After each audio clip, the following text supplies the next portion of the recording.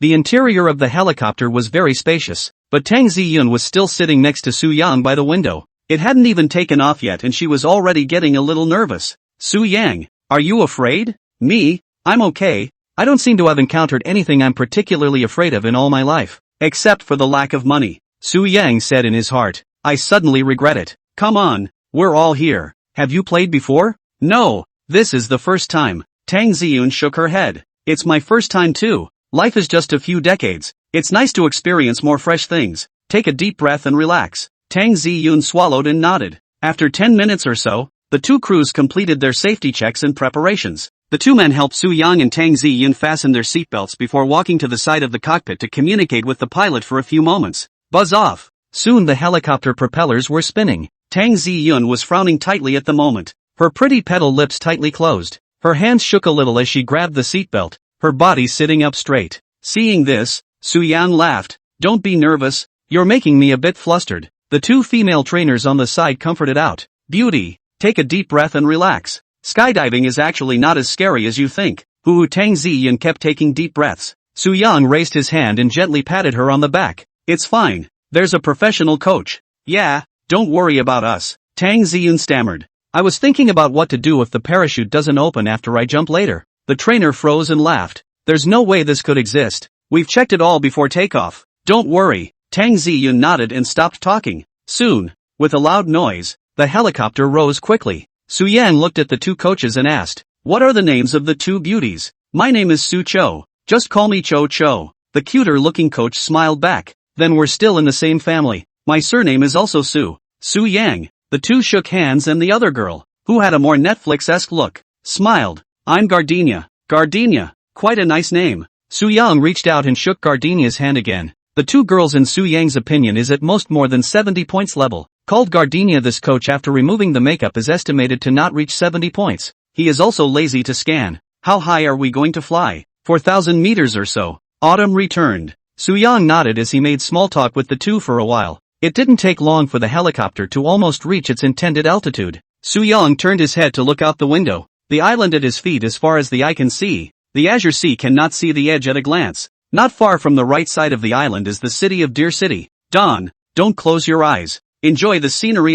Tang Ziyun opened her eyes, and she realized that it wasn't really any different from the usual airplane ride looking out the window. She moved closer to Su Yang to probe towards the window. "It's beautiful. Right? You don't take pictures? Right, ha?" she said and took out her cell phone and started taking pictures. After taking a few pictures of the beautiful scenery outside the window, she looked at Su Yang a little shyly and said, "Let's both take a picture." "Yeah." Tang Ziyun turned her cell phone into selfie mode. She tilted her head towards Su Yang, revealing her white teeth and smiled. "Smile a bit." Su Yang gave a yay sign grin. Click. The 2 left a photo of themselves at 4,000 meters in the air. When the picture was taken, the crew came over and informed, "The predetermined altitude has been reached. You may jump." Xiaoqiu made an okay gesture to look at the 2 Su Yangs. "Ready to jump? Who's with me?" "I'll follow you." Su Yang laughed. "Okay, then Gardenia, take this beauty." After checking Su Yang and Tang Ziyun's equipment once again, Xiaoqiu took out the helmet and goggles and put them on Su Yang. With that, she bound herself to Su Yang with a skydiving specialty hook. Also going on at the same time are Gardenia and Tang Ziyun. At this point the helicopter hovered at 4,000 meters and the crew confirmed that it was safe to open the doors of the aircraft. The high winds blew violently into the cabin. Tang Ziyun gulped her saliva once again, her heartbeat accelerated. Jojo asked behind Su Yang. Which one of you will jump first? I'll go first, let me make a sample. Su Yang said and turned his head to Tang Ziyun to give a thumbs up. Don, don't be afraid. It's going down soon. See you on the ground later. Tang Ziyun squeezed out a smile and nodded. It's ready to jump. Good. Jojo led Su Yang to sit on the side of the helicopter. Looking at the height of several thousand meters below his feet, Su Yang was also a little scared for a moment. Get ready. When you jump later on, spread your arms as wide as you can and don't move. Stay calm and follow my directions. Su Yang nodded and took a deep breath to get ready. Jojo grabbed the door of the helicopter and counted down 3 times before pushing Su Yang forward, and the two of them instantly jumped off the helicopter. The sharp free fall brought a strong feeling of weightlessness, but soon the sensation disappeared and was followed by a violent shock to the body and mind. Su Yang felt that the entire world was rapidly changing. The sound of the wind and the sound of his heartbeat were intertwined, and an unprecedented sense of excitement surged up from within. Wow! Su Yang couldn't help but shout out. The rush of wind instantly filled his mouth and he hastily closed it. Ding! Detected that the host is experiencing high-altitude skydiving for the first time in his life. Excited and enjoying himself very much. Rewarded $3 million.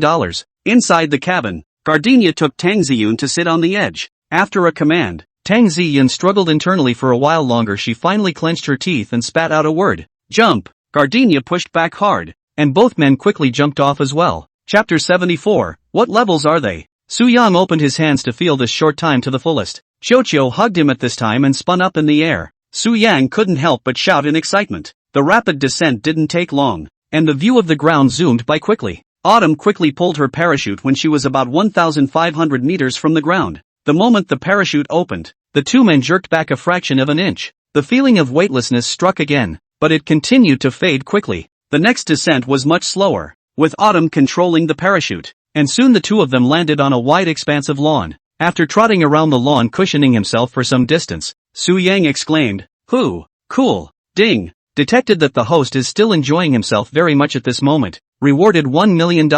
How does it feel? Jojo asked behind Su Yang. Su Yang froze and smiled back. A very special feeling. I guess I'll love this sport in the future. Ha ha, right. Skydiving is fun. The two chatted as they undid their safety buckles. At that moment, he looked up into the air, and Gardenia was about to land with Tang Ziyun as well. There were 4 other groups of people above their heads, namely Meng Wanzhou and Xia Coco, as well as Lu Bo and Zhang Ziming. Su Yang was the first to land, and after he waited on the ground for quite a while, the rest of the few people also landed in turn. Meng Wanzhou also shouted happily after landing. At this time, Tang Ziyun walked to Su Yang's side. Her face no longer had the nervousness from before and she looked unusually excited. How's that for fun? Tang Ziyun nodded. It's not bad. I was very scared before I jumped, but I didn't really feel much during the landing. Yes, it's just a strong feeling of weightlessness when you first jump and the moment you open the chute. The rest of the time it's really cool. It's much more enjoyable than a roller coaster. The two were chatting about how they felt about skydiving when a few of Meng Wanzhou's men came towards them as well. How's it going? Su Yang nodded. Very good. I'll try again when I have the chance. We also have a few skydiving bases in Haichang, so if you want to play, just give me a word when you arrive and I'll say hello. Okay. By the way, what kind of people are you calling out later? Su Yang laughed. Meng Wanzhou raised an eyebrow towards Su Yang. You know, all beautiful women, and all of them are the kind with a good figure, and they are also very loose. Oh, focus on letting go? Ha ha ha, you know what it means, but you don't have a chance. My sister is watching you. What else can you do? I can admire it. What else can I do? I'm purely honest. Su Yang laughed. Meng Wanzhou laughed and pushed Su Yang. You're an honest hammer. Is there really not a single male? You want a male? That's not true. I'm just asking. How many are there? Meng Wanzhou thought about it and said, well, there should be 4 or 5 of them. I don't know if they'll call others. Anyway, it won't be less than 4, and these 4 are the ones I personally called out. Can. What level are they? Can it reach the level of Xiao Tang? Meng Wanzhou rolled his eyes. You want to fart, eat it. There aren't that many of her level, but they aren't all bad, mainly because they have good bodies. While the two of them were gossiping, the two unlucky ones, Lu Bo and Zhang Ziming, walked over. What are you two hooking up and chatting about? Zhang Ziming asked. Casual conversation. How about it? How are you two male coaches? Asterisk. Stop it. The sister's even stronger than me, squeezing me hard. Lu Bo had an unhappy face. Enough about that. I'm going to rush back to see a pretty girl for a reprieve. A few people arrived and playfully followed the instructor to the side of the road to board the tour bus back to the skydiving base. In the car, Su Yang thought of something and looked at Meng Wanzhou. Old Meng, do you have any villa resources in Haicheng? Meng Wanzhou heard this and became interested. He sat down next to Su Yang and asked, "What? You want to get your hands on the villa? Well, want to get a set?" Su Yang nodded. "Then you've asked the right person. What's your approximate budget? What are the requirements for the location and all that?" Su Yang thought about it and said, "Don't be too remote in location. A better environment. And then for the budget, 4 or 5,000. Meng Wanzhou looked up at the sky for a moment and thought and said, 4 or 5,000 is quite ample in Haicheng. What about the area? How big? Well, it's not too big, 800 square feet or so, preferably one with a yard and a pool. And then the kind that you can just turnkey and move in. And then you can be called in for a party or something once in a while. That's too much. I'll ask for you when we get back. You'll be satisfied." Su Yang patted Meng Wanzhou's shoulder and smiled. "Thanks in advance then. You're still polite with me. It's a small thing." Soon several people returned to the skydiving base, and Lao Wang stood at the door waiting. Seeing the car drive over, he walked up and smiled. "Meng Xiao, did you have fun dancing? Not bad. You've got a pretty professional trainer here." Hey, that's right. Come. A few of you inside, please, go in and rest a bit. I've brewed a good pu'er. Meng Wanzhou waved his hand and refused. "No need. Send us back. We have other arrangements later," Old Wang said with a smile. "In that case, okay, then I won't delay a few of your precious time. Go, I'll personally send you back to the hotel." More than 10 minutes later, the Buick Century MPV pulled up to the front entrance of the X Hotel. Su Yang several people stepped out of the car, and Old Wang also followed, and made a few more polite remarks with several people before turning to leave. Su Yang looked at his watch. 11:25. Several people took the hotel's tour bus back to Villa 01. Walking through the front door, the 4 girls were in the living room at the moment, eating fruit and karaoke. Su Yang had a rare chance to hear Pan Ning's singing voice. She was singing a very famous song later. I finally learned how to love, but you, unfortunately, were long gone, disappearing into the sea of people. Su Yang's eyes lit up as he walked up and clapped his hands in praise. Well sung. Seeing this, Pan Ning slanted a glance at Su Yang and continued to finish the song. "You guys came back so soon?" Lu Meng asked. "Yeah, skydiving is quick," Lu Bo said with a smile as he walked over and sat his butt next to Lu Meng. Fun is fun. It's just missing something. Less what? Less a female coach." Su Yang laughed. "Brother Yang, don't mention it. It pisses me off." After a few people made small talk, Su Yang walked behind the bar to turn on the coffee machine to preheat it. "Who wants coffee?" Me. Several girls raised their hands. "You still make coffee?" "Yeah, I told you earlier. It's hard for me not to drink a cup every day." Lu Meng walked over to the coffee machine to discuss with Su Yang. "How come you know everything?" "I used to work in a coffee shop for a while when I was bored in college." "So it is." Su Yang looked at Lu Meng. "But why don't you guys ask the waiter to get it for you?"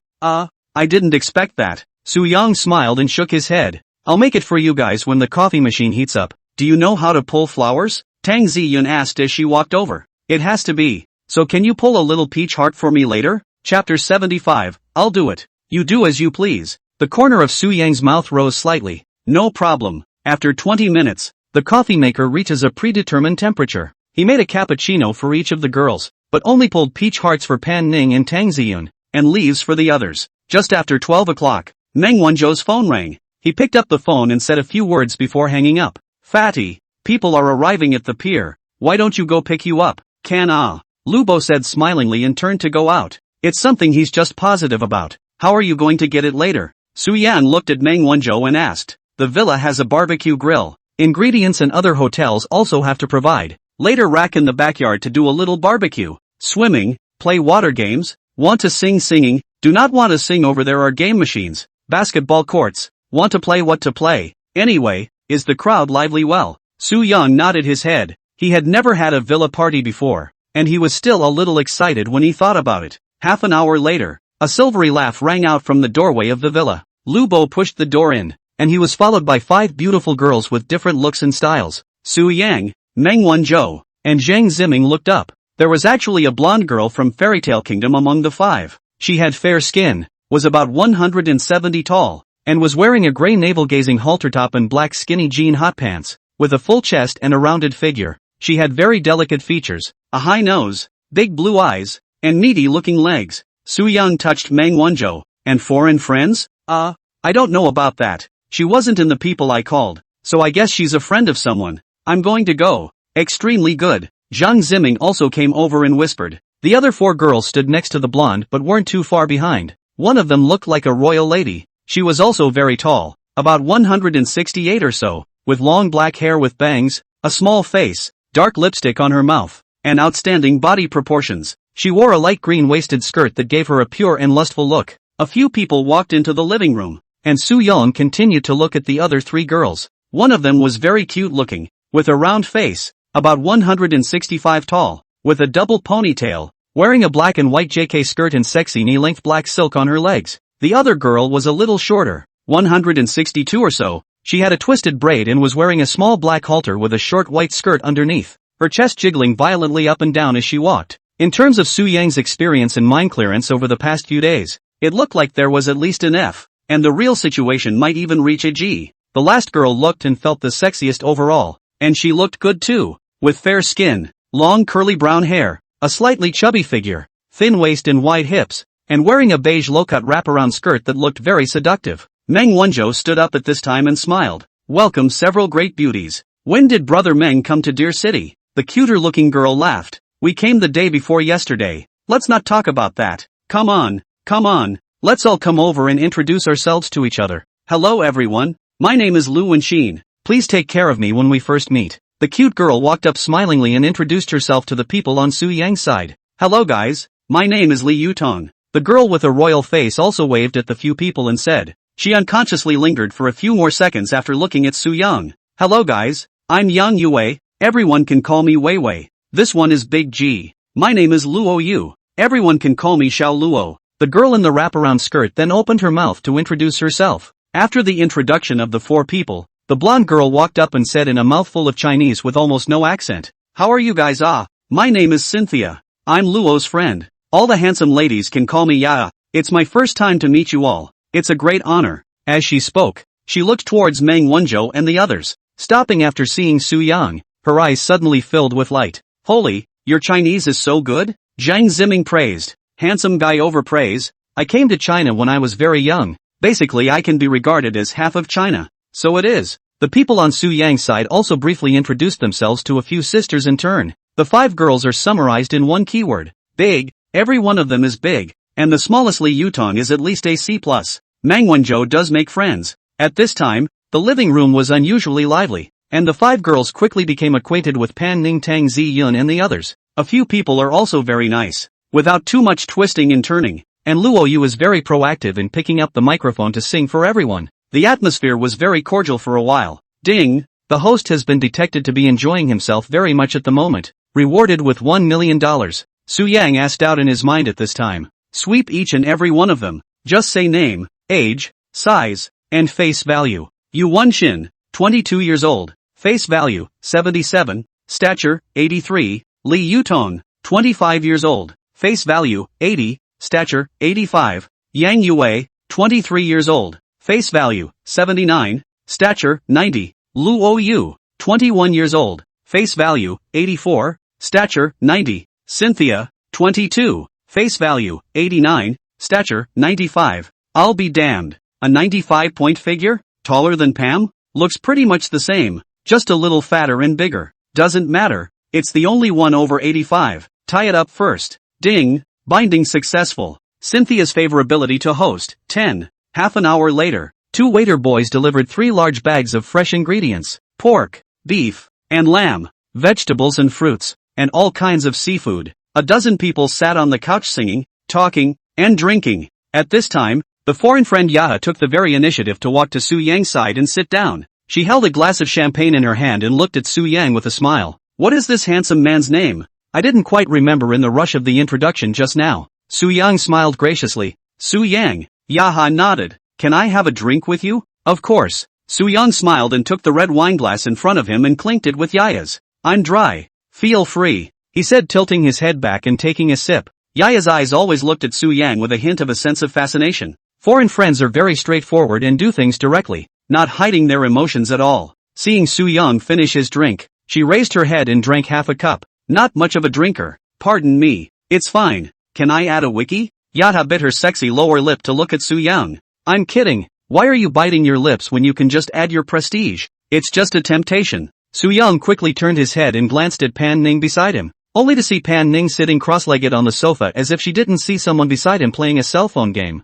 He turned his head and smiled. It's okay. Yaya pulled out her cell phone with a slight smile and the two quickly finished adding their wizards. She sat and chatted with Su Yang for a while longer before walking to the other side to sing. Su Yang had just breathed a sigh of relief when the other four girls walked towards him. Chapter 76, It Doesn't Matter. You should see it. Su Yan looked up and was instantly attracted to the big G. Su de handsome, add a whiz? Yang Yue revealed her white teeth and laughed. Her eyes curved when she smiled. Very well behaved. You guys are too polite. Come on, add 1 + 1. Su Yang swallowed a mouthful of saliva and stood up and added wizards with the four girls in turn. The two people on the side, Lu Bo and Zhang Ziming, looked envious. However, a few girls did not only add Su Yang's contact information, they and Su Yang touched a cup and then circled around, and in addition to Meng Wenzhou outside of the people are added one after another prestige. From this we can see the difference in character between Chinese girls and foreign girls. Foreign girls do not have so many curves, like who directly go up to ask for WeChat. The domestic girls will go to consider the feelings of other people, more or less with some human feelings. When it was Lu Bo and Zhang Ziming's turn, the two of them couldn't stop laughing. These were also the first time they had seen them, and other than Meng Wenzhou, who recognized them, the rest of them were unknown. After getting to know each other a little better, Meng Wenzhou looked at his watch and said, Everyone, it's past 2 o'clock. We're going to have a barbecue in the backyard later. It'll take a while for the ingredients to still be processed, so you can almost go get ready. The boys will come and move the tables and chairs with me, and the ingredient handling will be a problem for you big ladies. Don't worry, leave it to us. The 5 girls who came later were very proactive and headed towards the kitchen. Xia Coco, Han Xiaoyu and the two followed to help in the kitchen. Su Yang and Lu Bo both went to move the barbecue grill, and Meng Wenzhou and Zhang Ziming both moved the tables and chairs. After getting it done, the remaining 3 were sweating profusely. Only Su Yang had a relaxed face. Like nothing. Brother Yang, aren't you hot? No sweat at all. Su Yang laughed. It's okay, I'm not too sweaty. This is actually an effect brought about by the body management gurus. We don't seem to have anything going on now, do we? Nope. Ingredients, those things wait for them girls to get just fine. Let's go down to the water and take a dip. Meng Wenzhou laughed. With that the 4 boys each went to their rooms and changed into their swim trunks and came out to the pool. Pan Ning, Shen Yixue, Tang Ziyun, and Lu Mang also walked to the backyard. When did you guys change into swim trunks? Shen Yixue asked out of the blue. It's too hot to move things, so I'm going to take a dip in the water. Are you coming? Together Lu Bo smilingly invited. It's not too good for us to play here while the girls are busy in the kitchen, right? Shen Yixue looked like she clearly wanted to get into the water as well. What does it matter? There are already 7 people over there, and the party has already started. You can do whatever you want. My brother Yang is going to give us a barbecue later. Su Yang rolled his eyes. You're good at making arrangements. Hey, it's not that you make good food. I'll give you a hand later. Said like it's true, huh? Then let's go change into our swimsuits. Sisters go. The other 3 were pulled hard by Shen Yixue to go back to their rooms to change. Su Yang smiled and jumped into the water with a standard diving maneuver. Meng Wenzhou and the 3 of them jumped into the pool right after him. Cool. Lu Bo laughed as he revealed his head and scratched his hair behind his head. This pool is pretty deep? Su Yang floated in the water. His feet could actually only barely stand on tiptoe. If he completely flattened them his head would be submerged by the water. This is probably not very friendly to the girls. Zhang Ziming said. What do you know? How are you going to help them later if you don't go deeper? Lu Bo looked at Zhang Ziming with a slight smile. Oh, right ha. Hey, this pool isn't the one you told the hotel to get, is it, old Meng? Meng Wenzhou laughed breathlessly. I'm not that idle. A few people swam in the pool for a while then leaned over the edge and lit cigarettes. At this time, Pan Ning and the others also changed into bikinis and walked over. The 4 boys turned their heads very neatly to look. TSK, it's too absolute. Lu Bo's eyes glowed. 4 girls, 8 long legs, all in sexy bikinis. This scene is simply not too beautiful. A few people laughed as they walked over to the pool and sat down, their white calves into the water. Can you 4 stop looking at us with that expression? Shen Yixue waved her pink fist at the 4 boys. We don't want to Who asked you guys to look so pretty? Lu Bo laughed greasily. There's a couple of big beauties later. Can you look at them? It doesn't matter. It's time to see it. Shen Yixue glared at a few people, then bent down and put her hand into the pool to ruffle and splash at the 4 people. Pan Ning then jumped into the water with both hands and swam slowly. The other three jumped in after them thinking the pool wasn't deep. Just as soon as he jumped, the whole thing sank into the water. Whoa! Help! The three of them swayed carelessly in the water with their arms outstretched. The four boys saw this and swam towards the trio. Su Yang's goal was clear, quickly swimming to Tang Ziyun's side to pick her up with a hand. Meng Wanzhou caught Lu Meng, and Zhang Ziming naturally swam to Shen Yishue's side to pull her up. Seeing this without losing his embarrassment, Lu Bo turned around and swam away towards the open space. Asterisk asterisk asterisk asterisk. Why me again? I don't believe I won't have company later. Humph. Taking this opportunity, Su Yang once again taught Tang Ziyun how to swim in the water.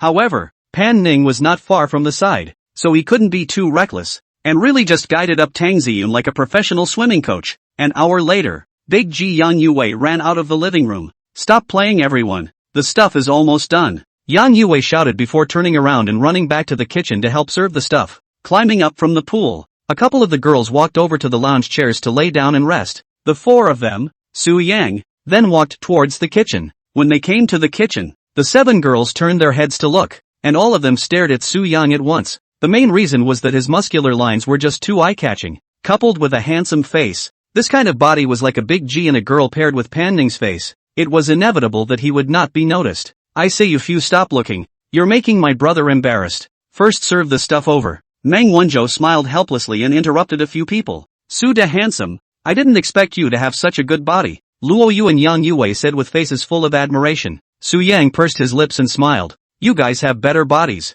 I can't even imagine if you change into swimsuits. So let's go change now. We all brought our bathing suits. Oh, it's okay, pool party. Of course we need to change our bathing suits when we go into the water later. But it's not too late to bring the food over first before we change. It took a few trips back and forth before a few people got everything to bake all the way to the backyard table. The seven girls then went to their rooms to change into swimsuits, and Su Yang took out his cell phone and connected it to the Bluetooth speaker in the backyard to play dynamic music. 10 minutes or so later, seven girls were giggling and laughing as they walked together toward the pool in various styles of sexy bathing suits. This scene looked even more explosive than the view of the four Pan Ning walking over just now. After all, there are more people and more legs. Su Yang took a glance at Yang Yue. I Nima. This dimension is too exaggerated, isn't it? He then looked back to Yaya, only to see that she was wearing a black bikini. Her body tended to be perfect. Her chest was not as explosive as Yang Yue's, but it was at least an E, and she wore the bathing suit with the least amount of fabric of the seven. Foreign friends are really different. Chapter 77, please explore on your own. The two of them, Lu Bo and Zhang Ziming, had their mouths open into an O shape at this time. Especially Lu Bo. He had the most exaggerated expression. His eyes were about to pop out. The four of them looked over in turn. Luo Yu was wearing a pale yellow bikini without straps, and they didn't know what the principle was. It just wouldn't fall off. Ryu Wenshin was wearing a very cute one-piece cutout swimsuit with a bear on it, and she had a pink cat ear on her head. The bear's two large eyes are located right at the two thunders for a very three-dimensional look. Li Yutan wore a pair of black thin-framed glasses on her face, and she wore a black bikini set as well. The same black bikini. The two showed two completely different feelings, but both styles Su Yan liked. After all, kids make the choices.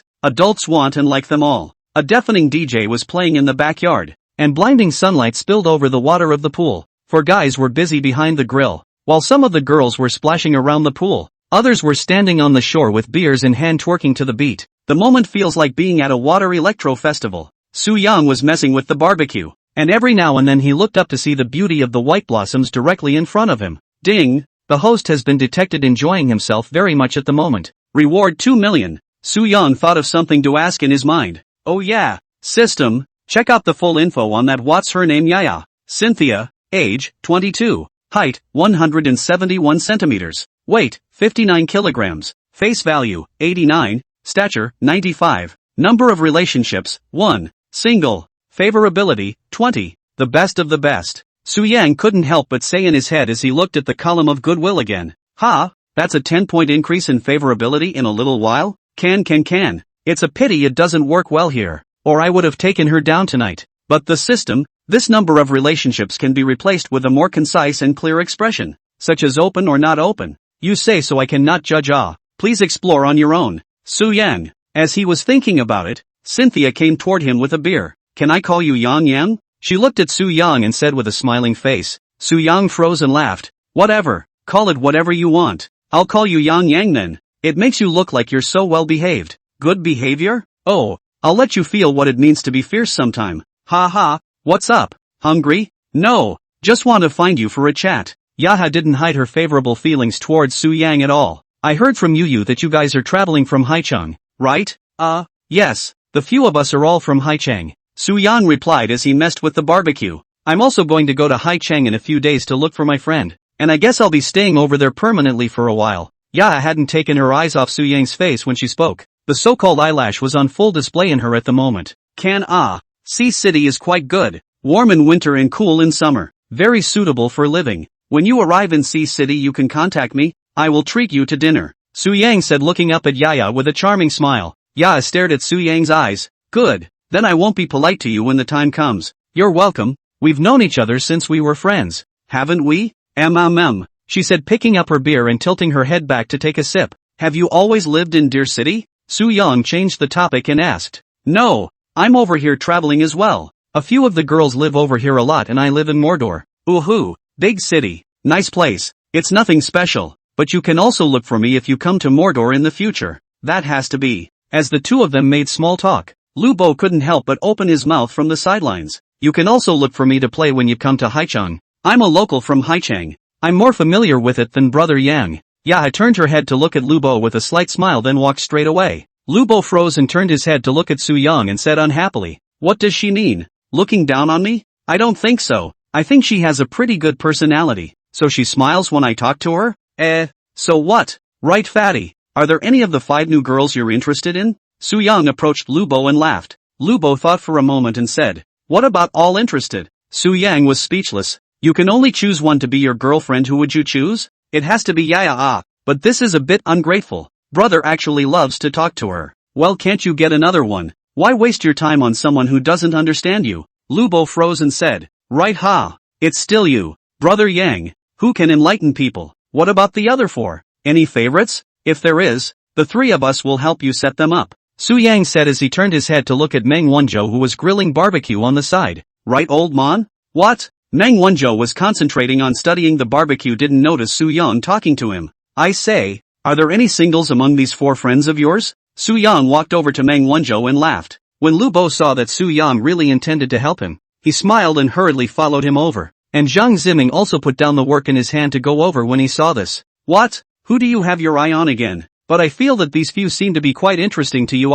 Look at the way they just looked at you. They can't wait to hit you and eat you on the spot. Do you still need to take the initiative? Meng Wanzhou said he remembered something. He hurriedly said, no, wait, you'd better honestly stay with my sister. These 4 are not suitable for you. Appreciate the figure. Meng Wanzhou said a long string of words in a row. Su Yang rolled his eyes. When did I say I want to go on? I mean there is no single. Let's help the fat man to set up such a good opportunity, right? Oh, you said fatty Several of them seem to be single fatty. Who do you like? Meng Wanzhou tilted his head to Lu Bo and laughed. I like them all. Lu Bo said with a smile. Asterisk. Meng Wanzhou didn't hold back his laughter. Who is your favorite person and who would you most like to be in a relationship with? I don't really want a relationship. I just want to let off an Italian cannon. The relationship thing, dogs don't talk about it. Yeah, relationship dog. Zhang Ziming was about to repeat Lu Bo's words when it occurred to him that he was the only one out of the 4 who had confirmed a romantic relationship. He scratched his forehead and said, you can't say that. You should still talk. You're not too young. Isn't it good to have a girlfriend? Lu Bo patted his head and smiled awkwardly. I forgot you're in a relationship, huh? He. You take what I just said as bull. Seriously, do you have a favorite girl or not? Today such a good opportunity. After this village cannot have this store. Lu Bo thought about it in a serious manner. If I can. I do like that cute girl called something like Lu Wenxin. So you like the kawaii type? Huh? Hey.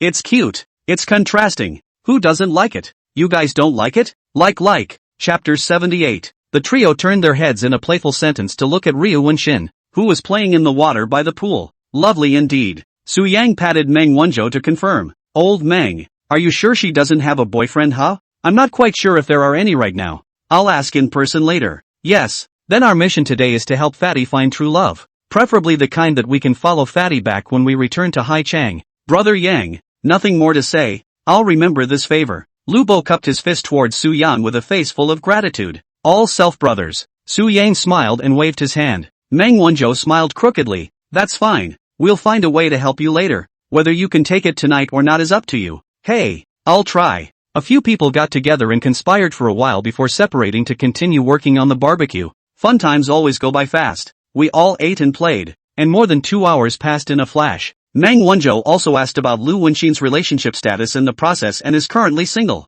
At this time, Su Yang and Mang Wonjo both lay on the recliner and smoked. Mang Wonjo thought of something and turned around and said, I have a great idea. Oh, tell me about it? Aren't we a total of 15 people now? Just enough to form 5 squads. Later I'll find a random reason to form a team, and the next thing you know, no matter if it's to play a game or to drink, it has to be done in squads. Su Yang exhaled a mouthful of smoke and thought for a moment. It's okay, this way it's bound together by default, and it's easy to collide sparks. Yeah, that's what I meant, but have to think of an excuse. That's easy, have some fun, play games in groups, sing, swim, drink, whatever. Anyway, after the group can't be separated until bedtime today. Mang Wonjo had a smile on his face. That's good, but we only have 4 males, and there's one group that doesn't have any boys. This doesn't matter. The main thing is how to choose people later to make Fatty choose Lu Wenxin and his group as he wishes. That's the most important thing. Su Yang laughed. Mang Wonjo thought for a moment. Right,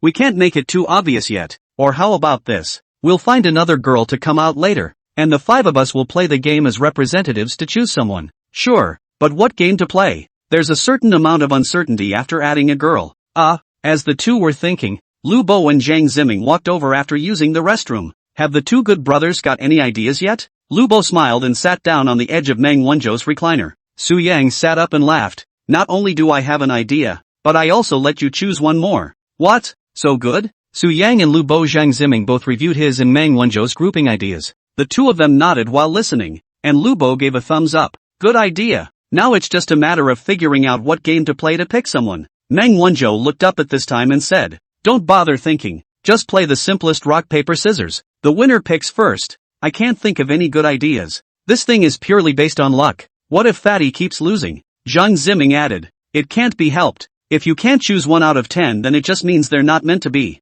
Su Yang laughed. In fact, the chances are still quite large. Let's do this. The beginning of all out of the stone. The fat man out of the cloth. The other girl with her out of what can be. This game is generally the first time out of the stone is the most. She will always be out of the stone. And so until the fat man to win the change of fist. Fine. That's it. Couldn't care less. Mang Wonjo said as he stood up to look at the girls scattered around playing. He walked up and called out. Come here for a minute. Ladies. What's wrong? Yang Yue asked out loud as she plopped down on the edge of the pool. At this time, the remaining few girls also came towards Mang Wonjo's few people. Mang Wonjo saw that everyone had arrived. He smiled and said, I have an idea. Today we have a lot of people. Exactly 15 people. I want to not we divided into 5 groups to team up. Wait, no matter whether it is to play the game or drink alcohol to play as a group. Fighting in groups? Lu Meng asked as she froze. Yeah, it's more fun that way. Like when drinking, the loser can't drink enough to call his teammates for help. And no matter what you do after teaming up,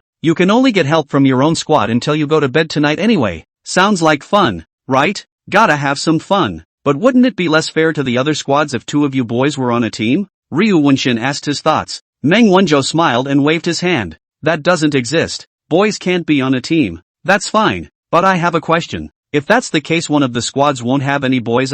If we play some games that require physical strength, this purely female group will still be a bit disadvantaged. Lu Meng picked up. You're one I've considered. But there's really nothing I can do about it. There's only 4 boys. So we'll just have to try to play something relatively friendly. Lu Meng thought about it and said, why don't we do it this way? We girls send out 4 representatives to come out and row and choose someone, and the winner will be given priority to choose a boy, and then eventually 4 groups will be formed, even though one of the groups will be one less person in this way, but at least we can make sure that there is a boy in each of the groups. After Lu Meng said this, Su Yang's 4 people froze on the spot, not knowing how to speak for a moment, wiped out, being turned against the guest.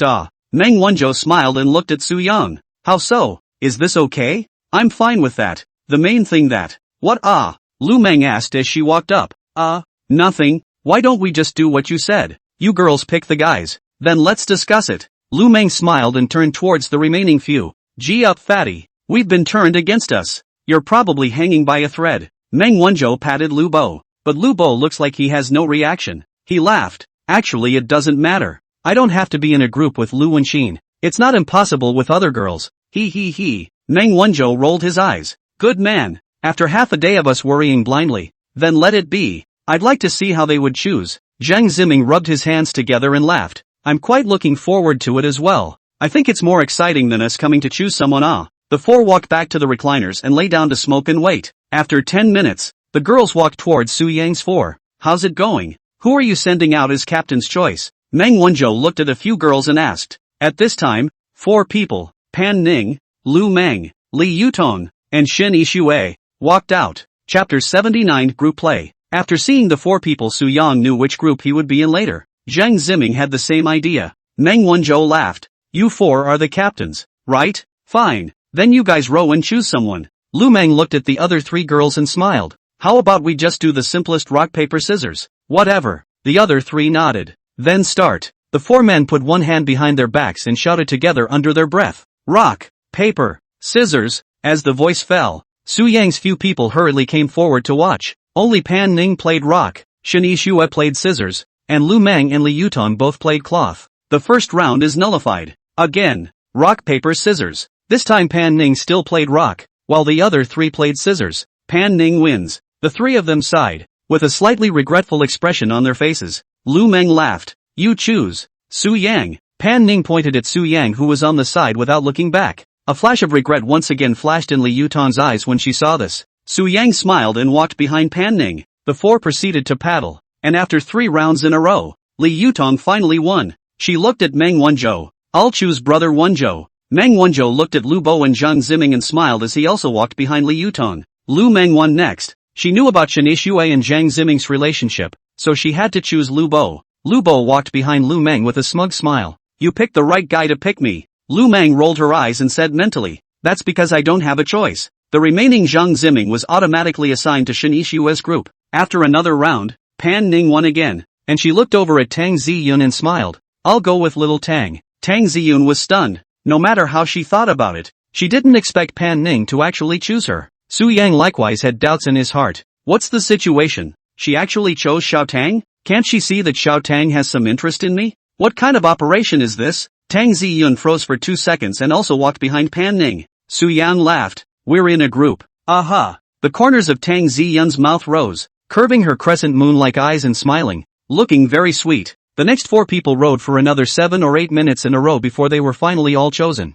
The specific groupings are as follows. Pan Ning, Su Yang, Tang Ziyun, Ya, Yutong Li, Wanzhou Meng, Coco Xia, and Yu Luo, Lu Meng, Lu Bo, Lu Wenxin, Shen Yixue, Zhang Ziming, Yang Yue, Han Xiaoyu. Yaya had taken the initiative to apply to join this group after Pan Ning had won, and Lu Wenxin had been chosen by Lu Meng at the very end. Su Yang looked at Lu Bo, secretly gave an okay gesture. Lu Bo raised an eyebrow and smiled towards Su Yang, but he really didn't expect to actually be able to get into a group with Lu Wenxin like this either. The grouping ended. Meng Wanzhou laughed. Alright, everyone will now follow this grouping to carry out things afterward. No matter what you do, you will do it as a group. So what are we playing next? Meng Wanzhou turned his head to look at Su Yang's few people. He smiled and said, play basketball alright? Su Yang nodded. I will, but I haven't fought in years, so I guess I'm a bit of a dish now. It's fine. That way. Meng Wanzhou said, turning her head to look at the other girls.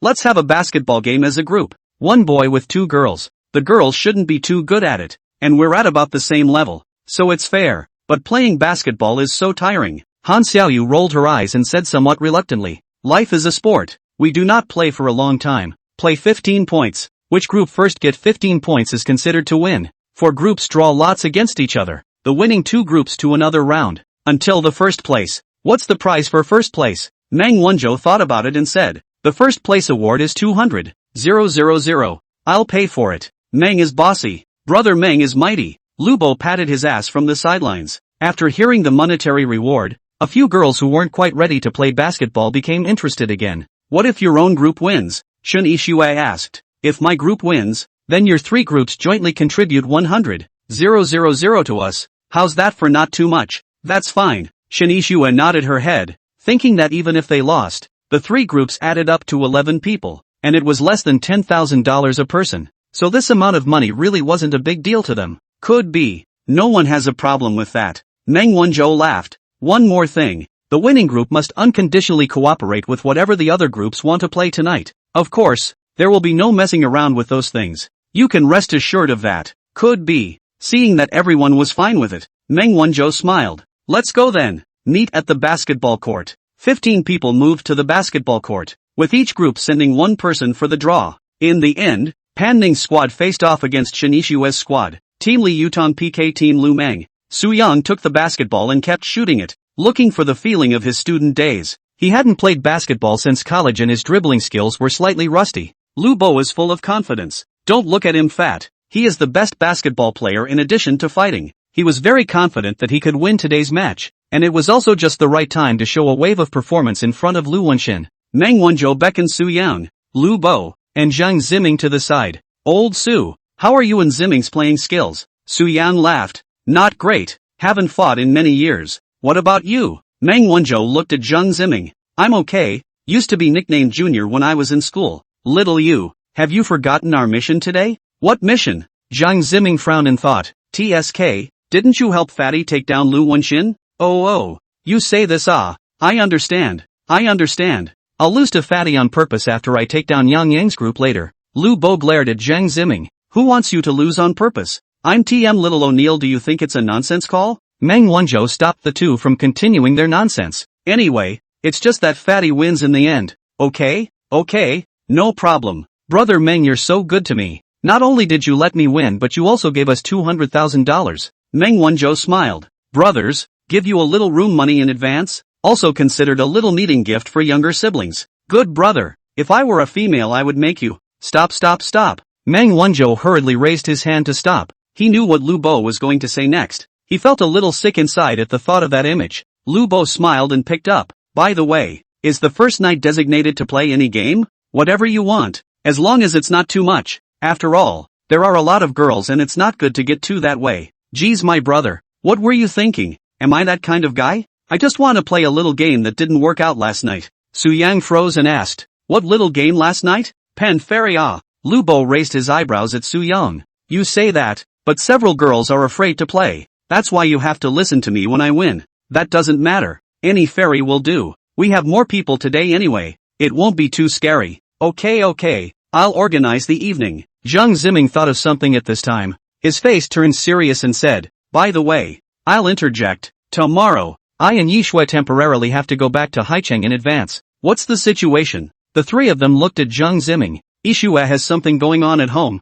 so I'll have to go back with her. So I'm disturbing everyone's excitement. Seeing this, Su Yang said, not to talk about this. My idea is why don't we all go back tomorrow? Anyway, back to Haicheng Free can always ask out to play. Meng Wanzhou nodded. Then let's go back together. Have a good night tonight and withdraw tomorrow, he said and looked at Lu Bo. Just one chance today, it's up to you whether you can grasp it or not. Lu Bo grinned. Don't worry, I'm sure. Okay, we'll let everyone know tonight then. What are you four plotting? Shinishue saw a few people huddled together talking for half a day. She walked over and asked. Nothing, we were talking about some ground rules. Okay, it's ready to go. Chapter 80, Bikini Basketball Match. Each of the four boys returned to his group. Pan Ning looked at Su Yang. Can you fight? Me? Just kidding. Little Maddie was talking about me. Tang Ziyun couldn't help but ask from the side. Who is Little Maddie? Su Yang smiled awkwardly. It's just a ball player who plays basketball very well. Anyway, you guys just need to know that I'm strong. Yaya looked at Su Yang with glittering eyes. Then you must take us to win. Small problem. At this time, Meng Wanzhou looked at a few people with a basketball in his hand and said, our group and Lu Meng's group will come first. Okay. Everyone withdraws from the pitch and stands outside the sideline. Meng Wanzhou takes Xia Coco and Li Yutong out of the game, while Lu Bo is at full strength. After all, there were only 3 of them in their group. Su Yang stood outside the field and looked. Xia Coco, Li Yutong, Lu Meng, Lu Wenxin clear color sexy small swimsuit. Playing basketball in these clothes is very spectator friendly. Su Yang said in his heart, this is not a bikini basketball match. We'll play. At this point the game begins. Lu Bo's group served first. Lu Meng held the ball and threw it to Lu Bo with force. Meng Wanzhou comes forward in defense. Lu Bo dribbled in place for 2 steps and then made a change of direction to break around Meng Wanzhou, and then he quickly dribbled towards the basket. Li Yutong saw this and came up on the defensive. Lu Bo made a sharp stop and jump shot. Swish! The basketball was airborne and went into the net. Pretty! Su Yang shouted.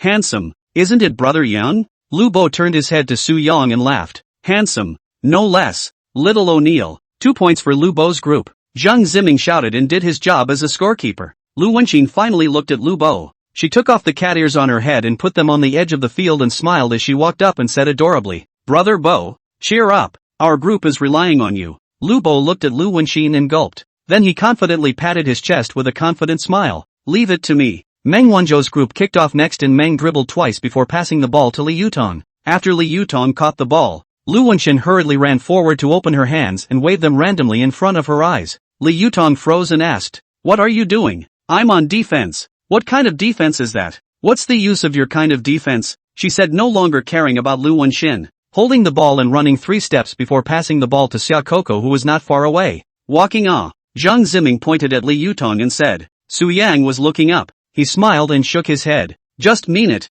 there's no need to be so strict." "All right." Ding, detected the host enjoying watching the basketball game. Rewarded 600,000. On the court, after receiving the ball, Xia Coco dribbled 2 times and then threw the ball towards the basket with both hands. Bam! The basketball bounced twice off the rim and fell. The two of them, Lu Bo and Meng Wanzhou, quickly dashed towards the basketball. Meng Wanzhou intentionally slowed down. Lu Bo jumped up and grabbed the rebound as he exited the 3-point line. Unguarded at the moment, he smiled confidently and shot directly from the 3-point line. Swish! The basketball is in the net again. Awesome fatty. 5 points for Lu Bo's group. Current score, Lu Bo group 5 o'clock Meng Wanzhou group. "What are you doing, old Meng? Be serious." Su Yang deliberately shouted. "Okay, I'm not letting go ah." Meng Wanzhou smiled. The next 2 groups fought for another 7 or 8 minutes, and the final result was 15:8 Meng Wanzhou for Lu Bo's group. When it was the other 2 groups' turn to fight, Su Yang looked at Pan Ning and the others. "Which one of you is with me?" Pan Ning shook her head.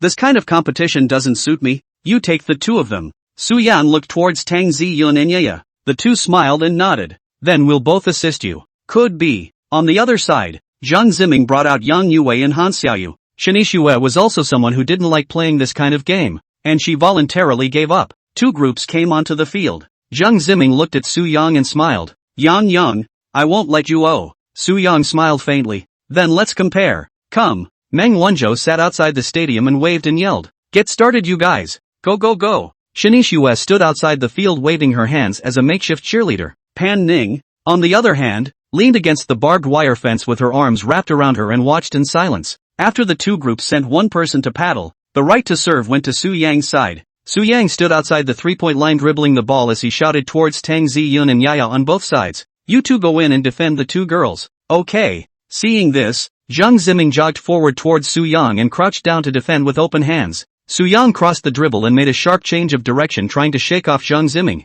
However, Zhang Ziming was indeed a regular player, and he reacted quickly to follow up. Su Yang rushed to the basket, and after Han Xiaoyu and Tang Ziyun both pulled for a moment, she got away from Tang Ziyun's defense and jogged up towards Su Yang. However, Su Yang was also coming fast at the moment, so she couldn't break in time and crashed into Su Yang's arms with her arms open. Su Yang didn't have time to feel it. Zhang Ziming was already close and he hurriedly jumped up to shoot. Clunk! The basketball hit the basket and bounced off. "I'll go." Boom! The ball bounced out before being picked up by Yang Yue on the side. "Over here, pass it to me." Zhang Ziming quickly retreated to the 3-point line to ask for the ball. Yang Yue casually tapped the ball twice before throwing it to Zhang Ziming. Swish! Zhang Ziming received the ball and got his hands up for a clean 3-pointer into the empty net. "It's okay." Meng Wanzhou clapped his hands in the field. Su Yang laughed. "It's quite accurate." Hey, you think I'm kidding?" Round 2 begins and the winning team continues to serve. Zhang Ziming broke through with the ball. Su Yang followed closely on defense. He saw the situation and quickly broke the ball, then quickly passed the ball to Yaya at the far end. Yaya caught the ball and dribbled rustily toward the basket. Han Xiaoyu and Yang Yue both quickly ran up to surround her. Su Yang hurriedly ran over and shouted, "Give it to me, give it to me." Yaya threw the ball to Su Yang in a haphazard manner. Su Yang barely caught it and was about to shoot when Zhang Ziming quickly followed. Su Yang lifted his hand and swung it, leaning around Zhang Ziming toward the basket. Yang Yue and Han Xiaoyu, on the other hand, were looking at whoever had the ball in their hands to launch an attack. The 2 of them quickly surrounded Su Yang to close in on his defense. Su Yang was caught in a back-and-forth attack, and his arm was also held by the 2 men who wanted to jump but couldn't. "I mean, what kind of weird defense are you guys playing? Don't you care? Just have to defend you anyway," Yang Yue said as she reached out to slap the ball in Su Yang's hand. She slammed a hand. Su Yang's hands were free to hold the ball and lift it quickly. Yang Yue shot an empty hand, Her right hand couldn't stop in time to smoothly slap the innocent brother's partner. Su-young immediately bent over and frowned and exclaimed, "Whoops, ouch, sister, don't take any pictures." Sorry. Yang Yue retreated 2 steps away with a red face and said in embarrassment, but with his physique added to the mix, he wasn't really in much pain, and took advantage of the opening to quickly jump up for a shot. Swish, basketball in the net. You lied to me. Yang Yue pointed at Su-young and said with a puff of anger, "Who lied to you? Didn't you hit me? Fight." "Okay, alright, then I'll pay attention later." Yang Yue looked embarrassed. "It's 3:2. Go go go." Lu Bo clapped and cheered from the field. New round. Zhang Ziming serves. He passed the ball to Han Xiaoyu and then ran towards the basket. Han Xiaoyu saw this and quickly passed the ball back to Zhang Ziming. Su-young found the right moment to rush over and cut the ball off with another hand. "Hey, the ball is too slow," Su-yang said as he dribbled the ball out to the 3-point line. Zhang Ziming gave himself a clap and a pep talk to quickly follow. After the two of them stretched outside the 3-point line for a few seconds, Su-yang once again passed Zhang Ziming over, and he had thought that this time the two of them, Yang Yue and Han Xiaoyu,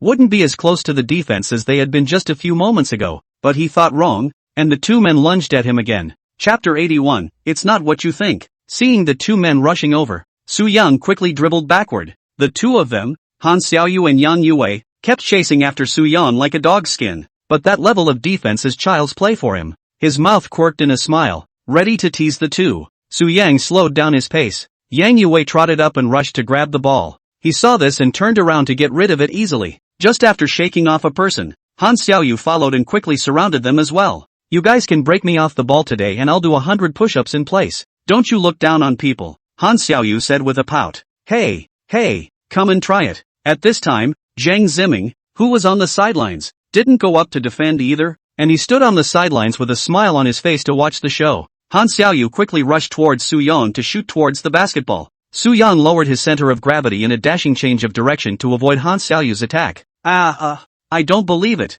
Han Xiaoyu chortled in exasperation as she looked to Yang Yue next to her and shouted, Wei, let's go together." Yes. The two of them charged towards Su-young once again from 2 different directions. Su-yang slightly smiled and stopped to raise the ball high. He had thought that the two would come up to grab the ball, but he didn't expect the two to directly start playing tricks, only to see Han Xiaoyu rush up from the left and grab Su-yang's right hand. Yang Yue, on the other hand, ran over from the other side and crouched down to grab his left leg. Su-young froze and laughed breathlessly. "I'm going to go. You two have committed a foul. That's not how basketball is played." Whatever. The two played the rascal. Su-young was defended by 2 unreasonable defense, had to pass the ball to Yaya under the basket. "Yaya, catch the ball," he shouted quickly, tossing the ball over. Yaya jumped up and caught the ball in one hand. Then she pushed her hands upwards. The basketball flew toward the air, bouncing off the rim a few times before falling into the net. Seeing the ball scored, Yang Yue, Han Xiaoyu and the two of them only let go of Su-young. "Damn it. Hey, it's useless for you guys to defend me. My teammates are also very powerful." Su-young smiled and walked over to Yaya and gave her a high five as a sign of encouragement. Can. Rebounded. For 3, shouted Meng Wanzhou from the field. Lu Bo walked over to Meng Wanzhou and whispered, "Why didn't we have this level of close defense when we played earlier?" Meng Wanzhou smiled helplessly. "Who knows? Damn it." Lu Bo looked at Su-young with great envy, clenching his fists. "Kick off again." Su-young passed the ball to Tang Ziyun, but Tang Ziyun was not concentrating and didn't catch it, and in the moment when the ball was about to go out of the line, it was grabbed by Zhang Ziming, who quickly ran over. He didn't pass the ball again and took it to the basket himself for a 3-step layup. The score was back in favor again, 4-5, with the two teams locked in a scoreless tie. Zhang Ziming's group served again. Su-young followed the defense and Zhang Ziming didn't put the ball in this round. Su-yang grabbed the rebound and he passed the ball to Tang Ziyun. Tang Ziyun stood at the position of the free throw line and shot twice before being surrounded up by Han Xiaoyu and Yang Yue. As the ball was about to be snapped, she extreme threw the ball to Yaya. Yaya didn't transport the ball much after receiving it and immediately passed it again to Su-young, who was running towards him. Su-young caught the ball the instant he made a sharp stop and jump shot. Swish! Basketball in the net. The score bounced back once again, 6-5. "It's so cool. Go. Shin Ishue kept cheering under the field. Zhang Ziming looked toward Shin Ishue with a frown. "No, I mean, which team are you on?" Shin Ishue froze before reacting that she was cheering on her opponent. She blushed and laughed in embarrassment. Wrong shout. Go for it." Zhang Ziming walked helplessly to the 3-point line as he looked at Su-young and laughed. "Can I? Yang, this is how many years you have not played? It's really been years since I've fought, but I'm slowly finding the feeling. You won't necessarily win. Su Yang laughed. The score isn't even halfway through. There's no rush. 2 consecutive rounds went by and neither group was able to score again. It was Zhang Ziming's group's turn to serve, and he began to lower his center of gravity to dribble the ball. Su Yang opened his hands in serious defense. Ding! Detected that the host is enjoying the game very much at the moment. Rewarded 2 million. Su Yang was interrupted for a second by the sudden voice of the system. Zhang Ziming took this opportunity to quickly dribble past him. Tang Ziyun and Yaya symbolically defended for a bit, but in the end, Zhang Ziming was able to put the ball in. The score came to 6-7 and the scores were tight. Zhang Ziming was covered in sweat at this time, and he looked towards Su Yang who didn't sweat at all. You don't have a health problem, do you? Playing under the sun and not sweating? I'm not hot. I don't feel anything. Su Yang babbled, his eyes staring at the basketball in Zhang Ziming's hand. Zhang Ziming didn't break through again this time. He stood outside the three-point line and shot from long range. The basketball hit the basket and bounced off to be picked up by Tang Ziyun. Han Xiaoyu saw this and quickly surrounded her, and Tang Ziyun quickly passed the ball to Su Yang. Su Yang receives the ball and passes over the following Zhang Ziming ready for a 3-step layup. However, he had just passed Zhang Ziming when Yang Yue appeared in front of him at some point. He couldn't break in time to slam into Yang Yue to throw the ball. Yang Yue screamed as she was hit and was about to fall to the ground. Su Yang hurriedly went to grab it, and when Yang Yue saw the outstretched hand, the desire for survival made her quickly reach out and grab towards Su Yang. However, at this time, her body was already in a position where she was about to fall, and Su Yang was followed by Yang Yue brought down by this grab. Boo! Yang Yue landed on her back, while Su Yang fell on top of her in a smooth manner. Ouch! It hurts! Yang Yue shouted with a frown. Su Yang didn't move and smiled. He didn't have time to think much before he quickly stood up and pulled Yang Yue up with one hand. Is everything okay? Ass hurts. Yang Yue pouted as she rubbed her butt. Is it still holding? It's okay. I'll just slow down a bit. Okay, take a 2-minute break for some water. Several people temporarily walked off the field to rest and rehydrate, and Su Yang came to Pan Ning's side. Pan Ning hugged her hands and looked at Su Yang with a smile. Tired? Little tired. Hey, it's been a while since I've exercised. If it was before I would have ended the game with 15 points. Now it's too much effort to play. Come on, drink some water. Pan Ning said as she picked up a bottle of frozen mineral water and opened it to hand it to Su Yang. Su Yang took it with a smile. It's still you who's good to me, right? I'm not going to hit you with a thunderbolt. Put. The water that Su Yang just drank into his mouth suddenly sprayed on Pan Ning in one gulp, and the water droplets slid down Pan Ning's neck to wet her swimsuit. Su Yang hurriedly reached out to wipe it when he saw this. Pan Ning didn't stop it, but Meng Wanzhou, Lu Bo and the others on the side weren't happy when they saw it. Lu Bo glared and stopped loudly.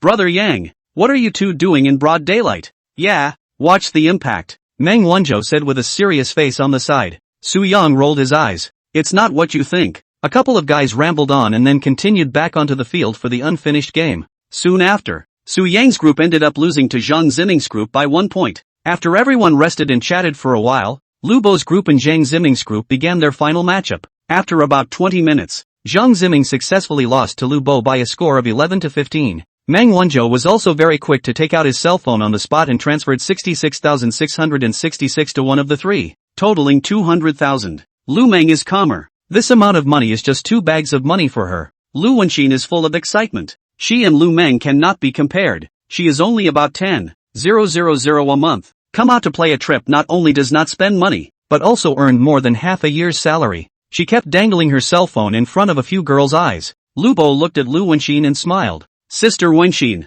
how is it? Brother is powerful, right? Too powerful La Bo. Love you oh. Lu Wenxin said and flew a kiss towards Lu Bo through the air. Lu Bo's heart surged as he looked at the budding Lu Wenxin. He walked up and laughed. It's right to be in a group with brother, right? Take them easily. Hey, Bo, you're really good. I'll treat you to dinner sometime. Chapter 82, I'll do you tomorrow. After the game everyone went back to the living room to rest. At this time the time has been 6:30. The afterglow of the setting sun through the large floor-to-ceiling windows covered every corner of the living room. Everyone slightly tired lying on the chairs and sofas. Outside the window, where the sea meets the sky is tinted with an orange haze, and the sun hangs in midair and is about to go out and fall into the sea. After resting for a while, Meng Wanzhou leaned on the sofa and looked at Pan Ning and the others and said indifferently, let's go back tomorrow. Pan Ning had long known that Shinishue was going to return to Haicheng early, and she nodded her head. Tang Ziyun and the 4 of them then sat over and asked out, are you guys going back to Haicheng tomorrow? Well, there's something at Yishue's house that she has to go back to,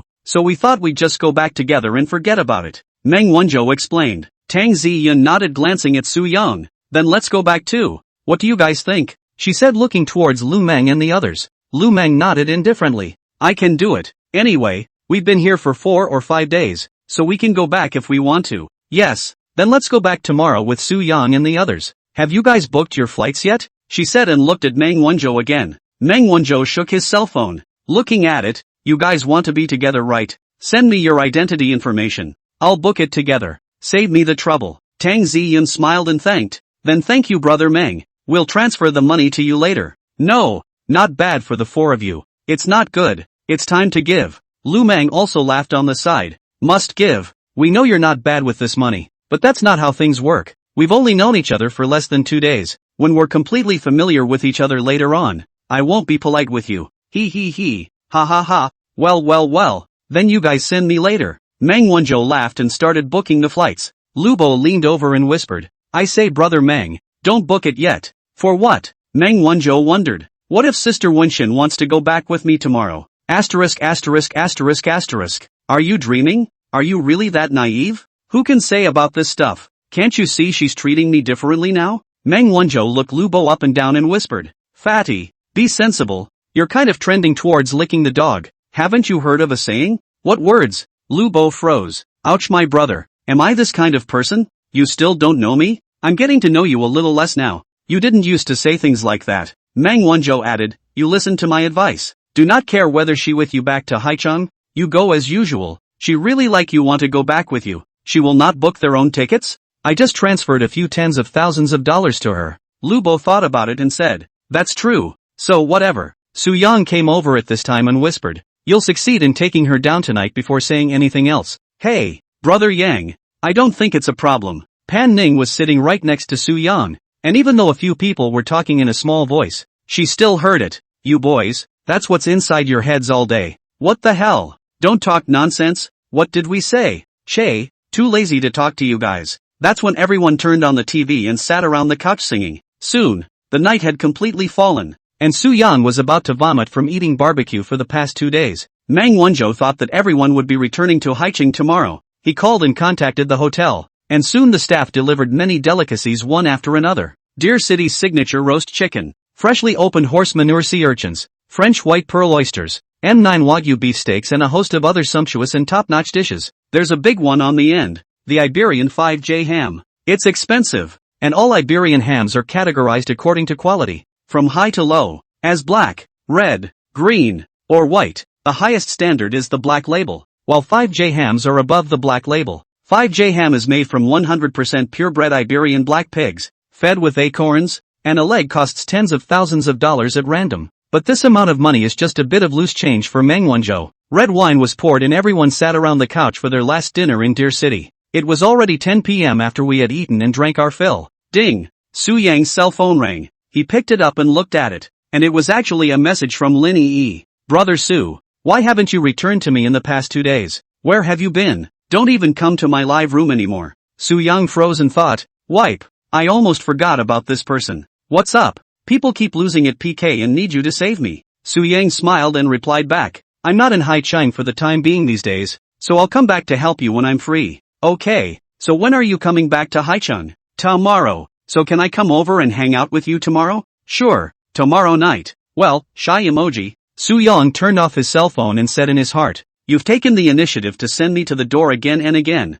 then don't blame me for being impolite. I'll go back tomorrow and do you. Who is it? Pan Ning asked, sitting on the sidelines. No one. A friend. Pan Ning nodded and said no more. Next, Xia Coco proposed to play werewolf killing, and 15 people played 4 or 5 rounds in a row. Lu Bo raised his hand and looked at his watch. 12 o'clock. He saw that the time was almost reached out to stop everyone from continuing to play werewolf killing. Let's change the game. Lu Wenxin sat next to Lu Bo and looked up and asked, change what game? I'm killing it. I'll give you a more exciting game. Charcoal inexplicably tensed up inside when she heard this. Lu Bo laughed. We have so many people now. It's really too bad that we don't play with the pen fairy. Fu Shako closed her eyes lifelessly. I say, Fatty, why are you so obsessed with this game? I really don't want to play it. Have you ever played before? Shako shook her head. That's not something I've ever played, but I've seen similar videos, and they're scary. In fact, it is not scary. Let's not turn off the lights today, can we? Just play like this. More than a dozen people, what are you afraid of? With me, shenanigans come also have to go out on their knees. After some agonizing, Shakal finally compromised. Mainly because everyone's grouping hadn't been cancelled yet. After Lu Bo wanted basketball and then gained the right to play whatever she wanted, she had to compromise. The rest of the few girls, although also not quite, dare to play. But at this moment the atmosphere is the peak of the time. It is not good to spoil everyone's fun. Also reluctantly followed the agreement. When Lu Bo saw that everyone agreed, he smiled and stood up to go prepare the materials needed for the game. Su Yang leaned on the sofa and laughed. Old Meng, why does Fatty love this game so much? He has to have a hand. Meng Wanzhou smiled faintly. You think he really wants to play games? Oh, got it. It's the last dying breath. And he won't have a chance after he scares the people he's supposed to scare. Hey, this guy thinks about these offshoots all day long. Actually, Fatty, this person, forget it. I'll talk to you in detail when I find a chance to come out back in Haichang. When Su Yang saw Meng Wanzhou wanting to speak, although he was curious about what was wrong with the fat man, but now this occasion was not suitable to talk about it. He nodded. Okay, we'll talk again sometime when we get back. Lu Bo then jogged over with a black beer bottle and a piece of white paper and a ballpoint pen from somewhere. I couldn't find the right kind of pen that can stand up in half a day's search, so let's use this bottle instead, Lu Bo said and placed the bottle on the table. Wine bottle? Su Yang asked in a flash. Empty wine bottles, found in the kitchen, not left over from our drinking. It's something from inside the villa. It's all the same really, just a different name. So what's the game called? Lu Bo looked at everyone and said squarely. Bottle Fairy. Bottle Immortal? Meng Wanzhou's few people were directly confused. That's right. Geez, you guys just think of it as a penny. It plays pretty much the same way. Okay. You can play whatever you want. Lu Bo looked to the people gathered in a circle and picked up. Has everyone never played this type of game before? A couple of the girls shook their heads. Why don't you start? None of us have ever played before. It's a simple game. You don't really need to explain much. Just follow me. Lu Bo said, picking up a ballpoint pen and started writing on the white paper. Chapter 83, The Bottle Fairy. Soon, Lu Bo divided the white paper into a dozen or so sheets and placed them in a circle around everyone. There were a bunch of different words written on the paper. Yes, no, I don't know, in, not in, could be, no, anger, happy, warning, danger. Su Yang leaned over to look at them one by one and asked curiously, what do these words mean? Lu Bo smiled and said, after we invite the bottle fairy out later we will ask it some questions, and these words are the answers it will give us. Invite out? How to invite? Zheng Ziming was dumbfounded. It was obvious that he had never played this type of game either. Lu Bo didn't know how to explain. He sat down and said, don't you worry, everyone sit down, now all hold hands around. He finished by extending his hand towards Lu Meng and Lu Wenxin who were on the side. Lu Meng laughed. I have reason to suspect that you are using this game to eat our tofu. How is holding a hand eating tofu? Lu Bo pulled Lu Meng with his left hand and held Lu Wenxin with his right hand. Lu Wenxin blushed a little nervously and asked, why do I feel a little creepy? This hasn't even started yet. Don't be afraid. It's not a problem with me. With that the rest of the group took the hands of those around them. Su Yang had Pan Ning on his left and Tang Ziyan on his right, and he naturally held the hands of both of them. Everyone sat on the round couch holding hands and staring at the pieces of paper on the table. Lu Bo cleared his throat at this time and opened his mouth. Okay, starting now. Everyone read with me. Bottle Fairy, ah Bottle Fairy, you're my past life. I'm your present life. If you wish to renew your past relationship, please show your old spirit. After Lu Bo finished reading, he looked at everyone and said, what are you gawking at? All read it with me. Oops, let's not play. It's creepy, Xia Coco said with great reluctance. No, it's already started. We have to go through the process. Come on, read with me. Everyone opened their mouths together and chanted, oh Bottle Fairy, you are my past life. I am your present life. If you wish to renew your past relationship, please manifest your spirit. After reading, Lu Bo got up and picked up the black beer bottle that was sitting in the middle of the table and spun it. Brush up. After a few seconds, the bottle stops with the top pointing at the yin piece of paper. The Bottle Fairy is here, Lu Bo shouted. Su Yang smiled breathlessly. You this circle around a paper casually turned to which it is not? Lu Bo looked at Su Yang with a pious face. Brother Yang, don't talk nonsense. The Bottle Fairy has manifested, he said and picked up the bottle again and spun it around. As the bottle spun him around he opened his mouth and asked, Big Brother Bottle Fairy, we have some small questions. I wonder if you can answer us. The words fell and the bottle pointed right at yes. Asterisk. Zhang Ziming stared at the mouth of the bottle and stood up violently. Coincidence. A few of the girls got goosebumps at the sight. Lu Bo ignored Zhang Ziming and picked up the bottle again and spun it. Bottle fairy, ah bottle fairy. Please ask you if I can find a girl I love deeply in the future. Su Yang rolled his eyes. Can you ask a serious question? But by now the bottle was on the verge of stopping, and after a few seconds the mouth of the bottle once again pointed yes. I throw? So mysterious? Su Yan looked a little less convinced. Lu Bo said with a happy face, thank you bottle fairy. Let me try? Su Yang said as he stood up and picked up the bottle to spin it. He asked a random question. Little bottle, am I a handsome man? Su Yang finished looking at the spinning bottle on the table. TSK. I'll be damned. What are you yelling about? Brother Yang? Is the vial something we can call? Su Yang smiled and didn't say anything. His eyes stared dead at the tabletop. Soon, the bottle stopped and the mouth of the bottle pointed to yes. Whoa F asterisk CK. Seeing this scene, Su Yang didn't hold back a cold shiver and the sweaty hairs on his hands stood on end, because he knew very well that he was indeed a handsome man now.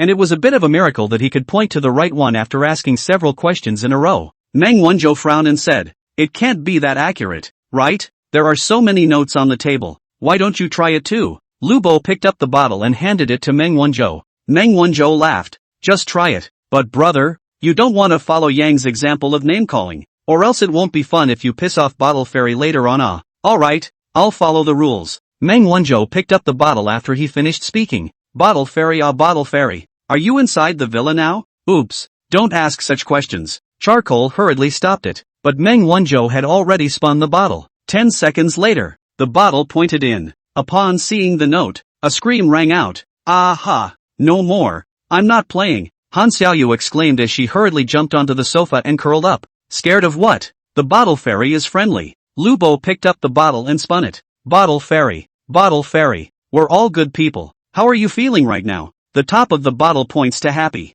Lu Bo laughed out loud at the sight. See, the bottle fairy is very happy, which means it has no ill will towards us. The girls relaxed a little at the sight of the happy note. Zhang Ziming stood up at this time and took the bottle. So powerful? Let me try it. Bottle fairy. Is there anything less than clean present inside this villa that can only be answered yes or no? Without waiting for the girls to stop him, he spun the bottle around quickly. After another 10 seconds or so, the bottle slowed to a stop and everyone held their breath as they looked at it. Only the bottle slowed to a stop, its mouth pointing yes.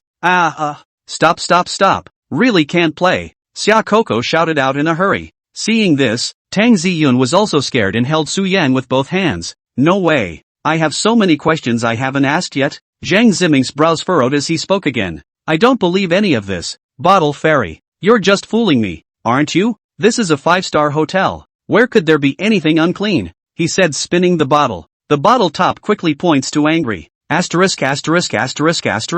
Seeing this note, Pan Ning also subconsciously approached Su Yang. Tang Ziyun, who was on the side, said fearfully, it can't be that you're really angry, right? Su Yang smiled faintly. It's fine. I guess Fatty has moved. Otherwise how could the answer be so accurate every time? Lu Bo hurriedly pulled Zhang Ziming at this time. What are you doing? Bottle fairy is angry. Then what? We can only send the bottle fairy back now. Then you'll deliver it. After all, you invited it. Okay. Bottle fairy, bottle fairy. Just now it was us who were ignorant. Now that the questions have been asked, please return to your position. Lu Bo finished seriously placing the bottle on the table and spinning it. Su Yang took a deep breath looking at the desktop. After 10 seconds or so, the bottle points to warning. Chapter 84. Are you a human being or a trickster? Aha! Several girls screamed at once. Lu Bo was also a bit frazzled at this time, and he said somewhat nervously, it's finished, the bottle fairy isn't going anywhere. Then what should we do? You hurry up and send it away. Zhang Ziming was also anxious. It's easy to invite the gods but hard to send them away. Lu Bo took a deep breath, picked up the bottle and looked around. He said in a serious voice, I'm sorry, bottle fairy. We were wrong. We shouldn't have bothered you. Please go back to your old self. He picked up the bottle a little shakily as he finished. Seeing this, Su Yang stood up and snatched the bottle. I don't believe it yet. I'll do it, he said, spinning the bottle on the table. After another 10 seconds or so, the bottle pointed to danger, and at that very moment, all the lights in the entire living room went out. After a 0.1 second pause in space, screams resounded through the large living room. Everyone instantly panicked. Xia Coco, Han Xiaoyu, Yan Yue, several people did not wear shoes on the screens and ran out. Meng Wanzhou also hurriedly backed up and ran next to the floor-to-ceiling window the moment the lights went out. This time to Su Yang's back is also wholesome cold. He frowned to look at the hidden sitting Lu Bo. Fatty, is it you who's up to no good? He grabbed Lu Bo's hand, but Lu Bo sat motionless on the sofa with his head down. On the side, Lu Wenxin and Lu Meng had also long ago run off somewhere. Su Yang sensed that something was wrong. He pulled Lu Bo over as he spoke again in a deep voice. Fatty! Lu Bo slowly raised his head to look at Su Yang. He was seen grinning with a ghastly white face, and his eyes only had the whites of his eyes at the moment, which looked extremely creepy. On the side, Pan Ning Tang Zi Yunye as several people were also scared by this face and turned around and ran with a scream. Su Yang naturally was also startled, but he didn't run. Instead he quickly slammed his fist on Lu Bo's face. Lu Bo tumbled to the ground with a miserable cry. Su Yang was about to capitalize on his victory when Lu Bo hastily stretched out his hand to beg for mercy. Ouch! Brother Yang! Brother Yang! It's me! I faked it! Don't hit! Asterisk. Are you a ing human or a ghost? Su Yang clenched his fist with his right hand, and with his left hand, he took out his cell phone and turned on the light towards Lu Bo on the ground. Turn on the lights! Su Yang shouted. Lu Bo hurriedly pulled out the remote control under the table and pressed it, and the living room lit up again. At this moment, the sofa area was deserted. Only Su Yang and Lu Bo were left, and the rest of the people didn't know where they had run off to. Only Meng Wanzhou was still standing by the distant floor-to-ceiling window, and Su Yang turned his head to look, only to see that the gate of the villa had been opened at some point, and someone ran straight out of the villa. Meng Wanzhou walked over after slowing down. Su Yang laughed. Fatty, you are a good deck of cards to play yourself to pieces.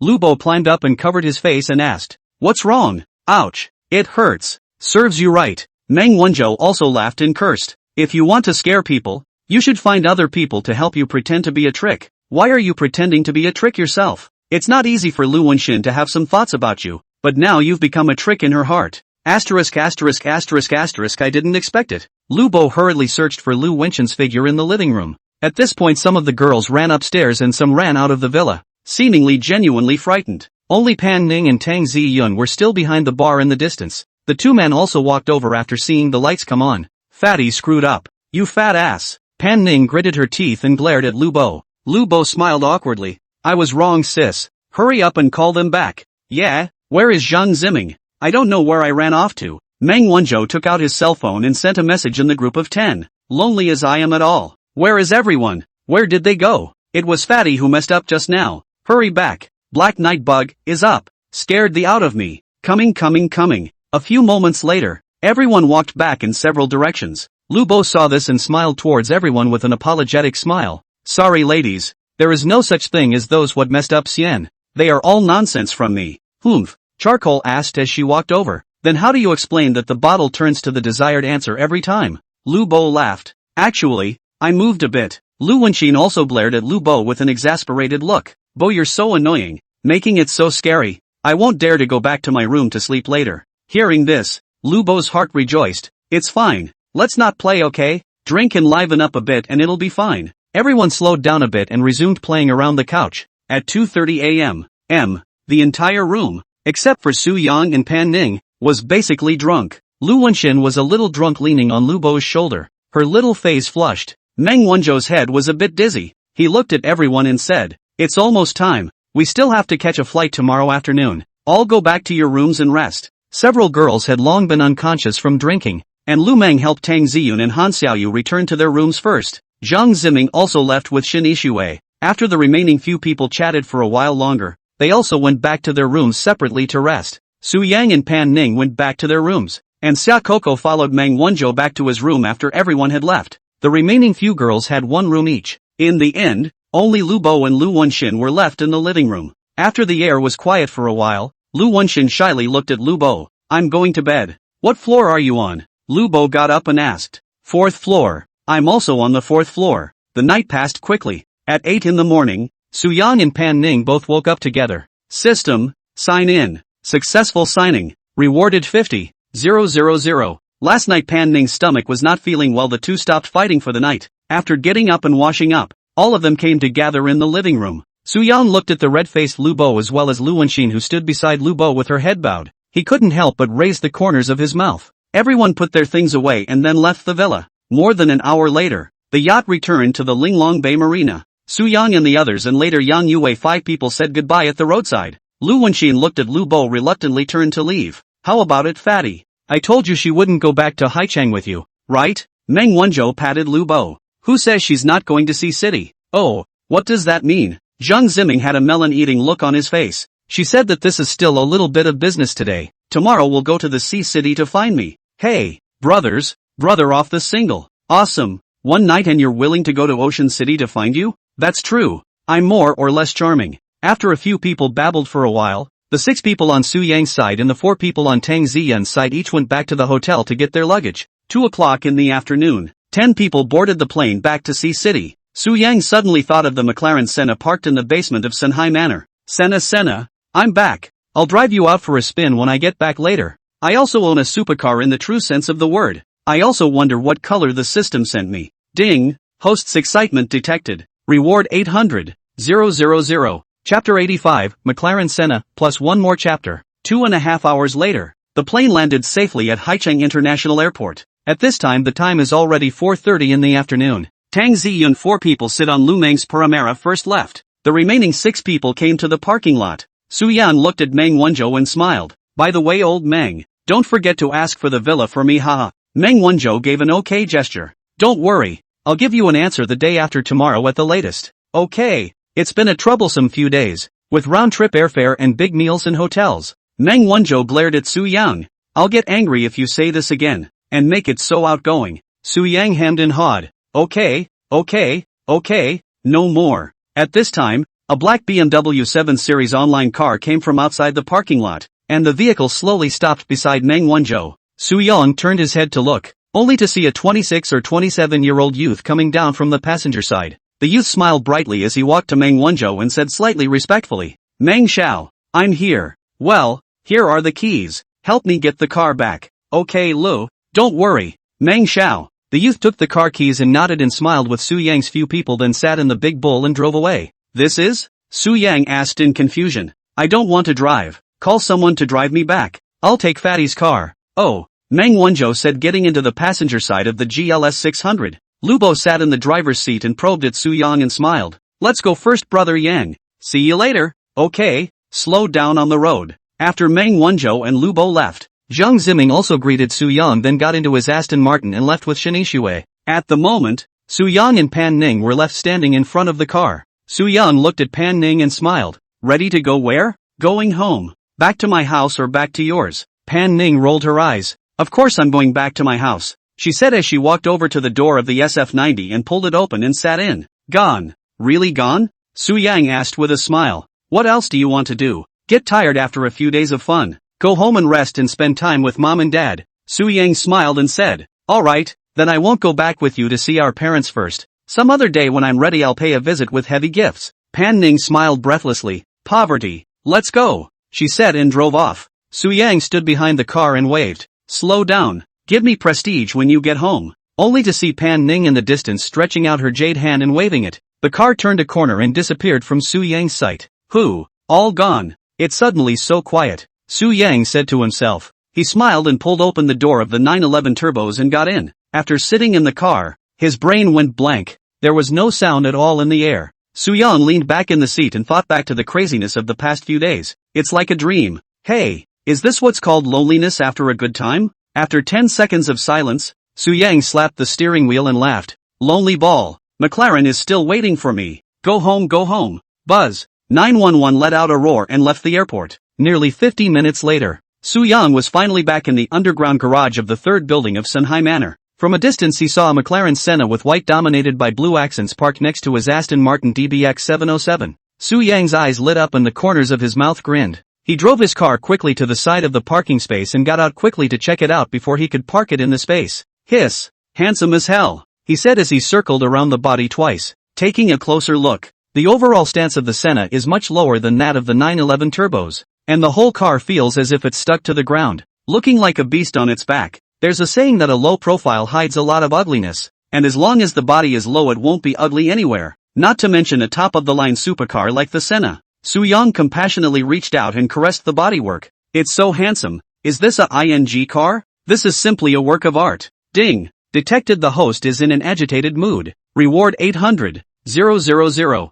Su Yang didn't care about the system's voice. He gulped his saliva before wanting to open the car door and sit in to take a look. Where are the car keys? He said as he subconsciously took out his backpack to check. but there were no keys in the bag. The system? Where's my key? You can't tell me the key has to be collected in pieces. 2. Key in system shelf. Who? Scared me. Take it out. As soon as the words left his mouth, he felt a sudden bulge in the bag of his pants. He reached down and took it out, and sure enough, it was a black car key with the McLaren logo emblazoned across the center. The key looks so minimalist that it's hard to imagine it's a key owned by a $20+ million supercar. But it's carbon fiber. Soo-young didn't have time to care about this. He hurriedly pressed the unlock button. The Senna's front and rear lights flashed at once. Soo-young rubbed his hands and smiled as he pulled open the butterfly door of the Senna Classic and sat in the car to feel it carefully. The car's seats are one-piece carbon fiber bucket seats, which are not comfortable to sit in, and almost all of the car is carbon fiber as far as the eye can see. Soo-young sat feeling hard. The car interior is not much interior to speak of. It looks relatively old-fashioned. The center control position is a 10.25-inch display screen. The Senna also has 6-point seat belts instead of the kind found in conventional cars. This is purely a supercar built for the track. Although it wasn't comfortable to sit, Soo-young was still very excited. When this car is driven on the road, the turnaround rate is simply not too high, and with a handsome color scheme throughout, plus a huge tail fin behind the butt, a young man would probably look twice. McLaren Senna. The car is named after the F1 driver Ayrton Senna in honor of the legendary driver. The car's 100-kilometer acceleration is officially shown as 2.8 seconds, and in reality it's estimated to be more than that. The car has a top speed of 340 kilometers per hour. 4.0L V8 twin-turbo with 800 horsepower and 800 newton-meters of torque. And the whole car provides a powerful downforce of 800 kilograms when up to speed. It's like there's a big hand holding the car dead to the ground. Soo-young stroked the steering wheel very lovingly as he looked up to the position above the rearview mirror. That's right, the starter button on this car is on the top of the head. Soo-young pressed the red button, and the dashboard in front of the steering wheel slowly rose with a sense of ceremony. The vehicle starts with a roar the moment it starts, and the motion is almost catcalls for the 911's engine when compared to when the 911 turbos start. Listening to the sound of the engine, Soo-young was very excited. He snapped the pull lock button above his head to open the door to get out of the car to park the turbos, and then once again sat back in the Senna. Couldn't resist, had to take it out for a spin, he said as he pressed the N gear in front of the center armrest, put his foot on the gas, and slowly drove the car out of the parking lot. When he came to the roadside outside the main door of the sales department of Sunhai Manor, Soo-young was about to step on the gas, but he saw through the car window Gu Xiaoman, who was walking out from the door of the sales department. She saw that Gu Xiaoman was still wearing a black and white professional suit, a tight little white blouse, a black wraparound skirt, plus sexy black silk high heels. Soo-young's eyes lit up as he lowered the Senna's palm-sized window and shouted, "Sister Xiaoman!" Gu Xiaoman hears someone shouting. She frowns and looks to the side of the road. A white McLaren appears in her field of vision. A little puzzled, she stepped forward to confirm. "Soo-young? Hey, it's me. Where are you going? When did you get back? Holy, you bought a new car again?" Yeah, how's the car?" "This," Gu Xiaoman said, walking over to the car and taking a closer look. "Is this a McLaren Senna? You know your way around a car. Want to come up and feel it? I'm going to the bank to run some errands, so I won't be coming up. It's not a few steps. Regret. By the way, are you free tomorrow? Come to the house for dinner. I promised you earlier to treat you and Sister Manhwa after the move." Yes. Alright then, you get busy first. I'll walk the car. Let's go." Soo-young said and fiercely welded the gas pedal with one foot. Senna erupted into a furious roar and quickly left, leaving behind a shocked Gu Xiaoman. Chapter 86, It's None of Your Business. Looking at Soo-young, who disappeared at the end of the road, Gu Xiaoman developed an indescribable feeling inside. She muttered to herself, "What the hell does this guy do? Porsche, Aston Martin, and now McLaren Senna. It just gets more and more mysterious," she said inside, then spread a smile and stepped away. Soo-young naturally didn't know what Gu Xiaoman was thinking. He was now excitedly feeling the joy that Senna brought him. This road in front of Morihei Manor is still relatively wide, 6 lanes in both directions, and the traffic is not too big. Soo-young could easily bring his speed up to 150 to 60 yards with a light kick of the gas, but this area was located in the city after all, and he didn't dare to go too wild. Want to feel the extreme speed can only go up to the Haicheng International Circuit to feel it. Even on the highway he did not dare to easily pop up to more than 300 yards. After all, China has not yet opened a highway with no speed limit. If you're not paying attention and get caught going 300 plus mph, it's not as simple as a few points. At this point on the road, he saw the car to overtake. The car around him saw this supercar will also take the initiative to stay away from some. It's not something you can afford to touch and repair. Soo-young enjoys feeling the driving pleasure brought to him by this supercar. and 911 turbos are two different feelings. The turbos are also fast, with the official mark of 100 kilometers per hour being even 0.1 seconds faster than the Senna. But the two cars feel completely different to drive. The Porsche's ride control is great, but this thing is totally a road-legal race car that's a little harder to handle. Soo-young drove around a few roads near his home twice before returning to the parking lot. After parking the car, he stood in front of the three cars with a smile on his face in admiration. It took a good 2 minutes before he pulled out his cell phone to snap a picture of an Aston Martin 707 on the left, a McLaren Senna in the center, and 911 turbos on the right. Looking at the photo, he shook his head and laughed. TSK, I didn't dare to dream like this before. Now these three cars are actually mine. It's not enough. It's not enough. I have to buy all my favorite cars. The system is good at giving them away sometimes, but it's not the same feeling to buy them yourself. Systems?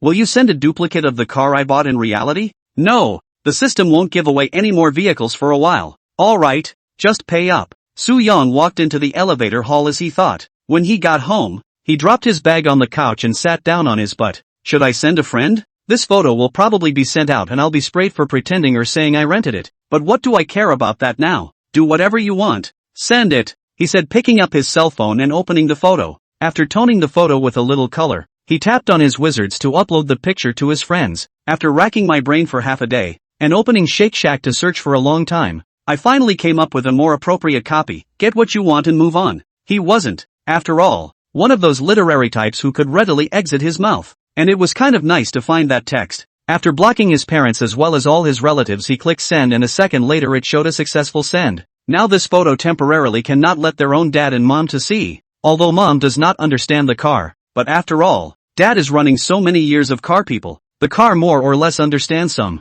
It's going to be a bit of a shock for a while to send out these three cars and be seen. That's not something you can buy by opening a restaurant. Speaking of restaurants, Soo-young instantly remembered that the system had rewarded him with a Western restaurant in Haichang when he was in Deer City earlier. Hey, what restaurant was that? System, what was the name of that restaurant you gave me then? Ocean City Happy Hour Western Restaurant. Ocean City Happy Hour Western Restaurant. Soo-young repeated that he had never heard of it in his impression. Where is it exactly? How do I get to the handover? The restaurant is located at 103, Kangzhuang Road, Yonghe District, Haicheng, and the host doesn't need to do any handover. You are already the owner of this restaurant, but do the people in there know I'm the boss? The host can take the time to go to the restaurant. Naturally someone will know. That good? Okay, let's go there tomorrow during the day. Oh, yes, take out that newly acquired Audemars Piguet for me. Removed. Soo-young looked around and eventually found the watch in his bag. Picking it up and examining it carefully, it didn't seem to him to be too different from the Vacheron Constantin he was currently holding.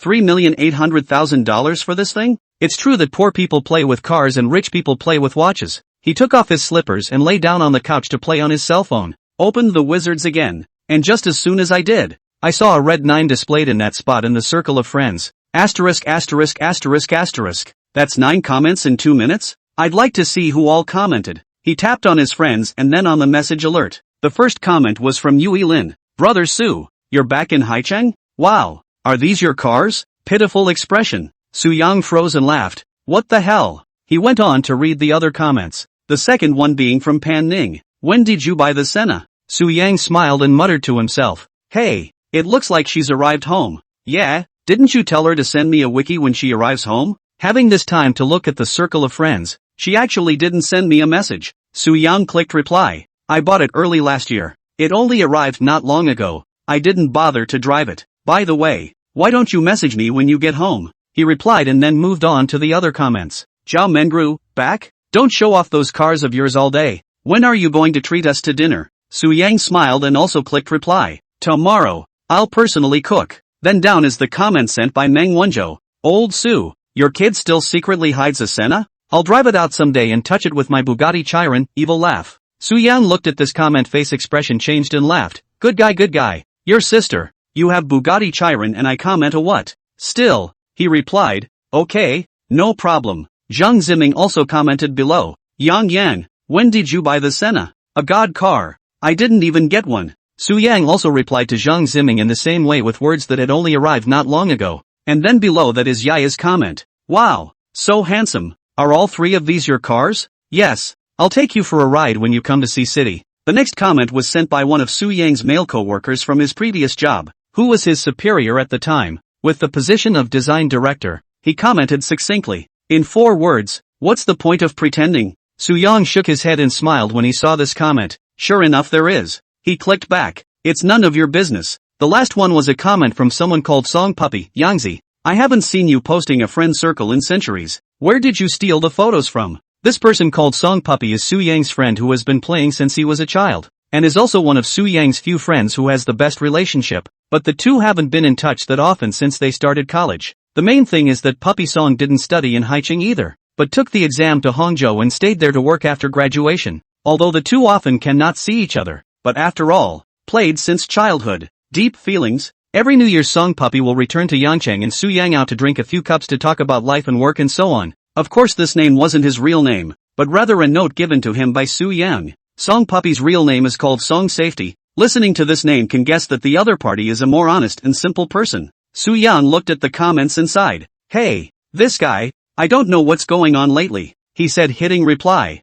I'm on Twitter. How have you been? Did you find a girlfriend yet? Chapter 87, did you say child exemption? A message from Song Safety popped up on the top of his cell phone after Soo-young replied. He clicked on it and looked at it. Song Safety, by the way. Speaking of girlfriends, brother, I've got something to be happy about. Dancing emoji. Soo-young froze and said back. Oh, you're not going to tell me you're getting married, are you? Song Safety, hey, guess what? I was going to tell you in a few days. I just got busy with my engagement a while ago. Soo-young, awesome. Not telling me about the engagement? Song Security, I'm not thinking about the distance. My girlfriend is a local Hangzhou. Engagement and so on are over here to get. Soo-young, out of the blue. Bro, actually found a Hangzhou local. Song Safety, it's just a girl from an ordinary family. And Hangzhou isn't all about rich women. Soo-young, so where are you going to get married then? Song Security, marriage my parents want to ask me to go back to Yangcheng to do. Suzanne, and what did the other side say? Song Safety, no problem.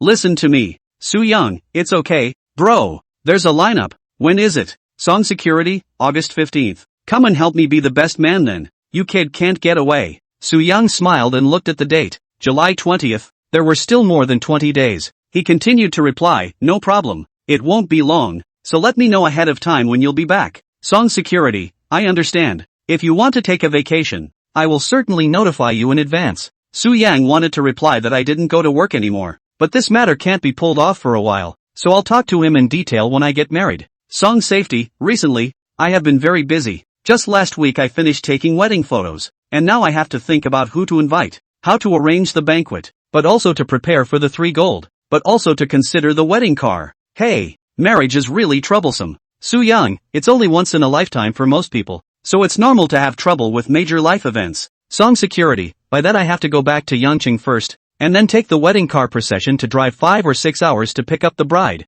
Think of all tired Soo-young, you want to go back to Yangcheng first, then go to Hangcheng to pick up the bride? Song Security, yes. Ouch. Headache. I do not understand why I have to run this trip. Cannot be together with me back to Yangcheng. Well, Soo-young, this stuff can't be helped. So let's be tired, and leave a little earlier when the time comes. Song Security, hey, can only be so. Now my biggest headache is the wedding car thing. Rent a better wedding car team and too expensive. Find friends to help and very troublesome to others. I do not know, my dad cannot find so many cars. Soo-young thought about replying. How many cars do you want? Song Security, at least have to be more than 8, and cannot be too cheap car, or more or less a little bit of face. People after all is Hangzhou people, although the mouth does not say, but these things still have to do a little bit. Soo-young, so what kind of car do you want for your first car? Song Security, at least must be a Mercedes-Benz. I see a lot of my friends and colleagues to marry the head of the car is basically a Mercedes-Benz S, or BMW 7 Series Audi A8 or something. I cannot be too low to engage in a more than 200,000 car to pick up the bride at. Soo-young smiled and said back, okay, leave this to me. I'll help you with the wedding car. Song Safety, surprised, what are you talking about? Soo-young, I said I'll take care of the wedding car. What's the matter? Think I can't handle it? Song Safety, no, man. I know you're not doing too bad, and you're getting 7 or 8,000 a month, but where are you going to get so many wedding cars? Wait, you're not working at a car rental agency now, are you? Soo-young did not hold back his laughter. What a mess. Specific, and so you get married when then and you talk in detail. Wilson, a sentence or two cannot say clearly. Anyway, this thing you hand me on the line. Brother married, I help you find a few good wedding car or no problem. Song Security, did you say child immunity? Soo-young, child exclusion. Song Security, I throw. I'm kinda touched that you said that all of a sudden. I don't know how to get back to you. Su Yang touched a hairline. Free time to invite me to wash a full set of big treasure sword even. Song security, haha, okay, so this is really up to you? Su Yang, to me, when you come back I send you a team of beautiful wedding car team. The head car must be arranged for you a hand of high-powered rear-drive Camry. Song safety, throws watermelon rind emoji. Su Yang, no kidding, just go work on something else in peace. Don't worry about this. Song safety, that's fine. I'll really leave it to you the main is also you. Change someone else so and I said although very touched. But I really do not rest assured. Su Yang, alright, I'm not going to bull you. I'll see you in Yangchun when the time comes. Turning off the conversation, Su Yang laid down on the sofa and thought about it. The wedding car. Well, none of the 3 cars I have now seem to be very suitable for use as a headliner. And his house is in the countryside. So apart from the Martin, which is walkable, the other 2 would probably have to have their undercarriages worn out if they drove over there. But it's not like an SUV like a Martin is a good wedding car. You still have to get a Bach or a Bentley Big Law or something. Well, as he was thinking about it, his cell phone rang once more. Su Yang picked it up and looked at it. It was a message from Lin Yi. Brother Su, didn't you say you'd come back to play with me today? I'm off the air. Where are you? Su Yang smiled and returned. At home. So I'll come to you? I'll buy you dinner. Su Yang, it's okay. You do it. Lin Yi, then send me a location. Su Yang will send the positioning to Lin Yi will temporarily stop thinking about the wedding car. Anyway, there are still more than 20 days. To his current situation is completely in time to prepare. The big deal is that when the time comes to directly rent 10 baht on the end of the matter. Anyway, it does not take much money. He glanced at the time, 6:40, and it was indeed time for dinner. He stood up and walked into the bathroom to take a shower. After changing his clothes and then picking up his cell phone and opening it, it suddenly occurred to him that there was no Dear Cloud in the comments just now. Haven't talked to her in days, he said, tapping on Dear Cloud's chat screen to send a message. Fawn, what are you doing? Tomorrow I'm inviting friends over for dinner. I told you before. Remember to come tomorrow. After waiting for more than 10 minutes, Dear Cloud didn't reply either. Su Yang thought for a moment. I guess I'm busy, so I'll leave it for now. Another 20 minutes passed and Su Yang's cell phone rang again. Lin Yi popped a voice over directly. Su Yang pressed answer. Brother Su, I'm at the gate of Senhai Manor. Are you coming out or should I go in? Su Yang thought for a moment and returned. I'll come out. Wait for me for a few minutes. Chapter 88, Sexy Yi Lin. Su Yang changed into his Audemars Piguet watch and put the keys of the McLaren Senna into his bag. After arriving at the parking lot, get into the driver's seat of the Senna and slowly pull out. It didn't take 2 minutes for him to arrive at the gate of Morihei Manor, only to see that Lin Yi was standing alone on the side of the road waiting. She was wearing a white sleeveless lapel-tight shirt today, a black cat ear hair band on her head, and a pair of thin-rimmed round-rimmed glasses on her face, with a large gray bow tied at her chest, and a small white purse in both hands. Underneath was a super short skirt the same color as the bow, with sexy knee-high black stockings on her fleshy legs, 2 black straps attached into the short skirt, and a pair of small black boots on her feet. The overall look was very sexy and seductive. Su Yang sat in the car and secretly swallowed his saliva. Holy crap, it's worthy of being an anchor. You really know how to dress up. Kind of funny. He smiled and drove the car in front of Lin Yi and honked the horn. Drip. Lin Yi saw a supercar coming towards her. Her eyes flashed as she looked down into the car, and a very sweet smile quickly appeared on her face after seeing that the person sitting inside was Su Yang. Brother Su, I haven't seen you for a few days. Su Yang laughed. Get in the car. Fine, she said as she walked over to the passenger side to pull the door open. Though the doors on a top-of-the-line supercar like this weren't really opened by the average person, she looked around and couldn't find where the doorknob was. Brother Su, how do you open the door of this car? I've never been in such a high-class car. Su Yang smiled and pulling down the passenger's latch and the door opened. Lift upwards. Oh, okay then, Lin Yi said as she reached down and opened the car door from bottom to top. Her face was happy and she said with a slight excitement, Brother Su, this car is so cool. What brand of car is this? It should be very expensive, right? Su Yang smiled indifferently. McLaren. It's indeed a bit expensive. More than $20 million. Get in the car. 2. More than 1,000 million. Lin Yi muttered and got into the car. She was seen bending down, her butt going into the car first before the whole thing sat in. Su Yang looked so excited inside that his heartbeat unconsciously accelerated. Ding! The host is excited to enjoy the beautiful scenery. Rewarded 1 million. After closing the car door, Lin Yi's slightly fleshy little face flushed a little. She turned her head to look at Su Yang. What does Brother Su want to eat? I'll do whatever. I'll eat whatever you arrange. Well, I've recently heard of a restaurant that's kinda hot. It's called something like Pleasure Time, so let's go eat there.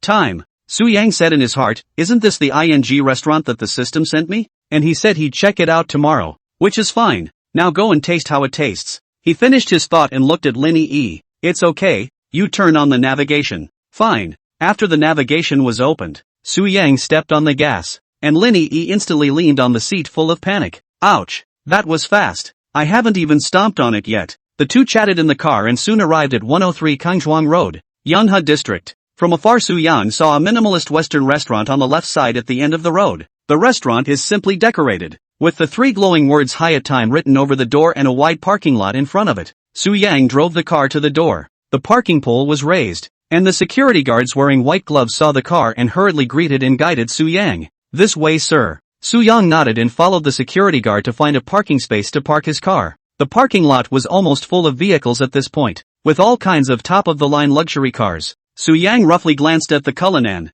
BMW 740, Mercedes-Benz G63, Range Rover and so on, but with the advent of the McLaren Senna, these cars don't stand out as much. Su Yang and Lin Yi stepped out of the car, and the security guard smiled as he led the two to the entrance of the restaurant. Two of you inside. Su Yang nodded and followed Lin Yi into the restaurant. The interior of the restaurant looks much more luxurious than the exterior, which is playing elegant music at the moment. The interior is spacious, and the overall color scheme is dominated by curry and white. Su Yang nodded with satisfaction. Not bad. At that moment a pretty waitress came up quickly to greet the two. May I ask if you two have an appointment? Su Yang froze and asked. You still need to make an appointment? Yes, there are more guests coming to our restaurant to dine. Today's table has been booked out. If you don't have a reservation, you may need to come back another day. So hot? Su Yang looked up to the interior. The entrance to the dining room is blocked by a very large decorative wall, so you can't see the dining inside. Su Yang looked at Lin Yi. How so? Or maybe another one. Su Yang turned his head to the waiter and asked out, is there no private room or anything? The private rooms are all booked up too. I'll be damned. Do people love Western food so much nowadays? Can I come in and take a look? The waitress smiled and said, that's fine. Su Yang told Lin Yi to wait in the rest area at the entrance, and he followed the waiter in by himself. Entering the interior, this revealed that although there weren't as many people as expected, there were indeed people seated at every dining table. Su Yang pointed to the table diagonally across from him that was about to finish eating. That table looks pretty much full to me. Can't we sit there later? The waiter said politely. Every table has been pre-booked by other guests now, and the guests should be coming over later. Su Yang thought for a moment. Isn't he the owner of this store? Doesn't the boss need to make a reservation to come to dinner? He looked at the waitress and smiled. Do you know who the owner of your place is? I know. It's a gentleman by the name of Su, but I haven't met the owner yet. He doesn't come to the restaurant very often. When Su Yang heard this, he thought to himself, hey, actually knows. Then if your boss comes to dine, do you also need to make a reservation? Su Yang looked at the waiter with a serious face. The waitress was stunned. She completely did not expect Su Yang to ask her this question. She said with a slight smile, naturally, it's not necessary if the boss comes. And where would you have your boss sit if he came without a seat? The owner has a special private room, but it's not for public use. Su Yang nodded. Oh, so that's how it is. That's fine. Take me there. Ah, the waitress had a surprised expression on her face. She looked at Su Yang and said with some difficulty, but, sir, the boss's private room, our store really has a rule that it can't be used by outsiders. No one can. Su Yang said in his heart, quite disciplined. Yes, this little girl is not bad. He smiled. What if I gave you the word that I am the owner of this restaurant? The waitress thought Su Yang was joking with her. She smiled awkwardly. This. Ha ha ha. I won't tease you. I'm really the owner of this store. My name is Su Yang. You can ask your manager or something. You're really the boss? The waitress was at a loss for words. She didn't know for a moment if she should believe Su Yang or not, but the feeling she had when she looked at Su Yang was not bad. He was handsome and didn't look like the kind of person who liked to tease little girls. She thought for a moment and said, could you give me 2 minutes then? I'll go ask the manager. Chapter 89, there's no need to float. Go ahead. I'm in no hurry. Su Yang said with a smile on his face as he swept a circle of the dining guests, basically a crowd that looked more refined. This restaurant does have a higher positioning, he thought, walking back to the lounge area at the entrance. Seeing this, Lin Yi stood up and asked, how is it? No need to wait. There should be a spot available soon. I thought we were all booked up for today? There's an exclusive private room. I told her to ask their manager. Oh, it's still Brother Sua. It's just Rowdy. Su Young smiled and sat down beside Lin Yi. After waiting for less than 2 minutes, he only saw a middle-aged man in a suit quickly running down from the second floor of the restaurant. He wore a pair of glasses, was about 175, and wore a back comb. The looks are of the popular face, the kind that hardly catches the eye even when walking in a crowd. He was seen trotting to the door. He held the cell phone in his right hand and looked down before looking back at Su Yang, who was sitting directly across from him. Asterisk asterisk asterisk asterisk. He burst out a foul mouth, wiped the sweat on his forehead, then hurriedly came to Su Yang's body and said slightly respectfully, "Mr. Su, I'm really sorry. I didn't know that you've come. My dereliction of duty. I'm really sorry. Just now the receptionist didn't offend you, right?" Su Yang waved his hand and smiled lightly. "No, you know me? Of course. A few days ago our former boss here suddenly resigned for some unknown reason, but before he left he gave us the word that he would be coming to take over from Mr. Su Yang Su, that is, you, and he also told us to make sure that we receive you well when you come to inspect," he said and gulped before picking up again. "But I didn't expect you to come over tonight. I just had something to do upstairs to take care of a bit of other business, otherwise I'm sure I'd be in the lobby at all times." Su Young thought to himself, "It's just the owner of a restaurant, why are you so cautious?" But he didn't say this out loud. Instead he laughed. "It's fine. Small problem. By the way, what do I call you? My name is Gao Yuan. Mr. Su can just call me Xiao Gao. Ko, you look like you should be in your 30s, don't you?" Yeah, just turned 33 last month." "Then you're almost 10 years older than me. You can hear me and I can't shout. I'll call you Old Gao from now on." Okay. What is your position?" Hearing this, Old Gao's heart raced. He was afraid that this new young boss would fire him if he was offended, even though he hadn't made any serious mistakes. But he knows young people nowadays. They can do anything when they are in a bad mood. He spoke hastily. "My position is restaurant supervisor." "Supervisor? Well, what other positions are there besides you?" Lao Gao thought for a moment and said, "Above me there is the general manager and deputy general manager who are responsible for the overall operation of the restaurant. And then above that is you. Then there's the wait staff, front desk cashier, reception and the chef team, executive chef, western chef, sous chef, regular chef, helpers, wine servers and housekeeping," Lao Gao said in detail. Su Yang nodded after listening. "The manager isn't in the store?" Yes, the manager is off duty." "Okay, nothing's going on. Relax. Why are you so nervous? Make yourself at home. Take us to the private room." Okay, Mr. Su, you two please come this way." Su Yang stood up. Lin Yi on the side had long been surprised. She opened her small mouth the whole time not knowing what to say. She chose a restaurant at random. How could she have never imagined that the owner would actually be Su Yang? "What are you gawking at? Let's go." "Oh, good." The two of them followed Lao Gao to a private room in the innermost part of the restaurant. A black and gold sign with a number 1 on it hangs over the door of the private room. Old Gao reached out and opened the door. He bent down and said, "Mr. Su, inside please." Su Yan nodded and followed Lin Yi into the private room. The private room was about 70 to 80 square feet, which wasn't terribly large, but it was perfectly adequate to accommodate 10 to 20 people. In the center was a very large round table surrounded by 4 black and gray couches as well as small tables. At the far end of the room was a large floor-to-ceiling window, with beige curtains blocking the night view of the city outside. The private room comes with a bathroom and has an overall modest look. Su Yang does not mind these. Anyway, this place he will not often come. The most is to want to eat Western food over to eat a meal. He did not think to manage the restaurant, the end of the year to sit and share the money on the line. Anyway, there were managers and supervisors and stuff down there, so he didn't bother, and he didn't know how to manage them even if he was allowed to. You can't go to work for a little bit. The two of them took their seats and ordered some of the restaurant's specialties. Su Yang intended to taste how delicious the flavor of this restaurant that was full every day really was. Old Gao personally helped the two order the food, and soon the dishes were served one after another. Each of the dishes looked to be very well done, with a small piece of foie gras on one of the large dinner plates. Su Yang laughed. How much does this plate of foie gras sell for? He hadn't noticed the prices when he ordered earlier. After looking at it, Lao Gao said, "One serving of our foie gras is 399. That expensive?" "Yes. We set the price based on the ingredients used and the production process of the foie gras. We definitely won't price it haphazardly. Don't worry, Mr. Su." Su Yan nodded. "Alright, there's nothing else. You go out first." "Okay, Mr. Su, you two enjoy yourselves. Call me anytime if you need anything." After Old Gao left, Su Yang and the two of them began to enjoy the food. Su Yang took a bite of the steak that still had blood on it. "Well, it does taste better than the ones I bought at the supermarket. but it's still a lot worse than that M9 Wagyu we had in Deer City. Try something else. Lin Yi forked a small piece of steak into her mouth, her movements reserved and chewing slowly. Su Yang, on the other hand, couldn't care less about this much. He took a big mouthful of hard work, and in no time at all the two of them were full of food and drink. What do you think of the flavor? Su Yan looked at Lin Yi and asked. Lin Yi nodded and smiled. It's delicious. No wonder it's so hot. It's the kind I'll come back to many times. That's fine. Let's go. Fine. The two of them got up and left the private room, and Lao Gao, who was standing not far away, saw this and quickly greeted them. Mr.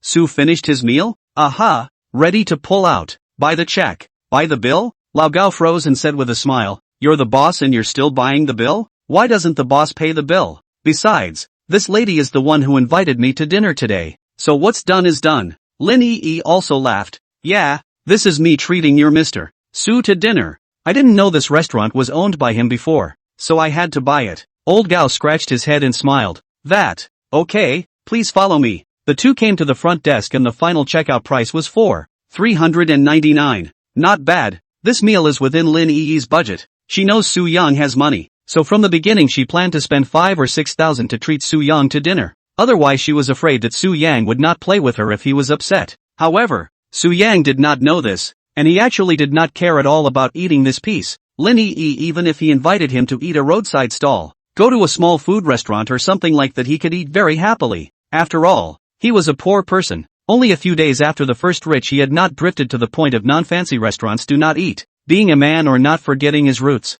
Su Yang had always known this. Everything he had now was given to him by the system and not earned by his own ability, so there's not much need to float. Chapter 90, Together, I don't mind. Lao Gao personally escorted the two to the parking lot. After seeing Su Yang open the door of the McLaren Senna he was calm on the surface, but inwardly he was shocked. Hiss, there's something about this boss. Isn't this the McLaren Senna, which is limited to 500 units worldwide? My dream. Su Yang looked at Old Gao and smiled. Don't send me off. Let's go. Oh yeah, I'll add a contact with you.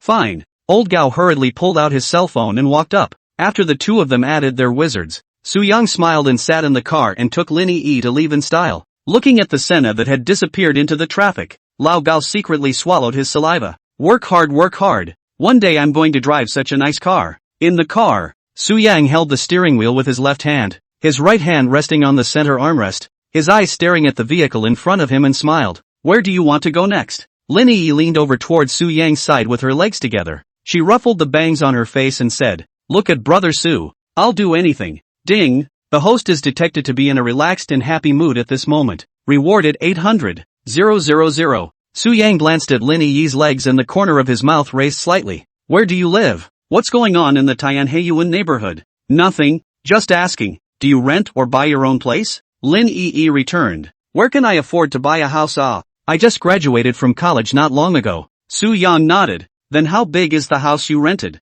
2 bedroom, 1 bathroom, 300 a month. It's not bad. You live alone? Yeah. Su Yang thought about it and picked up. Then why don't we go to your house and sit down? Go to my house? It's a bit of a mess. It's fine. I don't know where to go now anyway. So, okay. What? It's inconvenient? Forget it if it's inconvenient. No. It's just a bit messy. I'm afraid you'll spit on me when you see it. Lin Yi hastily spat out her tongue and said. Su Yang smiled. What does it matter? Let's go. The last time I went to pick you up it seemed like I had to make a U-turn in front. Su Yang said, asking out in his mind. System, open Lin's personal information for me. Lin, age, 22, height, 165 centimeters, weight, 57 kilograms, face value, 88, stature, 95, number of relationships, 0, single.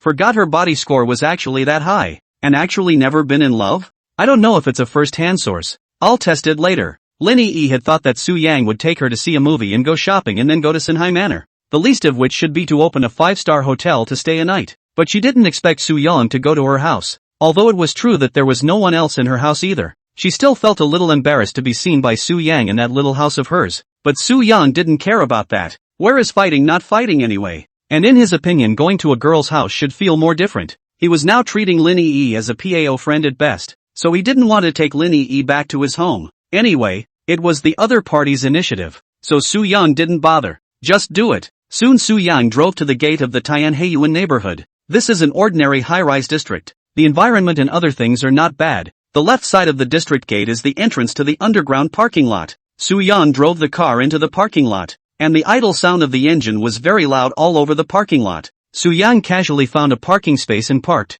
The two of them opened the car door and stepped out of the car. The presence of a McLaren Senna in a neighborhood like this could simply be declared capped. 2 or 3 other cars were parking in other spaces, and they all turned their heads to look when they heard the commotion. Holy, a supercar? A boy hurriedly pulled out his cell phone to take a picture. Su Yang had just gotten out of the car and closed the door behind him when a somewhat familiar voice sounded not far to his right. Su Yang! Asterisk asterisk asterisk asterisk. Can't be? You can run into an acquaintance even here? Su Yang thought to himself as he followed the sound and turned his head to look. Upon seeing the person, the muscles in his face involuntarily twitched. I'm really convinced. Why are you again? Su Yang said with some impatience. At this time, this person was already walking towards him with a smile on her face. The person who could make Su Yang impatient after seeing it. Yes, it was Lin Xiaoma, his ex-girlfriend. What a coincidence. What brings you here? Lin Xiaoma was wearing a white floral dress with a Gucci bag hanging from her wrist. Just after she finished speaking, she looked at Lin Yi beside Su Yang. This is your girlfriend? Changed again so soon? Lin Xiaoma laughed with a big grin. Su Yang scratched a handful of hair and said, it has nothing to do with you. It's not that I just didn't figure out how I could run into you anywhere. It means our destiny is still intact. Yikes, this isn't your car, is it? It's not cheap to rent a car like this. Su Yang rolled his eyes. I'm too lazy to talk to you. Do what you need to do. Don't bother me, he said and pulled Lin Yi away. Lin Xiaoma smiled slightly at the situation and also quickly followed. Without taking a few steps, Su Yang turned his head to look. I say, what are you following us for? Who's following you? I'm going this way too. Fine, then it's okay for me to let you go first. Come on. Su Yang pulled Lin Yi to get out of the way. Lin Xiaoma rolled her big eyes and spread a smile before walking towards the front. Sis, Su Yang cursed. Brother Su, who is this person? My ex-girlfriend. Oh, no wonder she looks so pretty. Lin Yi said as she looked at Lin Xiaoma's back as she left. This point Su Yang did not deny that Lin Xiaoma's looks were indeed very good. Otherwise he would not have gone after the other party to death in college. Only after seeing Lin Xiaoma disappear from view did Su Yang continue to follow Lin Yi towards the elevator hall of the unit building. Which building do you live in? Building 6. Unit 2. Just up ahead. Why is she here? Does she live here now too? Su Yang thought in his heart, and the two of them quickly walked into the elevator hall of the 2nd unit of the 6th building. Just as he entered the elevator hall, he saw Lin Xiaoma standing by and waiting. Asterisk asterisk asterisk asterisk is up. I told you that our destiny is still intact. Look at that. You can still follow me again even after I've left. Su Yang was also too lazy to pull this kind of nonsense with Lin Xiaoma. He looked at the other party and asked, you live here? Well, it's only been a couple months since we moved here. What? Do you want to go up and sit down? I live alone. No, can't you see there's someone next to me? Together. I don't mind. Isn't your friend my friend? And isn't this more exciting? Lin Xiaoma said with a cheeky smile, looking towards Su Yang with a very teasing meaning. Su Yang. Chapter 91 Good looking. Love it. I don't know you that well now. Suit yourself then. I'm surprised you're not happy about something so exciting. Su Yang said in his heart, thinking about it is indeed quite exciting. Damn it, what if I'm a little heartbroken? Move with your heart, travel at will, enjoy life without worrying. Brother, what are you doing? I didn't ask you a question. Su Yang was concentrating on Lin Xiaoma's words when he was interrupted by the sudden appearance of the system's voice, and he shivered coldly. Seeing this, Lin Yi asked, what's wrong with you, brother Su?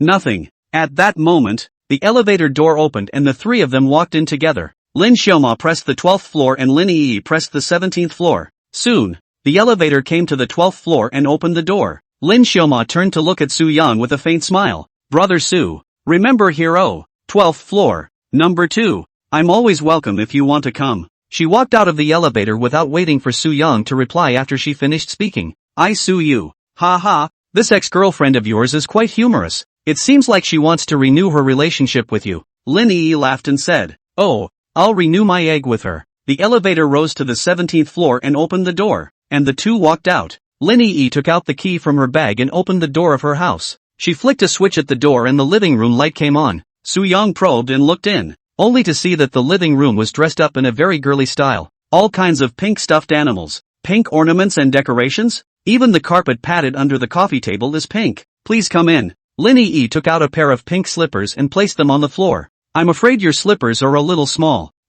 This is already the biggest pair. Or you don't have to change. Does that have shoe covers? No, hey. Forget it then. Well, wear it so I don't get your floor dirty. Su-yang said as he took off his shoes and changed into pink slippers that were only less than 40 yards. It was very hard for him to wear, and within 2 steps he took it off and went straight to bare feet. The door closed, and Lin Yi placed her bag on the cabinet by the door. Brother Su, make yourself comfortable. I'll get you something to drink, she said, walking into the kitchen. Su-yang sat on the sofa and surveyed the construction of the entire room. The overall look is more cozy and cute, and not as messy as Lin Yi said. The room is about 70 square feet, and the living room has a sofa, a coffee table as well as a 55-inch LCD TV. To the right of the sofa was a small balcony. Su-yang looked up and saw some pink, black, cartoon, thin, lace-edged piles of Aeneas hanging on the clothesline above the balcony. The corner of Su-yang's mouth grinned. The style jump is quite big. At this time Lin Yi shouted out from the kitchen. What kind of drink do you want to drink,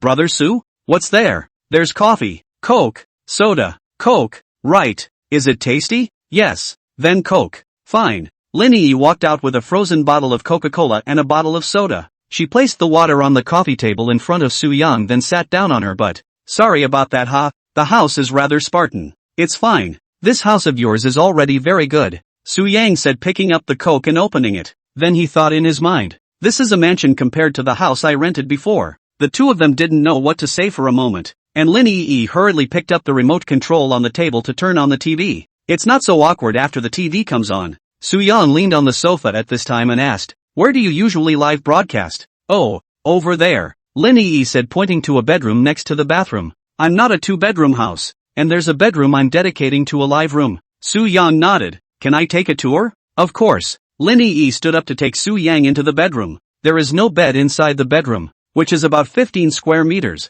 with a multifunctional writing table and a chair next to the window. There was a computer on the table as well as some equipment for live streaming, stands, lights, microphones and whatnot. Su-yang walked in and looked around. It's okay, it's quite professional. I'm sorry to hear that, but these are just some basic equipment that I can only say is barely adequate. Su-yang walked out of the live broadcast room after casually looking around. He turned his head to look at a bedroom that was closed next door. This is your boudoir, isn't it? Lin Yi covered her mouth and laughed. What boudoir? Just a room for sleeping, she said, walking up and opening the door. Come in. Su-yang smiled and walked in. As soon as I entered, I smelled a faint scent of flower petals mixed with milk. A girl's room sure smells good. The bedroom dress up and the live room are completely different styles. The bedroom is very girly and compact throughout, with a closet on one side, a 1.5 meter crib, and a vanity table. Su-yang sat on his butt on the bed. Well, that's good. It's the first time I've been in a girl's room. No way? Lin Yi was a little less convinced. There's no need to lie to you, Su-yang said as he got up and walked out of the room. This is indeed his first time to enter the girl's bedroom. Although the university and Lin Xiaoma in love, but he has not been to Lin Xiaoma's home. The two onto that what is all open room, Su-yang said as he returned to the living room sofa and sat down. Lin Yi followed out and then suddenly noticed that there was still a bunch of her own little underwear hanging on the balcony clothesline. She blushed and hurried over to where the living room connected to the balcony to pull the curtains closed with one hand. Seeing this, Su-yang laughed. What are you pulling the curtains for? No, it's nothing. It's a little more ambient that way. Su-yang naturally knew what the reason was for her to do so, but he didn't say much. Lin Yi walked back to sit beside Su-yang again. The two just had a conversation. Have you ever been in love? Su-yang asked. Nope. There was a guy who pursued me for a while in college though, but I didn't get together with him because I didn't feel too attracted to him. So you're 22 and not thinking about getting a boyfriend? I want to, but I've never met the person I'm attracted to. Lin Yi sneaked a glance at Su-yang while saying this. Ding. Detected that Lin Yi's favorability towards the host has increased to 70. Reward 10 million. Yoo-hoo, I didn't come here for nothing. I made $10 million before I did anything. Then you need to get out more. Or how are you going to meet other guys? Didn't I meet you now? Lin Yi shyly whispered. Su-yang didn't answer this either. He raised his right hand and scratched his head, and when his hand fell down it rested on his leg in a natural way. Lin Yi naturally wouldn't refuse. She leaned towards Su-yang's side with a smile on her face.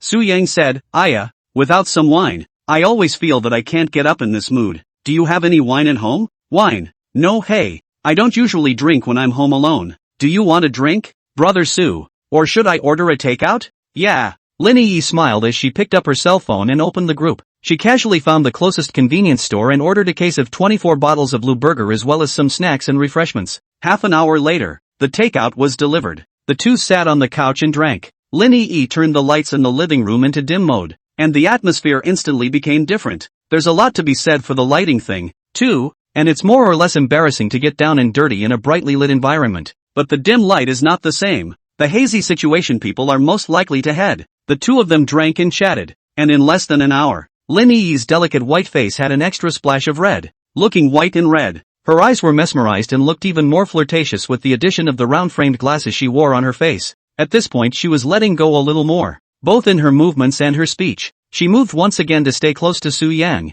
Su Yang smiled faintly. This bit of wine was completely gargling for him, but Lin Yi looked like she was really a bit drunk, and when she drank to the back Su Yang was basically just admiring it. Su Yang was so uncomfortable at the moment. He wrapped his arms around Lin Yi's thin waist and his face came forward to stare at the other party's eyes. Lin Yi smiled shyly. What are you looking at me for, brother Su? Breathing in the other party's blazing breath, Su Yang faintly said, good looking. Love it. When he finished, he bowed his head and printed. Chapter 92. You can try. Well, Lin Yi grunted softly. This stuff is generally fine until it's triggered, and once it's triggered it becomes completely insane. Su Yang was ready to go back to his room as soon as he picked up Lin Yi in a princess carry. Lin Yi stretched out two fingers on Su Yang's lips at this time and pouted. I want to take a bath first. Okay, then you go ahead and take a shower, he said and put Lin Yi down, who sheepishly ran into the bathroom. Phew! After the bathroom door closed, Su Yang let out a breath. His heart was racing at the moment, and even though he had fought many times recently, it definitely still felt different when fighting different people. He walked out onto the balcony and pulled the curtains back, pulling out a shangshi and lighting it. Ding! The host is in a good mood and enjoying himself very much at the moment. Rewarded 1 million. After 10 minutes or so, the water in the bathroom stopped. The door opened and Lin Yi walked out wrapped in a bath towel. Su Yang walked up and said, can I wash one? Sure you can. Okay, he said and walked into the bathroom. 5 minutes later, Su Yang casually washed his bare upper body and walked out. Not far to the left of the bathroom was Lin Yi's bedroom. Only the bedroom light was on and the door was half closed. Su Yang took a deep breath and a smile appeared on his face as he walked over with excitement, pushing the door open and entering. The scene in front of him almost caused Su Yang to have a nosebleed, only to see that Lin Yi was lying on her side beside the bed, staring at him with a pair of flirtatious eyes. Su Yang involuntarily gulped at the sight. How does this look like an inexperienced person? No, I must personally test it. The corners of his mouth lifted involuntarily at the thought, and he closed the door behind him casually, jumping onto the bed with a single bound. An hour later, Su Yang rolled over and lay on the bed, while Lin Yi leaned against his side with a bird-like appearance. The two began to make small talk without a word. Ding! Detected that the host is in a happy mood. Extremely enjoyable. Rewarded $8 million and a Maybach S680. Su Yang replied in his mind in a flash. Hey, I thought I said I wouldn't be giving out cars lately? Detecting the host's need and triggering the condition of extreme enjoyment, the host will be given a car. My ass. System, you are so sweet. Moving. Su Yang was lying down with a smile on his face. He felt that the position of his buttocks was a bit wrong so he sat up to check. Ha! Seeing this, Lin Yi asked out shyly. What's wrong brother Su? It's nothing. You're probably going to have to change these sheets. Okay. Lin Yi naturally knew what it was, and she sheepishly grabbed her pajamas and put them on and sat up. Su Yang also put his clothes on and walked out of the room. 10 minutes later, Lin Yi changed her sheets and walked out of the bedroom. Not too drunk? Don't feel much anymore. That'll do, Su Yang said and raised his hand to look at the time. It was already 11:30 p.m. He was torn between going back home tonight or not. If not, he was ready to fight later, and if he did, he was almost ready to go now. Lin Yi walked over to Su Yang's side and sat down. Is brother Su getting dressed to leave? Su Yang thought about it or planned to flash. Anyway, there would be plenty of opportunities in the future. Aha! I still have a few things to do when I go back. Otherwise I'm sure I won't leave. Lin Yi heard this and said with some reluctance. Alright, then when will you leave? Now. Otherwise the more you sit, the more you won't want to leave. Su Yang smiled and stood up. The two of them came to the door. Su Yang put on his shoes and turned his head and smiled. You take an early rest. It's not early. Well, brother Su, go back on the road slowly.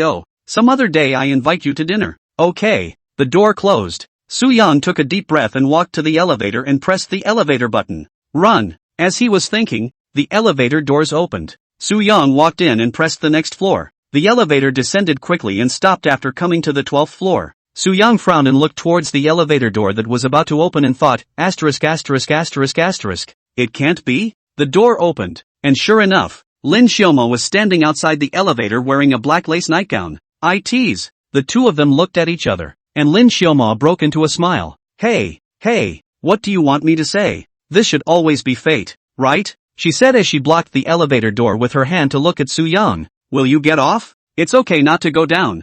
I was just going to get a bottle of yogurt from the convenience store anyway. You dress like that to buy yogurt? Isn't this just a regular nightgown? Su-young didn't say anymore. He looked at Lin Xiaomo and said, if you don't come down I'll come down. Don't block the door with your hands. Is it okay not to go down? Lin Xiaomo lightly bit her red lips with her eyes seductively looking at Su-young. Su-young saw this look for a moment. The fire rose again. Just now and Lin Yi's side happened to be not yet enjoyable. He was too lazy to bother with that mess for the time being. From this moment on he decided to take down such unsolicited through and through. Except in special cases. Anyway, it was the other guy's initiative. And it had nothing to do with him. He sighed, the corners of his mouth lifting slightly as he shook his head. It's fine if you don't leave. Go in and sit down. Welcome. Lin Xiaomo spread a smile and led Su-young to the door, pulling out the key to open the door. No need to change your shoes, she said and walked in first. Su-young followed. He raised his eyes and looked. This room where Lin Xiaomo lived was decorated in a completely different style from Lin Yi's place.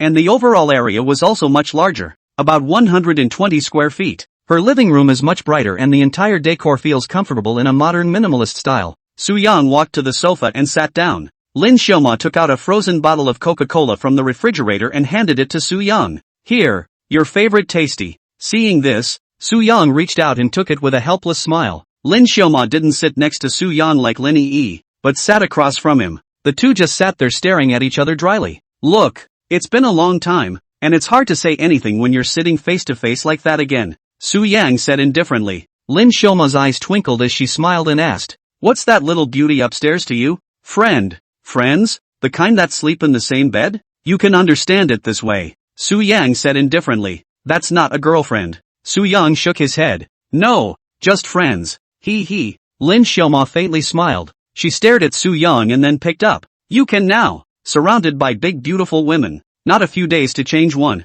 Well, no. You said I was unattractive then. What do you say now? It's a drop more than before. But can these girls accept your questions? Lin Xiaomo turned her words around and talked about Su-young's previous pain. However, the current Su-young had long since stopped minding. After all, he was now a fierce batch. He propped up his chin to look at Lin Xiaomo and said faintly, you can try. Lin Xiaomo heard this and stood up and walked towards the room. Su-young froze at the sight and asked, what are you doing? Don't you want to try? Come on, just try it. Asterisk asterisk asterisk asterisk? Straight up? And what else? No, I mean there wasn't any preparation or prelude or anything? You come in first, Lin Xiaomo said as she pulled open the bedroom door and walked in. This time, Su-young was a bit confused. This was the first time he had encountered this situation. He didn't think much of it, though, and stood up and walked into the bedroom. Chapter 93. You're not taking any pills, are you? Su-young had just entered the bedroom when Lin Xiaomo closed the door with one hand as if she was a different person.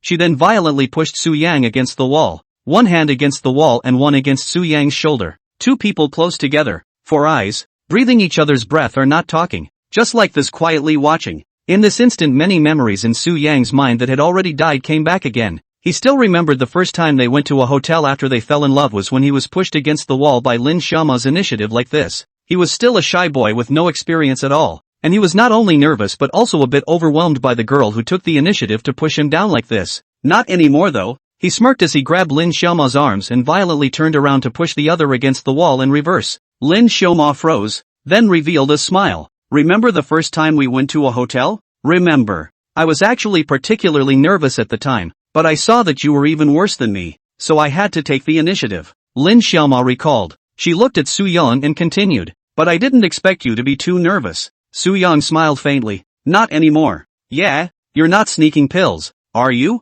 Su-young breathlessly rolled his eyes. No need. The night passed quickly. It was only around 10 o'clock the next day that Su-young slowly woke up, and Lin Xiaomo beside him was still sleeping heavily. The corner of Su-young's mouth lifted slightly as he called out to the system in his mind. System, sign in. Successful signing. Rewarded 50,000. At this time Lin Xiaomo slowly woke up. The moment she saw Su-young she hugged him. What's the matter? Still want to wake up and doze off? Let's get back together, Lin Xiaoma said faintly as she buried herself in Su Yang's arms. Su Yang didn't expect Lin Xiaoma to say this. He thought about it and spoke. It's better not to. Why? Are you still mad at me because of what happened back then? I didn't actually break up with you back then because of such things.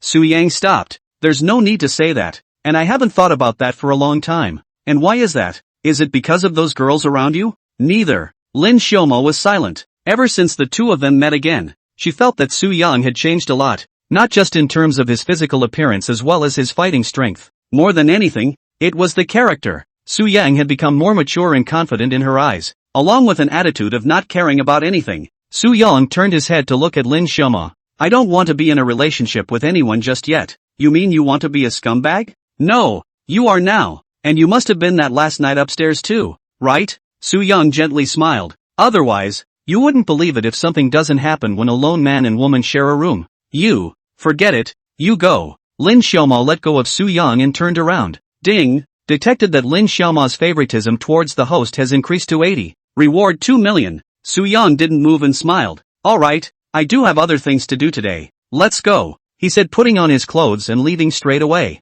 Lin Xiaoma heard the door close before she got up and walked out of the living room to check. When she saw the empty living room, she was inexplicably a little sad inside. If it was the previous Su Yang surely could not just say go like this. But the current Su Yang was also long gone from the Su Yang of that year. Su Yang came to the parking lot and drove off without any hesitation. He now has a clear position on himself as a scumbag who doesn't initiate or reject or take responsibility. After last night, he had thought that he would regain some feelings for Lin Xiaoma, but now it seems not. Lin Xiaoma and Lin Yi give him the same feeling. Just play along. Can't talk about a bit of feelings. Now among the girls he knew, other than Pan Ning and Dear Cloud, he didn't have that feeling that if he didn't meet them in the future, he would feel bad. Su Yang just thought of Dear Yin just happened to pass by the LV store where she works. He slowed the car down to pull out his cell phone to open the Prestige to check. After sending a message to Dear Cloud yesterday, the other party has not replied until now. Su Yang thought, what's wrong with this chick? It's not quite like her style. Under normal circumstances she would have returned the message soon. Now it's the second day and still hasn't returned. Su Yang thought about parking his car in the roadside parking lot. He was going to get out of the car and go to the store. But McLaren Senna parked in the bustling city center is indeed too much attention. Although high-chain luxury cars are quite a lot, but tens of millions of top supercars are still not very common. That's when many of the jitterbugs filming luxury supercars near the road turned their cameras on the McLaren Senna. There is more traffic on this road and more famous cars. Many car shooters then like to stand on the side of the road to broadcast live. Passing by, some fans will turn on the double blinkers to signal. At this time, one of the male anchors was constantly swiping pop-ups in his live room. *******. McLaren Senna. A supercar limited to 500 units worldwide. Yeah, awesome. I wonder which rich kid it belongs to. The anchor has material again. Su Yang naturally didn't pay attention to these. As soon as he got off the bus, a female anchor holding a cell phone trotted up to greet Su Yang enthusiastically. Hello handsome. Su Yang looked up, only to see that it was a relatively normal-looking girl, and he had thought that it was another one of those sewers coming to hit on him. The only thing I could see was that the other woman had a double ponytail and was wearing a tight off-white t-shirt, not too big or too small for thunder, with a short black skirt underneath. The whole person looks and feels okay, relatively sweet-looking, but not the kind of big beauty that is stunning at a glance, belonging to the type that needs to look at it a few more times to find out a bit of something. Su Yang saw that the other party was holding his cell phone at him. He opened his mouth and asked out, Hello, what are you doing filming me? Oh, is this so? I am a shoot car anchor, is now live. See handsome you, this McLaren Senna moment did not hold back, so I want to come over to ask you to see if there is no time for me to shoot a shot of your car? Su Yang froze and laughed.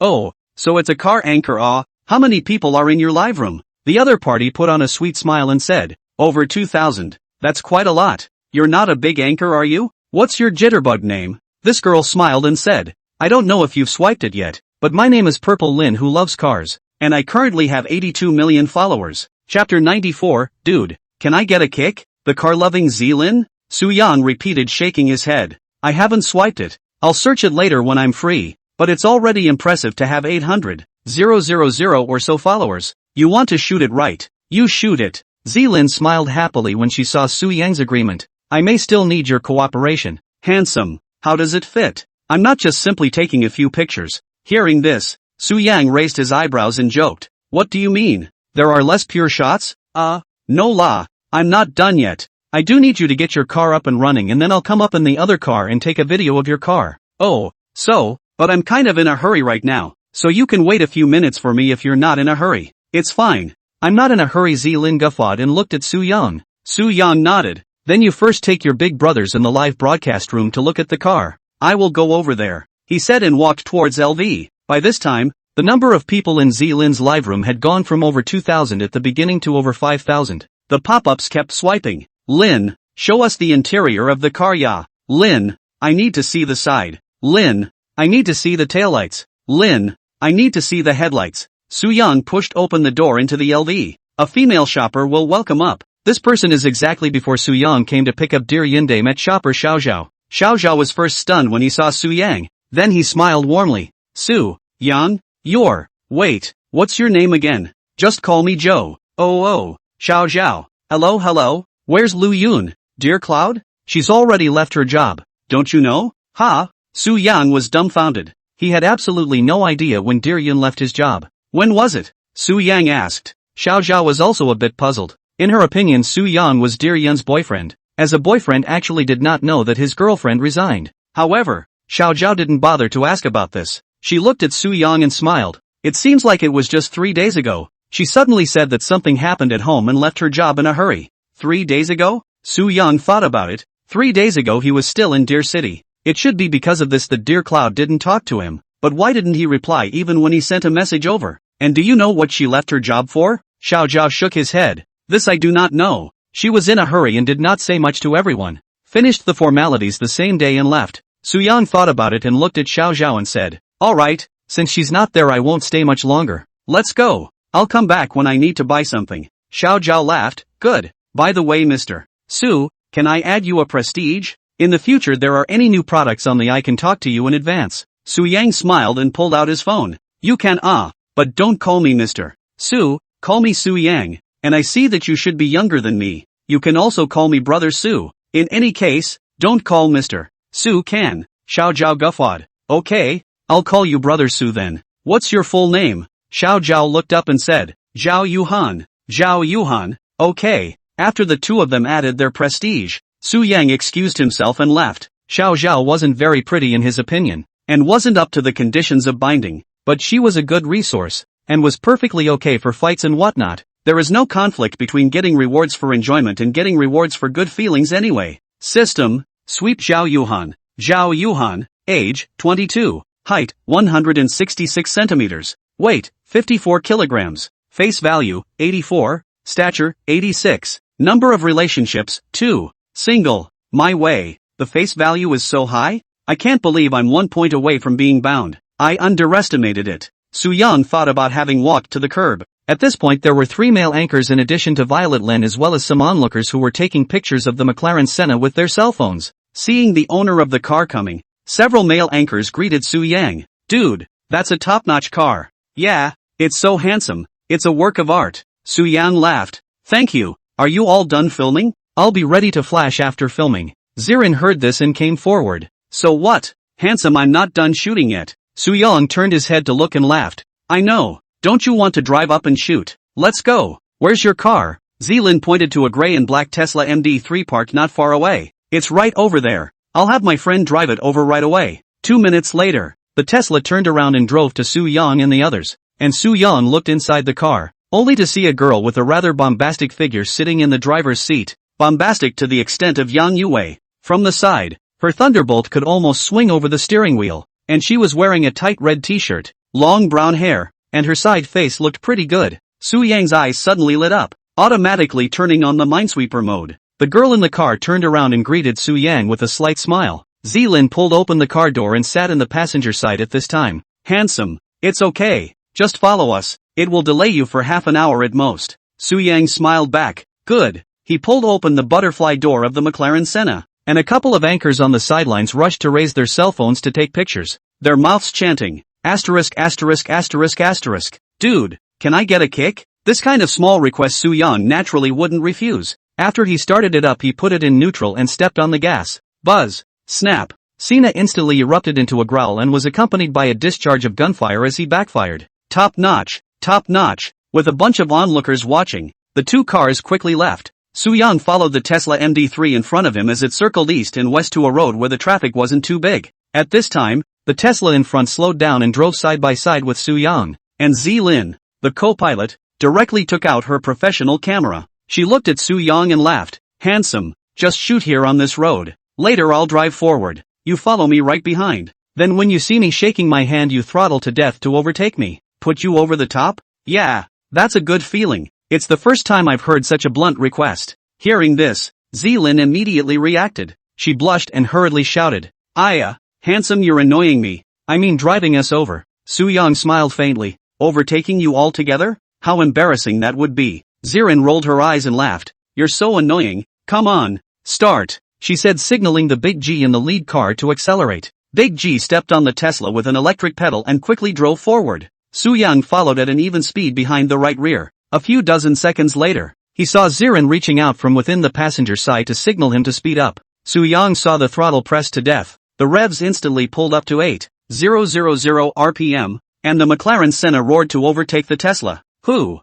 that's so cool. Chapter 95, You can't have a baby even if you keep it, Zirin exclaimed excitedly. It was a quick process, and the Senna's pickup was no mean feat, passing the Tesla in a matter of seconds. After exceeding it, Su Yang drove the car to the side of the road and stopped. The two violetlings followed suit and pulled over. The three of them stepped out of the car and Su Yang laughed. Are you done shooting? Aha, the shooting is done. It's simply handsome, Zilin said while looking at the car beside Su Yang. What's the handsome man's name? Su Yang. Hello, let's formally get acquainted. My name is Su Zilin, and this is my best friend and driver as well as post-production editor, Xia Evening Ching, Zirin said looking aside to Big G. Su Yang's gaze moved from Xia Evening Ching's lazy to her face. Hello guys. Hello handsome Su Yang. Xia Wanqing curved her crescent moon-like eyes and smiled sweetly at Su Yang. She was about the same size as Su Zilin, about 165 or so, but she looked at least 10 pounds fatter than Su Zilin. But look alone does not feel very fat, belonging to the standard micro-fat body. The difference in face value between the two wasn't too big, but if boys were allowed to choose, 99% of them would choose this type of Xia Evening Ching. Hello hello hello. Su Yang also greeted Xia Evening Ching. At this time, Su Zilin pulled out another cell phone from the bag she was carrying and looked at Su Yang. Su Yang handsome, can we add you a Wi-Fi? Yes, you can. Su Yang also took out his cell phone to add wizards with the two in turn. This kind of belonged to the reserve resources in his opinion. And naturally, Su Yang wouldn't mind having too many of them. He took advantage of the gap to call out to the system in his head. System, sweep the two girls. Zilin Su, age, 23, height, 164 centimeters, weight, 52, 5 kilograms, face value, 80, stature, 84, number of relationships, 2, with someone, Xia Xinqing, age, 23, height, 165 centimeters, weight, 58 kilograms, face value, 81, stature, 92, number of relationships, 1, single, can, all good. At this time, Su Zilin looked at the shooting cell phone and shouted, brothers, I'll go off the air first. Oh, wait for me to update the video. With that she turned off the live feed, putting her phone away. Then she looked at Su Yang. Su Yang handsome, do you have something to do later? Can we treat you to a meal? Su Yang smiled and politely refused. Sorry, I really have something to do later. Next time. Hearing this, Su Zilin didn't say any more. She smiled. That's fine. Since you still have things to do, then we won't bother you. We'll invite you again some other day when we have the chance. Alright, then I'll withdraw first, Su Yang said as he got into the car and quickly left. At this time, Xia Wanqing came to Su Zilin's side and said playfully, Lin, fancy this handsome guy? What do you mean you've fallen in love with him? While it's true that he's quite handsome and drives such a top-of-the-line supercar, I'm not the type to fall in love with the one I see, am I? Don't you forget I have a boyfriend? Then you asked someone out for dinner. Xia Wanqing spat out her tongue. I'm not thinking that he cooperated with us in making the video, so as a token of appreciation I invited him to dinner. What's wrong with that? But people don't appreciate it. He did not say that there is something.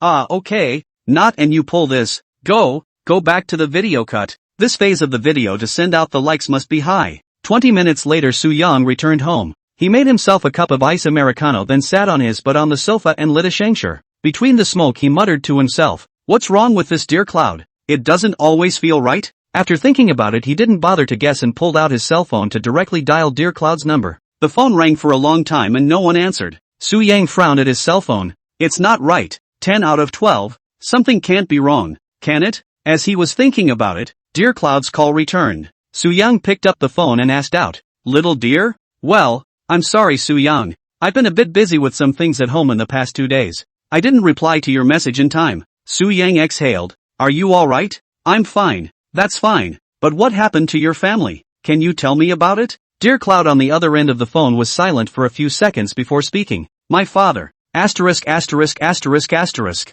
It can't be gone, right?" Su-young said in his heart. However, he didn't rush to ask, waiting for Dear Cloud to continue. "My dad suddenly felt very sick a few days ago, and my mom took him to the hospital for a checkup. Checked out. Liver cancer," Dear Cloud said in a heavy tone with a sobbing voice. Su-young froze after listening to the face of a somewhat gloomy said. Hey, I'm a person with a stupid mouth is not very good at comforting people. Your father checked out as early or late stage. Su-young, it can't be the wrong check, can it? No, my mom double-checked with the doctor." Su-young was silent for 2 seconds before speaking. "Then which hospital are you in now? I'll come over to take a look." "I'm not in Haicheng. My dad is at the Third People's Hospital in Yangchang. But you don't have to come." "Why?" "The doctor said that my dad found out too late and there is no hope for a cure. If he receives treatment at the hospital he is estimated to have about a month left. If he gives up on the treatment he may only have half a month at most." Dear Cloud said very difficult. She slowed down and then continued. "This matter my mother did not hide. But my father's mentality is not bad. He did not show pessimism when he knew. But he did not want to treat. He said that he did not want to stay in the hospital for the last time. My father decided something we cannot argue with him. So it is estimated that we will be discharged today to go home." Su-young listened to Dear Yun. He thought for a moment and spoke. "This is good. If uncle has a good mindset, maybe he will get better when he goes home." Dear Yun sighed. "It's impossible. It's already advanced liver cancer. If it's early there's still a possibility." The two were silent for a few moments. Su-young slowly said, "I still remember seeing my uncle a few times in high school. There was a midterm exams class held a parent-teacher conference. My parents had something to do at that time did not come. Your father came. He did not know from whom he heard that I did not do well worry about going home to be hanged. And he also came to comfort me." Dear Yun listened silently, tears finally slipping down without being able to hold them back. "Your dad really struck me as a pretty good, gracious guy at the time." Su-young said he heard the sobbing of Dear Yun on the other end of the phone. He sighed and picked up. "Uncle's last period of time you guys just rely on him. This kind of thing if it were me I wouldn't be willing to end my life in the hospital." Speaking of this Su-young's eyes lit up as he suddenly thought of something. He slammed his thighs and thought, "I lost it. Didn't the system send me a card that brought back the dead or something?" "System? Tell me more about that thing you gave me earlier that brought the dead back to life."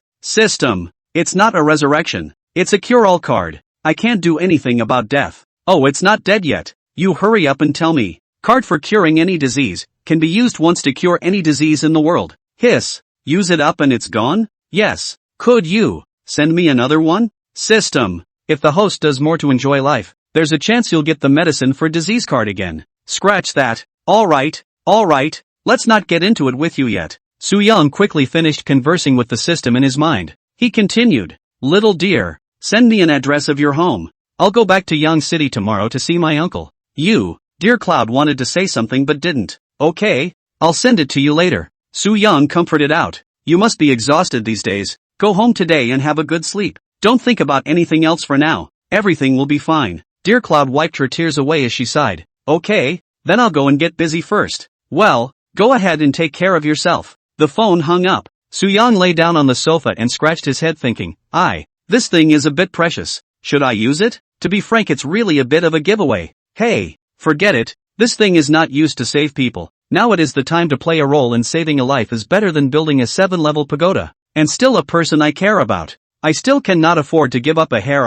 This thing is temporarily useless to me. Stay and cannot give birth to pups. Anyway, will also be obtained in the future. Her father should be about the same age as my father. In his 50s. If he was in his 70s I guess I wouldn't really be able to take it out. But it's still so young. If it's gone just like that. Dear Cloud. This chick won't have a father. Hey, it's just a card. Use it. Ding. Only a heart full of love can warm every corner of the world. Detecting that the host has a great heart of love. And does not hesitate to use precious items to save others. This selfless spirit of dedication is admired by this system. Rewarding the host with $50 million.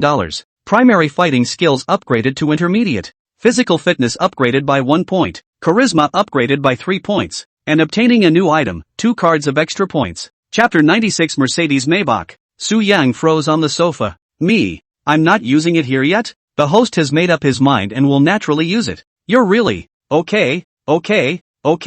Give me this thing is not used to save people's lives. Just use it. By the way, what the heck is this add-on card? Adding points card can be used on others to increase the value of any one attribute by 5 points. I go. This can be exactly 2. Find a chance to go to the dad and mom to add the body. Su-young thought sitting up and looking at his cell phone. It was exactly 12 noon. At that moment a cell phone rang. Su-young picked it up and looked at it. It was Zhao Mengro calling. Hey, good sister. What's wrong? What do you say? Are you inviting me today or not? It's noon and I don't see you moving a bit. Must please yeah. I was just about to go out to buy food. Su-yang smiled and said, I count on you kid to know what you're doing. So come pick me up and I'll go shopping with you. No problem at all. Know how to get up SA? What knows how to get up and get down? Nothing. I mean I just want you to go grocery shopping with me. I love telling the truth. Zhao Mengru rolled her eyes on the other side of the phone. The two of them babbled a bit and then hung up. Su-yang got up and went back to his room to take a shower, then changed into a fresh set of short sleeves and shorts. He walked over to the cabinet next to the foyer and looked at his 3 car keys.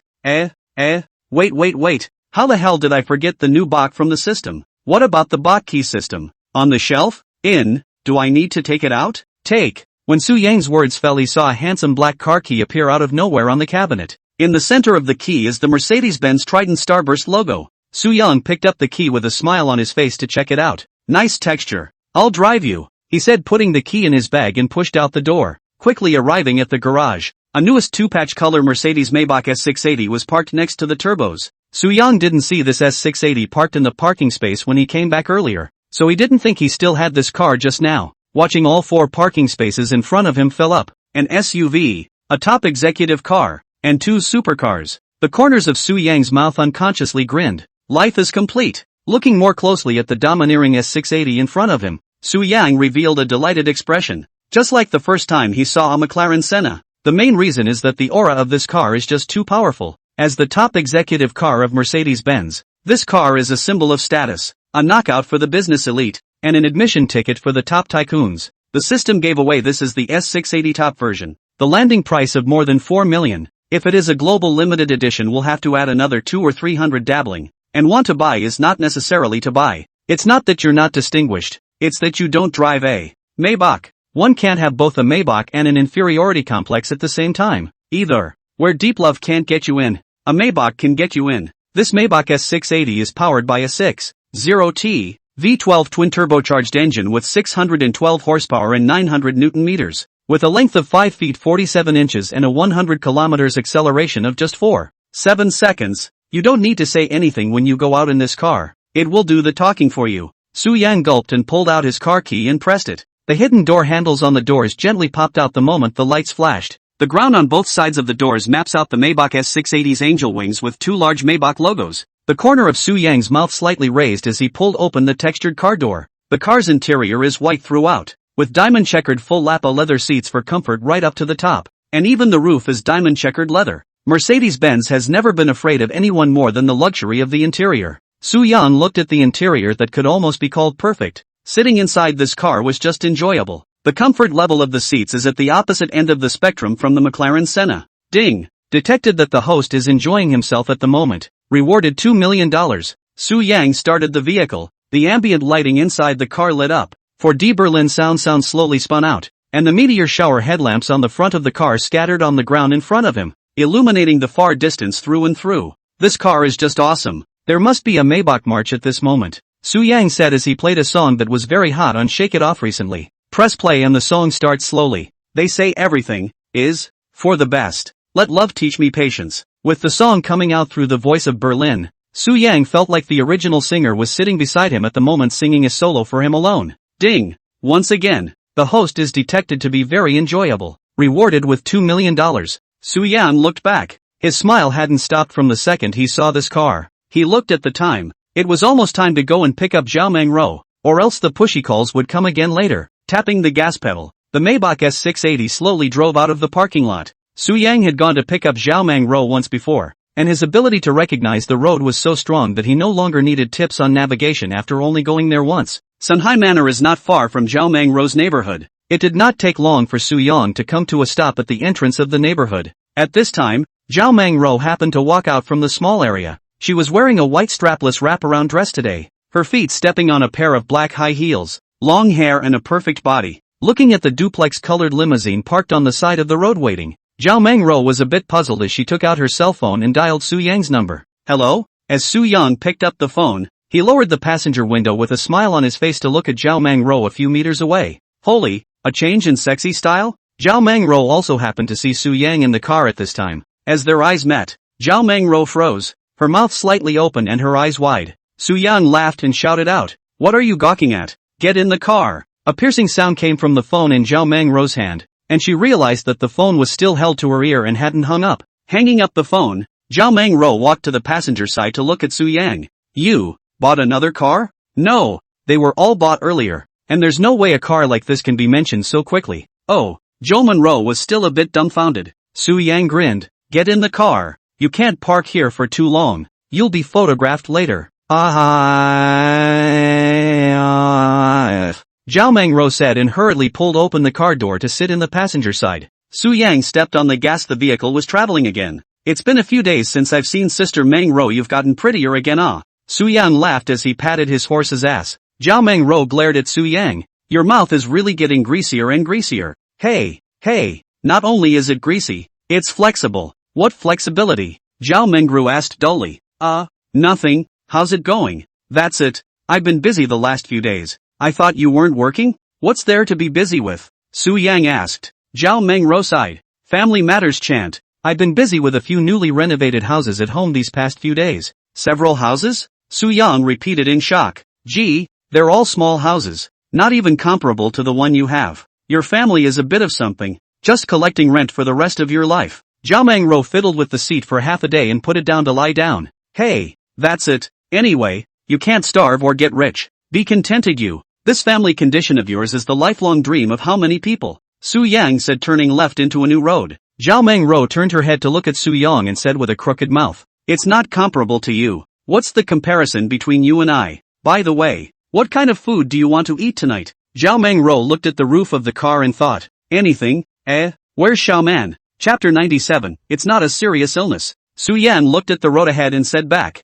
"I haven't contacted her yet. She should be at work. I gave her the word yesterday when I ran into her." "Oh, that's fine. I'll message her later and we'll go grocery shopping first. By the way, what kind of car do you have here again? It's much more comfortable to sit in than those cars you had before." "You don't recognize a Maybach?" "I don't know." Zhao Mengru shook her head. "Then you should always know about the Mercedes-Benz, right?" Su Yang pointed to the three-forked starburst on the steering wheel. Zhao Mengro nodded. "This no. Mercedes-Benz, who does not know? You are Mercedes-Benz E300? Su Yang, a little more advanced than the E300. Mercedes S? How do I say this? It's kind of an S. You need to brush up on your automotive knowledge. I can't afford it again. What am I making up for? My budget for buying a car is just about $300,000. Your car should be more than 100, right?" Zhao Mengro asked while reaching out to touch various details inside the car. Su Yang thought about it and said, 4 or 500, mainly because he himself wasn't quite sure whether the car realistically landed at 400 or 500. 4, you pretend I didn't say that. I really don't understand the world of you rich people. This money is like paper. A few $1,000,000 of car to say bye. Su Yang smiled and didn't say anything. More than 10 minutes later, the two came to the underground parking lot of a large supermarket chain. After parking the car, the two got out and walked into the supermarket. This supermarket is the one where Su Yang started to buy Mao Zi at the very beginning. There are countless kinds of commodities inside, and there are almost everything that can be thought of that can't be thought of. Su Yang pulled out a cart at the entrance of the supermarket, and the two of them slowly walked into the supermarket. "Look and take whatever you want. Don't be polite with me." Zhao Mengru rolled her eyes and laughed. "You really want to take whatever you want? What's the point of lying to you? Then I'll go push a cart too." Zhao Mengru was not polite. As she said that, she turned and ran to the door to pull out another cart. Su Yang shook his head and smiled. Zhao Mengru gave him the feeling of a young girl of 18 or 19 years old, with a naive and straightforward feeling. The two men pushed a cart each and began to wander. Walking to the white wine area to see, Su Yang said in his heart, "Tomorrow, we will go to Dear Yun's house. The first door to carry a box of Mao Zi." "Right." Seeing this, Zhao Mengru asked, "You want to buy wine?" "I don't drink white wine." "Who said anything about drinking white wine?" "Bought it as a gift." "Oh, who's it for? Male or female?" Zhao Mengru's gossipy side showed itself as she came in front of Su Yang and laughed. Su Yang didn't hide it and said directly, Female, high school classmate. Ha, you buy white wine for girls? It's not for her. It's for her dad, who's sick, and I'm going to her house tomorrow. Oh, so that's how it is. But you're buying white wine when people are sick. What kind of operation is this for you? Chinese traditional customs. Door to door is not tobacco, wine and tea, these kinds of things. What disease? You do not give people dad drink the disease serious. Zhao Mengro said. It's nothing serious, just a terminal liver cancer. Liver? What the? Did you say it wrong or did I hear it wrong? Late stage liver cancer? Zhao Mengro looked at Su Yang with wide eyes. Su Yang froze and said in his heart, asterisk. Said smooth talk, sister. No, I said it wrong. It's not this disease. I remembered it wrong. He. Su Yang hurriedly explained. You scared the hell out of me. I said people's dads with terminal liver cancer you send white wine. You simply want to die, embarrassed to say. Su Yang scratched his head and laughed. I remembered wrongly. It's not this disease. It's not that serious. That's more or less the same. Alright, don't bother. You go buy it. I'll look at something else. Zhao Mengro said and turned to leave. Su Yang saw Zhao Mengro leave and exhaled heartily. Scratch that. Luckily the circle came back. But tomorrow his dad will be cured of this disease. So it's not a crime to buy a case of white wine. Just give him the wine when you've cured him. Su Yang thought about walking into the white wine area. Again the waiter from last time pushed a box of Mao Zi into the cart for Su Yang. Brother, it's a good deal to buy this wine from us. Well, it's okay. It's good that it's not fake. I'll come to buy from you from now on. Su Yang and the waiter casually pulled a couple sentences and pushed the car to leave. Coming to the area where cigarettes were sold, Su Yang walked in and looked around. All kinds of famous cigarettes filled the shelves. He thought to himself, I don't know if her dad smokes. Whatever. Get two. Hello, bring me 2 worlds. Su Yang looked towards a middle-aged female waitress not far away. 2? The middle-aged woman asked as she approached. Yes. Holler. 2 minutes later, Su Yang once again strolled up in the cart. And now that the cigarettes and wine are available, the tea also needs to be ordered. Su Yang strolled east and west to the area where tea was sold, and quickly bought 2 more boxes of 4,005 kilograms of Jinjun-mei. It should be about right. The first time I bought something on my doorstep. I don't know what else I need to buy. Ask Zhao Mengru. She should know more about this than I do. Su Yang said as he turned his head around to look for Zhao Mengru's figure. However, the supermarket was very large and there were quite a lot of people shopping in the supermarket. And Zhao Mengru had already run off somewhere at the moment. Used for either sex when the sex is unknown or unimportant. Su Yang took out his cell phone and dialed Zhao Mengru's number. After a few seconds of ringing, the phone connected. Hello? Did you get it? No. I was going to ask you if you needed to buy anything more than cigarettes, wine and tea. You should know a bit more than me. Su Yang laughed. Zhao Mengru thought for a moment and said, You Mauzi are carrying a whole box. Do you need to buy anything else? It's not a good idea to have less stuff the first time. Zhao Mengru rolled her eyes on the other end of the phone. Then buy some more milk, fruits, nutrients and whatnot. Your classmate's dad isn't sick. How much or how little of these things to buy? Su Yang thought about it and laughed. It's fine. That's it. We'll meet at the fresh food area later. The phone hung up. Su Yang pushed the car and went to buy 2 more boxes of milk, a box of Cheerios, a box of ginseng and a box of deer antlers. He hadn't bought anything for himself yet, and the cart was already piled high. Well, these should be about right. Go ahead and put them in the car before you come back for groceries. Su Yang came to the cashier to pay the money after the things to the car trunk loaded and folded back to the supermarket. Ding! The host has been detected to have a good shopping experience and is in a happy mood. Rewarded with $800,000. Su Yang didn't care about the system notification. He just went back to the supermarket without taking a few steps before he saw Zhao Mengru slumped over the cart pushing it out from behind one side of the shelves. Monroe! Su Yang shouted and came to Zhao Mengru's side. He looked inside the other party's cart. A box of black coffee, a box of sunshine roses, and a box of oriental leaf jasmine tea. Su Yang froze and laughed. You got this much from half a day's work? Zhao Mengru looked at Su Yang with a warm and soft smile. I'm not embarrassed. I feel a bit too much to take these. Su Yang touched his head and smiled helplessly. I've said I'll let you buy whatever you want. Do you have $100 for this stuff? It should be over. Good man. I thought you wouldn't be polite with me. I didn't realize you were so shy. Zhao Mengru spat out her tongue to reveal a sweet smile. I'm not lacking anything. Let's go. Buy food. By the way, Shaman didn't work today. She's coming to the supermarket to meet us now.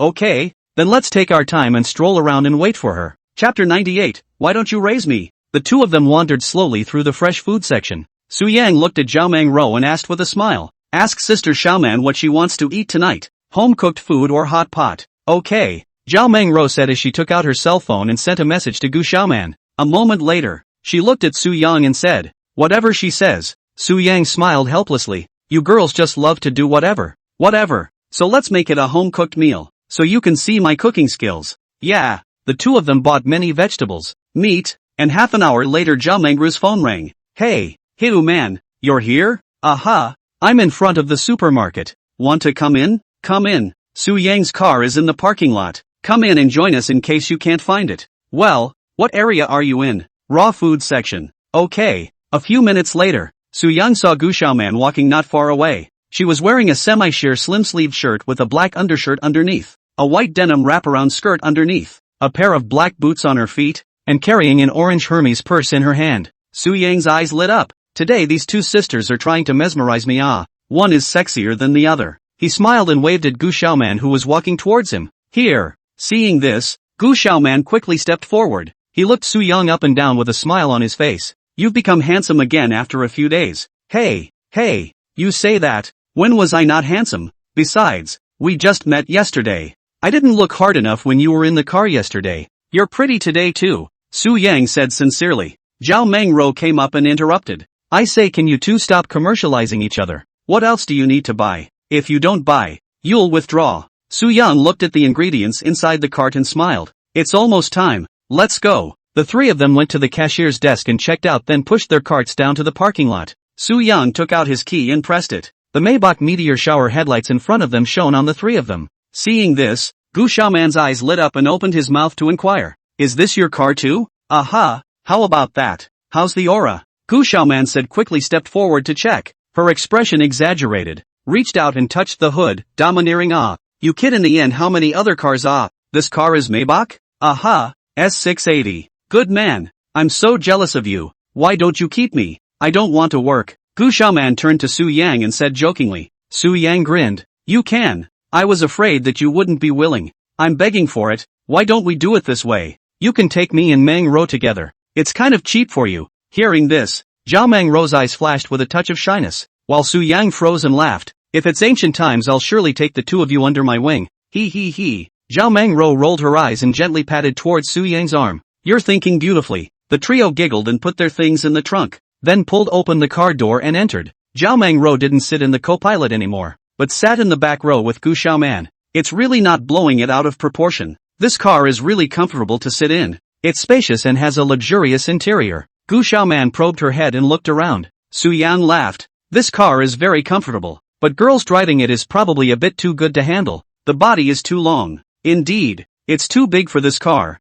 and I prefer something smaller if I'm driving it myself. But it's a car with rear-wheel steering, so you should be able to get used to it with a little more driving. Forget it, a laborer like us doesn't deserve a car of this caliber. It's considered good to have a ride." Gu Xiaoman spat out with a smile. Su Yang smiled and didn't say anything as he started the car and slowly drove out of the parking lot. More than 20 minutes later, the three of them returned to the underground garage of Morihei Manor. After pulling into the parking space, the trio stepped out of the car. Looking at the four top-class luxury cars parked in the parking space, Gu Xiaoman's eyes showed a touch of envy. She stood in front of the car looking at the four cars and kept shaking her head and sighing. "Your life, my dream." Su Yang laughed. "What am I? I can't compare a bit with those top tycoons. Don't you look top rich to me? What kind of top tycoon am I? At most I've just stepped into that threshold. Hey, let's go. We can't look at it. I really want to marry you if I look at it again." Gu Xiaoman laughed playfully. Su Yang laughed. "Do you like cars or people?" "I'm sure I like your person. The car, the body is just a thing. The main thing is that you happen to have. After we get married I'll just drive it, by the way. No offense. Right. He. Su Yang was stunned by Gu Xiaoman's words. Zhao Meng Ro disgustedly pulled Gu Xiaoman forward. "Hurry up and go upstairs, you two are so full of crap." 2 minutes later, the three of them arrived at Su Yang's door. Click. Su Yang opened the door of his home and the three of them entered in turn. He took out 2 pairs of slippers for both of them to change into. "Make yourselves at home. Take whatever you want to drink from the fridge. Just make yourselves at home. Don't be polite." Gu Xiaoman walked over to the built-in double-door refrigerator by the kitchen and laughed. "I'm not going to be polite with you," she said, pulling open the refrigerator and taking out 2 bottles of imported mineral water, coming over to the couch and sitting down. Su Yang looked at the time. More than 3 o'clock. It was still early to cook. He walked behind the bar to look at the 2 men and asked, "Coffee? Drink. Okay." Americano or latte? American. Ice? Of course, who drinks hot Americano? That stuff is no different than drinking Chinese medicine. Soo-young smiled and didn't say anything. Anyway, he could drink ice. A few minutes later he made 3 cups of coffee and took them to the table in front of the couch and set them down. He looked at the two of them, Gu Xiaoman and Zhao Mengruo, and smiled. You two sit a little apart. Why? Zhao Mengruo asked, looking up dumbfounded. Because the center is my place. Soo-young finished speaking without waiting for the two to react. He forcefully squeezed into the center of the two and sat down. Iau, you're so annoying, the side is so empty. Why are you squeezing in with us? Zhao Mengruo said and moved aside. Soo-young laughed. I like to sit in the C seat. Gu Xiaoman rolled her eyes. Don't think I don't know what your kid is playing at. Hey, come on, try the coffee I made. The three of them leaned back on the couch and chatted over coffee. The two of them, Gu Xiaoman and Zhao Mengruo, casually took off their shoes directly and sat on the sofa. The two of them disliked Soo-young on their mouths, but in reality, they didn't stray too far away from him, talking about some shy things when the three laughed. The two next to Soo-young, from time to time was touched a little lazy, so that the two blushed. Soon the time came to 5 o'clock. Soo-young got up and walked into the kitchen to prepare for cooking. Almost ready to cook. You two sit down and I'll get the food. Do you need help? Zhou Monroe asked. Do you guys know how to cook? We'll eat. Soo-young smiled breathlessly. Then it's better if I do it myself. More than an hour later, Soo-young's shout came from the kitchen. Two big beauties. The food is ready. Let's eat. Come on. The two agreed and got up and walked into the kitchen to help serve the food. Soon the table was filled with a gourmet meal. Garlic spare ribs, shredded pork with fish, braised pork with potatoes, chopped pepper fish head, pork in pot, small stir-fried yellow beef, cold pickled eggs, and a triple soup. Looking at the 7 dishes in one soup, Gu Xiaoman gulped. You're really a treasure boy. If I didn't see it with my own eyes I really don't believe that you made this table. Soo-young hemmed and hawed. Not only can you do it, it tastes good. Oh, sit down. What kind of wine do you want to drink? I wasn't too keen on drinking today, but I had to have a drink for this table. Thank you sis for giving me face. Drink anything, red and white beer, red wine. Okay, I'll get it. Chapter 99, Are you leaving tonight? Soo-young took down a bottle of unknown red wine on the wine cabinet. He didn't know much about this red wine thing. When I bought it in the supermarket before, I just looked at the expensive take. Whether it was good or not, I have no idea at all. Coming to the table and sitting down, the two girls were drooling in anticipation by now. Hurry, I want to eat too much. Zhao Mengruo held her chopsticks and stared at the dishes in front of her, ready to eat at any time. Soo-young smiled as he opened the red wine. You guys eat. Why are you so polite? We don't care then, the two said as they grabbed their rice bowls and began to ingest like crazy. Wow, yummy, so good. Gu Xiaoman put down her chopsticks and gave Soo-young a thumbs up before she could swallow anything in her mouth. If it's good you guys eat more. I don't mind if you're fat. You roll. Pouring the red wine inside the sobering vessel, Soo-young also began to eat. Most of the girls are shouting fierce eyes big belly small kind. This is not. The two did not eat for a long time. A bowl of rice barely eaten on touching the stomach said full. Soo-young stared with wide eyes. And you guys won't eat? I can't eat anymore. Then have some more food. I'll fix such a big table more or less and eat it while drinking. Soo-young said pouring red wine for the two. He lifted his glass and shook it and said, Here, clink one. The three clinked their glasses and drank from their heads. Half an hour later, Soo-young was also full, and the three of them moved from the dining table to the sofa to continue drinking. After drinking for half an hour, Zhao Mengruo's face reddened with flesh, and she sat diagonally on the sofa with her legs together, leaning back with a glass of red wine in his hand. With the rosy little face at the moment, it looked like he couldn't help but want to do something about it. Gu Xiaoman was no better, as she sat cross-legged and her face was also slightly flushed. Ding! The host is detected to be in a good mood. Enjoying the moment. Rewarded 700,000. Looking at the corners of Soo-young's mouth grinning up to his ears, Gu Xiaoman laughed. What are you thinking about? So happy?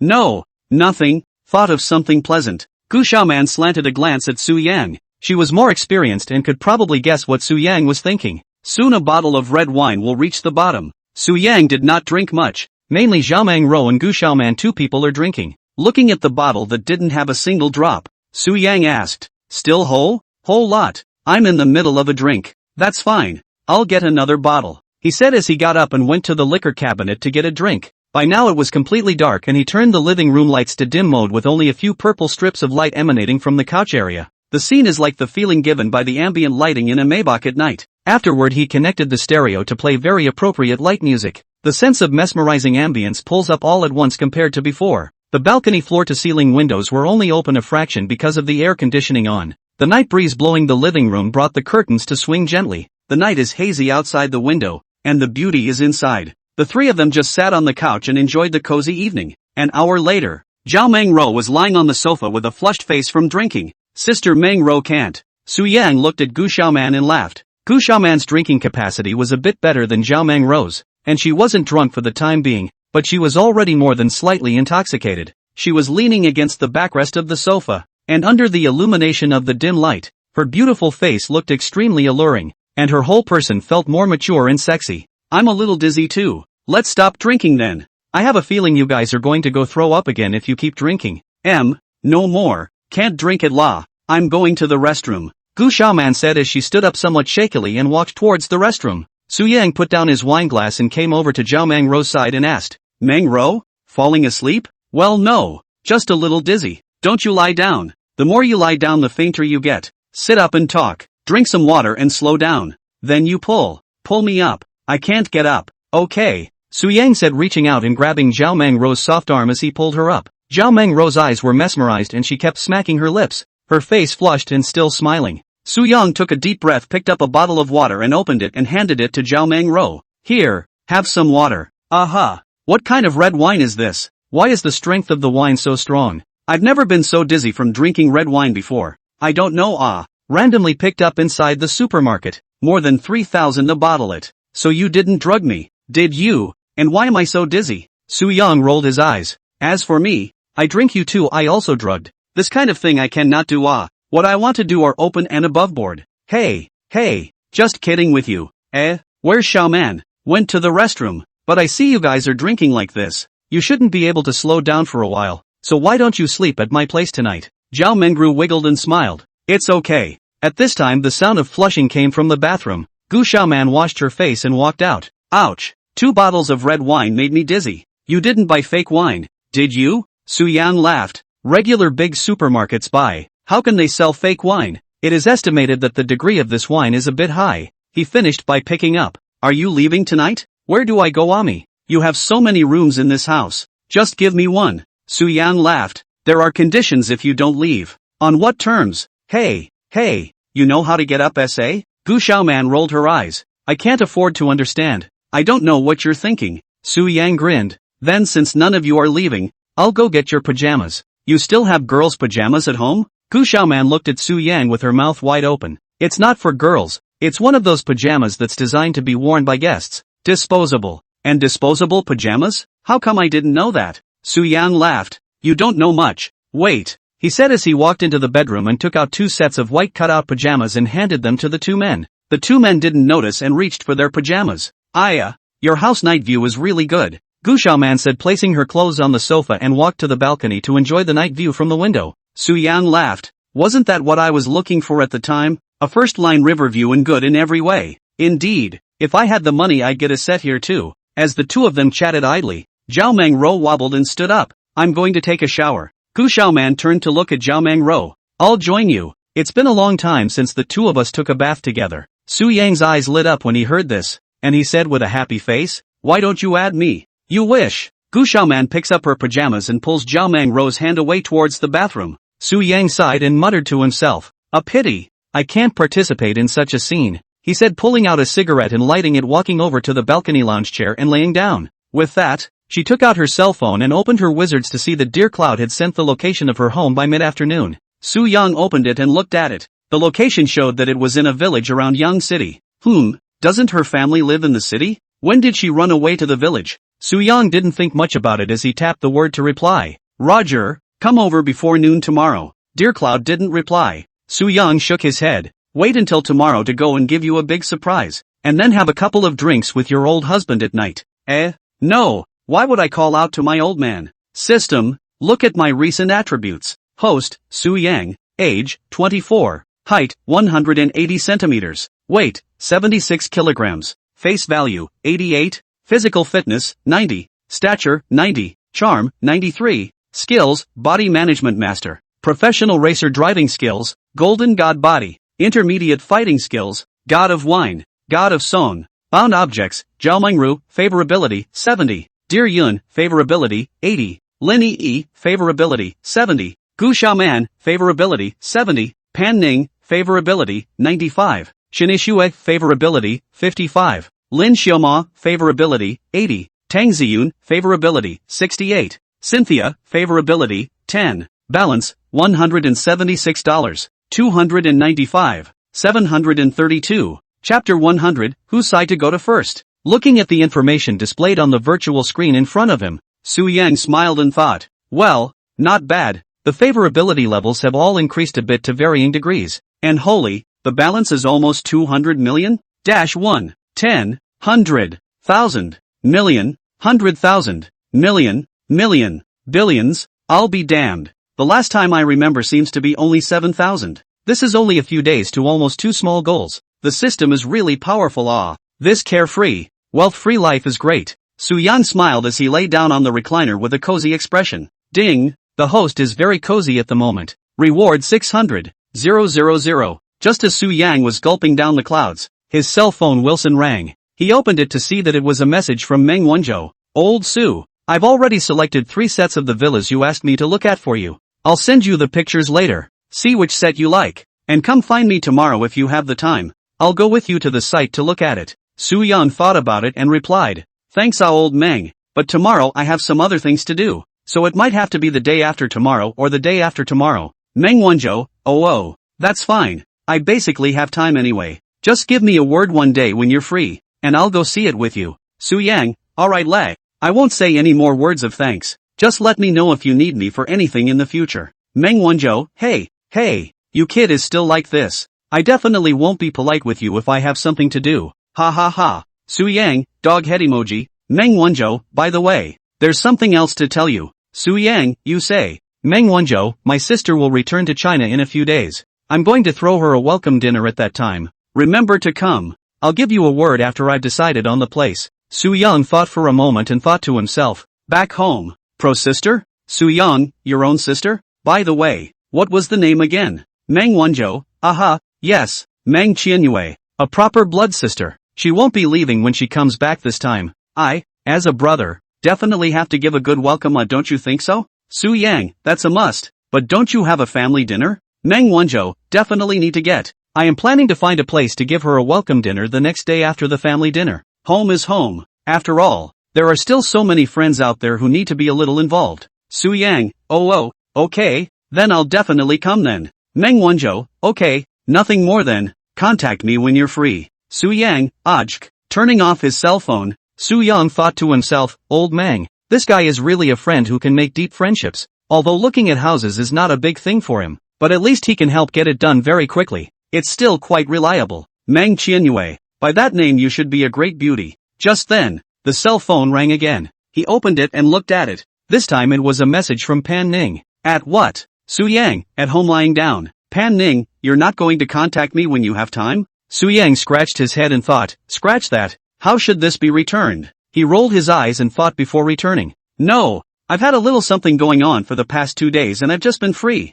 Pan Ning, what could you possibly be up to? Su Yang, I'm not moving to a new home. I promised to invite 2 friends over for dinner, and I just finished today. Pan Ning, blank stare, male or female? Su Yang also replied directly without hiding. 2 girls. Pan Ning didn't pursue the question. She changed the topic and asked, white eyes, have something to do tomorrow? Su Yang, there's really something tomorrow. I have a high school friend whose father is sick, so I have to go to Yancheng. Pan Ning, okay, contact me when you get back. Su Yang, squinty-eyed smile, must drop. Turning off his cell phone again, Su Yang took a deep breath and stood up. At this time, the bathroom door opened and Zhao Mengru and Gu Xiaoman both walked out with a shy face wearing the pajamas given by Su Yang. Su Yang walked into the living room and looked at it. Then he laughed out loud. Ha ha ha, how's this outfit? Gu Xiaoman rolled her eyes and glared at Su Yang. What kind of messy clothes are you wearing? The dress was fine when it was folded up. You couldn't see what was wrong with it, but it was a bit of a temptation to wear it. The dress was a white t-shirt and white athletic hot pants, with a horizontal cutout design across the chest of the t-shirt and cutouts east and west of the stomach and back.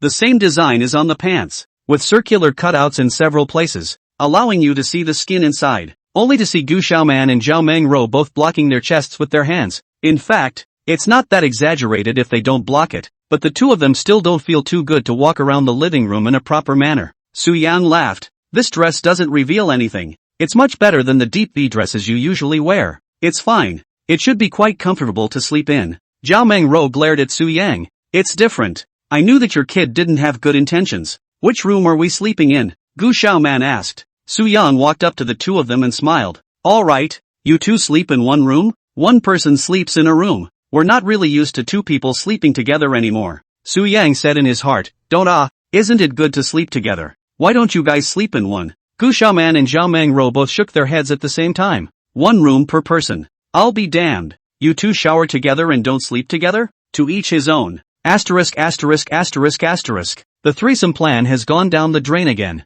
Alright then, follow me. Su Yang said as he led the two to the two bedrooms next to the master bedroom. He pushed one of them open and entered. The bedrooms were spacious. Not as big as the master bedroom, but not small either. The bed was a 2-meter 1 king-sized bed. More than enough to sleep even 3 or 4 people of a more normal size. I'll take this room, Gu Xiaoman said. Alright, then Sister Meng Ro, you can sleep over here. Su Yang turned around and walked out of the room to a bedroom on the opposite side. Zhao Mengro followed up and looked at it with a very satisfied smile. Any one of your bedrooms is at least twice as big as my family's master bedroom. Must set you up, ya. Zhao Mengro walked to the edge of the bed and sat down. She stared at Su Yang and wanted to speak. What's wrong? No, it's nothing. You go out. I'm going to sleep. Su Yang threw a wicked smile towards Zhao Mengro. I'm right next door. Call me anytime you need me. Zhao Mengro glared at Su Yang. No need. You go out and close the door. Hey, okay. Su Yang said as he turned around and went out of the bedroom, closing the door with his hand. On the other side, Gu Xiaoman also came to the door to prepare to close the door, just in time to see Su Yang come out. She smiled and said, It's late. I'm going to sleep. Okay, don't lock the door, haha. Gu Xiaoman raised her eyebrows and smiled. No locking. Why would I lock the door when it's so safe here with you? Su Yang hemmed and hawed. Okay, you sleep. The door to the room closed with a click. Su Yang turned his head to look at the two bedrooms' eyes with a smile. He did not say more, turned around and entered his room. How do I strike later? Whose side to go to first? It's a bit torn. Chapter 101, Departure from Yangchang. Su Yang thought about walking into the bedroom's own bathroom to take a shower. 10 minutes or so later, he walked out with a towel in his hair, blowing his hair dry. Su Yang lay on the bed with his cell phone and thought, I don't know if I'm asleep. I don't think any of them are. He thought about tapping on the wizards to find Zhao Mengro's dialogue box. Are you asleep? There was no reply after the message was sent. Su Yang clicked on Gu Xiaoman's dialogue box again and asked the same question. Just after sending it, Gu Xiaoman's message came back. Not yet. Why? Nothing. Just asking. Gu Xiaoman, just say it if you want to come over. Su Yang's eyes flashed. It's still Xiaoman, direct enough. Was kinda wanting to come. He. Come on then, the door's unlocked anyway. Seeing this news, Su Yang couldn't stand it anymore. He rolled over and got up and walked out of the room. Zhao Mengro and Gu Xiaoman's rooms are directly opposite to each other, separated by about 4 to 5 meters or so. The soundproofing effect of the house in Morihei Manor is quite good, but after all, it is close to each other, and the louder sound is still audible when listened to carefully. Su Yang walked to the door of Zhao Mengro's room, gently pushed open the door to look. The room lights have been turned off. Su Yang can still vaguely hear Zhao Mengro's even breathing. He closed the door gently behind him, thinking, I think he's asleep. Thinking that, he turned to the door of Gu Xiaoman's room and pushed it in. The overhead light in the bedroom had been turned off and only the dim bedside lamp was on. I only saw Gu Xiaoman leaning against the bed with a thin quilt covering him and playing with his cell phone. Su Yang entered the room and closed the door behind him, smiling. Still not sleeping? Waiting for you. I'll go. So direct? Su Yang froze and laughed. I can't know that little mind of yours? Gu Xiaoman looked at Su Yang with a charming smile. Su Yang hemmed and hawed and rushed to the bed with an arrow step. More than an hour later, Gu Xiaoman got up to go to the restroom, and when she came back, she looked at Su Yang and smiled. Why are you still lying down? This is driving people away? Su Yang laughed. So what else? You're going to sleep here. How embarrassing for Monroe to see you tomorrow morning. Okay, ruthless woman. I'll go then, Su Yang said as he stood up and left the room. Good night. At 8:30 the next morning, Su Yang woke up from his own bed. He stretched, a happy smile filling his face. Last night after he left Gu Xiaoman's room, he went back to his room and played with his cell phone on his bed for an hour. He had thought that he wouldn't go over there since Zhao Mengro was already asleep. Who knew that as he was getting ready for bed, Zhao Mengru sent him a message. Lying on the bed at the moment, Su Yang picked up his cell phone and looked at the time. He still had to leave for Yang Chang later. He could almost get up. After shuffling around, he pushed the door open and stepped out of the room as the doors to the two rooms not far next door opened. The sheets in the room were neatly folded. Su Yang smiled and came to the living room. He thought that the two had already left, but he didn't realize that the two were actually sitting at the dining table to eat. Su Yang froze and asked, "Holy, I thought you all left." There was no sound at all. "What's the hurry? Didn't you finish the dishes you ate last night? Eat something before you go." Gu Xiaoman's appearance looked as if nothing had happened, and she spoke without blushing. Next to her, Zhao Mengru was propping up half of her face with her hand.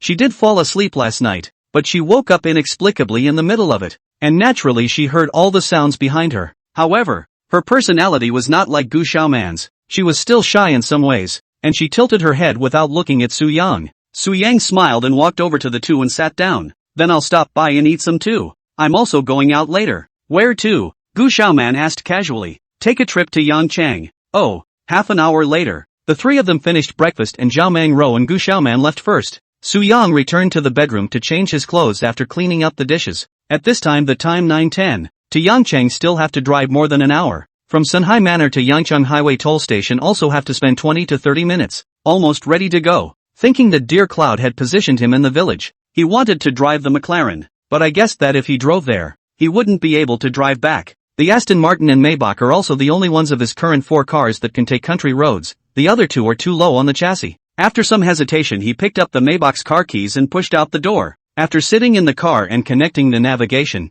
Su Yang stepped on the gas and the Maybach slowly drove out. Half an hour later, Su Yang arrived at the highway toll station leading to Yangchang. He opened his cell phone and sent a message to Dear Cloud. "I'm heading out now. I figure I'll be there in 2 hours tops." Dear Cloud replied quickly this time, but she could still feel her bad mood through the message, and she replied succinctly, "Actually, you don't have to bother making the trip." Su Yang returned. "Got to come." "Well, thank you Su Yang." Su Yang smiled and said back, "What's the point of being polite? Let's not talk about it for now. I'm getting on the highway." Turning off his cell phone, Su Yang drove into the toll station. While on the road, he suddenly thought of the scene where he had met Pan Ning before, when the two of them had met only after chasing on this highway. Su Yang thought to himself, "I wonder if anyone will come after me today, but reality is not a movie after all." All the way Su Yang did not encounter any more accidents happened. He safely drove out of the Yangchang toll station more than an hour later. After exiting the toll booth, the center screen showed a distance of 28 kilometers left. After driving for another 20 minutes or so, the car entered a small town on the outskirts of Yangchang.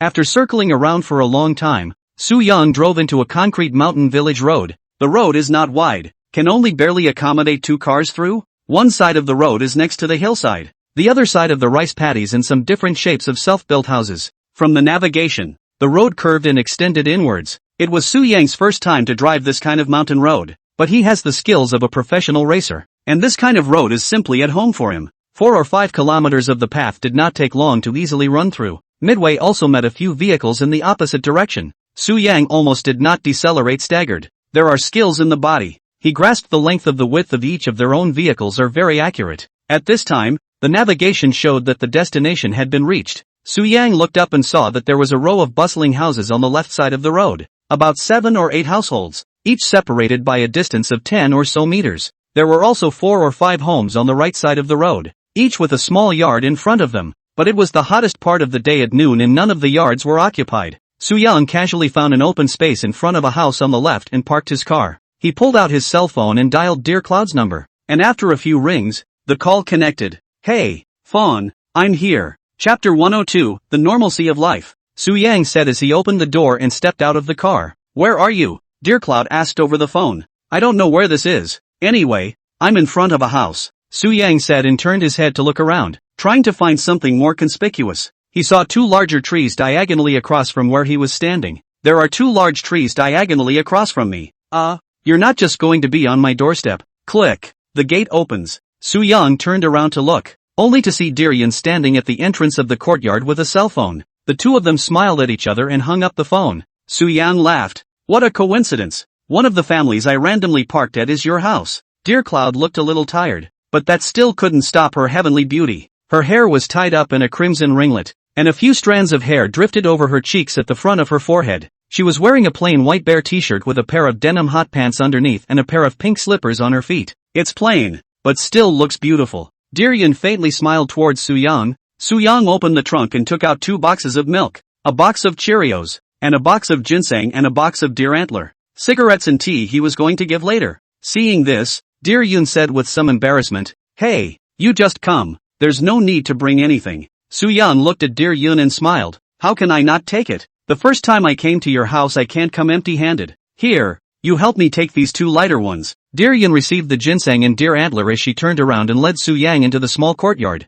The yard is not big, 50 or 60 square feet or so. All around the wall is covered with various plants. The right side of a small piece of mud ground is also planted some small Chinese cabbage, chili peppers, small onions and so on. There were a few wooden chairs randomly placed in the yard that looked a little old. Dear Yun's house is a 3-story self-built house. The outer wall is covered with white tiles all over. From the front, there are 3 rooms on the first floor. The middle door is the largest. There are 2 doors, and there are couplets pasted on the left and right of the main entrance. Su Yang followed Dear Yun and asked, "Has your family always lived here?"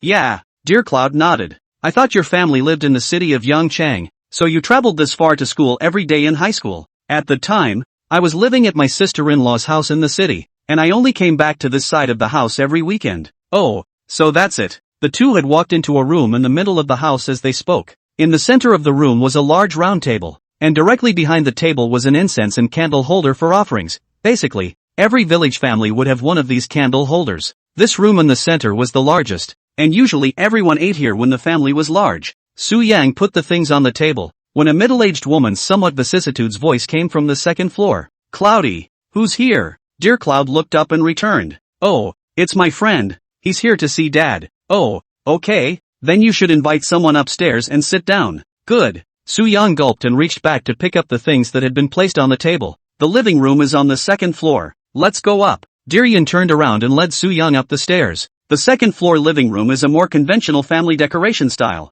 A large sofa, in front of a coffee table. The coffee table is directly across from a 50 or 60-inch LCD TV. There is a vertical air conditioner next to the TV. The air conditioner is on at the moment. The temperature is appropriate. This also shows that although Dear Yun's family lives in the village, the family's condition is not bad. At least it is a well-off family. There were 2 doors on either side of the TV, which would be the second floor bedrooms. At this moment, Dear Yun's mother was sitting on the sofa making tea. She looked less than 50. Her body was slightly blonde. Her hair was coiled, and many gray hairs were mixed in with her black hair. Her name was Li Xiaorong. She looked kind, round face. Crow's feet at the corners of her eyes were a little obvious, but you could still see from her face what she looked like when she was young. It was beautiful, or else she couldn't have given birth to such an extreme beauty like Dear Cloud. Seeing Su Yang come up, she greeted with a slight smile. "Come on, come and sit down." "Oops, come on, what else to take off? I should. Hello Auntie, I'm Dear Cloud's high school classmate. I should have seen you in high school."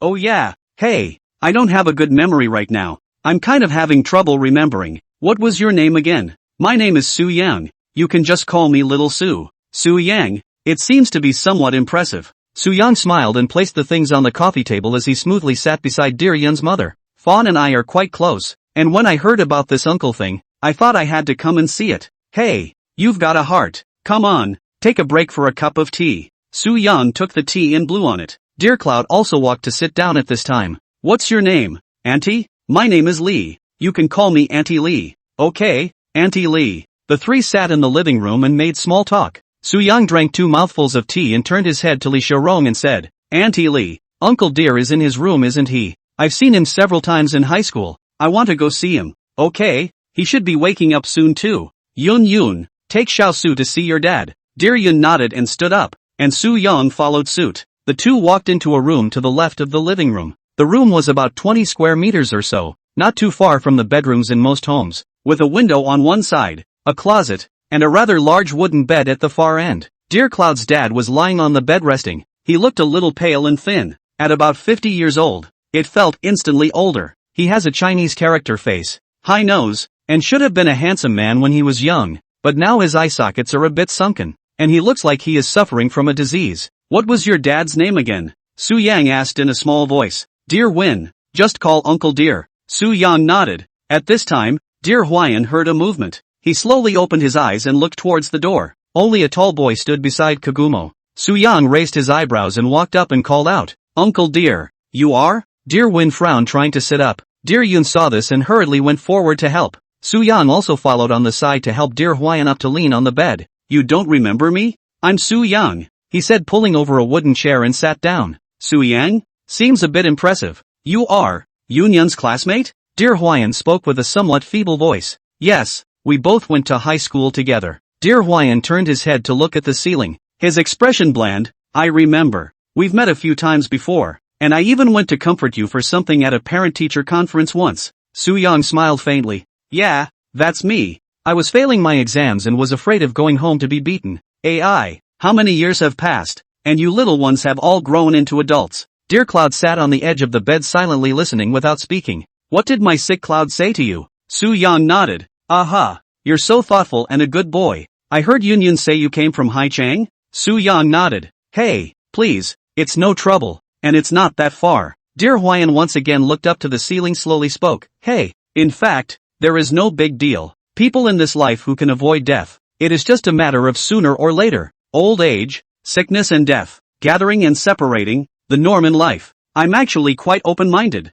If not for the fact that this disease has reached an advanced stage, the body will be in unbearable pain every few hours. If a little bit better, I wouldn't be lying in bed like this waiting to die. I'm sure I want to take them mother and daughter together to see the great mountains and rivers of our country. That way, death will also rest in peace. When Dear Cloud heard this, she couldn't help the tears from welling up in her eyes again. Chapter 103, This recovery speed is too fast. Su Yang's heart was also very unfavorable at the moment. He could see a flash of regret, or perhaps resignation, on Dear Hwayan's face. I'm not afraid of death. What I'm afraid of is that after I'm gone, they mother and daughter have no one to rely on. Dear Yun grabbed Dear Hwayan's hand and cried like a pear. Dad, don't say this. You'll be fine. Hey, no more, no more. Taking advantage of this gap of silence, Su Yang quickly asked in his mind. System, how does that card work? Let the patient lie down with his eyes closed. Take out the card and then put it in front of the patient. Then the option of whether to use it on this person will pop up. Yes and no.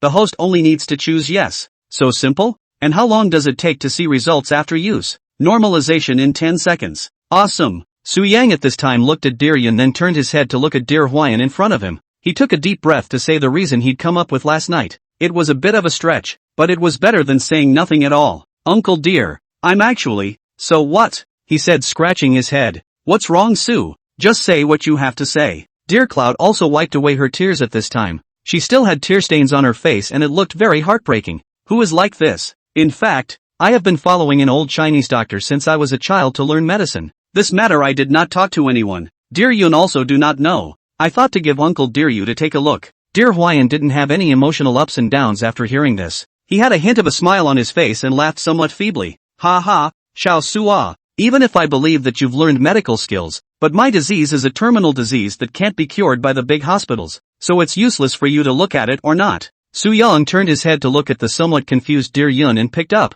Uncle dear, I've come all the way here. How about you just let me take your pulse? I've really learned. I don't say I can cure it, but I might be able to make your body less uncomfortable. Oh, are you serious? Dear Hwayan after all lived for decades. Su Yang, a small young man, he naturally did not quite believe. But the other party is after all his daughter's classmate. It seems that the relationship is quite good. He also had to try to ask. Dear Yun also stood up at this time. She stammered and spoke. Su Yang, have you really studied medicine? Well, I definitely won't joke around on this occasion either. Su Yang nodded his head in a very serious manner. Seeing Su Yang confirming, Dear Yun inwardly trusted Su Yang very much. If it was really as Su Yang said that it could make his dad's body feel better, that would be fine. It was better than being in pain every few hours that made him worse than death. When Dear Hwayan saw that Su Yang really didn't look like he was lying, he smiled and said indifferently, That's fine. Feel free to show me. I'm about to die anyway. It doesn't matter. Su Yang nodded and looked at Dear Yun.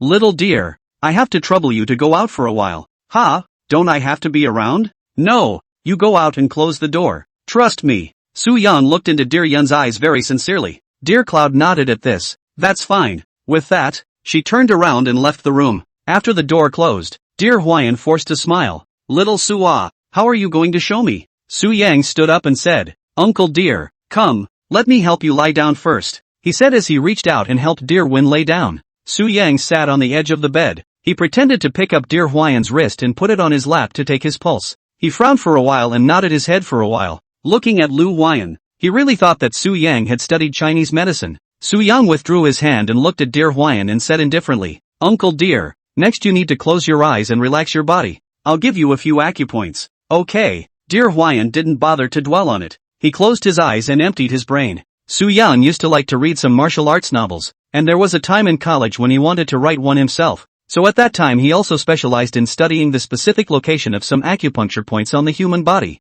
He stood up and stretched out his fingers and pretentiously began to press on several acupoints such as Qi, Shen, Shen Ke, and moisture on dear Hwayan's abdomen in turn. After repeating this for a few minutes, dear Hwayan was quite comfortable being pressed. At this time, Su Yang withdrew his hand and sat down. He said, "Uncle dear, keep it up, close your eyes and empty your brain." Dear Win nodded slightly. When Su Yang saw that it was almost time, he turned his head to look at the door to confirm that no one was there. Just in case he turned his head to look around his head again and didn't notice any home cameras or anything like that, making sure he was done before shouting out in his head, "System, take out the medicine to the disease card." Removed. Just as the system's words fell, a small black card that was a circle smaller than a bank card appeared out of thin air in his hand. Said card is actually a piece of black paper. Su Yang couldn't care less. He picked up the card and placed it about 10 centimeters above dear Hwayan's body. Just then, a virtual dialogue box popped up next to the card that only Su Yang himself could see, displaying a row of small words. "Does it use the medicine to the disease card on dear Win?" Below the small print are two choices, yes and no. Su Yang inwardly murmured, "Yes." Ding! A crisp sound came from his mind, and the small black card in front of him instantly turned into a golden light and disappeared into dear Hwayan's body. Successful use. That's good? Well. Hiss. Dear Wyvern frowned as a sound came out of his mouth. Seeing this, Su Yang hurriedly stood up and asked, "Uncle dear, what's wrong with you?" "No, it's fine. Suddenly I feel all hot and dry, and there's a very hot stream of air running inside my body." "Oh, that's normal. I just gave you a few acupressure points and you'll be back to normal soon." 5 seconds later, dear Hwayan's pale face turned red at a speed visible to the naked eye. Su Yang was also stunned as he watched, and he thought to himself, "Asterisk asterisk asterisk asterisk. This recovery speed is 2J8 fast." Right at this moment, dear Hwayan opened his eyes violently. He looked at Su Yang with joy on his face, and the light in his eyes was in stark contrast to a few seconds ago. "I feel." Su Yang gulped. "How does it feel?" It's like. It's okay. Don't move first. I'll take the pulse again." Su Yang said as he once again stretched out his index and middle fingers and placed them on dear Hwayan's wrist. He pretended to be contemplative as he pressed lightly. Dear Hwayan asked out somewhat anxiously, "Little Su, how's the pulse?" "Uncle dear, hold your tongue for a moment." Good. Dear Hwayan at this point fully believed that Su Yang had learned Chinese medicine. More than learned. He might even be a hidden master. After all, he knew his own body 100 times better than anyone else. And in those 10 seconds or so just now, that heat had leaped all over his body in all the right places before disappearing. The feeling was very real. And, just as soon as the heat was gone, he was almost instantly at the top of his game, both mentally and physically. With such a change there was no way for him not to believe Su Yang, and deep down he even suspected that Su Yang had already cured him of his illness. Although this was really a bit unbelievable, but there was also a moment when he thought it was just a flashback of his own. But whose flashback could return to his current state? He even felt like the kind of guy who could now do 50 push-ups in one breath and not even breathe. And just now when he said that he felt as if he had gotten better, Su Yang didn't deny it. Looking at Su Yang's professional appearance again, dear Hwayan began to become excited inside at the moment. Su Yang's words just now about giving him some relief from the pain. Now in dear Hwayan's view it was highly likely that he was only saying that to make him believe that he had really learned medical skills. If you come up and say that you can cure terminal cancer, it's unlikely that any sane person would believe it, and you'd probably roll your eyes and drive the person away. At this time Su Yang is still taking the pulse, his eyes slightly narrowed, pretending to be really a bit of a hermit. Acting in this area he is really a bit of talent. He took his hand back after 3 seconds, then looked at dear Hwayan with a smile on his face. "Uncle dear, would you believe me if I said you were cured?" Chapter 104. The muscles on dear Hwayan's face involuntarily twitched when he heard this. His eyes were glowing and his fists were clenched. Little Su, you can't be kidding me." Su Yang smiled faintly. "Uncle dear, how do you feel about your physical condition right now? Why don't you stand up and walk around?" "Okay." Dear Hwayan firmly agreed, sitting up with his hands propped on the edge of the bed. At this moment, he felt that his hands were very strong, and his entire mental state was incomparable to before. He gulped and stood up, and Su Yang followed suit ready to help Lu Hwayan. The main thing is that he himself does not dare to guarantee that dear Hwayan is not really well, in case his feet are soft and fall to the ground and fall out of some other problems. he will be unable to defend himself. He was also a bit nervous at the moment as he followed Dear Hwayan. Dear Hwayan stepped out. There was no weakness in his feet at all. He even felt like he could jump and walk. After continuously walking around the bedroom twice, Dear Hwayan resat back on the edge of the bed, and he was very excited to hold Su Yang's hands. Little Su, it's like I don't feel bad at all anymore. I don't even feel like it's a problem to ask me to do some farm work in the field now. Su Yang nodded with a slight smile. That should be fine. Mainly because I wasn't too sure just now. Now it seems that you have a rosy complexion and your eyes are glowing. You already don't look like a patient at all. Little Su, this can't be a flashback, right? Dear Hwayan still didn't quite dare to believe it inwardly. Su Yang laughed. Uncle dear, if you're not sure, just wait and see more. This returning light can't return for a whole day. Dear Hwayan smiled and looked at Su Yang. It's not that I don't believe you. The main thing is that this matter has completely exceeded my cognitive scope. It's simply too unbelievable. And you know about my illness. Terminal liver cancer. Ah, you just casually pressed a few times on my stomach and cured me. I really kind of can't imagine. System? Is Uncle dear sure it's ready? Yes. Getting the system's reply. Su Yang in turn held Dear Hwayan's hand and spoke stoically. Uncle dear, I can now responsibly say to you that your disease, which is this advanced stage of liver cancer, has been 100% cured, and even all the other minor illnesses in your body have been cleared by me. You're a very healthy person now. You can do whatever you want, and you should believe me when I say this as Dear Cloud's friend, right? Hiss. Hearing this, Dear Hwayan closed his eyes and tilted his head up. Su Yang could feel that at this moment he was trembling all over. Dear uncle, no need to be surprised, but this thing is also best not to spread the word. The family at most let Auntie Lee and Dear two people know just fine. The rest of the people who know ask about it just say that the hospital misdiagnosis, believe it or not as they. 2 tears slid down his cheeks from the corners of Du Hwayan's eyes, and his body began to become calm and stopped trembling. I understand all of this. Little Su, you must be a high person. I have a destiny with you, so it's not my destiny to die. Su Yang laughed softly. Uncle dear, I'm not a high-level person, but how can I say it? There are some things that can't be said in a sentence or two, so just look at it as a kind of metaphysics. Dear Hwayan nodded. I understand. I really believe in some of the mysterious things in our Chinese country now. Su Yang thought to himself. Right.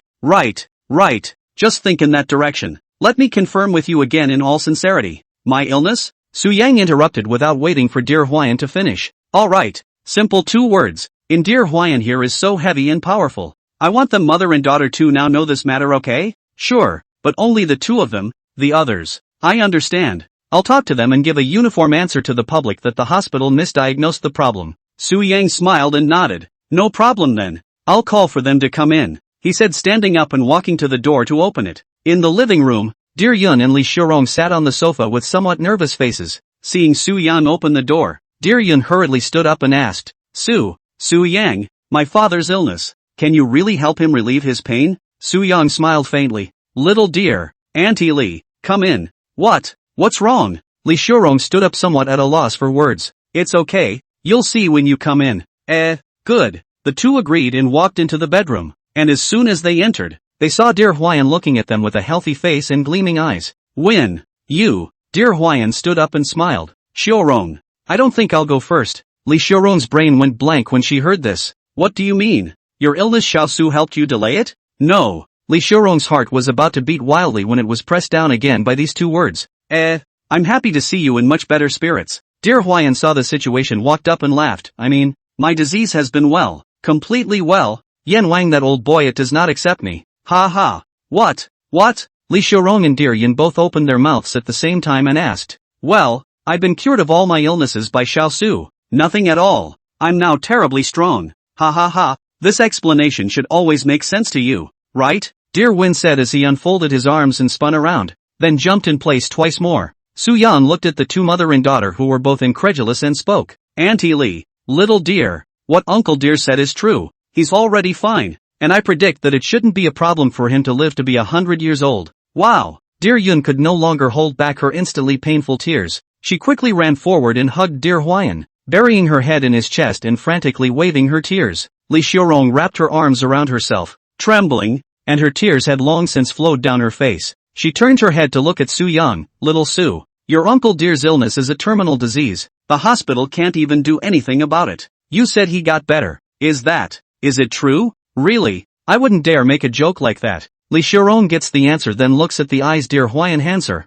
She closes her eyes and tears fall like rain. She smiles while nodding her head over and over again. Her feelings at the moment were beyond words as she slowly walked over to the father and daughter, stretching her arms out to embrace them. Seeing this, Soo-young turned his head towards Dear Hwayan and raised an eyebrow, signaling that he would go out first. Dear Hwayan's eyes filled with gratitude looked towards Soo-young and nodded gently. Soo-young turned around and went out of the bedroom, pulling the door shut. It wasn't too good for him to continue staying in the bedroom now. He had to leave some space for this family of three. Out of the bedroom, Soo-young looked at the scenery outside the window and thought to himself, "It's good to be alive." He thought, walking down the stairs to the courtyard and casually pulling over a chair and sitting down. The hot sunlight poured down on him, and cicadas chirped in the distant trees. Soo-young closed his eyes and leaned back in his chair. At this moment, in addition to the sound of cicadas, the sound of leaves being blown by the wind, and the sound of the three people upstairs crying happily, these sounds sounded as wonderful as fairy music to Soo-young. They mixed together and brushed his ears gently, and soon drifted away with the summer heat. Ding! Detected that the host's mind is open at this moment and has realized a hint of life's philosophy. Rewarded 5 million. Soo-young personally brought a dying person back to life. He didn't just save one person, but 3 people, a whole family. The feeling he had right now was so marvelous that it was even more pleasurable to him than having 1 or 200 million. The moment he watched the family hug, his eyes blurred a little. Money is important, but sometimes family can trump everything. People want to live a happy and carefree life for the rest of their lives. Then they only need to fulfill these 3 points. That is, good health, freedom of wealth, no illness of parents, and everything will be alright. Chapter 105, It's not necessary to kill a pig, is it? I don't know how long later. The voices upstairs had long since stopped. Soo-young was still leaning on his chair with a smile on his face against the blazing sun. This village calm he hadn't felt in a long time, and sitting here he could recall many childhood memories of his grandparents' house in the countryside. Soo-young's ears twitched and opened his eyes. "Soo-young!" Dear Yun softly shouted out from behind him. He stood up and turned his head to look at him, giving a crooked smile. "What's wrong?" Dear Cloud had already finished crying. Saw Soo-young smiled at her, did not hold back again, cried out, Why are you crying again? Why are you crying when Uncle Dear is fine?" "Whoa," Dear Yun cried while running to Soo-young's body to hold him in a hug. Soo-young froze, then laughed. "It's fine." He reached out and gently patted Kagome Cloud on the back. "Thank you, Soo-young." Dear Yun sobbed. "You're welcome, don't cry your eyes out." Dear Yun slowly left Soo-young's arms and took a step back. Her face was pink. In addition to tears there was also a touch of redness. "I have a small request. I wonder if I can fulfill it." Soo-young laughed at this time. Dear Yun wiped her tears and looked at Soo-young and asked, "What little request?" "I'd like to have a nice dinner tonight."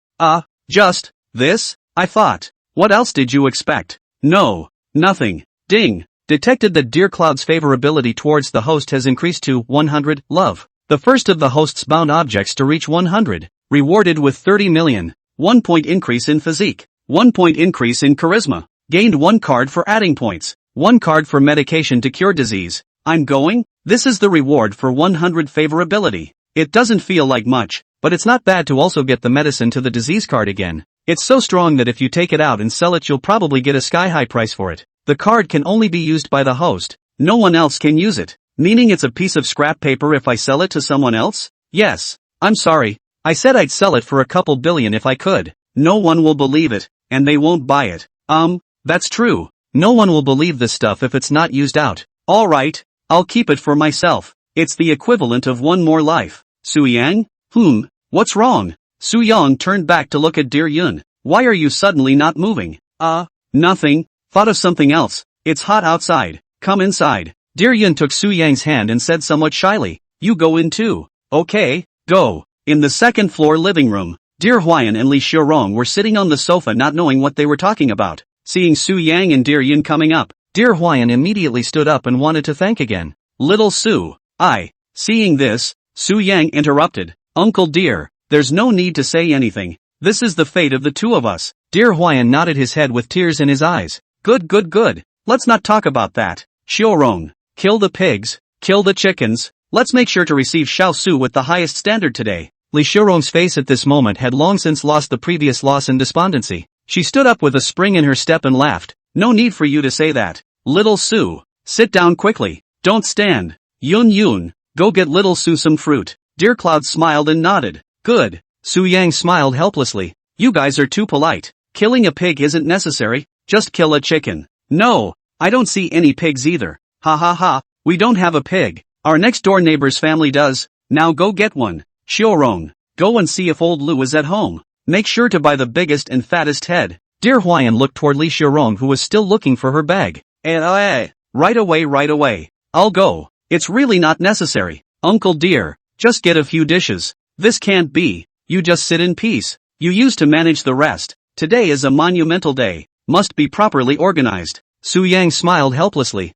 That's fine. Oh yeah, you guys wait for me, he said, turning to go downstairs. Dear Huayan saw this and followed. Where are you going, Xiao Su? It's okay. I'm going to get something from the car. Uncle dear, you don't have to come. I'm with you. Dear Huayan followed Su Yang to the entrance of the small courtyard. Just out of the courtyard, he saw an overbearing double patchwork color Maybach parked on the right side of the open space, and he immediately opened his mouth wide. Su, this is your car? Su Yang turned his head and smiled. Yes, uncle dear. I go. You're afraid this car is a bit expensive, Dear Huayan said, and walked to the front of the car to look east and west. Su Yang scratched his head. He wasn't too good at pretending in front of the older generation. Not much. He blurted something out, coming to the back of the car and opening the trunk. Uncle dear, do you usually drink? Me? I was drinking it before, but I haven't since I felt sick, and I was even more afraid to drink it after I got checked out a few days ago. But now, hey, I have to drink it. What about cigarettes? Do you smoke them?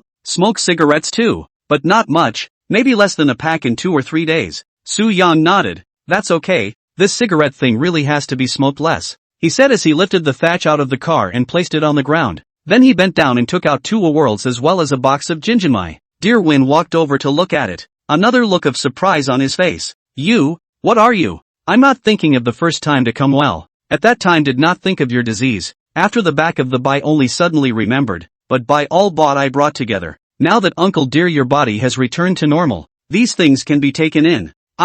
Little Su, you're too polite. Didn't you already bring something? Besides, Dear Huayan said here and looked around. Seeing that no one was there, he then approached Su Yang and whispered, you cured me of this impossible disease, and you're sending me so many things. I really can't take it. This box of Maoko was not cheap. It's okay, uncle dear, you stay slowly, drink it. On New Year's Day or something home to some relatives you must not take 2 bottles of wine out of the hospitality.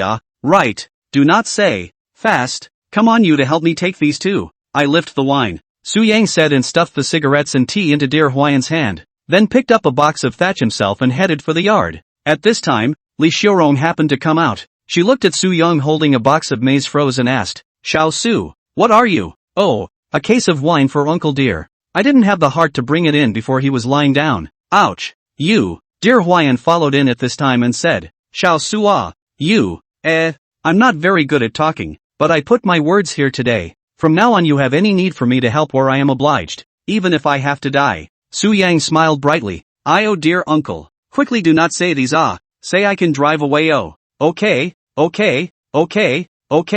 no more, you get in the house, and your aunt and I will go buy a pig. Chapter 106, Who is this little brother? Dear Huayan followed Su Yang into the house to put down the things in his hand and then turned to go out again. Su Yang smiled from behind. Uncle dear, slow down. It's fine, just go upstairs and sit down. We'll be right back. Why don't I come with you guys? You don't have to come. There's help. Su Yang laughed. Okay. Dear Huayan jogged to the courtyard entrance, only to see Li Xiaorong standing in front of the Maybach. Let's go, Xiaorong. Old Lu should be home. Who knows? Go check it out. Wait, this car. It can't be Xiao Su's, right? Li Xiaorong pointed at the Maybach beside her with a puzzled expression. Dear Huayan smiled brightly. It's Xiao Su's, but I'm not surprised that he drives this car. How? Think about it. Even my disease can be cured with a smile. What's so strange about this kind of person driving this car? Li Xiaorong heard this and thought for a second. Yes, it's considered a blessing for our family Yun to be able to get to know someone like Xiao Su.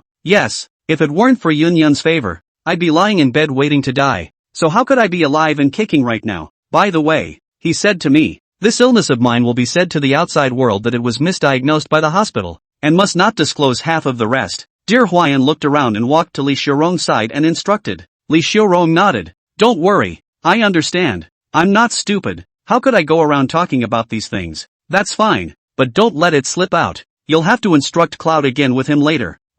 Yeah, that's fine. Let's go to Lao Lu's place to see the pig first. Make sure to entertain Xiao Su. To put it in a big way, he's a high-level person. To put it in a small way, he's my lifesaver. I'll think of a way to slowly repay him later. There's nothing else to say. And he can talk and laugh to save a person's life. It is expected that he can also wave his hand to take a person's life. This thing is not happening to me. I never believe in these. But now I can't help but not believe it. Li Xiaorong nodded on the side as she approached dear Huayan and whispered, Huayan, do you think this little Su could be a legendary cultivator? Shu, whether he is or not. Let's not say or ask. Let's just assume he is and not say anything else. Okay, I get it. The two have come to the front door of a house while talking. Dear Huayan probed and looked, only to see a middle-aged man in the yard wearing blue short sleeves and gray shorts was fiddling with something. This person is the old Lu. He is about 165. Country face, beard, Mediterranean hairstyle, sideburns, some gray, yellowish skin. At first glance is a very simple villager's. Dear Huayan pushed open the courtyard door and walked in and smiled. Old Lu, what are you busy with? Yo, old dear? You, aren't you sick? Old Lu looked up at Lu Huayan and laughed.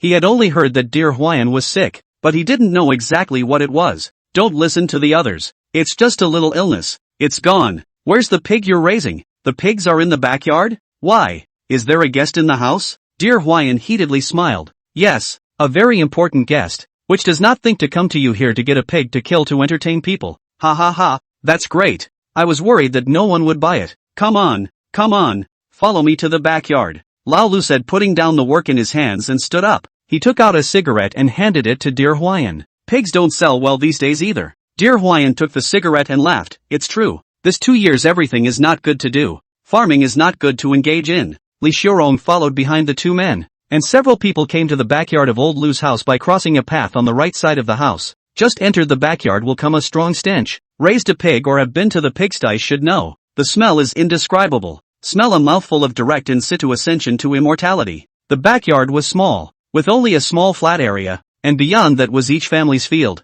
On the left side of the open space is a pigsty built with hollow bricks and tiles, and there are 4 or 5 large white pigs inside, which are currently grunting and burying their heads in the feed. Although dear Huayan and Li Xiaorong, 2 people live in the village, but did not raise pigs, the smell is still a little on the head. Li Xiaorong covered her nose and looked at the pigsty and said, Gu, I can't carry this smell a bit. I'll go to the front and wait for you. Dear Huayan laughed. Okay, go wait for me in the courtyard. Old Lu pulled open the pig pen at this point and walked in. He reached out and slapped the asses of a few pigs, a sound coming out of his mouth. Go, woo woo. While separating the pigs next to each other, he looked at dear Huayan and smiled. Old dear, which of my pigs do you want? They're all very sturdy. Dear Huayan endured the stench and walked up to take a closer look. He pointed to the biggest and fattest pig and said, This is the biggest one. Hey, good man, have a vision. On the other hand, Su Yang and dear Yun were sitting in the living room chatting. Several voices suddenly came from the yard downstairs. Su Yang turned his head to look out the window and said, Someone is coming? Dear Cloud got up and walked over to the window to look. What's my eldest and the others doing here? Su Yang followed suit and got up and walked over to the window to look towards the courtyard below, only to see that there were 3 people standing inside the courtyard. A man and 2 women. The man was dear Yun's eldest uncle. That is, dear Huayan's elder brother, named dear Huida, and he was carrying a lot of tonic and other things in his hand. Dear Huide had 180 or so. The body looks very robust. Stand straight. Dress is also quite well dressed, with a gold watch in his hand. A typical middle-aged man with a bit of money dress. However, his face looked quite kind, and he looked quite similar to dear Huayan. The other 2 women, one old and one young. The older one is naturally the wife of dear Huida, named Wang Shuang. She looked to be under 50, with long hair and various jewelry on her hands and neck. The looks were not bad for someone her age. And the younger one was the daughter of the 2 of them, called dear Wunwun. This girl looks and dear Cloud age similar, 23 or 4 years old. The head caught up with her father, eyeballing the height of more than 170. Looks quite clean, wearing a gray spot-waisted skirt. Temperament is not bad, but the face value in Su Yang's opinion is estimated to be at most 75 points. That is, belongs to the kind of medium level. In the ordinary people is also very good, but and he was next to the dear Cloud, a comparison is too much difference. By the looks of it, the 3 should have come to visit dear Huayan. Xiaorong, dear Wyatt shouted as he stood in the yard. Dear Cloud returned from the window. Uncle, you guys are here? Dear Wild looked up to the 2nd floor window and smiled. Yun is at home. Where's your mom? Oh, they went to buy a pig. Buy a pig? And this little brother is? Chapter 107, whose Big Ben is that at the door? Seeing this, Su Yang took the initiative to reply. Hello uncle, I am dear Yun's high school classmate as well as her good friend. My name is Su Yang. Oh. Hello, you're here to see Yun's father too? Su Yang nodded. Yes, so how come you're still buying hogs? Dear Cloud smiled. Eldest uncle, you guys come upstairs and sit first. Good thing too. The three of them walked into the house and soon arrived at the second floor living room. Entering the living room, dear Huida placed the things in his hands on the table, and dear Yun looked at the three in turn and called out, Eldest uncle, auntie, Yun, where's your dad? You guys sit down first, I'll go make you some tea. The three of them sat on the sofa, while Su Yang got up and walked to the side of the sofa to sit down, giving up the center seat. Although now rich, but some basic etiquette he still has. And the other party is still dear Yun eldest uncle. A little bit of politeness is always right. Dear Cloud boiled a pot of boiling water and came to the table to make tea for a few people. Dear Huida leaned on the sofa with a somewhat grave face and asked out, Yun, just asked you, where is your father? In the house, right? Dear Cloud smiled faintly and said softly, no, he went with my mom to the next door neighbor's house to buy a pig. Ooh, buy a pig. What? He went too? What kind of health condition is he in to get involved in all this? What does he think? Dear Right said, sitting up. Dear Yun scratched her head and glanced at Su Yang. Seeing Su Yang gently nodding, she then said, Uncle, I have good news for you. What good news? It's all like this now. What good news can there be? This guy Huayan, his life is also bitter. My dad's illness was actually misdiagnosed by the hospital. He doesn't have cancer at all. What? Hearing this, dear Wade was instantly shocked and violently stood up to look at dear Yun. He was filled with shock and a hint of joy on his face. What did you say? Again? My dad is not cancer. It's actually a minor illness. Just an upset stomach. And the hospital gave the wrong diagnosis. Dear Yun was also very skillful in telling lies without blushing. After determining this news, dear Wade couldn't help but tremble. Yun, you really aren't lying to your eldest uncle? When have I ever lied to my eldest? It's true. My dad is fine. He's in good health. Phew. Dear Wade tilted his head back and let out a long breath, then sat down on his butt. His stony face also became relaxed. Thank goodness. These hospitals are really unlikable too. Even something like a diagnosis can be taken wrong. Scared the hell out of me. At this time, Wang Shuiying, who was beside dear Huida, laughed and said, Huida, this is a heavenly good thing. Let's not talk about this. It's best if Huayan is fine, she said and then looked at dear Cloud. Little dear, these past few days have been worrying your eldest uncle. You don't know that your eldest uncle lost sleep for several days straight after hearing that your father had been checked for terminal cancer, and immediately dragged us over from Hangzhou after taking care of things at work. Dear Yun smiled thankfully. Thank you, uncle, auntie, for troubling you to make a trip so far from Hangzhou. What are you talking about? Your father is my own brother. He has something to do, I cannot come. Even in foreign countries I have to come. But fortunately all right. A false alarm. It was worth the trip. It's better than nothing that he's okay. I'll have to ask him myself. Dear Wild said, picking up the tea in front of him and taking a gentle sip. But I didn't give you guys a heads up even though I came in a hurry this time. What does it mean that the two of them went to buy a pig? Did they know in advance that I was coming and still kill a pig? Dear Wick said and smiled. Dear Yun looked at Su Yang a little embarrassed. She is not good to say that this pig is not actually killed for dear Huida. Just as she was thinking about how she was going to answer, there were lively voices from outside the courtyard downstairs. Dear Wild stood up and walked over to the window to look out. Yo, here we go. I'm going down to help. Su Yang followed suit and got up. I'll go take a look as well. Fawn, them men go and get busy. Come and sit by auntie. Wang Shuiying greeted dear Yun and sat beside her. She grabbed dear Yun's delicate little hand and said, Little dear, tell me the truth. Is it true that your father and the others killed the pig for that little handsome man just now? Dear Cloud blushed and bowed his head. Yes. Hey, I knew it. She's your boyfriend, right? Otherwise they wouldn't have entertained so grandly. It's, still, stop. I get it. You don't have to say anything. You're still so shy. And this sister of yours has learned your nature. You're not very talkative all day long. Wang Shuiying said and looked to the side at dear Wenwen. Dear Wenwen did fall into that shy and introverted category. A bit more serious than dear Cloud. A proper I-man. She hadn't said a word since she entered the house. Dear Yun looked at dear Wenwen and asked, Sister Wenwen, are you still working in Hangzhou? What kind of work? As a clerk. Oh, a clerk could be pretty clean. Dear Yun was not good at words in the first place, and he could chat with dear Wenwen in 3 sentences. Wang Shuiying laughed. Don't you talk to her? I don't even like to chat with her. Hey, a 20-something-year-old. Still so introverted, and I don't know what to do. Dear Cloud smiled awkwardly and didn't say anything. Wang Shuiying then asked, "Little dear, who owns that big Ben parked in front of your house? I see that you don't have any other guests in your house except for that little handsome guy just now. That car can't be him, right?" Dear Cloud nodded. "It's his. I'll be damned. No wonder. I whispered to you Now these young people like to pretend big money. To go to his girlfriend's home most of the car is rented. Your boyfriend will not also rent a car. That car is not cheap at least this number." Wang Shuiying gossiped, then stretched out 2 fingers thumbing. 2 million? Wang Shuiying nodded. "My prediction is that it is going to be up to this number. This kind of car can't be afforded by the average young man.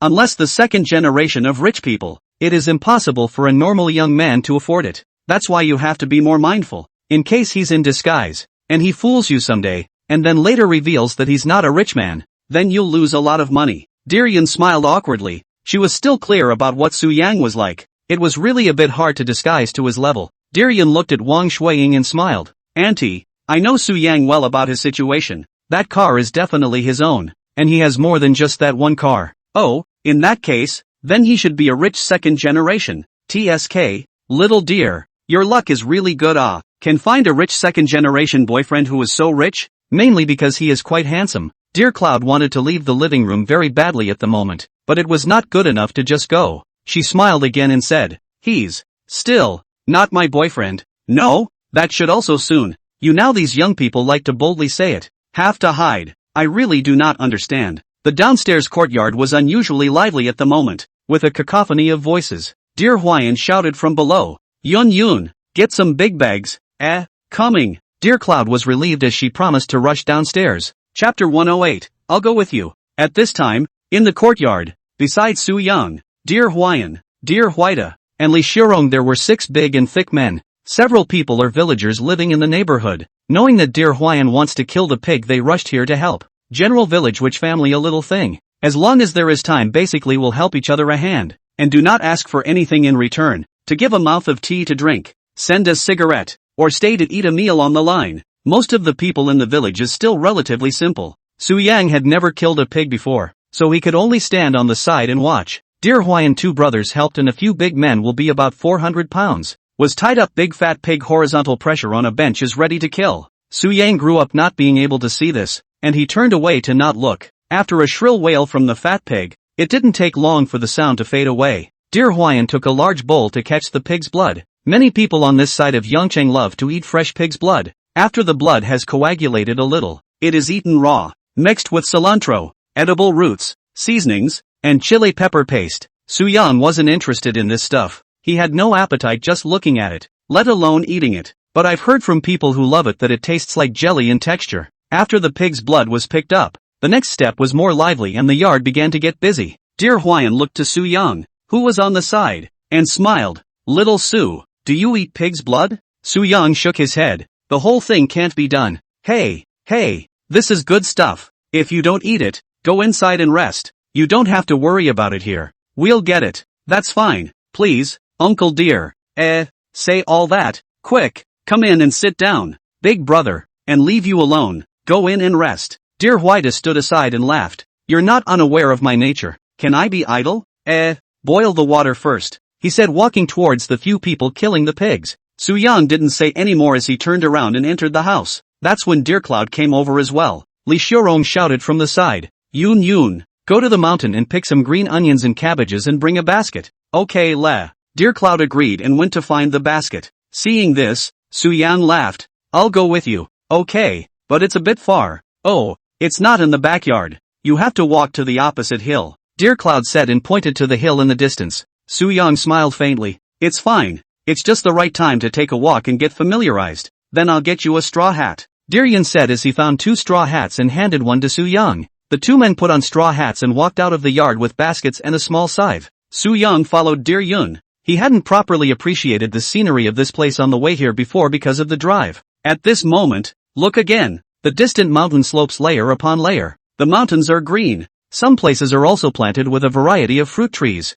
Close to the mountain slopes not far away from a clear river. You have a great view here. It's a great place to retire. There's also a river over there, where you can fish in cooler weather, and sit there all day. Cool. Ding. Detected that the host is in a good mood and enjoying himself at the moment. Rewarded 600. 000. The two of them walked and chatted as they walked. Dear Yun laughed. It is indeed very comfortable for us to live here. There are mountains and water, and the people in the village are all very good to get along with. And I can sometimes lie down in the yard for a day. That's nice. Oh yeah, I suddenly thought of something. Su-young turned his head to look at Dear Yun and said faintly, "What?" Kagumo went to pick small wildflowers on the side of the road as he walked. "I went to look for you at your work yesterday. Then you should already know that I left my job." "Aha, I'll talk to you about that. What are you going to do next?" Dear Cloud shook his head. "Do not know yet. It is estimated that it is also back to the sea city to continue to find a shopping mall to work. Now the work is really difficult to find.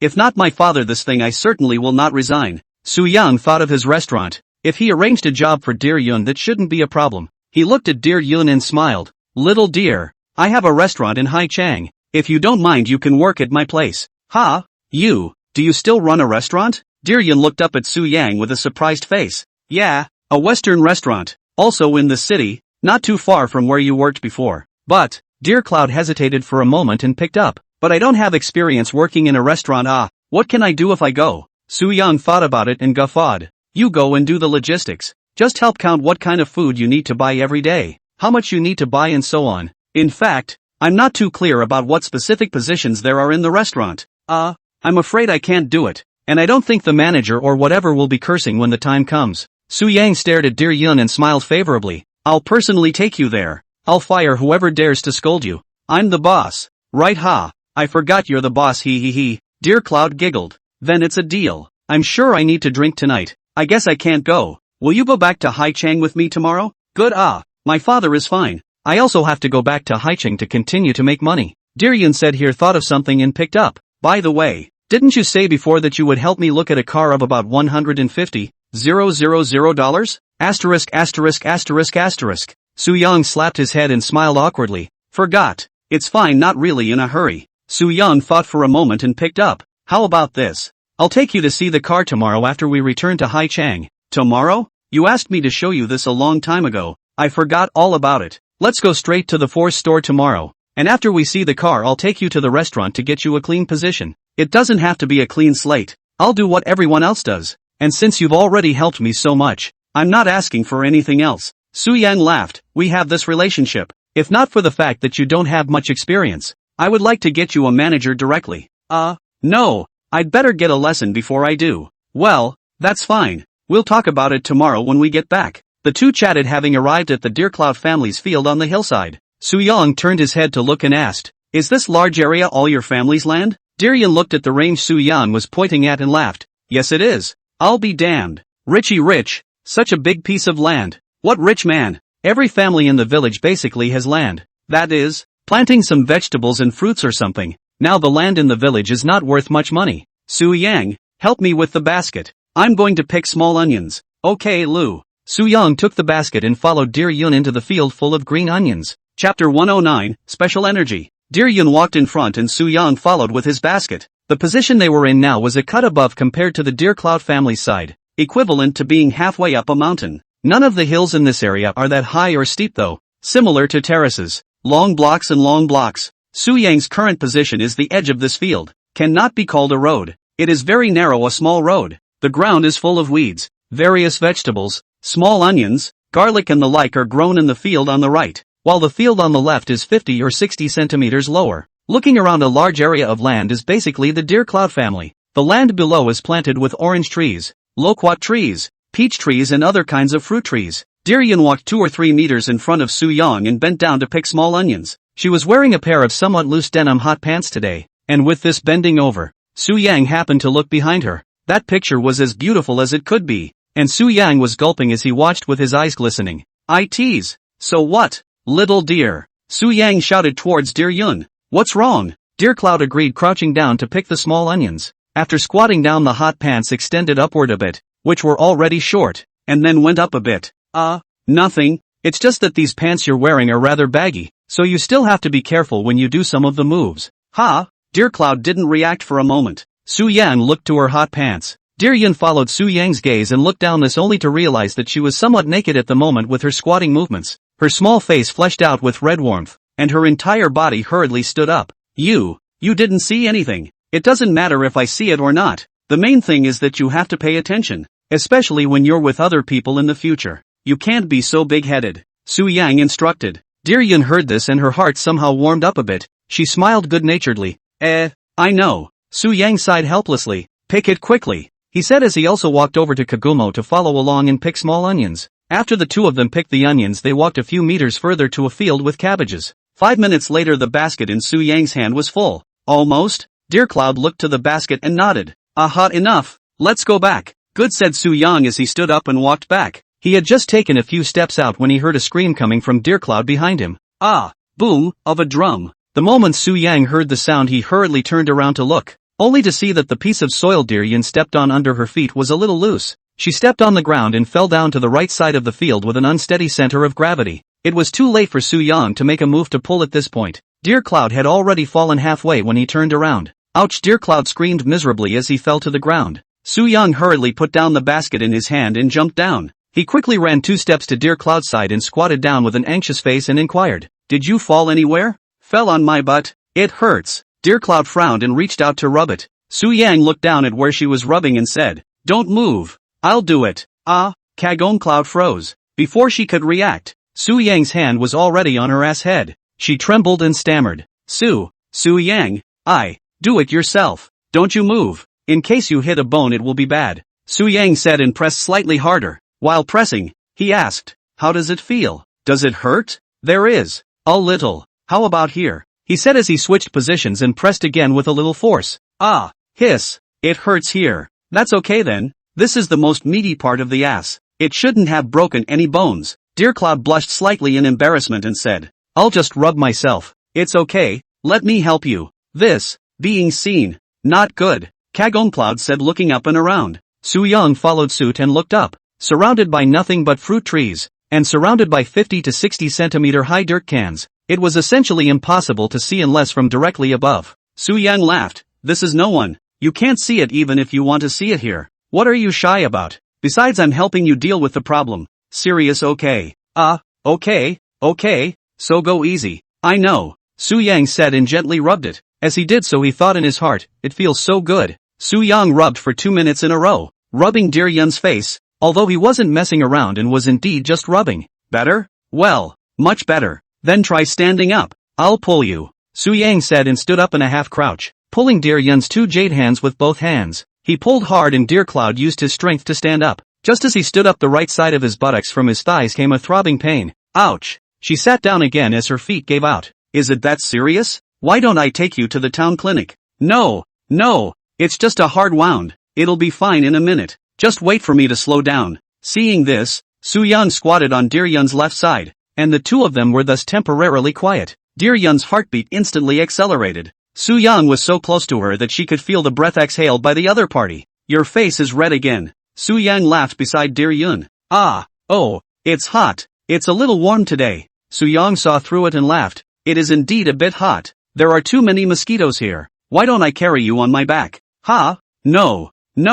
I don't know how to explain when my parents see me." Dear Yun almost buried his head into his legs after saying that. "Then wait a little longer for you to slow down." "What are you burying your head in? You look at me." Dear Yun raised his head to look at Su Yang. The two of them looked at each other, and Dear Cloud wanted to turn his head away, but was somewhat reluctant to do so. She just stared at Su Yang for 5 whole seconds. Su Yang slowly approached Dear Yun's face. Dear Yun's heart beat even harder, and at this point, you could almost hear her heartbeat. Su Yang's face gradually became blurred in her eyes, and she could no longer resist closing her eyes hastily. As soon as she closed, Su Yang gave her a small kiss on her cheek. Dear Yun's body shuddered violently. She hurriedly opened her eyes to try to stand up. Just as she opened her eyes, Su Yang took her into his arms. The two just nibbled on the ground for a full minute. Soon, Su Yang let go of Dear Yun, looking at her reddish face, and laughed softly. "Does it still hurt?" "No, it doesn't hurt anymore." "Then try standing up again," Su Yang said and stood up first, then helped Dear Yun up. Dear Cloud felt it and it was indeed much better. Seeing this, Su Yang laughed. "Sure enough, it's still necessary to apply some special energy to get better fast." Dear Cloud, "You bugger. Hey, it didn't occur to me to sit around anyway, and seeing as you're embarrassed and fidgety, then I'll just let you forget about the embarrassment for a while." Dear Yun wanted to find a crack in the ground by Su Yang's words, and when she thought of the first intimate contact between the two just now, she was both shy and happy. Shyness was the reason for her own character. Happy that naturally needed no explanation as to why. Soo-young walked to Dear Yun and bent down. Come on. I see that you're still a bit inconvenient. Let me carry you to the roadside. Okay. Dear Yun flopped onto Soo-young's back. Soo-young held Dear Yun's thighs with both hands, and then quickly walked out of the field with one hand free to lift the vegetable basket on the ground. Coming to the concrete road, Soo-young somewhat reluctantly put down the shy-faced Dear Yun. Now you take a couple steps and see. Dear Yun walked forward a few steps. There is no big problem already. It is just that the fall down when smashed a little heavy. This kind of belongs to the hard injury. Rest for a while will be no problem. It's alright. Dear Yun turned to look at Soo-young and spread a smile. A gust of wind blew a few strands of hair on her cheeks. Soo-young looked a bit dumbfounded for a while. Dear Cloud was just too much in line with his aesthetic. Almost every part of it grew on his point. Unlike Pan Ning, Dear Yun is more bird-like and girl next door. Although Pan Ning's kind of character Soo-young also likes it. Anyway, of all the girls he was currently bound to, if he could only choose one, then he would only choose between Dear Cloud and Pan Ning. But who it would end up being, he didn't know for the time being. This kind of problem-thinking headache. Soo-young shook his head. No longer think. He carried the basket forward trotting. Go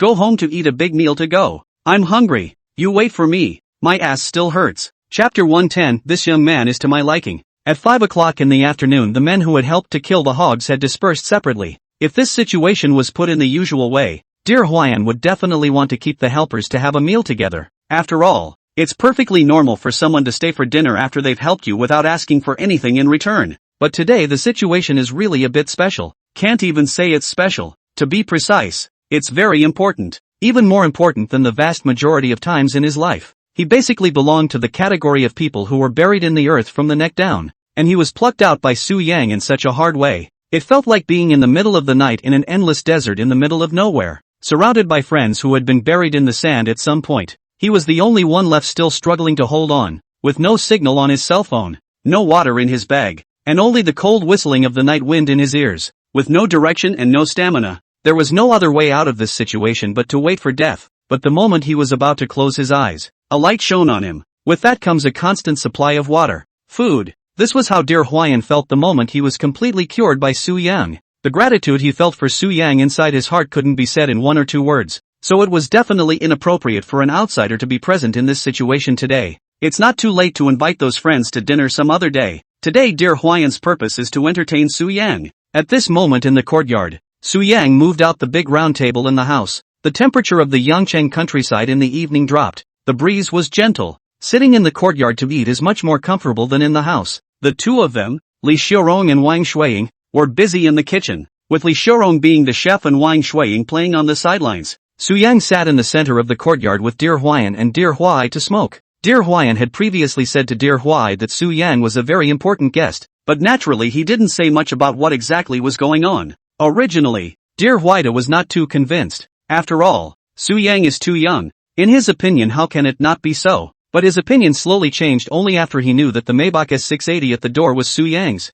This situation is a very profound example of the saying, you don't need to say much. Maybach will speak for you. Little Soo, you're working in Haichang, right? Dear Huida exhaled a mouthful of smoke to look at Soo-young. Soo-young nodded. Yes, I do some catering business in Haichang. I guess it's more than just a restaurant kind of thing, isn't it? Ha ha, really young and talented. I'm in my 50s. I can't touch the ass of your Maybach even after struggling most of my life. Dearwick laughed to himself. Soo-young also smiled lightly. Uncle Dear is also a very successful person in my heart now. You don't need a car to reflect your status at all. Soo-young naturally had a reason for saying this. He had inquired with Dear Yun when he returned from the mountain. Dear Huida is 52 years old this year. In his 20s from Yangcheng to Hangzhou to fight. In the middle of the failure many times. But from the age of 35 onwards it found its way. Since then he has been doing building materials business in Hangzhou, and now his wealth is less than 2,000 or more. Although it can't be compared with the current Soo-young, but it is already very powerful in the ordinary people. There's nothing wrong with saying it's a successful person naturally.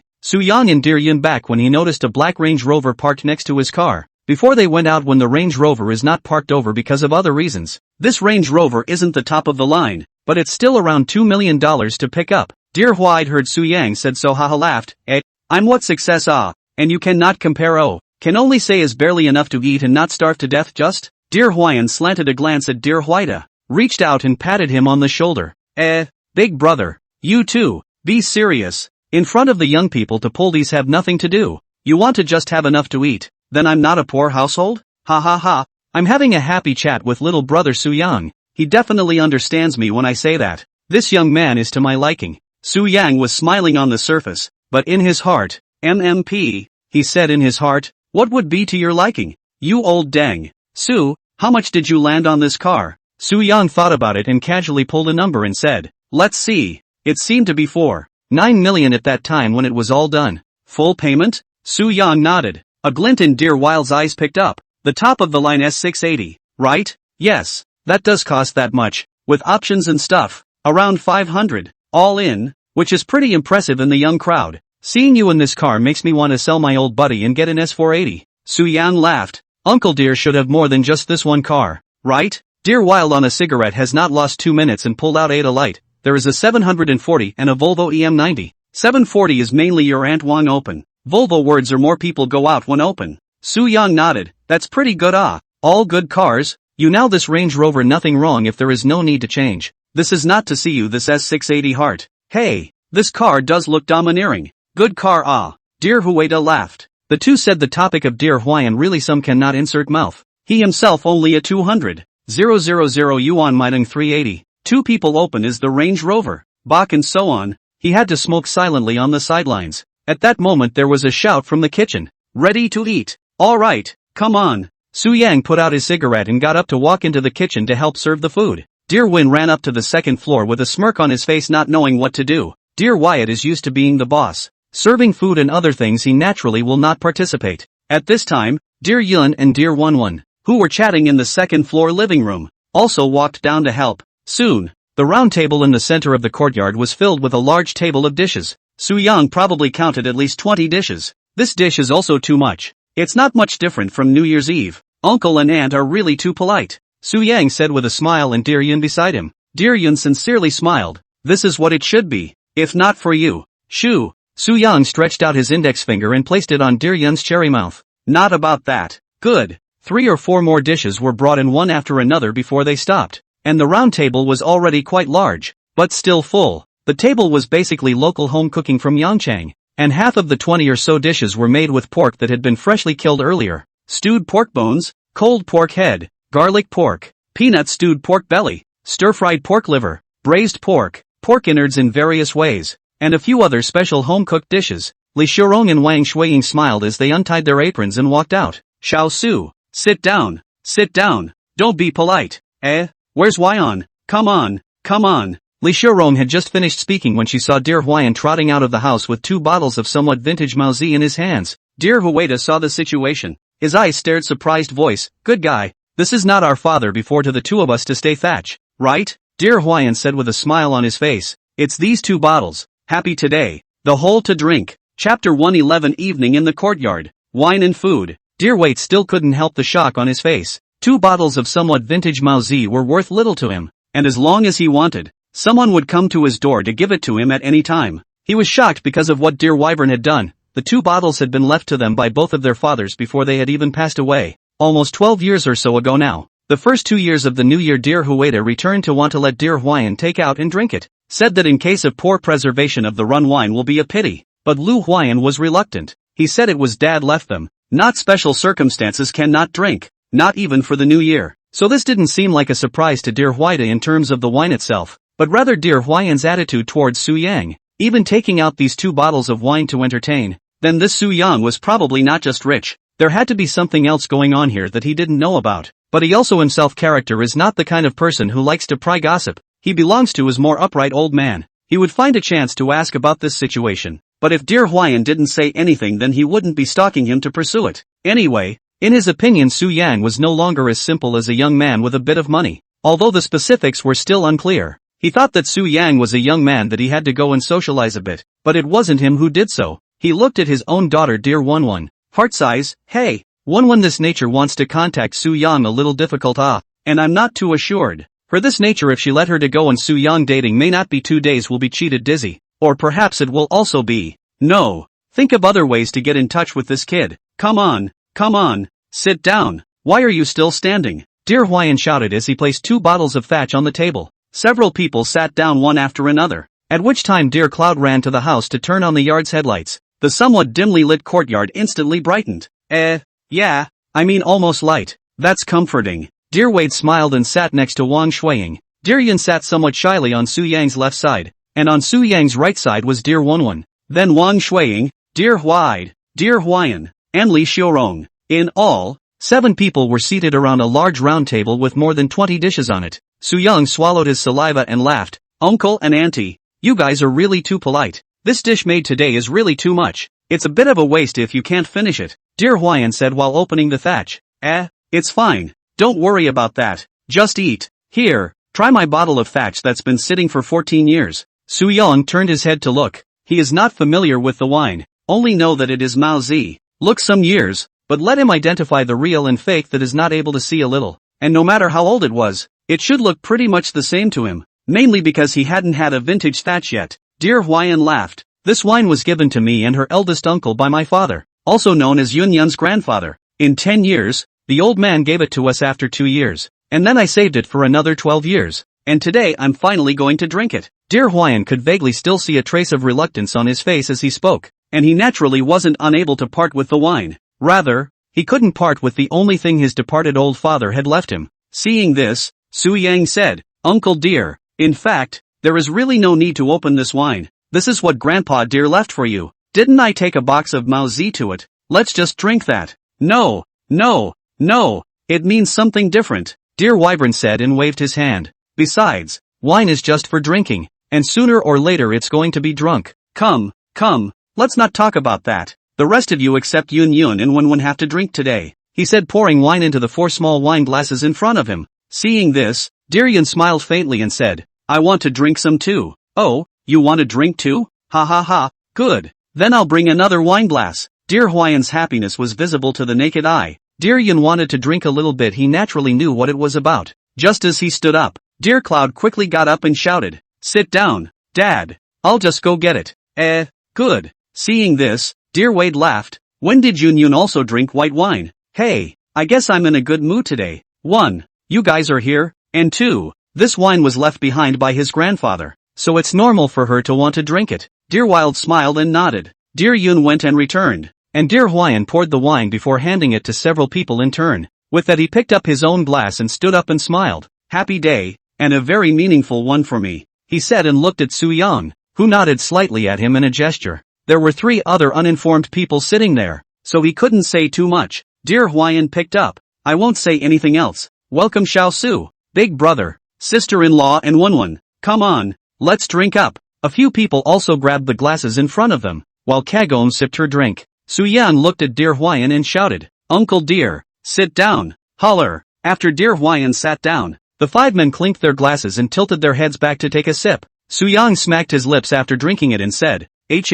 This put more than 10 years of Mao Zi is better than my new baya, but cannot say good ware, but really good. No wonder the vintage Mao Zi so expensive good wine. Su Yang couldn't help but praise. Dear Huayan laughed out loud when he saw this. Ha ha, it's okay, right? Come, what are you waiting for with such a large table of wine and food? Use your chopsticks. Eat, little Su. Don't be polite. Dear Hueda looked at Su Yang and laughed. Well Uncle Le dear, you eat too.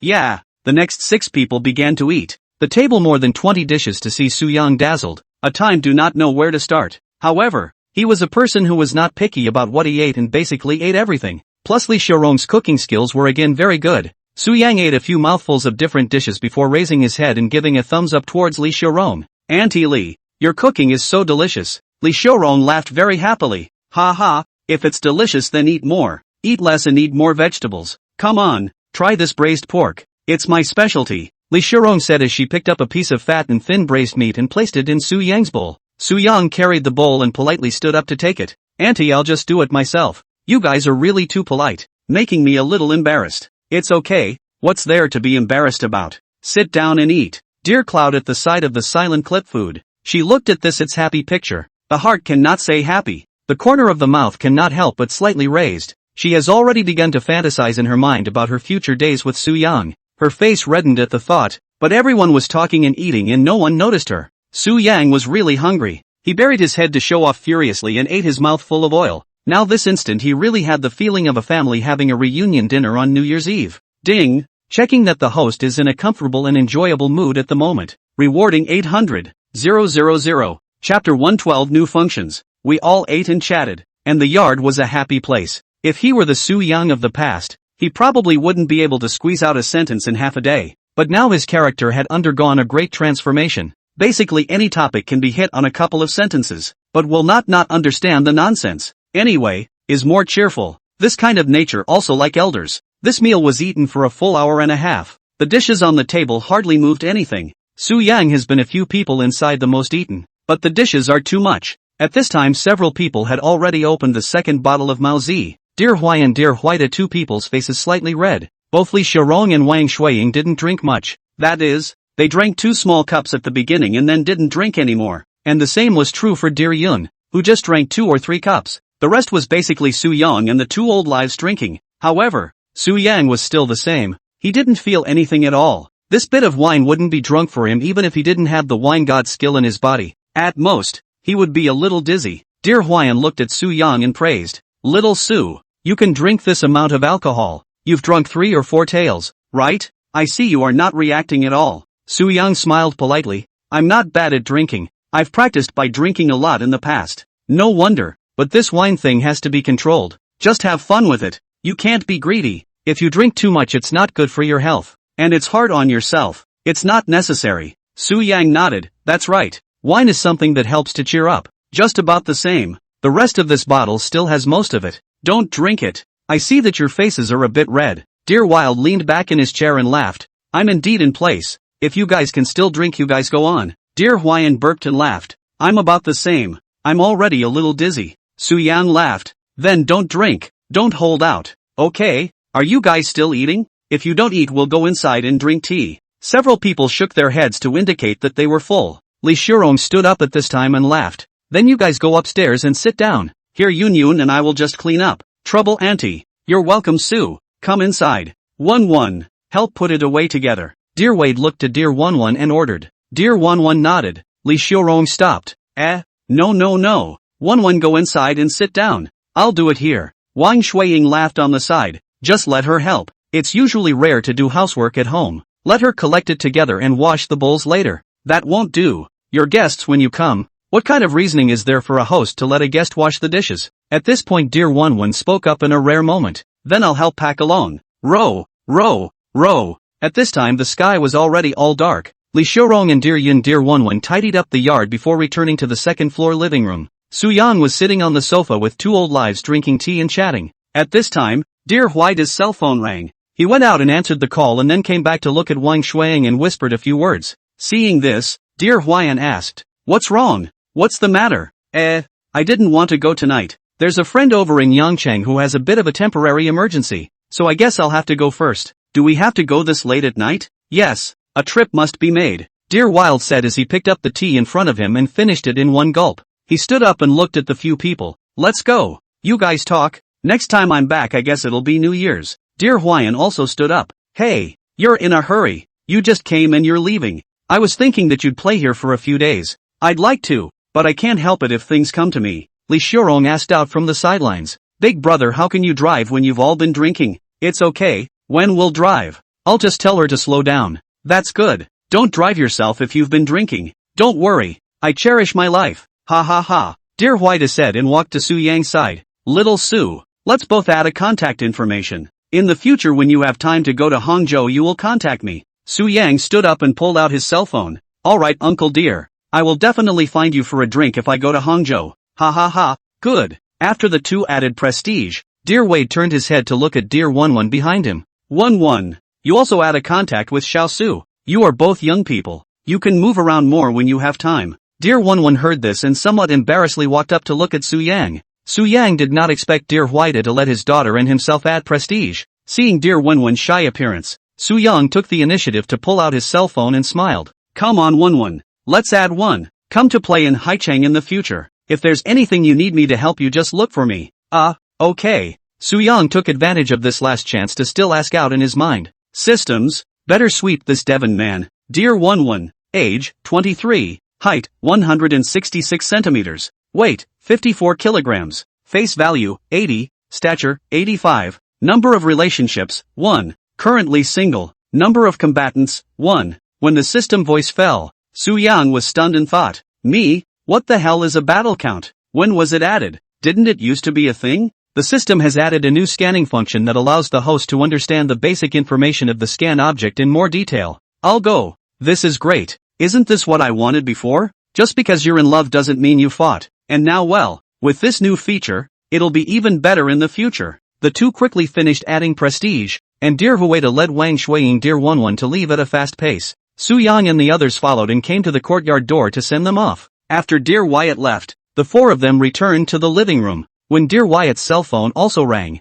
he picked up the phone and said a few words before looking at Li Shirong with a somewhat not-so-good face. Hey, it's really weird. Li Shirong sat aside and asked out, what's wrong? You know that Cheng Guohua in town, right? Li Shirong nodded. I know. He and I are still junior high school classmates. How could I not know? What's wrong with him? Says it's gone. What? Li Shirong asked with a frown. What's the situation? He's about our age. There's no way he's got some kind of disease too. Is there? Dear Huayan shook his head. It seems not. Said that he drank and rode a motorcycle and fell to the back of his head, and was not resuscitated in the hospital. Ouch. I'm going. What's the deal with that? Do we have to make a trip? Dear Huayan nodded. Have to go there. After all, usually I have dealings with him. The relationship is also considered good. And the phone calls are coming. It's not good not to go. Then, Li Shirong looked at Su Yang and dear Yun and picked up. Then little Su. Yun, you guys just rest at home. We have to go to the town. Little Su, you don't have to go tonight if you've been drinking.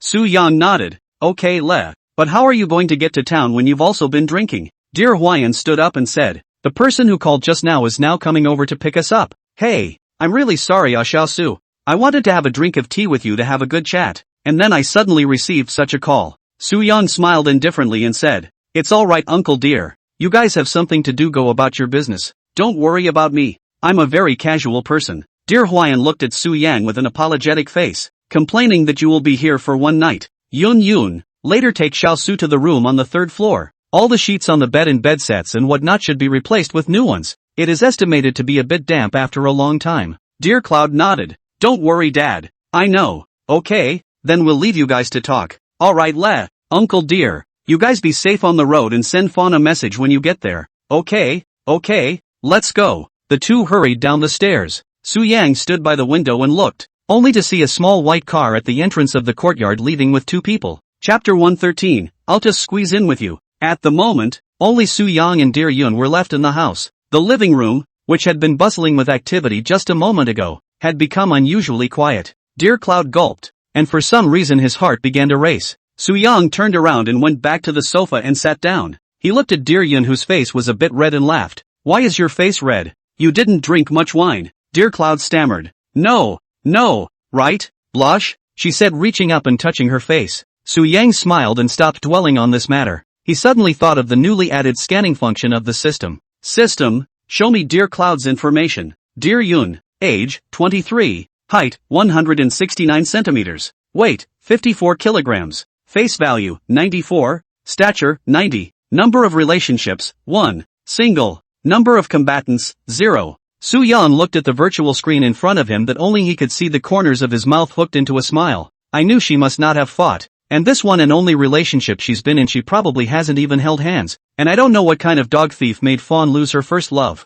What are you looking at? Dear Yun reached out and waved her hand in front of Su Yang's eyes, only to see Su Yan leaning on the sofa with his eyes motionless looking ahead and giggling. This picture is still a bit strange in dear Yun's view. Nothing. Something happy suddenly came to mind. Don't scare me. There's nothing in front of you. You look in front and keep smiling. Dear Yun unconsciously moved to Su Yang's side when she said this. Su Yang laughed. It's fine. I wasn't looking at anything. I was just gawking. That'll do. Su Yan looked at the ceiling and continued to ask out in his mind. System, then look at Pan Ning's personal information. Pan Ning, age, 24, height, 170 centimeters, weight, 55 kilograms, face value, 93, stature, 93, number of relationships, 0, single, number of combatants, 1. Su Yang couldn't help but smile once again as he looked at Pan Ning's personal information. Ha, battle number 1? Isn't that me? Hey, good stuff. System, Sometimes I really want to praise you a few times, but I'm afraid that you will be inflated or forget it. System. Why are you laughing again? Dear Yun looked at Su Yang with a nervous expression and asked. Oh, it's nothing. Su Yang said and shook his head. I thought of something else, and for a moment I kind of wanted to laugh, and I don't want to. That inexplicable smile of yours looks really kind of creepy. Come on. Sit over here a little. What are you afraid of with me? Su Yang looked at Dear Yun and thought for a moment. Tonight uncle and auntie probably won't come back. How? If the usual relationship is still good, tonight is probably going to be a whole night of help. Okay. The corner of Su Yang's mouth grinned and said. So, this long night.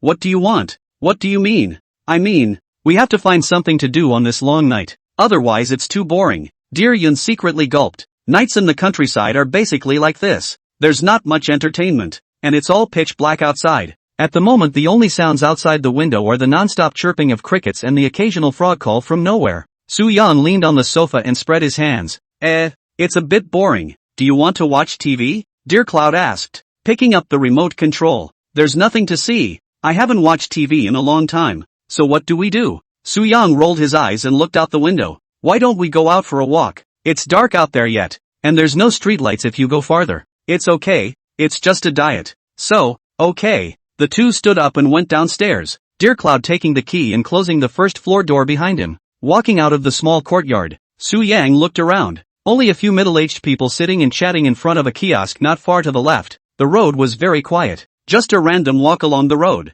I thought you wanted to go to the mountains. Hearing this, Su Yang turned his head and laughed. Huh? What am I doing going to the mountains at night? You're not afraid I'm a bit scared? Wait, go to the mountains? A wild fight? Wow. It's kind of exciting. But let's forget about it. In case something unclean jumps out while we're in the middle of it. It's scary to think about. Just walk down this road. Fine. The two men walked slowly toward the right side of the road. The look really looks like two married newlyweds taking a walk down the road after dinner. After walking for a while, Su Yang unknowingly had already taken Dear Yun's soft and boneless little hand. Dear Yun naturally did not refuse. Her face was flushed. Her heartbeat accelerated. Her palms were sweaty. Although she was a little embarrassed, but she was happy in her heart. Ding! The host has been detected to be enjoying himself very much at this time. Rewarded 500,000. Su Yang wore a smile on his face, and the two of them strolled along the countryside path without speaking. After another 10 minutes or so of walking, both sides of the road were slowly running out of homes.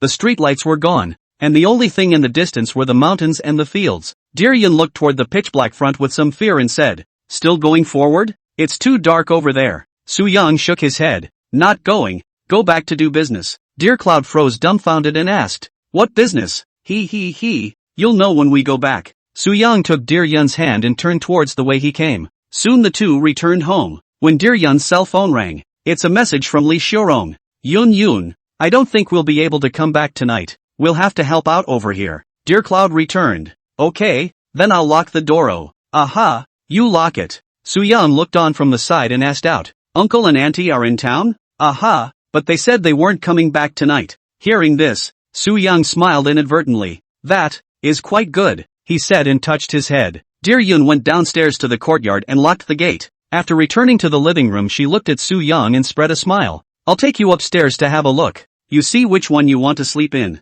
Su Yang laughed. How many rooms are there upstairs? There are 4, but one is for groceries, and the other 3 rooms are sleepable. Su Yang sat without getting up as he picked up. Is your room upstairs? Dear Cloud looked to a room to the right of the living room and said, I'll sleep there. Su Yang grinned. Then I won't go up. It's too cold for me to be alone upstairs. I'll just squeeze in with you. Dear Cloud, huh? Chapter 114, you have something on your mouth. Dear Yun didn't know if Su Yang was joking or serious. If Su Yang really wanted to squeeze a little with her she naturally wouldn't refuse. Because what she didn't know was that she had already reached 100 favorability towards Su Yang in an invisible way. Which was a number that she could do anything for the other party. It's not good. Su Yang laughed. I'm joking with you. Come and sit down. I'll just sleep on the sofa later. The main thing is that upstairs you still have to go and remake the bed. It's too troublesome. I don't want you to trouble yourself. I'll just sleep on the sofa. This can't be done. If my parents find out that I let you sleep on the couch, I'll definitely be scolded to death.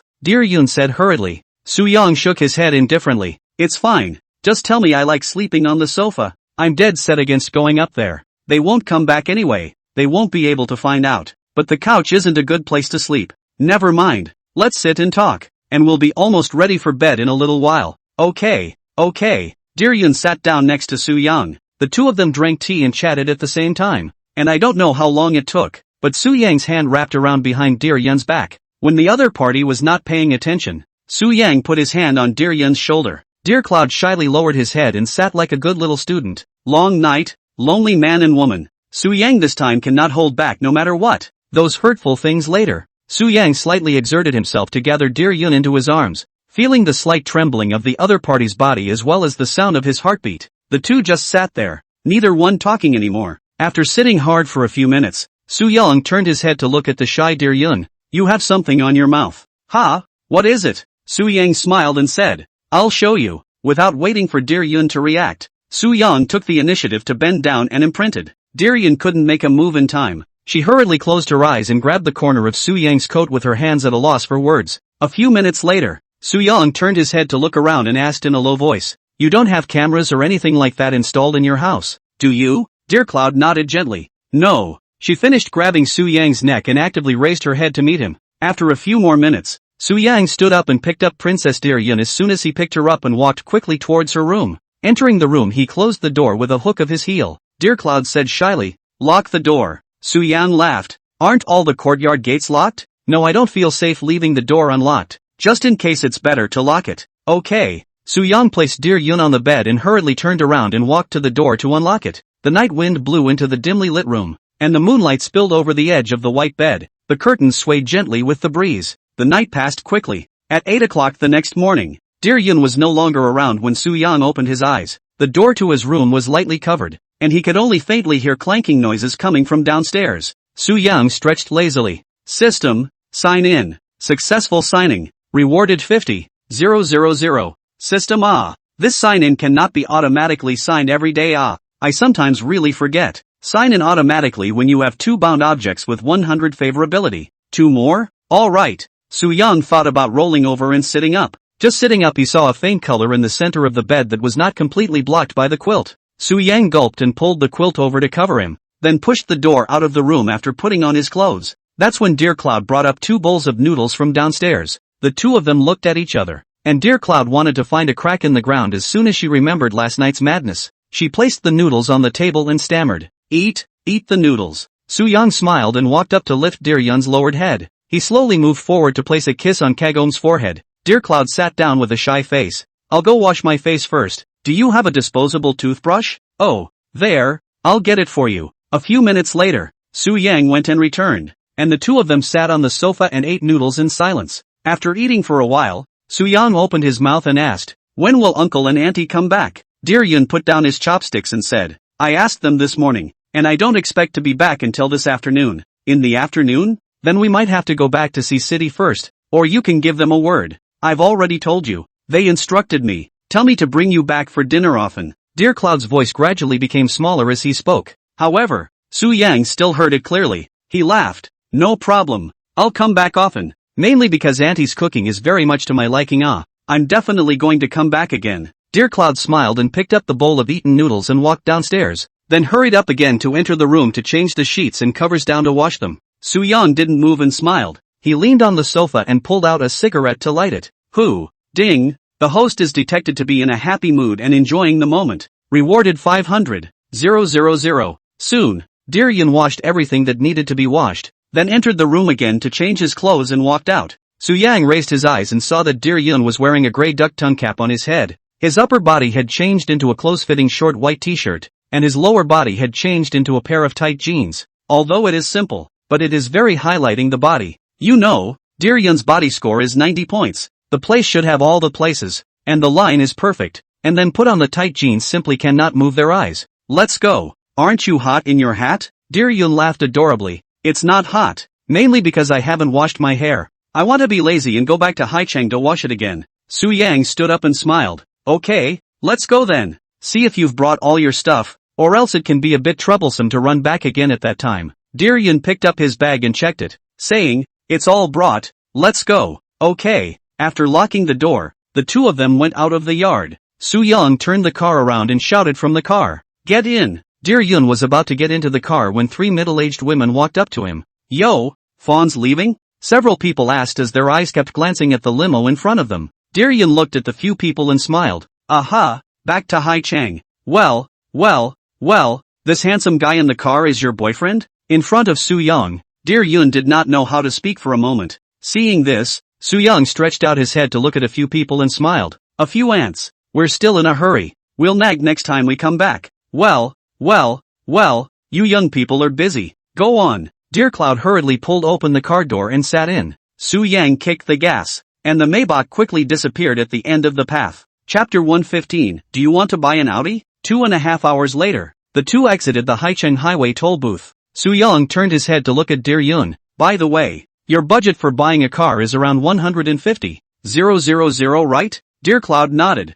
Aha. Not thinking about the trolley, are you? Dear Cloud thought for a moment and said, don't consider the trolley for now. Okay, 150,000. Oil car. Let me think. What are the cars suitable for girls to drive? Su Yang said, thinking seriously. He tuned his navigation to one of the largest automobile trade cities in Haichang and drove there. Let's go to the site. The cars I can think of at the moment that are more in line with what you drive are the Civic and the Mazda Enclave. Dear Cloud pulled out his cell phone and looked it up. These two cars are quite good looking. Su Yang laughed. Yes, it's just a little bit smaller. They are all A-class cars. The Civic picks up speed faster. The Enclave is good to drive, but the rear space is a little bit narrow in comparison. Waiting to go to the 4S store for a test drive. Dear Yun smiled and nodded. With Su Yang taking her to see the car, she didn't need to worry about it at all. Half an hour later, the Maybach drove into Haicheng Tianhui Auto Trade City. This is the largest automobile trade city in Haicheng, where most of the automobile brands are concentrated. Whether it's a weekend or a weekday, the number of people who come here to look at cars is very high. Su Yang drove the car to the parking lot in front of the Honda 4S store and parked it, and the two of them stepped out of the car. At this time, a saleswoman standing in the doorway quickly walked towards Su Yang and the two of them when her eyes lit up. Are you two here to see the car? Su Yang froze and said, what the hell? You just got off the bus? Is the sales attitude so positive and enthusiastic nowadays? But looking at the saleswoman staring at the Maybach, he realized it wasn't so much that the other party was enthusiastic, but that the other party saw a walking cash machine. Su Yang smiled helplessly. Well, come to take a look at your family's car. Is the gentleman buying it himself or? I didn't buy it. I came to watch it with. Oh, well then, come on in, both of you. The two followed the sales into the Honda 4S store. Su Yang opened the door and said, take us to see the new Civic. Good. Civic, this beautiful woman to drive words is indeed very suitable. Our new Civic appearance stylish, distinctive design,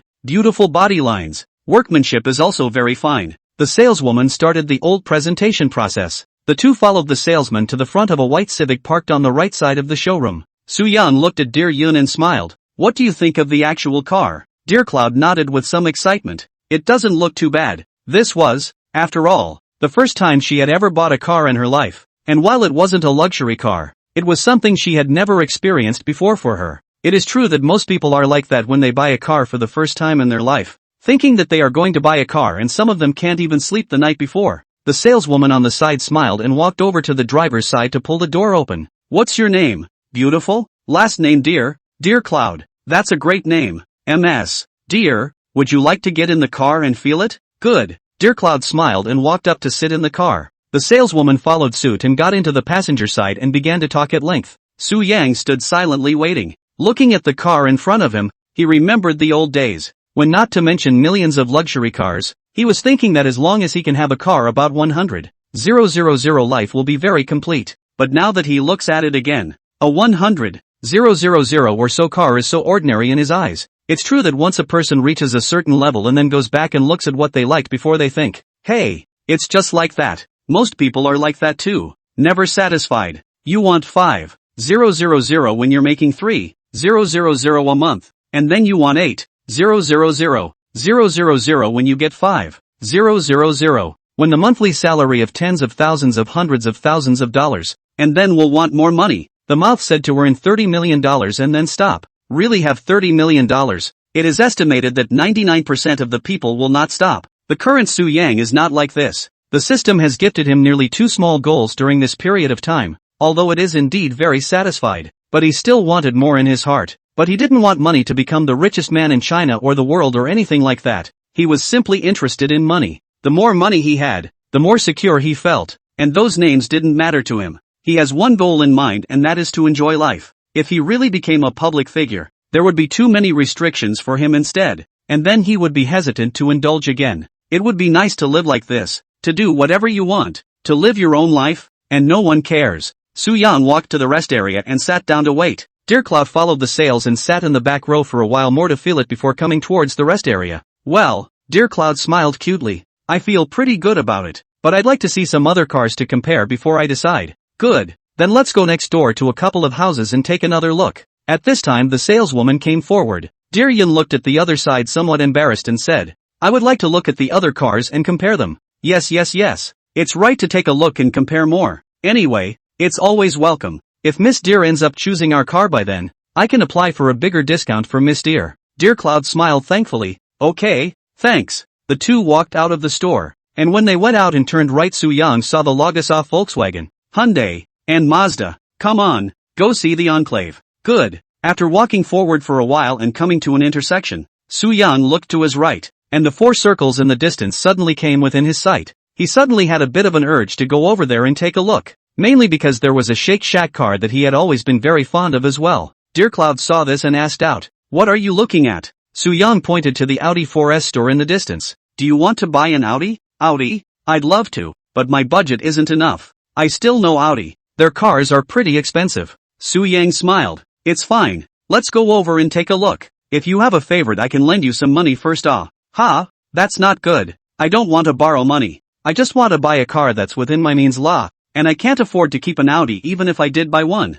Soo-young said in his heart, my mother-in-law's 3 views are indeed quite correct. Hey, wait, what am I saying? When Dear Yun saw Soo-young frowning, she thought that her words just now had upset Soo-young. She hurriedly explained, Soo-young, what I mean is that I don't want to owe money, and if I had the ability I would be willing to buy a better car, but right now my ability only allows me to buy a 100,000 or so. Soo-young scratched his head and looked at Dear Yun and laughed. I know what you mean. You have a very positive outlook on these 3 things, and you won't blindly pursue things that you can't touch yet. But, Soo-young's words changed here. If I lend you money, you can wait until you have money later to pay back. Who is with whom? The first car in life I think it is necessary to buy a slightly better one step. But, Dear Cloud wanted to say something else. Soo-young didn't wait for Dear Yun to open her mouth before he took her hand and walked towards the Audi store door. Chapter 116, Changing to a Higher Match. Soo-young, no, not buying an Audi, right? Soo-young laughed. Buy it or not? Come on,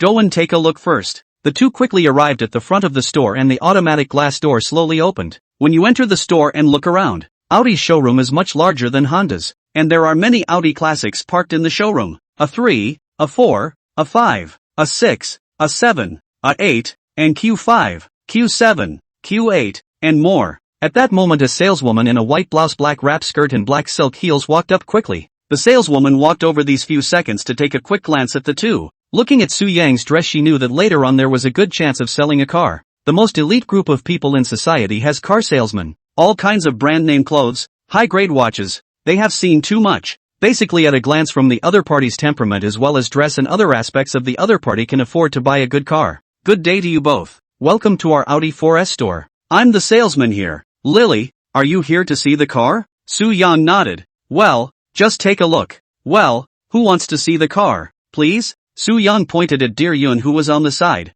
The saleswoman called Lily smiled and nodded. Alright, let's start with both of you coming over here to sit. Lily brought Soo-young and Dear Yun to the rest area at the side of the exhibition hall and sat down. She quickly poured 2 glasses of lemonade for the 2 men. Lily sat across from the two and spread a smile. What's Missy's name? Dear Cloud. How about? Do you have a model in mind? Dear Yun was a bit overwhelmed as he looked at Soo-young. Soo-young gave her a relaxed look. Then he took over and said, she usually doesn't pay much attention to cars. Do you have any sedans around 20 here? 20 or so? Lily smiled and picked up. Yes, but the models may be smaller, but they're also more suitable for girls to drive. Would the A3L like to take a look? A3L? Why don't you introduce us to it first? Well, our Audi A3 has a 3-box version and a 2-box version. I don't know which one Ms. Dear prefers? Soo-young interjected. What's the length of a normal trim? The trim is a little over 4 meters 5 long, 2,680 millimeters wheelbase. Belongs to as a standard A-segment car.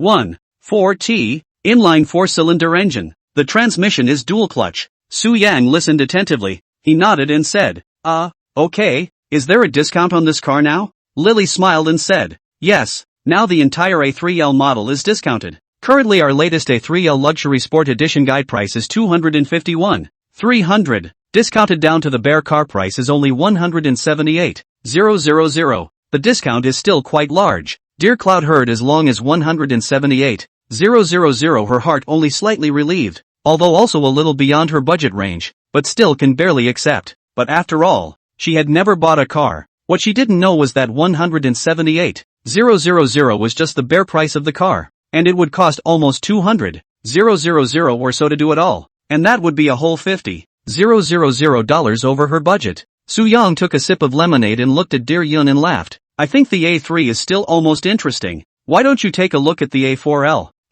Dear Yun froze. The A3 was already this expensive. The A4 mustn't be even more expensive? She stammered. Why don't we get to know A3 first? Soo-young pointed to a red A3L parked not far away and picked up. This car still looks a little too small. Eyeballing is not as long as the Civic, and the back row is estimated to be even narrower. Lily, right? Soo-young turned his head to Lily. Across from the two, Lily winked and smiled. Yes, handsome. How much does the A4L need to be discounted right now? A 4L then now discount then the A3L is even bigger it. Now the naked car price of the low-end version is only 232,000 yuan. The official guide price is 321,800 yuan it. A discount of 89,800 yuan. Soo-young nodded. I remember the A4L has always been around 30 as far as I can remember. And now you can get it in the mid-20s? Yes. These cars have been dropping a bit hard lately, but it's good for us consumers. Fawn, come on, let's go check out the car. Dear Yun stood up somewhat reluctantly. She walked to Soo-young and whispered, Soo-yang,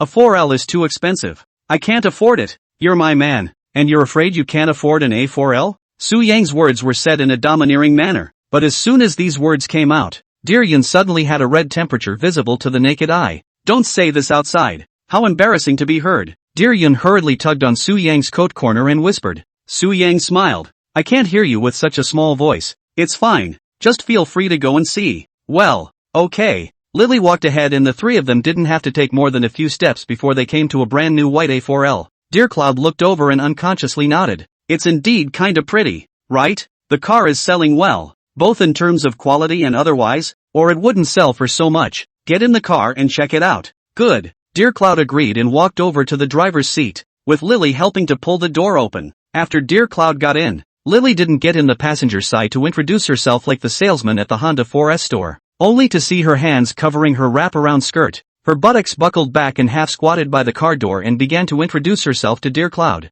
Soo-young was at the back with his eyes wide open calling out, I threw. The rumors on the internet are actually true. Audi sales really introduced the car this way. Boy, not bad, not bad. I like the way it was presented. And with that, I'm buying this car today. Lily knew from previous conversations that Kagumo didn't know much about cars, so she introduced herself to Kagumo in more direct and clear words, only to see Dear Cloud sitting in the car and nodding her head constantly. She had a smile on her face and looked like she was still very happy with the car. After all, it's an Audi, and who doesn't love a luxury brand? Dear Yun of course also after all, this car to drive out is certainly more dignified than the Civic Horse 3. These cars to drive out. Except Type R. But this stuff is limited to some guys who know about cars, and to the vast majority of girls. What do you care if it's R or not? It's just a Honda. So it's understandable that anyone with money would want to buy a good car, and Dear Cloud is no exception. After Lily introduced Dear Cloud for about 10 minutes, Dear Cloud nodded in satisfaction. Soo-young walked up and asked,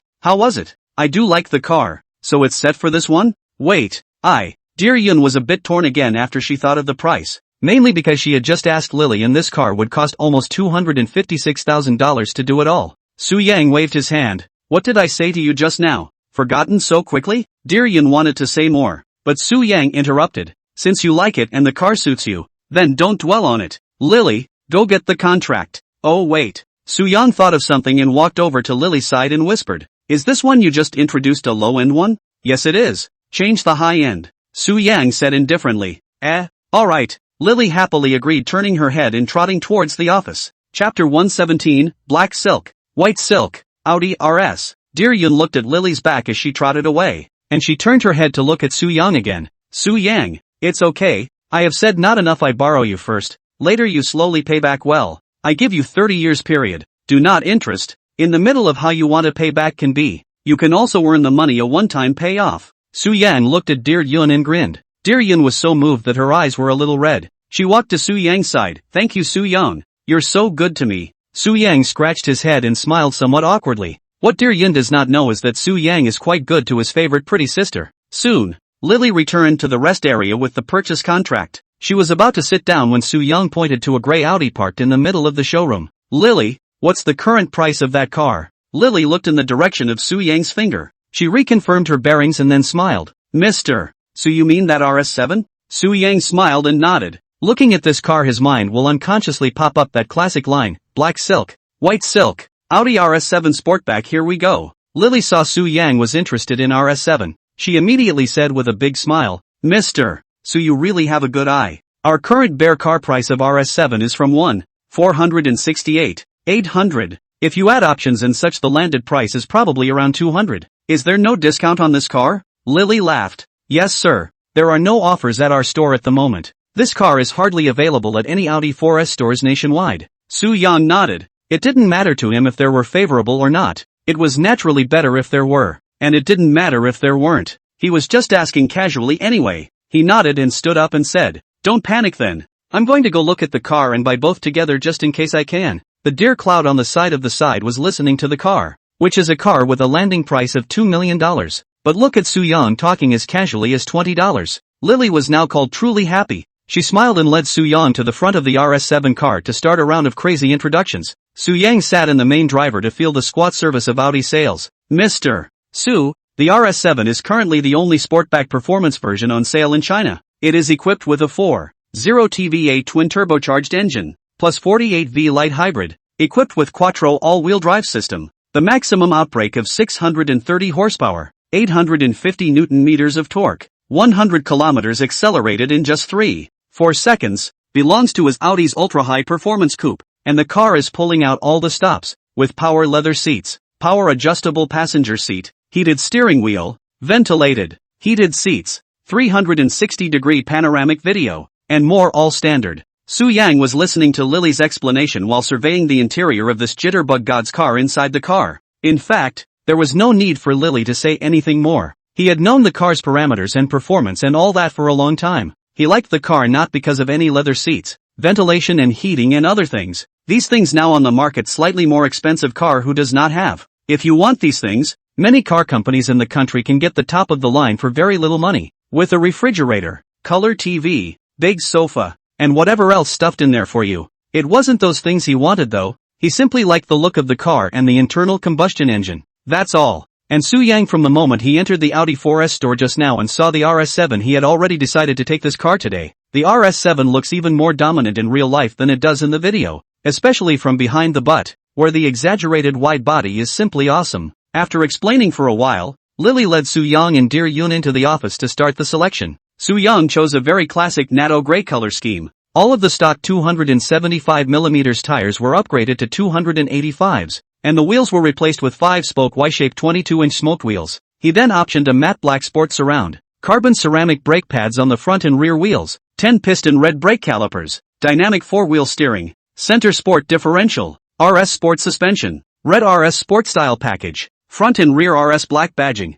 and more. All get down to spend a total of 600,000 or 700,000. Matching Su Yang did not pay attention to the price, depending on their own preferences to choose. Anyway, there is money. Nothing to say. How handsome, how to come to the end. And this is also the first time in his life to buy a car. Before those cars are the system to send. Their first time to buy a car, that must be how happy, how to come. 10 or so minutes later, Lily, with a smile on her face, took another contract from the office. The trio returned to the lounge area and began filling out the purchase contract. 2 hours later, the paperwork was all done and both cars were fully paid for. Although full payment was not the mode of car purchase favored by sales. But in the face of someone like Su Yang who could casually take out more than $2 million out to buy a car, Lily naturally wouldn't say anything more. Mr. Su, your RS7 is expected to take about 3 months to pick up the car. Let's add a prestige. Then I will notify you in advance. And then MS. Dear's A4LR store now has a car. The provisional license we can also play here.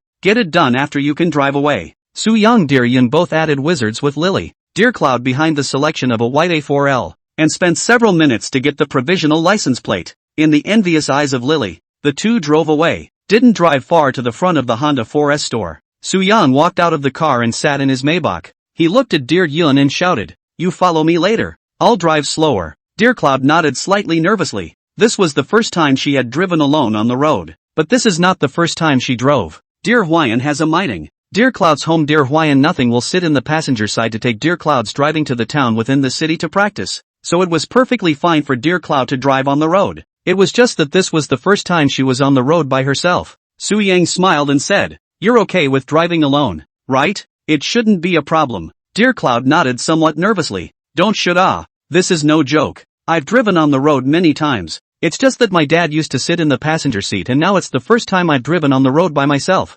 Su-young smiled faintly. "That's no problem. It's good that you've driven it. How you normally drive now? Let's just slow down a little bit. No more. You keep up with me." After Su-young finished speaking, he lightly stepped on the gas and slowly drove out. Dear Cloud took a deep breath to follow. The time at the moment was 3:30 p.m. And with it being a weekday, there wasn't too much traffic on the roads. It took the two of them an hour to get to the Hyatt Time Western restaurant. The security guard at the entrance saw an overbearing Maybach driving over. He hurriedly raised the railing, and after seeing Su-yang inside the car, he hurriedly shouted, "Su, good day Mr. Su." Su-young nodded his head and smiled. Hello? Is there still a parking space?" "Must have." The security guard led Su-young and the two of them to the parking lot to park their cars. After getting off the bus, Su-yang led Dear Yun into the restaurant. Just as he entered the restaurant, Lao Gao came out right in front of him. After seeing that the visitor was Su-yang, he hurriedly changed his smile. "Mr. Su."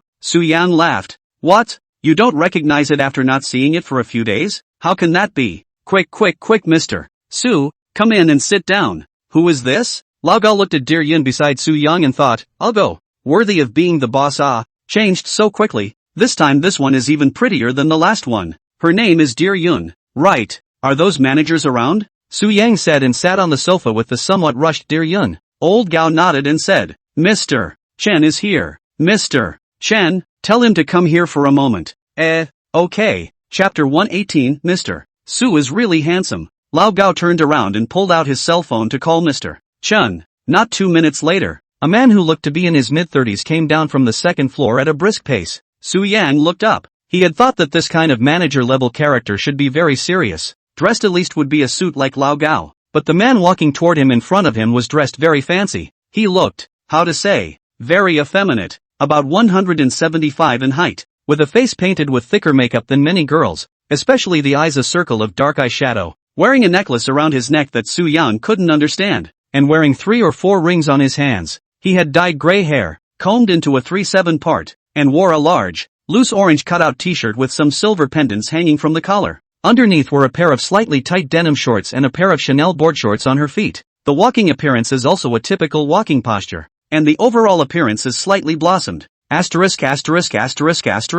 This. Su-yang's eyelids jumped as he pulled old Gao by his side and asked in a low voice, "Don't tell me that Mr. Chen is him?" Lao Gao smiled awkwardly. That's him." Su-young held his forehead. Mr. Chen had already walked up. He stretched out his orchid finger to look at Su-young and spoke excitedly. "You are Mr. Su? Wow. So handsome, even more so than in the picture." Su-young unconsciously took a seat behind the sofa. He reached out and pointed to the chair in front of him. "Mr. Chen, right? Sit." "All right." Dear Cloud was also dumbfounded by what he saw from the side. "By the way, I wonder what your full name is." "Mr. Chen, my full name? Don't say it." Mr. Chen looked at his legs and laughed. "Speak." Su-yang stared at the other party and faintly spat out a word. Chen Guowei." Dear Cloud on the side didn't hold back his laughter. She hastily put away her smile at the look Chen Guowei threw at her. Su-yang was indifferent. He smiled and said, "How old are you?" 30. "So I'll call you Old Chan?" What do you call Old Chen? You call me Xiao Chen Can." Su-young took a deep breath and tried his best to hold back the feeling of wanting to vomit somewhat. "Okay, Chen. So what are you, the general manager of the store or vice president? Vice president. The general manager didn't come today." "Okay, what other positions are open in the restaurant right now?" Chen Guowei changed his sitting position and thought for a moment. "It seems like they're all full." "Is it full?" Su-yang looked at Dear Yun then at Chen Guowei. Chen Guowei instantly understood Su-yang's meaning when he saw this. I suddenly remembered that there seems to be another position vacant. I told you there'd be a shortage of people in a restaurant this size. What's the easy part?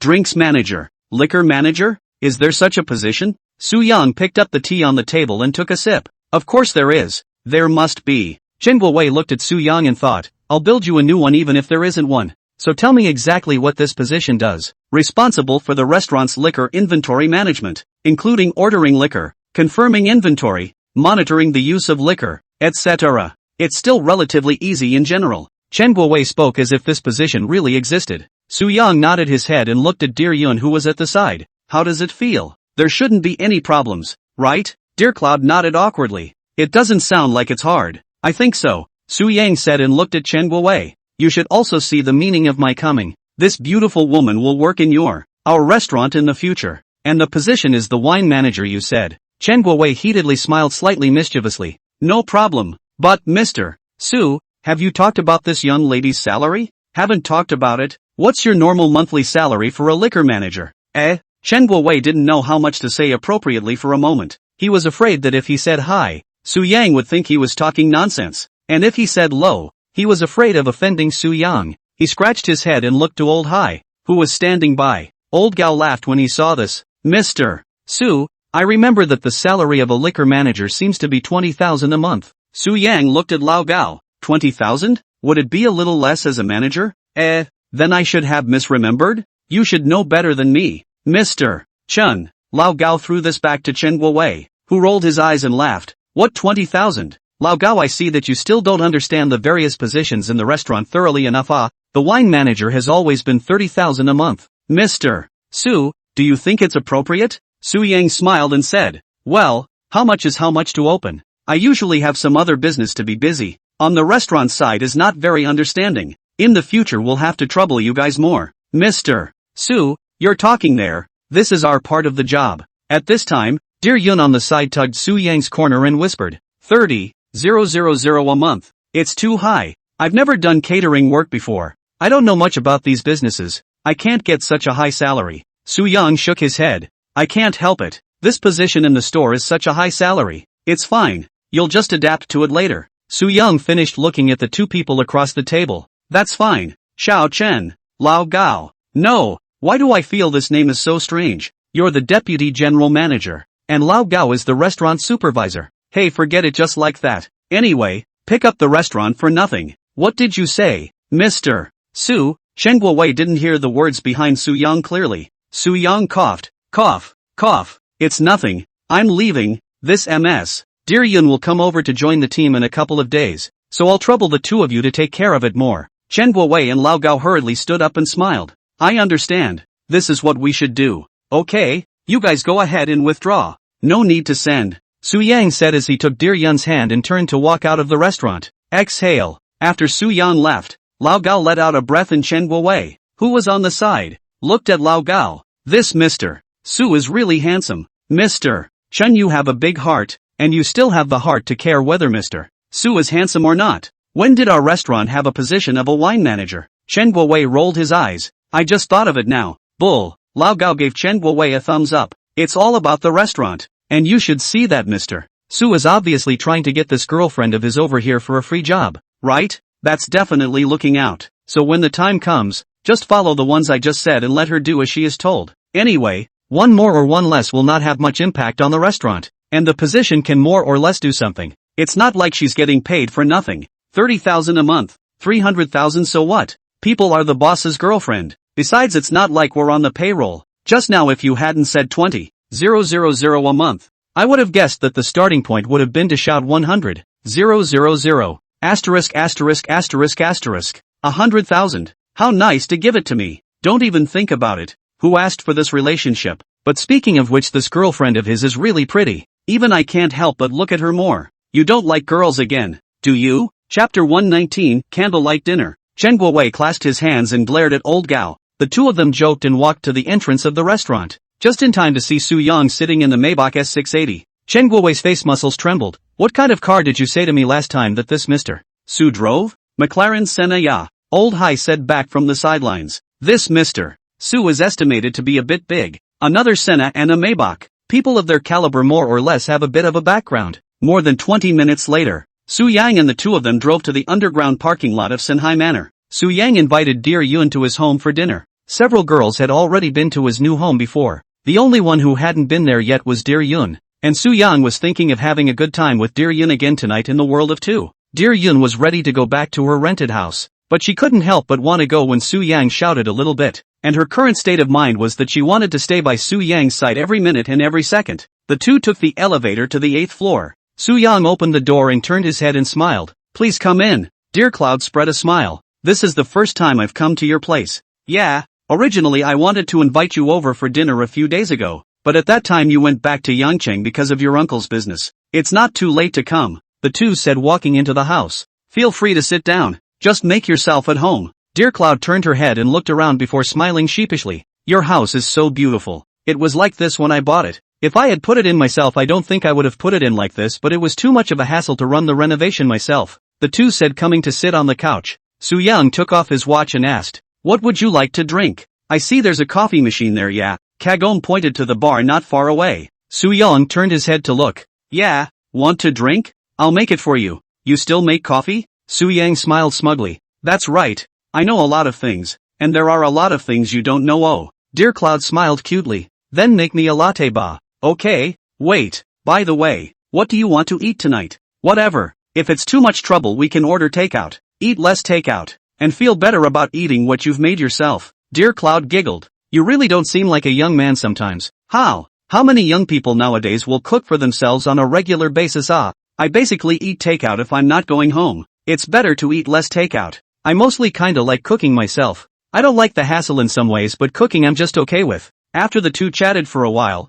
the coffee maker warmed up. Su Yang made a cup of latte for Dear Yun, himself still iced American style. "This you can stand it? I've thought it over. How about we have steamed pike crabs tonight? Get some other seafood, and get a little red wine to drink?" Dear Yun laughed as she sat on the sofa with her feet wobbling. "Yeah, I'll eat whatever you make." "Oh yeah, I just remembered there's a leg of lamb in the fridge. I'm going to marinate it and roast a leg of lamb tonight." "Can't finish it, can you?" Dear Cloud said very nicely as she hugged her coffee cup. "It's all right, eat as much as you can. Roast leg of lamb comfortably." Su Yang took a sip of his coffee. He rolled his eyes and looked at Dear Yun with a raised eyebrow and a smile. "Why don't we do some business before cooking?" Dear Yun now knew what Su Yang was talking about. She immediately blushed and stammered. "It's not even dark. Let's talk about it at night." "Let's talk about it at night." Su Yang hemmed and hawed. "That's fine." Ding! The host is detected to be in a happy mood. Very cozy. Reward 500,000. Su Yang got up and walked into the kitchen to take out the leg of lamb and marinate it inside a large iron plate. It was only around 9 o'clock in the evening that Su Yang got it all done. It would have been ready to eat long ago, but marinating the leg of lamb and roasting it took quite a while. The only thing I saw on the table was a large plate of steamed pike crabs, a whole delicious-looking roasted leg of lamb, a plate of salmon, and a large plate of steamed kippered shrimp. Dear Yun's stomach has long been hungry croaking. She walked to the table and sat down very adoringly looking at Su Yang and smiled. "Su Yang, you're really good. These I can't do. These are so easy. It's actually making home-cooked meals that tests cooking skills." Su Yang said, taking out a small candle and lighting it. Dear Yun helped pour the red wine. The lights in the dining room were also turned off, and when the light dimmed, an instant sense of the ambience of a candlelit dinner in a movie spread inconveniently. "Sit down. Let's have a candlelight dinner too." Dear Yun's eyes were full of love when she looked at Su Yang at this time. She didn't look at Su Yang in the same way as other girls. Speaking of this, especially Lin Yi is the most representative. Lin Yi looks at Su Yang's eyes are drawn. Dear Yun looks at Su Yang with love. Completely two feelings. The two sat down next to each other and began to enjoy their dinner. An hour later, the two had emptied the table of all food except the leg of lamb. This was mainly Su Yang eating. Dear Yun didn't have a big appetite, but her little face looked red after drinking 2 glasses of red wine. Her appearance was very charming. After the candlelight dinner was over, Dear Cloud took the initiative to get up and clean up the table. Then the two of them went to the sofa and laid down while watching a movie and drinking. Su Yang pulled up a classic romance movie, The Notebook. He then turned off all the lights in the living room, leaving only the faint light from the television to be reflected on the two men's faces. With the Harman Kardon sound, it feels like being in a movie theater. The two nestled close to each other on the large, soft couch. "Have you seen this movie?" Su Yang asked. Dear Cloud shook his head. "No, I actually rarely watch movies normally. So what do you usually do when you're bored?" "Read books, watch TV shows, variety shows, whatever." Su Yang nodded. "It's not bad, it's just killing time anyway." As the two men talked and watched, the newly poured glass of red wine soon reached the bottom as well. Su Yang didn't pour any more wine. He placed the wine glass on the table, then very naturally took Dear Yun into his arms. Dear Yun was watching the movie seriously. She didn't think much about it, just leaned in Su Yang's arms in a good manner and continued to watch.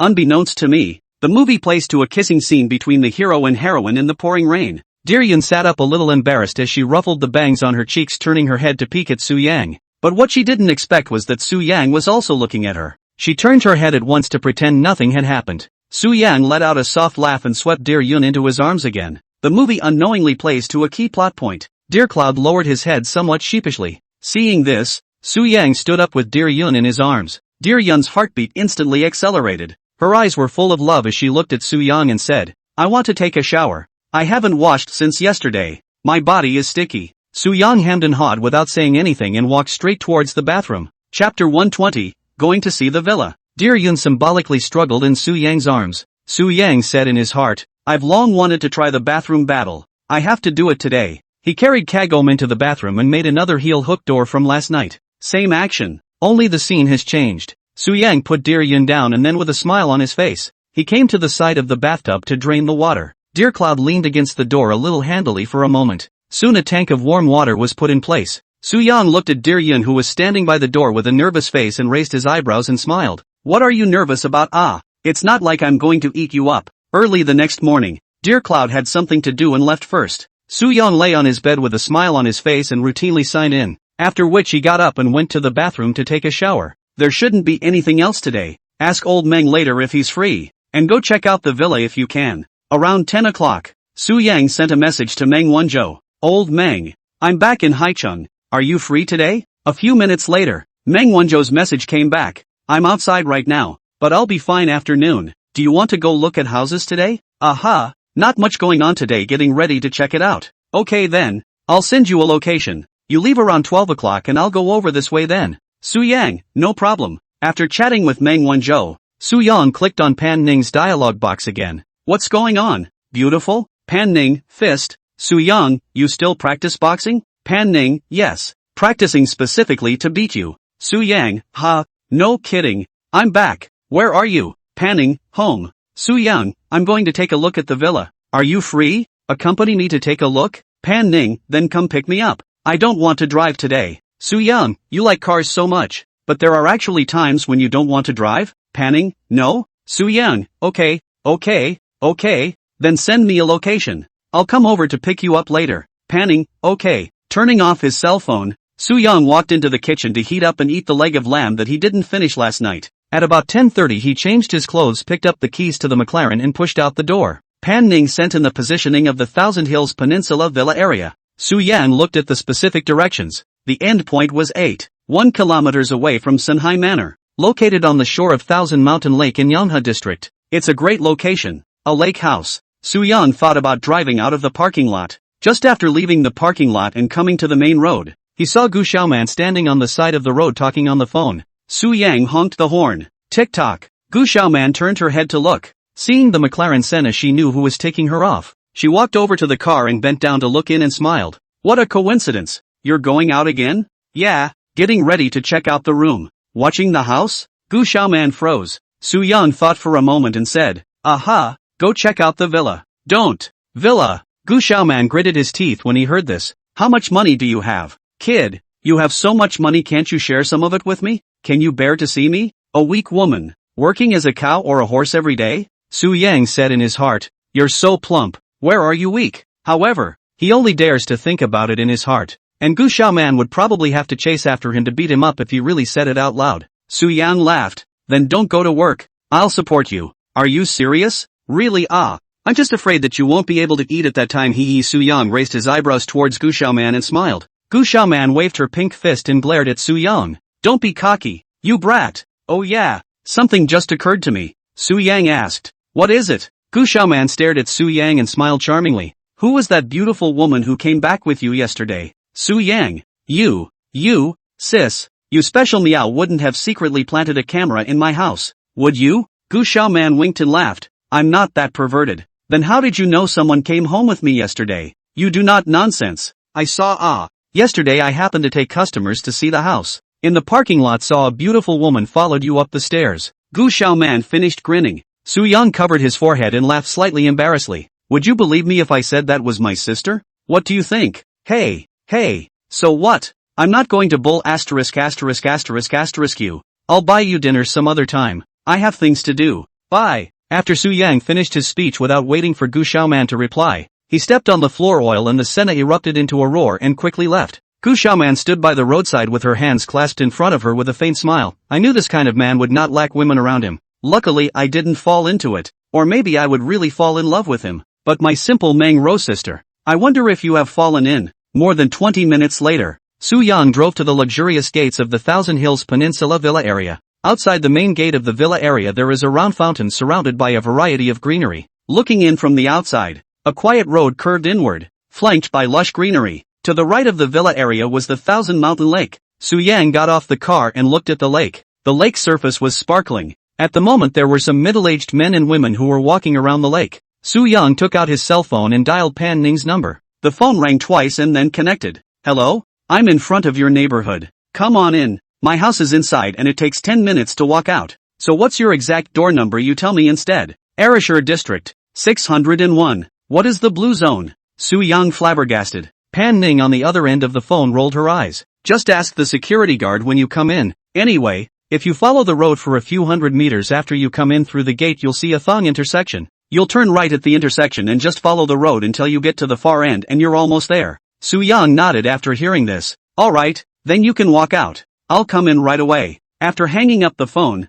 Su Yang resat in the car. Pulling up to the front of the villa, a security guard came out of the security booth next to the gate. He glanced at the supercar in front of him then looked down at Su Yang with a smile on his face. Handsome, looking for someone or? My friend lives inside. Go in and pick him up. Su Yang spoke indifferently. Alright then please come in, the guard said as he opened the guardrail at the villa's main entrance. Chapter 121 Nanyang Kingyo Terrace. Thank you, said Su Yang politely. Then the guardrails on both sides went up and he stepped lightly on the gas and drove into the villa area. If Su Yang drove a 100,000 to 200,000 dollar car today, he certainly wouldn't have gotten in so easily today without the phone call from the owner inside and the security guard explaining the situation. Society is so realistic. You drive millions and millions of dollars of cars. The security guards will not say anything more and will let people go. You drive a car that costs more than 100,000 or 200,000 dollars, and the security guards will naturally think inwardly that you can't possibly be a friend of the owner of this villa area. The more luxurious and extravagant the residential area, the more so. Thousand Hills Peninsula in the entire Haicheng Villa area is also considered to be one of the best. A set of villas inside casually 50 to 60 million. A larger household more than 100 million. This is also not a place where ordinary people can afford to live. So those who can work as security guards in these mansion districts know exactly what to do in any situation in their hearts. Su Yang drove to follow the road to the intersection and then turned right. The villa area looked like a park. Each villa was farther apart, and the privacy was very good. This was the first time Su Yang had come to such an upscale neighborhood. He slowed the car down and turned his head around to survey the vehicles parked in front of each house. Cullinan, Bentley Flying Spur, BMW X6M, Mercedes-Benz S480, Audi R8, Ferrari 488, Big Bull, Koyan, Rolls-Royce Phantom. Su Yang casually looked at the vehicles parked in front of each house. There was currently no car below $1 million, and there are at least 2 cars in the parking spaces in front of each house. Su Yang sighed out in the car. Is this the simple and unadorned life of the rich? Soon he drove into a lake road. This road villas are all facing the Thousand Mountain Lake, belong to the lake single. The villas in this row are naturally more expensive than those in other areas. Su Yang drove forward along the road for 2 to 3 minutes before seeing a red Ferrari SF90 and a yellow Lamborghini Urus parked in 4 parking spaces in front of a family. The corner of Su Yang's mouth hooked into a smile. It's here. He backed his car into one of the parking spaces and stepped out. The door number of 601 in the Arashur district hangs on the upper right position of the main door. At this time Pan Ning had not yet come out. Su Yang did not rush to urge. He stepped back a few steps to the road to carefully survey Pan Ning's villa. This villa didn't look as big as the hotel villa that he had previously stayed in on Deer City Island, but it was at least 700 to 800 square feet. The gate to the villa's courtyard was a very large skeletonized double door, and the ground in front of the door was covered with 5 or 6 floor tiles, which were flanked by lush green lawns. Looking in from some open work on the door is the front yard of the villa. Not a large area, but Su Yang can't see clearly even when standing at the door. The yard was surrounded by a circle of gray walls, and standing outside you could only see some branches sticking out from behind the walls. Su Yang looked east and west. Very fresh. He didn't have this feeling before in that hotel villa in Deer City. Now that he had come to a villa area in the true sense of the word, and that he would soon buy a set, he was still a little excited inside at the moment. Ding! The host is in a happy mood. Reward 300,000. What are you sneaking a peek at? Su Yang's right-hand side suddenly heard Pan Ning's voice. He turned his head to look, only to see Pan Ning dressed in a very sporty hip-hop outfit today. She wore a rosy red baseball cap and a loose gray hip-hop t-shirt that covered her butt. Underneath was a pair of white hot pants, but covered by a t-shirt it looked as if they weren't wearing them, and the two beautiful big white legs were exposed to the sunlight glittering. On her feet were a pair of board shorts co-branded by Hooks and Dior, and in her hand she carried an orange Hermes purse. Su Yang looked stunned. Pan Ning walked up and patted Su Yang's arm. Are you stupid? That's a bit of a different style for you today, isn't it? What's different? This is my daily wear. Oh yes, I know you like the kind of clothes that show especially much. Today did not wear let you disappointment. Pan Ning looked at Su Yang meaningful smile. Su Yang knew that this was Pan Ning purposely disliking him. He smiled helplessly. I like whatever you wear. This kind of dress of yours has a different flavor. Che, you didn't call me when you got here. What are you doing sneaking around the door by yourself? Nothing. I appreciate your family's big villa. This is not soon to go to see the house. First feel in advance. Why don't we go in and take a look then? Pan Ning pointed behind him. Su Yang laughed. Aren't our parents here? Pan Ning gave Su Yang a blank look. When did I tell you that I live with my parents? Oh, do you live alone? Crap. Hey. I'd love to go in and sit down then, but I'm due at 12 o'clock with old Meng, so I'd better forget about it and come back another day. Pan Ning raised her hand and looked at her watch. Where is it? It's already 11:30. Is it too late? What's it called? King's Royal Terrace. Navigate later and see. Let's go, the two said as they got into the car and drove quickly out of the villa area. Half an hour later, Su Yang arrived near the address given to him by Meng Wanzhou. This area is located in the South Forest district of the three main districts of Haicheng, and on the left side of the road is the second largest river in Haicheng besides the Tianqing River, the Jade River. Jade River is about 100 to 120 meters wide. The other side of the river is a piece of high and low buildings. From the Suyang side of the past is still very busy, especially at night when the lights are lit up the view better. There is an on-ramp like uphill road on the right side of the main road. The address given by Meng Wanzhou is from this road. Suyang drove over and drove along the somewhat curved road all the way to the very top, and his vision instantly became wide open. At the top of the slope is a very wide lawn with some park-like facilities set up. There are also a few modest gardens around, and in the center of the lawn is a straight road that ends at the gate of the luxurious and spectacular Nanyangjian Jutai Villa area. The scenery of this villa area was completely different from the Thousand Hills Peninsula of Pan Ning's family. The entire villa area was equivalent to being situated on a half mountainside, where at night, one could overlook the stunning night view of the opposite side of the river in the South Forest district, with an excellent view. Suyang laughed. I think this should only be called the Thousand Mountain Peninsula. Pan Ning looked out through the windshield and laughed. I think so. The two of them came to the gate of King Royal Terrace. The gate of this King Royal Terrace villa area looked more luxurious and atmospheric than the Thousand Hills Peninsula. There are two very artistic pools on either side of the main entrance, and above the pool on the right is a huge black water screen about 10 meters long and 6 or 7 meters high. The wall on the left side has the same water screen, except that behind the water there are 5 more big letters, Nanyang Kingdo Tai. In the center of the entrance is a 3-tiered stepped staircase going upwards, with a modern door at the top of the staircase.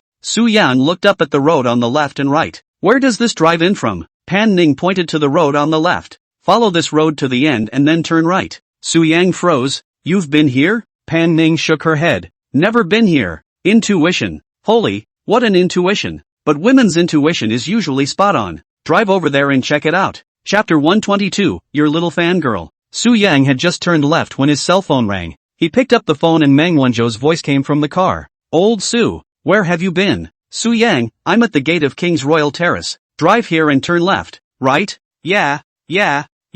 Turn left. Su Yang looked at Pan Ning and smiled. How about you? Have you arrived? I'll be right there. On this slope. Or you can stop for a minute and wait for me. That's okay. You and Fatty? Yes. Besides Fatty there is someone else. Guess who? Meng Wanzhou laughed. Su Yang didn't even think about it and said directly. What's there to guess? Is it that guy Zhang Ziming? No. Female. Female? Su Yang froze and thought for a moment. It won't be the one Fatty hooked up with in Deer City. Lu who? Before Su Yang finished speaking, Lu Bo's voice came from the phone. Brother Yang, don't talk nonsense. What hookup or not? That's called ordinary friends. There are people in the car. Who the hell is that? Su Yang shouted out with a smile. He, your little fangirl ah. Meng Wanzhou laughed out loud as well, because the car was connected to the Bluetooth. The conversation between the two. Pan Ning heard everything. She propped up her chin and turned her head to look at Su Yang. What little fangirl? On the other side, Meng Wanzhou froze when he heard the voice. I lost. Pan Ning is in your car? Su Yang hurriedly said. Old Meng, don't talk nonsense. Where did I get any little fangirl? Who the hell is it? Xiao Tang. Tang Zi Yun ah. Meng Wanzhou stammered. Su Yang was stunned. Who? Tang Zi Yun? No. Why is she in your car? Geez, let's not talk about it. I've seen your car. Meet up and talk. The phone hung up. Pan Ning looked meaningfully at Su Yang. Are you and Don still in touch? Su Yang shook his hand. No I haven't even talked to her after returning to Haichang. Then you guys are quite destined for each other. Pan Ning said and stopped looking at Su Yang, turned her head and leaned back on the seat to continue looking out the window. Su Yang was a bit sweaty at this time. He wiped the sweat on his head and thought, wait, why am I so nervous? It's not like Tang Zi Yun and I are doing anything. Soon, a horn came from behind Su Yang. Tick-tock. He looked in the rearview mirror as a white Range Rover Premium Genesis Plus slowly approached. Again, it's a Range Rover, but this one is a little different from the one Dear Cloud's eldest uncle had. Dear Hueda, that Range Rover is a 3.0L Shangshur extended version. The landing price is less than 200. Su Yang behind the driving. This is a 4T big V8 Tiger. The landing price of about 400. Su Yang opened the door and stepped down. The Range Rover parked next to the Senna. The main car window slowly lowered. Lubo sat in the passenger seat and peeked over his head to look at Su Yang and laughed. Old Yang brother, long time no see. I miss you to death. Su Yang gave Lubo a blank look. What old Yang brother? I'm only 24. Hey, it doesn't seem intimate. Yo, sister-in-law is also here. Lubo looked towards the co-pilot Pan Ning and shouted with a smile. Pan Ning raised his head and glared at Lubo, and then shouted his tongue for you to cut it. Lubo knew that the other party was joking, and he still had a smiling look. Meng Wanzhou did not let Lubo drive today. He sat in the main driver's left hand on the door, and his face was wearing his sunglasses. The two opened the door and stepped out of the car. Meng Wanzhou looked at Pan Ning. Good sister, how come you didn't give brother a word? Pan Ning gave Meng Wanzhou a lazy look. Meng Wanzhou didn't mind either. He looked at Su Yang and raised an eyebrow. Then his gaze swept to the McLaren Senna on the side. He shook his head while removing his sunglasses. Old Su, you have a handsome car. It's a match for my Bugatti. Lubo circled around the body and looked at Su Yang and laughed. Brother Yang, you have good taste. I like this car. Su Yang smiled and pulled out 2 cigarettes and handed them to Meng Wanzhou and Lubo. That's when the Range Rover's rear windows came down. A stunningly beautiful face that had a white and red pink appeared in Su Yang's eyes. Hello, Su Yang. Hello again. Tang Ziyun sat in the car and spread a smile. Su Yang looked stunned for half a second, then greeted Tang Ziyun. Xiao Tang, why are you with the two of them? Oh, we met in Thousand Elephant City. Meng Wanzhou took over at this time and said, it's like this. Fatty and I were shopping at Thousand Elephant City, and when we came out, we met Xiao Tang and that. Yeah, what's it called? At the front gate? Tang Ziyun laughed. Han Xiaoyu. Oh yeah. Han Xiaoyu. Meng Wanzhou patted his head. We ran into each other at the door and chatted. Then I thought that I'd come to see the house with you today, and I couldn't get together after seeing the house, so I thought of calling the two of them together. But Han Xiaoyu had something to do and didn't come. Su Yang nodded after hearing this. So that's how it is. At this time, Tang Ziyun also stepped out of the car. She looked towards Pan Ning and stretched out her hand with a gentle smile and greeted. Hello, Pan. Pan Ning was expressionless. Tang Ziyun and she greeted her. She also walked off the car for a very cordial smile. Xiao Tang, a few days do not see you become beautiful again. Tang Ziyun giggled. I wouldn't dare to say pretty in front of you. Come on, come over here a bit. These guys stink of smoking. Let's talk over here. Good. The two really did look like they were close girlfriends walking off to the side to chat, arm in arm. What have you two been doing these 2 days? Su Yang looked at Meng Wanzhou and Lu Bo and asked out loud. What else can I do? Hobo A. Every day is home trip. Lu Bo smoked a cigarette and said, by the way, isn't that what's her name Lu Wenshin that you got your hands on in Deer City before coming to Haicheng to look for you? Su Yang brought this up again. Lu Bo smiled helplessly. Don't say it. All kinds of reasons. It looks like it shouldn't come. Meng Wanzhou laughed. Satisfy you. At least you already have to eat. What else do you want? Lu Bo grinned. It's not thinking about moving forward. He. Meng Wanzhou froze with an evil smile. Meaning you didn't develop from the back when you were in Deer City before?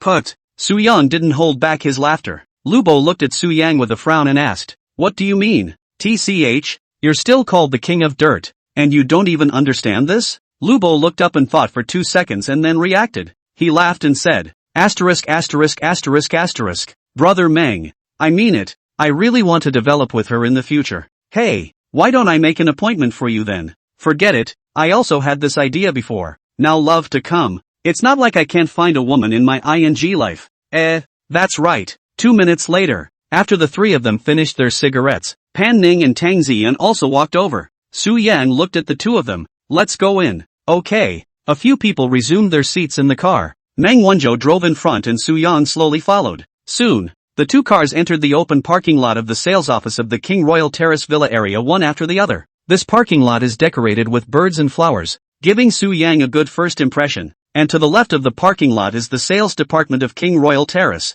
As soon as the 5 people got off the bus, a middle-aged man wearing a suit and combing his back hair jogged over, and he was followed by a young girl also wearing professional clothes. The girl's body was very nice. Her hair was tied up. She wore a small white fitted blouse with a very full chest on top, and a black wraparound skirt plus black silk high heels on the bottom. There was also a pair of oval thin-framed glasses on his face, and at first glance, he had the look of one of those professionally dressed teachers in Japanese action movies. She was also very good-looking, with a white, reddish goose-egg face and willowy eyebrows and eyes. She looks dainty with sexy lipstick on her cherry mouth. Chapter 123, The Underbelly of Money. The middle-aged man walked to Meng Wanzhou and Su Yang's few people with a big smile at this time and laughed. Meng Xiao, you guys are here. Aha, this should be the Su Xiao that Meng Xiao talked about, right? The middle-aged man turned his head to look at Su Yang on the side. Su Yang nodded his head and smiled. There's no need to call me any Su Xiao. Just call me Su Yang. What's your name? The middle-aged man opened his mouth slightly respectfully. Exempted from your name, Han Fu Chun, is the purchasing manager of this King Royal Terrace project. Su Yang nodded and looked at Meng Wanzhou. Old Meng, this manager Han is the one who took us to look at properties today, right? Meng Wanzhou smiled faintly. Well, that's him. I contacted him earlier. Su Yang then looked at the girl beside Han Fu Chun and asked, who is this? Oh, sorry for forgetting to introduce. This is the staff member who will give you a specific introduction to Mr. Su when you look at the house later. He Chiu Yue. He Chiu Yue on the side looked at Su Yang very politely with a faint smile. Hello Mr. Su. Su Yang shot a glance at He Chiu Yue and quickly asked out in his mind. System, sweep. He Chiu Yue, age, 22. Height, 172 centimeters. Weight, 55 kilograms. Face value, 81. Stature, 86. Number of relationships, 2. In a relationship, number of combatants, 8. It's a bit of something. Su Yang didn't move and smiled. Han Fuchen extended his hand to greet a few people at this time. A few of you please go inside first. Several people followed Han Fuchen into the sales department. The sales office of this King's Terrace does not look very big, but the whole gives a high-end and exquisite feeling, and the decoration style belongs to the modern minimalist style. The entire sales office is surrounded by 4 sides of huge floor-to-ceiling windows, so you can see all kinds of details inside from the outside as well. The few people came to the rest area and took their seats. Pan Ning naturally sat next to Su Yang. At this time, 2 ceremonial ladies wearing elegant and delicate open long dresses came over with several cups of tea and placed them on the table in front of Su Yang and the others. Thanks. Su Yang picked up the teacup and sipped lightly. Manager Han, give me a general explanation. Okay. Han Fu Chun agreed, taking out a tablet from his black leather bag to Su Yang's side and started to introduce the several styles of villas within the project. Su Yang nodded his head while listening. He thought that he had seen the photos sent by Meng Wanzhou before, and one of them was an 875 square feet house type. He interrupted Han Fu Chun and opened his mouth. Manager Han,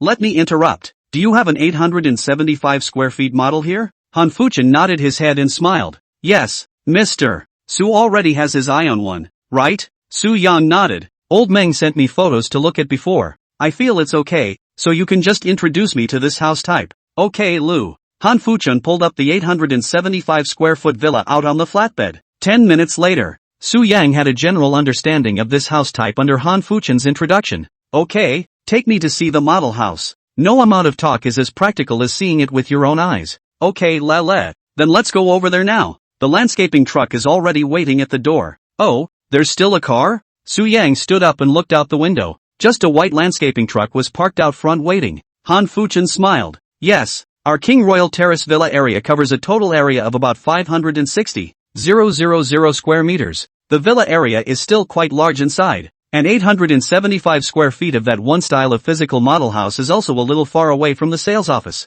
It's easier to take a car. Okay, go. When leaving the sales department, Meng Wanzhou walked to Han Fuchen and asked, Manager Han, what is the current price of this 875 square feet villa? Is there any discount? Han Fuchen laughed. It's natural that Meng Xiao, whom you introduced to me, has a discount, but I'll have to calculate the total price later. It's probably around $50 million.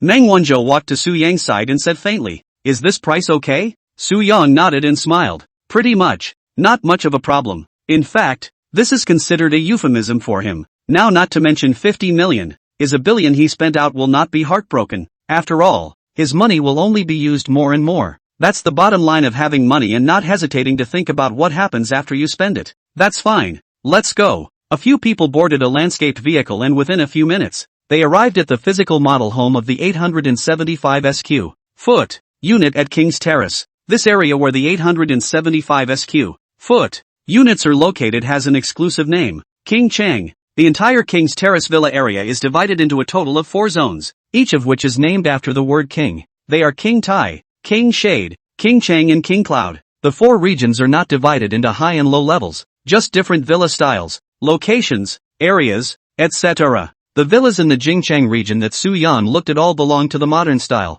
Several other areas have European and Chinese styles. There are a total of 88 single-family homes in the entire King's Terrace villa area, and the rest of the area is entirely landscaped and interspersed with roads. The whole villa area is still very nice and extremely green. This area of King Chang is located in the east of the entire villa area, and the villas in this area are basically built on the mid-levels of the mountains. Standing on the side of the road you can see the cityscape halfway down the hill, giving you the feeling of having a great view of the mountains. Su Yan was standing on the side of the road overlooking the city at this moment. Ding! Detected that the host is enjoying himself very much at the moment, rewarded $5 million.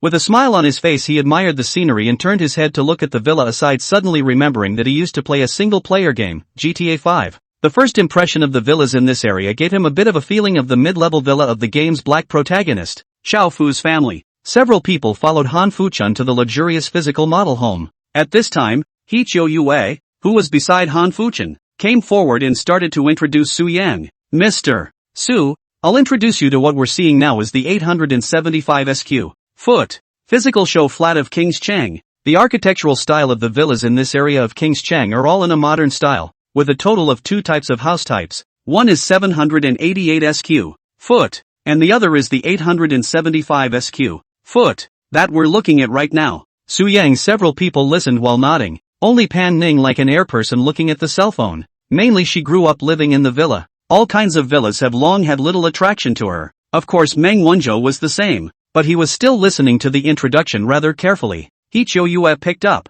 875. This type of villa is divided into a total of 3 upper and lower floors. Mr. Su, you can first take a look at the overall appearance of the villa's exterior. Su Yang looked at the villa. This villa was very different from Pan Ning's set. Pan Ning, that villa belongs to the more traditional style of villa design. From the appearance alone looks this King Chang villa overall design sense is much stronger. It's more artistic to be precise, with a very sharp and more modern variety of angles. Su Yang looked around. There was a small flat area at the entrance of the villa. Parking 2 cars was no problem at all, and at the entrance was a 6-tiered step built with granite. The steps come with a non-slip feature and are equipped with hidden LED step lights inside, which will automatically light up at night to illuminate the way home for the distinguished homeowners. Above the steps was the front yard gate of the entire villa, and to the right of the gate was a road about 3 meters wide, from which vehicles could drive directly into the inner courtyard of the villa. The main door uses a pivot door made of all wood, which is close to 4 meters high and about 2.5 meters wide, making it very secure and stealthy. Su Yang nodded his head while looking. This level of house for him is simply a palace. He used to fantasize, always think that the villa is too big to like. A person living may also be a little lonely. Now look again, he can't wait to move in immediately. He looked at He Chiu Yue. Does this empty space at the entrance belong to the set area? He Chiu Yue shook her head and laughed. No, this area is a complimentary area. Su Yang nodded. That's not bad. It's quite convenient to come and park for 1 or 2 friends without having to drive in. Go on, get in there. Several people followed He Chiu Yue and Han Fuchun into the gate, pushing open the rotating pivot door, and the first thing that caught their eyes was the front yard of the villa. The front yard is spacious and features a steel cantilevered car canopy on the far right side with parking for 2 cars underneath. In the center right is a steel garage door from which you can drive your car into the villa's negative level. The parking space of this villa is really a bit much. It is estimated that Nan Yang, the owner of this housing developer, has considered from early on that the people who buy these villas will not have fewer cars, so he has designed parking spaces in many places for the owners to use. There are 4 parking spaces in the negative garage alone, not counting the 2 at the entrance and the 2 on the patio. To the left of the courtyard is a very nice small garden with a flagstone path laid on the lawn that leads to the backyard of the villa. Directly across the middle of the front yard is the actual entry gate to this villa. Hichoyua smiled as she introduced the front yard to several people and then reached out to point to the gate. Several people. Let's go inside and look. Chapter 124, buy it if you like. The villa's entry gate is a double door made of solid wood plus aluminum alloy, and the door lock is a face recognition plus fingerprint combination lock. Following through the front door, the first thing you enter is the very artistic foyer, which faces the front door and has a glowing orange metal astronaut humanoid art statue at the far end. The wall behind the statue also comes with a built-in LED strip of lights, and the warm colored lights on the wall automatically come on when you open the front door when you get home at night. The right side of the statue is a translucent glass curtain wall. In the light and glass curtain wall under the refraction of each other. At night the whole entrance will be in a unique artistic atmosphere, so that the owner's home to open the door the moment you can get that unique sense of ceremony. Walking through the foyer brings you to the villa's living room, where the entire floor of the living room area is paved with dark marble. At the center of the living room is a minimalist curved gray sofa with a round adjustable coffee table directly in front of it. On the wall directly in front of the coffee table is a Sony 100-inch LCD TV. To the right is the fireplace, and the entire house is equipped with Daikin central air conditioning, as well as a standard clear air system. To the right of the living room is the bar area, and next to the bar is an open wine cellar with a wall featuring suspended wine racks and a variety of fine wines resting diagonally on the racks. The top of the wine cellar area is designed with the same Rolls-Royce Starry Sky roof, which can simulate the effect of the real night sky. Sitting here at night drinking 2 glasses of whiskey, and from time to time a shooting star passing by. How romantic. To the left of the living room is the dining room, 2 open Chinese and Western kitchens, the study and a rotating staircase connecting the upper and lower levels. To the right of the living room sofa is an oversized floor-to-ceiling window, which opens to a 6-step walk down to the villa's large terrace. The terrace is surrounded by a 3-sided glass parapet. The floor is paved with wooden planks. A rectangular wooden table is placed near the right side as well as 2 comfortable sofas, and a lot of greenery is placed along the side of the glass parapet, which creates an elegant atmosphere for the whole terrace area. After dinner sit here with 3 or 5 friends and light up a wabi-sabi, have a couple of glasses of good Longjing and overlook the city at night. Su Yang was looking at this moment. He was already not going to look at the other 2 sets of villas that Meng Wanzhou had found for him. This set of villas he was very satisfied now. The overall effect of the villa had even far exceeded his expectations. Ding! The host is detected to be relaxed and enjoying himself very much. Rewarded 1 million. Meng Wanzhou, who was beside him, naturally saw the satisfied expression on Su Yang's face as he laughed. How does it feel? Su Yang gave a thumbs up towards Meng Wanzhou and nodded with a smile. Very good. So look to check out the other 2 places later? I don't think it's necessary. Ha ha ha. I can see that you like this place very much. You don't say. I'm a little bit tempted to see it. Why don't I make a set too? And we'll be neighbors. Su Yang turned his head to look at Meng Wanzhou. I think it's okay. Fatty, why don't you get a set and move it here too? Lu Bo laughed on the side. Me? I'll forget it. This place is slightly too expensive for me. I can't afford the whole thing yet. Meng Wanzhou patted Lu Bo and laughed softly. Your bull ******* ting. No one knows better than me whether your kid can afford it or not. Lu Bo grinned. Hey, brother Meng, the main thing is that I'm living in that house now and I'm quite satisfied. Moving is too much trouble. I really don't want to move off. Why are you moving it? Who doesn't have a couple of houses? So we'll just switch them around. These words sounded like nothing to Su Yang, Pan Ning and the others, while Han Fu Chun, He Chiu as well as Tang Zi Yun on the side smiled and didn't say anything. Who doesn't have a few houses? That's you rich kids who are lucky in life. Those of us who have a set of flat floors are good enough. Han Fu Chun smiled on the surface, but in his heart, he was MMP. Several people followed He Chiu's footsteps through a corridor to the left of the living room's TV wall, and inside, they saw an indoor pool built next to the edge of the wall.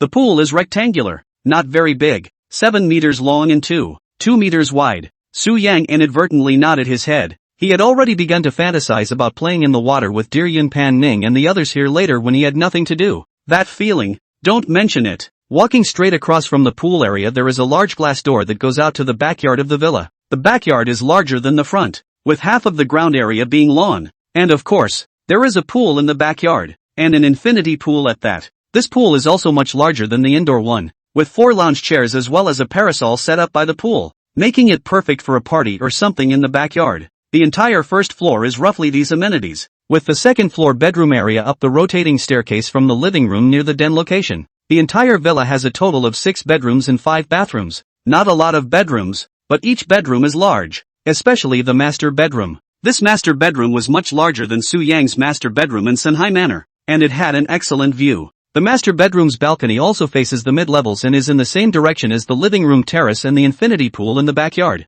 Come to the negative floor, which is divided into 3 areas, with a garage, parlor, and a small home theater that can accommodate 8 people. It's easy to take the girls to the movies or something else in the future, and you can have a spot of fun after the movie. Several people followed Hicho Ui up and down, and finally returned to the living room. Su Yang walked over to Meng Wenzhou and whispered, "Old Meng, how do you feel when you look down?" "I think it's very good sincerely, although the area is not very big, but as this kind of mid-level detached villa has been completely enough, and the villa's various areas are also very reasonable in design. The most important thing is that it's on the mid-level of the mountain. The view is too good." Su Yang nodded. "Then do you think I still need to visit the other 2 you showed me?" "Actually, the overall feel of the other 2 sets isn't too far off from here, and each has its own merits. Here then it's mainly just to see if you like this kind of mid-mountain villa yourself. The other 2 places are not this kind of mid-mountain detached." Su Yang thought about it as he pulled Pan Ning over. "What do you think of this place?" Pan Ning turned her head to look around and said perfunctorily, "It's okay. Scratch that. I want your true feelings about this villa. You give me some advice." "What is okay?" Pan Ning faintly laughed. "The main thing is that I don't have much demand for this house thing, as long as it's not too bad. Not to mention here, just the big flat you live in now, I think it's very good." Hearing this, Meng Wenzhou turned his head to look at Pan Ning. "You've been to old Su's house?" "Been there a long time."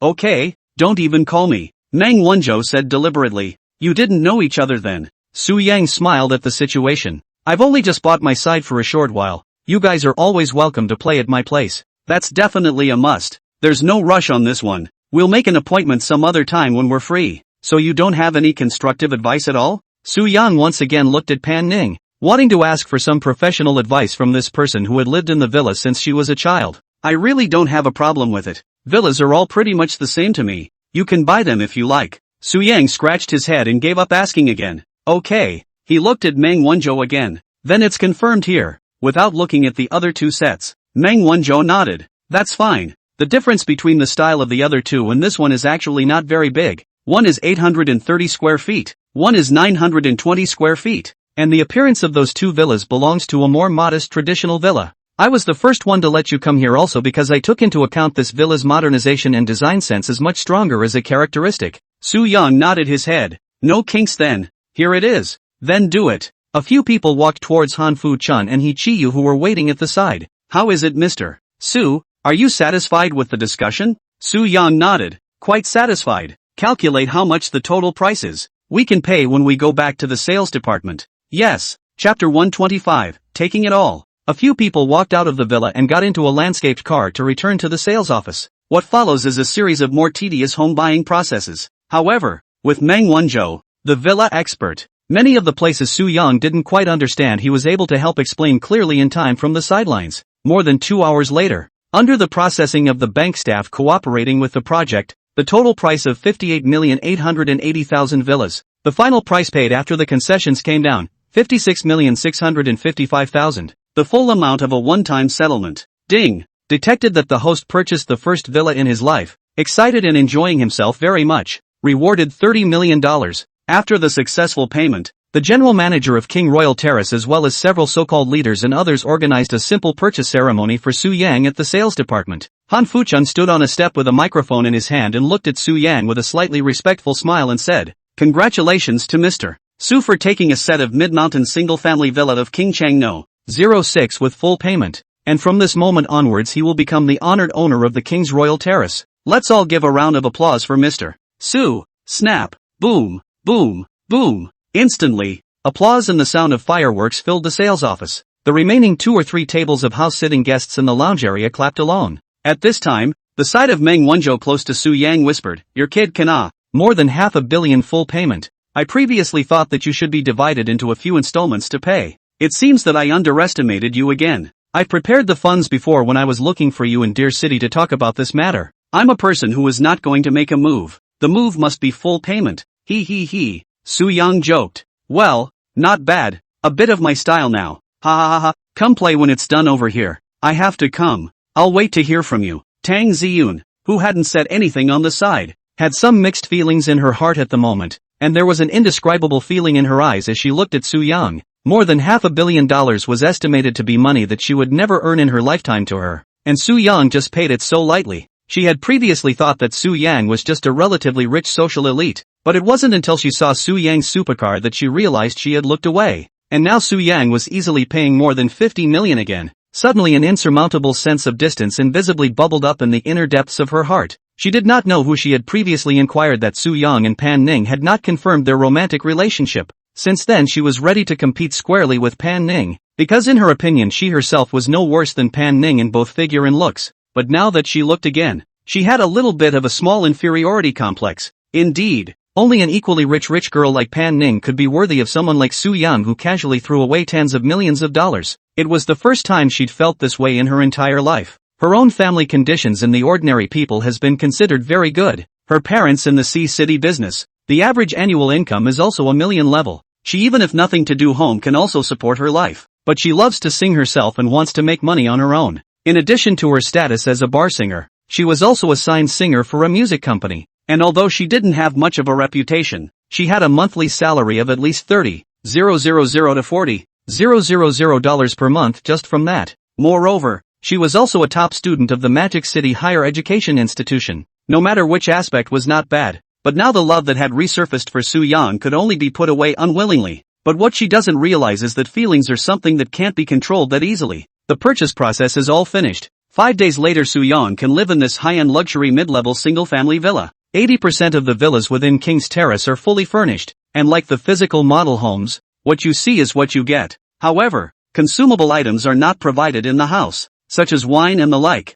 which are really just empty bottles as a display, except that the decor and furnishings are the same. In the rest area, Meng Wanzhou leaned on the sofa and looked at Soo-young and smiled. Where is Mr. Soo going to take us to celebrate later? Soo-young grinned. You guys can choose from all the entertainment venues in downtown Haicheng City. Lu Bo laughed with a cigarette in his mouth. In fact, those entertainment venues are tired of playing. There's really nothing interesting. Then what do you want to do? Anyway, I can. All consumption today I pay the bill. Cannot let you come to accompany me to buy a house for nothing In order to thank you to pay when the old Meng you do not rob with me It's your home game today. I'm not a stupid person with a lot of money. What's the point of grabbing and paying for nothing? Ha ha ha. Then you guys would like to think about what you're going to do later? Soo-young picked up the coffee in front of him and took a sip and laughed. Wait for me to think. MD don't really know where to go at once. In between Meng Wanzhou's thoughts, Soo-young looked at Tang Ziyun who hadn't said much all this time. Don, it's been hard for you to run with us today. What do you want to go play later? Do you have any ideas?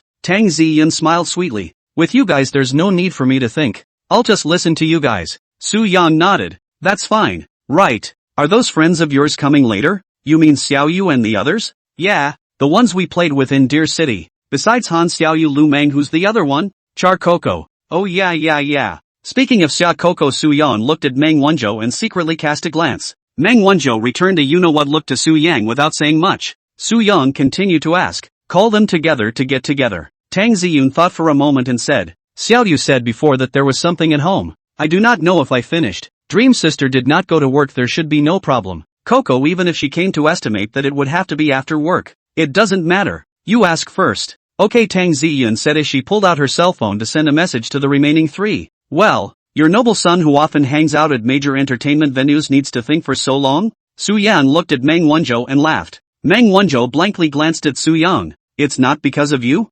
Me? Soo-young pointed at himself somewhat uncertainly. Yeah, but if I were anyone else these things wouldn't be on my mind personally. How brain dead. Regular those nightclub bars and whatnot are not interesting at all. And the clubhouse is not too convenient if there are girls in it. When Meng Wanzhou said this, Pan Ning threw a stern look at him. Meng Wanzhou eyelids jumped playfully laughed. Hey, just talking. Not really, those places I never go. Soo-young looked at Meng Wanzhou and smiled helplessly. Why don't we let Sister Pan think about it? Pan Ning looked at the two men and spoke faintly. Are you sure? Meng Wanzhou waved his hand and said. What's uncertain? Just you come and find a fun place. We'll follow you today. Pan Ning said faintly, really sure? Sure. Meng Wanzhou nodded his head again and spoke very seriously. Then go drive camping. Self. Do. Battalion? Meng Wanzhou's mouth was open in a daze. Beating him to death, he didn't expect Pan Ning to give such a suggestion. Not only him, Su Yang and Lu Bo on the side also didn't expect it in a million years. Only Tang Ziyun looked as if she was quite interested. Yeah, I wanted to go before. This time I was going to talk about it after a while. But you guys insisted that I make suggestions. And I couldn't think of anything else. So let's go ahead. You're all free anyway. But, it's halfway through the day. It's too late to prepare.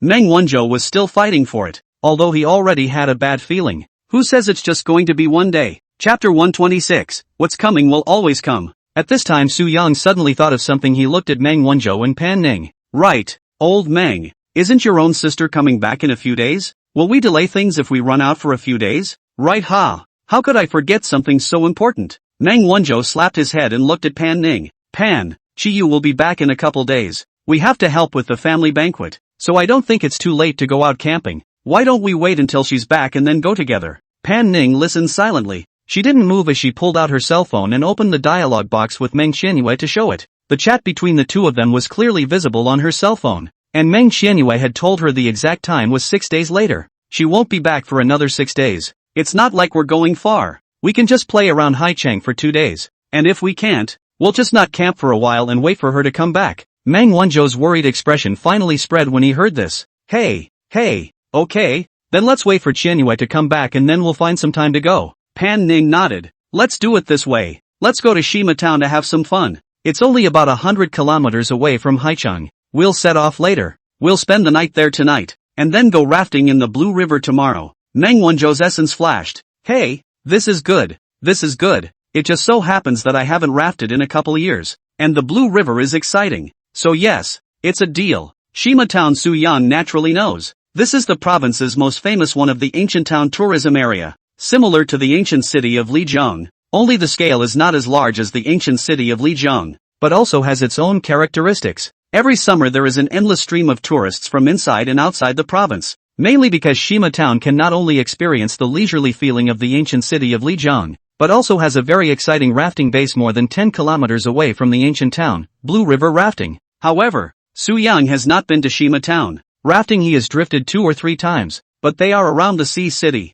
Those rivers, how to say, is the old age drift? Nothing interesting. What are you gawking at? Meng Wanzhou reached out and waved his hand in front of Su Yang's eyes. Oh, nothing. Sure you want to go to Stonehorse? Sure, it's not far anyway, less than 200 kilometers. I'll be back tomorrow. That's fine, it just so happens that I haven't been there yet, so I can go and have some fun, but later on, book a hotel or something fatty. You get it, haha, I'll transfer the money to you. Lu Bo smiled and gave an okay gesture. No problem, leave it to me. At this time, Tang Ziyun looked up. Is the discussion done? Hey, we've been talking here for half a day and you didn't hear a thing? Sorry, I was chatting with some sisters. Sister Dream had something she couldn't come to. Coco and Xiaoyu can come. We'll go to Shima Town later and won't be back until tomorrow. Oh, do they have to work? Meng Wanzhou reminded out. To Stone Horse Town? Then I'll ask again. 2 minutes later, Tang Ziyun laughed. It's okay. They said it's okay to take a vacation tomorrow. That's fine. What about you? Don't you have to work? I've got a pretty clean slate. I haven't had a bar residency since I got back from Deer City for a while. Another company I could normally do without. Su Yang laughed after hearing this. You have a really comfortable job. Tang Ziyun ruffled her hair and smiled faintly. You are only comfortable. Okay, you don't have to go to work every day. What do you want to do? I don't know how much I envy it. Su Yang smiled and didn't pick up on this. He looked at Tang Ziyun. Sure that Xia Coco and Han Xiaoyu will come, right? Tang Ziyun nodded. It's been confirmed. Okay. Su Yan looked at Meng Wanzhou. What about you guys? Do you want to call out other friends? No more shouting. You guys don't know the others well. I'll bring you guys to know each other when Chio comes back and I throw her a reception dinner. Su Yan laughed. Okay, right. Where are the 2 Zhang Ziming's family? He too ran away to Mordor. Whatever they are. Okay. Su Yang's words just fell. WeChat beep sounded. He picked up his cell phone on the table and looked to see it was a message from Deercloud. Su Yang, I'm done. Are you still home? Su Yang thought about tapping the word back. No, I'm outside. Who is it? At that moment, Pan Ning, who was on the side, saw the situation and asked out. Su Yang scratched his head and laughed. Friend, I told you before, I went to see her father that. Oh, Call along since they're your friends. Let me meet your female friends. Su Yang looked at Pan Ning's smiling expression and said, I don't know what will happen when these two meet. Forget it, what should come is always going to come. Sooner or later I will see it. I can't afford to manage to beg. Whatever. So I'll ask? Ask. That's when Dear Cloud's message came back first. It's okay if you have something going on out there. I even said I'd buy you dinner. Su Yang, I don't have much to do. I'm now discussing with a few friends to go to Shima Town to play. Do you want to join us? Dear Cloud thought for a few seconds before replying to the message. It's okay, but I haven't met any of your friends, so it's a bit not very nice. Nothing to be embarrassed about. They're all a couple of easygoing guys. Very nice to talk to. We'll see when we meet. Where are you now? I'm in this neighborhood where I worked before. Okay, then you find a coffee shop over there and wait for me for a cup of coffee. I'll come and pick you up later. Okay. Why have you suddenly become sad? Meng Wanzhou laughed at Su Yang. Ha? Yes? No? Ask Fatty. Lu Bo also laughed. It is a bit brother Yang. Just now see you are still smiling. Are you thinking of something unhappy? No. Where am I unhappy? Well, now that the number of people has been determined, I have a friend on my side who is also going with us. Plus Han Xiaoyu and Xia Coco, we have a total of 8 people. I'll transfer the hotel money to you first. Su Yang said, also not to dilly-dally. Open Lu Bo's prestige in 2 transfers. A transfer of 50,000. The main thing is that Wizards is limited to a maximum transfer amount of $50. 000 per transfer. With a maximum of $200. 000 in a single day. Lu Bo opened his Weibo and took a look at it and said in surprise. I'll go. Brother Yang, why did you transfer so much money to me? We are just 8 people. We can't spend so much money on accommodation in Shima Town. It's fine. You'll order it to the highest standard anyway. Right again. Not for dinner tonight. Meng Wanzhou laughed from the sidelines. Ancient towns of this commercial nature have plenty of places to spend money. And you're worried about running out? I wasn't thinking of saving some for Brother Yang. He. Your Brother Yang doesn't lack this amount of money. Let's go. It's almost time. It'll still take more than 2 hours to rush over there. A few people said and stood up. Not far away from Han Fuchun Hichiuyu, 2 people walked up to Sen Su Yang and the others to the parking lot. After a few pleasantries, a few people drove off. Chapter 127, Moonlight, do you understand? After exiting the King's Royal Terrace Villa area, the 5 people temporarily separated. Because Su Yang was going to pick up Lu Yun, Pan Ning followed in Meng Wanzhou's car. A few people agreed to be at the Guamao Mall near Dear Yun's previous job, and Su Yang drove back to Morihai Manor alone to change his car. Plans can't catch up with changes. He had previously thought that today everyone should just find a place to get together in the city, but he didn't expect it to end up going to Shima Town. The McLaren Senna could have gone, but with 8 people total, a sports car like the Senna would have been less convenient. More than 20 minutes later, Su Yang returned home to pick up the car keys to change the Maybach and drive out of Senhai Manor. Soon, he arrived at the street parking space in front of the LV, and Meng Wanzhou and the others received Han Xiaoyu and Xia Coco in this neighborhood. Su Yang parked his car on the side of the road and stepped out of the car, pulling out his cell phone and dialing Dear Yun's number. Hey Fawn, I'm in the neighborhood. Come over here now. I'm in front of the LV. Okay, coming right up. The phone hung up, and while he waited he pulled out a cigarette and lit it. He's wearing a slightly tight gray and white gradient LV t-shirt today, a pair of off-white beige casual shorts underneath, a pair of white Chanel board shorts, and an Audemars Piguet Royal Oak on his hand, with an overall look that was both sporty and stylish, and a near-perfect body. Girls passing by would almost always give him a few extra glances. Actually, the main reason is the Maybach behind him. He was sitting against the front of the car at the moment, a gust of wind blowing up the small section of bangs that had regrown on his forehead. Handsome. Suddenly a delicate female voice came. Su Yang heard the voice and turned his head to look over, only to see a very second-nature looking, slightly chubby, double ponytailed, wearing a white shirt gray skirt with a full-chest cute girl walking towards him while greeting him. Her legs were white and fleshy looking, and she wore a pair of small black leather shoes on her feet, which were pretty much the top of the line except for her rather average looks. Su Yang opened his mouth in a daze and asked, "You are?" The cute girl's face is also fleshy, white and red, and looks blown out. She pointed to the car behind Su Yang in a well-behaved manner. "Handsome, is this your car?" When Su Yang saw that he was looking at the car again, he said lightly, "What else? I dare to sit in someone's car if it's not mine?" He shot a quick glance at the girl in front of him. System, Sweep, Yao Shishir. Age, 19. Height, 163 centimeters. Weight, 57 kilograms. Face value, 75. Stature, 85. Number of relationships, 1. Single. Number of combatants, 2. Characteristics, soft. Contrast. What the hell? When did you add another feature? This is not important. In any case, the system will continue to optimize and provide more humane services to the host. System, you are so touching. I literally cried my eyes out. But then again, this girl is characterized by contrast? How contrasty? Hosts may explore on their own. Su Yang, handsome guy, can I add one of your wizards? Yao Shishir asked slightly shyly. We don't know each other, do we? Yes, I don't know, but I see that you are so handsome. I want to get to know you. Yao Shishir's small face instantly reddened after saying this. The other party's body was good,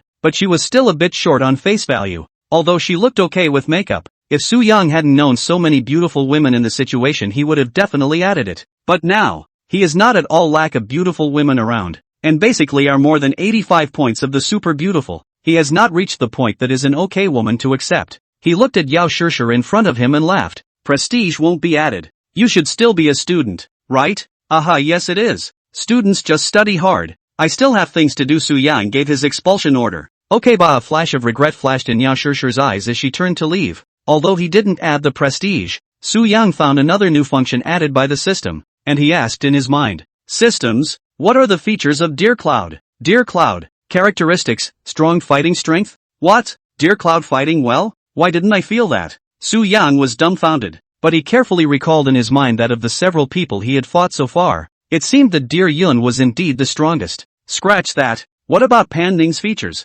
Pan Ning, characteristics, mysterious, highly malleable. Why am I a bit confused? Never mind, don't dwell on it. Take your time to explore. While Su Yang was thinking, Dear Yun came trotting from the distance. Su Yang still 7 or 8 meters away. Dear Yun shouted, Coming. Aha. Yeah, where are your friends? Oh, they should be around here too. I'll ask. Su Yang said and pulled out his cell phone to find Meng Wenzhou's WeChat. Old Meng, where are you guys? At the KS coffee shop. Where's the KS cafe? Meng Wenzhou, I don't know. Anyway, it's near Guamao. By the way, I just found a superb beauty in the coffee shop. Squints and laughs. Su Yang, oh, it's not simple to hear such words from your mouth. How extreme is it? He. Let's put it to you this way. Goddess level. I've read countless women, but I've rarely seen such a beautiful girl. Su Yang, so powerful? How does it compare to Pan Ning? How can I say it? It's not a style. Pan Ning doesn't really look that pretty to me. Probably because she's my sister. I kind of can't get it.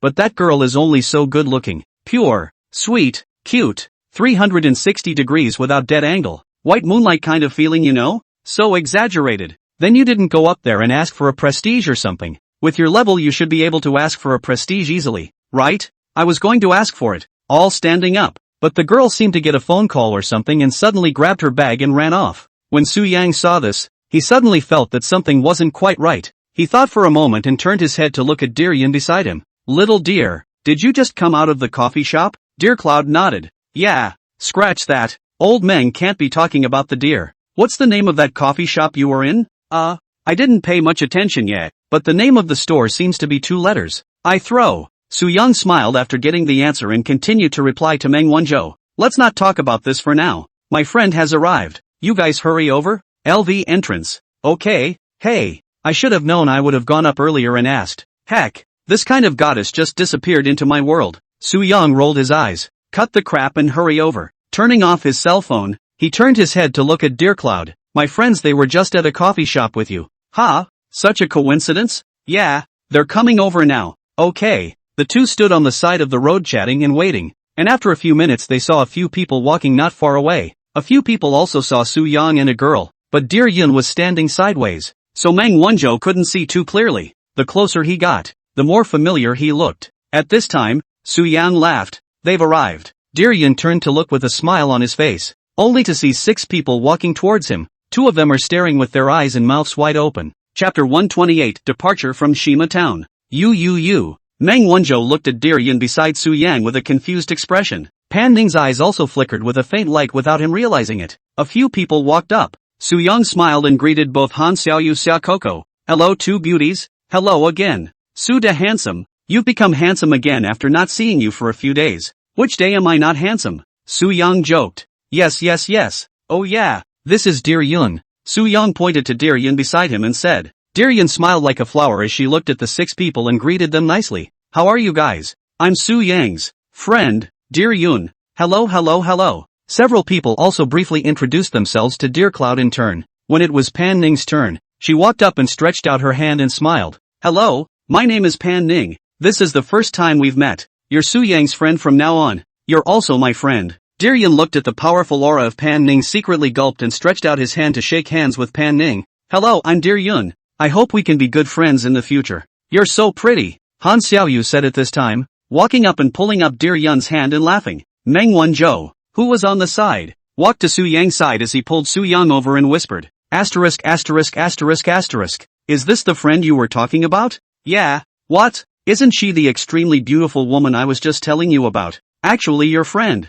Hey, I realized you were talking about her when I was talking to you earlier. I thought I would never see her again in my life. I didn't expect it, but it seems there's still a chance. But how can you have such a beautiful friend? Su Yang smiled. I've known her for a long time. High school classmates. Hey, why not my high school friends? Su Yang smiled helplessly. A few people and briefly exchanged a few pleasantries. Su Yang looked at Meng Wanzhou. Let's go. Old Meng, where did you park your car? It's right over there. Meng Wanzhou pointed diagonally across the road. Okay, let's get going then. It's almost 5 o'clock, so we can get there in time to eat dinner straight away. Okay, you're this Maybach? Meng Wanzhou asked as he looked at the car behind Su Yang. Su Yang nodded. Well, this car can carry a few more people and it's comfortable to sit on the highway. Indeed, this is a good car. Go go go. Who's in a car with me? Meng Wanzhou looked at Dear Yun, then turned his head to the remaining few. I want to ride in the Big Ben. Han Xiaoyu smiled as she walked over to Su Yang and raised her hand. What Big Ben are you riding in? Join me. Xia Coco pulled Han Xiaoyu over. A few people are still discussing whose car to take. Pan Ning walked straight to the passenger side of the Maybach and pulled open the door to sit in. Su Yang gulped at the sight. His eyes rolled to look at Dear Yun on the side. Dear Cloud naturally also saw sitting into the passenger side of the Pan Ning. She also did not say anything more, is still with a smile. Look, Fawn, let's go. Su Yan pulled open the rear car door and laughed. Aha. Dear Cloud nodded in agreement and sat in the back. I've got room for one more. Who's coming? Xia Coco looked at Tang Zi Yun and smiled. Rhyme, you take handsome Su Yang's car. Xiaoyu and I will take brother Meng's car. Tang Zi Yun smiled gently. That's fine. After the 8 are split down the middle. Su Yang, Pan Ning, Dear Yun, and Tang Ziyu were 4 people in one car. Meng Wanzhou, Lu Bo, Han Xiaoyu, and Xia Coco in one car. Meng Wanzhou took a few people across the street to turn the car around and drive back. He lowered the window to look at Su Yang. Let's compare. Then what? Su Yang froze. Hey, it's just a race to see who gets to Stone Horse Town first. Hearing this, Su Yang shook his head and smiled. Tell you what, I'll let you go for 10 minutes first. What? Looking down on me? It's not like I'm looking down on you. It's not like you haven't raced me before. That's different. It's true I can't beat you on the track, but you can't necessarily beat me running a high speed. Fine, then let's have a match. What do you say if you lose? Meng Wanzhou put one hand on the car door and pushed his sunglasses with one hand with a slight smile. How about something fun? Go ahead. I'll play them all. Yu will be back in a few days. When we were at the coffee shop just now, I've invited Coco and Xiaoyu to come then too. Xiao Tang from your car will be here too. And that friend of yours, Dear Cloud, right? Can you call him too? Losing and calling on Dear Cloud? That's simple? No. I mean when the time comes, you call her up too. We'll have exactly 4 people on one side. And the loser today will not only have to do the punishment himself, but the whole car will have to be punished. Su Yang turned his head to look at the 3 girls in the car and laughed. It's not a big problem. But tell me first what kind of punishment to do. Meng Wanzhou laughed. Didn't I want to host a dinner party after Qianyue came back? The 4 people who won designated the 4 people who lost to cause a character to be there that night. Hearing this, Lu Bo on the side said with a dumbfounded face. No, are you crazy, brother Meng? Are you sure the winner is designated? Okay, what's the point of choosing yourself? Meng Wanzhou laughed. Su Yang thought about it and laughed out. Okay, I'll promise for them, but don't cheat if you lose at that time. Am I the kind of person who can't afford to play with the people in my car, right? Meng Wanzhou said, looking at the few people in the car. Han Xiaoyu laughed. No problem, as long as it's not too weird. Yes, then do it. Row. The finish line is the Stone Horse Town Scenic Gate. Whoever gets there first wins. Okay. At this time, Dear Yun in Su Yang's car asked. To really? What are you afraid of? It's just cosplay, and we won't lose if I let him go first for 10 minutes. Don't worry. Pan Ning's face was expressionless. She was the most aware of how fierce Su Yang drove at high speeds. Losing was impossible. However, Tang Zi Yun in the back row asked with some concern. What if I lose? If I'm told to cost something Chun-Li, then I'm simply going to die on the spot. Su Yang turned his head and smiled. Xiao Tang, just don't worry. You guys just fasten your seatbelts. Julie let Han Xiaoyu or Xia Coco come cause. Tang Ziyun puffed. Ha ha, good. At this time, Meng Wanzhou had already driven out first. Su Yang started the vehicle and stepped on the gas to follow. Hey, you are afraid that you do not know that Maybach is a car that can run out of the Nibelungen? Dare to compare with me? Pan, your old brother at that time to make a fool of himself cannot blame me. Pan Ning gave Su Yang a blank look. You guys are so boring. Chapter 129. The airplane he flew. Sit tight and go. Half an hour later, Su Yang and Meng Wanzhou arrived at the Haicheng West Highway toll station almost together. The city was too congested, and after getting on the highway, Su Yang began to speed up like crazy. The 4.7-second 100-kilometer acceleration wasn't a blowout either, and the two of them, Dear Yun and Tang Ziyun, were pressed tightly against the seat backs. Well, slow down, cried Tang Ziyun delicately. Originally, Su Yang was nothing, but when he heard this voice, he suddenly came to feel it. We can't slow down a bit. If we lose, we'll have to be designated as the target of their cause. Sit down. The two cars disappeared quickly into traffic. Su Yang overtook the car when he saw it, and his speed instantly went up to about 145. It wasn't a weekend or a holiday, and there wasn't much traffic on the highway. The view ahead was wide open, but it didn't take long for the navigation voice to beep. There is a speed limit of 120 cameras 500 meters ahead.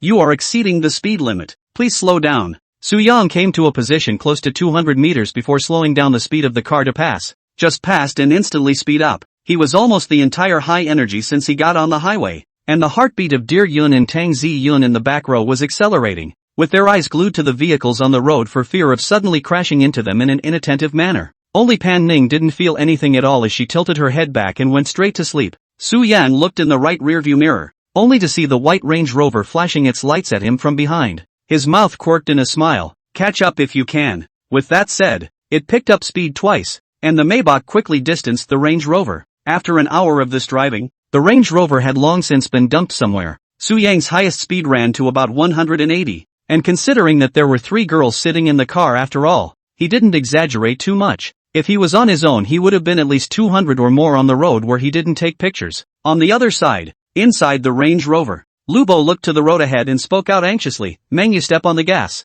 Brother Yang is afraid it's all going down the highway. I don't want to cause some weird characters in public. Meng Wanzhou said calmly. I've done it up to 160. Who knew that old Su guy was so desperate? It's over. Lubo leaned back in his seat with his face ashen. Why don't we admit defeat, surrender and lose half, and when the time comes, discuss with Brother Yang to let me cause a more normal character. Meng Wanzhou's eyes were firm as he said, fear nothing, it's just a cosplay. It's not like I'm asking you to wear a bikini, so I'll just lose. We have to be able to afford to play. What's more, this is still a punishment I proposed, so wouldn't it be too humiliating for me to admit defeat now? Hey, it's over. Yang will definitely screw me. Who will be at the party then? Just those friends of mine, and Chiyos. *******. Your sister's friend is coming too? Brother Meng, couldn't care less. Speed up. Go to 200. Stop your nagging. It's affecting my concentration. Although Meng Wanzhou said it was fine on his lips, the speed of the car was constantly increasing, soon approaching 200 yards. Slow down, Brother Meng. There are 2 more lives behind us. The 2 of them, Han Xiaoyu Xia Coco, were sitting in the back row on tenterhooks. On the other side, Su Yang had a relaxed face as he held the steering wheel with one hand and hummed along with the music in a great mood. Ding! Detected the host in a beautiful mood. Rewarded 600,000. If there was a God's view at this time, if you looked down from above, you could see that Su Yang was almost about 50 kilometers ahead of Meng Wanzhou, and Su Yang also perfectly avoided every speed test, except for the time when he didn't dare to drive too fast when he entered the interval speed test. The rest of the time, he almost always stayed around 180 yards. Just as Su Yang was relaxing, a red sports car with a very low stance appeared in the rearview mirror approaching him quickly. Su Yang sat up straight and looked into the rearview mirror and said to himself, Yoo-hoo, 488? Just as he was still observing what exactly the vehicle behind him was, the red sports car roared past the Maybach. Su Yang looked at his code meter, 188 miles per hour, and he also confirmed that the car that passed him was none other than the Ferrari 488 Pista. He instantly came to life. Don't be mad, kid. He straightened his body and gripped the steering wheel with both hands and pressed his foot on the gas to accelerate again. But the Maybach is, after all, an executive-level car that is too big and heavy, and although it has a V12 engine, it's still a bit difficult to chase a supercar like the Ferrari 488. The 488 can do almost 340 kilometers per hour at top speed, and has a very aggressive backend that the S680 won't be able to catch up with in any way. After continuously chasing for 2 minutes, Soo-young chased farther and farther away until he couldn't see the other party's taillights. He gave up. Your sister. You understand this feeling now, don't you? Pan Ning spoke faintly from the side. Soo-young laughed. That's because of the car. I'm not a sports car after all. If I drove turbos he couldn't have overtaken me today. Half an hour later, the Maybach was the first to get off the highway, and the navigation showed that there were still 17 kilometers away from the town of Shima. Soo-young didn't stop to rest and killed directly to the entrance of the Stonehorse Town scenic spot. Just as he arrived at the parking lot in front of the scenic spot he saw the Ferrari 488 that had easily passed him on the highway earlier. Is this the car that was on the highway just now? Soo-young looked at Pan Ning and asked. Yes, that's quite a coincidence. It just so happens that there's a parking space right next to it, so I'll park right next to it. Soo-young said and backed the car into the parking space on the right side of the 488. He lowered the window and turned his head to take a closer look at the sports car on the side and thought, Ferrari is indeed fierce. Some other day ask the system to send a Rafa to play. It's almost dark. Ask where the guys have gotten to. Pan Ning said faintly. Okay. Soo-young smiled and pulled out his cell phone to dial Lubo's number. After 2 seconds of ringing, the phone connected. Hey fatty, where are you guys at? Almost off the highway. Young, don't tell me you guys are already here. What do you think? On the other end of the phone, Lubo's hanging heart was finally dead. Sinning brother Meng. Why do we have to compete with brother Yang in driving They are already here. Asterisk. He's flying an airplane.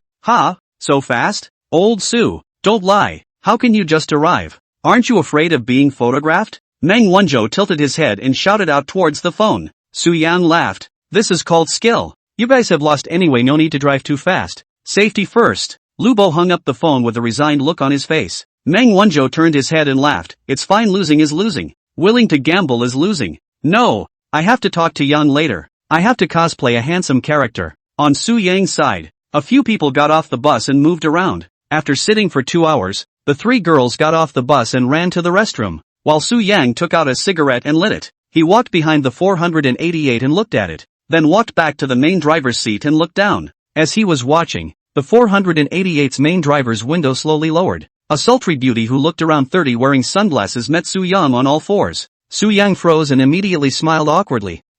You, good. The beautiful woman in the car stretched out an index finger to peel off the sunglasses on her face to look at Soo-young with a pair of big flirtatious eyes. Something wrong? No, it's fine. I see you have a pretty cool car and I was curious to look at it more, and I didn't notice anyone else in the car. Sorry, it's fine. And your car is fine. Soo-young dryly laughed twice, shouting in his head. System, sweep. Chapter 130, this kind of girl must be tied up. Xiali, age, 31, height, 167 centimeters, weight, 55 kilograms, face value, 87, stature, 90, number of relationships, 4, single, number of combatants, 1, characteristics, domineering, clingy, I'm going, the best, only fought once in 4 relationships? And it's been a while since we've had a beauty with an 85 or higher. But what the hell is bossy and clingy? How can you be clingy when you're bossy? Please explore on your own. Whether or not it's bound to Xiali, tie her up. This kind of girl has to be tied up. Ding. Binding successful. Xia Li's favorability to the host. 5. Soo-young nodded silently as he turned away with a smile on his face. Just as he turned around and prepared to walk away, Xia Li's voice came from behind him. You wait. HM? Soo-young turned his head to look. Something else? Come over here for a moment. Xia Li hooked her finger and faintly opened her mouth. Soo-young smiled and walked back to the car. You say, add a WeChat and get to know each other. That's straightforward? Plus or minus? Soo-young smiled and took out his phone. Add it's my honor to know such a beautiful sister. A drop. Soo-young scanned Xia Li's QR code to successfully add the prestige. Did you guys come from Haicheng to play in Shima Town? Xia Li looked at her cell phone and tapped on Soo-young, who had just added it, not knowing what she was making a note of. Soo-young nodded his head and said, well, come over to have some fun and go rafting in the Blue River tomorrow. Charlie nodded, pulling open the door and stepping out of the car. Only then did Soo-young take a closer look at the other party's overall outfit. Only Xia Li was wearing a delicate black deep V strapless top. Underneath was a very figure-accentuating organza half-body wrap-around skirt, and on her feet was a pair of black ladies' casual leather shoes. She had long dark brown hair with big waves, fair skin and delicate features, and carried a black bag from Prada in her hand, giving her a sense of domineering female president. Gotta go. My friend is here. See you around. Xiaoli smiled faintly and Su Yang said hello then walked straight towards the inside of Shima town. Su Yang stood behind him and smiled slightly. This one is really good. It has a lot of flavor, so I must take it when I have the chance. Ding. Detected that the host is in a good mood. Rewarded 800. 000. Gained a new skill, language master. Yoo-hoo, finally a new skill. Master of languages. I know. Fluent in all languages, right? Yes. Can. This is a good thing. Very practical. Can be used later when fighting with foreign female warriors. That's when the trio going to the restroom went and came back. Have they not arrived yet? Su Yang glanced at his watch. I guess it'll take another 10 to 20 minutes. Then let's go in first and look for food. Pan Ning said faintly. That's fine. Let's go. The four of them stepped into the old town. The internal roads are all stone paths with polished floors. At this moment is the mealtime. The ancient town is very lively. From time to time can also be from some small bars on the second floor of the resident singer's melodious voice. Tables were also set up in front of some of the restaurants, and a steady stream of tourists were bustling with food. The old town as a whole looks not very different from the ancient city of Lijiang, except for the area is much smaller. The other places are very similar. A lot of small stores selling all kinds of local specialties on the side of the road, as well as countless bars and restaurants. The biggest difference between the two places is that the town of Ishmael is crossed by a river within it, and almost all of the buildings within it are built along the banks of the river. This river is actually the lower reaches of the Blue River. What do you guys want to eat? Su Yan looked at the Deer Cloud trio. Deer Cloud shook his head. I can do anything, but they haven't come yet, so why don't you ask to see if there's anything they want to eat? Pan Ning picked up on the side. There's no need to ask them. The loser doesn't deserve to choose. We'll just decide for ourselves. Deer Cloud spat out his tongue and laughed. Okay bah. Su Yang said to the side. I don't know if these two can get along. Pan Ning is cool in nature. Deer Cloud is gentle and cute. Hey, it's probably a bit difficult. Right. There's a Tong Ziyun of the same level. TSK, brain pain. A few people wandered around the old town, and almost every time they walked, they got a few more looks from people on the side of the road or passing by. The main reason was that the appearance of these four people in the ancient town was just too eye-catching. Male handsome, female beauty. The most exaggerated is the three girls' face value is more than or reach 90 points. So three super beauty at the same time around a man by no one can't help but not to look at a few eyes. Especially the way many of the male compatriots looked at Su Yang. They couldn't wait to directly rush up and get Su Yang killed on the spot. Su Yang naturally also felt the murderous gazes thrown at him by all the male compatriots, but he had gotten used to such gazes recently and only smiled faintly. Walking a little further in, Su Yang saw a very large restaurant a few dozen meters away, which was the largest of all the restaurants he had seen so far in the ancient town he had entered. This restaurant has 4 floors. The overall Chinese style, ancient flavor is a unique flavor. The exterior of the restaurant was covered with some beautiful light strips on each floor, which looked very conspicuous, and at the highest point was the name of the restaurant. 3 big words, Red Luck Hall. Su Yang pointed to the Red Luck Hall restaurant in front and smiled. Just the one in front. Red Luck Hall. Hong Luck. It feels okay, and the moral is also good. The two of them, Dear Yun and Tang Zi Yun, nodded their heads and smiled. It's okay. Su Yang looked at these two people, only to see them walking hand in hand, looking like they were close girlfriends. These two should be able to be good friends with their personalities. Then he looked at Pan Ning, who nodded indifferently. Yes, just his house. Don't want to leave. Okay, then I'll send them a location. The 4 of them walked towards the Red Luck Hall restaurant as they spoke, and just as they approached, a waiter boy at the entrance dressed in ancient runner's clothes came up to greet them with a smile. Handsome ladies come to our house to eat. The flavor of our food is absolutely superb. Su Yang laughed. Just came to your house to eat. Hey, Goodler. 4, right? 8, do you have a private room? Yes. Inside please. The little brother was all smiles as he led Su Yang's 4 people into the store. Walking into the store and looking around, I saw that the dining area on the first floor was almost full. Various waiters were busy moving between the aisles with their dishes. The waiter boy beside Su Yang yelled loudly at this time. 8 guests, 1 private room in Tian Z02. Su Yang laughed. You have a lot of energy here. He. It's not possible not to take the initiative.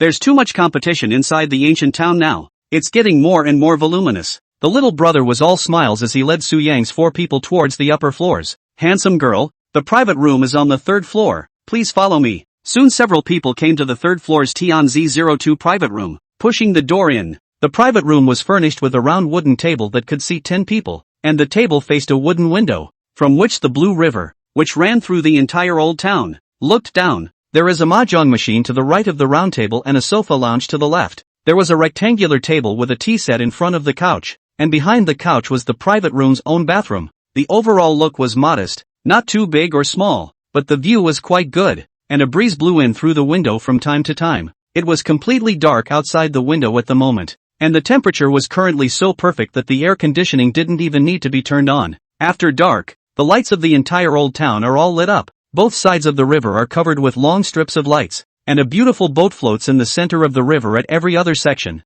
It's a nice old town. Hey, the night view of our ancient town is still very good. Find a bar to have a drink after dinner. Don't mention how cool it is. Su Yang turned his head to look at the waiter boy. Well, good suggestion. Wait a moment. I'll ask to see where my friend has arrived. Alright. Su Yang took out his cell phone and dialed Lubo's number again. Hey fatty, why aren't you guys here yet? Just park the car and we'll be right in. Okay, then we'll order first. Okay. The phone hung up. Su Yang turned to look at the waiter boy by the door and said, order first. Okay, la handsome, look at the menu in our house. The little brother handed Su Yang a tablet, and just then a figure walked by the door. Su Yang glanced at the door and said, yeah, why does it feel a bit like that imperial lady just now? He was just thinking about it when the person who had walked past the doorway folded back to look at the private room. Asterisk asterisk asterisk asterisk. It's still true. Chapter 131, I only know Xiao Yuan. Why are you here? Xiaoli looked at Su Yang and asked. Su Yang was first stunned, then smiled. I came to eat. You also eat here? Well, it's in the private room next to yours. What a coincidence. Xiaoli smiled faintly. Okay, I'm going over. Su Yang nodded. At this time Pan Ning came over and asked out. Who is this again? It's the owner of the Ferrari 488 that passed me on the highway earlier. And how did you meet her? Pan Ning asked with some confusion. It's when you guys go to the bathroom. Oh, you're quite good with women. You can meet beautiful women wherever you go. Su Yang smiled awkwardly. It's just a one-sided acquaintance. Come on, order some food. What do you call yourself? Handsome? Su Yang walked to the chair and sat down looking at the waiter boy. Just call me Lu. Xiao Lu, right? What are the specialties in your store? Give me recommendations. Okay Lu. Xiao Lu said and walked to Su Yang's side to introduce himself. Our store's main promotion is this one. The abalone sauce 3 treasures and this vinegar pepper cashew slices. The guests who come here almost must order. Su Yang nodded his head and said, yes, have one just the same. Okay, you just check the box on this one. Su Yang slid the tablet and ordered 4 or 5 dishes before handing the tablet to Pan Ning. Here, you guys see what you want to eat. Pan Ning took the board and ordered 3 dishes and handed them to Dear Yun and Tang Zi Yun. The two ordered 2 more dishes they wanted to eat, returning the tablet to Su Yang. See if it's enough. Su Yang took it and looked at it and laughed. It's definitely not enough.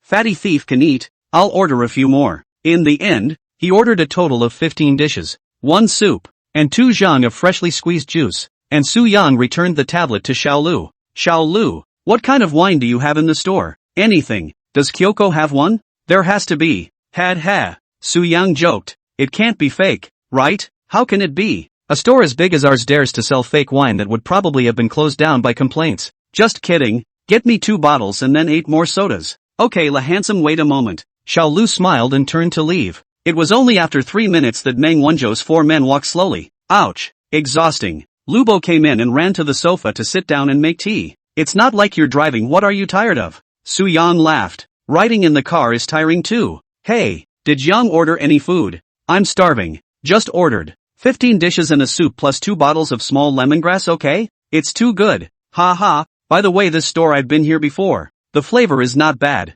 Lubo said and pulled out a cigarette and handed it to Su Yang. Oh yeah? Su Yang walked over and took the cigarette and sat down smoothly. This store doesn't dare to say it's number 1 in terms of flavor in the entire Stone Horse Town, but at the very least, it's ranked in the top 3. That'll do. It doesn't seem like a bad choice. Meng Wanzhou also came over and sat down at this time. Hey, I'm so hungry. When will the food be served? Just ordered. There's still a while. Have a cigarette to pad it out. Su Yang laughed. He thought of something, looked at Lubo and spoke. By the way, fatty, I figured out what role you'll cast by then. Lubo froze and said tearlessly, Brother Yang, I beg you, find me a more handsome costume. I really don't want to make a fool of myself on that occasion. Su Yang shook his head and smiled. Absolutely handsome. LOL, played it? Played it. You don't want me to cosplay a character from that, do you? That's right. You'll cos Wingnuts then. Who? Lubo had a shocked look on his face. Yanjin, the one with a red mask and topless with 2 swords. Put, The tea that Meng Wanzhou drank into his mouth instantly spewed out when he heard this. No brother, at my size you call me a coswingnuts? Su Yang laughed. Don't you want handsome? Isn't this handsome? Handsome yes, but it doesn't match my body. Then I don't care. It's what you asked for. In my opinion Yong-eun is handsome. My goodness, it's over. This publicity is a certainty. Lu Bo leaned back on the sofa with an expression of hopelessness. Meng Wanzhou, who was on the side, laughed. Fear nothing, you start exercising now. 5 days should be enough. I don't want to talk to you guys. Remember to buy clothes. Su Yang also purposely emphasized. So what am I going to wear? Meng Wanzhou asked. Su Yang thought about it and said, I haven't thought about yours yet. I'll talk to you when I think about it. Okay, I'm all for it, as long as it's not women's clothes. Don't worry, I'll definitely get you a set that's even more handsome than Fatty's. He. Su Yang raised his eyebrows and laughed. Meng Wanzhou smiled indifferently as he picked up the Peace World on the table and lit it. The three of them sat on the sofa and drank tea. Meng Wanzhou thought of something at this time and opened his mouth to say, it's really true that you can meet people you know wherever you go. What does that say? I just passed by next door and saw an acquaintance. I can't say it's an acquaintance. I kind of know him. Who is it? Su Yang turned his head and asked. A boss who does skits and has met a few times before. A small boss is still worth Meng's concern? Lu Bo seemed to have forgotten about asking for Kos Yong'un. Meng Wanzhou exhaled a mouthful of smoke. Naturally she's not worth talking about. It's mainly her background. Do you know who her father is? Who? Xia Yuan. Xia. Who is Xia Yuan? Lu Bo was dumbfounded. Meng Wanzhou rolled his eyes. You don't even know about Xia Yuan? I only know Xia Ho Yuan. Pft ha ha ha. Su Yang didn't hold back his laughter from the side. God TM Xia Ho Yuan. Ha ha ha. Meng Wanzhou breathless looked to Lu Bo. I say you can a little insight. Xia Yuan. Magic is very powerful and investor. But also black and white are involved in a character. My father met him, have to give him a few thin face. So powerful? Lu Bo was filled with surprise. You thought? Otherwise I wouldn't even bother mentioning it. Su Yang thought about it and asked out. Then what's the name of that boss next door? Charlie. I'll go. Meng Wanzhou frowned at Su Yang when he saw this. You know her? We met by chance on the highway earlier and then again at the scenic gate. Kind of just met. Your kid's peach blossom luck is a bit good Xiaoli looks can be said to be a goddess level. Running a highway you can also know her? Su Yang said in his heart. Then you don't know that your sister is the one I met by running the highway. A bit of luck in that regard. But I thought she was just a bossy lady president. I didn't realize she had such an awesome dad. Yeah, there are a lot of great people in the country. I'm really nothing actually. You don't Versailles. Really no. I really don't count for anything. It's just that the family has a little money. But to say that the background strength of these really can't compare to those powerful big brother. You and I get along, we'll meet later. Wait and see. Su Yang laughed. Then I have to play with you more. Don't worry. There's plenty of opportunity. A few people chatted for a while. And almost 20 minutes later, the waiters brought all kinds of dishes to the table one after another. 3 treasures in abalone sauce, sliced cashew with vinegar and peppers, bullfrog with pickled peppers on the altar, stir-fried shrimp with lily of the valley, duck breast in French style, stir-fried yellow beef with camellia, asparagus and morel mushrooms with asparagus, grouper blistered with XO sauce, charcoal roasted mutton chops, white-cut chicken, broiled sashimi platter, pan-fried small dumplings with scallions, cassoulet with snappers, Cantonese hanging roasted goose, hibiscus nourishing peach gelatin and old pigeon soup with truffle. Lu Bo stood in front of the table looking at it and gulping. It smells so good. You know how to order. Brother Yang. They're all my favorites. Su Yang laughed. Love to eat more. Come on everyone. Let's eat. Several people sat down around the dining table. Pan Ning sat on Su Yang's left-hand side. Yun sat on Su Yang's right-hand side. And then Tang Ziyun, Han Xiaoyu, Lu Bo, Meng Wanzhou, and Xia Coco in that order. Meng Wanzhou looked at Su Yang. Today is mainly to celebrate the purchase of a house for you. You are the master, you ordered to move the chopsticks before we move on. Su Yang smiled. Speaking of that, feel free, fatty, pour the wine. Let's clink a glass first. Okay. Chapter 132. What if you're bisexual? Pouring the wine to the brim, the 8 men raised their glasses. Meng Wanzhou laughed. Congratulations to old Su for purchasing a new house. Let's toast him. Come on, come on. Everyone tilted their heads and finished their drinks. Su Yang laughed. I won't say any more polite words. Thank you all for celebrating with me.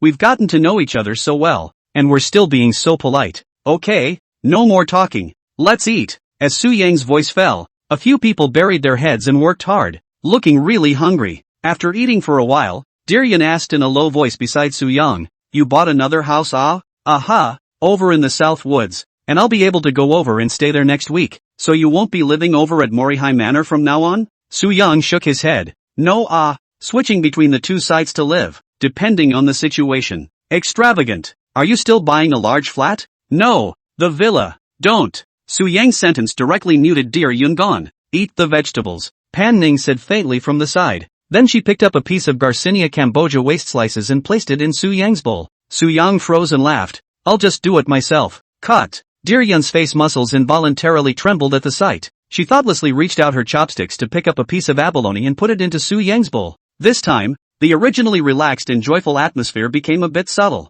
Lu Bo took a look and sneered, burying his head and continuing to work hard. Han Xiaoyu Xia Coco, two people are also self-conscious about eating dishes pretending not to see. Tang Ziyin gently spat out her tongue after glancing at it, and also ate it herself. Meng Wanzhou, on the other hand, threw a confused look at Su-yang. Su-yang frowned and blinked. What are you guys looking at each other for? You two aren't having an affair, are you? Pan Ning suddenly spoke up. Su-yang froze and laughed dryly. Have you? I see you two sneaking glances all the time. You're not going to be able to do that, are you? Su-yang leaned close to Pan Ning and whispered, Am I you still not clear? What if you're bisexual?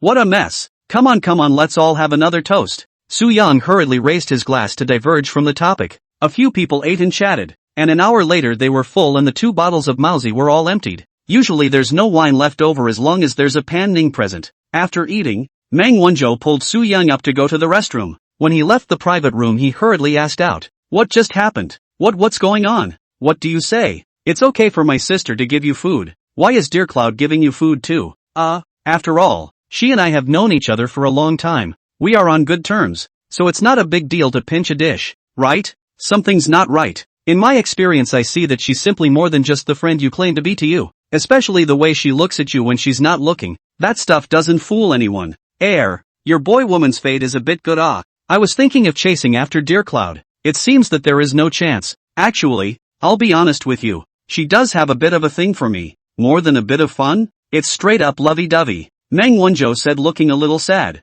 Forget it, I'm not going to snatch it from you. But you can only choose one of Pan Ning and Dear Cloud. You don't want both. The world isn't that good. Su-yang couldn't say anything more with an awkward smile. I understand. I'm glad you understand. That said, who do you like a little more of these two? You're really asking me. Can I say I like them all? Screw you, laughed Meng Wanzhou, pushing Su-yang away. After going to the restroom, Su-yang paid the bill in passing, and then several people walked out of the restaurant. Fatty, where are we staying tonight? Su-yang looked at Lu Bo and asked. I've booked one of the best bed and breakfasts in Stone Horse Town. Just follow me after we finish our drinks later. Okay, just book it. A few people strolled along the river in Stone Horse Town, which was basically lined with bars of all kinds. This is also the moment when the old town is at its busiest. 8 men traveled through the river where people came and went. Lu Bo pointed to a bar a few hundred meters ahead called the Flower Full Court and laughed. Let's go there. I've been there before. The environment is okay and it's not that noisy. Okay. Soon the 8 of them arrived at the entrance of the Flower Full Court bar, which was said to be a bar, but was actually a relatively quiet old-fashioned tavern. There was a 7 or 8 flights of wooden steps in front of the tavern, and several people walked up and pushed open the glass door to enter. A soothing ballad was playing in the tavern at the moment, and the dimly lit hall looked very relaxed and cozy with tourists sitting around the tables in 2s and 3s drinking and chatting. Many of the people who visit the old town actually just like the feeling of slowing down, finding a tavern, enjoying the evening breeze, sitting around with 3 or 5 friends and having a drink. Life is sometimes so simple. Upon entering the tavern, a waiter in a vest came forward and smiled. Welcome to Flower Full Court. How many of you handsome boys and girls are there? 8 of you. Is there a card seat by the window? Su-yang asked. Yes. A few of you inside. Following the waiter towards the interior of the tavern, he didn't take more than a few steps before coming to a booth next to a window. Outside the window was the Blue River, and at the moment the night breeze was so strong that the wooden window swayed with the wind. Su-yang still walked to the innermost and sat down. Dear Yun had wanted to walk in and sit next to Su-yang, but just in the second she hesitated. Pan Ning had already sat next to Su-yang. She sighed softly and sat down with Tang Ziyun. A few people were seated and ordered 2 cases of beer and some fruit platters. While waiting, 5 people, 3 men and 2 women, walked in the doorway of the tavern. One of the women was wearing a delicate black deep V strapless top, and underneath was a very figure-highlighting organza bustier wraparound skirt. Yes, this person was none other than Xiaoli. Su Yang was sitting in a position directly opposite the door of the tavern, and he saw Xiaoli just as she came in. He raised an eyebrow toward Meng Wanzhou across the room. Meng Wanzhou turned his head to look and instantly laughed. What a coincidence. I have a feeling they're going to sit over here. Meng Wanzhou shook his head and laughed. I believe you. Your special meow is too good with women. They will definitely sit over. As he spoke, the 5 Xiaoli at the door followed the waiter towards Su Yang's side. Just as he approached, Xiaoli also saw the two of them, Su Yang and Meng Wanzhou. The expression on her face froze for a moment, then she spread her face and smiled. Hello again. Su Yang grinned. What a coincidence. We've met for the 3rd time today, right? Aha, yes, Sherry said looking to the waiter aside and said, let's sit next to their table. Okay, this table can sit exactly 6 people, just not by the window.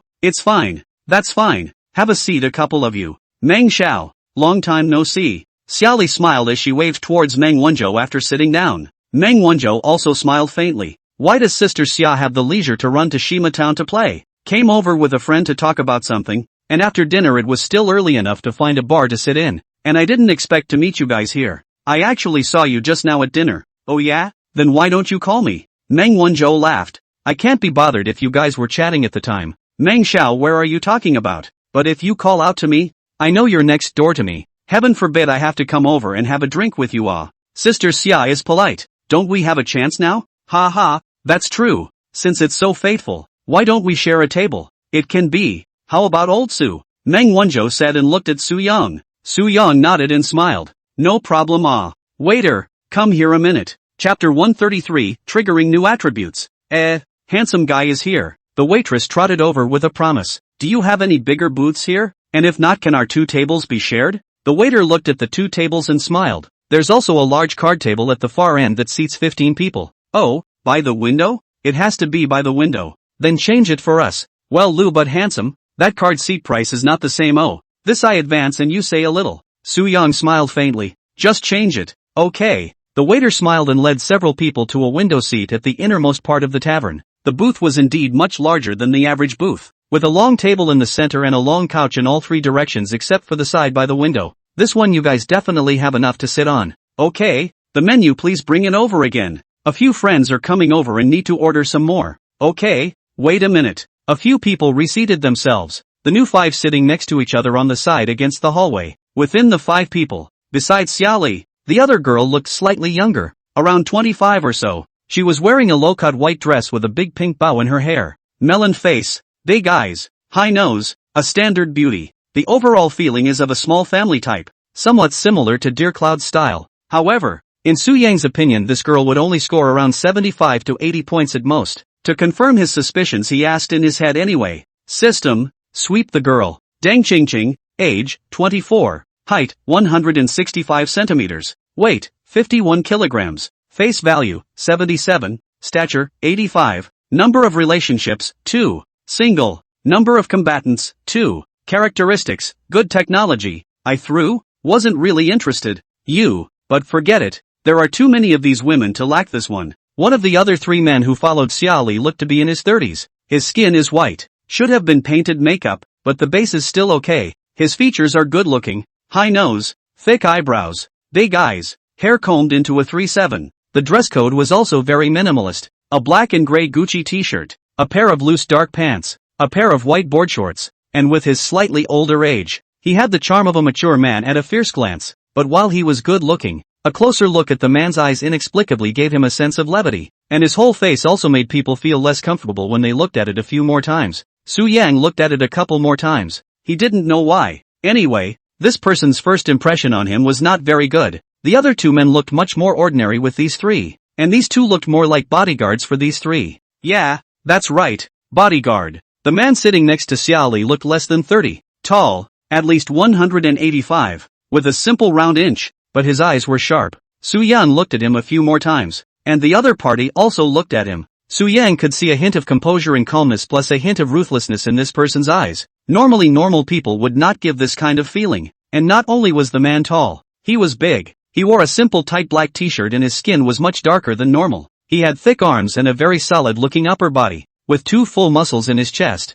bigger than a lot of girls. Su Yang said in his heart, this TM wouldn't be Xia Li's personal bodyguard, right? It's very possible. It's too normal for these rich people to carry a bodyguard with them. The other male was sitting next to the one with the somewhat flirty eyes. The man gave off the same vicious vibe, with his country face, simple short hair, and a bit of a not-so-thick beard above his lips, about 180 tall, wearing an army green t-shirt and jean shorts. Although the figure was not as stout as the one next to Xiaoli, this person gave Su Yang the feeling that he was even more ruthless than the one next to Xiaoli. The lanky man wouldn't necessarily be able to get past the thinner man if he was playing for his life. Su Yang thought of something to shout out in his head. System, can a man sweep? Yes. The first time a man is scanned, a new attribute is triggered. What? That you didn't say earlier. So sweep these 3 men. First this 3'7", then the lanky guy, and finally the bearded guy. Zhao Rui, age, 33, height, 179 centimeters, weight, 73 kilograms, physical fitness, 70, face value, 80, stature, 75, battle strength, E class, 48, occupation, general manager of a media company. Hearing this, Su Yang's eyelids involuntarily twitched and immediately replied in his mind again. I threw? Blah blah blah. 2 new attributes? Professionally okay. What do you mean? Combat power? Combat power. Force value? It can be interpreted like this. Now, such a critical attribute you do not put out earlier. Continue to sweep. Xiao Lianhu, age, 28, height, 186 centimeters, weight, 87 kilograms, physical fitness, 80, face value, 71, stature, 87, battle strength, C rank, 61, occupation, bodyguard of Xiaoli, Kong Feng, age, 29, height, 181 centimeters, weight, 78 kilograms, physical fitness, 82, face value, 69, stature, 85, battle strength, C rank 65, occupation, Zhao Rui bodyguard. After listening to the system's introductory information, Su Yan was a bit messed up as he hurriedly asked, System, hurry up and explain to me what the hell is going on with this battle power? The added battle power attributes made Su Yan a little puzzled, but he was inexplicably a little excited. But in order not to be noticeable, he still wore a smile on his face and tried his best to keep himself calm. The attributes of war power are described as follows. F, 1 to 29, minimum strength, the elderly, the sick, the disabled and so on. E, 30 to 50, general population. D, 51 to 60. C, 61 to 70. B, 71 to 80. A, 81 to 90. S, 91 to 100. Looking at the introductory information on the virtual screen in front of him, Su Yang secretly gulped, not knowing how to speak for a while. At the moment, his heart was as if it had turned over. This new attribute that had suddenly appeared made his heart unusually excited, and he felt that his life in the future might change greatly because of this new attribute. Ding! Detected the host is in an agitated mood. Rewarded $1 million. As he was thinking about it, Xiaoli suddenly shouted at him, Hey handsome, I still don't know your name? It was only when he heard the voice that Su Yang came back to his senses. He looked at Xiaoli and smiled faintly. Su Yang, we're just now getting to know each other officially. My name is Xiaoli, this is my friend Zhao Rui, and this is my company's actress Gu Qingqing. Xiaoli introduced Su Yang and the others. Several people also politely introduced themselves to each other. But Su Yang saw that Xiaoli did not seem to be ready to introduce these 2 bodyguards. He then took the initiative to look at the 2 men and smiled. What about these 2 brothers? How do you call them? Oh, my name is Xiao Lianhu, Sister Xia's friend. Hello everyone. Xiao Lianhu, who was on the side, said in a low voice. My name is Kong Feng. Hello guys. Kong Feng's voice was similarly a bit low and hoarse. He nodded his head and briefly introduced himself to a few people before looking down at his cell phone. At this time, Zhao Rui, who was on the side, looked at Meng Wanzhou and smiled. This is Meng Wanzhou, Mr. Meng, isn't it? Meng Wanzhou nodded. Well, hello, first time I've seen you. I don't know what part of the business dude is in. Oh, I'm just the manager of a company that shoots skits. It's not worth mentioning. Zhao Rui laughed softly. His eyes flicked to Pan Ning by Su Yang's side, followed by a quick sweep of Dear Yun and Tang Ziyun as well as the 4 Han Xiaoyu Xiaokoko. He had a smile on his face and didn't know what he was thinking. The 2 sides were chatting when the waiter boy returned with the menu. Dudes and dudettes. Here, menu. Charlie reached out and took it. She looked at a few people and smiled. Did you order any wine? Ordered 2 cases. That's probably not enough. Xiaoli smiled and shook his head looking at the waiter. Little brother 2 more cases of beer. Okay. Chapter 134, Gateway to a New World. While taking advantage of this gap, Su Yang asked out in his mind again. System, these 2 men's battle power AD rank 60. AC rank 62. What level? Master of the art. Fighter's level. This, you can call yourself a master at 60 plus? What's my battle power then?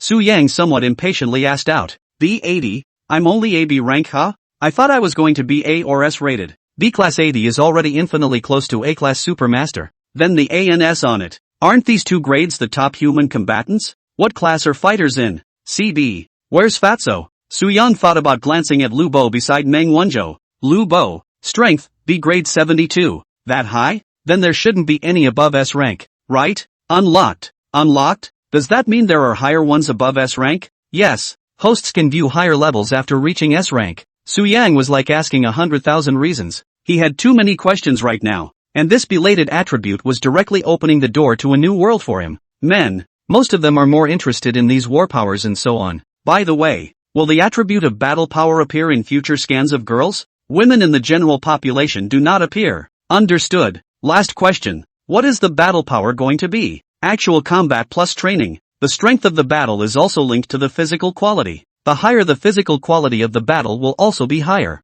Then I'm at 90 physique and I'm only at 80 battle points? Everyone's physique and strength cannot be equated, such as the host 90 physique 80 strength. Some people more than 80 physique may also be able to achieve more than 80 strength, which has a lot to do with the practical experience of training intensity. Su Young secretly nodded his head. What he said today, he needed to go back and be alone and quiet before digesting it properly. Soon the waiter boy came by pushing 4 cases of beer on a cart. Here's the wine. The little brother placed the wine at the table for a few people, and with that he removed the bottle from within the case. Do I need to open them all? All open. Zhao Rui leaned back on the couch like he was the master of this venue and whispered, okay. 3 minutes later, the guy opened all 48 bottles of beer and turned around to go back to prepare the fruit and other things. Everyone poured the wine. Su Yang did not think about the matter of battle power for the time being. He raised his glass and smiled at the few people. Welcome newcomers, it's our first time meeting. Let's have a drink together. Come on, come on. Cheers. A dozen people picked up their glasses and tipped their heads back.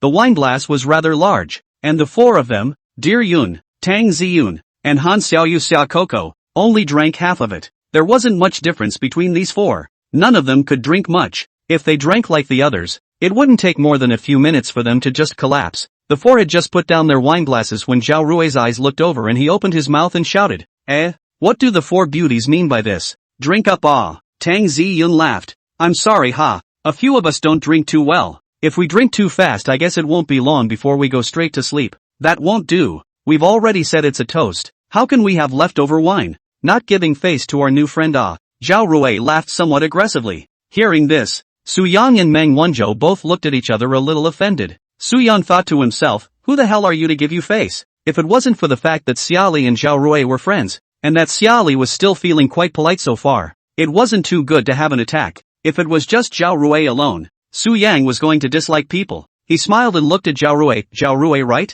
You're a few years older than me. Let me call you brother Zhao. A few girls aren't quite able to drink. Let me drink with you? Zhao Rui turned his head to look at Su Yang and let out a light laugh. He, okay, just now I was just kidding. Don't mind. So let's both play solo. As you wish. You can have all the fun you want today. Oh, such a big mouth? Then it seems that you have a good capacity for alcohol. Brother Su. Su Yang smiled faintly. I can't say it's good. It's okay. Usually people who say that are deep pockets. So let's paddle or what? Wine fist. 15 or 20 I can do. Look at you. Zhao Rui smiled and said. Wine fist, our shouting method is not quite the same I guess. How about the generic 15-20? Okay. Su Yang nodded with a smile on his face as he looked at Zhao Rui Xin and said, see if I don't drink you to death today or you're done. Just as the two of them were about to start, Meng Wanzhou gave a wink towards Lu Bo. Lu Bo would understand and hastily reached out to stop it. Wait. What do you two mean by playing? To play we all play together ah? Except for these 4 beauties do not participate. The rest of the people together ah? Zhao Rui slowly turned his head to look at Lu Bo. He lightly laughed. Wait a little ah brother. I and Su brother first single play a few games. You don't rush it. A long night there is plenty of time. Lu Bo waved his hand and said lightly. That won't work ah brother Zhao. I can't see people drinking in front of me without calling on me. Hearing this, Zhao Rui's face changed slightly. Xiali, who had been silent for a while, smiled at Zhao Rui at this time. Rui, let's all play together. Seeing Xiali open his mouth, Zhao Rui's eyes changed and laughed. Ha, it's me who took the liberty. Sorry ah, come on everyone together. Brother Su, we'll come alone later. Su Yang leaned back on the sofa and stared at Zhao Rui and laughed. It's okay. Meng Wanzhou looked at Su Yang at this time and winked without moving. Su Yang gently nodded his head. Next, other than the 4 dear Yuns, The rest of the group filled all the wine glasses in front of them. 4 people on Su Yang's side and 5 people on Zhao Rui's side. Lu Bo looked at Gu Qingqing who hadn't said anything. Can this beauty drink? Gu Qingqing nodded with a slight smile and said, you can drink some. Okay. Zhao Rui waited for the two to finish and then looked at Kong Fong on the side. Kong Fong immediately took out a packet of Tianyi from the bag he was carrying and opened it up and handed it to Zhao Rui. Zhao Rui crossed his legs and took the cigarette and laughed. How are the 9 of us going to play? Meng Wanzhou spoke faintly. Split the sides. 4 of us, 5 of you. Oh, then wouldn't one more of us be a bit of a bully to you? Hearing this, Pan Ning sneered. But with the music playing in the tavern and the people coming and going outside the window, it wasn't as loud as a traditional bar, but there was a certain amount of clutter that Zhao Rui didn't notice. Meng Wanzhou laughed. It's fine. Let's do it this way. We'll take a shadow for an extra round of paddling if we're 1 short, but there's only 4 of you if you lose and drink. Seeing this, Tang Ziyun thought for a moment and said, why don't we 4 girls count as 1 can we? That's not good. 1 is 1. How do 4 count as 1? Zhao Rui waved his hand and laughed. Tang Ziyun looked at Su Yang's few people and smiled helplessly. Su Yang naturally knew that Tang Ziyun was trying to help them drink a little. He smiled towards Tang Ziyun and said, it's alright Xiao Tang. You 4 can't drink much, no need to get involved. After changing tables, Dear Yun also sat next to Su Yang. Now it was Pan Ning sitting in the innermost seat next to Su Yang. Next to Su Yang was Dear Yun and Tang Ziyun. Dear Yun approached Su Yang and whispered, drink less Su Yang. It's okay. I can drink okay. You put your heart in your stomach. If he can drink my face red, I'll write my name upside down. Dear Yun was 100% trusting Su Yang, and since Su Yang said so, she put her heart down. There are just 4 of us, and 4 of us drinking. Meng Wanzhou spoke up. Well, that first say good later cannot rely on the line this person is relatively straight. Drinking cheat words is a little to see through. Zhao Rui exhaled a mouthful of thick smoke and laughed. Stupid X. Pan Ning really couldn't hold back, and very rarely burst out a foul mouth. However, her voice was not loud, and the only person present who heard her was Su Yang beside her. Meng Wanzhou looked at Zhao Rui and spoke faintly.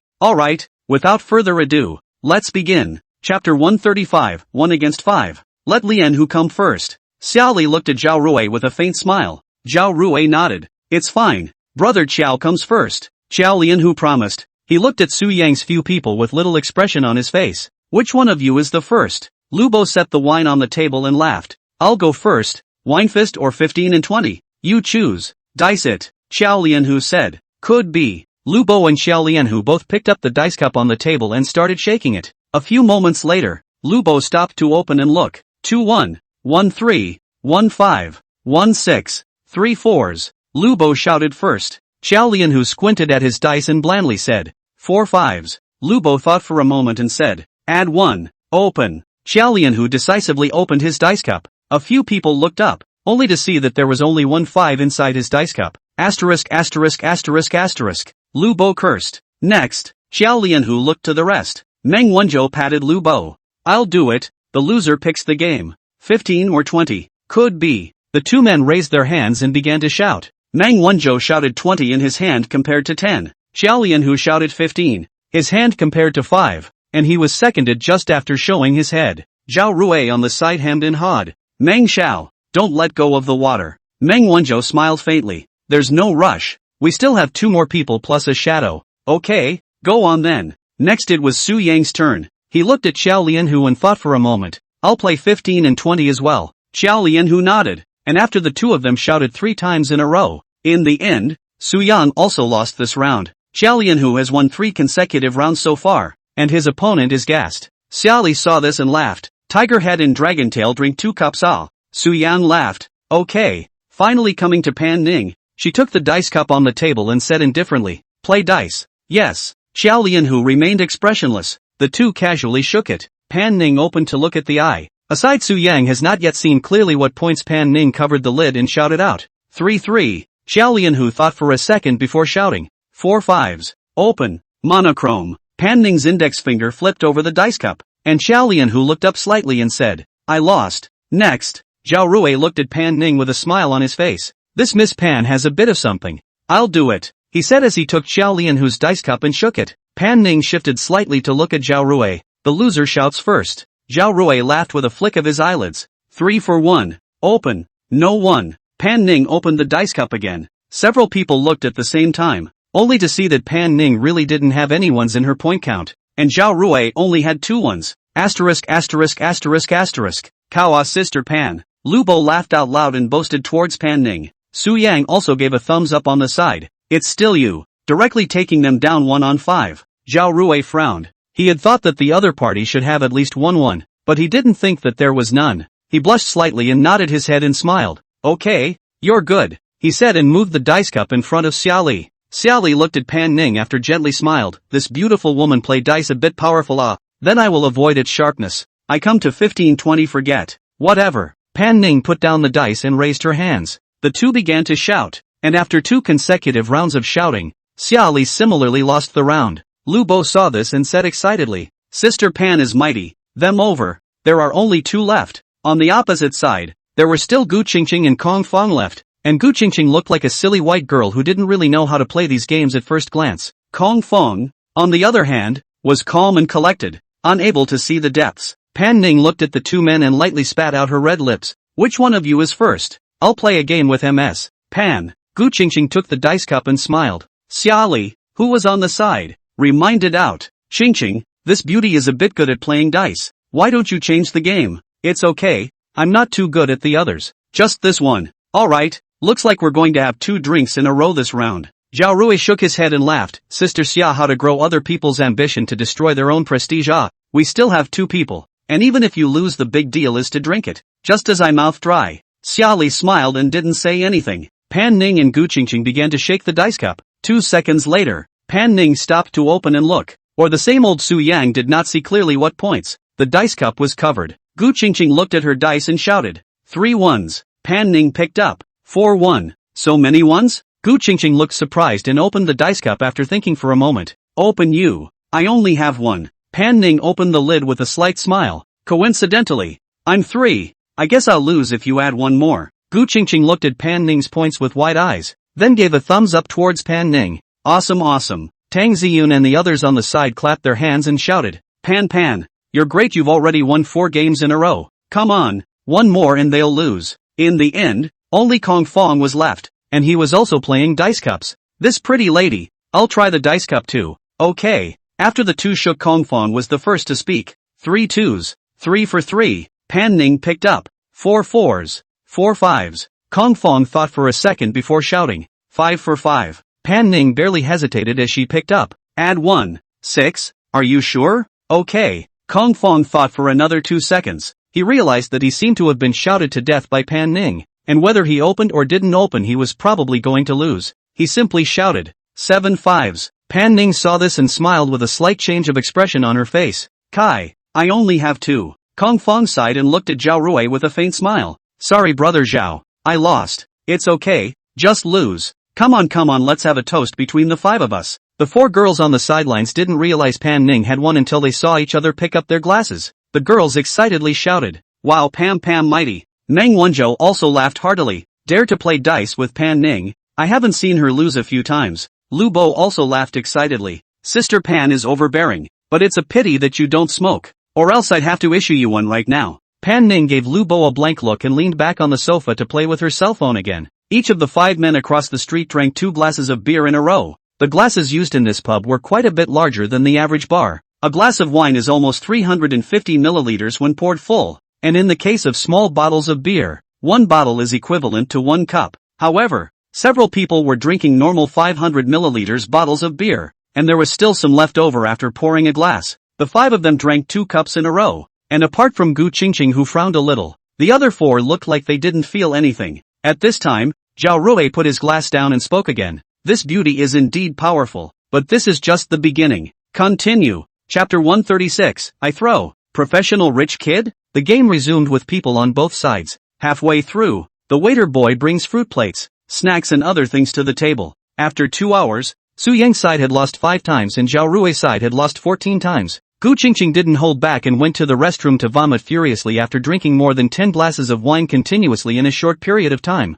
And when she came back, she collapsed on the sofa and went to sleep. The first man to fall had appeared, and there were now equal numbers on both sides. 4 on one side. Zhao Rui also had a hint of drunkenness at the moment. His face was slightly red, but it was still early to be drunk, so it did seem like his drinking capacity was pretty good even among ordinary people, while the other 3 were expressionless. Xiao Lianhu and Kong Fong have nothing to do even if it's okay. Xiaoli also seems to be nothing in general. She has not less than a drop of wine from beginning to end, but now it still looks like it's full of life and face. Su Yang thought to himself, how come this female is also so capable of drinking? Luckily I have skills in my body otherwise with my previous drinking capacity and these people drinking I guess now I'm also fast entering dreamland. Zhao Rui hiccuped and waved his hand at this time. Let's change the game. There's no point in playing this all the time. Su Yang laughed. It's okay, it's all said you guys can play however you want. Zhao Rui's eyes flickered as he glanced at Dear Cloud's 4 people and thought about it and laughed. How about this? Let's play something special.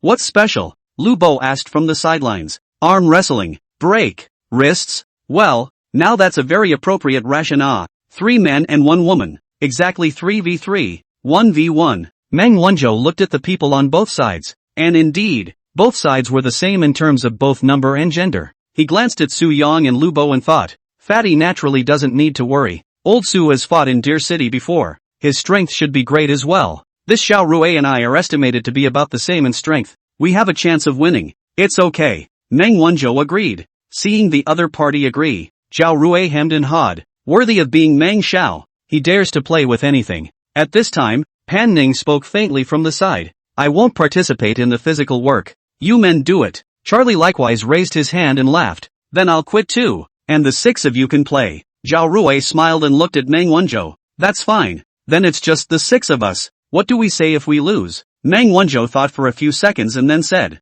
if you lose, half of the wine left on the table. You all drink it and you pay for everyone's consumption in the entire bar tonight. Zhao Rui's eyes flashed with an imperceptible shade of coldness. He clapped his hands and laughed. Ha ha ha. Meng Xiao, you are the one who will set the punishment. Okay, I promise. I'll pay the bill alone if I lose. Meng Wanzhou smiled faintly. Well, there's guts. Hey, it's not much. It's just cheap for those guys. What do we do when we lose? Meng Wanzhou asked out loud. Zhao Rui lowered his head and contemplated for 2 seconds. Then he looked up at Dear Yun and the others and smiled. If you guys lose, it wouldn't be too much to ask for any one of these 4 sisters to add a prestige with me, right? Meng Wanzhou froze. How could he not expect the other party to make such a request? He naturally knows what this Zhao Rui is playing. But just add a prestige does not matter. And so add who added after the dispersal call her to delete the person on the line. He looked to the 4 girls and whispered his idea, and a few nodded that it was okay. Yes, it's settled. Come on then, who's against who? Lu Bo had already been eager to try. He thought to himself, this TM is on my home turf. Dare to arm wrestle with me. Looking for abuse. Zhao Rui looked at Meng Wanzhou and smiled. Why don't you come with me and young Meng? Meng Wanzhou nodded.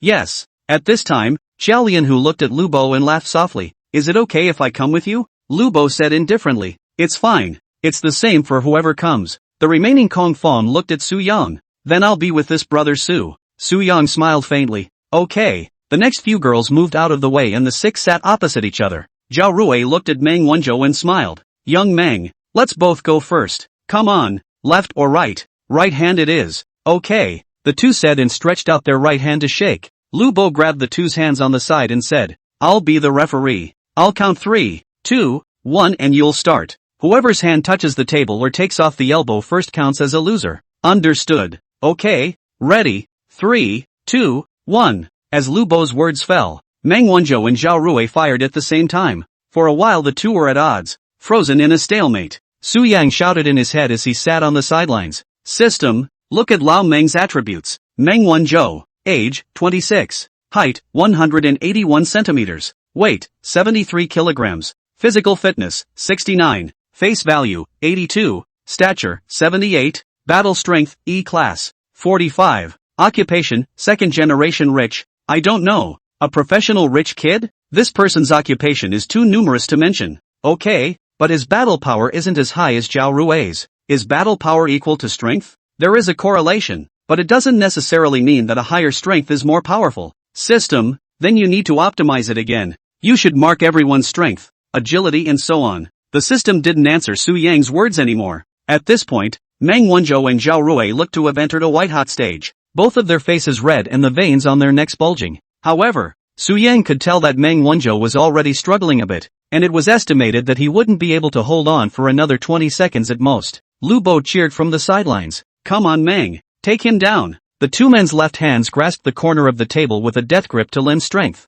and their otherwise seated bodies half crouched up and leaned forward slightly. After more than 10 seconds, Meng Wanzhou finally reached the tipping point, and Zhao Rui gradually pressed Meng Wanzhou's hand downward. The few girls next to them were also watching nervously at this time, and in order not to disturb Meng Wanzhou, a few of them kept their mouths shut. Xia Coco covered her small mouth with both hands and stared very nervously at Meng Wanzhou's right hand. After another 5 seconds, Zhao Rui finally pressed Meng Wanzhou's hand onto the table. He let go of his hand and let out a long sigh of relief, sitting on his butt on the sofa with a smug smile. Thanks to Meng Xiao, I narrowly won. He. Meng Wanzhou also exhaled as he shook his head and smiled. It's fine. There are still 2 of us. Zhao Rui looked to Qiao Lianhu on the side. Meng Xiao, look at this brother's body. Do you think we'll lose? As long as he wins this round we win. Meng Wanzhou said with great confidence. A stout body does not necessarily mean great strength, and arm wrestling mainly depends on wrist strength. A large body weight does not necessarily win. Hey, okay, let's continue then. Zhao Rui finally got some face back. Before playing the game and drinking, their side lost a lot and won little, and the few games they won were only barely won when Pan Ning didn't play the dice. Now finally regaining a bit of face in other ways, he took his first win and sat down with a relaxed face ready to see how Qiao Lianhu and Kong Fong would abuse the opposite too. Qiao Lianhu he didn't know much about, but he knew that the other party was Xia Li's bodyguard, so naturally it wouldn't be bad, and it must have been easy to break an ordinary fat man, and even if Qiao Lianhu lost, he still had a Kong Fong as his bottom card. He was naturally very clear about Kong Fong's strength. Don't see that he was much thinner than Xiao Lianhu, but in terms of strength, he was very confident that Kong Fong could crush the entire field. Chapter 137, The End of the Game. Xiao Lianhu and Kong Fong looked at each other. The two looked at Su Yang and Lu Bo and asked, which one of you will come first? Before Su Yang could say anything, Lu Bo stood up and said, I'll go first. Wait a minute. Su Yang pulled Lu Bo to his side and sat down. Why don't I go first? This round will be over if I lose. Brother Yang, are you still not clear about my strength? No, this thing in fighting is not the same. Pure competition wrist strength. Fighting powerful arm wrestling is not necessarily also powerful. Lu Bo smiled confidently. Don't worry brother Yang, if I lose, I won't look for a woman in my life. That hard? I have that confidence. Su Yang saw that Lu Bo was so confident so he didn't say anything more. Fine, then you go first, and watch me finish my Jedi later. Hey, okay, is the discussion done? Qiao Lianhu asked. Okay, I'll go first. Okay, then your opponent is me. After the two finished sitting down directly opposite each other, Qiao Lianhu looked at Lu Bo and faintly opened his mouth. Come on, left hand or right hand? Whatever. Right hand then. The two men looked at each other and extended their right hands to shake. At this time, Zhao Rui acted as a referee on the side. He grabbed the hands of the two men and laughed. Are you ready? Brother Lu, this round will be over if you lose. Oh? Lu Bo smiled confidently. No need for you to say. Come on. Okay, ready. 3, 2, 1. As the words fell, the two of them fired at the same time. In an instant, the veins on the two men's necks rippled, and they both wore incredulous expressions. Looking at this, both of them didn't expect the other to be so strong. Su Yang's eyes narrowed slightly as he stared dead at Lu Bo, and the rest of the people on the sidelines also watched without saying a word. This game was crucial. If Lu Bo lost, Su Yang's side would lose completely. Lu Bo summoned all his strength as he grabbed the corner of the table with his left hand and pressed his entire body towards Qiao Lianhu. Qiao Lianhu naturally wasn't willing to lag behind, and he similarly borrowed his large weight advantage to try and take Lu Bo down. But these two people's wrist strength is really not much difference, although Lu Bo is very confident.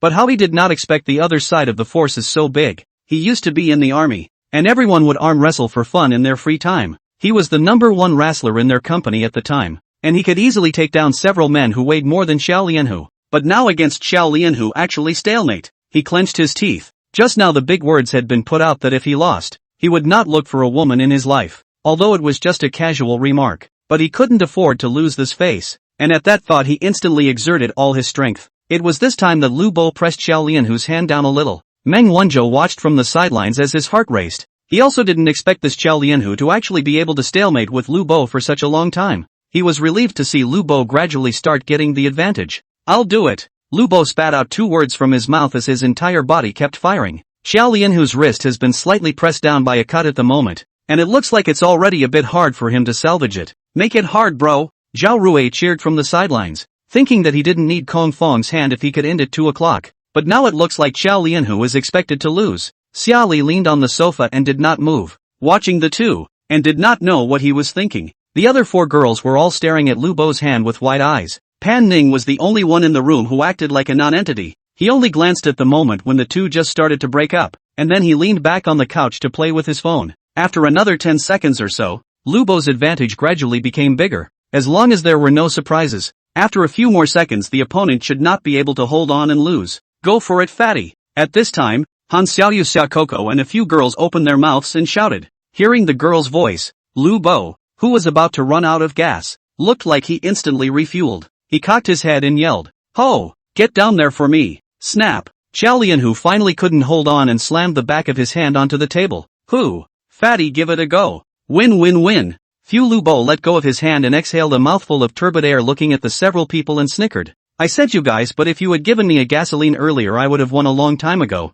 He he he. Lu Bo joked as he wiped the sweat from his forehead to look at Xiao Lianhu. Dude, you're one of the most strenuous people I've wrestled in the last few years. And you're pretty strong. So I'm not complaining about losing to me. Xiao Lianhu sighed darkly. Losing is losing. There's nothing to say, he said, getting up and sitting down. Zhao Rui gritted his teeth darkly at this time as he picked up the wine on the table and took a sip. 1-1 tie. Carry on. At this time, Kong Fong sat in the center and looked at Su Yang. Come on bro, make it quick. Su Yang grinned. A quick battle. Ha, well, if you can last 3 seconds, it's all on me. You who, so crazy? Su Yang deliberately laughed and sat opposite Kong Fong. Because I have the strength. Ha ha, well, then let me feel your strength. The two said, extending their right hands to shake. Lu Bo started refereeing again. Hold it, tiger to tiger, and I'll count down when you're ready. Begin, Kong Fong said indifferently. Alright, brother Yang, it's up to you. Lu Bo looked at Su Yang and nodded his head.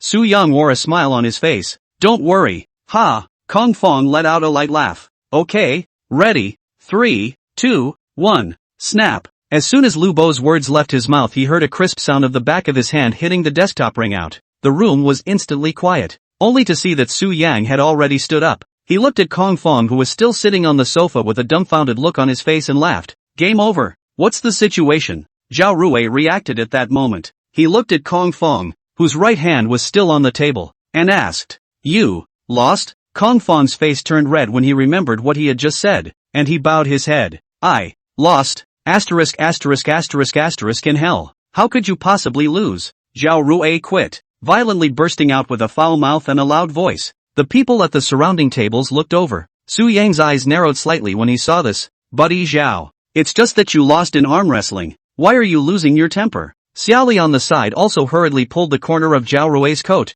Zhao Rui took a deep breath and closed his eyes, and soon opened them again. I'm sorry, I was out of line just now. Mainly because I really didn't expect this brother of mine to lose. Isn't that a normal thing? There are people outside of people. Meng Wanzhou's expression was bland, while inwardly he was very cool. He also didn't expect Su Yang to actually second the opposite side so easily. Okay, lose or lose. I admit it. Drinking is right. Come on, let's drink all the rest of these, he said, picking up a bottle of wine and just blowing the bottle open. Seeing this, Kong Fong also hurriedly got up and picked up the wine and poured it into his mouth. Su Yang shook his head and thought, asterisk. Just this can still be a company's general manager? Chapter 138, How dare you stop Mr. Meng? At this time, the two people on the side, Xiao Lianhu and Xiaoli, looked at each other. Xiaoli faintly said, drink it, we lost. Xiao Lianhu nodded and picked up a bottle of wine and began to drink as well, but Xiaoli did not participate. A few of the others didn't say much,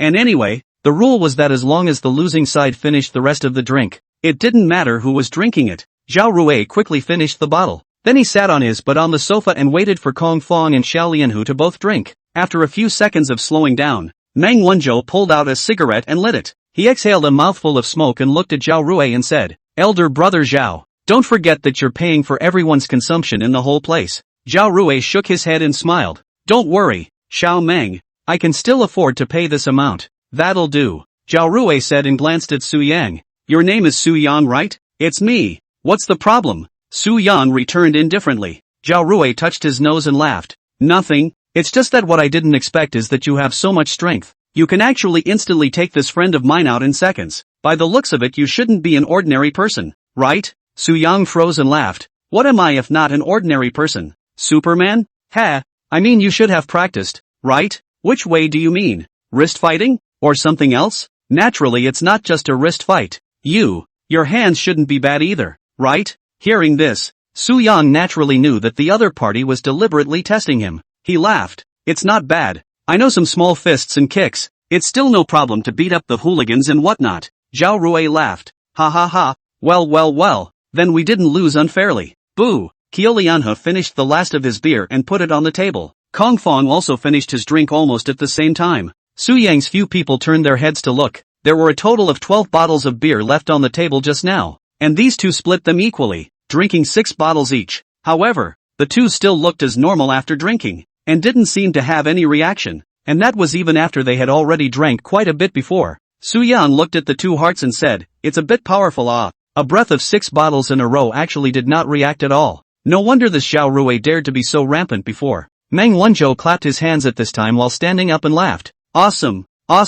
Okay, the wine is finished. The game is over. Let's withdraw. Wait. A few people had just stood up and were about to leave when Zhao Rui suddenly reached out to stop Meng Wanzhou. Lu Bo's face changed as he was about to go forward. Zhao Rui laughed at this time. Don't be in a hurry, Meng Xiao. Meng Wanzhou looked at Zhao Rui and spoke faintly. What? Still not happy? Hey, I'm almost done with the booze, but I haven't had enough of the game yet. Then you guys go ahead and play. We've got things to do so we won't accompany you. As soon as Meng Wanzhou's words left his mouth, Kong Yi quickly stepped in front of a few people and stretched out his hand to stop them. This time, not only were Meng Wanzhou's few people confused, but Xiaoli beside Zhao Rui was also confused. However, she reacted quite quickly as she quickly stood up and looked at Zhao Rui and said in a deep voice, "Zhao Rui, what are you doing?" Zhao Rui stood up with a serious face at this time and looked at the several people. Lu Bo's fists were already clenched and ready to strike at any time. Zhao Rui suddenly changed his face and laughed out loud. Ha ha ha, just kidding with you guys.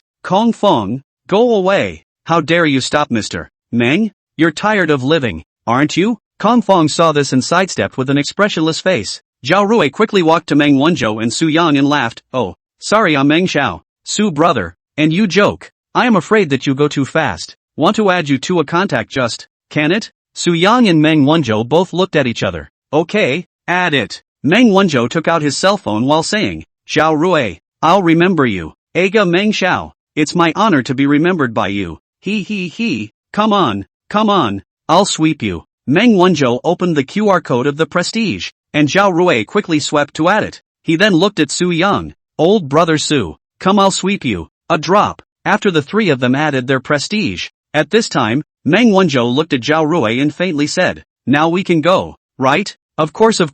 Meng Xiao, a few of you feel free. Oh wait a minute more. Zhao Rui said, turning his head to look at the waiter not far away beckoning and shouting. Handsome guy, come here for a second. The waiter boy ran up with a smile and asked, what do you need? There's nothing I need. I'm just talking to you. All the tables present tonight, you'll do the math for me later and I'll pick up the tab. Ha! The waiter instantly froze on the spot. This was the first time he had encountered such a situation in his several years of work. Are you stupid? Don't you understand what I'm saying? You go ahead and do the math right now, and I'll take the bill for all the tables up to this point. Zhao Rui no longer cared about the waiter after he finished. He looked at Meng Wanzhou and laughed. How about it, Xiao Meng? I'm as good as my word. He. Okay, then we'll pull out. Okay, Lu. Meng Xiao, take care. Next time we have a chance to meet again. A few people walked forward, no longer paying attention to Zhao Rui, Meng Wanzhou and Su Yang. When the two of them walked to Xiaoli, Meng Wanzhou stopped to look at Xiaoli and smiled. Let's go first. Meng Xiao, go slowly. Sorry about today. I'll personally treat you to dinner some other day when I'm free. You're welcome. Su Yang, I'll treat you alone for dinner sometime. Xiaoli looked at Su Yang with a flirtatious smile. Su Yang laughed. There will be opportunities. Let's go. After saying that, several people walked out of the tavern without looking back. After Su Yang and the others left, Zhao Rui sat on his butt next to Xiaoli and read. Meng Wanzhou, what's your relationship with him? Nothing to do with it. I've met him a few times before. By the way, let me remind you, you'd better not mess with him. He's not someone you can afford to mess with. Zhao Rui laughed indifferently. He, of course I know this. Otherwise, do you think they can still walk out of here so easily today? Just so you know, I have to give him a few favors. Not to mention you. Zhao Rui's eyes narrowed slightly as he looked toward the door of the tavern and said indifferently, what's his old man's name? Meng Jianyun, right? Aha. Alright, I've memorized it. And I've also memorized that guy called Su Yang. Why do you remember him? He's just a friend of Meng Wanzhou. Xiaoli said in disbelief. Oh, he's not an ordinary person. You're not very good at seeing. Can't you see this? I really don't see what's different about him, other than being more handsome and stronger. It's not that simple. To be able to easily take out Kong Fong in seconds and to have practiced, his hands must not be bad. Do you think this kind of person would be an ordinary person? Xia Li's eyes condensed and contemplated for a few seconds and then smiled faintly. Interesting. Okay, we can still meet again later. I'll leave first. The contract? Zhao Rui asked out sharply. Go back to Mordor and sign. Had. Good. Take care, Sister Xia. Xia Li picked up her small bag and walked out of the tavern with a twist, and Xiao Lianhu quickly followed. Chapter 139, Behave Yourself. On the other hand, Su Yang and the others weaved through the crowd slowly following Lu Bo towards the inn. Su Yang and Meng Wanzhou both deleted Zhao Rui immediately after they came out of the tavern. Lu Bo walked aside and opened his mouth to ask, Brother Meng, this what Zhao Rui have you seen before? Meng Wanzhou shook his head. I saw him for the first time today. If he hadn't followed Xia Li here, this person wouldn't even be worthy of sitting at a table with us. Su Yang nodded. This is too pretentious. And there are problems with the people. It doesn't matter. It's just a small role, and I'm not likely to see you again. A few people chatting unknowingly had already walked to the depths of Stonehorse Town away from the most lively center area. Lu Bo took his cell phone and looked at it while leading the way. At this point Pan Ning asked, how far is it? Almost there. The navigation shows about 200 meters to go. Up this way. It looks like it's on top of this slope. The eight followed an uphill path on the left, and after another winding path they saw an ancient inn. The inn is huge and has a great view at night. The entrance was surrounded by a wooden fence, and above the gate was an illuminated plaque with the name of the inn written in brushstrokes, the Lanting Ancient Charm. That's quite a poetic name. Su Yang laughed. Lu Bo hemmed and hawed. You are unaware of how long I compared before choosing this one. Haven't you been here before? No. This one was fixed up last year and the reviews are great. Let's go. A few people walked up a short stone road to the door of the inn and pushed the door to enter. And the first thing that caught their eyes was the small courtyard of the inn. It was nighttime, but the small yard was still quite brightly lit. The small yard surface is planted with various flowers and plants, and the northwest corner of the location has a small wigwam landscape. There are 3 hanging chairs in the center of the yard, and it's quite pleasant to sit here and hang out when you're not doing anything. The overall feel of the yard was cozy, and if it were daytime, it would have been a scene of birds and flowers. Walking across the courtyard to the front room of the inn, 2 orange-colored lanterns hung above the entrance. The light barely illuminated a small clearing in the doorway. A few people pushed open the wooden door of the front room and walked in. The entire front room was similarly decorated in Chinese style. On the left-hand side was a wooden front desk cabinet, behind which stood 2 reception ladies in long light dresses. Directly opposite the front desk was a mahogany tea table with a set of tea utensils as well as a variety of tea leaves, which was surrounded by a circle of long wooden chairs for guests to rest. For some reason, the owners of inns and BNBs like to put a tea set in the lobby. And I don't know if they like to drink it themselves or if it's for entertaining guests. Once inside, the 2 young ladies were greeted with 8 teeth showing and a smile. A few girls tired of walking have come to the tea table to sit down and rest. Su Yang Meng Wanzhou 2 people are followed by Lu Bo to check in. Welcome to the Orchid Pavilion Ancient Rhythm Inn. Have a few of you reserved a room in advance? Lu Bo walked up and took out his cell phone. I've already booked it. 8 rooms. Okay. Order information, please. Lu Bo opened the order information to hand the phone to the receptionist lady. After a few minutes, the young lady looked at Lu Bo and smiled. Handsome. You still need a few to show your identity information. Oh, okay. Lu Bo promised to turn his head to look at a few girls not far away and beckoned and shouted. Big beauties. Come over and show your ID cards. Coming Han Xiaoyu Xia Coco and the others agreed and walked to the front desk to register. Soon the receptionist finished checking in the 8 people and she handed the room card to Lu Bo. Lu Bo smiled and turned to the other several people and turned to distribute. Come, take the room card random. Get which room to live which. Oh, it's all pretty much the same. It doesn't matter. Hey, every room is not quite the same style. What's different? Tang Ziyan asked. It's just a different style, and the rooms are not quite the same. Oh, it's fine. I'll stay in any room. Lu Bo laughed at this time. Tonight's accommodation will be provided by Big Handsome Su. A few girls looked at Su Yang and spread their smiles. Thank you, Su de handsome boy. Su Yang grinned. You're welcome. Letting you guys follow out to play must be arranged in place. Su's atmosphere. After the several people had distributed their room cards, the front desk young lady smiled sweetly. Several of you sit and rest for a while. Someone will come to take you to your rooms later. Thanks. You're welcome. Sit down and I'll make you some tea. Several people sat down around the tea table. The young lady walked over to the side of the tea table and sat down to start making tea. We're still drinking tea at this late hour? Tang Ziyan looked at the few people and laughed. It's fine. I'll make a pot of black tea for a few of you. You won't lose sleep if you drink it in moderation. That's good. I'm afraid I won't be able to sleep at night after drinking the tea. I still have to go rafting tomorrow. The young sister smiled gently. She was actually quite good looking, with white skin and small but delicate features, long hair coiled up, a strand of bangs resting on the forehead, coupled with the backdrop of a plain long dress. It looks like a beautifully colored ink painting. She also makes tea professionally and has a sweet smile. Lubo propped up his chin with an anti-smile on his face, and the whole thing looked like he was about to drool.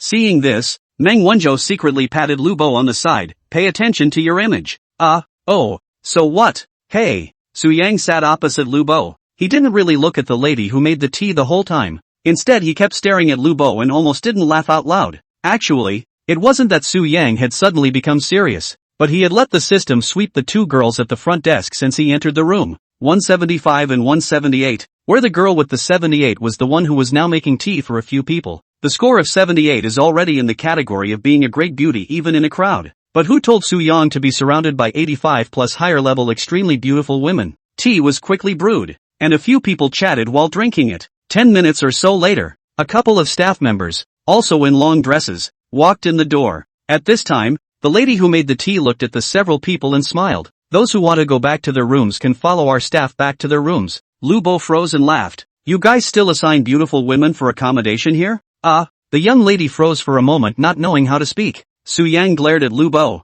What are you kid thinking about? Thinking so beautifully? He. Just kidding. Then you guys enjoy your drinks. I'm a bit sleepy, I'll go back to bed first. Lubo said as he got up first and followed one of the staff to leave. The few remaining people sat there for another 10 minutes or so before heading back to their rooms as well. Dear Yun and Pan Ning did not sit for long, also went back to their rooms first. When the two left, Su Yang was still thinking about who to go to tonight. Then I thought better of it. It's better to hold back with these two people present at the same time. Otherwise being discovered by either one of them would be a major disaster for him. At this moment, only Su Yang, Meng Wanzhou, Xia Coco, and Tang Ziyun were left in the hall. Su Yang told the rest of the staff to leave first. They could just find their own way there later. There was no need to let people wait here. Chapter 140, I'm right next door to you. The four of them didn't look sleepy at all, and Tang Ziyun and Xia Coco didn't know what they were chatting about, frowning for a while and covering their mouths with laughter. Su Yang and Meng Wanzhou also chatted as they pulled out their cigarettes and lit them up. Ding!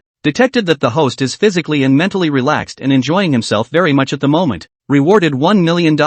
At this time the time was already 12:30 in the morning. It did not take long for another 7 or 8 guests to check into the inn one after another. There were both men and women, and most of them were also young people of the same age as Su Yang and the others. At this time there were 2 girls and a boy who also sat at the tea table and drank tea with Su Yang's 4. These 3 did not know each other, and all 3 were traveling alone to Stone Horse Town. One of the girls caught Su Yang's attention. She looks like a beauty that belongs to the type with a slight hint of classical style, giving people a dignified, stable, generous feeling, and there is a kind of indescribable, superior sense. Her face was like what those top models gave off, but not as cold as those supermodels. This girl had noticed Su Yang from the moment she entered the hall. She was over 170 tall and looked around 173 or 174. Very tall. Though tall, he was not fat, and his body was very well proportioned. Short on top and long on the bottom, with a distinctive sense of coolness in his face. Pan Ning also had this feeling, but Pan Ning was more on the high-flying side, and this girl didn't have much of a high-flying feeling. After she finished checking in, she graciously walked over to the tea table and sat down to greet Su Yang's few people and drink tea together. Su Yang didn't rush to call the system to scan. He carefully sized up the girl. The girl was carrying a small white suitcase with a black crossbody bag over her shoulder, a loose-fitting rosy red t-shirt on top, and a pair of dark, wide-legged jeans underneath that covered the off-white dunk board shorts on her feet. She had short, fluffy shoulder-length hair, a melon face, and her eyes were the less common Danfeng eyes, which looked glittering and had a unique sense of seduction. She had 3-dimensional features, fair and delicate skin, and thicker lips. In a nutshell, 360 degrees. Her face can look so beautiful and advanced no matter which way you look at it. Another beauty that could reach the level of Pan Ning. Dear Yun, the two of them, Su Yang and Meng Wanzhou, secretly glanced at each other. System, take a shot. I'm now very curious as to how many points this girl can get. Su Qingzai, age, 21, height, 173 centimeters,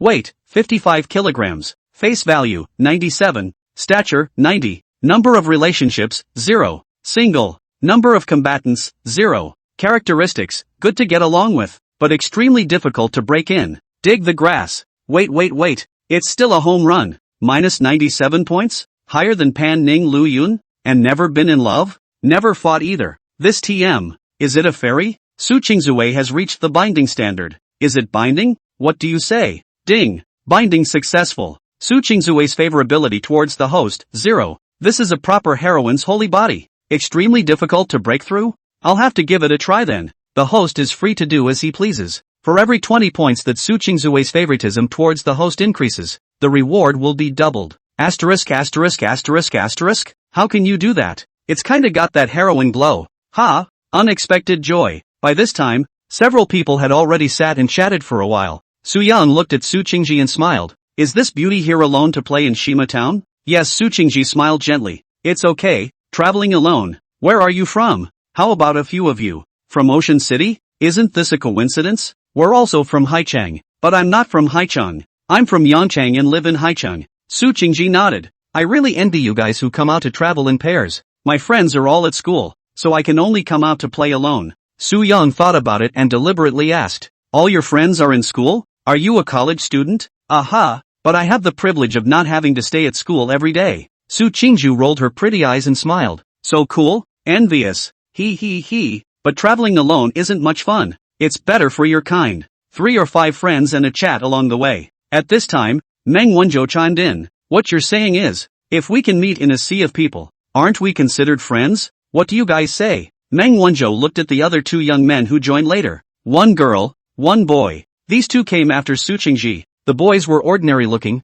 around 175 in height, but they were wearing a brand name outfit, and looked like they were also a rich family owner. The other girl is one of the more common cute types. An E. Her face isn't great, but she has a great personality, loves to talk, and can talk to anyone. She had been chatting with both Tang Ziyu and Xia Coco since she came, and now she estimated that she had even said how many people were in her family, where she grew up, and what kind of work she did. At this time, Su Qingji looked at Su Yang with a faint smile. I guess the several of you came to Shima Town should all be here for the next day to go rafting in the Blue River, right? Su Yang nodded. That's right. It's specifically to rafting. After all, Blue River rafting is very famous in the country. Well, it just so happens that it's hot to play with water. The other girl shook her head. I'm not. I don't dare to float. I'm just simply passing through. I have to go somewhere else tomorrow when my friends arrive. Su Qingji nodded. Where is this handsome man? The other boy laughed. I'm not here to float either. Okay, then it looks like you 4 are the only ones going rafting. Su Yang laughed.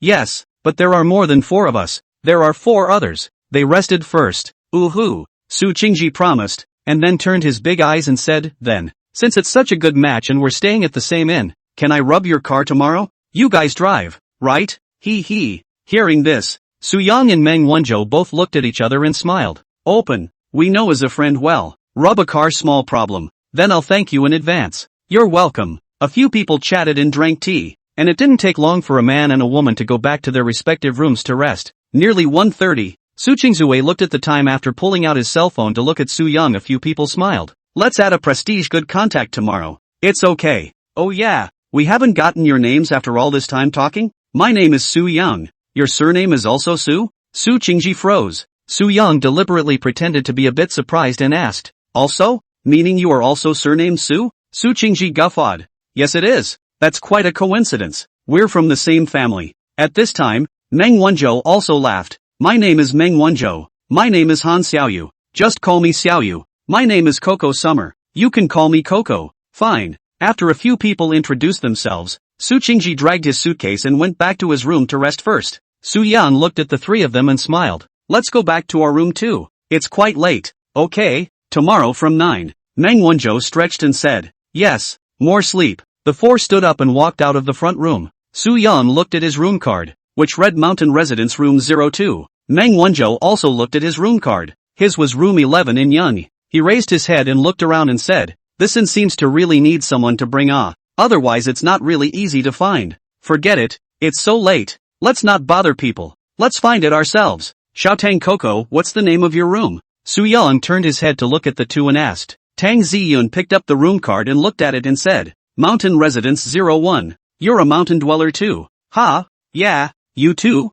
I'm right next door to you. Then let's do it together. Xia Coco chimed in at this point. Mine is Uno 09. Meng Wanzhou froze and laughed. Then you're with me. I'm number 11. Okay. Xiaokoko agreed a little shyly. She knew that tonight she could not run away. The four of them walked to a sign in the center of the courtyard and looked at it. Yuno's direction was to the left of the front room, and the mountain house was to the right. Su-yang, Tang Zi-yun and Meng Wenzhou Xiaokoko said hello and then each turned to leave. Chapter 141, Can I stay in your room for a night? The entire inn has 5 courtyards and 5 room types. They are Mountain House, Cloud Wild, Tea Scent, Lingering, and Rainy Lane. The mountain residence that Su-yang and Tang Zi-yun both stayed in was located on the left side of the entire inn, and through an ancient-style corridor they came to the small courtyard in the style of the mountain residence. The small courtyard was surrounded by 3 sides and had a total of 2 floors. Su-yang and Tang Zi-yun's room was on the first floor on the right side at the innermost part. The entire inn was illuminated by lanterns at night, and it wasn't exactly dark to say the least, but you couldn't see too well,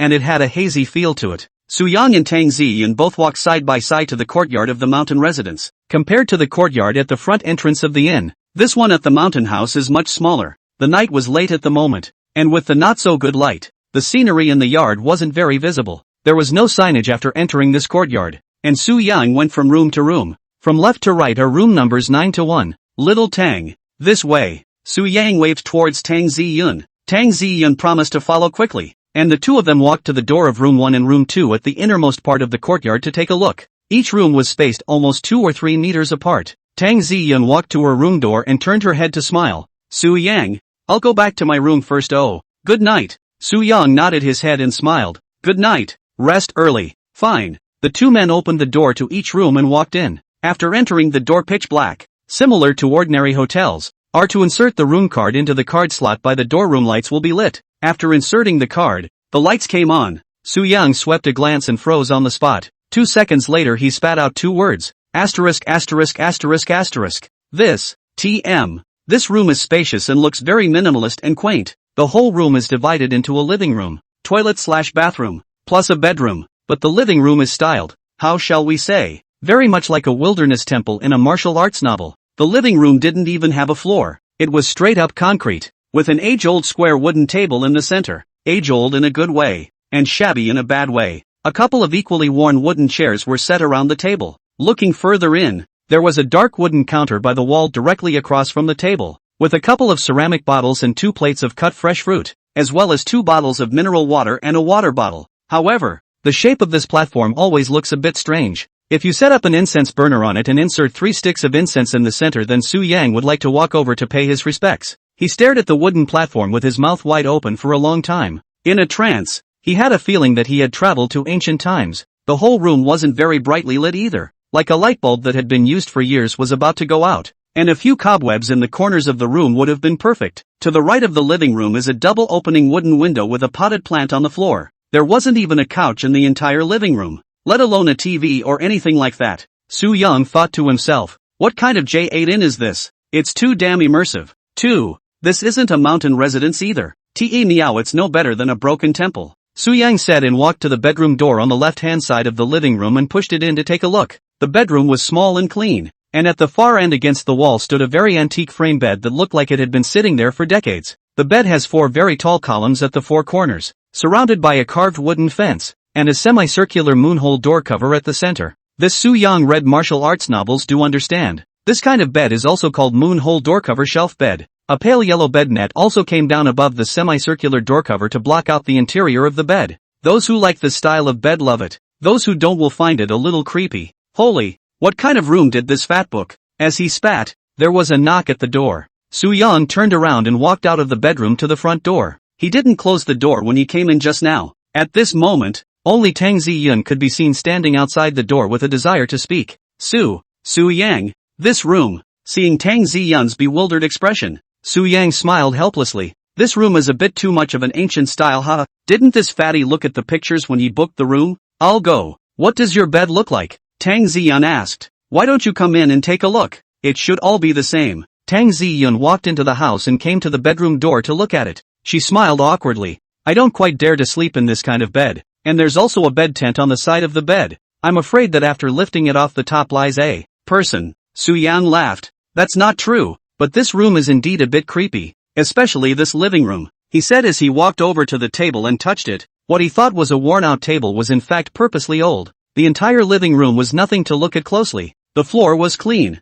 and the table and chairs, though they looked old, were not dusty at all. But the house just gave the impression of being in a state of disrepair, like a dangerous house that no one had lived in for many years. What should we do? Why don't we go check out these 2 rooms and reopen 2 more? Tang Ziyun rubbed her hands together and said. Suyang thought about it and looked at Tang Ziyun. The order has been confirmed. It is estimated that it cannot be refunded. It must be poorly evaluated. Sister, playing the ancient style is not so He finished and then looked at Tang Ziyun. Why don't we just reopen 2 rooms? This won't be lived in. After thinking about it, Tang Ziyun said, forget it if you can't return it. You'll just have to make do for 1 night. Su Yang smiled helplessly. It can only be this way. The 2 of them glanced at each other. Tang Ziyun smiled bitterly and reluctantly turned around to walk out of the room. When she walked to the door, she turned her head to look at Su Yang again. Su Yang beckoned and smiled. Go to sleep. Since he dares to open it, there's nothing he dares to sleep in. This house is in this style. Just fall asleep with your eyes closed.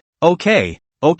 I'll go back then. Go on. Tang Ziyun dawdled and disappeared into the doorway. Su Yang shook his head and smiled as he walked to the door and closed it behind him. Will do. It didn't really matter to him. He was just a little surprised when he first entered the room and saw such an immersive room. Staying a little longer wouldn't feel like much, and he was the kind of person who didn't recognize a bed or pick one, as long as he could sleep. Su Yang walked into the bathroom and took a shower to wash up casually before returning to the bedroom, lifting the pale yellow bed tent to see a neatly folded quilt on the bed. The quilt looks fancy though, at least 7 or 8 colors. A very hard bolstered pillow lay next to the quilt. Su Yang spread out the quilt, then took off his pants and climbed onto the bed to lie down. He had just laid down when his cell phone rang. Opening it and looking at it, it was a message from Tang Ziyun. Su Yang, I'm at your door. Su Yang froze and sat up to look out the window of the room. Indeed, he could see a vague silhouette through the gap on the wooden window. He didn't bother replying to the message. Putting his pants and shoes back on and getting up, he walked over to the window and opened it to look out.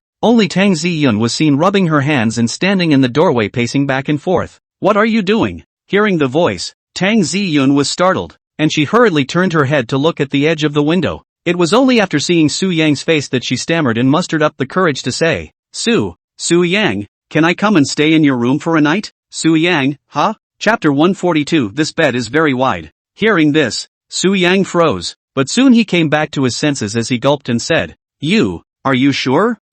Mainly because I've never stayed in a room of this style before and it's just a bit overwhelming. Su Yang shook his head and smiled. Wait. He finished and came to the door of the room and opened it. You can come in first. Oh, good. Tang Ziyun promised to walk into the house. Su Yang laughed. Is this room of mine the same as the one you have? Tang Ziyun nodded. Pretty much. This living room looks like a broken temple. It's eerie and not very comfortable. Here, you sit first. Su Yang greeted Tang Ziyun and sat down on a chair. He picked up the mineral water on the wooden counter and handed it to Tang Ziyun and laughed. But there's only one bed in this house, eh? Why don't I just open another room for you? Tang Ziyun nodded with some hesitation. I'll drive it myself. I won't trouble you. Su Yang waved his hand and smiled. I'll go. You wait here. I'm with you. The 2 were soon back in the front room. At this time the front desk 2 young ladies are still sitting at the tea table to make tea, and on both sides there are 4 guests who don't know when they came. Seeing Su Yang and the 2 of them coming over, the young lady who had previously made tea for a few people stood up and smiled.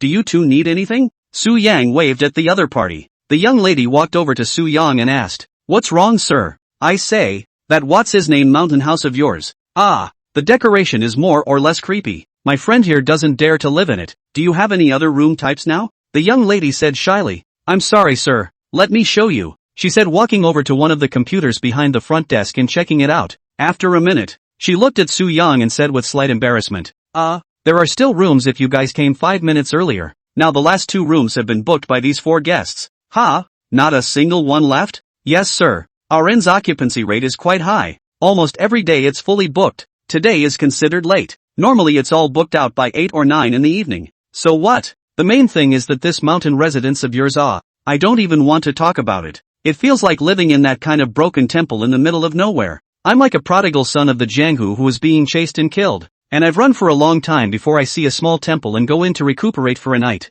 The young lady looked at Su Yang with a face full of embarrassment. Sir, actually the highest occupancy rate of our inn is the mountain residence. What? Mountain house has the highest occupancy rate? You're lying to me, right? The next few houses seem to be unoccupied. It's all occupied. I guess it's too late and they've all rested. Su Yang breathlessly turned his head to Tang Ziyun and whispered, What should we do? Why don't you just settle for one night with me?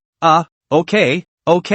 Su-young looked at the front desk lady helplessly said, this mountain residence of yours? Or slightly modified. There is not even a TV inside. There used to be. Then why was it cancelled? A number of previous guests who stayed there said it had the feel of TV without the ancient. Su-yang, forget it, that's it, you're busy. The two of them turned around and left the front hall. On the way back Su-young looked at Tang Ziyun and said, there's no way out little Tang. It's fine, I just have to bother you. I'm not troubled. Su-yang said mentally, not only is it not troublesome, I'm also a little excited. The two men talked back to the door of their room. Su-young looked at Tang Ziyun's room and laughed. Open your room. You're going in? I'll go in and get the quilt. I'll make a bunk to sleep on later. You hit the floor? Or what? It's just one bed. If you don't mind I can squeeze in with you. He. Su-young looked towards Tang Ziyun and raised his eyebrows and smiled. Hearing this, Tang Ziyun's heartbeat instantly accelerated as she said somewhat shyly, mainly because I'm troubling you, and I'm also asking you to hit the floor. It's not too good. I'll sleep on the floor. Su-yang waved his hand and smiled. How can a big man like me let a girl sleep on the floor? Don't worry about it. Open the door. Tang Ziyun had to open the door to her room, and Su-young walked into the house and quickly carried out the quilt pillows on the bed. Go, he said, opening the door to his room again and walking in. The two entered the bedroom. Su-young spread the quilt on the side of the bed, and the pillow was casually thrown on the quilt. Done. That's it? Well, that's just it. I'm pretty casual. Give me a pillow anywhere. This won't work. You'll catch a cold at night. There's nothing that can't be done. I often sleep without a blanket. Su-yang said as he walked out of the bedroom to the door and closed the door behind him. He then returned to the bedroom to look at Tang Ziyun and smiled. You go wash up first. I've already washed up just now. Tang Ziyun didn't know what to say anymore for a moment as she promised to go to the bathroom to wash up. Su-young smiled slightly, taking his shoes off before lying on the quilt on the ground and playing with his cell phone. More than 10 minutes later, Tang Ziyun returned to the bedroom. Seeing Su-young lying on the ground, she walked forward and pulled him up with one hand. You, get into bed. Before Su-young could react, one hand was grabbed by Tang Ziyun and lifted upwards. Where are you going to sleep if I go to bed? I'll sleep on the floor. I said I don't need to. I'm a man sleeping in the bed. Letting you sleep on the floor as a girl. This spreads out whether I want to lose face or not. Hearing this, Tang Ziyun suddenly thought of Su-young and Pan Ning's relationship, and she stammered. Pan Ning? It's okay, I won't find out if you don't tell me. Su-young finished feeling that this seems to be where it is not right. He picked up again. I mean, we get up early tomorrow on the line.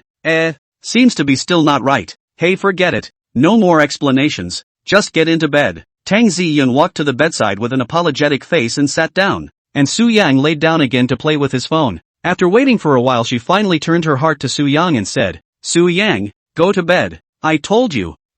Without waiting for Su-young to finish, Tang Ziyun picked up. I mean sleeping in the bed together. Are you sure? Tang Ziyun blushed and lowered her head to give a soft yes, her voice like a mosquito, but she quickly looked up again and explained, this bed is wide when I look at it. It'll sleep two people no problem. The bed was really wide, almost 2 meters or so, more than enough even for 3 people. Su-young sat up and laughed. Are you really sure? Okay, come on up here. Then I'm not polite. Su-young hemmed and hawed, his happiness visible to the naked eye. He grabbed a pillow and climbed into bed. Tang Ziyun sat inside the bed and Su-young lay outside. Why don't you go to sleep? Why are you still sitting? Ding! Tang Ziyun's favoritism towards the host has increased to 85. Rewarded with $5 million plus 60% of the shares of Haicheng Starling Media Company. Oh, my god. Started giving shares? Starling Media? What's it for? It's not an ad agency, is it? Integrated new media company. Main business, anchor incubation, short drama shooting, film shooting, etc. Scratch that? This could work. Anchor hatching? Su-young grinned at the thought. Tang Ziyun froze at the sight. Su-young? What are you laughing at? No. It's nothing, just lie down and go to sleep. Don't think about anything else. We're just hitching a ride for one night. It doesn't matter. Just relax. Okay. Tang Ziyun said and slowly lay down. She suddenly realized that she originally did not intend to move on Su-young anymore, but that heart that she had sealed not quite to death still completely broke free. Chapter 143, Counting Eyelashes. After Tang Ziyun laid down, Su-young got up and turned off the lights. The bedroom was instantly dark. Neither of them were playing with their phones anymore. And they were lying dry like this without taking their clothes off, mainly because it was a situation that was embarrassing for anyone. Tang Ziyun lay motionless, her heartbeat accelerating uncontrollably and her breathing becoming rapid. A girl who had been quite outgoing was now like a frightened bird. Su Yan wasn't much better. He was naturally nervous. After all, there was a beauty on the same level as Pan Ning and Deryun lying beside him now. Although he had already had several battles since acquiring the system, and although he couldn't say that he had been in 100 battles, it was still a bit of experience.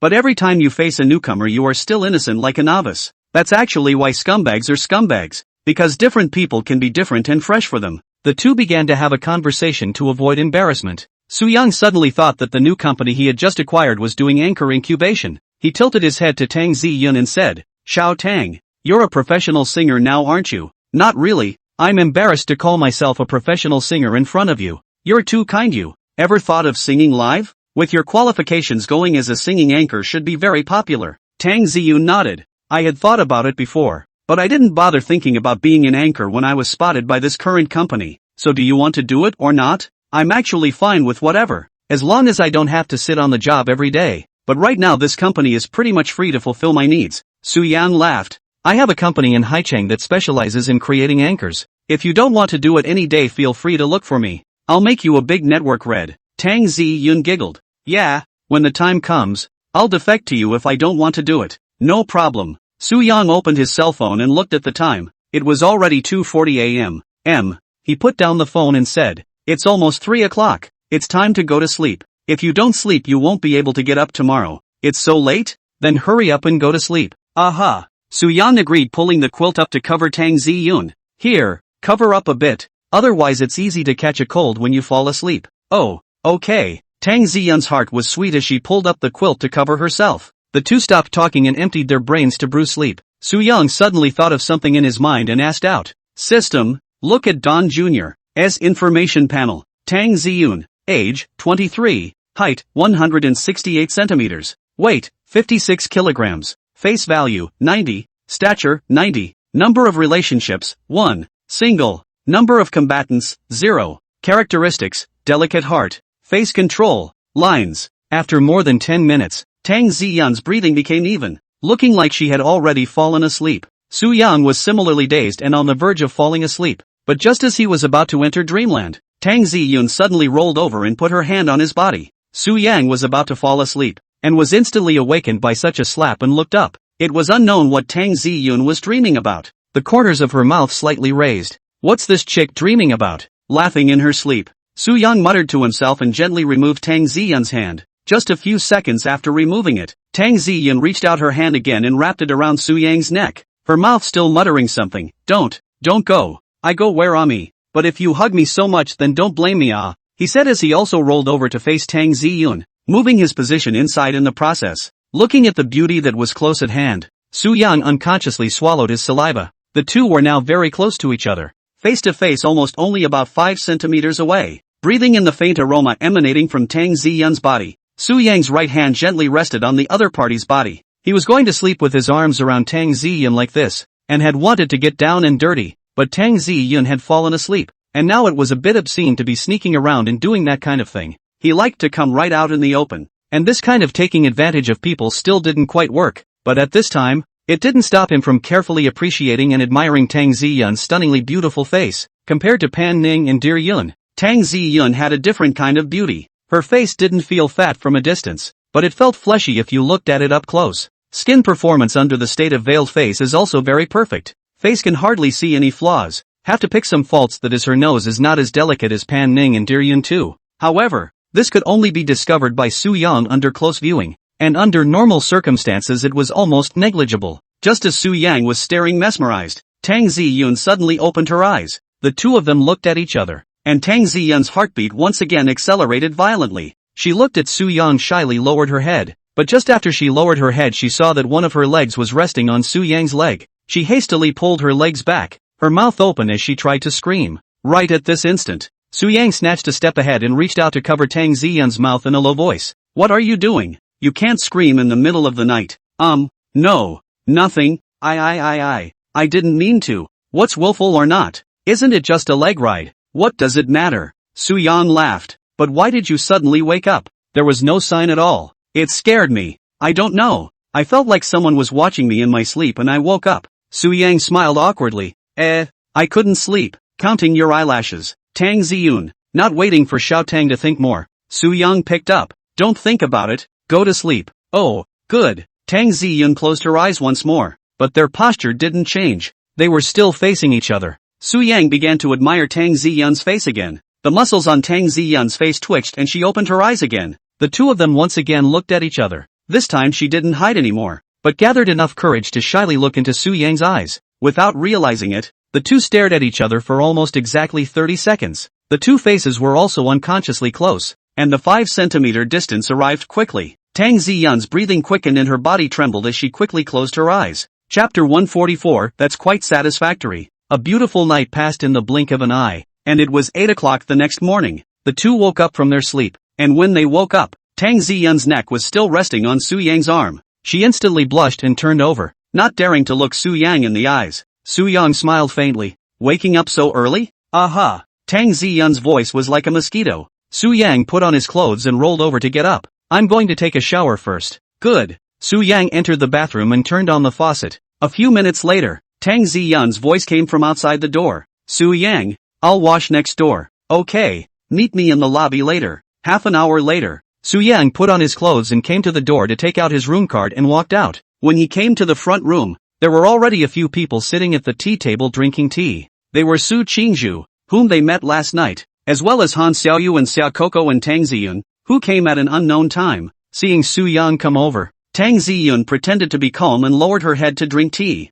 So early you guys? Su Yang walked in and laughed. Good morning, they have breakfast here next door. Su Qingzhi looked at Su Yang and smiled sweetly. Su Yang nodded. You all ate? Aha, already ate. Okay, I'll go have some then, he said turning to leave. Walked out of the hall to the next door to a not very big restaurant. At this time the restaurant is not too many people. Only sitting about 10 people are eating. The restaurant is divided into two areas, Chinese and Western. Su Yang walked over to the Chinese food area and looked around. This side offered all traditional Chinese breakfasts, buns, siu mai, steamed dumplings, a variety of congee, vermicelli, eggs, and a number of nutritious buffets. Su Yang casually took a few meat buns, 2 marinated chicken eggs, a bowl of mung bean porridge and sat on the table to eat. Just 2 minutes into the meal, a delicate figure walked into the restaurant as well. He looked up and the visitor was none other than Pan Ning. Coming, did you sleep well last night? Su Yang beckoned and asked. It's okay, Pan Ning said walking towards the Western food area. Soon she took a sandwich and a glass of milk and walked over to Su Yang and sat down.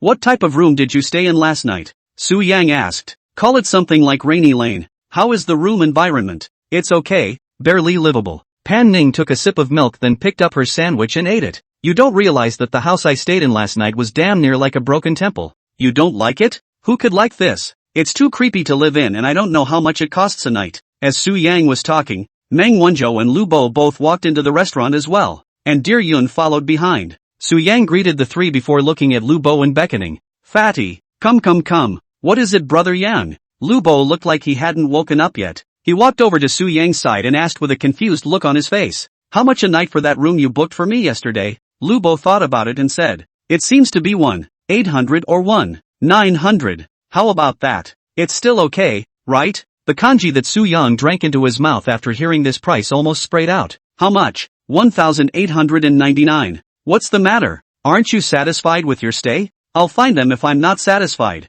Su Yang thought about it and thought to himself, that would be quite satisfying. Forget it, I'm just asking how much, not dwelling on it. Okay, what are you eating, brother Meng? Lu Bo said, running towards Meng Wanzhou. At this time, Dear Yun also took a cage of dumplings and a bowl of congee and came to sit opposite Su Yang, Pan Ning and the two of them. Morning, how did you sleep last night? It's okay, that's fine, rested enough to float today. Soon, several people returned to the hall after breakfast. After entering the hall, Meng Wanzhou looked at Su Qingzhu to introduce Pan Ning, Lu Bo and Dear Yun, who were not there last night. This is Su Qingru, a college student, a friend who likes traveling that we just met last night. She's going rafting with us today. How are you guys? Su Qingzhi looked at the few people and greeted them. The two of them, Pan Ning and Dear Yun, looked at Su Qingzhi, and then smiled as they walked up and complimented. Qingzhi, what a nice name, and what a pretty face. You two sisters, you are much better looking than me. I haven't met a few of you such beautiful big beauties in a long time. Dear Cloud smiled sheepishly. You're still in college? Yes, haven't graduated yet. The three girls sat down next to each other as they chatted. Lu Bo walked over to Su Yang at this time and whispered, Brother Yang? this beauty is the one you just met last night? Yeah, she came not long after you left. I'll be damned. I should have known I wouldn't go back to my room. And now, well, the head start is gone again. Who told you to run so early last night? Sometimes waiting more might have a different scenery. Su-young looked at Lubo and laughed. I was really sleepy last night. Sorry, when are we leaving? It's 9 o'clock. Sit down a little longer. There's no hurry. Several people sat at the tea table and drank tea. Around 10 o'clock. Su-young looked at his watch and interrupted everyone. Everyone, it's 10 o'clock. We can almost leave. Okay, let's go. A few people came to the front desk to check out of the room, and then they would kill directly back to the sea city after rafting later. After leaving the inn, it was a 10-minute walk through the old town. 9 people then arrived at the parking lot outside the main gate of Stonehorse Town. Su Qingzue walked to Su Yang's side and smiled sweetly. Brother Su, how many cars do you drive? 2, me and old Meng. That's the one. Su Yang said and pointed at Meng Wanzhou. Su Qingji nodded. Oh, then can I take your car later? Mine? Su Yang said as he turned to look at Pan Ning, Dear Yun, and Tang Ziyun. He would have been very willing to do so, but his Maybach S680 was a 4-seat version, and the whole car plus himself could only seat 4 people. He scratched his head and laughed. I'm sorry, my car can only seat 4 people, eh? Wait for me to ask old Meng. Su Yang said walking up to Meng Wanzhou's side. Old Meng, how many seats is your big tiger? A 4-seater? What's wrong? I'll go. How can I do that? Where does Sister Qingja sit? It was only after hearing this that Meng Wanzhou suddenly reacted, and he slapped his head. Asterisk didn't take this into consideration. Yeah, there's 8 of us and exactly 4 in a car. Now where's one more for her to sit? How about a squeeze? Okay, that's the only way. Let her ride in my car. I'm wider in the back. This back row of mine isn't too narrow. Sit in mine. Meng Wanzhou turned his head to look at Su Qingju behind him. The back seat of your car isn't as big as mine, so I'll just have her squeeze in with Dear Cloud or Tang. Neither of them are fat anyway. You say that? How can my back seat be smaller than yours? Why don't you check it out? The 2 men talked their way over to the Range Rover. Meng Wanzhou walked to the back row and pulled open the door and laughed. Look, this is small? You're definitely not small on its own, but there has to be a comparison, no? Hey, it's still a little smaller compared to the one I have. What are you guys talking about? Su Qingji also followed over. She looked over at this big white Range Rover and covered her mouth in surprise. This car is handsome. Meng Wanzhou held the back door to play handsome and laughed. It's okay, isn't it? It's so okay, it's very dominant. That's a must, but there's a problem now. Su Yang said from the side. What's the problem? Old Meng's car is also a 4-seater, with only 2 people in the back. Ha? Well, then why don't I take a taxi myself? Su Qingji said with some embarrassment.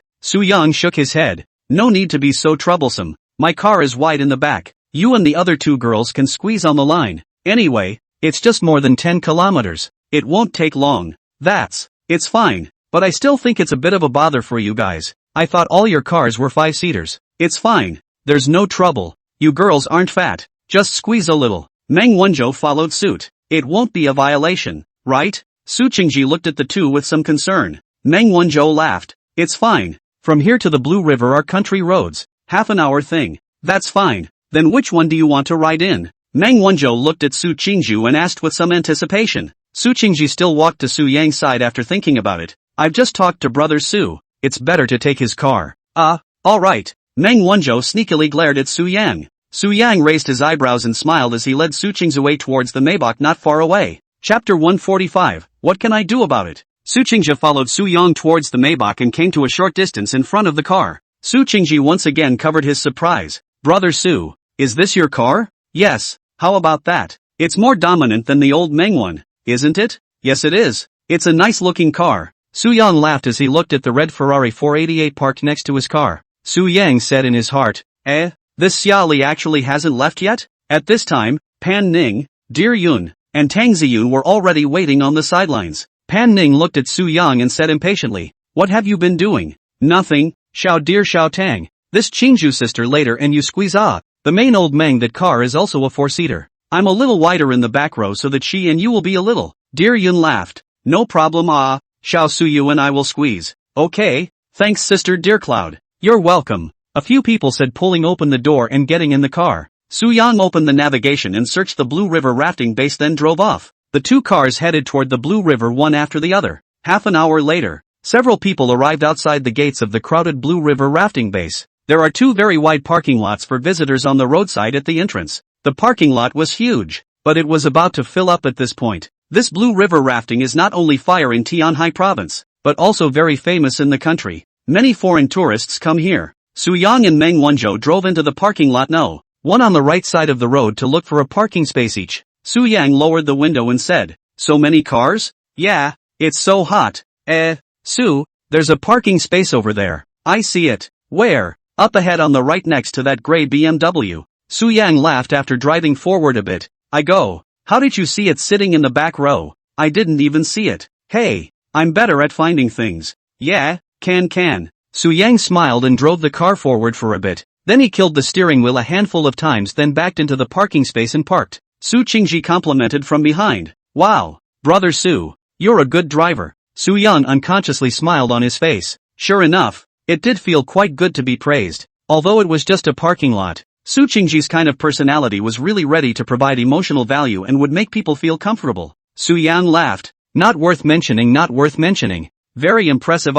Your car is so wide and so long. Actually a hand to pour in. Change me I guess to pour 10 minutes. Not so much. It's so wide here. Su Yang raised the window and turned off the engine and laughed. Alright, get out of the car. Alright. Just as soon as the few people stepped out of the car they felt an intense heat wave coming over them. It's so hot here. Much hotter than Stonehorse Town. Yeah, it's really hot. I can't wait to go ride the waves, laughed Su Yang as he looked towards the main entrance of the Blue River rafting base. At this point there was a large long line at the door being purchased. Su Yang suddenly thought of something and turned his head to look at Pan Ning. Pan, did Fatty buy a ticket in advance? You ask me? How would I know? Pan Ning said in a confused voice. I'll go. I thought you knew. Where are they? Su Yang said, turning his head to look for Meng Wanzhou's car. Only the white Range Rover in the distance had just pulled up. Let's go over there. By the way, Qingzhu, did you buy your ticket? I've already bought it. Okay. Several people headed toward the Land Rover's location. Meng Wanzhou got off the bus and looked at the crowded line at the gate and turned his head.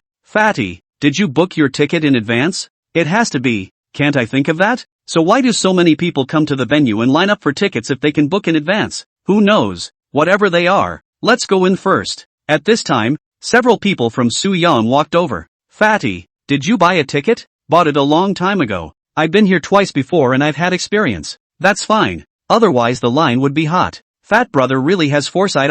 Su Qingji behind Su Yang jumped out and laughed towards Lu Bo with a thumbs up. Yo-ho? Sister Qing Ru's mouth is really sweet. Hey, I like it. Fat brother. Su Qingji smiled sweetly, looking at Lu Bo's spring heart. A few people joked and laughed as they headed toward the scenic gates. Blue River rafting base every day on the network to put out tickets are actually limited. While stocks last, online cannot buy tickets will have to come to the site to line up. Su Yang several people walked to the ticketing area to check their tickets and then walked into the Blue River Rafting Visitor Center. This visitor center is very large and contains changing rooms, areas for storage, and areas to pick up rafting gear. The men's and women's locker rooms are located on the left and right sides of the hall, very far apart. But a few people were leaving as soon as they thought of it, and hadn't brought more than a handful of clothes with them at all, so they didn't need to go to the locker room. Now it's just a matter of going to store some carry-on items and then picking up your gear. Soon, a few boys of Su Yang were the first to store their belongings and came to the area where they received their equipment. Life jackets, helmets, and knee pads are usually required at this visitor center for rafting on the Blue River. Mainly, there are several areas of the Blue River that are so turbulent that the scenic area requires visitors to wear helmets and life jackets in order to float. The three boys grabbed their belongings and walked out of the visitor center to smoke and wait for the girls. Girls are slower to get these things. Some have to go to the bathroom. Some have to go buy a waterproof case for their cell phones. And one way or another it takes a lot of time. It took more than 10 minutes for the 6 girls to walk out of the visitor center together. A few people toward the entrance of the scenic area of a tourist bus. This car is filled on the departure. From the visitor center to the starting point of the Blue River rafting still have to drive 5 or 6 kilometers to reach completely, in order to go up to the tour bus. At this time the car only the front row sitting, a few tourists waiting. Several people walked toward the back of the car, came to the innermost position. Su Yang, Meng Wanzhou, Lu Bo, 3 people respectively found a seat by the window. Each person had an empty seat beside him. Su Yang had just sat down, and Su Qingji, who was following behind, sat on his but beside him. Asterisk. Where is Pan Ning? Su Yang thought for a moment and looked at Su Qingju, then probed for Pan Ning and Dear Yun. Because of the order of boarding the bus, Pan Ning and Dear Yun were both behind Su Qingji, so Su Yang had thought that it would be Pan Ning or Dear Yun sitting beside him. But he didn't expect that this Su Qing Ru actually took such initiative to sit over. Su, have you ever come here to float? Su Yang was still thinking, then his thoughts were interrupted. He looked at Su Qingji and laughed. No, it's my first time here. I heard it's very exciting? Yes it is. I've been here once before. It was fun, and I almost capsized then. That fierce? Yes I hope I don't flip out today, Su Qingji said and put her hands together in front of her face. It won't. By this time, Pan Ning had already seen that the seat beside Su Yang had been taken, but she didn't have any reaction and casually found a seat. Dear Yun, on the other hand, sat down with Tang Ziyun, while Han Xiaoyu and Xia Coco sat together. Meng Wanzhou and Lu Bo both waited for half a day but didn't wait for a girl. In the end the two of them sat together. Otherwise there might be a strange big man sitting next to you later. The two of them looked at Su Yang and Su Qingji, who were not far from the front row, with envious faces for a while and muttered, Brother Meng, what kind of charm do you think this Brother Yang has? Why do pretty girls like to be next to him? Meng Wanzhou rolled his eyes and said helplessly, although I don't want to admit it, he does have a face that girls like, so what can we do? Why don't you go and get a new face? That can't be. I'm a big man, what plastic surgery in case my former comrades know my face still want to lose. It's okay, I told you it's a facelift. Who would recognize you if you did? That won't work either. I'm a straight guy who doesn't mess with that. Hey, that's impossible. We'll just have to envy him. Shouldn't I'm also even. You don't look also quite handsome, and rich, and generous, all day driving all kinds of luxury cars. These sisters why don't come near you? That's only when it's limited to being there at the same time as old Su. Don't you see? Find what? My sisters won't look me in the eye as long as old Su is around. Holy, is that such a stretch? Then you see, this Qingzui's sister looks no less than Pan Ning small Tang Xiao dear, they're three right, but she's still in these three people like the old Su. Just sat in the car is also, she saw my car, but still want to sit in the old Su's car. What can I do about this? Lu Bo frowned. I'm going. Is this Brother Yang innately comes with the peach blossom saint body? Go back and I have to ask him properly. I also want to be surrounded by pretty girls every day like this. Yes, I can. Not to mention you. I'm going to get some lessons from him. Su Yang naturally did not know what the two were talking about, but if he had heard it he would have said in his heart, I have a system, do you have it? Chapter 146, I know a little English too. Almost 10 minutes later, the bus was all full. A young girl in the front row who looked like a tour guide stood up and looked inside the car and said, Everyone fasten your seatbelts. Let's go. With the sound of the car's engine, the doors closed and the tour bus slowly pulled out. The two of them, Su Qingji and Su Yang, chatted about everything. When he had just seen Su Qingzue yesterday, Su Yang's first impression of her was that she was a very cool, high-class classical beauty. Like her name, a little cool and unassuming. But what Su Yang did not expect is that she herself is not this cold character at all, but a proper person, social cattle, and she can chat with anyone she sees. But despite being an she doesn't have a big body. But to have her dangling two large E's instead would detract from her overall beauty and would look less coordinated. Now this C+ Reiko fits her perfectly, and it's not always good to be big. The big kind has to be a little bit fatter, with a little bit of flesh to look at the feeling, such as Han Xiaoyu, Lin Yi, and the big Ji Yan Yue, who met in Luqing at that time. Su Qingzue is 1.7 meters or so, a small melon face, with a pair of somewhat evil Danfang eyes would not be suitable for too big. Brother Su, how old are you this year? Su Qingji laughed next to Su Yang. 24, but I'll be 25 in November. And you, how old are you? I'm 21, I'm a junior. So you're graduating next year? Yes, but I also have a November birthday. Yeah. What's your November date? Su Qingji gave a crooked smile. At this time the bus was already traveling normally on the mountain road. The sunlight was blinding. Su Yang pulled the curtains on the window and laughed. November 8th. What? Number 8? Are you sure? Su Qingju covered her small mouth full of surprise and said. Su Yang smiled faintly. I'm not sure about my own birthday? Wait, don't tell me you're also on November 8th? Oh, that's not true. Asterisk asterisk asterisk asterisk. Then why are you so excited? Su Yang smiled helplessly. But we're so close. I'm November 6th. Oh, that does seem close. So you're a Scorpio too. It's a pinch. It's quite a coincidence. By the way, which university are you studying in Haichang? Su Qingji smiled sweetly. Haichang University. Haichang University? Awesome. It's a university ranked in the top 15 in the country. What's awesome or not? When you graduate you still have to find a job as a cow or horse. Su Qingji was quite open-minded. Su Yang laughed. That's true. Brother Su, what kind of work do you do to be able to drive such an expensive car? Must be the big boss of some company, right? Little boss, little boss. Big boss isn't even close. Hearing Su Yang say so, Su Qingzue turned his big eyes and laughed. Then can I go to join you after graduation next year?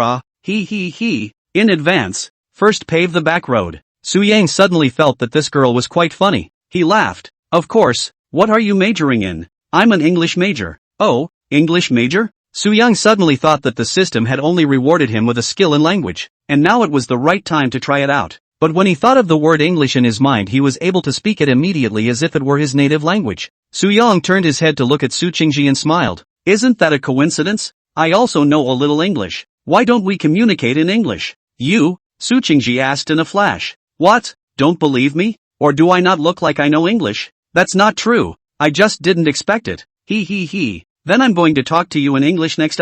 Can you communicate properly? Su Qingji beamed and said, Brother Su, who are you looking down on? I am at least an English major. Okay, I'll do it then. Make yourself at home. Good. Next Su Yang's silky smooth switched his language into a very authentic Luandun accent. As soon as his words left his mouth, Su Qingji, who was on the side, stared with wide eyes and covered her small mouth. Not only Su Qingji, Su Yang himself was also very surprised, realizing that he used to be someone who could at most say how are you? Fine, thank you, and you. Now listening to his fluent and authentic English pronunciation, he had to marvel at the power of the system. You really know how to do it, don't you? Or such a standard British accent? Su Yang smiled smugly. You think I'm joking with you? Go on, don't interrupt. The two continued to communicate in English. But after just a few sentences Su Yang could hear what level Su Qingji's English was probably at. To his ears, Su Qingji's English level could only be considered passable at best, mainly because his current English was not much different from that of a native English speaker. So when he listened to someone else speak English again, he could hear a lot of things that were not quite standard. Su Qingji's level was already very good among ordinary people, and he had no problem communicating normally with foreigners. But when Su Yang just had to say some very authentic niche vocabulary, Su Qingji was a bit confused. After the two of them exchanged for 5 minutes, Su Qingzue's eyes were full of adoration when she looked at Su Yang again. Brother Su, don't say it. Your English is too good blah blah blah. It's just like a native of the Dabo Rakugo. There are so many words you say that I don't even understand what they mean. Su Yang joked. Hey, it can't be helped. I'm more or less gifted in this aspect of language. He finished and then laughed in his heart. If I tell you that it's not just English, but all the languages in the world I damn well know, you'd probably pass out from surprise. Of course even if he said that, Su Qingji definitely wouldn't believe it. It was too exaggerated. The average language genius would know about 10 languages and that would already be impressive. It would be aliens to be proficient in all the languages of the world. Su Yang naturally didn't have this effort to speak a few words in every country's language with Su Qingji. Brother Su, in the future, if I don't understand something can I ask you for advice on Weixin? Su Qingzue blinked her big eyes at Su Yang, looking at Su Qingji's innocent and cute expression. Who could refuse this? Su Yang nodded his head and smiled. Of course you can. Come and ask me anytime you're not sure. Too good. Su Qingji laughed happily as she clenched her pink fist. Ding! Detected the host in a happy mood. Rewarded 500. 000. The moment he heard the system voice Su Yang thought that it was Su Qingji's favorability towards him that had increased. But he didn't expect it to be this. He asked out loud in his head. System, what is Su Qingzue's favorability towards me now? 10. It's going up a bit slowly. But there's no rush. I've got plenty of time. Chapter 147 Opportunities need to be created. The bus finally arrived at its final destination after more than 10 minutes of traveling on the mountain road. After the car was parked, tourists got off one after another. Su Yang and the others got out of the car and came to the roadside to gather. Not far from the riverbank floated dozens of orange rubber dinghies, and several of the girls were a little anxious to start floating. Blue River rafting is 19 kilometers long, and a complete float down will take almost 3 to 4 hours. Long enough to satisfy most people's rafting needs as well. Meng Wanzhou spoke up at this time. Is there anyone among us who has never floated before? Xia Coco raised her hand and said, I'm the first time. The probability of this river capsizing is not high. I see that people often capsize boats on the jitterbugs. A little bit of fear it. Meng Wanzhou laughed. It's fine. Flip surely someone will flip, but belong to a minority. Generally it is still not easy to flip. That'll do. Tell you what, you'll be in the same boat as me later, and I'll take you. Hearing this, Xia Coco smiled good-naturedly. Okay, the others you will each divide, preferably in teams of 2. One to do the physical work and one to get the water out of the boat so that it is less likely to capsize. Everyone nodded their heads. At this time Lu Bo looked at a few girls with an expectant face and laughed. I can say that I have the most experience in rafting. Is there anyone who wants to be in a group with me? After he finished a few girls looked at him with a slight smile then averted their eyes to discuss. Diryan looked at Su Yang and was about to open his mouth to invite him. when Pan Ning on the side went to Su Yang's side first and said, "You and I will be in a group." Great! Hearing this, a flash of loss flashed across the face of Dear Yun, who was on the side. She had planned to be in a group with Su Yang, but because of her personality, by the time she was still ready, Pan Ning had already made her move. Now looking at Su Yang So and Pan Ning group, her heart more or less uncomfortable. After all, she is not stupid. From yesterday to now she has long seen Su Yang and Pan Ning two people's relationship is not ordinary. She suddenly felt a little hard inside, but it was hard to show it now that there were so many people. She had to turn her head to Tang Ziyun and smile. "Little Tang, let's have a group of two." "Yeah." Tang Ziyun also glanced at Su Yang inadvertently as she spoke. What had happened between the two of them last night had lingered in her mind, and as soon as she quieted her brain, she thought about it. She knew that she had completely fallen in love with Su Yang. The way she looked at Su Yang now had changed drastically from the way she looked at Su Yang before. After this incident, she wasn't going to block out her heart anymore. She was going to pursue her happiness with integrity. Tang Ziyan had wanted to be in Su Yang's group as well, but like Dear Yun, she was still organizing her words in her mind when Pan Ning's side had already ended. Meng Wanzhou was on the sidelines and detected Tang Ziyan's eyes very precisely, but this he did know. From the moment they met in Dear City, he could see that Tang Ziyun was interested in Su Yang. Otherwise, he wouldn't have said that Tang Ziyun was Su Yang's little fangirl before. Almost all of these girls are interested in Su Yang. He is still more or less a little bit upset, but he is not the kind of person who is careful. It is just to mutter something in his heart. After a while there is nothing to feel. He also wouldn't be jealous of Su Yang or hold a grudge against him or anything like that because of this kind of thing. It was completely unnecessary in his opinion. His character is still quite straightforward. Do not like to engage in the surface set behind the set of that kind of practice on the stage. When Lu Bo saw that the two of them, Dear Yun and Tang Ziyun, had already teamed up, and now only Han Xiaoyu and Su Qingzue were left, a bad feeling suddenly arose in his heart. Han Xiaoyu looked at Su Qingji and spread a smile. "Sister Qingji, let's have a group of the two of us." "It's okay," Su Qingji laughed as she walked over to Han Xiaoyu and took her by the hand. "Gee," Lu Bo whispered, spitting out a letter. Originally, if Su Qingji didn't show up, there were 8 of them, and he would have shared a female partner no matter what, but now it was gone. Everyone's got company, he's the only one who's going to have to ride the waves alone. Su Yang looked at Lu Bo and smiled. "Fatty, is it okay for you to be alone in a boat?" "It's okay, I used to float alone a lot. I'll just lie down later. Don't mention how comfortable it is." "Ha ha ha." Lu Bo scratched the back of his head and giggled. Thinking of the words he just said, he blushed a little and hard. None of the girls were willing to group with him. "Let's go then. Put on your helmets." Su Yan looked at everyone and shouted. A few people followed the road forward for about 10 meters, then walked down a flight of steps to the river. At that moment one of the river staff came toward the men. He was bearded and bare-chested, dark-skinned, and appeared to be in his 40s or 50s. She looked over at a few people and asked in a local dialect, "How many of you? Handsome?" "9. 9. Ha, that's one to single out. Oh, I'll float alone," Lu Bo said, walking up and laughing. This uncle looked at Lu Bo and laughed. "Hey, Kui, you're fat enough to be pressed by one person." Lu Bo rolled his eyes.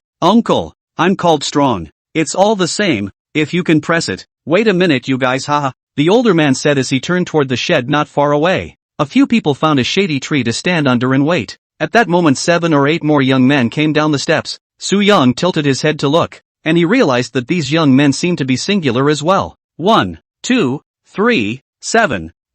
7? Then isn't there one that will single out as well? Su Yan thought about walking to Lu Bo's side and opened his mouth. "Fatty, you look at a few people, they are 7 people. Later should also single out one. You want to not and they single out a team? It's not much fun to drift alone." Lu Bo turned his head to look when he heard this. Suddenly, a svelte-looking girl wearing glasses came into his line of sight. I wouldn't mind being in a group with that glasses sister if she's the one coming out alone. The guy is fine. Su Yang froze and turned his head to look over. He was just focusing on counting and only thought about helping Lu Bo to find a ride, so he didn't take a closer look at the appearance of these 7 young men. Now look again. There are 4 girls and 3 boys out of 7. If we go by the 1 boy/1 girl pairing, these guys will definitely single out a girl later, and we won't know which one. Su Yang took a closer look. Although the 4 girls were not very pretty, they were not bad either. Using the system rating to evaluate a bit, a few people were probably in the range of 65 to 75 points. Especially the glasses sister in Lu Bo's mouth, should be able to reach about 75 points.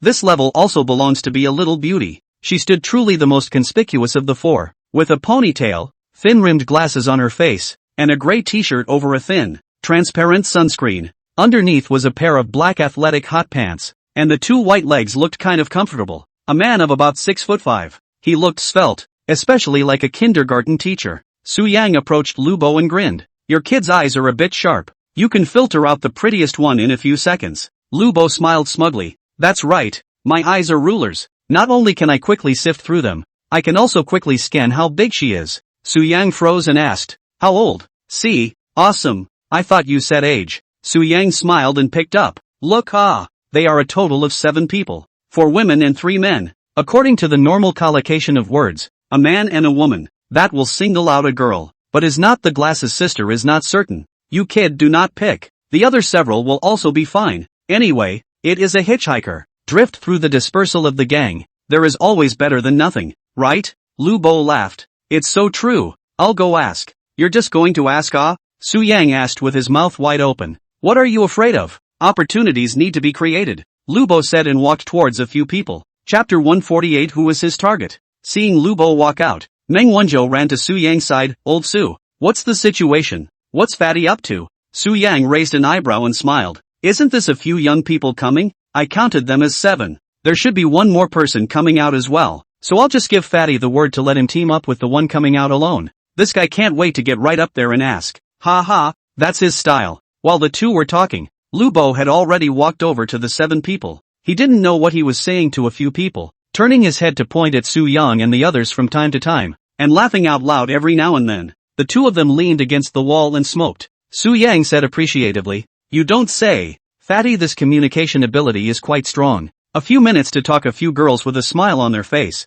Meng Wanzhou exhaled a mouthful of smoke and laughed. Fatty is a proper social cow. E-man is not even enough to describe him. After another 2 minutes, Lu Bo turned around with a smile and ran back towards Su Yang and the two of them. As he ran, he gave an OK sign towards the two. Su Yang froze at the sight. Asterisk asterisk asterisk asterisk. It won't really be gotten by him, right? Who is his target? Meng Wanzhou asked as he looked toward a few girls not far away. The one with the glasses. Sure enough, I guess that this guy likes this kind of good behavior. Lu Bo came in front of the 2 men and smiled. Brother Yang. Done. Awesome Fatty. Is that glasses sister in your group? That's a must. Ha. What did you tell them? Su Yang came to be interested. Let's get right to the point. First we said hello, then we talked about our side of the story, and I said that you guys should be coming out alone as well, so why don't you join me on a team? In fact, I originally did not want to be able to and that glasses sister together, but they happened to be also discussing how to group. The other 3 girls and those 3 boys seemed to be a bit of an ambiguous relationship, so naturally that the prettiest glasses sister on the single out of the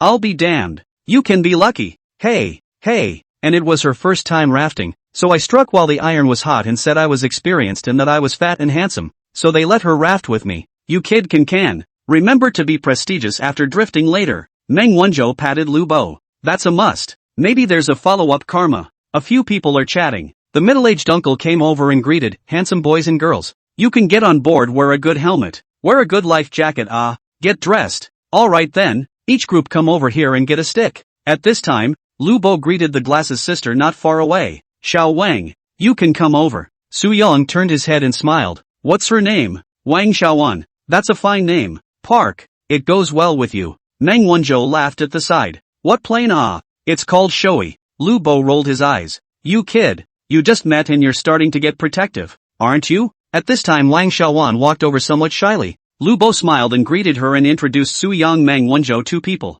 Xiaoan, these 2 are my good brothers, Meng Wanzhou and Su Yang. Hello guys. Wang Xiaoan greeted the 2 with a thin look. Hello. You and Fatty.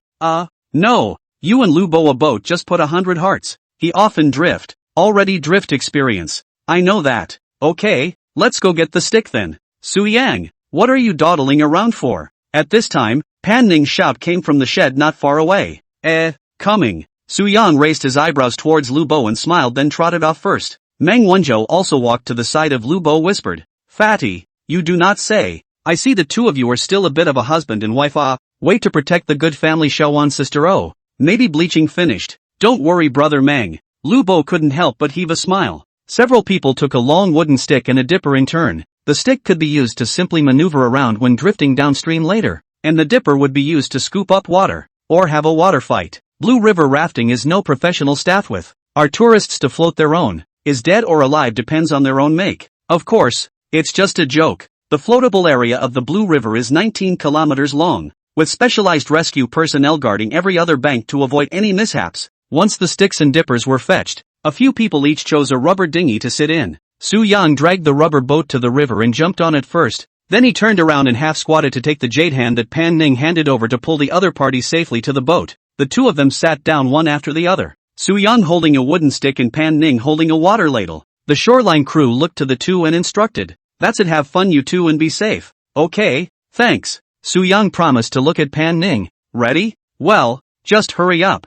"Okay." Su Yang pushed hard with his wooden stick against the bank, and the rubber boat slowly floated towards the center of the river. Meng Wanzhou and Xia Coco in the back also drifted over. Then in order were Dear Yun Tang Zi Yun, Han Xiaoyu Su Chung Ru, Lu Bo Wang Xiaoan. The start is wide, almost 30 meters or so, and the current is relatively gentle in this section, taking a few minutes before it really starts to get into the turbulent area. Soon, Su Yang and Pan Ning were the first two to float out of the most crowded section of the waters. The river flow slowly began to get rough. 10 meters ahead there is a relatively large water slope. Su Yang looked at Pan Ning. "To start, hold on tight. It's only just begun. What are you afraid of? The sharp slopes are all behind us." "Hey, don't believe me. I have a feeling we're going to flip a team inside a few of us today, as long as it's not the two of us flipping," Pan Ning said faintly. "That doesn't say much. I've seen it on Shake Shack and the second half of the Blue River is all big sharp slopes. It's fine. I'm relieved to have you here." Pan Ning gave Su Yang a rare compliment.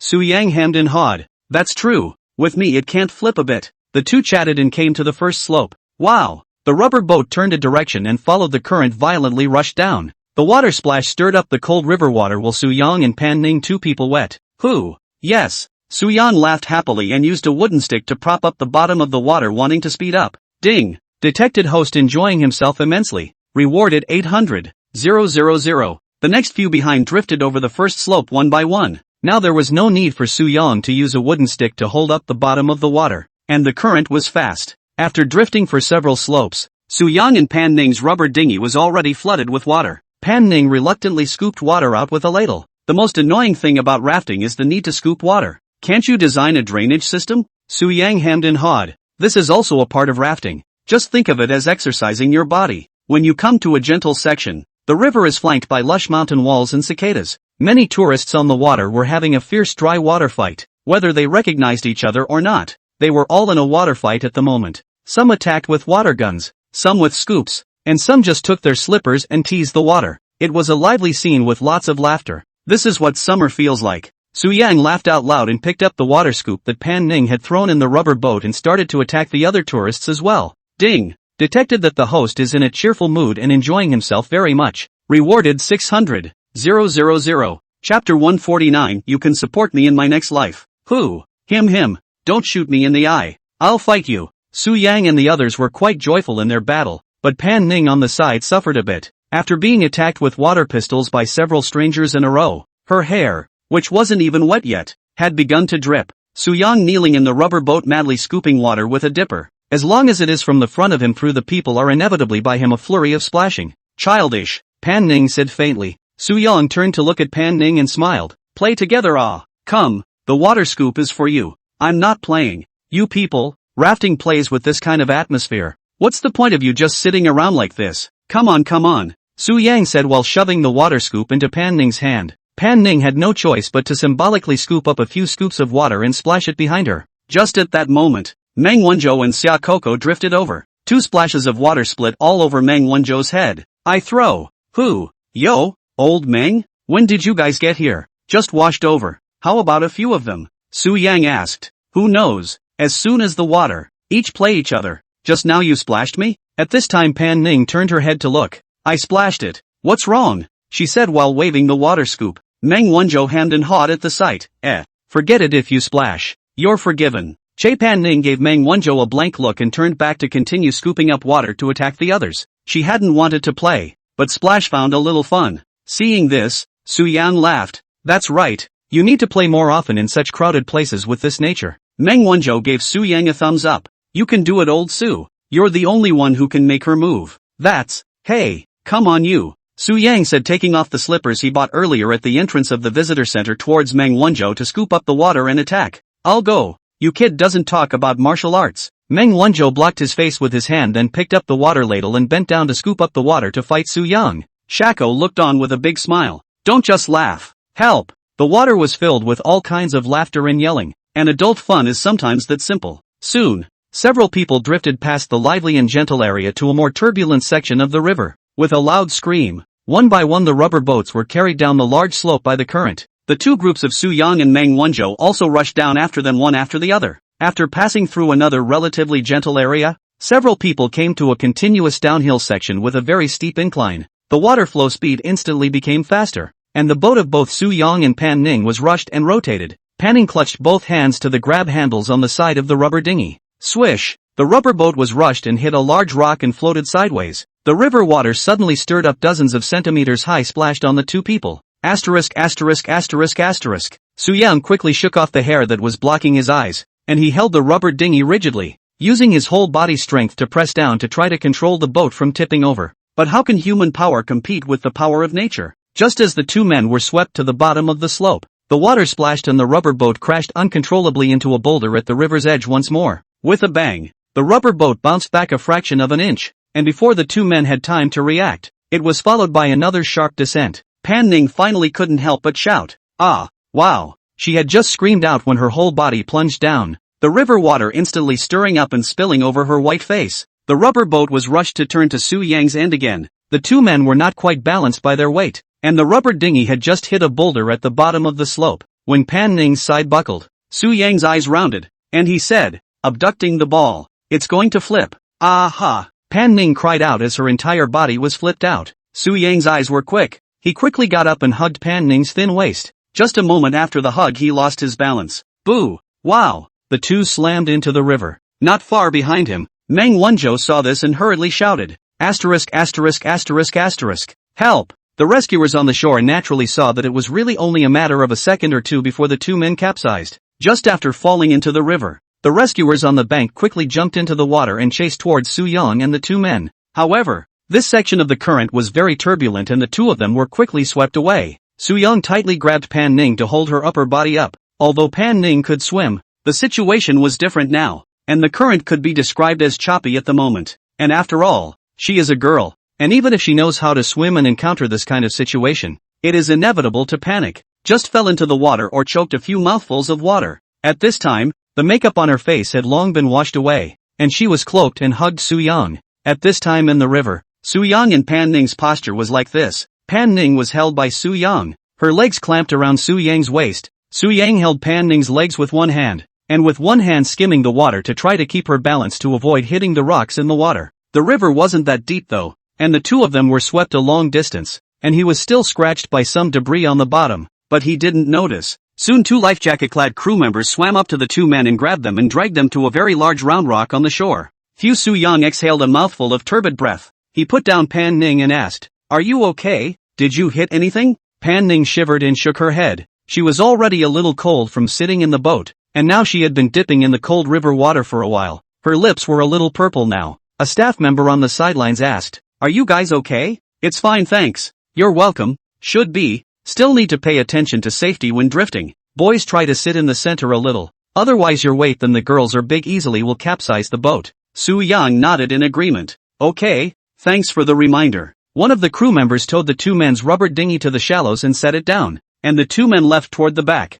Su Yang walked over to Pan Ning and helped her sit down. "Let's not go in the water. Let's get some sun here. Look at the purple color of your mouth." Pan Ning sat down and nodded. She had just sat down when she saw a 4 to 5 centimeter opening on Su Yang's calf stomach that was bleeding. She hastily reached out to wipe it off. "What's wrong?" Su Yang looked down and realized that his leg was scratched. "You're injured." Pan Ning's face was anxious and full of concern as she wiped the blood on Su Yang's leg. "It's fine. Small problem. Just flush it with water," Su Yang said as he sat down on his butt and directly stuck his injured leg into the river water. "This won't work. It'll get infected." Pan Ning looked at Su Yang with worry. Su Yang turned his head with his hands propped up on the stone and smiled. "It won't happen. If it gets infected and the leg is ruined, you'll raise me in the next life." "You? What a time to be joking." Ding! Detected. Pan Ning's favorability towards the host increased to 100. Rewarded 20 million. Congratulations to the host for successfully unlocking 2 objects with 100 favorability. Automatic check-in function is on.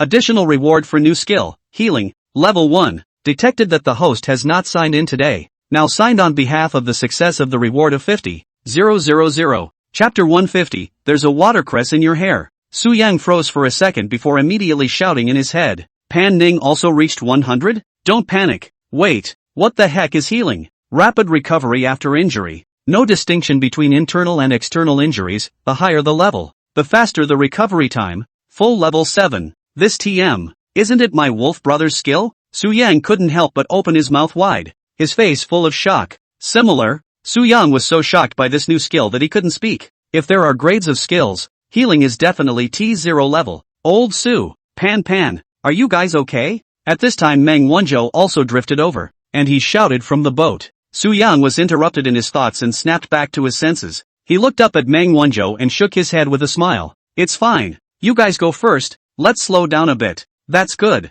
We'll meet you at the midway supply point later. Good. Pan Ning heard Meng Wanzhou say that there would be a supply point later, and she then reacted to the fact that there were medicines sold there for treating some simple wounds. She immediately got up and pulled Su Yang up. Let's go. What's the hurry? Your lips are still purple. Take a little sun to slow down or you'll catch a cold. I'm fine. Let's go to the supply point. There are sprays for wounds there. Go ahead and take care of your leg briefly. Su Yang thought to himself. Hey, what other sprays do I need now? He smiled and pulled his leg out of the water and looked at it, feeling it again. It was no longer bleeding from the wound. He immediately said in his mind, asterisk.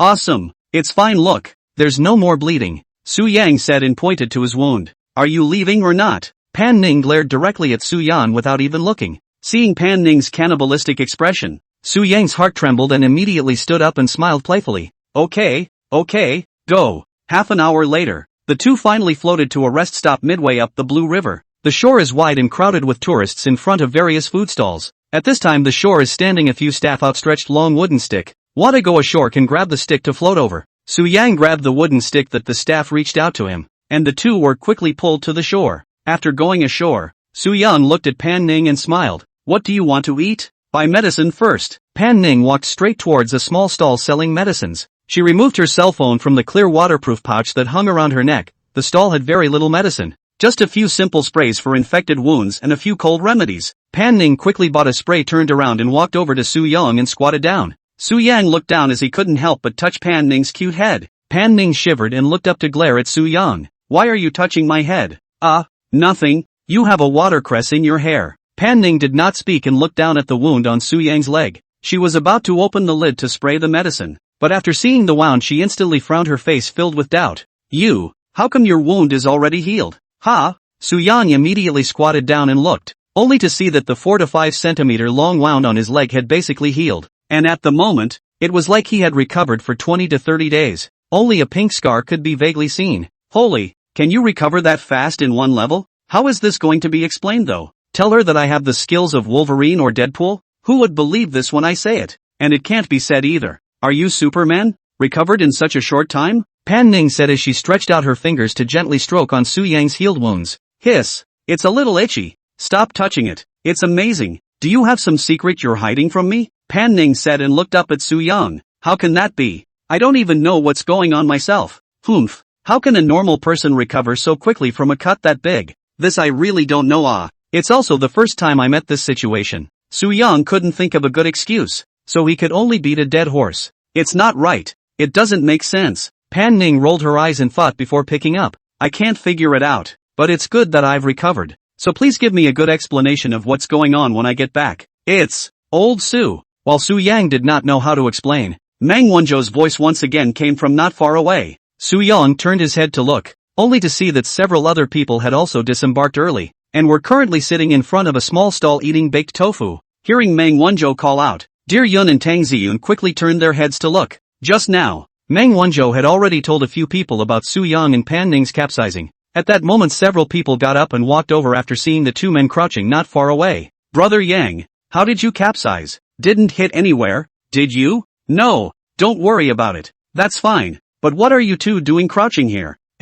Nothing. The two of them quickly stood up, and Su Yang picked up. Have you guys eaten anything yet? Do you want to buy some barbecue for dinner? We're having a little tofu. Come over here and have some. My stomach was just giving me a drift of hunger. Good. The two of them walked towards the side of the stall. Yun didn't care if Pan Ning was by Su Yang's side or not. He walked up and asked with a worried face. Are you two alright? It's fine. No problem at all. Su Yang cast a reassuring look towards Yun. That's good. Brother Su, how did you guys flip just now? At this time, Su Qingji couldn't help but ask from the side. I don't know. It flipped after rushing down a big hill anyway. But you can't tell. It was pretty exciting. Much better than just floating. Ha ha ha. Brother Su, you're really good. In my place I would probably have fainted in fear. It's not that dramatic. A staff member came to the rescue. Wait until you turn it over once. Han Xiaoyu immediately interrupted Su Yang. Don't. I'm still on the boat. Hey, just kidding. Don't take it seriously. No one's going to flip next. Yeah, well, don't you dare crow about it. A few people casually grabbed a bite to eat and then proceeded on their way. Almost 2 hours later, all 5 groups came to the final 3 kilometers. This section of the area is off limits to the elderly and children, mainly because it is a long continuous downhill for a few kilometers. The current is rushing, the river is deeper, the slope is steeper, there are a lot of boulders on both sides, the turbulence is almost catching up with the flood control. In case of capsizing, the boat is still more dangerous. When this area is finished, it is the end of the rafting, and there is no longer a gentle area halfway through. With a scream, tourists were carried down the large slope by the river. Su Yang and the other 5 groups also drifted down successively. After having the experience of capsizing before, Su Yang sat towards the center, but he was after all taller here. After sitting in the center position, his long legs were a little out of place, and he rested them on the sides of the rubber boat, but the center area was directly in front of Pan Ning. If he put them that way, this position was still more or less shameful, and later he simply put both legs directly on Pan Ning's legs. The two just tangled together for several minutes of continuous rushing. Soon a few people were greeted with a near 90-degree cliff slope ahead of them. It's not very high, but it's at least 1.5 meters or so, and it's one of the steepest slopes in the entire Blue River, and a high risk of capsizing. The river rattled and Pan Ning tensed up in the flesh. She didn't want to tip over again. After all, it wasn't a good feeling to be run over by water. Su Qingzhu and Han Xiaoyu floated just a few meters in front of the two of them. Su Qingzhu suddenly turned her head to look at Su Yang and shouted, "Brother Su, I almost fell here last time. You guys be careful. Don't capsize again." Su Yang laughed. "It's fine. There's no way I'm going to flip this time." As they spoke, the 2 rubber dinghies rapidly approached the slope of the bluff. Ah! Su Qingji and Han Xiaoyu both screamed and rushed down first. The rubber boat plunged into the river at an almost vertical angle. The waves stirred up and instantly engulfed the two. Chapter 151, thinking about it is so cool. The moment Su Qingzue and the 2 of them rushed down, Su Yang and Pan Ning also followed and fell. Boo! The 2 men slammed into the water stirring up old splinters and spilling over the 2 men. But this time it was lucky that the 2 didn't capsize again. When Su Yang opened his eyes, he saw the rubber dinghy upside down a few meters away. Su Qingzhu and Han Xiaoyu both disappeared. This section of the river is relatively deep, so if you accidentally hit a rock when capsizing the boat, you can easily switch off or just pass out. Su Yang anxiously looked at Pan Ning and said, "They're missing. I'll go down to save them." He dove headfirst into the water just as he finished. Pan Ning immediately turned her head to look, only to see the rubber dinghy overturned over on the water, with Su Qingzhe and Han Xiaoyu both still to emerge. Pan Ning thoughtlessly stood up and jumped into the water after him. More than 10 seconds ago, not far ahead of Su Yang and his 2 men below a slope similarly had a boat overturned. It was Lu Bo and Wang Xiaowan. There were only 2 rescuers in this cut. Both went to the front to save Lu Bo and Wang Xiaowan, so Su Yang's side was left unattended. The water quality of the Blue River was still very good. Su Yang jumped into the water and swam forward for a while before seeing a figure struggling fiercely under the rubber boat. He slid his hands back hard, and with the swift current having a boosting effect, in 2 or 3 seconds he was swimming under the rubber boat. It was only when he got closer that he realized the person was Su Qingji, who had hung onto the rubber boat's grab handle from the rope on her life jacket the moment she capsized. The worst thing that can happen to a capsized boat is that it happens, and if no one notices, someone who can't swim will soon choke and lose consciousness. Luckily Su Yang came, but now he didn't have the time to untie the rope. He hurriedly came to Su Qingzue's side and grabbed her life jacket and violently yanked it back, and the life jacket quickly fell off. Then he swam to the side with Su Qingji in his arms, and 2 seconds later, Su Yang surfaced with Su Qingji. Just as soon as she got out of the water, Su Qingji kept coughing. The river water coughed out of her mouth and nose. Ahem! Woo woo! Su Qingji coughed and cried at the same time. Seeing this, Su Yang comforted. "Don't cry. It's fine. I almost died." Su Qingji hugged Su Yang tightly and cried like a pear. But it's not time to relax just yet, because the next big hill is coming up ahead. Su Yang turned his head to look. only to see Pan Ning and Han Xiaoyu emerge from the water close to the shore. Su Yang breathed a sigh of relief as he desperately swam towards the shore with one hand holding Su Qingji, but the middle area of the river was flowing fast, and it was hard for him to swim through it with a person in his arms. But if you don't swim across, you're immediately confronted with a big slope. Although this one isn't as scary as the cliff slope just now, but there are many rocks in the river. Without the protection of the rubber dinghy just rushed down, that will not hit a bruise. It didn't matter if he bumped into it, his physique itself was high, and with his new skills on his side, he could recover quickly even if he scratched or bumped his body. But Su Qingju couldn't afford it. Su Yang no longer swam towards the shore. He turned around and swam towards the rubber boat a few meters away. The two weren't too far from the rubber boat. He swam as hard as he could to the rubber boat and saw that he was coming to the point of descent. He couldn't care less and yelled, "Hold your breath." He didn't know whether Su Qingji heard him or not. After shouting, he hugged Su Qingji and quickly sank into the water. Coming underneath the rubber boat, he stomped down on the bottom of the river with both feet, and the two of them quickly rushed upward. As he braced himself with one hand on the side of the rubber boat and gave it a sharp push. Wow! The heavy rubber boat just toppled back at him. Su Yang held Su Qingzue and surfaced again. Just after surfacing, the two of them came to the mouth of the slope. He hurriedly picked Su Qingzue up and threw him into the rubber boat, while he himself followed the river and rushed down. Ding! Detected that Su Qingzue's favorability towards the host has increased to 60, a huge increase. Rewarded with 20 million. Physical fitness increased by 1 point. Gained a card with added points. Su Qingji looked at Su Yang, who was swept down the slope by the current, and exclaimed out in shock, "Brother Su Yang, boo!" The moment Su Yang was rushed down by the raging river, his chest hit a boulder. Fortunately, the stone was relatively smooth and did not break his body. He stifled a grunt and rushed out with the current. If this was an ordinary person, they would probably be knocked out straight away. Su Yang covered his chest and flipped his body over as far as possible so that he could lie on the surface of the water. Behind him, Su Qingji saw this and hurriedly cried out, "Help!" The two staff members had just gotten Lu Bo and Wang Xiaowan onto the boat, and before they had time to rest they came back to work. After they turned their heads to look at the people who were washed down, they quickly jumped into the water and swam towards Su Yang. Lu Bo was quickly swept away by the river before he could speak. The two staff members quickly swam Su Yang back to the river on their backs. Su Yang sat up, propped up on the water, and said, "Thank you, two big brothers. You're welcome, as it should be. Brother Su, are you alright?" Su Qingju shouted from the rubber boat. Su Yang rubbed his chest and shook his hand. "It's fine, two big brothers, please pull me over." At this time a staff member went down a cut with a wooden stick against the rubber boat, floating over to pull Su Qingzai to the water's edge. Su Qingji quickly jumped off the rubber boat and ran towards Su Yang. "You slow down, don't slip again later." She jogged to Su Yang's side and squatted down somewhat worriedly and asked, "Brother Su, did you hit your chest? I see you keep covering your chest." Su Yang nodded. "It touched a bit, resting for 2 minutes will be fine." "Is it really okay?" "It's okay, it's just a light bump. It doesn't matter." "That's good. That scared the hell out of me earlier." The skill of healing was really a bit of a bug. Su Yang could clearly feel the pain disappearing rapidly in his body from the time he hit the stone until now. He couldn't help but exclaim in his heart, "System, you give very timely skills every time. If I didn't have this skill, I'd probably have to go into the hospital." By this time Pan Ning and Han Xiaoyu, who were not far up the slope, had already seen Su Yang being saved on the shore, and Pan Ning sighed in relief. She had one thought in her mind just now when she saw Su Yang rushing down the slope: go save Su Yang. But Han Xiaoyu was still in her hands, and there was no way she could leave Han Xiaoyu behind. Luckily, Su Yang was not in any serious trouble. After resting for 10 minutes, the pain on Su Yang's chest had completely disappeared. He lifted his clothes and looked at it, and there wasn't any bruises on his chest.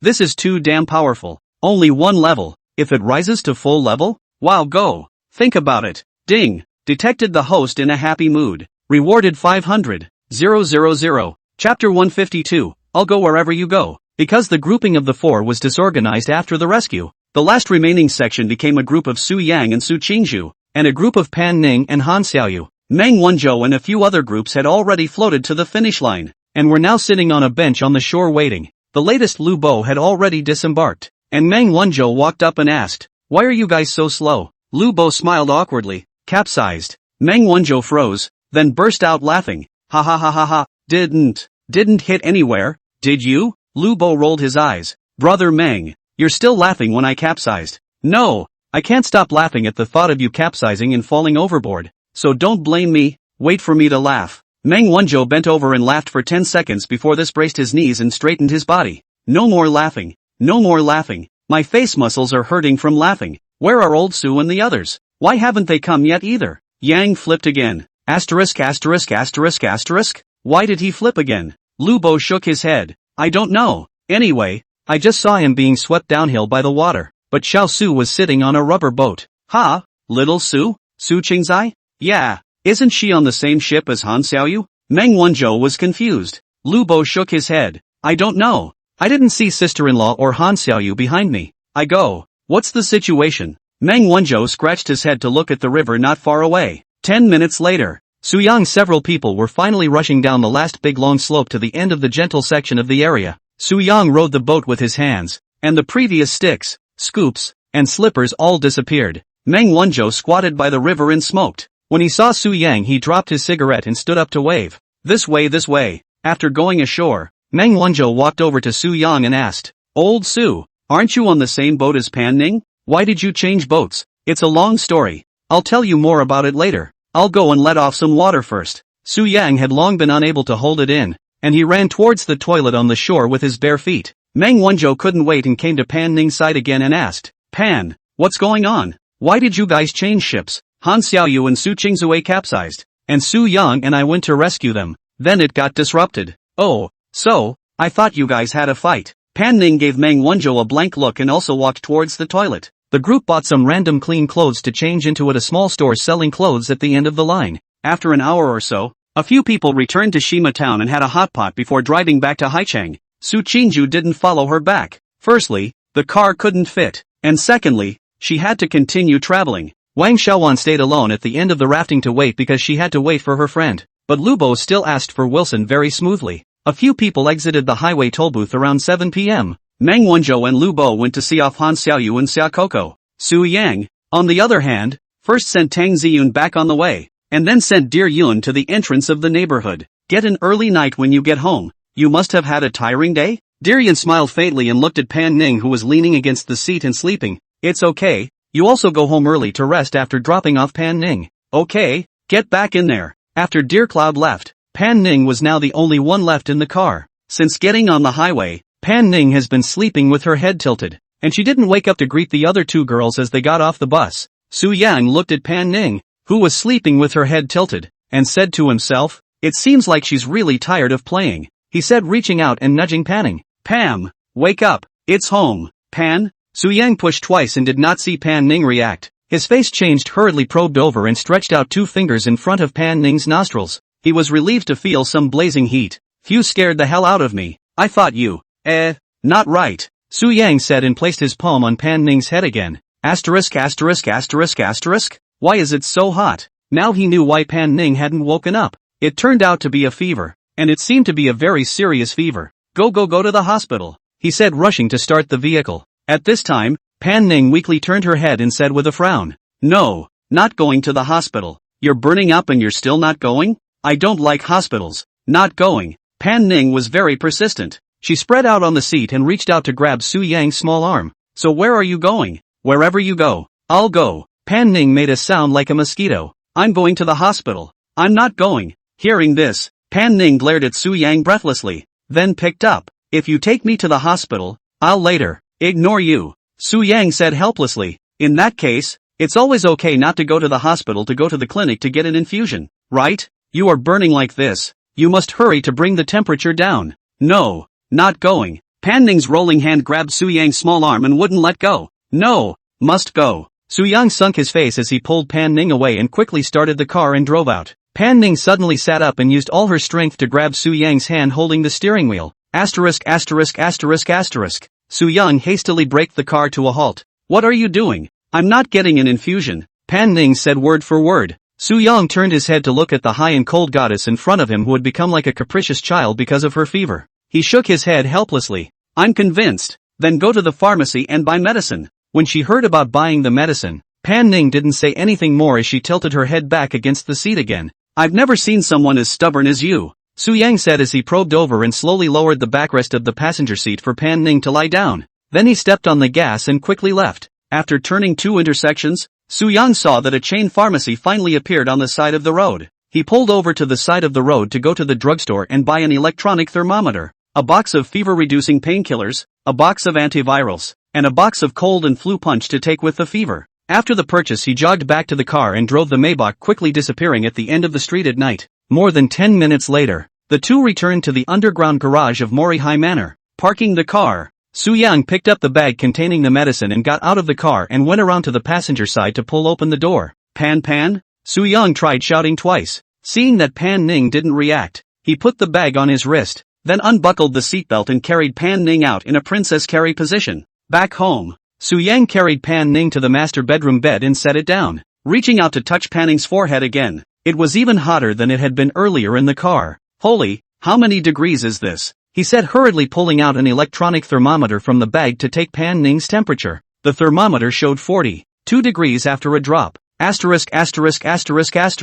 Su-yang exclaimed. A temperature of 42 degrees is considered to be a serious high fever, which may cause convulsions and intracranial nerve damage if not cooled down in time. Looking at the body temperature displayed on the thermometer, Su-yang threw away the thermometer and hurried into the bathroom. He grabbed a small towel and dampened it with water, then jogged over to the bedside to place the towel on Pan Ning's forehead to physically cool her down. He then walked to the living room and received a cup of warm water, and once again returned to the bedroom to take out 2 fever-reducing pills and sat on the edge of the bed to help Pan Ning up. Pam, hurry up and open your mouth and take your medicine. Pan Ning's face was burning red at this point, and her body was shaking as she wrapped her arms around herself, and her upper and lower teeth were knocking together uncontrollably. Pan Ning closed her eyes and weakly opened her small mouth. Su-young sent the medicine into her mouth, then turned around and picked up warm water for Pan Ning to drink. After taking the medicine he laid Pan Ning flat on the bed and pulled the covers over her. Pan Ning immediately curled up into a ball. The quilt Su-young was currently covered with was still a summer cool quilt,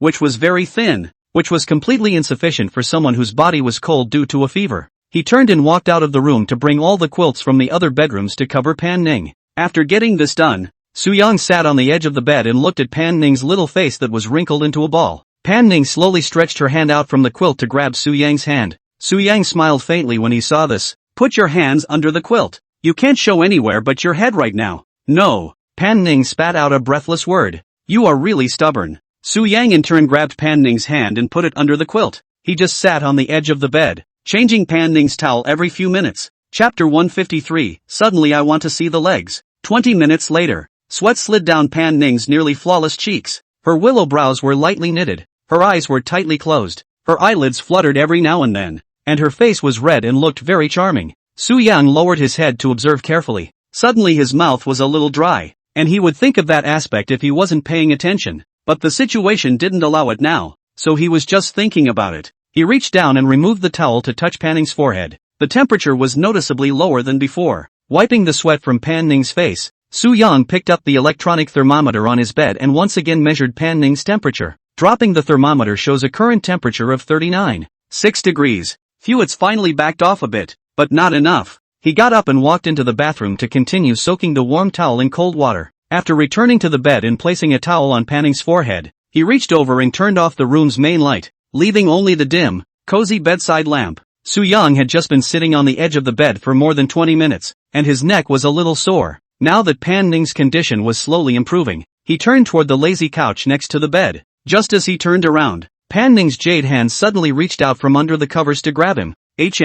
Su-young turned his head to look, only to see that Pan Ning still had her eyes closed, but her lips moved slightly, as if she was saying something. Su-young obediently sat down to bring his ear close to Pan Ning's mouth. Don't go. Su-young immediately laughed with a somewhat spoiled smile. I'm not going anywhere. He smiled gently, removing Pan Ning's sweat-drenched arm, placing it under the covers. You, don't say it. You look much cuter after getting sick. Su-young sighed before walking over to the lazy sofa and sitting down. Just sitting down, he felt he was a little far from the bed and got up again to pull the couch over to the bed and lie down. The two of them were lying quietly like this in the dimly lit and darkened room. Su-young turned his head to look at Pan Ning's absolutely beautiful side face with a slight smile. Inside he suddenly felt that this moment was very cozy, and the two of them were like a newlywed couple. The wife fell asleep after taking medicine for a fever, and her husband kept a quiet vigil. Ding! Detected that the host is enjoying himself at the moment. Rewarded 500,000. Su-young picked up his cell phone and looked at the time. It was already 9:30 p.m. It's still early, and there's nothing to do for a while. He asked out loud in his head. System, it's been a while since I've looked at the properties. Check it out. Host, Su-young, age, 24, height, 180 centimeters, weight, 76 kilograms, face value, 88, Physical fitness, 92. Stature, 90. Charm, 94. Battle strength, B rank, 80. Skills, master body management. Professional racer driving skills, golden god body. Intermediate fighting skills, god of wine, god of song, master of speech, healing, bound objects, Jiaomingru, favorability, 75. Lin Yi, favorability, 70. Gu Xiaoman, favorability, 70. Shinishue, favorability, 55. Lin Xiaoma, favorability, 80. Tang Ziyun, favorability, 85. Cynthia, favorability, 10. Xiaoli, favorability, 10. Su Qingxia, favorability, 60. Balance, $293. 835. 732. I'm going to go. That's almost 3 small goals. No, buying the villa also cost more than 5,000. Adding up to more than 300 million already. It's great to be rich. It's full of security. Su Yang thought about it and continued to talk to himself in his head. Tomorrow, I'll transfer 200,000 to mom and dad each, slowly acclimatize them to this rhythm, and then give them more spins at once when they get used to it. Su Yang thought while looking at the virtual screen in front of him with a smile on his face. He put his eyes on the top of the bound objects ready to see which ones had increased their favorability in an invisible way. But after looking at it closely twice he frowned. I mean it's not right. System, where's Pan Ning and Dear Cloud? No more display after the favorability reaches 100. Does that mean unbound? No, it's just hidden. Oh, that's fine. By the way, can healing be used on others? Su Yang suddenly thought of this new skill. If it could be used on someone else, then Pan Ning would be able to return to normal in 10 minutes at most. No. Okay. Turning off the virtual screen, Su Yang picked up his cell phone and prepared to brush the jitterbug. Just after tapping on jitterbug, a Wi-Fi message from Lin Yi popped up on his phone. Brother Su, where are you? Su Yang smiled slightly and clicked on the wizards to reply. At home. Are you free? I'm so bored. Do you want to come out for a midnight snack? I'll treat you. I can't get away for something. Some other time. After waiting a few dozen seconds, Lin Yi replied again. Oh good blah blah. What are you doing? Su Yang happened to be bored, so he continued to chat with Lin Yi. Nothing, I just got off the air. So late today? Yes, recently there is no big brother to my live room. Can only broadcast a little longer to earn some living expenses. Su Yang thought about it and laughed. You belong to the self-employed now, right? Ha? Individual? Just the kind that doesn't sign to any company. Of course not. I'm just a small anchor. Which company will look at me? Su Yang, so do you have any talents? No, it's just cute and sappy. This is also considered a talent. Let's do it this way. I'll contact you some other day when I'm free. I suddenly remembered that I have a live broadcasting company, so you'll come to my company to do it at that time. There on the phone, Lin Yi's eyes widened when she saw the message. She hurriedly typed a reply. Really brother Su? Why do I lie to you? My company is mainly to create new anchors. With your conditions a little bit of training, after the salary doubled dozens of times should not be a problem. Lin Yi's mouth was grinning up to her ears at this point. Brother Su, you're too good to me too. Love you. Su Yang smiled and returned. But I still have to go to the company to find out more about the specifics. So wait for now. I'll contact you then. Well, I'm in no hurry. Aha. Well, not much else is going on. But suddenly I want to see the legs. Ding dong. The latter half of Su Yang's sentence was randomly posted with a joking meaning.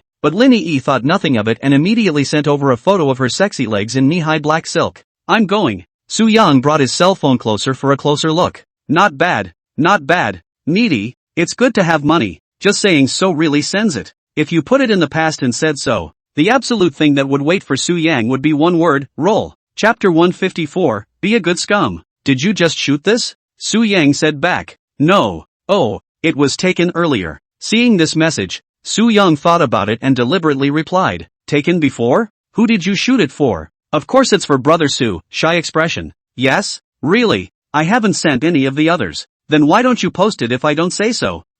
It's not embarrassing and I haven't taken many. Alright, nice legs. I'll brush your wazoo sometime. Love you pencil. Su Yang teased Lin Yi for a while then cut back to Jitterbug ready to brush up on new friends. There were so many beautiful girls on Shake Shack, but until now Su Yang had only found such a girl as Lin Yi who had more than 85 points. Makeup plus bug level beauty features. As long as you turn on Shake Shack, you can basically be a beauty with a score of 90 or more. However, as long as Su Yang used the demon shining mirror to shine a light on it, it immediately appeared in its original form. He shook his head and randomly clicked on a female anchor's live room to start the beauty-seeking journey. System sweep. Li Cho. Face value, 68. Huang Ye, face value, 65, Gao Xiaomei, face value, 70, Su Yang swept more than 10 in a row, not to mention 85 points. There wasn't even a single 75 points in the 10 or so people. Holy, what the, looks all very good how one by one the difference is so big now the beauty technology is so powerful? He continued to brush in disbelief.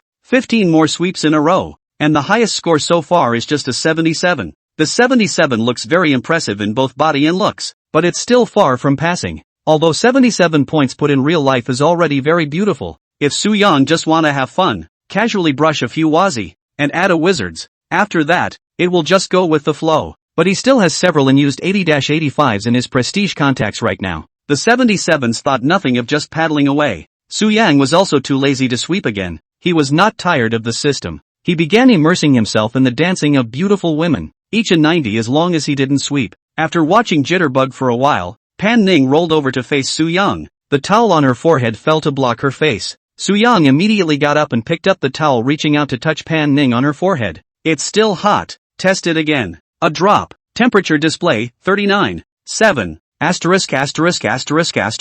How did it rise again? He got up and changed his towel before picking up the pill box and looking at it. He had only given Pan Ning 2 fever-reducing pills just now, and he hadn't taken any of the other medicines yet. Looks like you still have to take them together, he said as he walked to the living room to get a glass of warm water and came back, once again picking up Pan Ning and making her take 2 antiviral pills. Fever-reducing drugs cannot be taken several times in a short period of time. Otherwise the efficacy of the drug will not only not become better, but also may occur adverse reactions, causing harm to the body. He was going to wait until the second half of the night to see what happened, and then feed Panning 2 more if her temperature was still in the 39-point-something range. If it drops to 38 points or so, don't take it, and take as little of this medicine stuff as you can. After covering Pan Ning's quilt, Su Yang continued to lie down and swipe his cell phone. That's when Dearcloud sent a message. Su Yang clicked on it and looked at it. Su Yang, what are you doing? Su Yang thought for a moment and replied, lying down and swiping your cell phone? Oh, you sent Pan Ning back?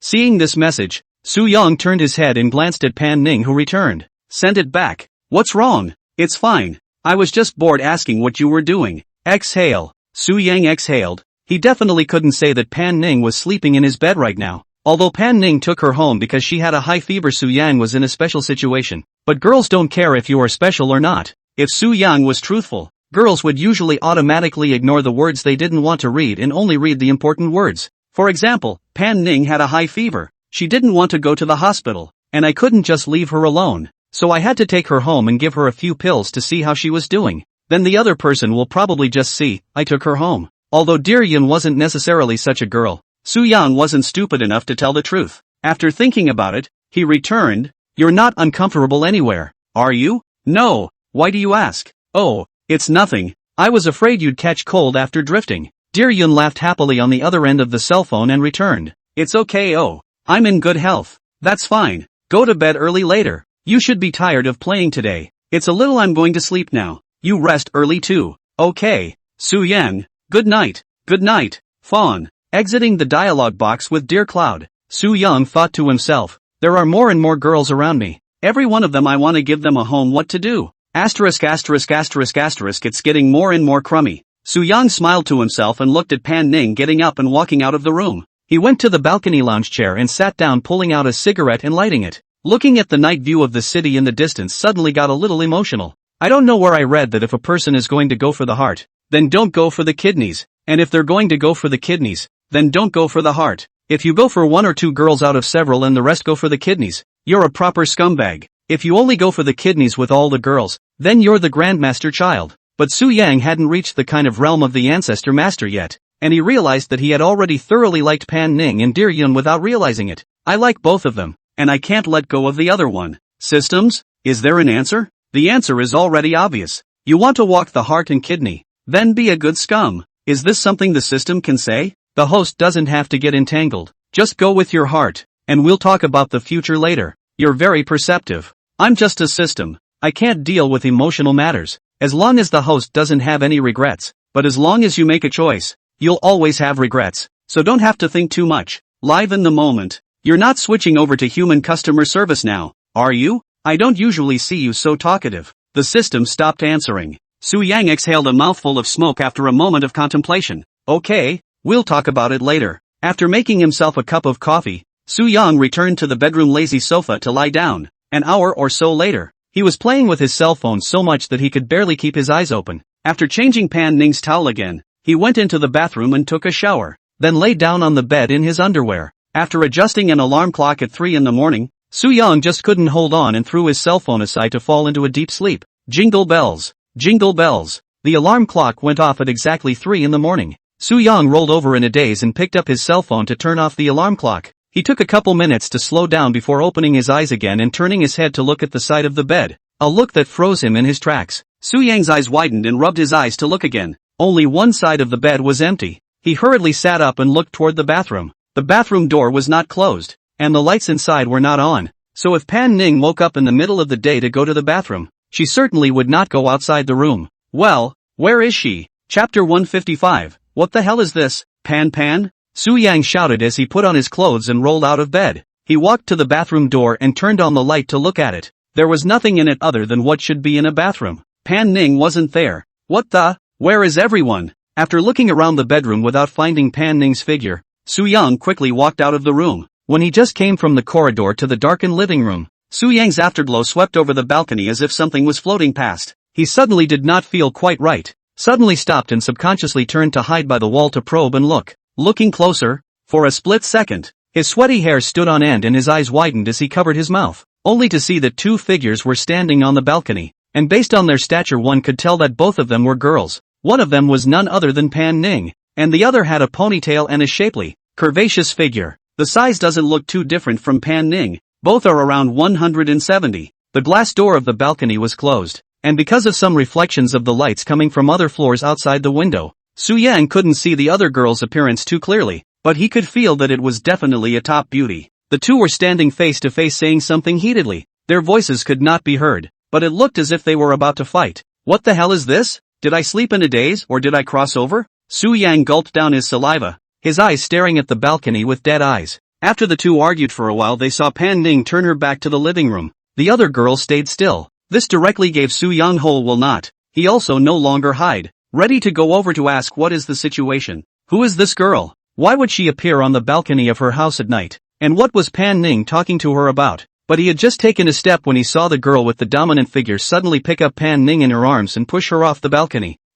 Soo-young's eyeballs almost flew out of his eyes as the national essence came out of his mouth, and his mind instantly went blank. Boom! An indescribably loud noise came out of his head. Soo-young's heart twisted as he violently rushed towards the balcony. Labor kills you, he yelled, his whole body bouncing up, cold sweat sliding down his forehead. Soo-young looked at the scene in front of him, his eyes widened in confusion. What the hell? That's right. At this moment he was sitting on the bed, with Pan Ning still lying on the side. Hearing Soo-young shout, Pan Ning rolled over and slowly opened her eyes and said breathlessly, "You, crazy? What am I, dreaming? What are you talking about?" Pan Ning looked at Soo-young who was a bit off and propped his hands on the bed trying to sit up. Soo-young froze for 2 seconds before turning around to help Pan Ning up. You didn't go out? Where to? Hiss? Doesn't seem like a dream, does it? What's wrong with you? Pan Ning asked with a puzzled face as she leaned on the bed looking towards Soo-young. No, nothing, just had a nightmare. How old can a nightmare scare you like that?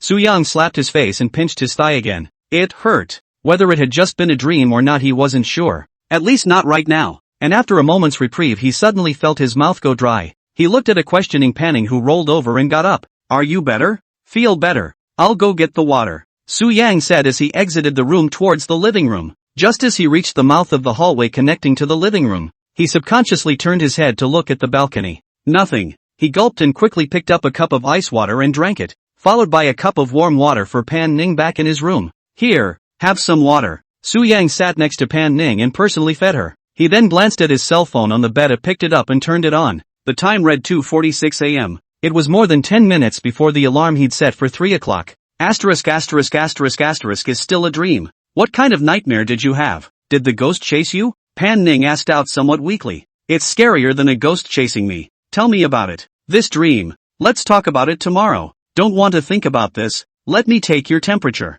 Soo-young said and picked up the electronic thermometer on the bedside table and swept it for Pan Ning. Drop the temperature shows 39.1 degrees. Phew, it's come down a bit, so lay back down and don't get cold again. I need to use the restroom. Then wait. Put on a jacket before you go. Soo-young got up and opened the closet to take out a jacket of his own for Pan Ning to put on. 2 minutes later, Pan Ning walked out of the bathroom and continued to lie down obediently. Soo-young looked at Pan Ning and reached out to touch her on her forehead, which was still hot. Right. Take another pill before you go to sleep. Aha, Pam agreed softly. He got up and took out a fever reducer and antiviral and fed it to Pan Ning. Well, it should drop below 39 degrees in a couple hours, so get some sleep. Could you go to bed too? Okay. Soo-young agreed and rolled over to Pan Ning's side to lie down. It didn't take long after turning the lights off for Pan Ning to fall asleep again. However, Soo-young couldn't sleep. He lay flat on his back looking up at the ceiling of the room thinking, damn, was that really a dream just now? Why don't I feel right? How can dreaming be so real?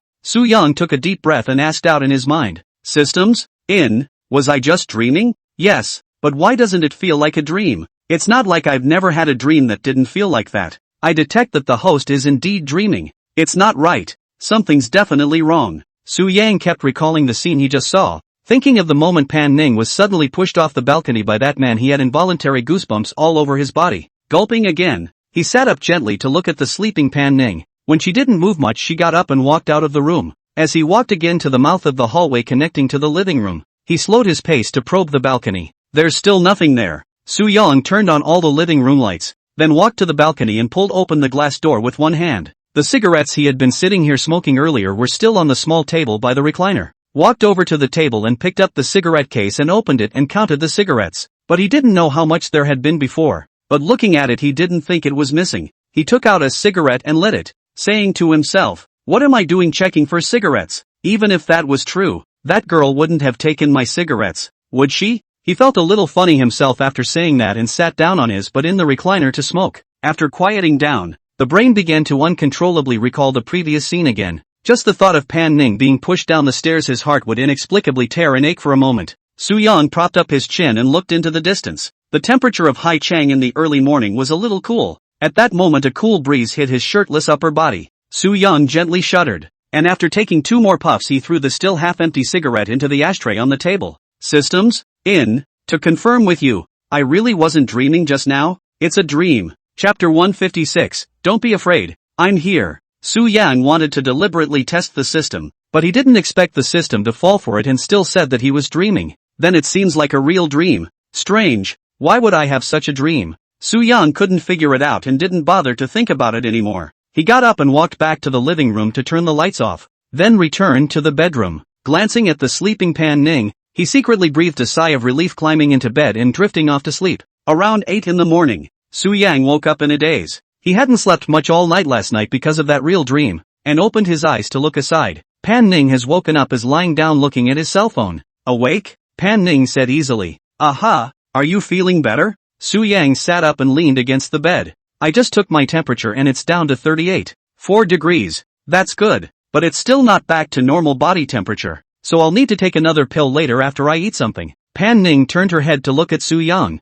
Then you make me breakfast. No problem. What do you want to eat? I want porridge. Could be. Pan Ning still looked a little weak. She looked at Soo-young and said softly, why do you look listless? It's not because you're infected by me, is it? She said and reached out to touch Soo-young's forehead. Soo-young smiled faintly. I'm fine. I just didn't sleep well. Pan Ning nodded after carefully touching it. Well, it really isn't hot. Why didn't you sleep well? Don't mention it. Didn't I have a dream last night? Oh yeah, ha. You haven't told me what dream you had that could make you even sleep? Soo-young thought for a moment and spoke. I dreamt that you were killed. No. To be precise, you should have been pushed down the stairs. Pan Ning's eyes widened as she listened with a blank expression on her face. What nonsense. I set a 3 o'clock alarm last night, thinking I'd get up in the middle of the night to see if your temperature needed another fever-reducing pill. After I set the alarm I went to sleep normally, and when the alarm went off I opened my eyes to find that you weren't in bed, and at the time I thought you got up to go to the bathroom, but I yelled twice and you didn't answer,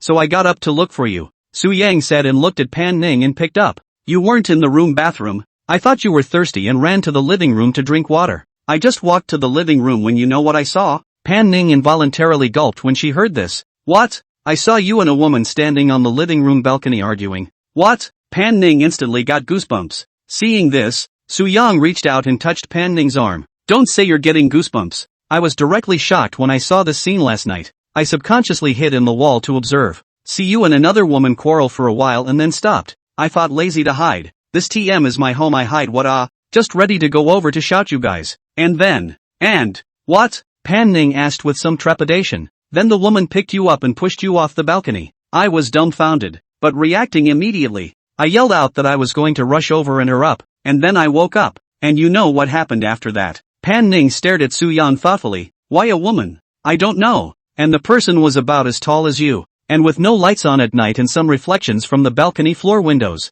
I didn't get a good look at what she looked like, but she had a nice body, a little better than you. Pan Ning was listening attentively when Su Yang coldly came with such a sentence. She gave Su Yang a blank look. Why did she push me down the stairs? How am I supposed to know that? It's not like I heard you guys arguing about anything. And anyway, you just got pushed down the stairs by her, which is why I said the dream was scarier than a ghost chasing me. He said, picking up the water on the nightstand and taking a sip of it, picking up. It's really too real. The moment I woke up after the alarm went off was exactly the same as when I used to wake up at night to watch football. Dreams can't possibly feel this real. But that if it wasn't a dream I'd have fallen down the stairs and died by now, Pan Ning said faintly. But, Su Yang said and looked into Pan Ning's eyes, do you have any female friends in your life who are about the same height as you, with a front and back figure? But ones that aren't fat and have a body type similar to yours? Pan Ning thought for a moment and said, no. She immediately picked up just as she finished speaking. No such friend, but if there has to be such a person I know, that is,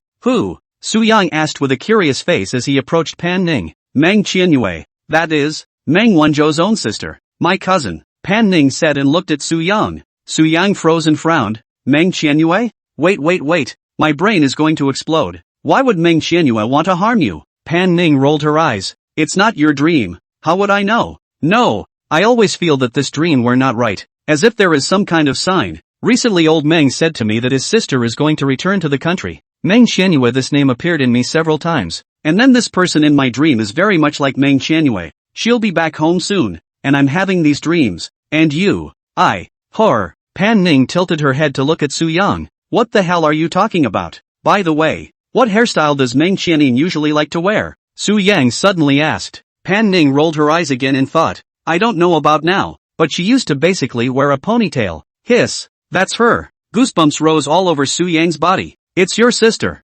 Meng Qianyue. Why do you say that? Pan Ning stared at Su Yang and asked, because last night that guy had a ponytail. Don't scare me, Pan Ning said and leaned towards Su Yang's side. Not to scare you. The thing I saw most clearly last night was her conspicuous ponytail when she stood sideways. Pan Ning stopped talking. Su Yang gulped and picked up. But are you sure Meng Qianyue's body is that kind of front and back? Sort of. Same height and size as me. But, you've never seen her. So why would the image of the dreamer be her? That's why I said the dream wasn't right. I don't even know what she looks like, let alone details like her body size and hair. This is too unconventional. Although dreaming is sometimes about people you haven't seen before. But it's not right if I'm dreaming about Meng Qianyue. This is too specific. The two were wide-eyed for a moment. Su Yang picked up his cell phone and looked at the time. Forget it, let's not talk about it. I'll go make you breakfast. You wait. Pan Ning grabbed Su Yang's hand. What's wrong? I'm a little scared. What are you afraid of? We were just analyzing this dream. I'm here. Don't be afraid. Su Yang said as he came close to Pan Ning and couldn't help but give her a kiss on the cheek. Good girl. Lay back and rest. I'll make breakfast. Then don't close the door to your room. I don't close. Su Yang smiled and got up to put on his slippers and walk towards the living room. Chapter 157, Choosing a Car for Dad. More than an hour later, Su Yang cooked a pot of 8 treasure porridge and got 2 small dishes as well as 4 fried eggs. He put the stuff on a large tray and carried it into the bedroom. Alright, Su Yang said, taking out the kanji, small dishes, and eggs from the plate and placing them on the bedside table. Then turned back out to bring in a bottle of room temperature milk. Pan Ning looked at the food in front of her with a rare happy smile on her face. It smells so good. It's nice that you have an appetite when you have a fever. Get dressed and get up and eat. The two just sat on the edge of the bed and had a simple breakfast. Half an hour after eating, Su Yang gave Pan Ning a cup of cold punch, plus 2 antiviral pills. After Pan Ning took the medicine, sleepiness struck again and she lay down again and drifted off to sleep. Waiting for Pan Ning to fall asleep, Su Yang gently closed the room door to the living room sofa and sat down. Looking at this, I guess it will take a day or two before I can completely recover. So I'm not going anywhere today. So I'll just lie down at home, Su Yang said, leaning on the sofa. He picked up his phone and opened the bank card app to find Su Degang's account. Click on transfer after entering $200,000. Subsequently transferred $200,000 to her mom Chen Liping as well. After the transfer, there is suddenly a sense of happiness in the heart. It feels so good to transfer money to mom and dad. Ding. Detected that the host is in a comfortable mood after transferring money to his parents and enjoys it very much. Rewarded $600,000. It can't be used up, simply can't be used up. Su Yang said and laughed. If he wasn't afraid that his mom and dad would be scared, he would have wanted to go straight to the bank and transfer $10 or $20 million. It still has to be gradual. There's no rush. I'll buy dad a car after I go back to Yangcheng next month to get that safety guy's wedding. Su Yang was idle and bored, so he opened the Car King app and looked at it. Well, if you buy a car for your dad, too high profile probably won't work. That character of his definitely won't want it. And it's also easy to be jealous of eye-catching people. And it's no fun to be too bad. Su Yang muttered to himself and clicked on the Mercedes-Benz model. And after 2 swipes, the 440,000-600, 000 Mercedes-Benz E300 entered his sight. It's not bad. It's moderately priced. It's respectable to drive out. But it's not as high profile as the S-Class. So it can be okay. Su Yang listed the E300 as an alternative. He then looked at the 5 Series from BMW in the same class as well as the S6 Sub from Audi. The 5 Series is also very good, but Su Yang remembers that his old man seems to have said to him in the past that when he has money in the future, the most important thing he wants to buy is Mercedes-Benz and Audi. BMW he's not a big fan of. Excluding the 5 Series, Su Yang looked at the S6. After looking at a while he felt very good, but the S6 car bar always feel a little too much leadership model. His own old man's temperament is not quite in line with the aura of the A6. The car is naturally a good car. If replaced with the A8, Su Yang would not even think about it, can be bought directly. But again, the A8 is a little too expensive for the 2 points he just made. So after looking at all 3 cars he still felt the E300 was the best fit. Especially the new E300. The appearance of the atmosphere is stylish and not lose stability. Very suitable for middle-aged old men to drive. Su Yang was looking at the model when his cell phone rang. Looking at the caller ID, it was Su Dagong who called. After connecting, Su Dagong's voice as well as Chen Liping's voice came from the other end of the phone. Hello? Yang, why did you transfer money to us again? Su Yang laughed. Who will I transfer it to if I don't transfer it to you guys after I make money? It's not easy for you to earn some money. Save it for yourself. You'll have plenty of money to use when you get married in the future. Su Daigang said on the other end of the phone. Dad, we're not that bad. I've been doing very well at the store lately. I've saved up enough money for the wedding a long time ago, and I have more than enough. I can't use much on my own, so I'll transfer some of it to you. We still have all the $100,000 you transferred last time, Chen Liping said from the sidelines. Su Yang smiled. Mom, don't keep it. The use of the use, want to buy what to buy. Don't shed. Use up, give me, say I'll give you another turn. Chen Liping couldn't help but laugh. You, a little bit of money and then you're a big spender. How can transferring money to my parents be called spending lavishly? You guys worked so hard before, and I'm in Haicheng, not convenient to go home often. So isn't it only filial piety by transferring money? You guys just spend it in a practical way. You know, don't be shy. Row, son of a man. Su Yang heatedly smiled and said, that must be. This is the money I earned by enjoying myself little by little with my own skills. What are you doing? Now also did not work. Every day is to watch TV. Nothing to take a walk. Raise flowers. Your father is in a good mood when he asked those friends of his to go fishing. You guys go out traveling. What are you doing staying in Yangcheng every day? It's too much of a hassle to travel out there. And your dad and I are too lazy to run. Su Yang actually knew that his parents were used to economizing and couldn't afford to spend money. Don't go out more. See the great mountains and rivers of our country. You have never been out much in your life. If you don't go, you will be really old. You're right, So let's plan. Right, don't worry about anything else. I'll be back to see you guys in a while. And by the way, I'll be back to buy you a car. Buy a car? No more. Even if we go out to travel we will take the high-speed train. At most we will take an airplane. We can't use a car. No, who does not have a car now? Usually in the city to walk is also convenient. Usually want to go to the neighborhood to play a play without a car, how to do. So it's a deal. At this time Su Dagon grabbed the phone and laughed. Yang, you are now making money. But you still have to think long term. I'll say a bad word. In case the business is not doing well one day, what to do? Su Yang laughed. Dad, you guys don't have to worry about this. Don't you guys know my nature? I'm sure I'll arrange it. You guys don't care. When the time comes, I'll get you a Big Ben to drive on. Su Dagang froze for a second when he heard Big Ben. Big Ben? Don't. It's too expensive. It's not expensive. Well, let's not talk about it with you guys. I've got things to do. That's it. Hang up. A drop. The phone hung up. Young lay on the sofa with a smile. I'm a few hundred million. You guys are still worried about whether the business is good or not. Hey, there's plenty of money. Chapter 158. I've commandeered the room. After making the call, Young continued to look at the other models. Although there were many trams that were also great, Young was aware that his old man only loved oil cars. Forget it, just the E300. Don't get hung up on it. I bought Dad a car. What about something for Mom? She can't drive either. Lay on the couch and think for a while. Mom doesn't seem to have anything she particularly likes. Hey, forget it. Buy a bag. It's a cure for everything. This should apply to most women. Clothes, bags and cosmetics are things that you can just go straight to the store when the time comes. There's no need to look online. At noon, Young looked at the time and rolled over from the sofa to sit up. Holy, it's almost 12? He said, getting up and heading towards the bedroom, gently pushing open the door to the room. Pan Ning was still asleep. Young walked to the bedside and pulled back the quilt to touch Pan Ning's forehead, then took his temperature again. 37.9 degrees. Phew, finally, it's coming down. As he was talking, Pan Ning slowly opened his eyes. What time is it? Almost 12. She propped up the bed and tried to get up. Young reached out to help her sit up. How does it feel? Much better. Want to get up and come for a walk? Young asked as he sat next to Pan Ning. Pan Ning nodded. Yes, I can. I can't sleep. This is the longest I've stayed in bed in the last few years. My back hurts from lying down. Young laughed. It's also okay. I'm going to have nothing to do when I take a nap and open my eyes is basically 1 or 2 o'clock to go. That's because you're lazy. I'm usually up by 9. Because she slept all night last night covering the quilt. The clothes and pants on Pan Ning's body were wet and dry. And now she was all over the place. She looked at Young and said, I want to take a bath. Young shook his head. No, you still have a fever. You can't take a bath for the time being, so bear with it for now. But I'm all over the place. I was sweating last night and now these clothes are uncomfortable to wear. Young turned his head to look at the closet and smiled. Why don't you change into what I'm wearing first? Just make do for a bit first. But I want to wear my own clothes. Pan Ning looked at Young and gave a rare beak.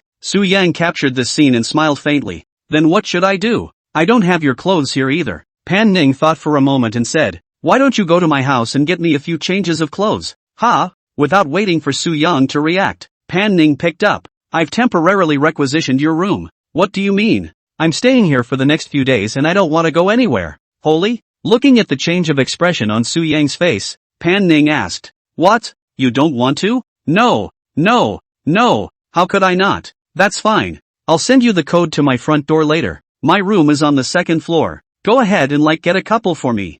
Young nodded. Alright, then I'll go now. Get yourself dressed and get up to move around. Pan Ning smiled at Young. That's right. Remember to get me some underwear and panties. Young just stood up and heard this suddenly stunned. He turned his head to look at Pan Ning, raised his eyebrows and smiled. It's not too good to take New York, right? Do you want me to put it in neutral if you don't take it? That's true. Okay, so send me the password and I'll go. Go and come back soon. Pan Ning said softly. Young compared the okay gesture, quickly changed into a suit and walked out of the room. Coming over to the door locker, he casually grabbed the keys to an Aston Martin that hadn't been opened in days and pushed it out the door. Almost 30 minutes later, Young came to the Thousand Hills Peninsula Villa area for the second time. It's that security guard again from last time. After seeing the multi-million-dollar Aston Martin, he silently opened the gate to spend the pole. Young lowered the window to peek out and laughed. Thanks, master. You are? The guard asked, frowning. I came by a couple days ago. Oh, I mean it looks familiar. I remember. Hello. Young smiled faintly and nodded his head before driving into the villa area. Looking at the distant Aston Martin, the security guard shook his head with an envious face and smiled bitterly. It's really a rich man, moving millions of luxury cars. A few minutes later, Young drove to the gate of Pan Ning's villa. After backing the car into the parking space in front of the door and parking it, Young got out and walked to the villa courtyard gate to enter the 2 passwords sent by Pan Ning. One code for the courtyard gate and one for the main entrance to the villa. Entering the code, he pushed open the door and walked in. The yard wasn't very big, much smaller than the new set of cottages he had bought, but it's planted with flowers and plants and looks bird-like. There is also a small pavilion in the yard with a hanging chair hanging next to it.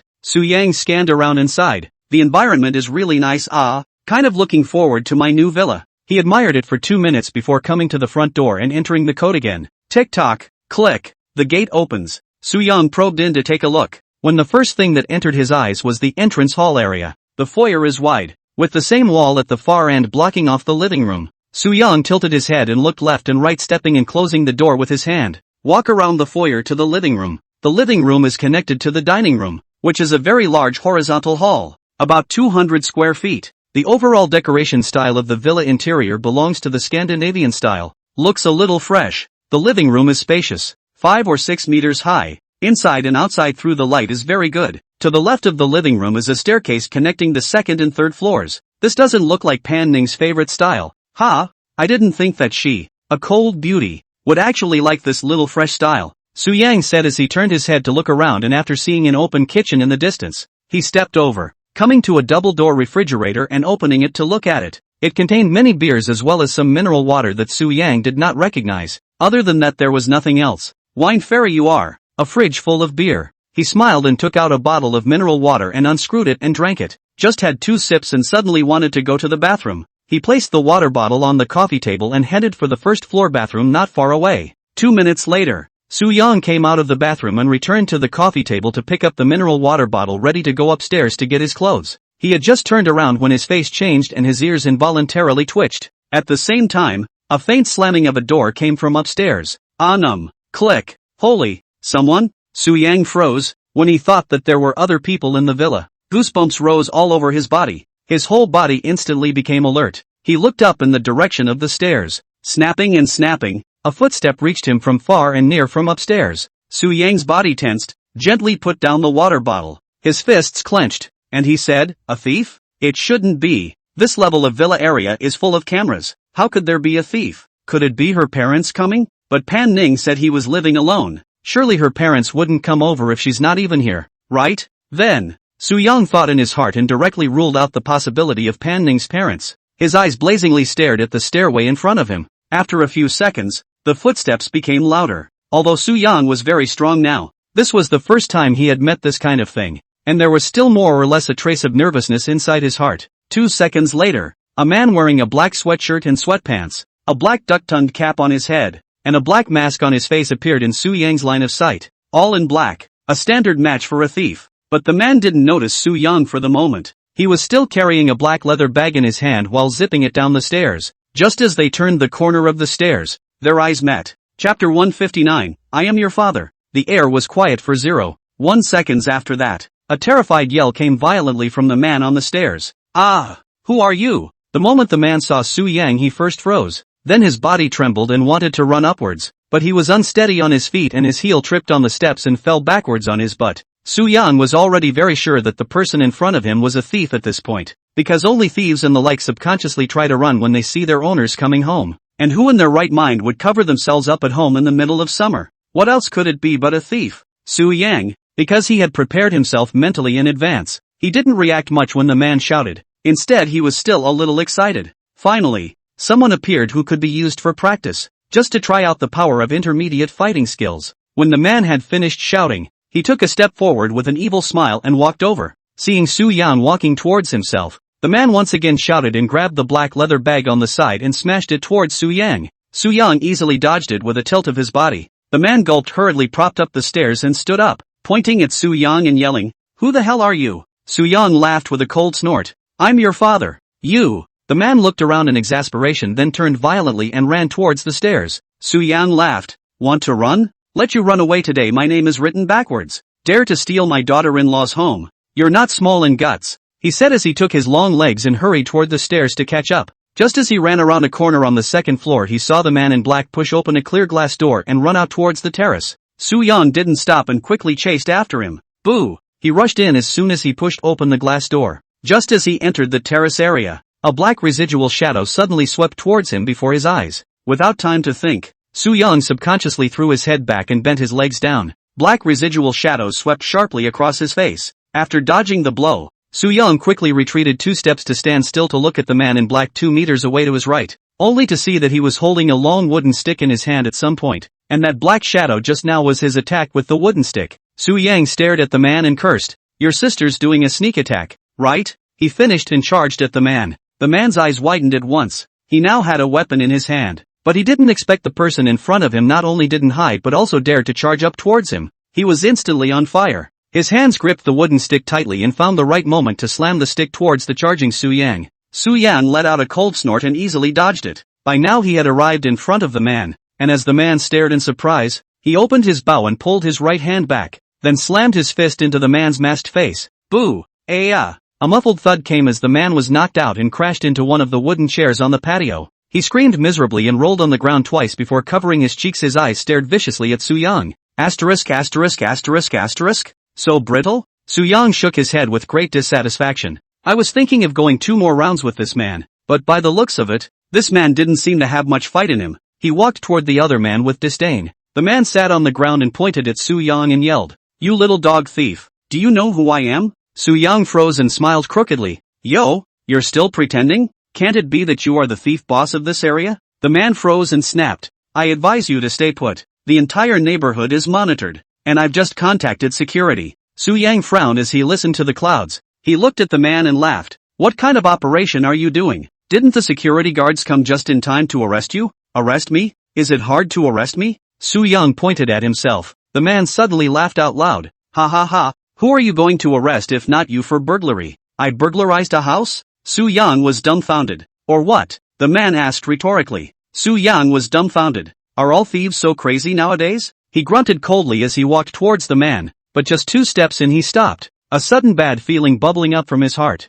Hiss? Wait, that's not right. If this person is a thief, how could he dare to be so rampant? Holy? Su-young thought for 2 seconds before looking at the man and asked tentatively, do you know what this place is? Crap, this should be me asking you. Do you know where this place is? Stealing things here. You desperados are really not afraid of death. You are the owner of this villa? I'm not. You're not, you said you. Before Su-young finished speaking, the man immediately picked up. But this is my daughter's house. Can't I come? You're female. In an instant, the expression on Su-young's face froze. Gee, if I'm not mistaken, I should have beaten up the alternative old man, and just now I seem to have said that I'm his father. However, Su-young remained undeterred. He was afraid that this was the man swindling him. He then asked, what is your surname? Last name Pan. The man blurted out without thinking. Asterisk asterisk asterisk asterisk. It's really Papa Pan Ning. Su-young scratched his head and looked at the man grinning. Ha ha ha, I suddenly remembered that the faucet in the house hasn't been turned off yet. I'm leaving first. With that he was ready to turn and leave. The man yelled from behind. Stop, it's too late. Just then, the voices of several people came from outside the downstairs courtyard of the villa. Click. The courtyard was opened with a spare key by one of the property staff called by the security guard. Su-young walked to the edge of the terrace and looked, only to see 4 or 5 security guards in black uniforms with electric batons in their hands trotting towards the villa. Su-young took a deep breath and turned his head to look at the man still sitting on the ground. The man saw Su-young looking over. He propped up the chair beside his hand and stood up. Kid, the security guards are here. I advise you that you'd better not mess around now. Honestly, accept the sanctions of the law. And what you've stolen is best to take out now, so that when you go in, you can also come out as early as possible. Su-young smiled helplessly as he shook his head. I say, uncle, you're Pan Ning's dad. You should have said so earlier. Hearing this, the man was stunned, and his face changed expression as he said, you little thief still know my daughter? I'm not a thief. I'm a friend of your daughter's. What? The man froze completely. How could my daughter befriend a thief? I'm not a thief. I'm your daughter's friend Su-young. You can call and ask her if you don't believe me. Are you sure? I'm sure. Just then a few security guards rushed in from outside the terrace in a swarm, and when they saw Su-young, they surged towards him. Slow. The man raised his hand and shouted. A few security guards stopped in their tracks. This, Mr. Pan, won't you take him down? Don't panic yet. Just give me 2 minutes. The man pulled out his cell phone and dialed Pan Ning's number. The phone rang twice before connecting, and the man opened the speakerphone and instantly switched to a smiling face and asked, Pan, where are you? I'm at a friend's house. What's up, Dad? Nothing. I just wanted to ask you. You know a guy named Su. Su, what was it? The man looked at Su-young and asked. Su-young smiled helplessly. Su-young. Oh yeah. He said his name was Su-young. Chapter 160, you've got a lot of sense. Hearing these 2 words, Pan Ning on the other end of the phone was dumbfounded, and she, who was still lying down, instantly sat up on her butt. Su-young? Yeah, recognize? Recognize. Pan Ning figured out before her words left her mouth. It must have been her own dad going to the house. And then a little misunderstanding happened when Su-young bumped into her. Recognize? He's a friend of mine. I asked him to pick up something for me. It's still true. Huh? The man said in surprise. Yes, Dad, why didn't you tell me when you went to my place? Is Su-young around now? I called you earlier and no one answered. I left my bag with your mom last time I was here, so I just happened to be passing by, so I came over to pick it up. That's Su Young? You guys? Hey, your friend Can. He's not bad with his hands. Leave it for now. I'll have a word with him. The man hung up the phone and looked to the few security guards waiting on the sidelines and waved his hand. It's okay, you guys go back. This? The security guard looked at Su Yang with some uneasiness. It's okay, it was a misunderstanding. Go back. Okay, Mr. Pan. Several security guards turned to leave. Only Papa Pan Ning and an embarrassed Su Yang were left on the terrace. He looked at Su Yang, walked to a chair and sat down, slowly spoke. Su Yang, right. Good hands. Su Yang froze and scratched his head and smiled awkwardly. Practiced a little. What's the name of uncle? Oh, calling me uncle now? Pan Chonghai. Hey, I'll call you Uncle Pan then. Don't get cozy with me. Weren't you just raging to beat me up? I'm not treating you like a thief. I look like a thief? Pan Chonghai asked rhetorically. The main thing is that you're all dressed in black. Black pants, with a mask on your face, covered up, and a bag in your hand. More or less like, I'm catching a wind chill. Then I don't know. Su Yang grinned. Humph. What is your relationship with my daughter? Pan Chonghai said as he reached into his clothes bag to feel something. Friends. A friend? Do you think I'd believe that? Why don't you believe it? Su Yang asked rhetorically. What kind of personality does my daughter have that I don't know? She just doesn't have many male friends. And even if she did, her relationship isn't good enough for her to give the family password. So, Pan Chonghai fumbled for half a day and finally fished out a packet of gold Chinese sticks from his pants bag. As soon as he pulled off the mask on his face, he lit the cigarette on fire. After taking a drag, he looked up at Su Yang and shook the cigarette on his hand. Smoking? Can I smoke it? Su Yang was a bit confused by this. Pan Chonghai gave Su Yang a blank look and threw the cigarettes over in one hand. Smoke it if you want. Su Yang smiled and bent down to pick up the cigarettes and pulled out one to light it. This old uncle has a pretty good personality. He even gave me cigarettes to smoke after being beaten by me. But he doesn't look like a middle-aged or old man either. Indeed, Pan Chonghai is still relatively athletic. With a height of 176, a back hair, and hardly any gray hair. The figure was upright, not fat or thin, and the voice that spoke sounded mid-range, like a strong man of about 40. Su Yang looked at Pan Chonghai's face. It also looked very young. There were almost no wrinkles on his face, and all his 5 features looked very good, especially his nose was very high and straight, and he could vaguely see a trace of Pan Ning's shadow. So from the beginning, when Su Yang heard Pan Chonghai's voice, he didn't have this person connected to Pan Ning's old man. Since Pan Ning was in her mid-20s, her old man would have been around 50 under normal circumstances. So, you boys are supposed to be my daughter's boyfriend, right? Pan Chonghai exhaled a mouthful of smoke and said faintly. Su Yang almost choked on the mouthful of smoke he had just inhaled. He looked at Pan Chonghai and stammered. That what? My daughter hasn't agreed yet? Or are you still in pursuit? Nope. Pan Chonghai immediately negated his words as he finished speaking. He continued. If my daughter didn't like you, there's no way she'd let you come to her house. I'm 100% sure of that. So, you guys are in love? Su Yang thought about it and said. Sort of. What do you mean sort of? It's the kind of relationship that hasn't been formalized yet. Okay, right. Just now downstairs you said you're my what? Pan Chonghai glared at Su Yang. Su Yang froze, playing dumb, and said. What? Did I say something? I don't seem to remember a bit. Humph. You kid. Look at your appearances to look end to end. Under the hand did not expect to be so ruthless. Ouch. Pan Chonghai said, suddenly felt a throbbing pain coming from his face. He crooked his mouth, reaching up to cover his cheek. Uncle Pan is sorry. Just now we both misunderstood each other. I thought you were a thief and you thought I was a thief. Hey, no. What were you running for just now? Pan Chonghai looked at Su Yang and rolled his eyes. Nonsense. A young strong man suddenly came to your home and you didn't run? I am at least a man of almost 50, without some weapons in my hand. I dare to fight with you head on. Su Yang thought for a moment and said. Rather, I apologize for what happened just now. Apologize is not necessary. Think about it from your point of view, you are right to do so. But a man, not the kind of person who was afraid of death. Su Yang hit someone and was praised twice in return. This he was not expecting. Uncle Pan has an extraordinary demeanor. I think the two of us can become friends for the past few years. It's also not a fight, right? Forget you. Am I that old? It's my poor choice of words. But Uncle Pan, you said you're almost 50. But I see you're in your early 40s at most. You don't look old at all. I'd love to hear that from you. Right.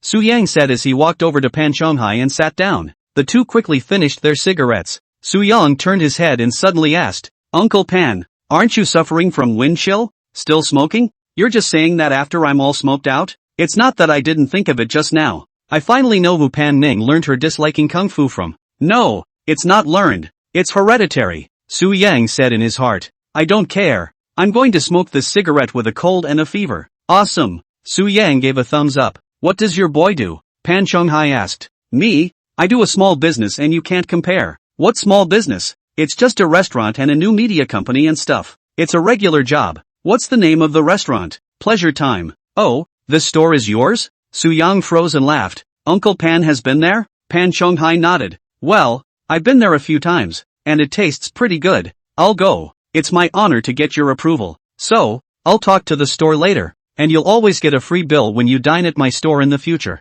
Pan Chonghai craned his neck and said faintly, count on your kid's sense of humor. This store of yours can be said to be a unique Western restaurant in Haichang, and it's barely passable to be able to make it this far at such a young age. Su Yang smiled and didn't say anything. Okay, that's it. Oh yeah, add a contact. Pan Chonghai stood up and pulled out his cell phone and Su Yang added a wiki. That's it then. I have to go before I go. Uncle Pan, I'll see you off. Chapter 161, he already thinks we're a couple. The two men came downstairs and then to the door. Su Yang looked at the parking space and there was no Pan Chonghai's car. He asked out with some doubt. Uncle Pan, you walked here? Oh, I sent the driver to get my things for me. They should be here soon. Oh, Su Yang nodded. At this time, Pan Chonghai walked to the parking space and looked at Su Yang's Aston Martin and asked, is this your car? Aha. Pan Chonghai nodded. Yes, a bit of class. Su Yang pursed his lips and smiled. Uncle Pan, if it's hard for you to wait, why don't I send you? No need. Pan Chonghai waved his hand. My driver will be here soon. Besides, don't you still have to pick up something for my daughter? Yes, help her with a couple books. Go on then. You don't have to wait here with me. There's no rush for those 2 minutes. You kid, by the way, how old are you? 24. While the two were talking, a black Rolls-Royce Phantom came in the distance. Pan Chonghai pointed ahead. The car is here. I'm leaving. Okay Lu, Uncle Pan take care. Pan Chonghai waved his hand as he walked forward. It wasn't until he saw him get in the back of the Mirage and leave that Su Yang breathed a sigh of relief. Phew damn, how can it be so coincidental? I don't know if this old uncle remembers revenge. The punch I just threw was not light. Forget it, don't think about it. Su Yang shook his head and turned around to walk into the villa. Coming to one of the innermost bedrooms on the second floor, Su Yang pushed open the door and walked in. Just as he entered the door, he smelled a faint milky scent. Well, it was the scent of Pan Ning's body. The bedrooms are wide and there is a 20-square-foot check room just to the right of the entrance. A short walk inside revealed a queen-sized bed with 2 white bear toys randomly placed on it. Su Yang laughed. Who would have thought that there would be a bear toy on the bed of a high-cool goddess? He didn't look at it anymore and walked straight into the check room. Glancing around, the check room was filled with a variety of dresses and skirts, including a clear glass cabinet with a bunch of designer bags. Su Yang casually took down 3 t-shirts, 3 hot pants, a pair of pants and a set of pajamas. Then he searched the check room for half a day and finally found Inyai in a small cabinet. The clothes were more private and he didn't bother to look at them much, picking up 5 random black sets and stuffing them into the bag. That should be enough. Oh yeah, take a couple pairs of socks too. 2 minutes later, Su Yang walked out of the bedroom carrying a large bag. Buzz off. Just then the cell phone in his pants bag vibrated. Su Yang took it out and connected it. Hey, do you need to bring anything else? I heard you beat up my dad. Pan Ning's flat voice came from the other end of the phone. Su Yang froze and immediately explained. This is a misunderstanding. I took Uncle Pan as a burglar. Mainly because his reaction at that time coupled with the fact that he was dressed in all black and covered up was just too much of a resemblance. Humph, did you get your clothes? Just got it and was coming back. Come back then. Okay, it's back. Half an hour later, Su Yang returned home. Shutting the door behind him and changing his slippers, he walked into the living room, only to see Pan Ning find a blanket from somewhere to cover and curl up in a corner of the couch to watch TV. From a distance, Pan Ning's face was small and looked a little pale from being sick with fever. But it was this pallor paired with her unique cool temperament that was simply stunning, and even looked a point or two better than normal. Back, Pan Ning said faintly, looking at the TV. Aha. Su Yang agreed, walking over to Pan Ning's side and sitting down. Here, will you look at these? Pan Ning reached for the bags and opened them up, taking them out one by one and looking at them. The first few pieces of clothing were no problem, until she took out the last 5 sets of underwear when the expression on her face suddenly changed. What are you doing with these? What's wrong? Is something wrong? Su Yang said as soon as he took the NEIE in Pan Ning's hand and opened it to look at it. His eyes widened at this look. 5 sets of NEI style the same. Are brand new, also with hang tags, because folded up, the reason Su Yang did not find before. The main thing is that several pieces New York are lace-edged with a bit of sexy style, especially the pants. Well, how to say, not too convenient to elaborate. I didn't notice you with these clothes folded together. And no, you actually buy this style too? And still 5 sets? Su Yang said, looking at Pan Ning, revealing an evil smile. With a slight hint of shyness, Pan Ning snatched the clothes and stuffed them into the bag. You control me. Hey, tell me the truth. When did you buy it? Pan Ning gave Su Yang a blank look. Don't you care when you bought it? Anyway, you just need to know that only you can see these. Asterisk. Su Yang didn't hold back a sentence of nationalism, but he immediately converted a smile and slowly approached Pan Ning. What are you doing? By the way, I heard from my dad that you gave him a good punch? Hearing this, Su Yang's movements froze and stopped instantly. I didn't think he was a thief, so I hit him a little harder. Humph, you'll be damned if my dad gets anything out of you. It can't be, can it? We've made up back there, and I don't see anything wrong with Uncle Pan. It better be, but your dad has a pretty good personality, and got punched by me. Bah, even complimented me after I punched him. Pan Ning turned her head and glared at Su Yang. So you two are quite chatty? That's not true. Uncle Pan and I, this is called not to fight. You do not just see I punched him. He manipulated a stick, almost gave me a headshot. Breathless. I said you guys couldn't have made yourselves clear earlier when you bumped into each other? The situation didn't allow for that. Your dad turned and ran when he saw me and hit me with a bag. How could I stand that? Assuming, of course, that I didn't know who he was at the time, haha. Su Yang said and looked at Pan Ning's expression. See nothing unusual and then picked up. Because you told me that you live alone. I did not think that your father will be in. You're not at home when you go over. And your father was wearing a black suit and black pants. The head also wears a black hat plus a black mask, which is too much to affect my judgment. Plus he saw me run. I can only think of him as thieves for sure, to deal with. Fortunately, nothing happened in the end. Okay, I just talked to him on the phone and he said he'd let me take you home for dinner sometime. Hearing this, Su Yang's face was filled with questions. What? Don't want to go? Not really. I just didn't expect my Uncle Pan to be so polite. He already thinks of us as a pair. Pan Ning glanced at Su Yang and said indifferently. Su Yang gulped. Yes, before he asked if you and I were in a relationship. Then what did you say? Pan Ning turned her head and blinked her big beautiful eyes somewhat expectantly at Su Yang. Chapter 162, Sweet Cold White Boiled Water. Oops, here comes the problem. 100 answers prepared in advance flashed within Su Yang's brain at this instant. But these answers were basically learned from the internet. Su Yang was not the kind of experienced love master who could answer these questions with ease in the face of them. His experience with relationships is just a bit pathetic. Previously, I thought those so-called scumbag quotes on the internet used to answer some similar questions were completely confusing, but he was silent after really being asked by Pan Ning. He knows that these answers are used to fool Linny kind of girl is not a problem, but in the face of Pan Ning this kind of girl those answers are 100% useless, and may also be counterproductive. Forget it, it doesn't matter if it's confirmed. The big deal is to be more restrained in the future. Su Yang quickly thought in his mind for a second. He then turned his head to the expectant Pan Ning and said, I said yes. You told my dad we were together? Aha. Pan Ning was silent for a moment and picked up. But what my dad told me was that you said we haven't confirmed our relationship yet. Su Yang froze and said, what the hell? Why are you asking me when you know everything? You even asked your dad about this? Aha. Su Yang thought for a moment and said, mainly I wasn't too sure about Uncle Pan's nature at the time. I wasn't afraid that he would think that I wasn't good enough for you. That's why I said that. Pan Ning rolled her eyes and a smile appeared on her somewhat pale face. But I heard him sound as if he was quite satisfied with you. Oh yeah? And what did he say about me? It says you're committed, good looking, good with your hands, and not bad for driving an Aston Martin at such a young age. Pan Ning said, ruffling the bangs on her cheeks. Those were his exact words. Su Yang laughed after hearing that. Oh, I didn't expect that my first meeting with Uncle Pan would actually leave such a good impression on him.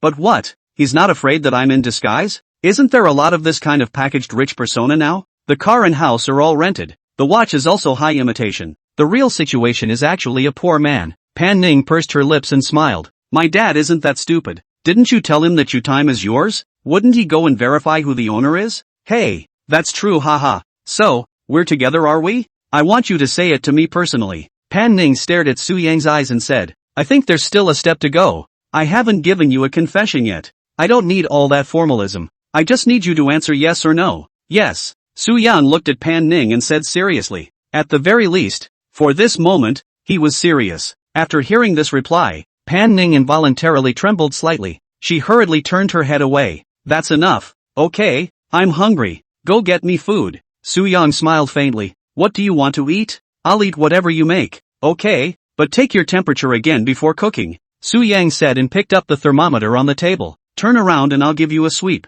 Later Pan Ning still had her head on the side. Seeing this, Su Yang stood up and walked over to Pan Ning's side of the face to look at it, and before he could see it clearly, Pan Ning hurriedly turned his head to the opposite direction again. You're crying? Who's crying? Why are you crying? Then what are you hiding for? Su Yang said as he quickly jumped in front of Pan Ning's eyes and grabbed her. Pan Ning twisted her head and tried to continue to hide, but she was already being held by Su Yang with both hands on her face. The two were facing each other, and at this time, Pan Ning's eyes were red, with tears in her eyes. Your eyes are red and you're saying you're not crying? You control me. As soon as the words fell, two crystal clear tears slipped from Pan Ning's eyes. Su Yang did not speak, reached out and gently dried the tears on the other party's face. Don't cry. It doesn't look good when you cry. After hearing this, Pan Ning cried even harder, but she didn't bawl her eyes out. Instead she silently shed tears. While crying, she stared at Su Yang with red eyes. Su Yang gently took Pan Ning into his arms. Neither one of them said anything and just sat in silence.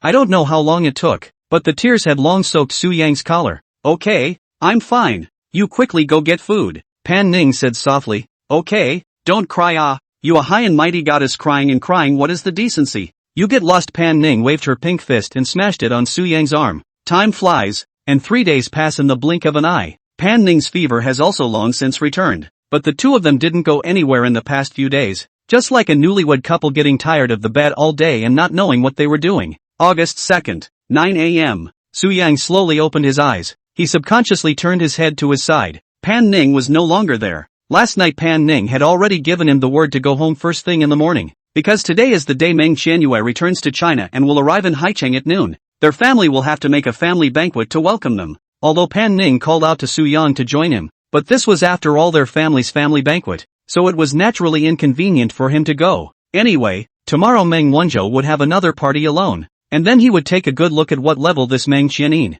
who had been in his ears a lot lately, was really at. Su Yang lay on the bed and stretched out hard. Nothing today? Hook a hairline. What are you doing today? Fawn went to work at the restaurant yesterday. Why don't we find Yui Lin and have some fun? It's better to forget about it. The consumption in the past 3 days was a bit heavy. Although it doesn't affect me much, I still need to take a break. I can't just think about it all day long, he said as he put on his clothes and sat up, pressing the button on the bed, and the automatic curtains slowly unfolded. The blinding light poured into the bedroom at once, and at the moment the sun was shining outside the window. The birds were singing, and it was another beautiful day. Ding! Detected that the host is in a comfortable mood and enjoying himself very much. Rewarded 800,000. After getting up and washing up, Su Yang went to the kitchen to casually fix some breakfast to eat. Buzzing. At that moment the cell phone on the table vibrated and he picked it up and opened it to see. Meng Wanzhou sent a message to the group, Contemporary Young People's Guide to Escape. Lonely as I am at all. Dinner address tomorrow. Mandarin Oriental. Ocean City. Su Yang didn't rush to reply. He took a closer look and realized that the number of people in the group had changed from the previous 6 to the current 11. Meng Wanzhou pulled Dear Yun Tang Ziyun and the others into this group as well. 11 people? How come there's one more besides Xiao Deer, Xiao Tang, Han Xiaoyu, and Xia Kuko? He said as he tapped the 3 dots in the upper right corner to check. 5 new additions, 4 of which he naturally had authority over, except for the last red cartoon girl avatar. This is Meng Qianyu? Well, it should be. Besides, her old Meng shouldn't have pulled anyone else in. Back to the chat screen. When Lu Bo replied to the message, Transom, roger that. Zhang Ziming and Shin Ishue, who had disappeared for a while, also replied to the message. Black Night Bug, roger that. Winter Snowflakes, roger that. Su Yang knocked the words and asked, you two are back? Black Night Bug, yeah. I came back yesterday. Why? Yan, you miss me? Evil laugh. Su Yang, off. Night Bugs, hey. Yang, you don't say I really miss you. It's been a long time since I've seen you. Su Yang, don't disgust me. What did you guys do in Magic City before? Black Night Bug, going to Grandpa Yayuki's house to come. Su Yang, you who? This means ready to step into the marriage grave. Bah, temple now? Black Night Bug, it's still early. I've met her family a long time ago. This time it's because of something else. Su Yang, oh, swept away, I mean, why are you two talking? Don't you realize there's a stranger in the group? Night Bugs, who? Sweeping thousands at lonely as me. Brother Meng, introduce us to you. Lonely as I am, this new addition to the family is my sister, Meng Qianyue. Qianyue came out to say hello to everyone at Sweet Cold by Kai. Chapter 163, earning some pocket money. After waiting for a few minutes he didn't see Meng Qianyue reply to the message. Swept away. What's going on? Brother Meng? Your oldest sister is still a little shy? Lonely as I am. Silly me. She's still on the plane in person. Sweeping, cut. Lonely as I am. Hey.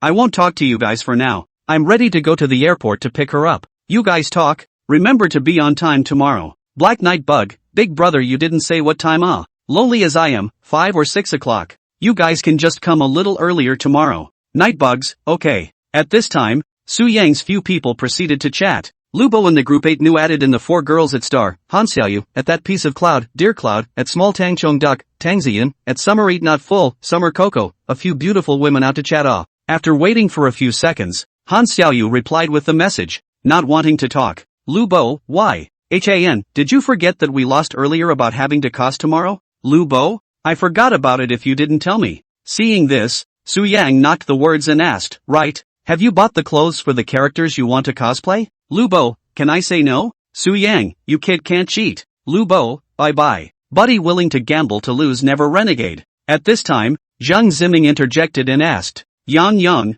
what's the situation? Su Yang, before we went to Shima Town to play, Lao Meng, Fatty, Han Xiaoyu, Xia Coco 4 people in 1 car. They had to compete with me to see who would get to Shima Town first, and in the end, they lost, and the punishment was to cast a character each at tomorrow's dinner party. Zhang Ziming, playing so big? But I'm looking forward to it. Ha. Lubo, the heart is dead. Xia Coco, I think it's okay I'm quite happy with the role Yun and Zi Yun chose for me. Su Yang, who are you cozying up to? Shako, lol inside of Sarafani. Zhang Ziming, yoo-hoo, this one is good. Shinishue, this is pretty. I like it. Zhang Ziming, hey, right. I just don't know if you can get that feeling in it. Sharko, who are you looking down on? Su Yang did not wait for Zhang Ziming to reply when he first asked, where is Xiaoyu? At Star. Han Xiaoyu, I also cosplay characters from LOL. Su Yang, who? Han Xiaoyu, the Qin lady. Seeing these 2 words Su Yang froze, and then laughed.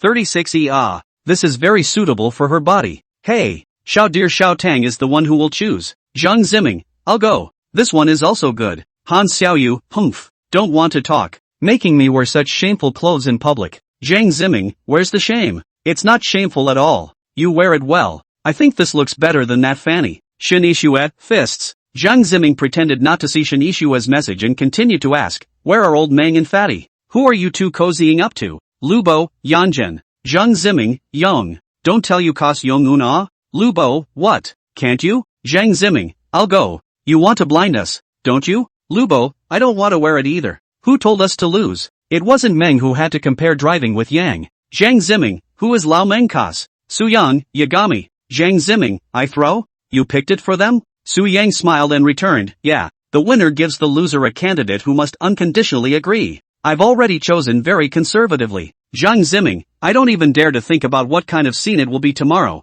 I still think about wearing a handsome suit, or forget it. Otherwise old Meng will lose face. Su Yang, you wear yours? It doesn't matter. After a few more moments of chatting, Dear Cloud replied to the message. Dear Cloud, just now in the busy it. Did not notice the phone. The group is so lively Zhang Ziming saw this and said back, who is this? Su Yang, oh yes. Before you are not yet seen. This is my friend Dear Cloud. Zhang Ziming, oh, your friend. That's my friend. Hello beauty. My name is Zhang Ziming. I must be a few years older than you. You can call me Ming at that Cloud. Shin Ishue, shout at your ass brother. Zhang Ziming, I said can you give me some face? Angry. Shin Ishue directly ignored Zhang Ziming at that Cloud. Dear Cloud beauty hello my name is Shin Ishue, also Su Yang's friend. We all have more to do in the future Dear Cloud, how are you guys? Shaking hands? Good it. Later let's add a WeChat. Shin Ishue, how about that? After a few people chatted for a while, Tang Ziyun also popped up to reply. Sorry,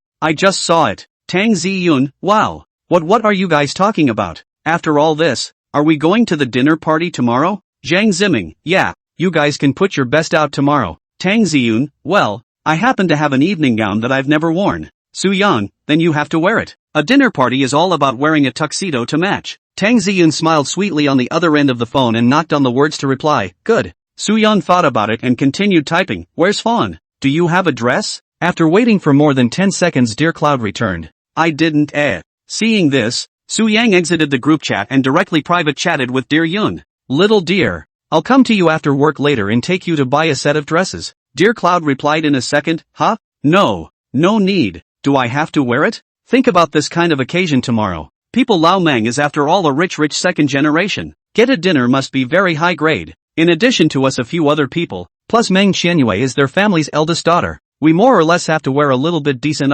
Dear Cloud thought for a moment and returned. Seems like it, haha, made me a little embarrassed. There's nothing to be embarrassed about. You'd be absolutely stunning in a beautiful gown. Dear Cloud on the other side of the somewhat shy back, which is not people brother Meng's sister tomorrow is the main character. Su Yan laughed. What does it matter to her? Anyway, you just how beautiful how to come. Later I come to find you. It just so happens that I also do not have a suit. Let's go shopping together later. Buy a set of cope with it first. Okay. In the group, everyone chatted for a while longer before going quiet. Su Yan looked at the time. It was only 11 o'clock. From Dear Yun off work is still early. Idle he opened the jitterbug ready to brush up. He had just clicked on jitterbug, and a host that he had watched often before appeared in his line of sight. This person's jitterbug account is called Wang Daodu, and is quite popular. It's a hilarious male anchor who specializes in military training rich kids in the middle of the night and scoring a bunch of rich big brothers to see who's the most businesslike and dignified. Su Yang used to like to watch the man's live broadcasts before he went to bed,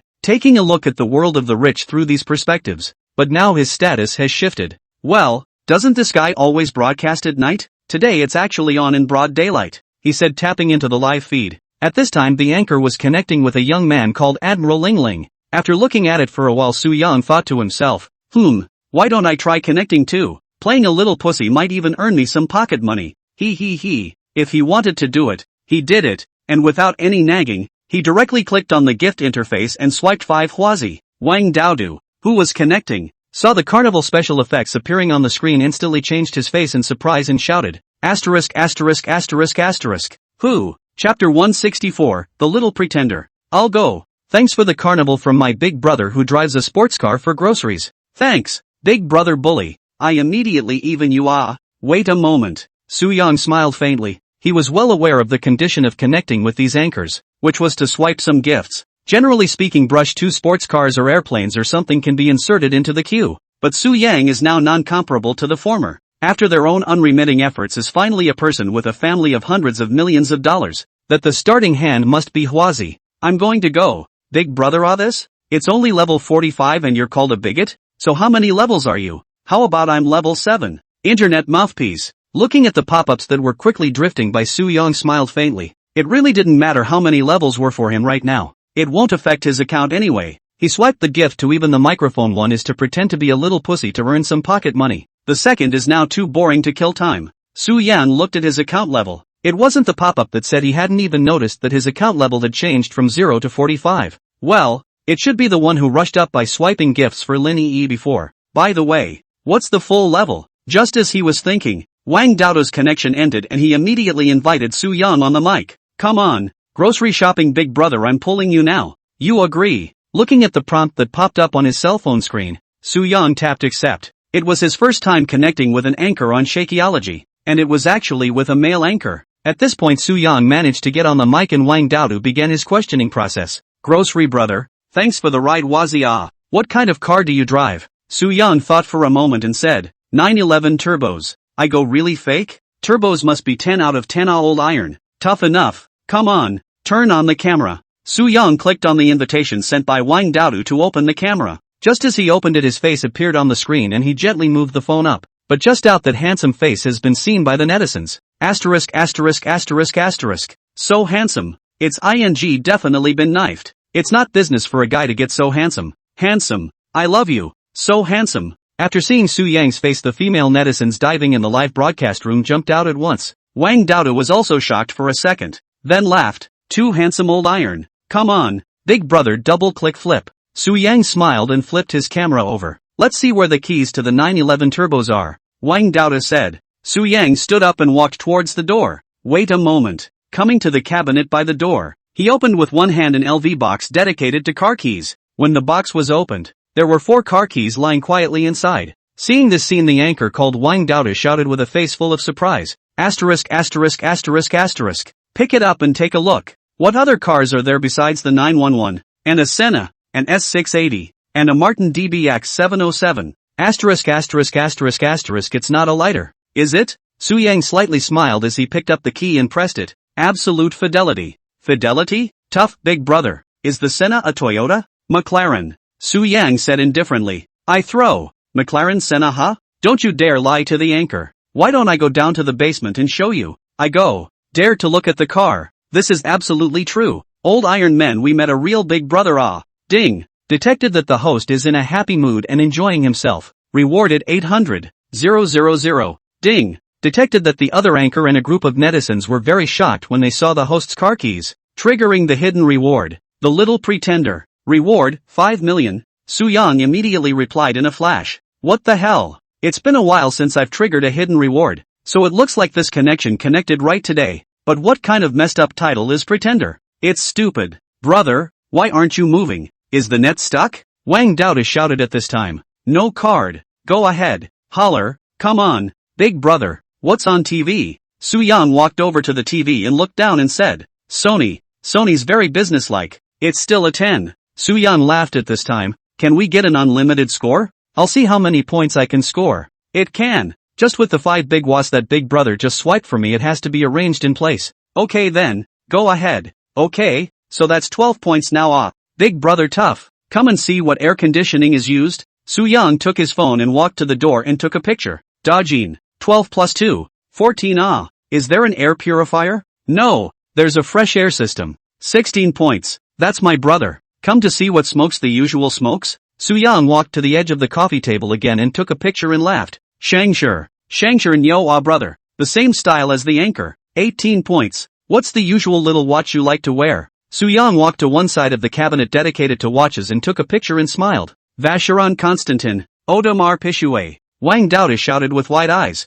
Awesome brother. 18 points plus 2 points. Are there any automatic curtains? Yes. 22 points. Is there a stereo? Bose. 24 points. By this time the pop-ups were getting a bit boisterous. I'm going. This is ing real big brother. Envious. Is this the simple, unassuming life of the rich? This big brother must have decorated according to the past strategy. Ding. Detected the netizens are surprised again. The host is in a happy mood. Reward, 800,000. I'm a genius. I've made over $600 just by connecting the dots. The connection continued, and Su Yang had come to 28 points by this time. Wang Dao shouted. Big brother, look at the kitchen. Ah. With what hood? Siemens. 2 extra points. 30 points. What oven? Siemens. Full set. 32 points. What do you usually do? Big brother? Do some catering or something? What kind of catering makes so many buns? Su Yang changed the topic with a faint smile. Refrigerator look? Look. Aren't they double doors?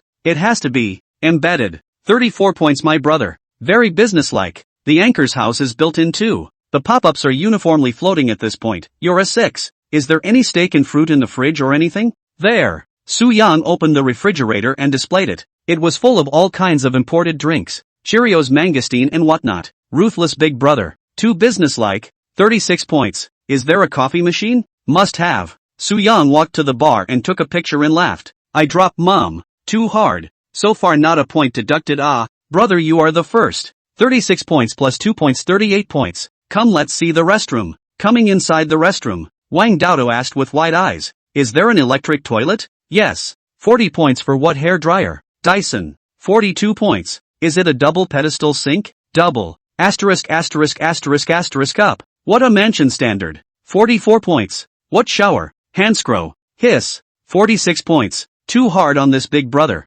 This is going to be a record. Ding. Detected that the host is enjoying himself very much at the moment. Reward, 1,000,000. After looking at shoes, bags, clothes and other things again, Su Yang's score came to 52 points. Brother ah, you're my own brother. Can you add a contact later? It's okay. Su Yang laughed indifferently. There's a pattern brother. Add 2 points for 54 and ask if Mrs. Sister-in-law is home? Su Yang froze and laughed. Nope. Hearing this, Wang Dao clapped and laughed. Ha, finally caught you. Sister-in-law is not at home enough business ah. Deduct 3 points. 51 points. Brother, can I see the car? Could be. Su Yang picked up the 4 car keys and opened the door and walked out. Soon come to the negative basement garage. Brother, where is the McLaren Senna? If you cheat the anchor deduct 10 points ah. Su Yang smiled and walked to the front of the 4 cars and took a picture. Here, chapter 165, Su Yang's past. Looking at the 4 luxury cars parked together, Wang Daodu's eyes were round and his mouth was open. Holy crap, it's really a McLaren Senna. Su Yang took out his car key and pressed it, and the Senna headlights instantly flashed. Asterisk asterisk asterisk asterisk. Tough. For top luxury cars, life winner of Big Brother. Plus 5 points. 56 points. To business my brother. Ding. Detected the netizens are unusually uplifted. The host is in a happy mood. Reward, 1, 000.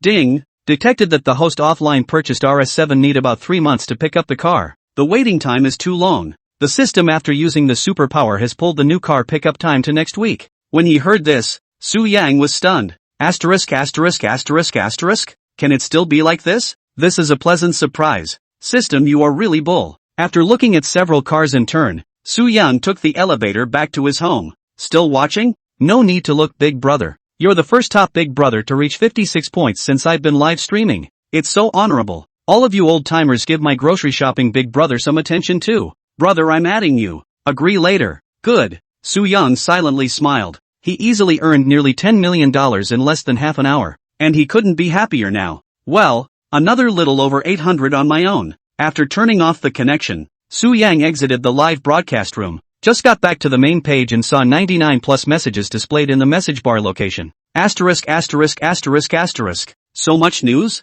Tapping on the message and looking at it. What had been only a couple hundred followers for him was now 1,500. In addition to the anchor, Wang Daodu added his friends in addition to a bunch of people who do not know also gave him a point of attention. And it's not just followers. There are quite a few private messages as well. Mostly, though, it's messages from female internet friends. Su Yang casually clicked on a few and looked at them. Almost all of them wanted to add his prestige. He shook his head and closed the message screen with a smile. Thinking about it and clicked on the list of concerns sliding screen, casually looked at 2 eyes. Just slid over a few people. Su Yang eyes flashed and quickly slid back 2 times. An account called Sunny Day Rainy Day into his line of sight.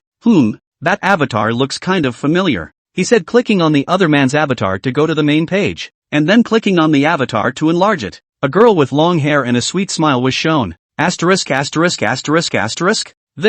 Isn't this what that was? Su Yang looked at the enlarged avatar on his cell phone for a moment without remembering the name. A moment later, he slapped his head and said to himself, Yi-Wan? That's right, it's definitely her. Looking at this avatar that was both familiar and unfamiliar, Su Yang's mind instantly flashed back to the past 2 years ago. This Yi-Wan was a female colleague he met during the time he entered the advertising agency after graduation. At that time Su Yang was a small designer and Yi-Wan was a small planner. The two entered the company around the same time, and their workstations were next to each other. The two also belonged to the newcomers, coupled with both just entered the company, and other colleagues are not familiar with. The two white will be very natural to embrace the group. Once the lunch break came around, the old co-workers went to dinner in pairs. Su Yang and Yi-Wan at first ate their own food, but as time went by they slowly became familiar with each other. As soon as it was noon the two would meet each other downstairs to forage for food. The two were on a project team and basically stayed together all the time except when they went home. Whether they were working overtime or having some kind of event.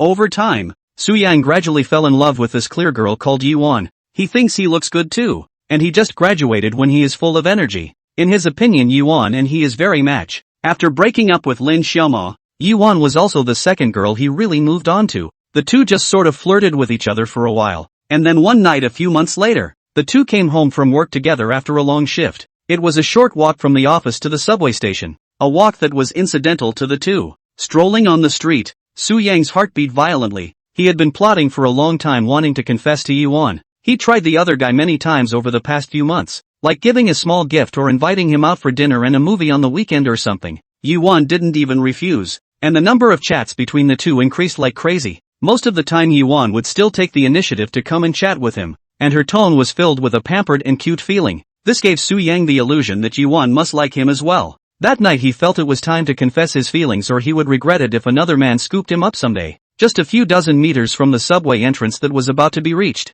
Su Yang summoned up enough courage to quickly walk in front of Yi-Wan and turn around. He trembled as he looked at the dumbfounded Yi-Wan and said, Yi-Wan, I. The words were just half spoken when suddenly a bright white light shone behind him, accompanied by 2 car horns. The confession was interrupted. Su Yang was very angry and turned his head to look, only to see a black BMW 3 Series driving over on the road, and it's still flashing lights at him. He was about to break into a rage when he saw the Series 3 dashingly turn around and stop next to the 2 men, followed by a young handsome man of about 1 meter 8 and a half walking down. When Su Yang was in a daze, Yi-won in front of him looked at the visitor and instantly revealed a smile and shouted, Chun Yu, I'm here. Chun Yu? Su-young turned his head dumbfounded as he watched Yi-won in front of him trotting towards the approaching Chun Yu. Running in front of Chun Yu, she opened her hands and threw her arms around the other party's neck. Ma? Su-young, who saw this scene, completely froze in place. I thought she didn't have a boyfriend? I checked with her 3 days ago? A few days and we're talking?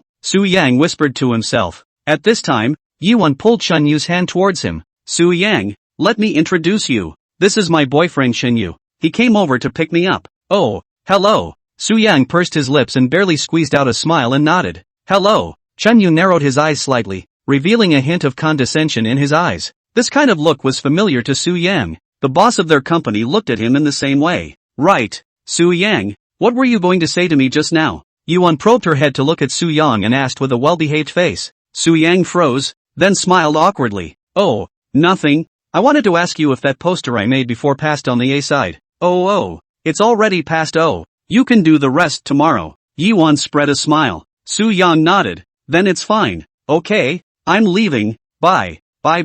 Wait. Su-young had just turned around and was ready to leave when Yi-won called out to him again. Already a little irritated, he turned his head to look away and spoke faintly. Anything else? It occurs to me that my boyfriend is driving through your neighborhood later. Why don't you join us? It's already 11 o'clock and it's too late for you to go back by subway. Su-young took a deep breath inside. He unconsciously bit his lower lip. Forget it. Don't bother. It won't take long to take the subway. At this time, Chun Yu beside Yi-won smiled faintly. Handsome. Together. Don't be shy. I'll give you a ride. Chun Yu said and pointed to the black 3 Series parked on the side of the road. Su-young looked at it with a slight smile and refused. Thank you, but it's better not to trouble you guys. Let's go. He turned to leave without waiting for Yi-won to say anything more. Your sister. Have a boyfriend you and I watch a gross movie? Su-young said angrily as he walked. The 3 Series is marvelous. I'll show you to death in my M3. Su-young just had a hard time cursing all the way home. But since then he took the initiative to estrange himself from Yi-won, and it wasn't long before the other party left the company. The two have had no contact since. Thinking back to the past 2 years ago, at this moment, Su-young saw this avatar on his cell phone again. Many things in a trance seem like they happened yesterday. Time flies, but what's the woman who once sat in a BMW 3 Series doing adding me now? Chapter 166, Grade B Female Martial Artist. Looking at Yi-won's homepage, there were 8 videos. Su-young casually clicked on a video that recorded his life, but don't say that. It actually became more beautiful after a few years. Add one then. It's not too late to get back the face you lost before. Su-young smiled slightly and clicked follow. He then exited Yi-won's homepage. Just as I exited, the message was sent. Are you Su-young? It's me. Why? You are? Su-young deliberately asked. It's really you. I mean, I just saw a glance that felt a lot like you. You are? I'm Yi-won. Oh, it's you. What a coincidence. Swiping a jitterbug actually brings me to an old coworker. Hey, I didn't expect you to connect with this anchor. I often watch him live. I just felt like you, so I added you to ask. Su-young looked at the message and typed a reply with a cold snort. Don't we have prestige? Oh yeah. I forgot you deleted me. After waiting for more than 10 seconds, Yi-won replied. I'm sorry, Su-young. Xin was deleted by my previous boyfriend, not by my initiative. It's okay. You're still with that BMW guy? Brother BMW? Yi-won said back in a confused manner. That's the handsome guy in the black 3 Series. Oh, you mean Chun Yu? No, he and I split up a long time ago. Split? I actually didn't like him much. I broke up with him after a month and I haven't been in a relationship since then. Ghosts will believe it. Su-young smiled disdainfully, then he inquired in his mind. System, sweep Yi-won. Yi-won, age, 23. Height, 167 centimeters. Weight, 54 kilograms. Face value, 87. Stature, 88. Battle strength, B rank, 73. Number of relationships, 3. Single. Number of combatants, 0. Characteristics, loves to tell little lies. As soon as the system's words fell, Su-young stood up with wide eyes. Blah blah blah blah. Looking at the content displayed on the virtual screen in front of him, Su-young opened his mouth and didn't move a muscle. What's going on? Battle B73? Yes. Am I kidding? I'm only 80. Which? Su-young gulped down his saliva. At this moment, he had been shocked beyond words by Yi-won's battle power value in front of him. It was just supposed to be a way to see how many times the other person had fallen in love, the number of battles and whatnot, but he didn't expect the first girl with a battle value to show up. and it was someone he had liked before. That's too much, isn't it? A showy girl's battle power is actually catching up with mine? Even taller than Fatty. Impossible. System, you're not mistaken, are you? A petite girl with such a high battle power? The system is error-free. That's strange. What kind of a woman is she? And the number of battles is actually 0 as well. 3 romances and 0 battles. Outrageous. Detected Yuan has reached the binding standard. Is she bound? Tie. Ding. Binding successful. Yuan's favorability towards the host, 40. She's a bit of a mystery. What does she do? Unknown. Su Yang shook his head and looked at his cell phone again. He frowned as he walked over to the bar and quickly made an iced Americano and drank it, the caffeine entering his body which barely calmed him down a bit. Finishing his coffee in one gulp, Su Yang said with a condensed gaze, "The plan has changed. We must get in touch with this Yuan again. You've successfully aroused my curiosity," he said, picking up his cell phone and tapping out a reply. "Are you still working in Ocean City?" "Yeah." "Then since that's the case and we're old co-workers, why don't we make a time to come out for dinner someday?" Yuan seconds back. "Good we really have not seen for a long time, and at that time I think there is a bit of misunderstanding between us. I want to re-add your prestige can?" Su Yang looked at the message and smiled faintly. "Fine, I'll send you." Just after adding the prestige, Yuan sent a message. "Why don't we choose today? Do you have time in the evening?" Su Yang thought for a moment and replied, "There's something going on today. Let's do it some other time. I was thinking about today, but mainly I have something tomorrow too. So the day after tomorrow or the day after that?" "Yes, I should be available after tomorrow." "Okay." Turning off the cell phone, although Su Yang had 10,000 question marks in his heart, but after all, it was not convenient to chat on the cell phone. "We'll try to test the waters when it's time to meet." Class B female martial artist. How can I not connect with her? In my impression she is a soft and weak girl, but now she has actually become an expert who is even more powerful than Fatty. It's really weirdly rare, Su Yang said, shaking his head and smiling. Interesting, life seems to be starting to get interesting. After casually eating something at noon, Su Yang lay on the sofa and fell asleep thinking about it. The time passed quickly and came to 4 o'clock in the afternoon. The set cell phone alarm clock rang, and Su Yang squinted his eyes and stretched and sat up. After fuming for 2 minutes he muttered to himself, "Let's not think about it until we ask her out the day after tomorrow," he said as he went into his bedroom to change his clothes,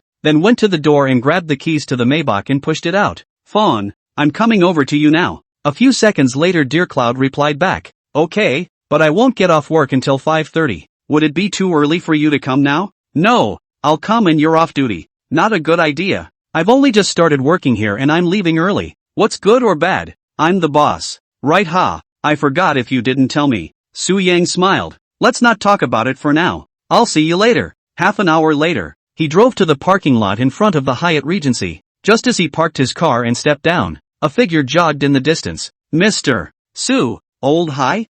Why didn't you tell me you were here?" "I'm just here to pick up Dear Cloud." "Not much longer." Oh, pick up manager Dear good Lu." Old Gao walked to Su Yang's side with a smile on his face and personally closed the car door. Su Yang smiled when he saw this. "No need to be so polite. Let's go." "Holler, Mr. Su please." The two of them walked into the restaurant. Su Yang tilted his head and looked around. At this time, there were already many people dining in the restaurant, but not seeing Dear Yun, he walked to the rest area and sat down looking at Old Gao and smiled. "Old Gao, please go and help me give your dear manager a word that I'm here and tell her to get off work." "Okay Lele, I'm on my way," Old Gao said and turned away in a flurry of wind. At this time, a reception young lady walked to Su Yang's side with tea and smiled. "Mr. Su, please have some tea. You know me?" "Yes, Mr. Chen has told each of us about you, and all the employees within our restaurant know you." Oh, okay, you go and get busy," Su Yang said as he picked up the tea and took a sip.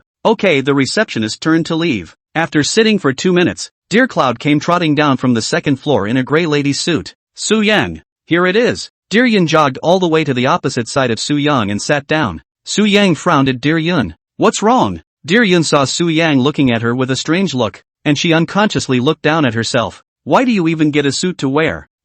These are work clothes." Dear Cloud smiled awkwardly. "Work clothes? I don't see any of the other girls wearing those either." Mr. Chen said that this is worn by managers and above, so that it can distinguish between managers and ordinary employees. "I'll go." "What does this Chen Guowei think?" Dear Yun smiled casually. "It's fine. It's quite normal to wear overalls while working." "Okay, you're comfortable in them." Dear Yun hemmed and hawed as she looked at Su Yang. "It's not even 5 o'clock yet. Why don't I just wait until closing time?" It's fine to leave a day early once in a while. They can surely understand. Right, old Gao? Su Yang said and shouted as he looked towards old Gao who was walking in the distance. What is it? Mr. Su, is it okay for manager dear to leave work a day early once in a while? It's fine. No problem at all. That's fine then. Fawn, go get changed. Ooh, good, said Kagumo as he got up to leave. At this time, Lao Gao looked at Su Yang and smiled. Sit down more. Mr. Su, it's rare for you to come here. Can't. Everyday business busy. I also want to come over here more. Time does not allow. Su Yang leaned on the sofa and laughed. Chapter 167, Eat anything with you. Old Gao tapped his head. That's true, huh? You must have other business to attend to. Right. Where's that guy Chen Guowei? Su Yang interrupted and asked. Mr. Chen, he didn't come today. All right. After the two chatted for a few moments, Dear Cloud changed into his own clothes and walked over. She was dressed girlishly today, with a simple pale head, a light blue waisted plaid skirt, her pale calves exposed, and a pair of black and white canvas shoes on her feet. Carrying a beige canvas bag in her hand, paired with her nearly perfect figure, she looked at Su Yang in a daze. Sure enough, beautiful women look good no matter how they dress. Changed Dear Yun came to Su Yang's side with a hop and a skip on his back and laughed. Okay, let's go then, he said as he stood up and looked at old Gao. Let's go. No need to see me off. Got to deliver it. Old Gao smiled as he followed the two to the entrance of the restaurant. Go back and get busy. Su Yang waved his hand and Dear Yun walked towards the parking lot. Come often, Mr. Su. Looking at Su Yang who drove the S680 away in style, Lao Gao stood outside the door and shouted with an envious face. In fact, Lao Gao very much wanted to get closer to Su Yang, but the number of times Su Yang came to the restaurant was really pathetic, and every time he comes he leaves in less than an hour at most, leaving absolutely no room for him to play. In the car, Su Yang looked at Dear Yun and smiled. What do you want to eat? Dear Cloud pulled open the passenger side of the vanity mirror, took a good-natured smile. As long as it is with you to eat anything. Hearing this, Su Yang froze and thought, yeah, what's wrong with this chick today? She's so good at talking? Then let's go eat crayfish. I used to eat a Haichang special crayfish, tastes super good. A long time did not go, suddenly a little nostalgic for that flavor. Okay then, listen to you. Su Yang nodded with a smile at the corner of his mouth. Okay, walk. Near the end of rush hour, 3 or 4 kilometers away from the too hard on the road, blocked for more than 40 minutes. Close to 6 o'clock, Su Yang finally drove to an old street called Harmony Road. The road is surrounded by almost all old houses from the 80s and 90s and is full of smoke and fire at night. People come and go on the road, and there are many stalls with red sheds on the left side of the road. The appearance of the Maybach S680 is still causing quite a stir. It's not as bombastic as those supercars from Bulmulan, but the turnaround rate is extremely high. Although this area also belongs to the urban area, but after all, it is not a high-profile business district. Maybach, this level of car is still relatively rare. The people who live in this neighborhood are basically old hightowners, and many young people who are just entering society. If you want to rent a relatively cheaper house in the city, you will have to look for this kind of walk-up house in the old town. While he was worrying about how to park his car, a small white car happened to pull out of the parking space on the right-hand side in front of Su Yang. He quickly drove the car to the front of the empty parking space, then hung up the reverse gear, the direction of death, back to the right. The action in one fell swoop. A very standard side parking. A hand into the library. Amazing. You actually backed into such a narrow parking space with one hand. Dear Cloud clapped his hands in praise. Su Yang smiled faintly. It's a small thing. By the way, have you driven your new car recently? Drive one now and then. How's it driving? The A4 is still pretty good, isn't it? Dear Yun nodded. Well, of course. No matter what is also Audi, but for me I feel that it is still slightly larger. Sometimes turn around and reverse or something is not too convenient. That's why you have to drive it more often. Cars are meant to be driven. You'll get familiar with it after a long time. Su Yang laughed. Aha, the two said, pulling away and getting out of the car. Su Yang realized that Dear Yun's entire body had become slightly more confident since he drove the Audi. It's not that she wasn't confident before, it's just that she would have been relatively more shy and temperamentally more like a newcomer to society. And now more or less mature women feel temperament this thing many times, not only from the book life, and part of the need to material to enhance. That's why it is said that people do become more confident after driving a good car. Although the A4L that Dear Cloud drove couldn't be considered a very good or nice car, it was important to realize that she was only 23 years old. How many young people can afford to drive a car like the 3.4C in real life? Although the car was partly sponsored by Su Yang, it didn't affect anything. With Dear Yun's current salary, it won't take long to pay this back. But really, to that day Su Yang certainly will not accept. He said at that time to lend money to Dear Cloud, in fact is also afraid that she does not accept, deliberately find an excuse only. As the two walked side by side, Dear Cloud spoke up and asked, "Where is that store?" "It's just up ahead, in a residential area that you turn left into from that intersection." Su Yang pointed ahead. "I can't believe you knew about such a hidden place." Hey, that's true. A lot of the food is hidden in the alleys." Dear Yun nodded her head obediently. "But I didn't expect you to come to this kind of alley to eat even if you're so rich." Su Yang laughed. "Who says rich people won't come to the alley to eat? Besides, I'm not really a rich man. The real rich man Wang Songsong is still buying egg fried rice on the side of the road." Hey, I'm talking about fun." As the two spoke, they unknowingly walked into the alley. After walking a little further inland, they came to an old residential building. There was an open space downstairs, and at this point half of the open space was filled with people in line. Asterisk.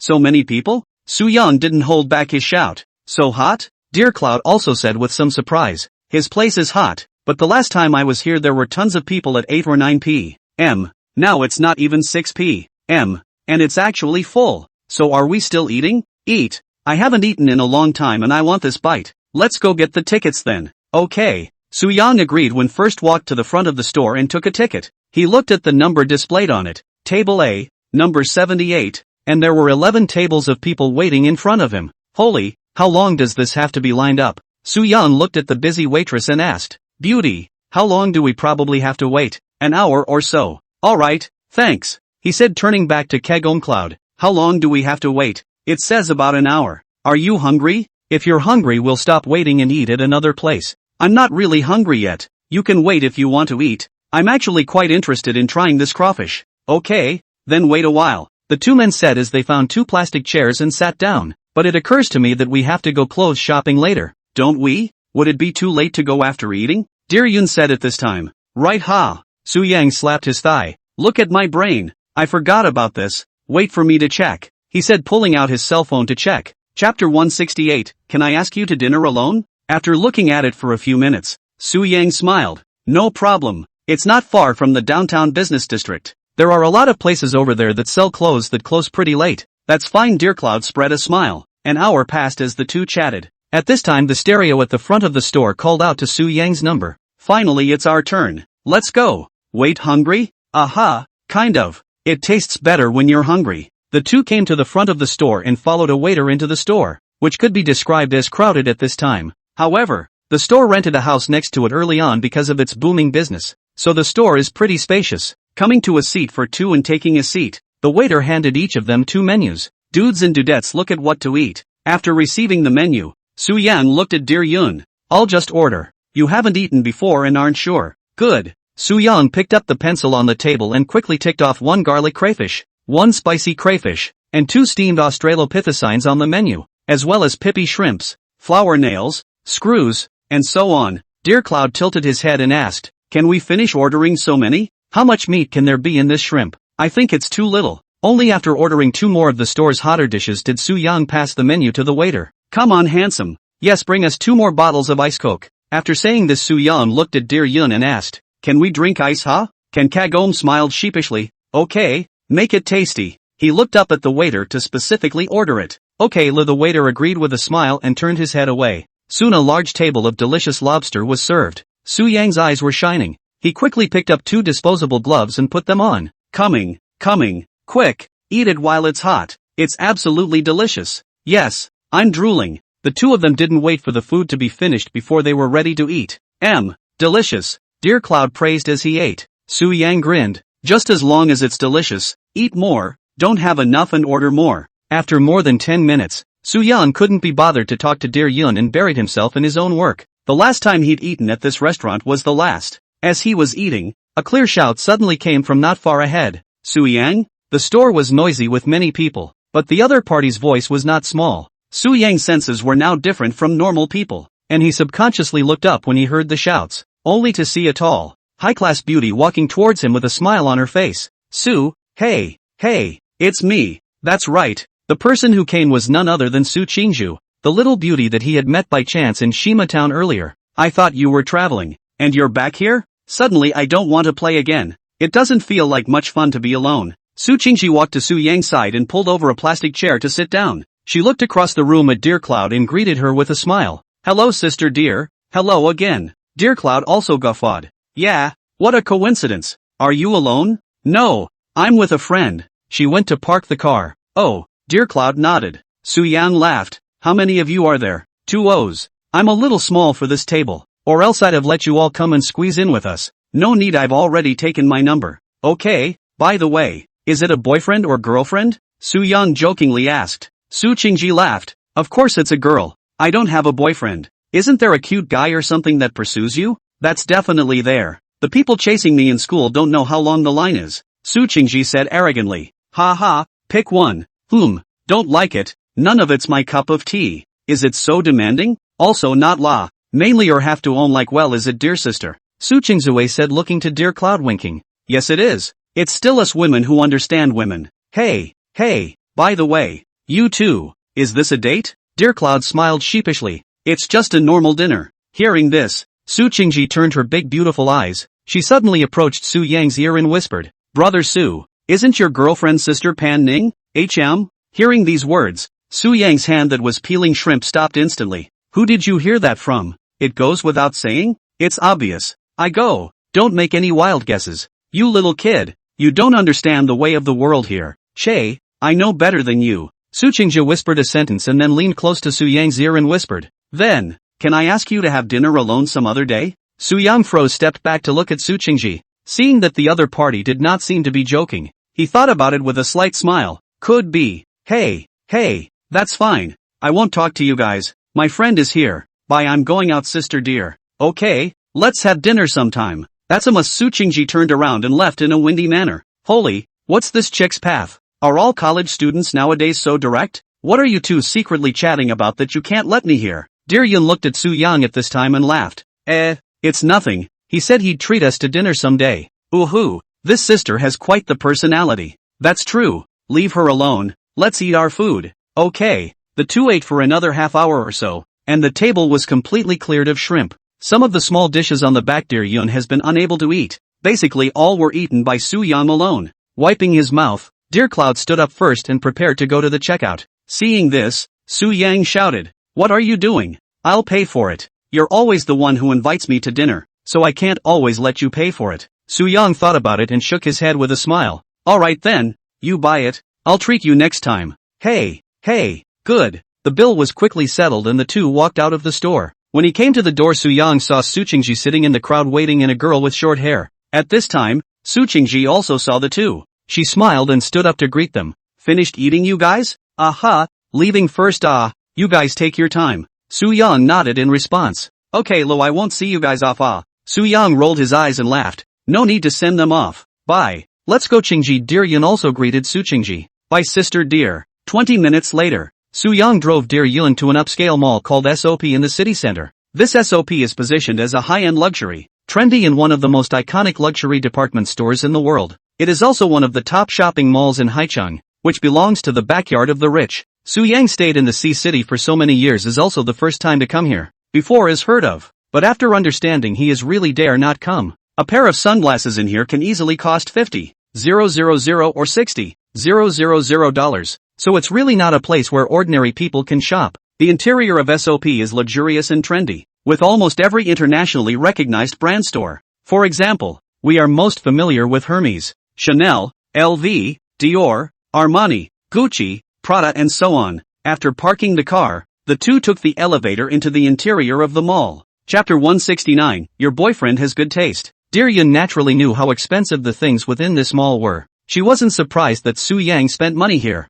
but her own financial strength wasn't enough to support her shopping here. She looked at Su Yang and said with some hesitation, Su Yang, why don't we change the mall? For what? The stuff in here is too expensive. Su Yang froze, then laughed. How expensive can a piece of clothing be? Don't worry, let's go. Okay. The two quickly arrived at the first floor of SOP. The interior of the mall was very large, but since it wasn't a weekend at this point there weren't too many people in the mall. But there were also a number of expensively dressed people who were shopping for goods in some of the stores. The first floor area of the mall basically sells some jewelry, perfume, watches and such. From afar, Su Yang saw a jewelry store called Van Cleef & Arpels, which he had heard of before. I only know it's very expensive, but I've never wandered through it. He turned his head to look at Dear Cloud and smiled. Come on, Let's go to that what's her name Yabao and take a look. Dear Yun looked up. As a girl she was naturally more aware of this brand specializing in jewelry than Su Yang. Don't look at it. Her family's stuff is expensive.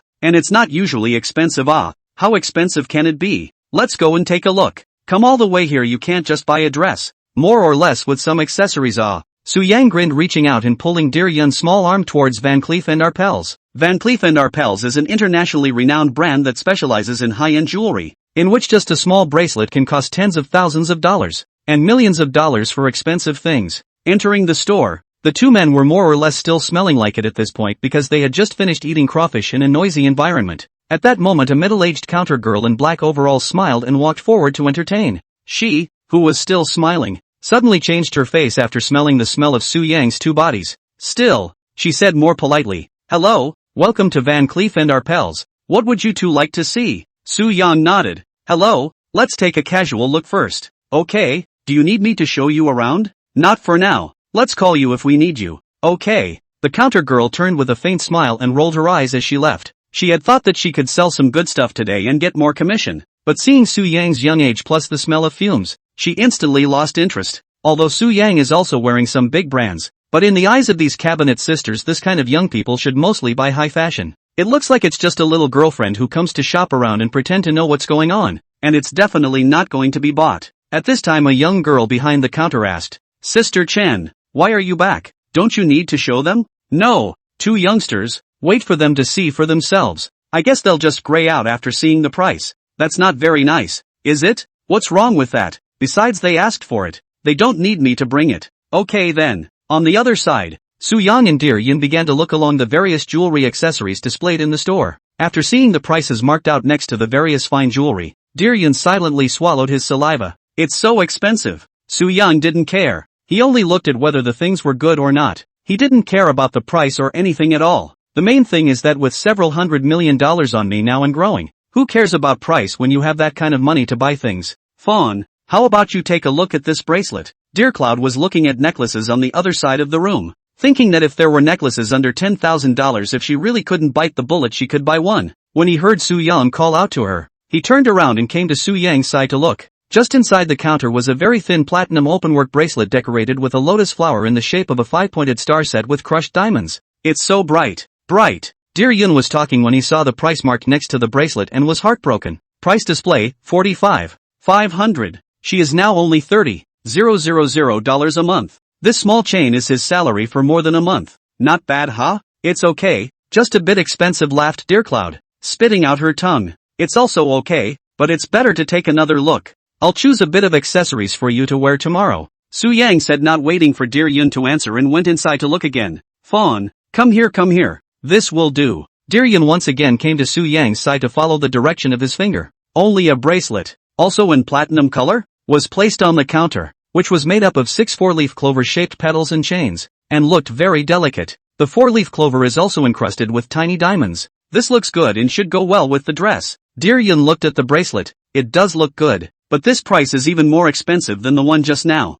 There's not much money in it, just this one." Su Yang didn't wait for Dear Yun to react, then he beckoned towards the counter and shouted, "Beauty, come one, come." The counter sister called Sister Chen looked at the young girl on the side. "Xiao Lu, you go for a while. I'm too lazy to go." "Okay." The girl called Xiao Lu came to Su Yang's side with a smile on her face and asked politely, "What do you need?" "Sir, I'll take this bracelet and wrap it for me." "Ha?" Xiao Lu froze slightly with her small mouth open. "Didn't Sister Chen say these two couldn't afford it?" "What? Is it hard to believe that this is not for sale?" Seeing the girl in front of him hesitate, Su Yang opened his mouth and asked, No. "Yes sir. I'll wrap it up for you in a minute. Do you need me to introduce you to the bracelet?" "Could be." "Okay, sir, the one you are choosing now is a bracelet that sells very well in our store. It's called Sweet Alhambra. The bracelet consists of 6 four-leaf clover floral motifs and 18K platinum chains, all of which are also 18K white gold throughout, with a total of 72 crushed diamonds above the 6 floral motifs, totaling 0.48 carats. Su Yang nodded and looked at Dear Yun. "Little dear, you try to fit in first." "No need, Su Yang. This is too expensive. More than 90,000. Dear Yun only reacted now that Su Yang was preparing to give it to her. Su Yang shook his head and smiled. "It's not much. This really suits you. Put it on and take a look." At this time, Xiao Lu, who was on the side, smiled and walked over to Dear Yun and said, "Beauty, let me help you try it on, Xiao Lu said, picking up the bracelet and putting it on Dear Cloud. Well, beautiful girl, you look so good on this bracelet. Your boyfriend has a good eye. Hearing this, Dear Yun blushed and stammered. Is there a discount? No yet. Su Yang shook his head and laughed from the side. Wrap it up. Alright. Xiao Lu smiled and picked up the bracelet and turned to leave. Without waiting for Dear Yun to say more, Su Yang picked up. Keep looking. Still watching? Of course. I have a bracelet. I have to have a necklace. Chapter 170, wrap it up if you like it. Dear Yun knew that this amount of money was not much money to Su Yang, but she was embarrassed to accept these things of great value. Although the two are now more than just friends, but after all, it has not been spread out to say that they are boyfriend and girlfriend. No one has yet to pierce that layer of window paper to open their mouths first. She was too embarrassed to ask Su Yang as a girl, and Su Yang didn't say anything, so it just messed up her arrival a little bit. But even if the two were boyfriend and girlfriend, with Dear Yun's character, she didn't really like spending the other person's money so lavishly. But Su Yang didn't care about that. He simply wanted to buy something for his woman. That's all. The two, since they met again until now, Su Yang also did not give Dear Yun bought anything. In addition to borrowing 100,000 to buy her an A4L, but on the surface that was only borrowed money, and Dear Yun never asked Su Yang for anything. Without waiting for Dear Yun to say more, Su Yang walked towards the counter that specialized in displaying necklaces. On the other hand, Xiao Lu came to the front desk with a smile. Sister Chen on the side was a bit puzzled and asked, "Why are you so happy? Aren't those two leaving yet?" Xiao Lu laughed. "That handsome guy chose the sweet Alhambra bracelet and asked me to wrap it up for him." "What?" Sister Chen stared blankly at the bracelet in Xiao Lu's hand. "No, he's really buying? I don't know. He just told me to wrap it up and didn't even let me introduce it much." "Holy, really? They're still watching? Seems like there's something else I'm going to buy." Hearing this, Sister Chen rolled her eyes and smiled. "Xiao Lu, you wrap this up first. I'll go over and take a look." Okay. Xiao Lu naturally understood what this Sister Chen meant. Next, whatever Su Yang bought again, she would definitely not get the sales commission. Sister Chen smiled as she straightened her collar and walked towards Su Yang and Dear Yun, who were looking at the necklace. "Dude, you want to see the necklace?" Su Yang looked up and saw that it was the middle-aged counter lady who had received him earlier. He nodded with a grimace. "Well, look at the necklace again." "Well then, let me introduce you." "No, just get that little girl from earlier for me and have her introduce me." I'm the sales manager of our store. That little girl just now doesn't know much about many of the products. I'll be more professional compared to that," Sister Chen patiently explained. Since Su Yang could easily buy a 90,000 plus bracelet and continue to look at necklaces with higher prices, it meant that he definitely had the financial strength to do so. It was her own eyes that had looked away before. Because of this, she had just missed out on the commission for that bracelet, and now she didn't want to lose this opportunity to make money again. Su Yang turned his head and stopped looking at her. In fact, just now this Chen sister's various micro-expressions he had already seen in his eyes.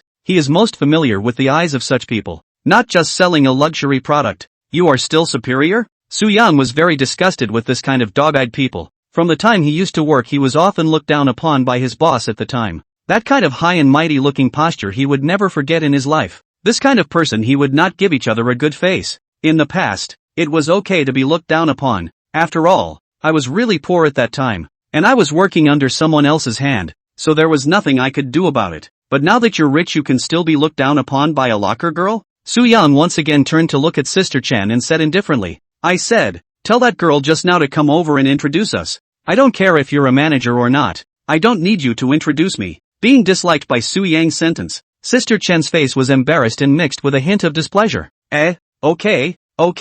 She sneakily glared at Su Yang, huffing and puffing as she turned to leave. "Bull *********, kid. Act like you're a man. Go back behind the counter and grab a bottle of mineral water and open it and drink it." By this time, Xiao Lu had already finished packing the bracelet. She saw Sister Chen walking back again and asked with a puzzled look, Didn't you want to show them, Sister Chen? Watch my ass. That little brat is so loaded. People don't want me to bring them."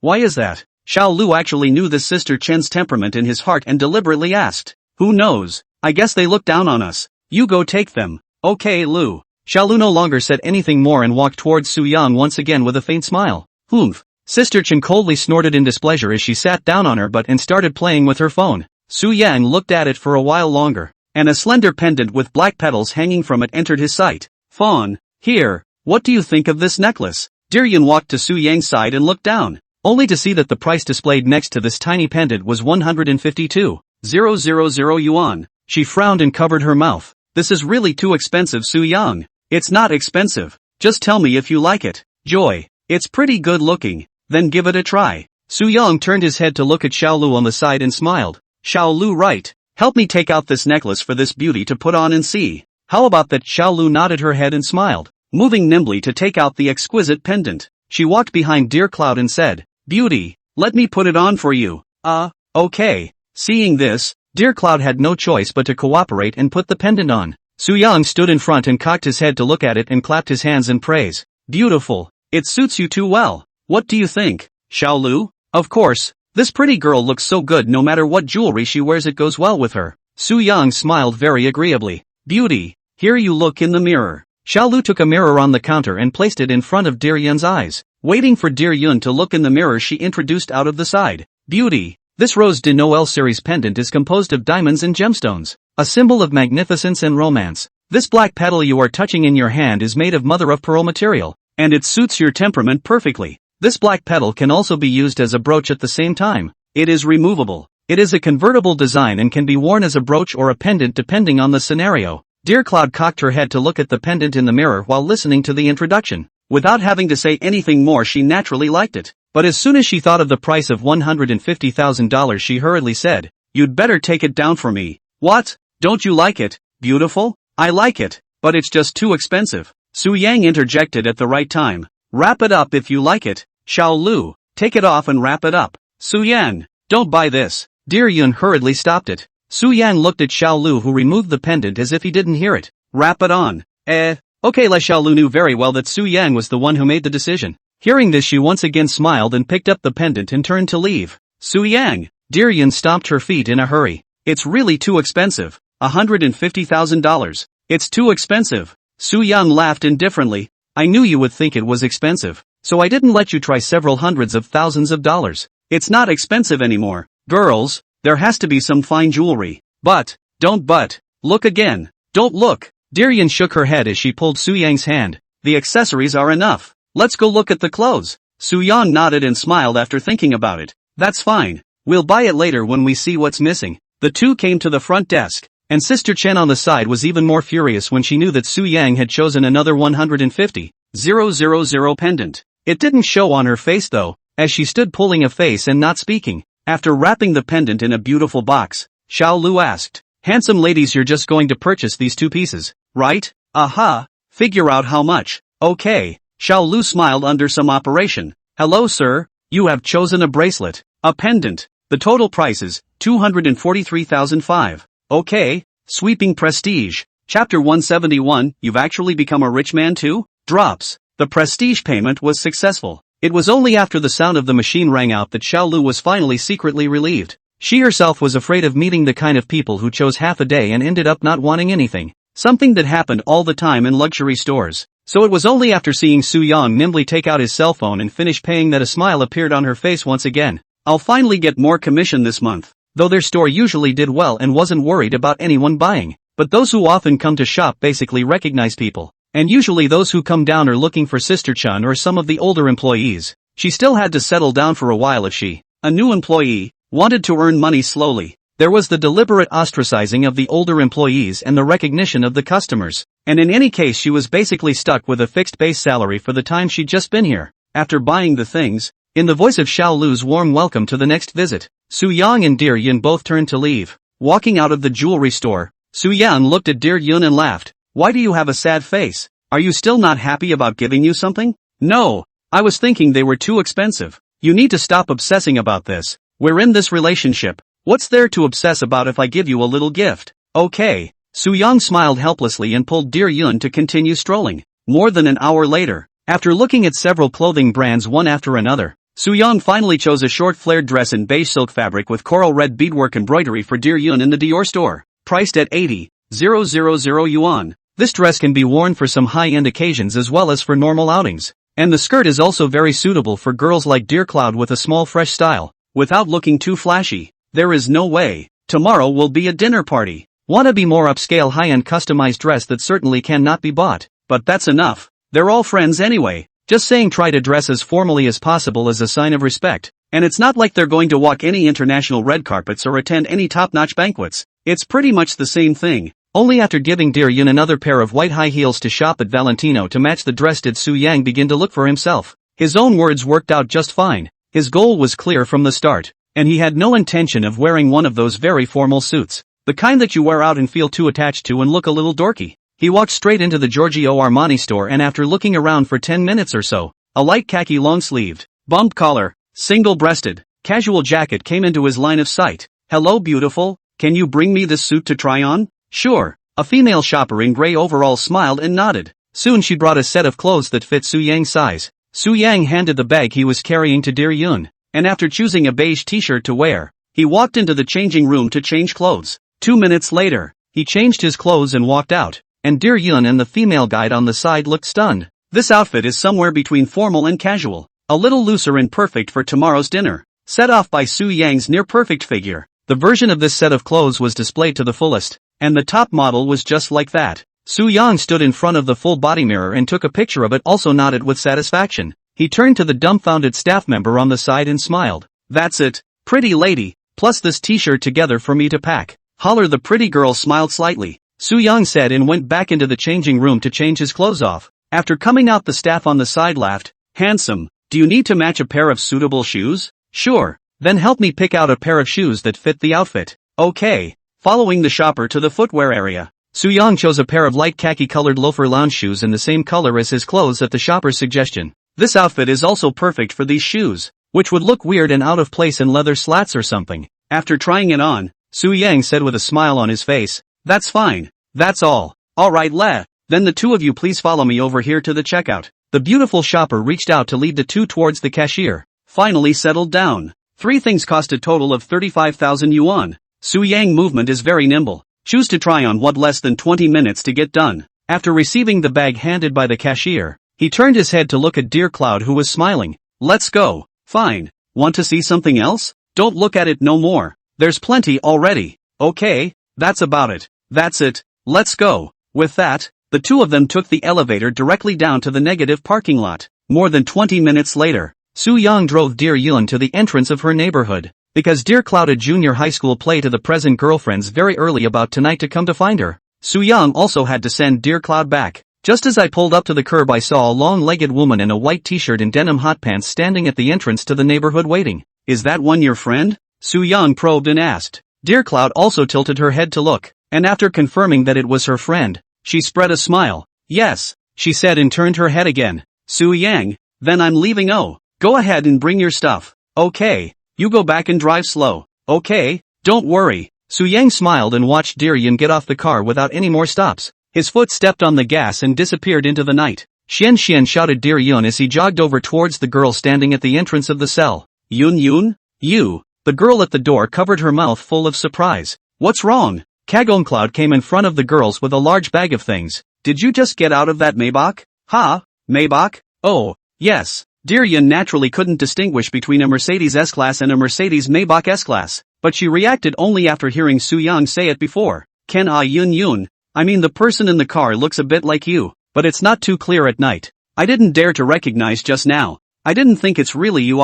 What's the problem?" Dear Cloud looked confused. "What's the problem? Do you know how much that car cost?" "I know. Knowing that doesn't shock you? You don't." "Oh yeah, that's right. You should have known the old man who drives this kind of car for quite a long time, right? So you're already used to it." "Yun Yun, you've fallen. You're no longer the innocent little girl I knew. You're actually on the list of big spenders too." "Eh?" The girl said a whole lot in one breath, leaving Dear Yun directly confused in place. 2 seconds later Dear Yun reacted, her small face slightly red and shy. "Xian Xian, what are you talking nonsense about?" "What old man?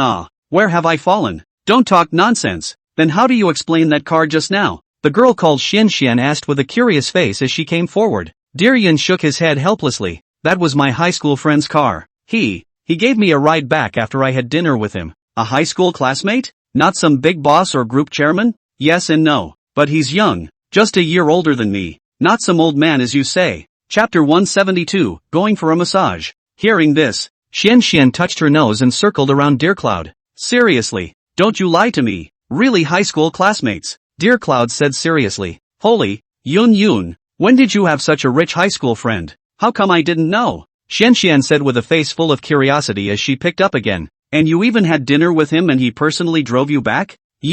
It was only then as she spoke that she noticed the various bags Deercloud was carrying in his hands. She looked down again dumbfounded and asked out, "You don't tell me he bought these for you, do you?" Yes. Dear Yun was not a person who liked to lie. These things were indeed bought for her by Su Yang, so she graciously admitted it. "I'll go." Xian leaned down to look at the various bags Deercloud was carrying in his hands. "Dior, Valentino, Van Cleef and Arpels? Hiss. After seeing these things, Xian was a bit incoherent for a moment. Dear Yun also didn't really want to explain too much. She hurriedly changed the topic. You don't gossip. I need to go to the toilet. Hurry up," she said as she took the lead and walked briskly towards the neighborhood. It was only after Dear Yun walked through the gate that Xian reacted. She quickly chased after him and called out, "Little dear, you see color forget friend woman. You wait for me. Go back and give me a full account of what this high school classmate of yours is all about." These conversations were naturally unknown to Su Yang as he hummed a little song as he drove through the busy streets of Haichang at night. Ding! Detected the host in a happy mood. Reward 800,000. System, I've detected that you haven't sent me a gift in a while. Isn't it time for a watch, a car or something? My favorite cars these days are Lamborghini Poison, Bugatti Blackout, and oh yeah, the McLaren P1 replacement, the W1. Think about it, I have to wait for a long time to buy these cars, and I may not be able to get them. Why don't you just give them to me and save me the trouble? Don't you think so? Su Yang said a lot of things to himself, yet the system didn't react much. He smiled indifferently. It seems that I'm still not working hard enough. I still have to work harder to enjoy life and do my job well to get more rewards from you.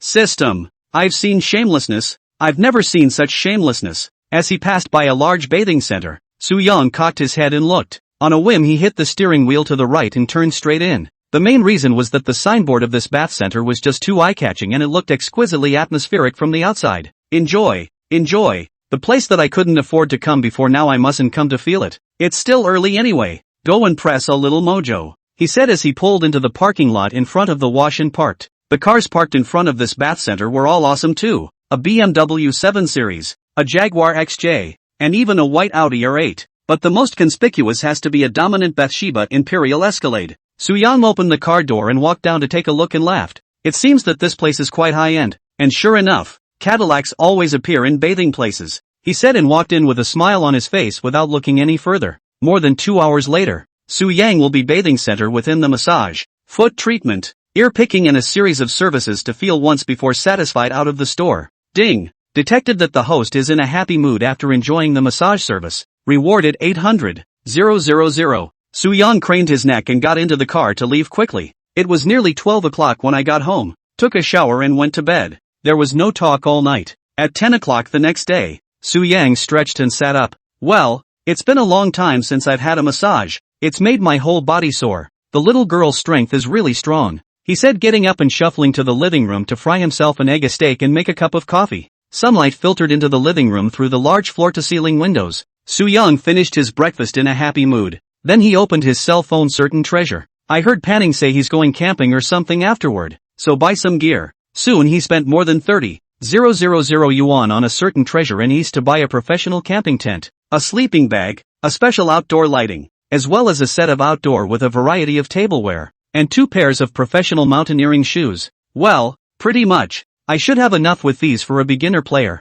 Ding! Detected that the host is gradually finding feelings and discovering new things on the path of enjoyment. Rewarded 1 million. Su Yang tilted his head and smiled cozily. It can't be used up. It simply can't be used up. The time passed quickly, and it came to 3 o'clock in the afternoon. Su Yang was lying on the sofa brushing the video of a beautiful dancing woman, when a prestige message popped up on top of his cell phone. Tap it to see it's from Pan Ning. When are you going over there? I can do anything. Where are you? Home. Oh, 4 o'clock then? Going too early is just dry sitting. Okay. The conversation between the two was succinct, ending in a few sentences. That's when a few people in the group chatted again. Lubo, brothers and sisters, when do we leave? Mengwenzhou, early chanting. By the way, later there will be some other friends. Oh, Zhang Ziming. Okay, the more people, the more lively it is, and you can meet some new friends. Mengwenzhou, then you guys leave early. I'll go over and get ready first. Su Yang, you remembered to bring your Yagami clothes. Mengwenzhou, exasperated expression. I'm suddenly a bit regretful now.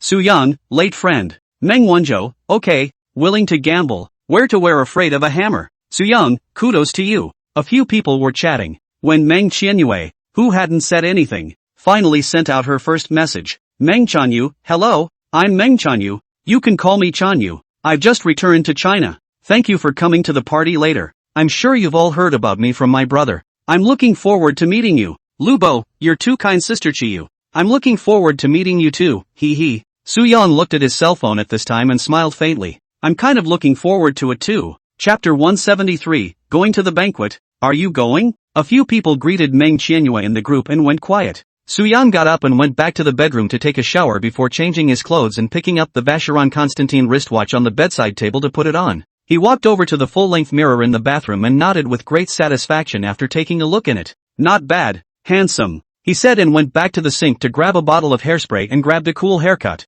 At 4 o'clock sharp, he came to the door and picked up the keys to the Porsche and pushed it out. After navigating to the Mandarin Oriental in Ocean City, the 911 slowly pulled out of the underground garage. Su-yang has never been to the Mandarin Oriental Hotel before, and has only heard on the internet that it is a very top-notch 5-star hotel. Looking at the location shown on the navigation, it is 14.6 kilometers away from Sunhai Manor. The hotel is located in the new district of Qinglian Lake in Haicheng, situated in the beautiful environment of Qinglian Lake. At this time, a prestige message popped up on the center screen, and Su-yang clicked to see it. Panning, departed? Su-yang replied directly by voice, just went out. Okay, I'm going out too. I thought you wanted me to pick you up. No, I'm with Chio. Okay. Exiting the chat with Pan Ning, Su-yang was about to concentrate on driving when Dear Yun's message sent over again. Su-yang, did you go out? Out the door. Oh, then I'll drive there myself. Okay, you drive more. You need to practice more. Okay,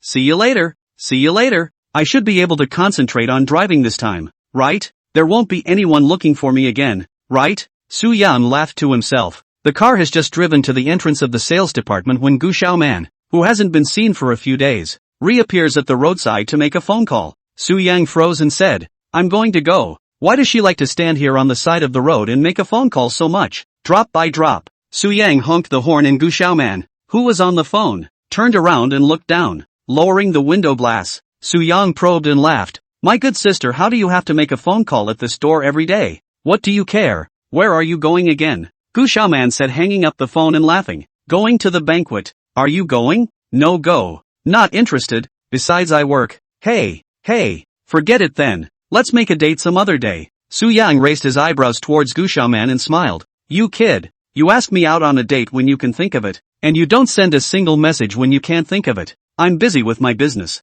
I'll treat you and Manhwa to dinner some other time. Su-yang said and grinned at Gu Xiaoman as he stepped on the gas and sped away. In the car he muttered to himself. Well, I forgot. These two sisters will have to get them some gifts someday. After all, they've followed me twice. It wouldn't be good for me to show nothing at all. It's a courtesy. Just a few hundred meters into the drive, the phone rang again. This time it wasn't Wilson. It was a phone call. Su-yang frowned. I'll go. Who is it? Can someone drive properly? He said, looking at the car's center screen.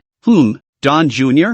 Clicking to answer. Tang Ziyun's gentle and sweet voice came from the car. Su-yang. It's me. What's up, Don? Did you go to the hotel? I'm on my way. I just left the house. Oh, never mind then. I thought you didn't leave to pick me up on the way. Hey, I read that you should be passing by my neighborhood to get to the hotel. Su-yang smiled and said, I just went out a few minutes from your home is still a little distance. Where are you now? Still at home, just getting ready to go out. Then watch the time and walk downstairs to the curb and wait for me. I'll be at your place in 10 minutes tops. Good. Hanging up the phone, Su-yang shook his head and smiled. Soon he was driving down a one-way street with several high-rise neighborhoods on the right side of the road. Tang Ziyun's family lives in a small neighborhood near here. Su-yang slowed the car down to dial the phone. After 2 rings the phone picked up. Hello? Su-yang, have you arrived? Be right there. Are you at the curb? On it. Good. After waiting for a red light, and then driving a couple hundred meters forward, Su-yang saw a tall beauty standing on the side of the road.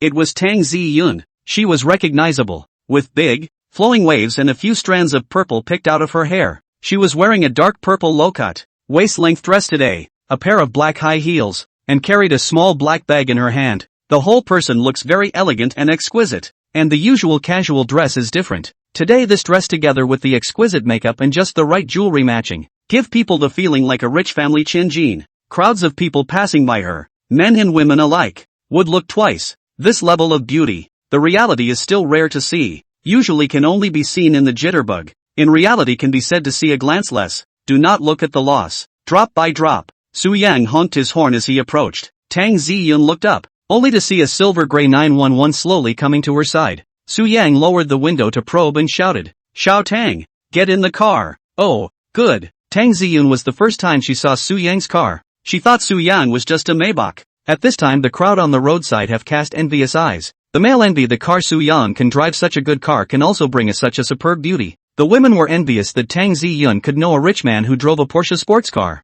Tang Ziyun pulled open the passenger door and sat in. So low this car. Is this sports car meant to be lower and better to sit in? Have a seat. Alright then, let's go. Buzz. Su Yang deliberately stepped on the gas, and the 911 turbos erupted with a roar and quickly left. Ding. Detected that the host has played a little handful of pussy and is in a beautiful mood. Rewarded 800,000. Looking at the faraway sports car, a few young people on the roadside showed a look of envy. Hey, envious. Who wouldn't be envious? This is the life of my dreams. In the car, Tang Ziyun turned her head and laughed. It's still the first time I've ridden in a sports car. A sports car is not as comfortable to sit in as a sedan. I think it's okay, eh? It's quite comfortable. That's fine. By the way, Don, you didn't buy a car? Not yet. I just got my license and I'm still afraid to drive. Tang Ziyun spat out her tongue and laughed. What are you afraid of? You don't drive, never dare to drive. Then this driver's license is not learned in vain? Well, that's the idea. I'll check out the car someday. Speaking of cars, Su Yang became interested.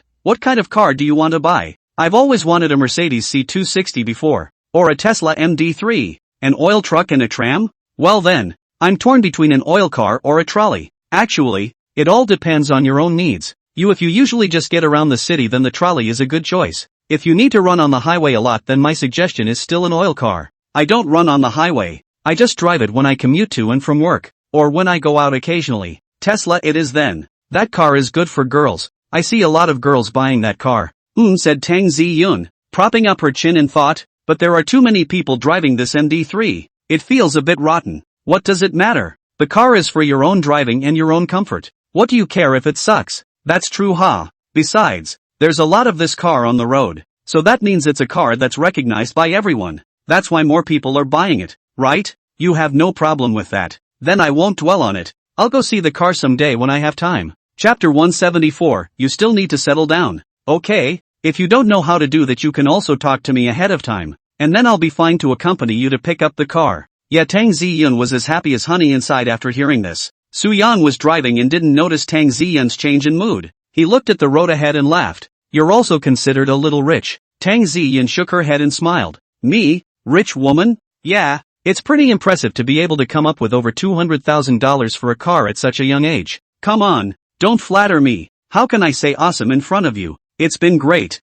You're so young to be able to buy a $200,000+ car on your own. What more? It's awesome. Hey, my family still sponsors me a little bit. I'm still short on my own money. That's not so bad. Back in the day. Thinking about the year what? Ahem. It's nothing. Su Yang almost spoke of his previous bitter days. In fact, several of the girls he was meeting now belonged to the category of very capable young men. For example, Dear Yun, Tang Ziyun, Gu Xiaoman and so on. Most people in our society nowadays don't necessarily buy a $200,000 car in their 30s on their own, let alone a multi-million-dollar house. So many people are still nibbling away at their old age or just hanging around all day with nothing to do. So these young girls are already considered very good for their age. The two chatted and soon drove from the city into the expressway leading to the new Qinglian Lake area. There are very few vehicles on the road at this time, and the road is spacious, with 8 lanes in both directions and a wide sky. Su Yang really wanted to get on it, but with Tang Ziyun sitting in the car, he didn't drive too fast. Just keep going 100 yards in the middle lane. Just then, a gray horse appeared in the left rearview mirror. Su Yang squinted. This color, this body stance, plus the horse's trademark M-Series large nostrils. He knew just by looking at it that the rear car was a new BMW M4 in Brooklyn gray. The M4 was fast and was closing in on Su Yang at high speed. Originally a bit drowsy, he was instantly energized by the sight. Yoo-hoo, there's a master. What kind of expert? Tang Ziyun, who was on the side, asked. Nothing, just sit tight. I might have to speed up. Ha, it's already fast now or drive slower. It's fine. A car is trying to overtake me. I can let him? While the two were talking, the M4 in the left rear had already arrived less than 20 meters behind Su Yang. Su Yang was about to accelerate to throw the rear car off when the M4 suddenly flashed its lights at him and honked its horn. Su Yang knew that this was the M4 owner inviting himself for a match. He slowed the car down with a slight smile, and the moment the two cars were parallel, the M4 honked again. Su Yang understood and similarly pressed it. Buzz. Just pressed it and he welded the throttle shut. The turbos rush out instantly, and the secondary acceleration at around 90 yards also delivers a very strong pushback. Tang Ziyun was dead set against the seat by that kick. Ah! She screamed. Su Yang laughed. Relax. It's fine. Have some fun. As he spoke he had quickly pulled the M4 far away. Although the new M4 has 530 horsepower, coupled with the king of the machine S58, but meet the king of straight-speed 911 turbos can only eat the tail gas. Hey, little old me, you're still close to accelerating compared to me. At this time, the M4 in the rearview mirror was already only a small dot, and Su Yang slowed down the speed of the car. There was a traffic light just ahead. There is not much traffic on this road, plus just now he came a wave of rapid acceleration. At this time there is not a single car at the intersection. He drove slowly to the intersection waiting for the M4 behind him, ready to give him another chance. The M4 was also very powerful and soon came to a stop in the lane to Su Yang's left. At this time Su Yang lowered the window and turned his head to look. Only a young boy, also in his 20s, was seen sitting inside the M4. He was plain looking, not quite handsome but not ugly either, but he just looked like a rich guy, not like one of those car rental scalawags. The temperament thing really shows. At this time, the M4 owner also lowered the passenger window, and he poked his head to look at Su Yang with a big smile and shouted, "Handsome, are you original?" Su Yang smiled faintly. "Sure, nothing has been touched. You're original too, right?" "Yeah, I don't like to brush up on programs, just like the original." "Well, isn't that a coincidence? I am too." Hey, but you do have an awesome car, worthy of 911 turbos. One more kick, come on." There were 8 seconds left on the red light as the two exchanged friendly words. Su Yang had a relaxed face. He was very clear about the strength of his car. The other party would not necessarily be able to outrun him even if he had brushed the program, let alone the original state. The red light quickly came to a second just before the light turned green. Both cars floored at the same time. No, to be precise, the M4 owner ejects the start. It didn't hurt anything though, and turbos charged out first. Ah! Accompanied by Tang Ziyun's scream, Su Yang quickly pulled away from the M4. This is still in the case of carrying a person. The other car on the other side of the car is only the owner of the car himself cannot be similarly compared. Looking at the fading M4 in the rearview mirror, Su Yang laughed. "I'm not going to play with you. You need to settle down again." He finished by steering right to follow the navigation towards a gate. 15 minutes later, Su Yang finally arrived outside the gates of the Mandarin Oriental Hotel in Haicheng. The exterior of this hotel looks very luxurious and premium just by looking at it. The front door of the hotel is facing the blue rippling Qinglian Lake. The surrounding environment is elegant and quiet. The whole hotel reveals a luxurious and elegant style. 911 arriving outside the main door. The flower pole was raised, and Su Yang drove slowly into an oversized open-air parking lot on the left side of the hotel. Mandarin Oriental is different. The vehicles parked on the parking lot are all kinds of luxury cars. Su Yang roughly glanced at the Cullinan, R8, Maserati VP, G63, and Lexus 570. A random look at a luxury car that is millions of dollars. Su Yang smiled faintly and drove the car to a more empty parking space inside and stopped. "Here we are. Get out of the car." "Fine." The two pulled away and stepped out of the car. And just as they closed the door, the Brooklyn Grey M4 followed. Chapter 175. I didn't expect to meet you here. Seeing this, Tang Ziyan asked, Isn't this the car from earlier?" Su Yang nodded and smiled. Yes. The young boy had backed his car up next to the 911 while the two were talking. Then he immediately pulled open the car door and ran down to look at Su Yang and laughed. "Brother, too fierce you this car. I thought that the start can be compared with you, but I didn't expect to be directly abused." Su Yang looked at the other party and smiled faintly. Then he asked with some doubt, "Are you following me all the way here?" "Oh no, I happen to be coming here too." "That's quite a coincidence. Since it's such a coincidence, why don't we make friends? I feel quite lucky with you," the boy said with a smile as he walked to Su Yang's side. The big beauty Tang Ziyun on the side he didn't take a glance at. From before on the road when Su Yang lowered the window his eyes only car, to now get off the car did not go to look at Tang Ziyun. Su Yang nodded his head and smiled. "Alright, since we are both car lovers, let's make a friend." Hey, that's what I was waiting for," the boy said and pulled out his cell phone and Su Yang added a wiki to each other. "What's brother's name?" Su Yang asked as he lowered his head and clicked on his cell phone. "Kibo, Ki, G what?" Hearing this name Su Yang instantly raised his head to look at Jibo. Ji Bo ah. Ji of Ji Xiaolan. Bo of Doctor. Ji Bo said with a serious face. Su Yang secretly swallowed his saliva. Good name ah. Very domineering. Hey, yeah, I think so too. Does he really not know or is he just used to it? Su Yang stretched out his hand and smiled. Ji Bo. Hello, my name is Su Yang. The two shook hands and Ji Bo asked rhetorically. How old is brother Su? 25 soon. Then you're a year older than me, so I'll call you Yang. You're welcome. Brother Yang, this is your girlfriend? At this time, Ji Bo finally noticed Tang Ziyun, who had been standing at the side. Without waiting for Su Yang to reply, Tang Ziyun looked at Ji Bo and shook her hand with a faint smile. Hello, I'm Su Yang's friend. Oh, hello. After a brief chat, the three of them prepared to enter the hotel. At this time, two luxury cars drove in one after another outside the hotel's main door. Leading the way was a light blue Bentley Continental GT, followed by a black Maserati MC20. The two cars came slowly towards the parking lot. Ji Bo beside Su Yang looked like he thought of something as he rolled his eyes and asked, By the way, Brother Yang, you're not here for Brother Meng's sister's dinner party too, are you?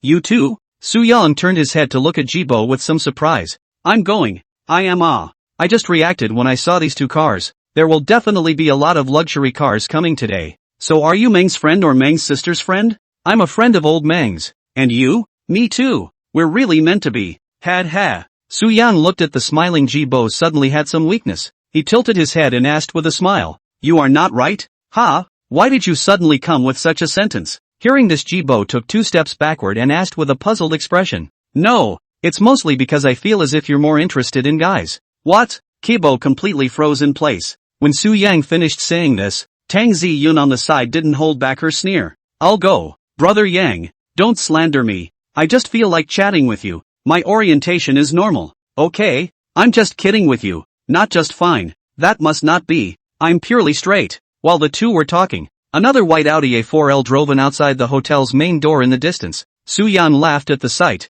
Here it comes. Who's here? Ji Bo followed Su Yang's eyes. Oh, nothing, my friend. Who is it? Tang Ziyun, who was on the side, followed suit and asked. Fawn. Oh, is that car hers? Aha. As they were talking, the Continental GT and MC20 drove into the parking lot first, and the two cars drove straight towards Su Yang's trio. Su Yang looked at the two cars and turned his head to ask Ji Bo. By the looks of it, the people in these two cars should also be here for the dinner. Do you recognize them? Ji Bo shook his head. I don't recognize it. I haven't seen either of those cars. That's probably a friend of old Man's sister. I think so. Could one of the people in there be his sister? That's not true. His sister and his cousin will be coming along. I'll be damned. Meng's got a lot of sisters. That's not true. At this time, the two luxury cars drove right up to the turn in front of Su Yang's trio. The Continental GT, which was traveling slowly, suddenly stopped, only to see the main driver's window slowly lowered to reveal the face of a pretty girl. The girl in the main driver's seat turned her head to look at Su Yang's side and was still talking to a girl in the passenger side.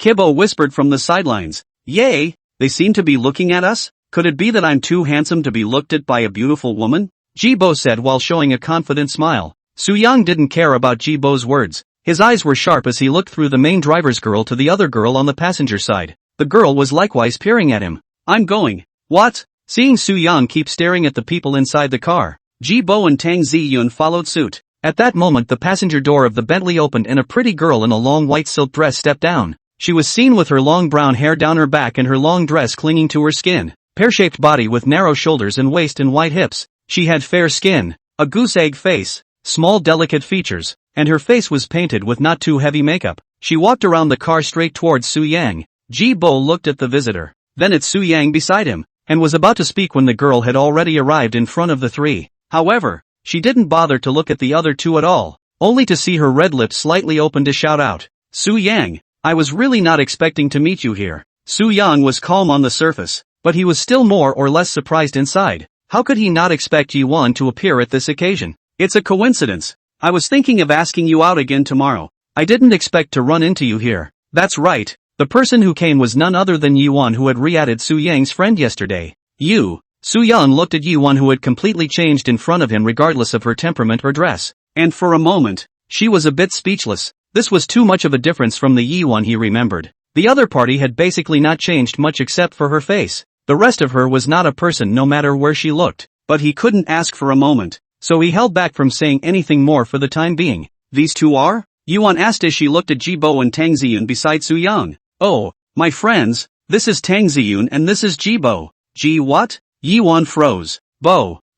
Good name. Hello beautiful girl. Jibo looked at Yuan and waved and smiled. Hello Yuan nodded slightly. Tang Ziyun also greeted Yuan. After greeting her she once again looked at Su Yang and smiled. So, are you a friend of Chiyu or a friend of her brother? Her brother's friend. Oh, I'm a friend of Chiyu's. Hearing this, Su Yang couldn't help but think internally. When did this Yuan become friends with Meng Qianyue? Isn't she an ordinary family person? It's hard for these two to cross paths no matter how you think about it. It's too strange. I must ask her properly later when I have time. Wanda. At this time a shout came from behind Yuan. I just saw the girl who had just been sitting in the main car of the Continental GT and another young guy driving the MC20 walk up. My friend is coming over. Let's go in first. Don't stand here. Yuan agreed and then turned her head to Su Yang and said, you guys go in first. My friend is here too. As he was talking, Dear Yun drove the A4 slowly into the parking lot. Yuan, who was beside her, turned her head to follow Su Yang's line of sight and looked with a faint smile.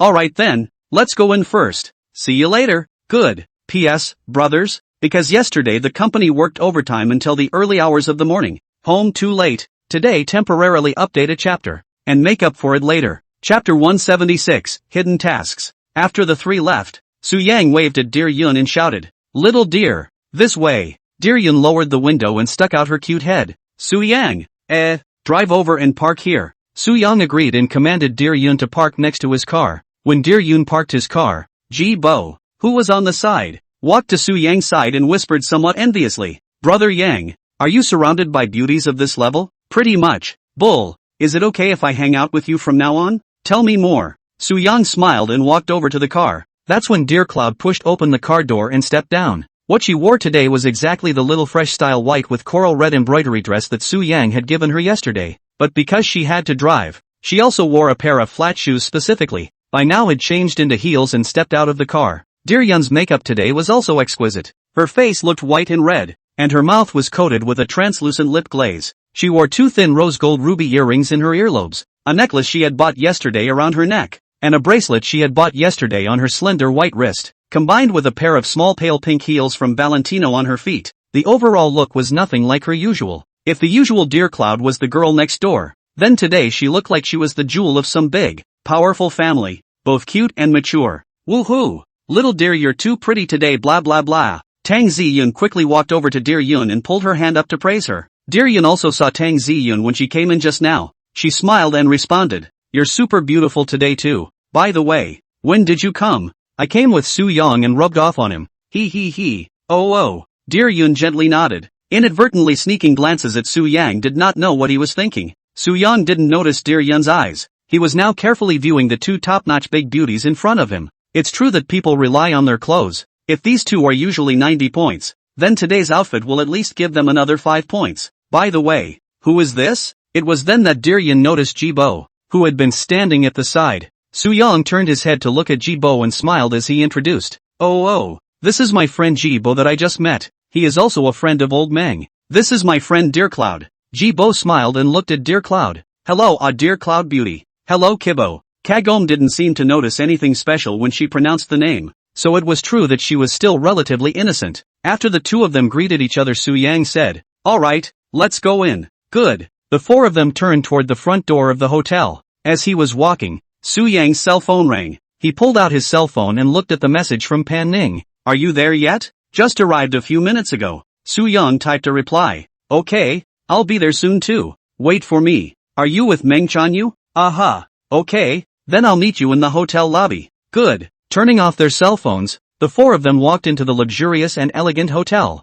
Just as they entered the lobby, a beautiful etiquette in dark overalls approached the four with folded arms. She walked up to the four with a slight nod. Good afternoon, four honored guests. Welcome to Mandarin Oriental Haicheng. Su Yang quickly glanced at the Miss Manners in front of him, and was about to ask how many floors the banquet hall was on when he saw a not-so-big standing sign not far in front of him. The stand-up sign very succinctly reads, Meng Qianyue returns for evening banquet, please go up to the top floor Sky Garden. Su Yang smiled. Hello, we are here for the dinner, he said and looked at the standing sign behind the ceremonial lady. Miss Meng Qianyue's return dinner party, right? Yes. Okay, then four of you please follow me and I'll take you up. Don't panic yet, we'll wait for someone in the rest area. Okay, Then this way for the four of you. The beautiful etiquette reached out to lead the four to the lounge area to take their seats. Several plates of exquisite pastries and tea were then brought to the four of them. After a few people waited for 5 minutes, Su Yang, who was sitting by the window, saw through the floor-to-ceiling window that a yellow Lamborghini Urus turned in at the entrance of the hotel. Coming. Su Yang smiled faintly.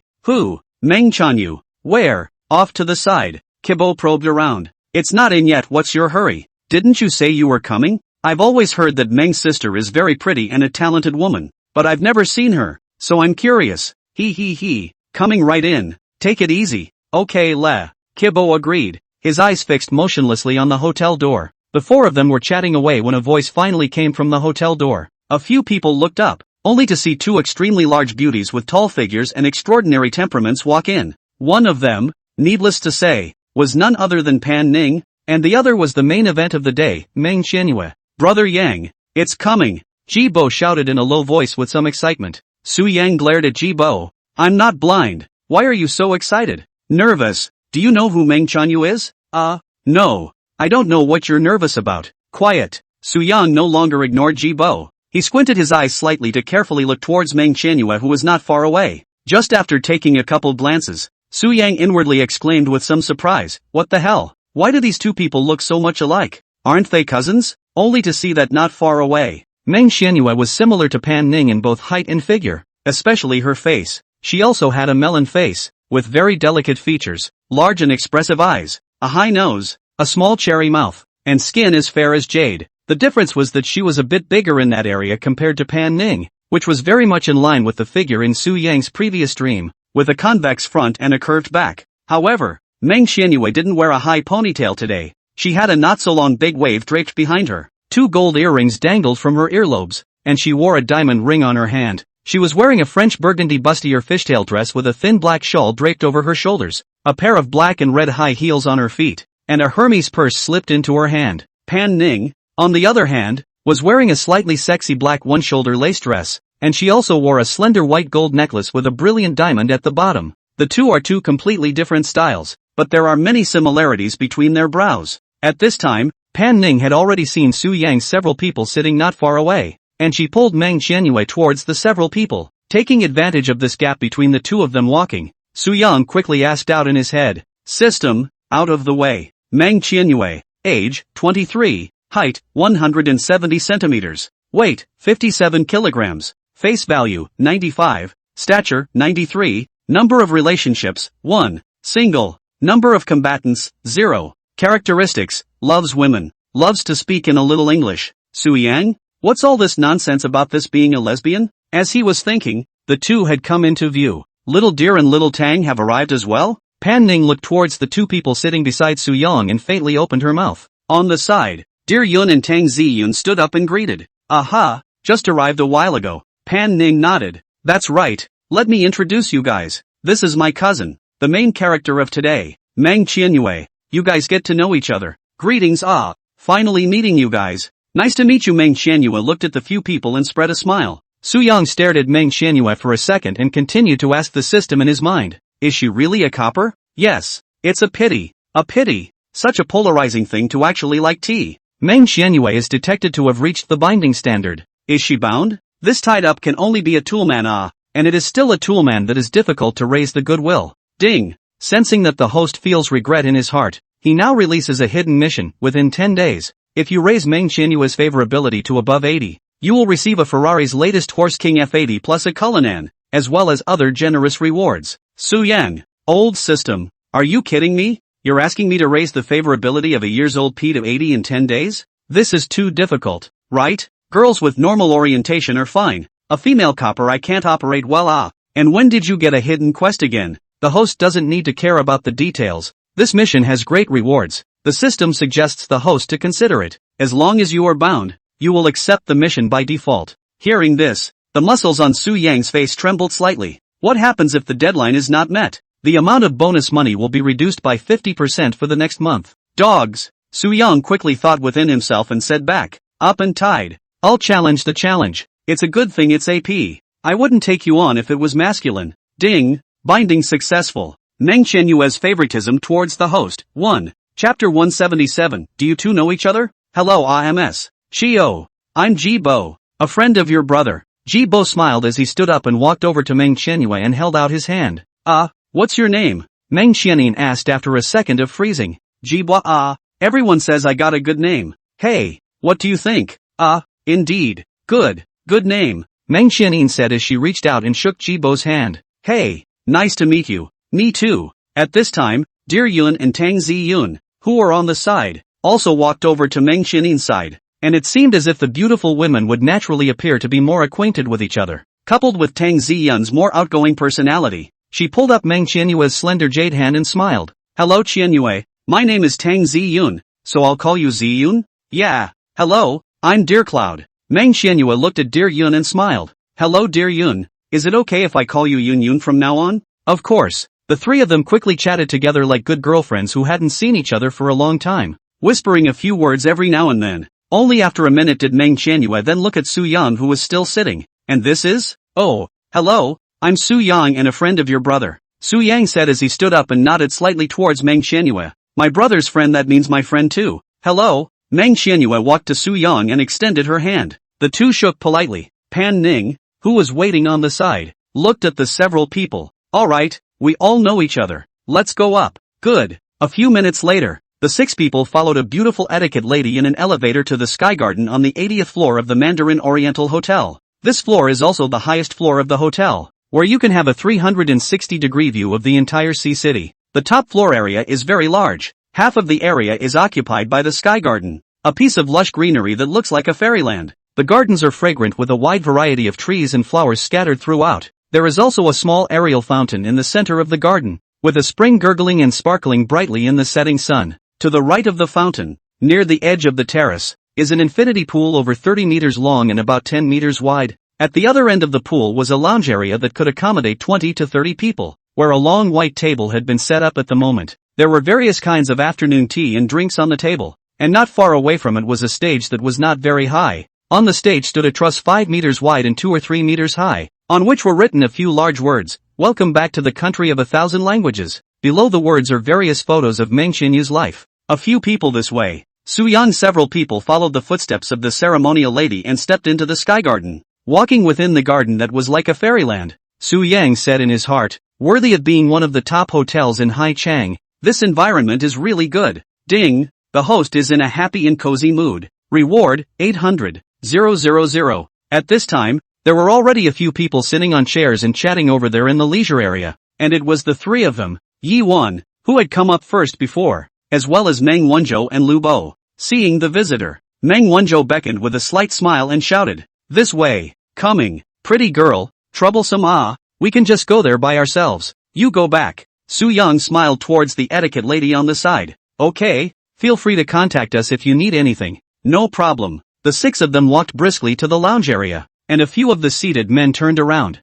The man beside Yuan looked dazedly at the approaching few. He had thought that the main character today was Meng Qianyue, and there shouldn't be any girl prettier than her in the whole room, but he was dumbfounded when he saw that Meng Qianyue was accompanied by three other girls who didn't lose to her in terms of face value or temperament. Meng Qianyue was his friend. He naturally knew that the other party was into girls, so he never bothered to hit on Meng Qianyue, but now that a few girls had appeared, he began to calculate within himself with a grin on his face. Pan Ning he has seen aside before know as Meng Wanzhou cousin. Also do not do considerations. The main reason was that Pan Ning's aura was too icy, and he was a bit unable to grasp it. "Yo, a few of you actually came together?" Meng Wanzhou walked up and laughed. "Then it doesn't even look like I need to be introduced again, does it?" "No need. We've all introduced each other downstairs just now." Meng Qianyue walked to Meng Wanzhou's side and smiled. "Alright, then let me introduce this one to you," Meng Wanzhou said and turned to look at Lu Bo on the side. "This is Lu Bo, who I've often told you about, and it's the first time you've met."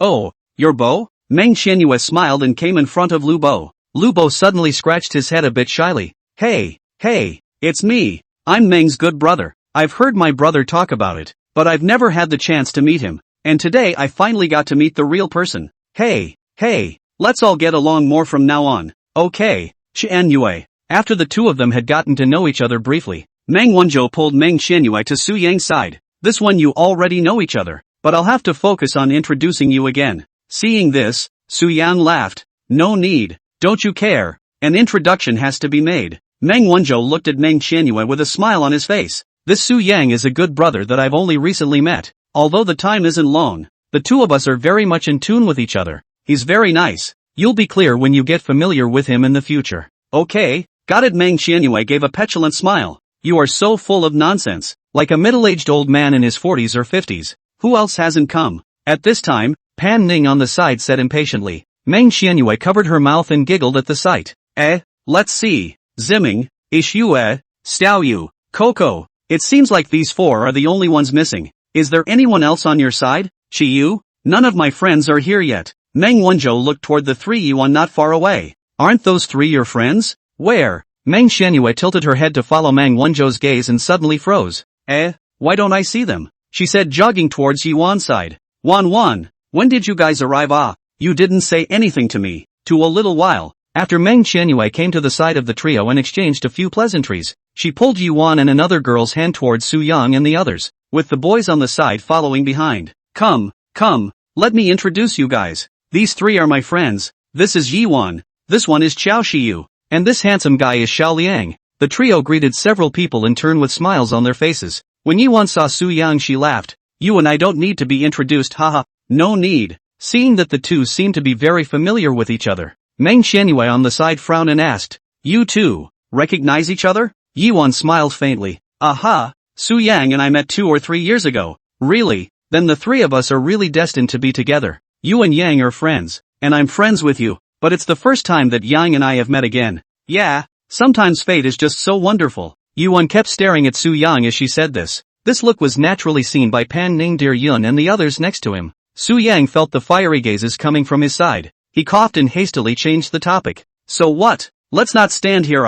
Is there any activity? He said, walking over to Meng Wanzhou and giving him a wink. Chapter 178. Ever heard of a martial arts family? Meng Wanzhou would understand and looked at a few people and said, everyone should feel free to move around first, and then we'll officially start after everyone arrives. Okay. After he finished, everyone scattered. At this time the leisure area of this piece has begun to have the hotel staff one after another into the field to set up the evening lighting effects, sound, tables and chairs and so on. Pan Ning didn't dwell on how Su Yang actually knew Yuan. She walked herself to a chair not far away and sat down to play with her phone. Dear Yun and Tang Zi Yun were attracted by the exquisite dim sum. Jibo picked up a glass of champagne and ran over to Yuan and the others to chat. Su Yang just took out a cigarette and was ready to take a couple of puffs when he saw Yuan a few meters away getting up and walking towards the garden. He took out his cigarettes and put them back in the case, then followed naturally. Su, where are you going? Just a few steps away. Meng Wanzhou's shout came from behind him. He turned and smiled. Going to the bathroom.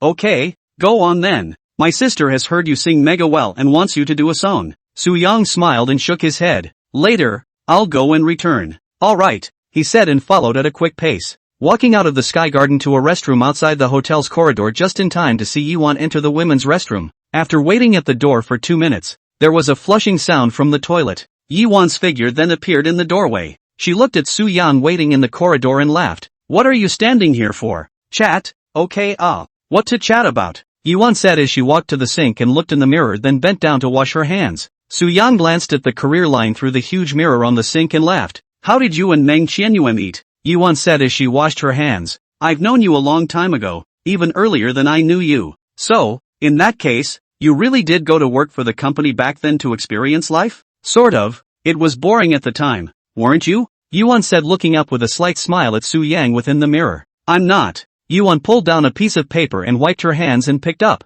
Then you can mix into such a way in 2 or 3 years now. It won't be a rich woman, right? Su Yang gave Yuan a blank look. I got this by working hard with my own hands. Unbelievable. Believe it or not. Yuan smiled and didn't dwell on this matter. She looked at Su Yang and asked with some hesitation. Did you like me back then? Su Yang smiled faintly and didn't avoid it. This kind of thing was obvious to all individuals. Well, it did, like for a few days. Just a couple days? So how much longer do you want it? Yuan pinched the paper into a ball and threw it into the paper basket, walked to Su Yang's body and raised her head. She rolled her eyes and smiled faintly. That year we were off work together that night, were you not ready to confess your love to me? Su Yang stared at Yuan's eyes. So what if it's not? It's long past. I want to know. Yuan looked at Su Yang very seriously and said, yes. Then why haven't you confessed? Yuan pursued. Hearing this, Su Yang couldn't help but give Yuan a blank look. Don't you crap? You were pulling that BMW brother's hand in front of me to show off that is your boyfriend. I still express a hammer white ah. Actually, Yi-won bit her lower lip and said hesitantly, I was with him for a reason. Su Yang said in his heart, you are really capable of acting. If not for the fact that the system had said about your characteristics, I would have really believed it. It doesn't matter if there was a reason or not. It's been 2 or 3 years and I'm not interested in knowing anymore. Yi-won sighed, whether you want to know or not, I still have to explain to you today. After all, back then I also liked you. Her eyes flowed to look at Su Yang, but Su Yang didn't have any reaction when he heard this. Yi-won sighed and then spoke. Actually, it was my family that made me stay with that Chen Yu back then. Su Yang did not speak, leaning against the wall with a smile on his face, looking at Yi-won, waiting for her to continue her performance. Actually, my family is a very big family, and at that time, my family wanted me to be with Chen Yu for some reasons. And of course, that Chen Yu family is also a very big family. Su Yang laughed and interrupted Yi-won. Wait, there's a loophole in your words. What's the loophole? Yi-won looked at Su Yang with a confused expression. You said that Chen Yu is also from a big family, right? Yeah, isn't that right? Since someone from a big family would then only drive a BMW 3 Series? And probably showing it off in front of me. That doesn't quite seem like something a member of a big family could do. Yi-won froze when she heard this, then she immediately explained. No, that was the car I asked him to drive. It wasn't his own. Oh, so you can still see things before they happen? You knew I was going to confess my love to you that night, and then you told this whatever Chen Yu to drive a 3 Series over to perform with you? Will you wait until I'm finished? Okay, you say. Su Yang wasn't in a hurry. He took out his cigarette and lit it. After organizing her language, Yi-won picked up. We were together a lot during that time, and naturally I can understand your feelings, but because of some reasons I couldn't be with you at that time, but I didn't know how to say it to you, so I had to ask Chen Yu to come over. I was afraid you'd be upset, so I didn't let him drive one of those really expensive cars. Su Yang, so I have to thank you? Yi-won shook her head and smiled, a trace of guilt on her face. Anyway, Chen Yu is indeed a person from a big family. Back then, because our 2 families had some dealings, and then I happened to need one thing from his family. My dad let me contact him, so I was forced to be with him for a while, but only superficially together. I didn't have anything going on with him. Su Yang said in his heart, this statement should be true. The number of combatants is 0 until now. You need one thing from his house? Aha. Yi-won nodded. What is it? Well, not really. Business secrets? Su Yang laughed. That's not true. Then why don't you say it? What's there to say that can't be said? And if you don't want to say it, just don't say it, and I'm not uninterested in the rest. Yi-won wrapped her arms around her and hesitated for 2 seconds before looking at Su Yang. Alright, it's nothing to tell you anyway, just afraid that you won't believe me. Go ahead, listen to it first. Okay, have you heard of the martial arts family of Hai Chang? Su Yang froze and shook his head. Never heard of it. Then I'll be brief with you. There are actually many martial arts families in Hai Chang, and the children of these families will learn martial arts from a young age from their families. You may say that they still learn martial arts nowadays, in what era, but these are all real. Hearing this, Su Yang's playful eyes finally became serious. That doesn't sound like a lie. It seems like this is the reason why she has such a high battle value. Yi-won picked up. Those martial arts families are not just a little bit of fancy boxing or only some body-strengthening kung fu like the ones filmed on the internet. In fact, they really do have a great deal of skill. You've read the internet novels, right? These families are similar to the ancient martial arts families in those novels. Su Yang's eyes narrowed slightly. This was something he did not deny, and he also very much believed that there were still ancient martial arts families that existed in the modern world. After all, with thousands of years of history in China, martial arts had always been a tradition in China since ancient times. Just because this aspect is much less publicized in modern times doesn't mean it's gone away. Moreover, the system side had already appeared on the battle power value, and it was clearly stated that higher levels would be unlocked after reaching S rank.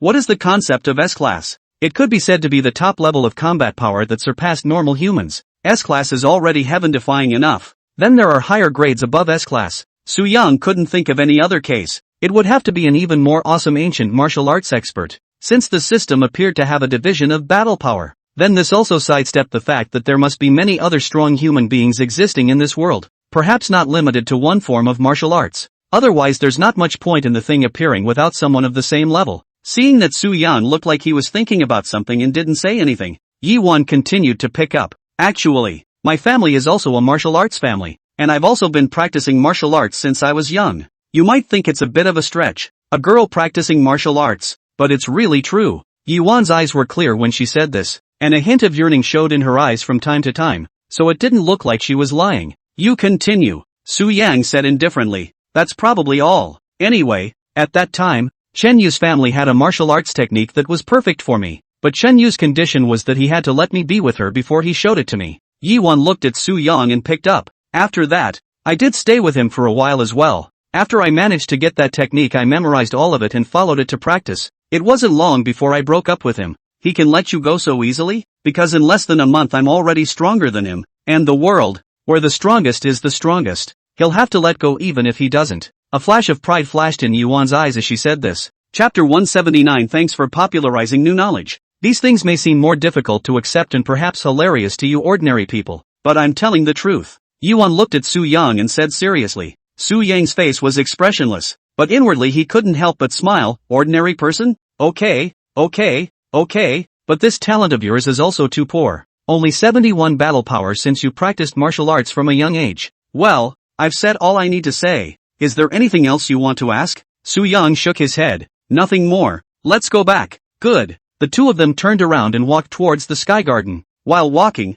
Yiwan thought of something and asked out loud. You weren't surprised by what I said to you just now? Surprised? Ah. Su Yang smiled faintly. Is that a surprised reaction? The ancient martial arts thing never felt like it was gone to me, so I'm more excited instead after what you said. Yuan frowned slightly at Su Yang. Excited? That's because you don't know how painful it is to learn martial arts. I advise you that it's best to live your life peacefully. It's best not to step into the world of martial arts too. For what? It's not good to explain to you. Anyway, just remember what I said. With my current strength I can only be considered a small karami. But if I were to fight the strongest fighting master in this world, I could kill him in seconds, no matter what amount of weight class he is in. Su Yang didn't move and smiled. So strong? It's only strong relative to ordinary people, but I can't hold my own when it comes to really powerful ancient martial arts experts. Su Yang thought for a moment and asked, then do you people who learn martial arts have a hierarchy? Of course I do, but you don't need to know that. Su Yang touched his head with a curious face and asked, tell me about it.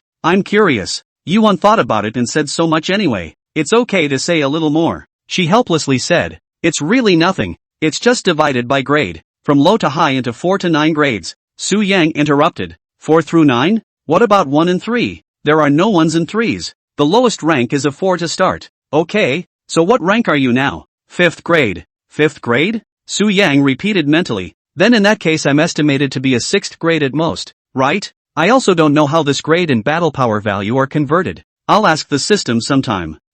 Yes. Yiwan nodded. I can kill the top fighters in this world in seconds when I'm only 5th grade, so think about how outrageous those higher ranks will be? Su Yang nodded. Okay, thanks for popularizing the new knowledge. It's fine. The two had walked into the recreational area within the garden as they spoke. At this time, Zhang Ziming Shen Shui, as well as the four of them, Han Xiaoyu Xia Coco, had also arrived. Zhang Ziming was dressed very formally today, and as far as the eye could see, he was the only one in the entire room wearing a formal suit with a burgundy plaid handkerchief tucked into the left chest of the suit. He also wore a big back haircut with a black bow tied at the collar and a pair of shiny black leather shoes on his feet. Live a conspicuous bag. Shinishua has long run to the girl's side to sit and do not want to see him. Shinishua was also beautifully dressed today. A long light dress, long hair draped over her shoulders, and all kinds of fine jewelry on her neck and hands. The two of them, Han Xiaoyu and Xia Coco, were likewise, and although the two of them would have to change into cosplay later, it didn't affect their beauty now, especially Han Xiaoyu, who was known to have absolute fullness, plus a low-cut black dress she was wearing right now. A male I couldn't help but look more towards her. At this time, Meng Wanzhou looked up at the two Su Yang Yuan who were walking towards him and waved and shouted, why did you go for so long? Got on a big one. Su Yang laughed. Okay, come on.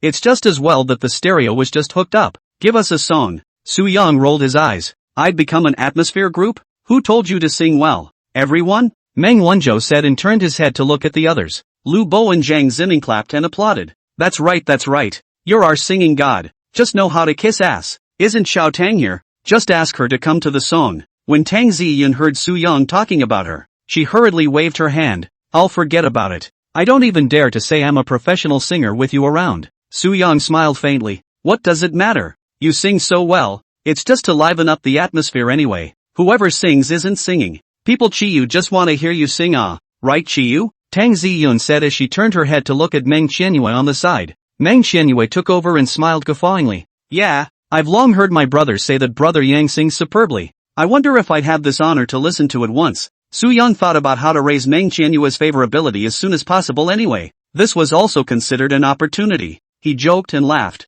Okay, but if you want to listen to it, you have to pay for it, yo. I'll put up 1,000, shouted Zhang Ziming, raising his hand from the sidelines. Seeing this, Ji Bo also joined in. Then I'll offer 2,000. Su Yang glared at the two breathlessly. Step aside. I'll give you all a song then. What would you like to hear? He said, walking over to the table next to the stereo and picking up the microphone to test the sound. Do you know how to sing Rosengate? Shan Ishue, who was sitting in the middle of a few girls, spoke up. Su Yang froze and laughed. Isn't this rap? I've heard it often, but it's a male-female duet. Then you asked Dawn to join you. Su Yang turned his head to Tang Ziyun, who was sitting and eating cake. I have no problem with that. Will little Tang? Tang Ziyun nodded. I've heard of it, but I'm not too familiar with it. That's okay. Sing and feel it. Come on. Okay, ba. She said, putting down the cake in her hand and standing up. A few people around the room immediately started cheering. Who welcome everyone? Snap. Everyone immediately applauded enthusiastically. Chapter 180. Don't talk, listen quietly.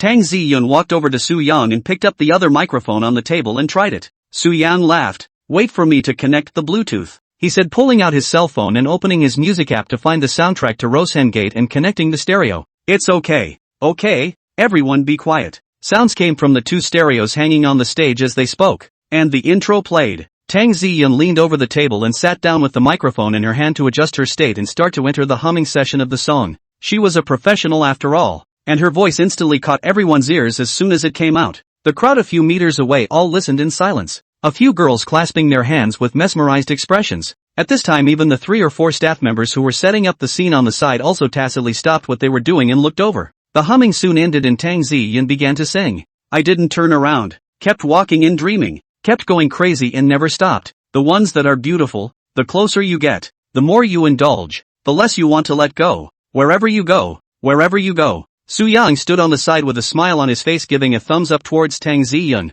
Soon after, Tang Ziyun's part ended, followed by the boy's main song part. Su Yang picked up the microphone in his hand and placed it in front of his mouth to speak. Follow. Every night Reason becomes emotional and I made up this text message to say I don't care, but I'm just being tough with my mouth and always expect a reaction from you. As soon as his voice came out, several girls sitting a few meters away stood up at once with their hands covering their little mouths. Han Xiaoyu couldn't help but clap her hands. It's so good, I didn't realize he was this good at singing rap. This isn't the original song, is it? The original singer? Are you looking down on my brother Yang? Lu Bo joked. Han Xiaoyu was about to explain when Pan Ning's voice came from beside him. Don't talk, be quiet and listen. It had been enjoying itself quietly, listening in fascination. Suddenly disturbed by both Han Xiaoyu and Lu Bo, he didn't hold back from glaring at the two to stop the outburst. Oh well, Han Xiaoyu spat her tongue out and hurriedly closed her mouth. Su Yang sang while thinking, this skill of the god of songs is really awesome. Rap can be sung so silky smooth, and it also distracts me from thinking about other things. In fact, he was just his mouth moving, which was equivalent to a transmission tool,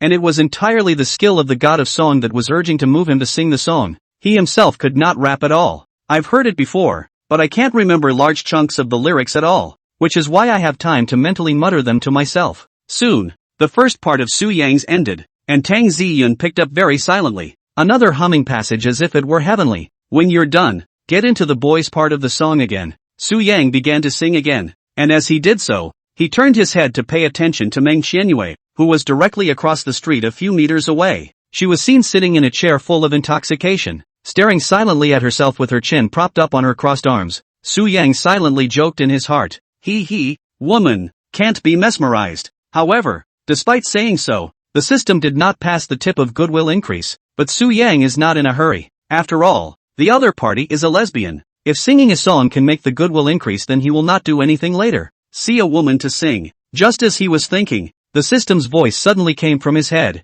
Ding! Detected Shin Ishua's favoritism towards the host has increased to 70. Reward 5 million. What? Su Yang froze inwardly for a second. This one was a pleasant surprise. Instead of waiting for Meng Qianyue's favorability to increase, it was instead Shin Ishua's favorability that increased, which he had not expected at all. After all, looking at Shin Ishue and Zhang Ziming, the two of them usually disliked each other a lot, but their relationship was still solid. Does this chick want to move on? I'd forgotten about her being well moved. I didn't realize it could still be raised, but 70 should cap it. That's about the highest value she can reach as a tool. Su Yang inwardly thought a whole lot, but his mouth didn't stop. Soon it was time to sing one of the song's most popular verses. high energy ahead. Lu Bo didn't hold back from shouting in the crowd. As soon as his words fell, Su Yang sang to the climax. We're so used to seeing the world's Rashomon that it becomes as if we were strangers. Two equally disturbed hearts shoved into the same Ferris wheel. A few of the girls squealed in fits and starts when those lyrics came out.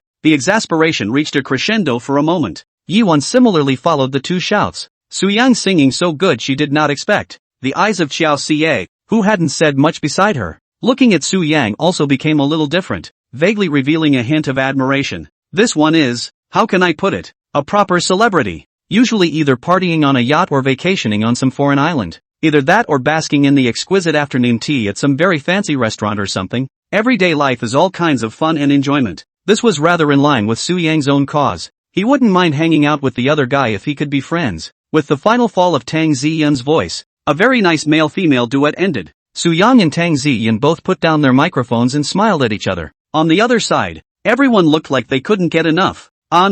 For popping sound. A few people were still intoxicated, but a few staff members not far away applauded first instead. Handsome boy and girl, you two sang so beautifully, too talented for these young people nowadays. Su Yang turned his head to look grinning. Thanks. It was only then that Meng Wanzhou and the others reacted to follow the applause. Meng Xianyue stood up with a smile on her face and walked to Su Yang's body and slowly opened her mouth. Brother Su Yang, it's really my honor to listen to you sing a song. You sing so well, better than a lot of professional singers who have been famous for a long time. You're welcome. That's not so much. It's kind of normal play. Su Yang smiled and picked up. By the way, I've heard that you're very talented, so you should be good at singing too, right? Why don't you have a song too? Me? Meng Xianyue sniffed and pointed at herself. Yeah, let's have a song. Tang Ziyun also laughed at the side. Not far away, Lu Bo and the others followed suit. That's right. Today is your home turf lay. You're the main character. You must show us all a little talent. Meng Xianyue waved her hands and pursed her lips and smiled lightly.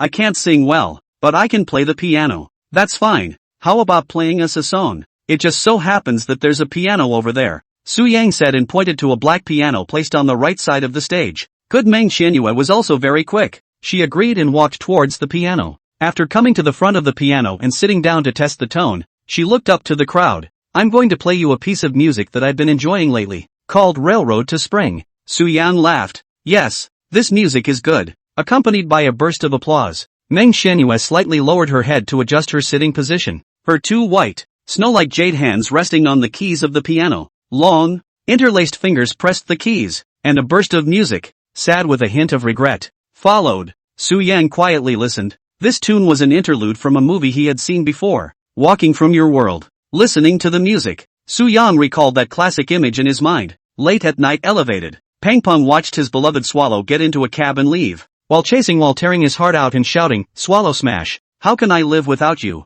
Chapter 181, all that's missing is Han Xiaoyu. Meng Xianyue played 2 or 3 songs in a row, and everyone let Tang Ziyun go up to sing along, and time passed in laughter. At 8 o'clock in the evening, the banquet officially began. In the middle of the day, 2 more of Meng Xianyue's friends came one after another, a man and a woman. The full house now totals 17. Those who could come here were also basically Meng Wanzhou and Meng Xianyue's friends who were relatively close. Meng Wanzhou all kinds of friends, although there are many, but most of them are some drinking friends, or some business partners. Those people he did not call. Tonight is just a group of young people who are very close to each other to have a good time together and welcome Meng Xianyun back to China. Not the kind of high profile, all the bigwigs from all walks of life business nature of the dinner. By now it was all dark and the lights were on. Inside the Sky Garden on the top floor of the Mandarin Oriental Hotel, a thin strip of lights hanging in the air illuminated the garden, matching the already quiet environment, which looked a bit dreamy for a while. Meng Qianyu picked up the microphone and walked onto the stage after saying something to Meng Wanzhou.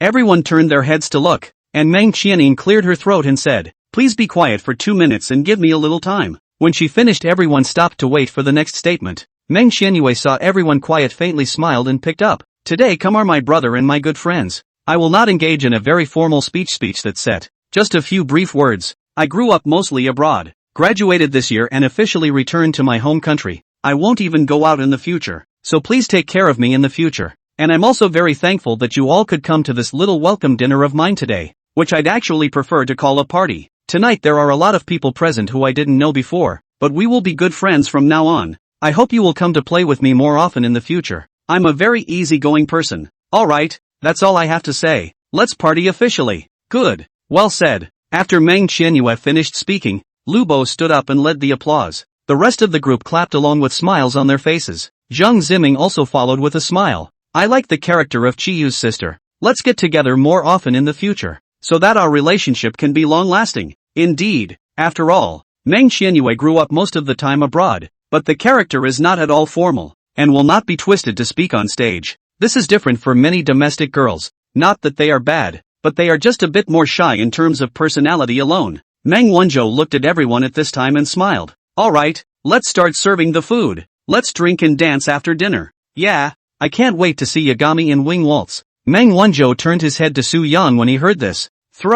I've forgotten about this. You didn't bring no clothes, did you? That's not true. I'll change it later after dinner. Willing to bet? What should be? Su Yang gave a thumbs up. That's a man. At this time, the stereo was playing soothing melodious light music. Poolside several rectangular tables. The staff began to bring up a variety of exquisite food one after another. At night, the Sky Garden is an elegant and romantic setting with moderate light. Not too bright and not very dark. The top floor was windy, blowing the fresh scent of the various plants in the garden into everyone's nostrils. It would be a great place to confess your love if you bring a girl here alone for a dinner. Ding! The host is in a happy mood. Reward 600,000. Everyone was seated. The table was not too big and not too small. There were 3 in total. Su Yang was at a table with Meng Wanzhou, Lu Bo, Zheng Ziming, and Ji Bo. Pan Ning was at a table with Dear Yun, Tang Ziyun, Shen Yixue, Han Xiaoyu, and Xia Coco, Meng Qianyue and Yiwan, Xiao Xie,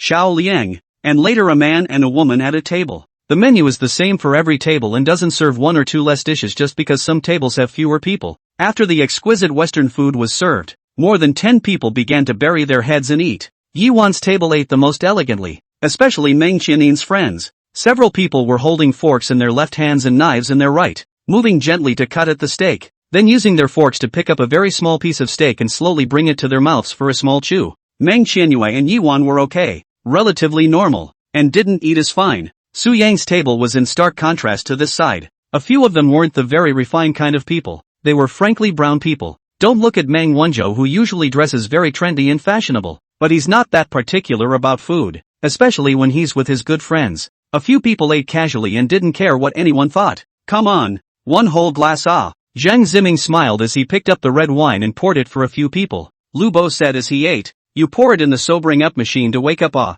Zheng Ziming laughed with a big grin. Wake up a hammer and drink directly. Su Yang smiled faintly. It's true that I can't drink the difference between waking up and not waking up either. Fatty, this guy is pretending. Leave him alone. Lu Bo rolled his eyes and ate the food by himself, pouring the wine. The 5 men picked up their red wine glasses and clinked them together, taking a sip and tilting their heads back. Good wine. Kibo grinned. Come on. Full on. Su Yang ate while glancing at Pan Ning's table from time to time. This table would be interesting, with a total of 6 people, and he'd taken half of them so far. It looked like the other 3, aside from Shen Yixue and Xia Coco, were still missing Han Xiaoyu. Shen Yixue is after all Zheng Ziming's girlfriend, and Su Yang still has his own bottom line for this kind of thing. As the saying goes, a friend's wife is not to be deceived, and he still has these basic principles. The other one, Xia Coco, was also considered Meng Wanzhou's mistress, so naturally Su Yang wouldn't lay his hands on her. That left only one Han Xiaoyu. Han Xiaoyu he was indeed quite interested in, although the other party didn't reach the 85-point binding standard, but she couldn't help but have a dominating figure, and her looks weren't bad, so she was also considered to be a perfect backup. Su Yang thought about it and thought to himself, let it be. We'll talk about it when we have the chance. A few girls ate and chatted. Pan Ning picked up a bottle of red wine and poured it on and said, are you guys free these days? Shen Yixue looked up and asked, what's wrong? I'm going to organize a drive-out camping trip. Are you guys interested? Hearing this, Tang Ziyun's eyes lit up as she clapped her hands in praise. I'm interested. Count you in then. Where are the others? Han Xiaoyu looked at Pan Ning and said, I like camping, but I still have to go to work, so I don't think I can take too much time off. So how many days do we need if we go? Pan Ning picked up a glass of red wine and shook it. 5 days at least. That's probably a bit difficult. I can't afford to please for so long either, said Xia Coco with the same helplessness. You guys try to invite. And if that's not possible, we'll get together the next time we have a vacation. It'll have to do. What about you? Pan Ning turned her head to look at Shen Yixue. Don't you know me? I'm always available as long as there's nothing going on at home. The two of them, Han Xiaoyu and Xia Coco, revealed a look of envy when they heard this. Then you're coming along. Where's Fawn? Pan Ning turned her head to Dear Cloud again. After thinking about it, Dear Yun said, I have to work too. I'm working at Su Yang's restaurant now. You work at Su Yang's restaurant? That you time? Pan Ning asked. Aha, nodded Kagome Cloud. Well, isn't that easy? He's the boss, you can take as long as you want. Just talk to him later. It's okay. Then you're in. 4 so far, Pan Ning said, picking up the red wine and tilting her head back. Chapter 182, You Like to Eat Farts. An hour later, when everyone had eaten and drank their fill, the hotel staff began to remove the tables one by one. The 4 of them, Meng Wanzhou, Lu Bo, Han Xiaoyu, and Xia Coco, went to the locker room to change clothes very consciously. The rest of the group sat in the lounge area chatting and drinking. Su Yang was smoking a cigarette with Jibo Zhang Ziming when Pan Ning Shenishue and the 2 of them walked over and sat on the side. Have you been drinking? Su Yang looked at Pan Ning and asked. What do you say? Then don't drive tonight. Ah, get a chauffeur. No, by the way, what did you guys say about the camping trip I told you about earlier? Su Yang laughed. I've bought all my equipment. I can leave anytime. Zhang Ziming looked at Shenishue. Can I not go if she goes? Shenishue rolled her eyes. There are already 4 of us. Whoops. Me, Pam, Fawn, and Don. Zhang Ziming thought for a moment and said, what about those 2? You mean Xiaoyu Coco? They can't take too long of a vacation if they have to work. Oh, okay, then even if you count us in, are you going? Zhang Ziming turned his head to look at Jibo on the side. Jibo nodded his head like garlic when he heard this, and said with an excited face, he, of course I'm willing to go. I'm just afraid that you guys won't take me with you after all. I've just met a few of them and I'm not familiar with them yet. It's fun to have a lot of people, so we'll get to know each other better. That's fine, count me in, and let me know when you're going. Pan Ning took over. Or maybe tomorrow. I for one don't like to wait. Tomorrow? Kibo froze. What? You're going to work? I wouldn't be on. It's just that I haven't bought my camping gear yet, yeah. There are so many malls that you can't just find a random one during the day tomorrow and buy a tent. Jibo looked at Pan Ning, nodding his head very approvingly. Yes, ha. I was thinking of buying it online. Then it's a deal. Ah, we'll leave tomorrow. Zhang Ziming looked at Pan Ning and gave him a thumbs up. Yo, I like your character of leaving when you say so. Shenishue disliked from the side. You like to eat farts. Zhang Ziming dared to be angry, so he could only sneakily roll his eyes. Su Yang smiled helplessly. You 2 are really enemies. He then turned his head to Pan Ning and asked, if we leave tomorrow, have we planned our route and everything? Pan Ning thought for a moment and said, I've planned a line before, but now that there are so many people, I guess I'll have to change it, so I'll go back tonight and look into it. Good, then talk to your 2 best buddies later, and I'll ask Chio, she said, getting up and walking towards Meng Qianin. More than 10 minutes later, the sound of talking came from outside the Sky Garden, and Meng Wanzhou Lubo several people changed their clothes and walked back. At this moment the entire focus of the room was all gathered on a few people. Everyone's eyes widened as they watched. Ha ha ha ha ha ha ha. The originally quiet atmosphere was suddenly interrupted by a burst of laughter. Jibo covered his stomach and laughed when he saw Lubo,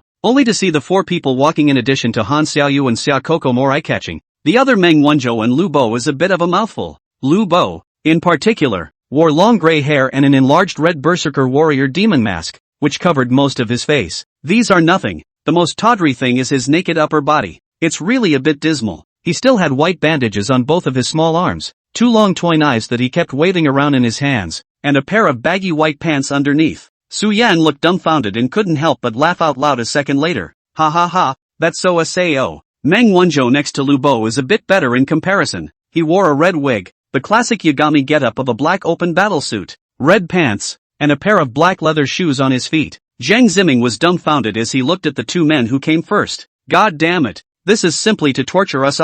Yang, why did you let them cast these roles? They can't hold it at all. These 2 roles can't be managed by anyone else except you and me. Su Yan laughed. Why don't we ask them to change and give you something to wear later? That won't be necessary. I'll just say it, mainly because I don't want to be too noticeable.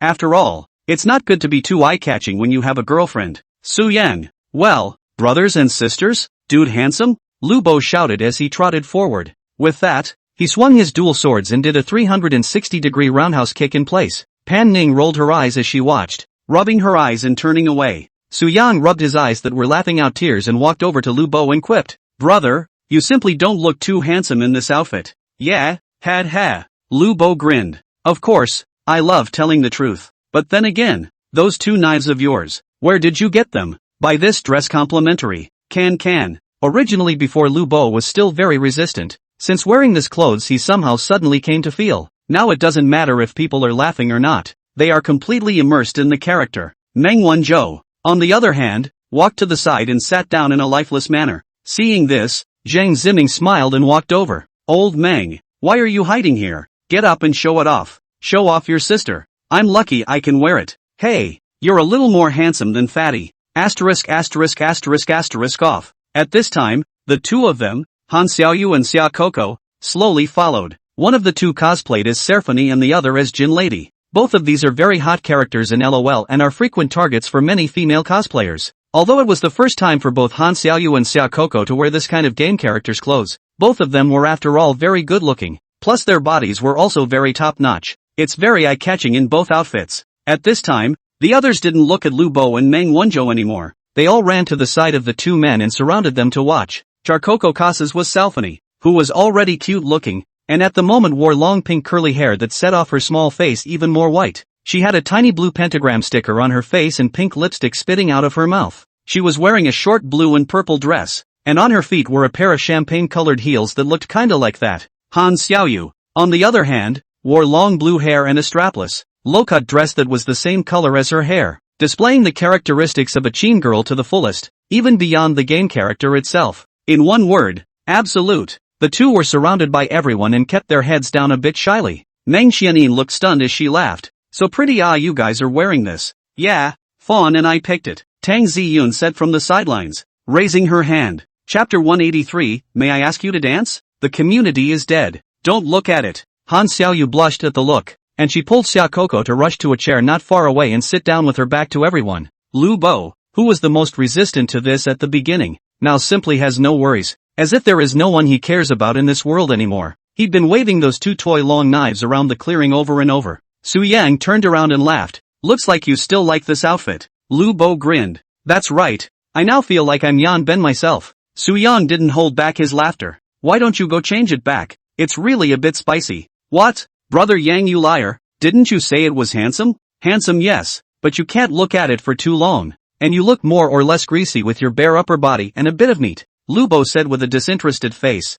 Whatever. It's not easy to cos once. I have to experience more. Cool. A word inexplicably came out of his mouth. He then carried his twin swords towards Zhang Ziming, who was not far away, and shouted as he charged. Little thief. Suffer death. Zhang Ziming? Su Yang was a bit confused by this sudden action. He opened his mouth and shook his head. Crazy. Old Meng. Aren't you going to dance? Can't dance a bit. How am I supposed to dance in these clothes now? Look at Fatty. He's completely let himself go. Meng Wanzhou shook his head breathlessly. This guy has gone crazy. Come on. Come on. Have a smoke, I'm going to change it. It's kind of done. Su Yang gave a thumbs up. It's perfect. The two pulled out cigarettes and lit them up. Not far away, Ji Bo and Zhang Ziming picked up a glass of champagne and walked over to sit down. At the moment there was beautiful music playing in the sky garden, and with the soft lighting it was perfect for a little elegant waltz or something. The four were chatting away when a silhouette walked over. Several people turned their heads at the same time to look, and the person who came was actually Qiao Shiyu, who hadn't said much. She walked to a few people with a twist to look at Su Yang with a faint smile. Su Yang, handsome, can I invite you for a dance? Ha! Su Yang froze. The three people next to him had a look of amusement on their faces. I'd love to, but I won't. It's alright, I'll teach you. It's very simple. Xiao Shiyu said and stretched out her hand towards Su Yang. Su Yang raised his head and looked at Xiao Shiyu's arm hanging in midair. He thought about it but still reached out and put his hand on Xiao Shiyu's beautiful fingers and stood up. The main thing is that this situation, girls have taken the initiative to come over to invite. Do not pick up will be too loose face, but also will appear to be their own small family. Is not just a dance. No big deal. Su Yang turned his head to look at the three people sitting there, only to see that the three people's faces coincidentally showed an anti-smile. Dance well. Zhang Ziming laughed. Just as he finished speaking, a girl not far away came this way as well. The very same girl who was among the last man and woman to come. The name is Chen Yun. The girl was also good-looking, tall, and wore a very figure-expanding black waist skimming open skirt, with short, tousled hair and sexy red lips. There was some imperial style. I thought she would invite Meng Wanzhou, but what I didn't expect was that she walked straight to Zhang Ziming and stretched out her hand. Handsome boy, can I have a dance with you? Zhang Ziming froze and subconsciously turned his head to look at Shin Ishui, who was sitting and chatting with a few people from Deer Cloud not far away. After saying that he stood up and stretched out his left hand to grab Chen Yun's hand towards Su Yang's side. Asterisk asterisk asterisk asterisk. This guy had traitorous luck today? A girl actually took the initiative to ask him to dance. Meng Wanzhou and the others muttered to themselves as they left. On the side, Ji Bo laughed. Envious? Why don't any girls come to dance with me? Why don't you go dance with the fat man, Kibo? At this time, Su Yang and Xiao Shiyu, Zhang Ziming and Chen Yun had already arrived at the open space in the middle of the garden recreation area. The remaining 10 or so people saw this and turned their heads toward them. Pan Ning leaned back in her chair, her arms wrapped around her, and cocked her head to look at Su Yang. This kind of thing she did not mind. After all, party this kind of occasion dancing is a very normal thing. She has participated in a lot of parties, and often there will be a lot of handsome men to invite her. As long as the follow-up do not dance to some should not be danced to the place on the line. Dear Yun and Tang Zi Yun, on the other hand, had a slight taste of jealousy, but the two of them didn't show it. Su Yan looked at the girl in front of him and thought, this should be able to have a score of around 75 to 80, which is actually not bad. Su Yang, come on, open up with your left hand raised, and floor my shoulder with your right hand. Oh, okay, Xiao Shiyu said as she put her right hand on Su Yang's raised left hand and her left hand on Su Yang's shoulder. Both of their hands were almost flush. After trying the dance steps described by Xiao Shiyu for a few minutes in a row, Su Yang found some feeling. Alright, let's make it official for once. Xiao Shiyu turned her head to look at Meng Qianyu who was not far away. 1,000 words, can you play us a piece of music suitable for a waltz? Sure. Meng Qianyin agreed and quickly switched the music. A very lilting and melodious piece of music played and the two danced in and out. Zhang Ziming and Chen Yun, who were a few meters away next to them, were also dancing to the music. After all, Zhang Ziming was a rich second generation, and he hadn't participated in many of these activities since he was a child, so he could watch and learn some simple waltz steps. At this time, there was no need for Chen Yun to teach, and he quickly jumped up skillfully, accompanied by the melodious music. For handsome men and women danced on the field, and people under the field clapped and shouted from time to time. The atmosphere reached a small climax for a while. One by one, a few of the 10 or so people sitting there stood up and started inviting each other. The number of dancers is slowly increasing, and they are going up and twisting whether they know how to dance or not. This is generally the case when the atmosphere reaches a certain level, such as when you go to a nightclub. And many people who are more introverted in their normal lives will unconsciously follow suit in that environment by twisting a bit and shaking their heads or something. At this time Xiao Liang, who had been silent for a long time, rolled his eyes and got up to walk towards Dear Yun and Tang Ziyun. He quickly arrived in front of the two men and bent down with a slight smile. This beautiful woman, may I invite you to a dance? His eyes went to Kagome Cloud as he spoke. Dear Cloud froze, not expecting someone to come and ask her to dance. She shook her head a little awkwardly. Sorry about that. I don't know how to dance. It's alright I'll teach you. It's very simple. You can learn it in a few minutes. Xiao Liang had managed to find an opportunity. He wasn't going to give it up. But, Dear Yun rubbed his hands together and was wondering how to reject the Xiao Liang in front of him when Lu Bo, who was on the side, suddenly ran over with quick steps. Dude, I'll dance with you. Xiao Liang looked up and almost didn't fall down. He stood up straight and laughed somewhat breathlessly. Big brother, where are the two men waltzing? Lu Bo waved his twin swords and glared at Xiao Liang. Who are you not jumping with? Come on you. He had just finished throwing his twin swords away to the side, and then as soon as he took Xiao Liang's hand, he walked towards the center of the field. Xiao Liang desperately resisted trying to get rid of it, but how could an ordinary person like him get rid of Lu Bo's hand? No bro. Taisha is dead. What's the point of dying? I just want to learn how to waltz, so you can teach me. What? You look down on me? That's not true. Lu Bo deliberately laughed. Then hurry up and teach me, so I can dance with a beautiful woman in the future.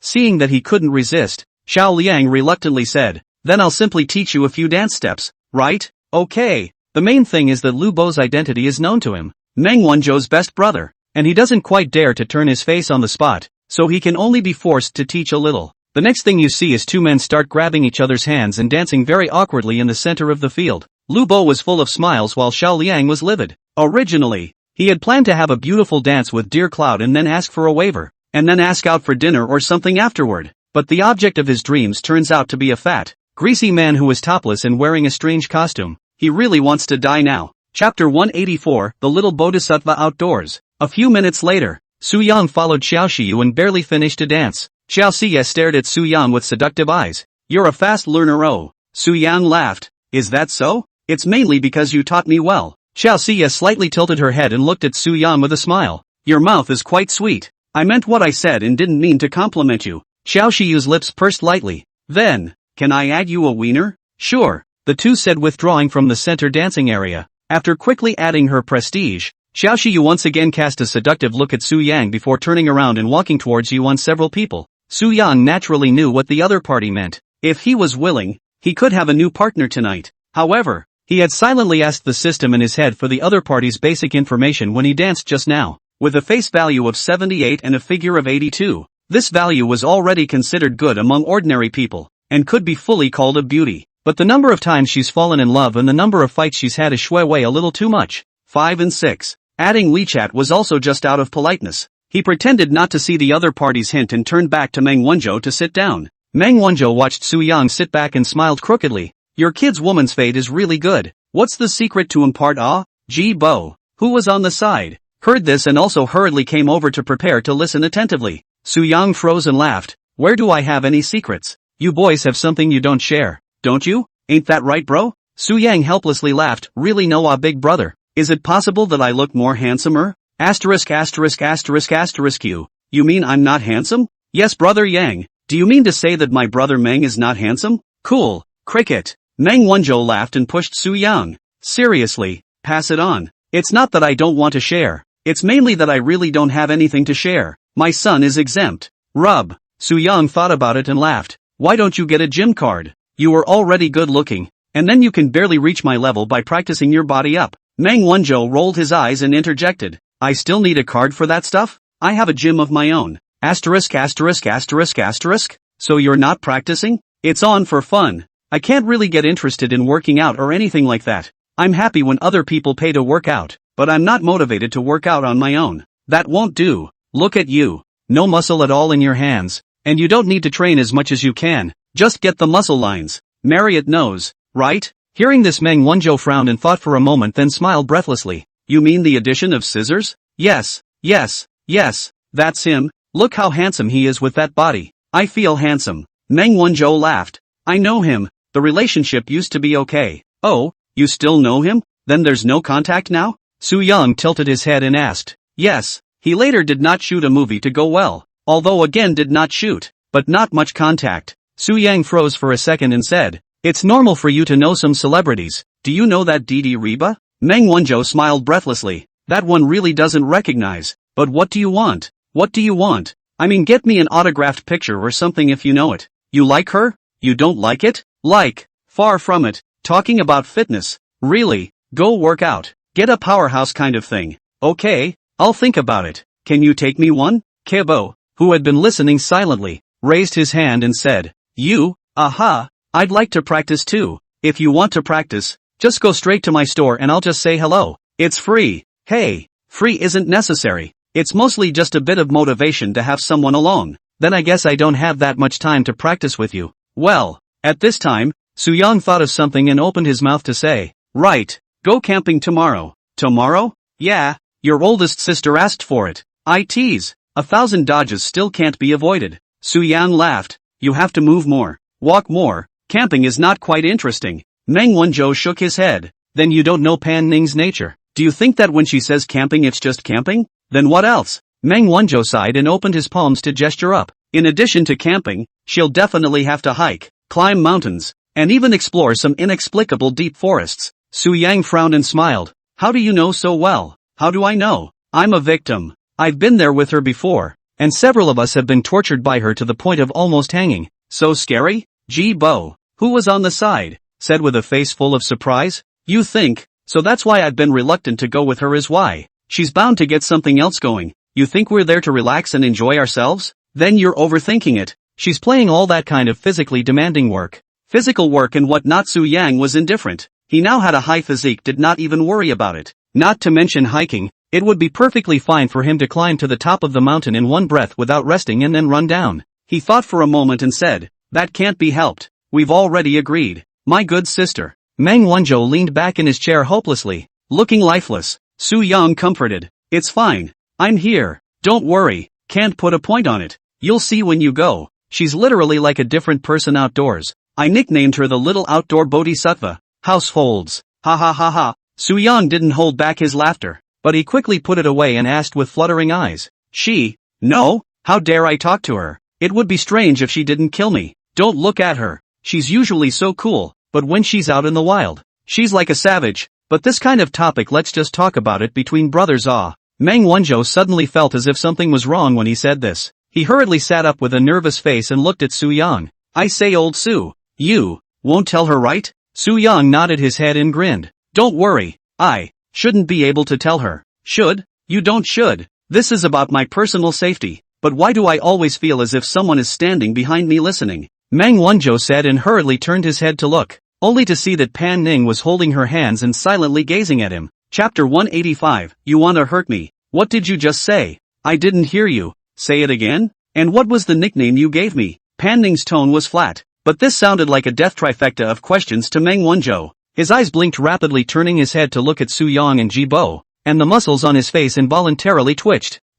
What's that? I suddenly remembered that the air conditioner in my house hasn't been turned off. It's too much of a waste of electricity. I'll go back and turn off the air conditioner. I'll go first, he said as he quickly stood up and ran towards the outside of the sky garden. Meng Wanzhou, stop right there. Pan Ning rebuked and flew after him. The commotion instantly attracted everyone in the room, and everyone turned their heads to look over. Lu Bo also stopped dancing. He let go of Xiao Liang, who had a dead face, and ran over and asked, Brother Yang, what's the situation? Su Yang was bent over at the moment, covering his stomach with tears in his eyes as he laughed. Jibe was even more exaggerated, and laughed so hard that he rolled straight out of his chair and onto the floor. What are you guys laughing at? Let me be happy too, Lu Bo shouted anxiously. That's when the rest of the group came forward. Zhang Ziming looked at Su Yang and Ji Bo, who were laughing their asses off. What's wrong, guys? Is it that funny? Say it so we can have some fun too. You. Ha ha ha ha ha. Su Yang laughed as he said. He raised one hand. You. Wait for me to slow down. Meng Xianyin walked over to Su Yang's side and looked down. What's wrong? Why did my brother run away? Don't build it. After a few seconds of slowing down, Su Yang finally recovered. He wiped the tears from his face and stood up. Lu Bo hurriedly walked up and asked, Tell me quickly, Brother Yang, what's going on? Your brother Meng badmouthed your sister Pan just in time for her to overhear. What? My brother Meng is so bold that he dares to say bad things about sister-in-law. Sister Pan? Lu Bo said with an incredulous face. Meng Xianyue covered her mouth and laughed softly when she heard this. Then my brother is finished. He's going to be bruised and purple. Wrong. Just as she finished speaking, Meng Wanzhou's intermittent screams came from the far corner. Didn't run away, this is. Zhang Ziming looked into the distance with a gloating smile. Lu Bo came to Su Yang's side and whispered, Brother Yang, what did Brother Meng say? Tell me. Su Yang froze backward 2 steps full of caution up and down Lu Bo a glance. You kid wanna harm me? I promise not to tell. No, ask your brother Meng yourself when you're free. I wouldn't dare to say. It's too dangerous. Meng Xianyue smiled and stopped looking, turning to leave. However, she just took 2 steps and turned back to look at everyone and laughed. I advise you guys to better stop gathering around, or else my sister will come back and see it later. Oh yeah. Drink. Zhang Ziming pulled Shin Yixue and trotted away. The rest of the people didn't quite understand, but they didn't crowd around anymore. They all dispersed, drinking and singing. Brother Yang, I really admire you for taking down my sister Pan, Lu Bo suddenly whispered in Su Yang's ear. Su Yang rolled his eyes as he covered his mouth and coughed. Go do your dance. 2 minutes later, Pan Ning walked back ahead of him. She looked as if she had no business walking straight towards the drinking Zhang Ziming's few people. Where's old brother Meng? Lu Bo cocked his head to look into the distance. Why don't you go check it out? It's okay. Lu Bo agreed, was about to go over and take a look. Meng Wanzhou then limped back. Several people hurriedly clenched their teeth to hold back their laughter at the sight. Meng Wanzhou pretended as if nothing had happened. He scratched his slightly messy hair and looked at Su Yang and the others and laughed. What's wrong, you guys? Why are you all staring at me? Are you alright? Su Yang stifled his laughter and asked. What okay? What's wrong with me? Nothing, he said, unfolding his arms with a confident smile. And what were you ghosting about just now? What? Did I call? Could it be that I heard it wrong? Su Yang deliberately asked rhetorically. You must have misheard me. Oh, that's okay then. Come on, drink. More than 2 hours later, everyone was pretty much done playing and ready to break up. All the people who came today drank. Certainly cannot drive a car. Meng Wanzhou had intended to give all the people in the hotel to open a room to stay a night, but no one even wanted to live there, so they stopped. Soon, everyone took the elevator down to the open parking lot outside the hotel. Su Yang looked toward Dear Yun and Tang Ziyun, who were holding hands, and asked, Not drunk, are you too? No. Where is this? Tang Ziyun said as she smacked her lips and her eyes drifted a bit. Su Yang smiled helplessly. You're already drunk with this look. Hey, not drunk. Su Yang shook his head and looked at Dear Yun again. There's no need to go to the restaurant tomorrow. I'll just talk to Gao later. Dear Cloud smiled and nodded. Did you call a valet? Su Yang asked. Call La Don Jr. to stay at my place tonight, and tomorrow we'll get some gear together. Su Yang glanced at the two with some surprise. You two are heating up your relationship quite fast. He. Fawn and I talk a lot, we're like sisters from another life. Tang Zi Yun interjected. You're already babbling. Su Yang shook his head and smiled. Alright then, I've also been drinking. There's no way for me to drive you guys. Send me a message when you arrive home. Got it. A few minutes later, a chauffeur boy wearing a blue undershirt came to the hotel parking lot, and Dear Yun, Tang Zi Yun and everyone greeted him and got in the car to leave first. The chauffeurs the rest of the group had called were arriving one by one. At this time, Pan Ning walked to Su Yang's side. Did you call a chauffeur? Not yet. You're not calling until when you're going to go?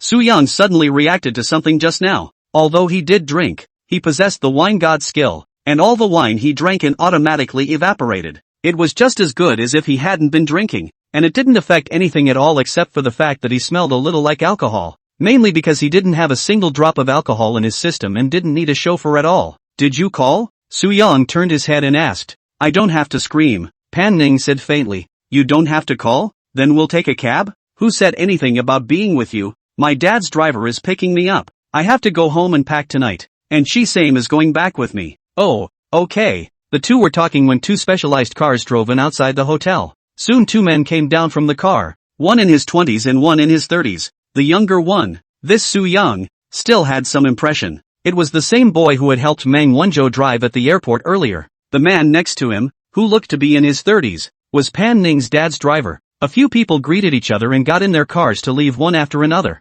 Pan Ning and Meng Qianyue sat in the back of the Urus, and Su Yang raised his hand towards Pan Ning and made a phone call gesture. Pan Ning nodded. Then we'll leave first. See you tomorrow. Bye-bye brother Su Yang. Meng Qianyue tilted her head to look at Su Yang with a shallow smile. Bye. Take it easy on the road. See you tomorrow. Chapter 186 Zilin Who Loves Cars. After everyone had left, Su Yang looked at the time. It was already 11 o'clock at night. He went back to his car and pulled the door open and got in. Late at night, a silver-gray 911 Turbos sped along the expressway leading from Qinglianhanu District to Yonghe District. Su Yang's left hand clamped a cigarette on the car window. His right hand held the steering wheel, and the whole person leaned very loosely on the seat. A sharp night breeze blew in through the window, ruffling his slightly longer hair. Ding! The host is detected to be very cozy and enjoying himself at the moment. Rewarded with 1 million. And gained a new skill, Wilderness Survival Master. Introduction to Wilderness Survival Masters, proficient in all types of wilderness survival techniques. Su Yang sat up straight with a start. System, you are so sweet. I am going out tomorrow and you are giving me this new skill now. Not bad at all. I'm not going to be afraid to meet a bear this time. Su Yang said with a smile on his face as he threw the dying cigarette in his hand into the ashtray in the car. Well, the hair's getting a little long, so I'll get a haircut in the morning. When he finished speaking, he put the window up and put his foot on the gas and quickly disappeared at the end of the road. There wasn't much traffic on the expressway at night, and Su Yang quickly entered the city to the vicinity of Thousand Elephant City. Although it was already quite late, but this place belonged to the center of the city of Haiyang, and at this moment, the roads were still full of people and lights. On both sides of the road next to Thousand Elephant City stood many jitterbugging car-shooting anchors, still trying to broadcast live this late at night. Seeing this scene, Su Yang suddenly remembered the girl who had shot his Senna earlier. What was that girl's name again? I wonder if she's in these people. At this time the intersection light turned green. Su a foot of gas when the first to rush out. Buzz! A roar erupted from the turbos and the anchors on both sides of the road turned their heads to look. There's a car coming! Asterisk asterisk asterisk asterisk. Turbos. Top notch. Finally a great car. Cars are real scarce tonight. Finally I see one that's a little more powerful. Yeah, I was ready to turn off the broadcast, seeing as how it's going to be on for a little while longer. Buzz! Su Yang drove the car through the intersection and then came to a stop on the side of the road in an empty parking space. He lowered the window and subconsciously turned his head toward the opposite side of the road to look, only to see that one of the 4 or 5 young men and women standing across the road did have a long-haired beauty shooting at him. Su Yang took a closer look and laughed. It's really her. Just as he was thinking about it, 3 or 4 anchors surrounded him. Handsome guy. Yay! Wait, I think I've seen you somewhere? Ever seen one? 100% met. By the way, aren't you the one who drove the McLaren Senna last time? Hearing this, Su Yang froze and thought, you've really seen me before? What a good memory. It's me. I go. Brother, you're awesome. Casually, a car of the level of Turbo's. You're welcome, he said, pushing the door open and stepping out of the car. Su Yang originally intended to go directly home, but suddenly a little hungry. Before the hotel actually did not eat much, and now happens to pass by this lively area, will be ready to eat some snacks in the neighborhood before returning. However, at this time, Thousand Elephant City has already closed, and if you want to have a late night snack, you can only go to those big stalls on the roadside or some stalls in the alleys. Just as he got out of the car and was about to leave, the long-haired girl across the street ran towards him. Handsome. Wait. The girl ran while waving towards Su Yang. Su Yang stopped his steps and turned his head to look. Something's up? We've met before, and I still have you, Wilson, but I can't remember your name at once, the girl said with some embarrassment as she came to the car. Su Yang. Oh yeah. It's you. Su Yang, do you remember me? The girl smiled cutely. Su Yang shook his head after thinking about it. I know you, but I really can't remember the name. My name is Xiao Zilin. Oh, yeah, come to think of it, you're not getting off work this late at night? So hardworking? Hey, it's not like there's anything else to do, so I'll just broadcast more. Is it still broadcasting? Su Yang tilted his head and looked at the cell phone racked on the stand in Su Zilin's hand. Yeah, it's still on the air. Su Yang smiled and walked to the sidewalk. Come over and chat. There are many cars on the road. Alright. As the two chatted, several of the remaining male anchors pulled out their cell phones and snapped a few random pictures of turbos before turning back to the side of the road to continue waiting for the other limos. The turbos really aren't as big as Cena and can get these main eventers to gather around and keep filming. After all, there are so many luxury cars that hang out around Thousand Elephants that 911 turbos are only average. The cars that get the anchors pumped up are usually the big three, the Lafa, the 918, the P1, and the top supercars like the Senna, the Koenigsegg, the Pagani, and the Bugatti. 911 and all that they usually see too much of, and shoot also presumably because there's not a lot of material tonight to barely come up with a few. By the way, what's the name of your Jitterbug account? Su Yang pulled out his cell phone and asked. Su Zilin laughed. Zilin who loves cars. I'll search, Su Yang said as he opened the shake and searched for Zilin, who loved the car. The first user was her, with 920,000 followers. I remember you said before that you have like 800,000 plus followers, right? It's going up pretty fast. Hey, the main thing is that most of the anchors who shoot cars are guys, and there are still fewer girls shooting cars, so I guess that's why. Su Yang smiled slightly and clicked on the flickering avatar to enter the live broadcast room and look at it. There were actually more than 2,000 people watching in the live broadcast at this point. You're pretty popular here. There are still over 2,000 people watching at this late hour. It's all on everyone's support. I'll give you a little attention. Thanks. While the two were talking,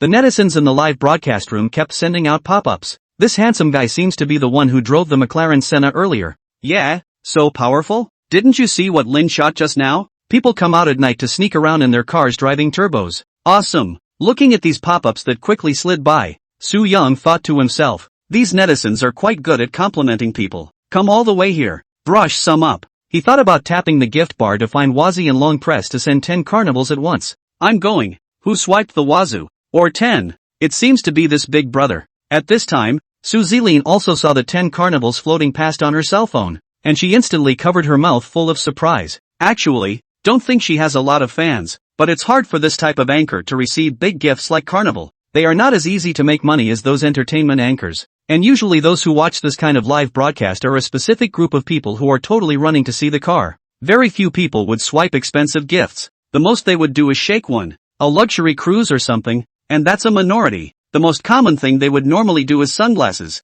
beer, light kisses or something like that. Su Zilin's face was full of excitement at the moment. She looked at Su Yang and said with some excitement, Su Yang, was it you who swiped it for me just now? Su Yang nodded. Well, we're also destined for each other. So let's call it a meeting gift for you. Thank you so much, you're so nice. I haven't seen a carnival in a while. Su Yang smiled and thought, it's good that I'm good looking. Or else the hidden meaning of this word used to compliment someone would be, you're not handsome. Alright then, I won't keep you on air. Let's go, he said, turning off his cell phone and getting ready to go foraging for food. Su Zilin froze then shouted, Su Yang, what? You, aren't you going to drive away? Oh, I'm kind of hungry. Go get something to eat. Su Zilin rolled her eyes and thought for 2 seconds before stammering. A little hungry too. Can I join you? Aren't you going live? It's almost time to get off the air. It's been 4 or 5 hours today. That's fine. Let's do it together. As the two spoke, the live broadcast room was already boiling. The main live broadcast had not yet been turned off, and all of the two's conversations word for word entered the ears of more than 2,000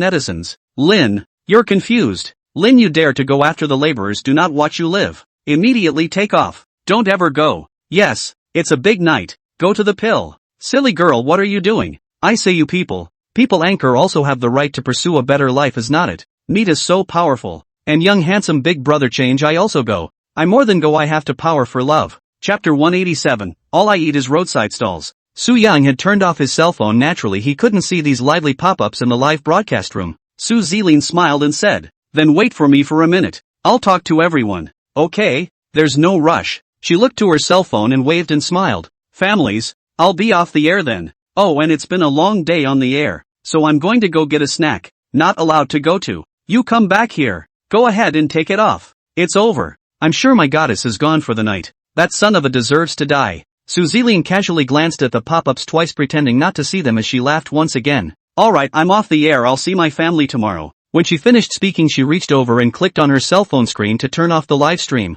That's fine, but can you give me another minute? I'll put the bracket in the car. Okay, go ahead. Fine. Su Yan looked at Su Zilin, who turned around and trotted away with a smile on his face. On the system, look at her details. Zilin Su, age, 23, height, 164 centimeters, weight, 52, 5 kilograms, face value, 80, stature, 84, number of relationships, 2, broken up, single, number of combatants, 1, characteristics, outgoing, enthusiastic, spirited, face control, likes cars. Well, it falls into the category of being a normal beauty. Soon, Su Zilin went and returned. The last time Su Yang met her, she was wearing a cute double ponytail, but today she didn't wear a double ponytail but instead wore her long, slightly curly hair behind her. She was wearing a white strappy slim round neck short tee today and a short denim skirt plus black silk underneath. This outfit very much emphasized the figure, and Su Yang unconsciously looked at it twice more.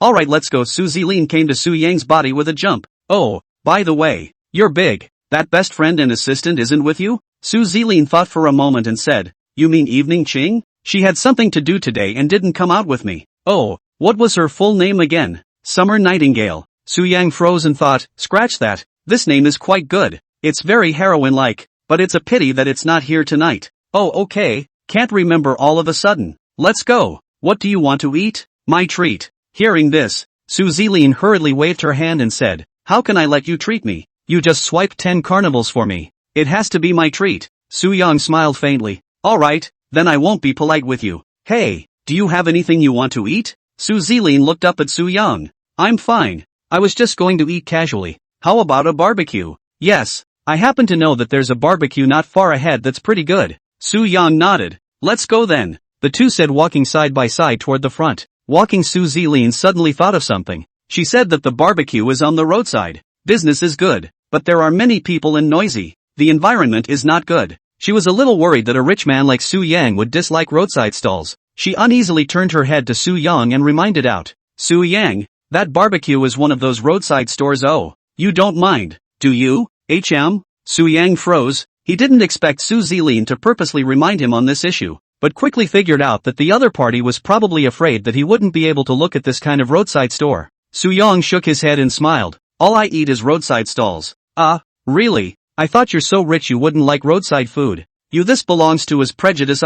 Roadside stalls how? A lot of delicious you go to those a seemingly opulent place simply cannot eat, but also has to be this kind of ordinary roadside store to have the flavor of life. We are ordinary people. Ordinary people will eat some ordinary things. Hearing this, Su Zilin couldn't help but look at Su Yang twice more. Then I'm relieved. Soon after the two crossed a street, they came to the road where she said the barbecue place was located. This road is very lively. Basically all kinds of late-night stalls. Stalls belongs to the night market street. At the moment every store on the side of the road is almost full of people in front of the store. Su Zilin pointed to one of the most crowded stores not far ahead of the road and said, I'm talking about the one in front. Su Yang tilted his head and laughed. So many people? Yeah, his place is doing great. It's basically this crowded every day. Do you eat often? Neither. I've only been there 2 or 3 times, but at night I go home by this road. Oh, Su Yang nodded. Hurry up then. This road smells so good. It's full of food. Hey, almost there. The two didn't have to walk more than a few steps before they came to this barbecue restaurant called Sea Grill.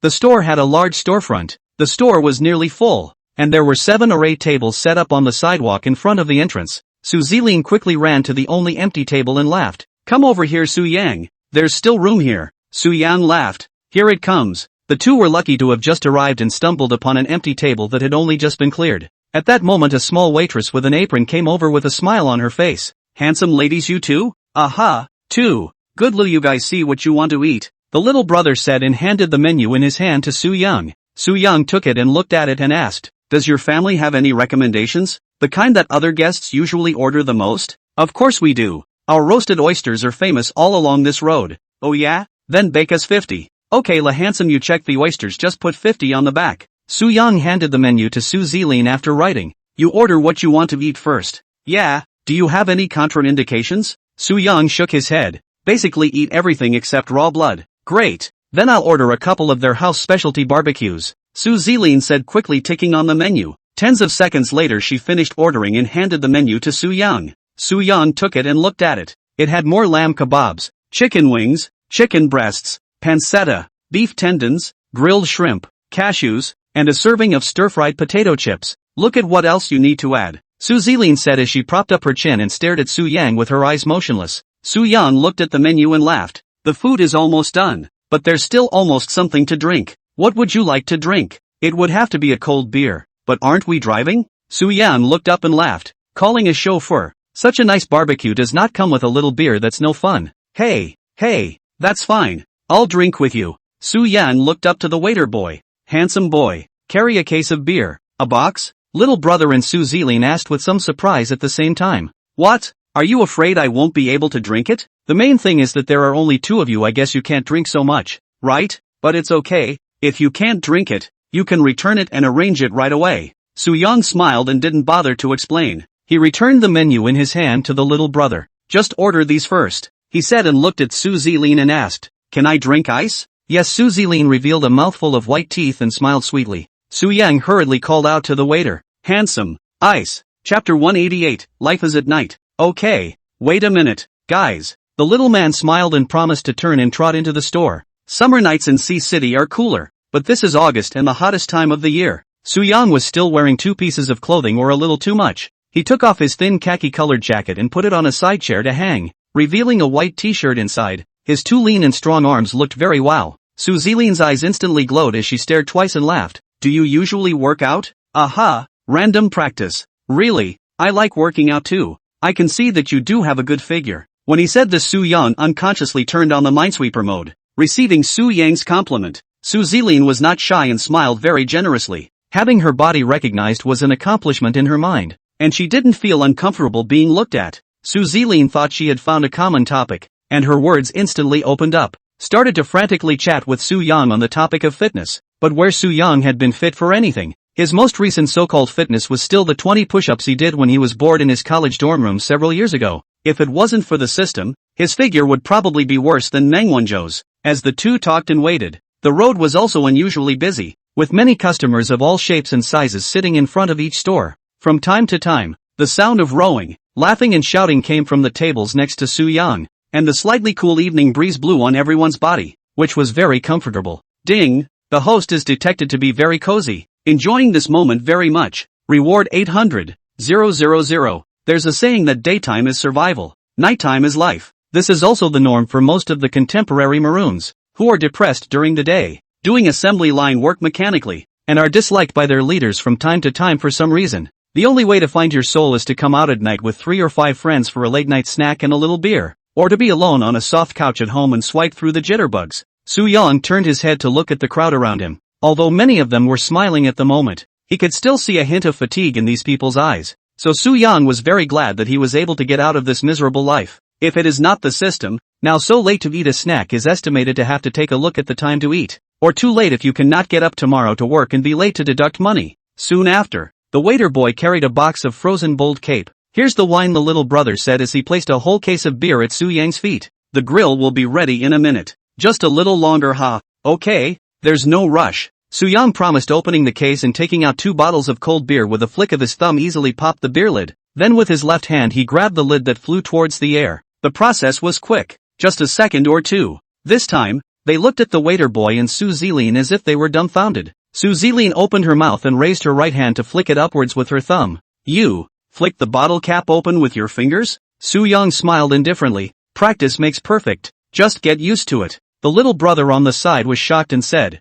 Brother, it's a bit impressive you. It's the first time I've seen a bottle cap opened with my thumb. Su Yang grinned. Shall I teach you? No. It hurts to think about it. Xiao said and turned to leave. Su Yang slightly smiled as he took out 2 disposable plastic cups from the wine case and poured the wine to the brim for himself and Su Zilin. Here. Su Zilin reached out and took the beer handed to her by Su Yang and smiled. Thanks you're welcome. Come on, let's drink first. Well, celebrating our first late night snack together. Oh, it's not a celebration. What was I going to say? Su Zilin's language expression was suddenly a bit messy as she laughed awkwardly. You're trying to say we're meant to be, aren't you? Oh, right.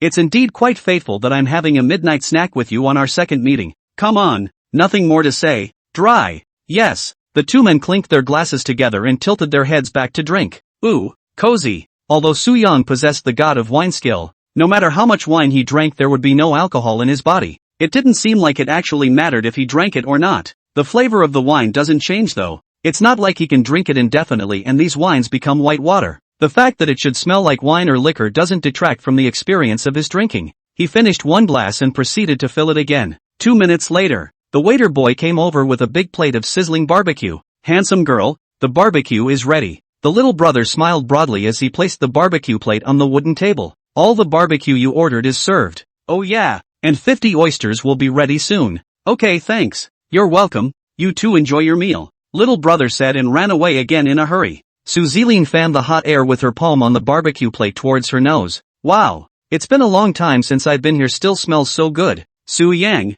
eat it, you try the flavor, she said, picking up a skewer of grilled cashews and handing it over. Su Yang smiled as he took the plain-looking roasted waste. I'd like to try how delicious it is, he said, blowing off a bite. After chewing 2 mouthfuls, Su Yang laughed with a somewhat surprised expression on his face. Aha, it's indeed good. It's awesome. Su Zilin looked as nervous as if she was taking her own cooking to someone else, and she only smiled happily when she saw that Su Yang was satisfied. Hey, then eat more. Not enough to order more, she said as she also picked up a skewer of grilled shrimp and started eating it. Here come the oysters. Little brother is at it again. He came to the table with a big plate of oysters and put it down. Handsome, the oysters are ready. Try it. Our roasted oysters will definitely make you fall in love. Yes? Su Yang said as he picked up one and quickly ate it, nodding his head as he ate. Not bad indeed. Not quite the same as the roasted oysters I usually eat. Come back next time. Okay, you guys like it as much as you like. Take your time, haha. Good.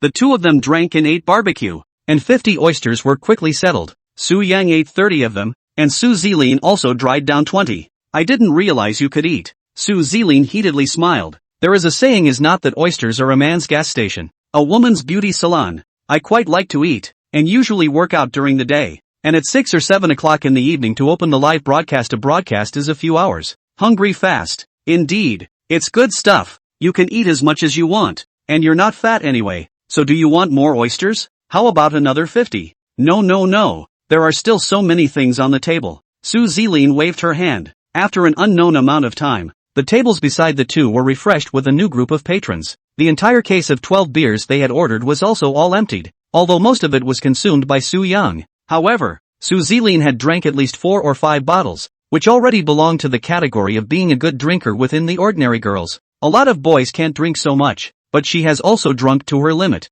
At the moment she is full of red. One hand to support her face. One hand is still holding half a skewer of grilled lamb. Looks a little bit of a trance. Her eyes are confused, and her body is still a little bit of a wobble. Seeing this, Su Yang laughed. What? Eating stupid? He. No, just a little dizzy, Su Zilin said as her head dropped down and quickly lifted up again. Chapter 189, My girlfriend drinks it. Are you okay? How about some water to slow you down? Don't eat yet. Can't eat anymore. Su Zilin placed the half skewer of lamb in her hand on the table. She propped her hands on her knees, her head buried in her lap as she dozed off. I'll go. Don't you go to sleep. Su Yang stood up and patted Su Zilin's shoulder. Seeing that the other party did not move, he thought, oh no, by the looks of it he can't get up. I'll be damned. What the hell? We can't take the hotel again, can we? He said as he once again tried to call out to Su Zilin, who had completely fainted. Xiao Su, wake up, go home. Su Zilin remained motionless. I lost it. Why did you faint just like that?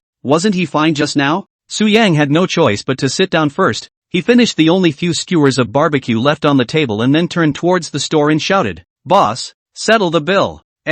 Coming. It was still the same little brother from before, who smilingly jogged to Su Yang's side. "Yay, handsome guy, your girlfriend is drunk?" Su Yang didn't bother to explain. He nodded. "Aha, drank a little too much. Count how much." Holler, "Hold on." Dozens of seconds later, the little brother handed a simple handwritten bill to Su Yang. "Handsome, a total of 443. Just give 440. Su Yang nodded. "Good prestige." He took out his cell phone and just opened it to see several unread messages on WeChat. Asterisk asterisk asterisk asterisk. I forgot to check my cell phone. Tap the message to read it after paying the money off. The several unread messages were naturally from Pan Ning and Dear Yun as well as Tang Ziyun. Su Yang read them one by one, basically saying that he had arrived home. Why didn't he reply? Good night and so on. He returned all of them briefly, then sat back in his chair on his butt and pulled out a cigarette to light it. Looking at Su Zilin, who hooked her head in front of her and didn't move a muscle, she fell into a deep thought, and after thinking for 2 minutes she thought,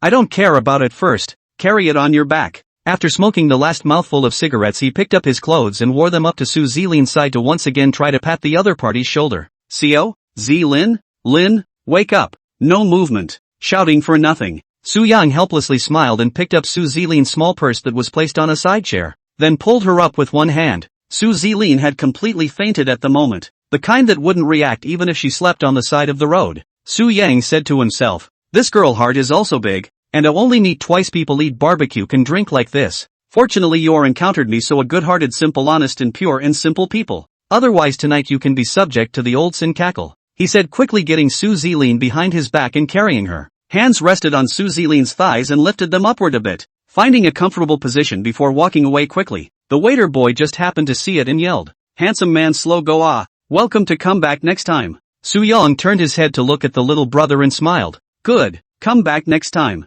He then carried Su Zilin back the same way. It was 1:30 in the morning and the roads were much less crowded. Although he was carrying a senseless and completely passed out person, he was still very relaxed and not tired at all. In less than 10 minutes, he was back on the street next to Thousand Elephant City. After coming to his car, Su Yang thought to himself, "What can we do about this? Go to the hotel or take it home?" "Forget it, go home," he said as he walked around next to the passenger side to free a hand to pull the door open, then bent down to easily place the 100 and some pounds of Su Zilin onto the seat. Looking at the two long black legs that were close at hand, Su Yang unconsciously gulped his saliva. He shook his head not to think about it and fastened Su Zilin's seatbelt before returning to the main driver. Boom! Slamming the car door shut, Su Yang turned his head to look at Su Zilin, who had collapsed on the seat. He reached out and flattened the seat back to let the other party lie down before starting the vehicle. Buzz! With a dull thud, Su Yang quickly disappeared into the late-night streets with a foot on the gas. Just after driving 2 blocks, the road ahead suddenly became crowded. Su Yang frowned. "It's a big night and there's still a traffic jam? Nope. I guess it's a DUI check." Su Yang exhaled twice after thinking of a DUI check. Asterisk asterisk asterisk asterisk smells like alcohol. There is not a bit of residual alcohol in the body, right? System? Are you sure I don't have alcohol in my system after drinking? No. Only then did Su Yang breathe a sigh of relief when he received an affirmative reply from the system. Following the cars moving ahead, he soon saw 2 police cars with flashing lights but no sirens on at the intersection. 2 uniformed traffic policemen were standing on the roadside testing one by one the drivers of passing private cars. 2 minutes later it was finally Su Yang's turn. The traffic cop looked at the 911 in front of him and raised his hand to signal a stop. Su Yang parked his car beside the traffic police and lowered the window and smiled. "Good evening, Uncle Policeman." "Hello." The traffic cop had just agreed when he smelled a large odor of alcohol coming from the car. He immediately frowned and looked at Su Yang in a serious tone. "You've been drinking?" Su Yang shook his head. "Didn't drink." "Why does it smell so strong of alcohol if you didn't drink it?" "My girlfriend drinks it." Su Yang smiled and pointed at Su Zilin on the passenger side. "Are you sure you didn't drink?" The traffic cop said. "Not quite convinced. Let's test it. Blow hard into here and stop when I yell stop." Good. Su Yang nodded his head and smiled, very cooperatively blowing hard on the alcohol detector. "Okay, stop." The traffic cop shouted and then looked at the number displayed on the detector, which was 0. He frowned again. "Ha, you really haven't been drinking?" "I really didn't drink. I'm a law-abiding citizen. I would never drink and drive." "But you're talking with the smell of alcohol?" "No, I really didn't drink." Su Yang explained. The traffic policeman looked at the alcohol tester with some confusion. He pressed it and handed it to Su Yang's eyes again. Blow again. Okay. Phew. Su Yang blew hard once more, and the number on the detector was still 0. Still unsure. This traffic cop quickly turned around and walked over to a DUI arrest only 2 minutes earlier to have him blow again. And just after he did, a row of numbers showed up on the detector. It's not broken. Looking at the numbers on the tester, this traffic cop finally believed the fact that Su Yang hadn't been drinking, and he retraced his steps back to the side of Su Yang's car and reminded, "Remember, drink and don't drive. Drive and don't drink. Understood?" Su Yang raised his hand in salute with a slight smile. Go. Holler. After driving out for a while, Su Yang said in his heart, "It's a good thing there's a wine god, or else we'd be screwed. But I sure as hell wouldn't drive without that skill. Drink and don't drive." Su Yang shouted to himself, quickly disappearing at the end of the road. 20 minutes later, he returned home carrying the still unconscious Su Zilin, casually pushing open the door of a second bedroom and walking in to lay Su Zilin flat on the bed. Looking at the unconscious Su Zilin in front of him, Su Yang sat on the edge of the bed and bent down to shout in the other party's ear. "Zilin?" After shouting, he reached out and gently pushed Su Zilin's shoulder. Seeing that the other party was still motionless, he suddenly thought, scratch that. It won't be GA, right? Just as she was about to reach out to test her breathing, Su Zilin opened her eyes without warning. The two of them suddenly looked at each other. Su Yang's hand hovered in the air. "You," he was about to say, "you're awake?" It took only one word to realize that the other man's eyes weren't quite right. The eyes that were previously clear and bright and full of sunshine now became unusually stern, looking sharp as a knife. However, this process took less than 2 seconds. Before Su Yang could react, Su Zilin violently stepped back and then a strong wind came towards Su Yang's face. Chapter 190. What are you doing so close to me? Looking at the beautiful leg kicking towards his face, Su Yang did not feel that the other party was joking with him. It was too late to think about it, and in that split second, his pupils tightened, his body tensed, and he tilted his head in a very extreme manner to avoid the kick that Su Zilin had kicked at him. However, he was only able to dodge the first kick, and was just about to step back away when the second kick was immediately followed by a sharp kick towards his chest. Pounds. Su Yang's chest was kicked solidly by the beautiful leg wearing black silk, and he fell back 2 or 3 steps before standing still. He stared at Su Zilin on the bed with an incredulous face. This process happened too suddenly, and Su Yang did not expect things to go this way at all. He had thought that Su Zilin would open her eyes and pull him over with one hand and then storm wildly. However, he didn't think that the other party was like a different person, instantly converting from a cheerful and lively girl to a cold and ruthless expert. He didn't dodge it, but the kick wasn't too powerful for him. Even if he didn't have the healing skill in his body, just relying on the current 92's physique wouldn't affect him much at all. However, this kick was also enough to prove that the Su Zilin in front of him was not an ordinary girl, otherwise it would be impossible to kick him back 2 or 3 steps. According to his own battle power, the other party was at least around 75. Although Su Yang was very surprised inside, he didn't show it on his face. At this moment, Su Zilin sat on the bed with a wary face and surveyed the surroundings as well as the man in front of her. Su Yang's eyes also turned sharp from the relaxed state he was in just now, as he similarly stared motionlessly at Su Zilin on the bed. Just as he was about to open his mouth to ask, Su Zilin spoke first. "Who are you? Where are you? What did you want to do so close to me just now?" A cold and unfeeling voice came out from the mouth of the petite girl on the bed. Facing Su Zilin's triple question, Su Yang looked at the other party expressionlessly. Although his face acted calmly, inwardly he was very puzzled. What the hell is this situation? Is it hard to believe that this woman is a dual personality? Yes, it's very possible. Otherwise the personality gap couldn't be this big. Su Yang frowned slightly and said tentatively, "This is my home. I'm Su Yang, don't you remember?" "Su Yang?" Su Zilin repeated, and her eyes followed as if she was recalling something, but she quickly spoke up. "Don't recognize it. Don't recognize? I was just out having a snack with you and you turn around and you don't recognize me? And give me a kick?" Su Zilin's eyes stared at Su Yang without moving. "Who told you to get so close to me?" "Hiss." She quickly raised her hand to cover her head just as she finished the sentence. "You're drunk," said Su Yang indifferently. Su Zilin slowed down for 2 seconds before speaking. "I know what's going on. Just now it should be my sister drinking with you, right?" "Your sister?" Su Yang froze, completely confused. Dual personalities and divided into sisters? What kind of nonsense is this? How could such a strange thing be encountered by me? "Well, I don't know you, but my sister does. So she was drunk and you brought her to your house." Su Zilin covered her head and speculated. But after saying the words "bring it to your home," she suddenly looked up at Su Yang with a cautious face. "What are you to my sister? What do you want to do with her?" Su Yang was speechless, but he was now completely convinced that the other party was a dual personality, and it was also very serious. It was split into a sister and sister. It was simply bull and forced. Your sister and I are just regular friends. We've only known each other for a short while, and I brought her to my house because she was already drunk and I didn't know where her house was, so wouldn't I have to take her home? There's nothing wrong with that, is there? Then what were you trying to do so close? I thought you hung up. No, I thought your sister hung up. She didn't move from the snack place until we got home, so I was going to try to see if she was still breathing. When Su Yang spoke, Su Zilin had been carefully observing. Seeing that Su Yang's eyes were clear and did not look like he was lying, she then reluctantly believed it.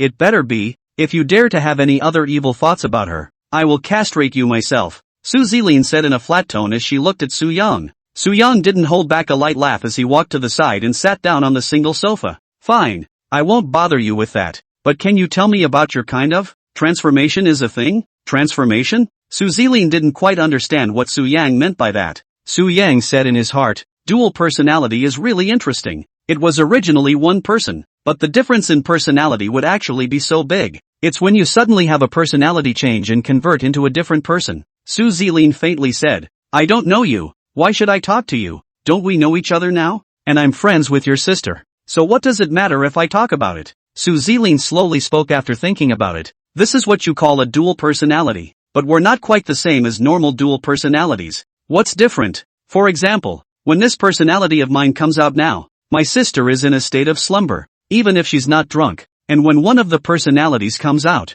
the other is unaware of it. Su Yang listened attentively as he asked, so after you pass? Or at some point can you communicate with each other to let each other know what happened? Could be. Can? Su Yang's eyes widened. He had casually asked, but he didn't expect it to work. That's why I said we're not quite the same as the average dual personality. So you guys, how do you communicate? Su Zilin looked at Su Yang and slowly said, when both personalities are in a state of slumber, while sleeping? You can understand it that way, but there are other ways, which I won't go into detail with you. So, how soon will your sister know what's happening now? I wanted to tell her she would know soon, but something occurred to me. I don't know you, and if you and my sister knew each other before then there are only two things that can happen. Either my sister didn't tell me or you're lying. Asterisk asterisk asterisk asterisk? That's still a damn good lie detector. I don't have to lie to you. If you don't believe me you can ask her then. I forgive you for not daring. Su Zilin glared at Su Yang and was ready to get up, but she had just stood up all soft, and a stabbing pain came to her brain and immediately sat down.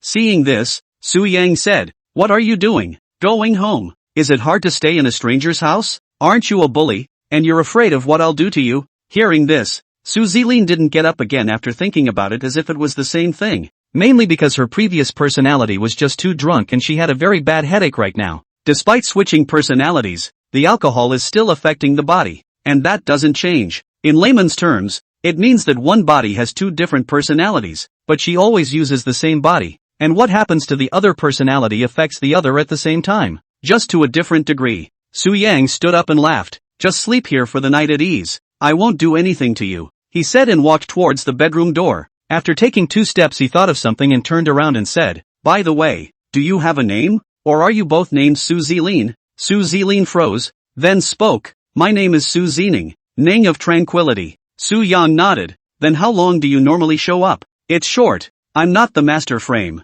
my sister is. Su Yang nodded his head once again and turned to leave. Alright, then you have a good rest. Chapter 191, 2 days without a fight. The upper room is uncovered. Shutting the bedroom door behind him, Su Yang returned to the living room sofa and sat down. He picked up a bottle of water and gulped down most of it. It's amazing. First time I met a dual personality. I wonder if I'll switch back to Su Zilin's personality after I get up tomorrow. If I do I'll ask her more carefully. But if I were to fight one of the personalities, would the other personality be able to feel it? Oh yeah. No. Sister, she said the other personality is asleep when it's not out. Scratch that. Pity. After digesting these never-before-encountered situations on the sofa, Su Yang got up and went back to the bedroom to sleep after taking a casual shower. There was no talk all night. At 8 o'clock the next morning, Su Yang was awakened by a knock at the door. Thud. He lifted his head sleepily to the door and called out, who is it? Me, Su Zilin. Hearing this familiar voice, Su Yang immediately sat up, switching back. Come in. I left the door unlocked. Good. Ka-chow. The bedroom door opened from outside and Su Zilin walked in with a smile on her back. She looked at Su Yang, grinned and opened the door. Su Yang, you know all about it? Aha. Su Yang nodded. Last night your sister said something to me. By the way, I was also kicked by her. I'm a person who holds a grudge. You have to repay me. I'm sorry. I apologize to you for her. I'll buy you dinner when you have time. She told me everything about last night. Su Yang lifted the quilt and prepared to get up to say it, but just after he lifted it he reacted to the fact that he wasn't wearing pants. Hastily, he covered it again and shrunk back. I don't know if Su Zilin saw it or not. She stood in the doorway and smiled awkwardly. Su Yang rubbed his eyes that hadn't completely sobered up yet. He looked towards Su Zilin and beckoned. Come over here.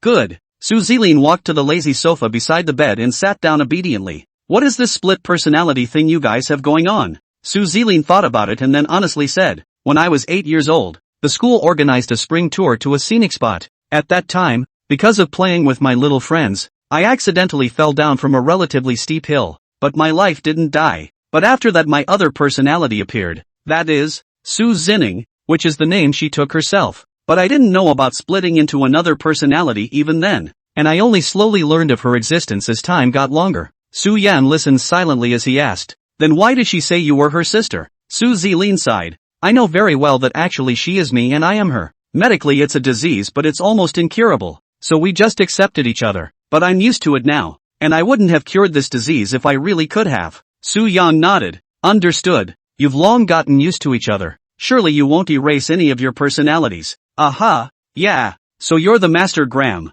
Under what circumstances would she come out? Su Zilin thought for a moment and said, for example, she comes out when I meet some danger, or in an unconscious state. She's very powerful, but I don't know why that is. Su Yan thought for a moment and said, no wonder he opened his eyes last night without any signs at all. You were so close to me because you were worried I'd drink myself to death, but she felt it so she came out. Su Yan laughed softly. Yes, last night I called out to you several times, you didn't have any reaction. Was about to try to see if you were still breathing, she suddenly opened her eyes to scare me. Hey, sorry haha, Su Zilin said with some embarrassment. Su Yang waved his hand. It's okay, almost understand. Okay, let's not talk about this. You go out for a bit first. I'm not wearing pants. Good, Su Zilin guffawed as she got up and walked out of the bedroom. Su Yang stopped thinking about this for the time being. He put on his clothes and got up to wash up before coming to the living room. Only Su Zilin was quietly sitting on the sofa playing with her cell phone. Hungry? Kind of drank too much yesterday.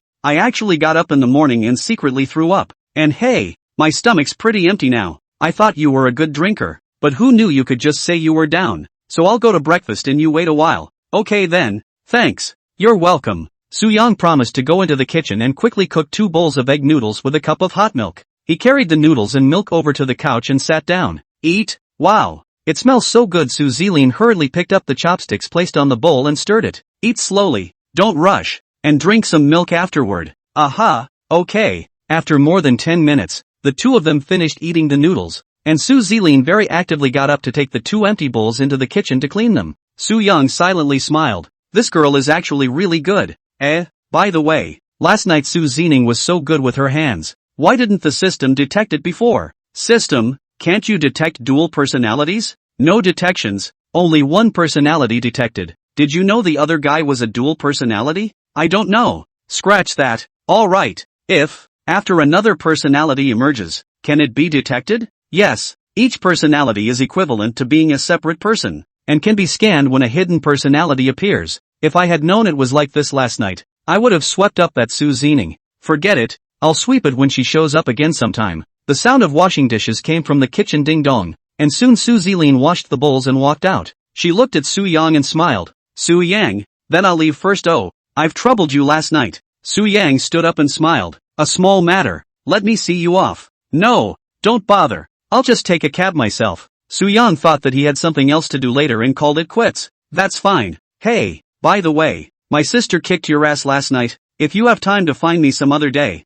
I'll treat you to a big meal. It was supposed to be my treat last night, but I was drunk, so I owe you 2 meals now. Su Yan looked at the lovely Su Zilin and smiled. Okay, we'll make a date when we have time. I have to get you back for these 2 meals. He. Well then, I'll go first. Bye.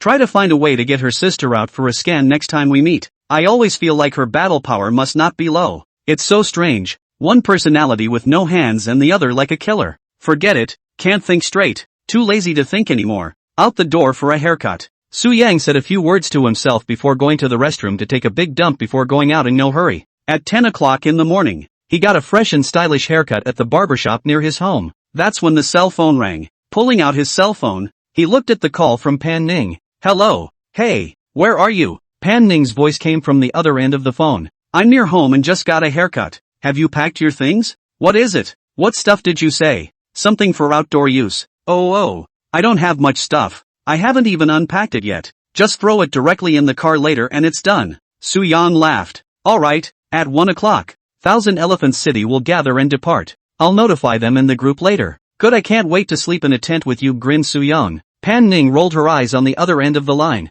Hanging up. Tic-tac-toe. Asterisk asterisk asterisk asterisk. Just hang up? Chick. You wait for me. 2 days without beating you up. Chapter 192. Is there any pretty girl who wants to ride in my car? 10 minutes later. Su Yang returned home to take a shower and change into clean clothes. He brewed himself a cup of coffee and then leaned back comfortably on the sofa and picked up his cell phone to see that there were 2 more newcomers in the small group of several wizards at this time. It was Jibo and Yiwan respectively. Su Yang frowned slightly and said, Yiwan is also going? But it's normal for her to be Meng Qianyue's friend. No matter. Anyway, this trip has to try to find a way to boost Meng Qianyue's favorability a bit more. That's the priority. That's when Pan Ning spoke up in the group. Pan Ning et al. Meet at 1 o'clock at the plaza in front of 1,000 Elephant City for departure. Any questions? Su Yang, none. Meng Wanzhou, none. Lubo, roger that. Everyone who saw the message all replied. Pan Ning sent out the message again. Those who don't have equipment now hurry up and get it. There is still plenty of time.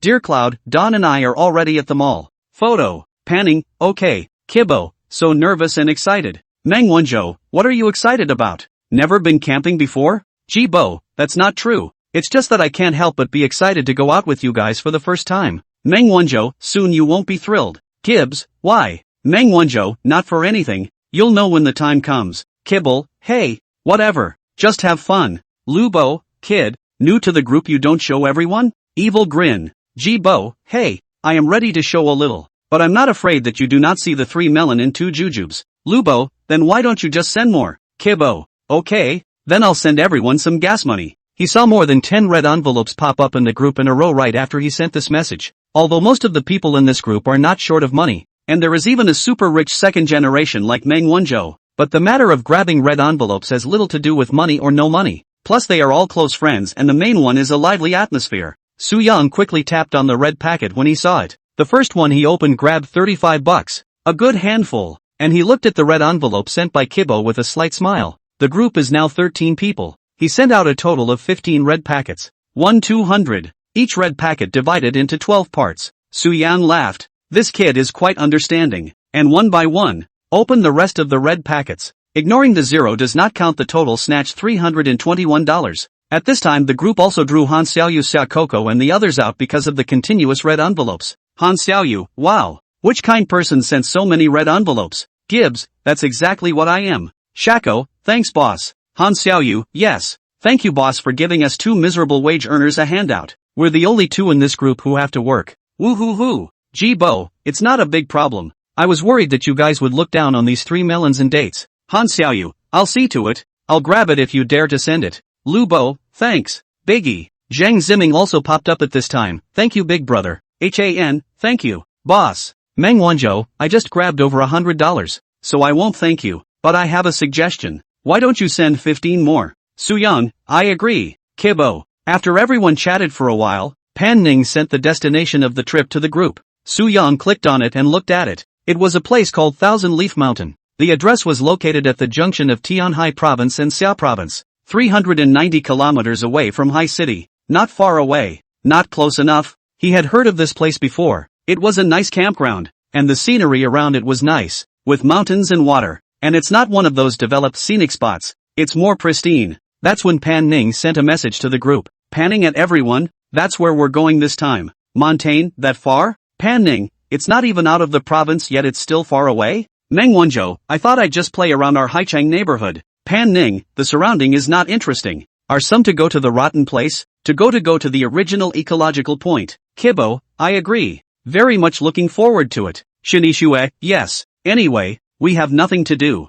Go out camping. Have a picnic to climb the mountain is quite good. Pan Ning, yes. I'll give you a rough plan for this trip. 1 o'clock on time today. Should be less than 6 o'clock to the destination. And then set up camp to cook. drink and chat in the evening. Tomorrow morning we go to the Red Leaves within the mountain hiking back to rest for a night. The day after tomorrow to go to the surrounding a hot springs resort hotel to soak in the hot springs. The day after tomorrow to return to Haichang. Pan Ning, probably the plan is like this. It will not take a few days, even if on the midway change of plans. At most 5 days we'll be able to come back. Kibo, looking forward to it. This plan is very reasonable. Tired of playing to go to a soothing hot springs to relieve the fatigue. Pam is really good at arranging. Shin Ishue, looking forward to. Meng Wanzhou rolled his eyes on the other side of the phone, not looking forward to it. Is it too late for me to quit? Panning, what do you think? Meng Wanzhou, crying. Pan Ning, right. Let's now discuss how we're going to get in the car later and how many cars we're going to drive. Seeing this message, Lu Bo jumped out. Lu Bo, I drive one. I have a Lincoln Navigator. It's very big and restful. Is there any pretty girl who wants to ride in my car? Looking forward to it. Pan Ning, that's just right. You drive this car for our luggage. Lu Bo? Pan Ning, what? You don't want to? Lu Bo, hey, where? It's my honor to carry everyone's luggage. Su Yang saw here did not hold back the laughter out. He thought about his own estimate that he had to drive a car, and then typed in the group and said, I'll take one of those. Zhang Ziming also followed up with a message, add me. I'm willing to be a driver for everyone. I think it's enough for us to drive 3 or 4 cars. Su Yang, that's right. Fatty's car is very loaded. Everyone's stuff can be thrown partially in his car. Then you and I will be responsible for bringing the others. Zhang Ziming, shaking hands, that's what I thought. Meng Wanzhou said it this time. What kind of car do you two drive? Zhang Ziming, G63. Su Yang, DBX 707. Although Meng Wanzhou wanted to feel how fast Su Yang drove, he knew that there was definitely no place for him on Su Yang's side. And he didn't want to drive. And he didn't want to sit in Lu Bo's Navigator. So there was only Zhang Ziming. That's when he sent a message to Zhang Ziming at Darkbook. I'll take your car. Lu Bo? Brother Meng? You're abandoning me like this? Meng Wanzhou, Ji Bo sits with you. Let him be your navigator. Kibble, very much at your service. Zhang Ziming, so now I have Mi Yishui, Lao Meng, and 2 more on my side. No one replied when he sent this message. After waiting for a minute, Pan Ning spoke, I and Qiani, Xiao Dear Xiao Tang sit in Su Yang's car, and the rest of you distribute yourselves. Su Yang was stunned when he saw this. What's the deal with this chick? So good at splitting? Lu Bo, I have this car 7-seater. Even if you put everyone's luggage can still sit another 1 or 2 people. You do not have to 5 people crowded a car. No one replied. Yi Wan, who hadn't said anything, appeared at that moment. She first greeted everyone in the group, and then said, I'm sorry, I just had something to do and only saw the message now. Yi Wan, then I'll be in a car with Brother Bug. Zhang Ziming, you can call me Brother Ming, looks down and plays it cool. Yi Wan, yes, Brother Ming. Zhang Ziming, hey. So that should be the end of the distribution now. Is there anyone else? Lu Bo, nope. Meng Wanzhou, okay, let me summarize. Lao Su, Pan, Qiani, Xiao Deer, Xiao Tang a car. I and Ziming Yi Shui Yi want a car. Fat Man Ji Bo you two a car. Meng Wanzhou sent a message followed by another one, our equipment is in the hands of you two. Make sure to keep it safe. Kibo, it's an honor. Lu Bo, gritting teeth. Pan Ning, well, that's it. Those of you who are interested can search the place Chiba Mountain for yourselves first. I'm going to take a shower. I'll see you later. Time passed quickly, and it came to 12:30 p.m. Su Yang put some of his camping equipment into the trunk of the Aston Martin. After a brief check they pulled open the door and got in. Before 1 o'clock, he arrived at the curb of Thousand Elephants and parked his car. Chapter 193, Where is the Divine Justice? At this time the rest of the people were on their way one after another. However, Meng Wanzhou, Lu Bo and Ji Bo arrived a few minutes earlier than Su Yang. Su Yang had just parked his car and walked down when he saw the 3 people who were standing on the sidewalk in front of him smoking. He walked over toward the 3 and yelled, Old Meng, Fatty, how long did you get here? Meng Wanzhou and the others turned their heads to look at Su Yang, and Lu Bo laughed. Just parked the car and came down to smoke, he said as he pulled out a pack of 9 to 5 and took out one and handed it to Su Yang who was walking towards him. Su Yang took the cigarette and smiled. Have you guys eaten yet? Meng Wanzhou nodded. I've eaten. What about you? I'm not hungry. Wait until it's over there. It's okay. Yang, where's your car? Ji Bo cocked his head and looked around. Su Yang turned around and pointed to the side of the road. There. Ji Bo looked in the direction of Su Yang's finger and laughed. Handsome. I like it. Get one. I'm looking at it and have recently considered getting one. Yes, it's a fierce car. It's a good choice if you like to play with performance cars. But then again, I'd like to add some straight-up Ferrari Purosang. Su Yang gave Ji Bo a blank look. You're adding a little? That's damn well adding more than 200. Kibo grinned. When I think about it, if I go straight to the Ferrari I guess I'll have to turn to my aging father to help me fund 300 of them to get enough. Soo-young, then you'd better save your old father the trouble. A few people smoked and chatted, and soon the rest of the group arrived. Pan Ning and Meng Qianyue took a special car to get here, and because they had to take Su Yang's car, Pan Ning didn't drive herself. The two men stepped out of a black A8, and the master driver got out to help take the two men's luggage and gear to the curb together. At this time, Su Yang's few people also saw Pan Ning and Meng Qianyue a few dozen meters away. Today these two were dressed in a very casual and sporty way. Pan Ning was wearing a grey duck-tongue cap on her head, a loose khaki t-shirt on top, a pair of sexy denim hot pants underneath, and a pair of white embroidered Dior casual board shoes on her feet. Meng Qianyue tied her hair into a high ponytail, wore a fisherman's hat, and wore an even sexier dark-colored neck-hanging bustier dress, and her two long legs didn't look like they lost to Pan Ning at all. Even if these two didn't do anything, just standing there was a stunning view. They're here, let's go. Go over and help. Meng Wanzhou greeted the three people around him and said after realizing it first. The four of them quickly walked up, and before they could get close enough to greet each other, Jibo rushed forward. Hello two super invincible beautiful women. Let me come. How can I let you guys do it yourselves? I'll do it. He grinned and walked over to the luggage beside the two and lifted a bag in one hand. Meng Wanzhou approached Su Yang and whispered, asterisk. This kid is a bit of a dog-licking tendency I remember that he was not like this before Su Yang lowered his head to hold back his laughter. Who asked your two sisters to look so pretty? That's true. Meng Wanzhou had a smug look on his face. Indeed, having two such extremely beautiful sisters made him proud of himself. Brother, what are you standing around for? Come help. Meng Qianyue looked to Meng Wanzhou to issue an order. Meng Wanzhou smiled helplessly. Here it comes. The two girls don't have a lot of stuff. Su Yang didn't even make a move. Lu Bo and Ji Bo took most of it, and Meng Wanzhou picked up a smaller bag to carry. Come on, go over and put it in the car. Soon several people were putting gear in the back of Lu Bo's navigator. Meng Wanzhou turned his head to look at Su Yang. Where are your things? It's in my car. Yeah, I don't have much so I won't bring it over. It's okay. While talking, Zhang Ziming and Shen Yixue also arrived. The two men were pushing a suitcase as well as two large bags toward the curb. Shen Yixue looked very cute today. She was wearing a pill head, a pair of sunglasses on her face, and a pink plaid floral dress plus a pair of small white slippers, which gave her a different kind of beauty. Seeing this, Ji Bo once again took great initiative and ran over to take the oversized suitcase in Shen Yixue's hands. Shen Yixue was first stunned, then smiled and thanked. Thank you You're welcome, as it should be. Zhang Ziming looked on with wide eyes. Yo-ho, when did you kid become so warm-hearted? Kibo grinned. You say that, I've never been a helpful person. Yes, of course, isn't it obvious? Jibwa said as he carried the suitcase in his hand. Okay, thanks. Thanks for nothing. This way. At this time, Su Yang also walked towards Zhang Ziming. Give me a bag. No, what's this stuff? I've been working out lately. I'm horribly strong now. Su Yang did not care about Zhang Ziming's words as soon as he snatched a bag of big bags and laughed. Bring it to put you, but also polite on. Hey, dear Yun, Tang Ziyun, and Yiwan arrived next. Since they were going out, a few of the girls were dressed casually today, with Dear Cloud wearing a light blue t-shirt and a pair of white denim hot pants.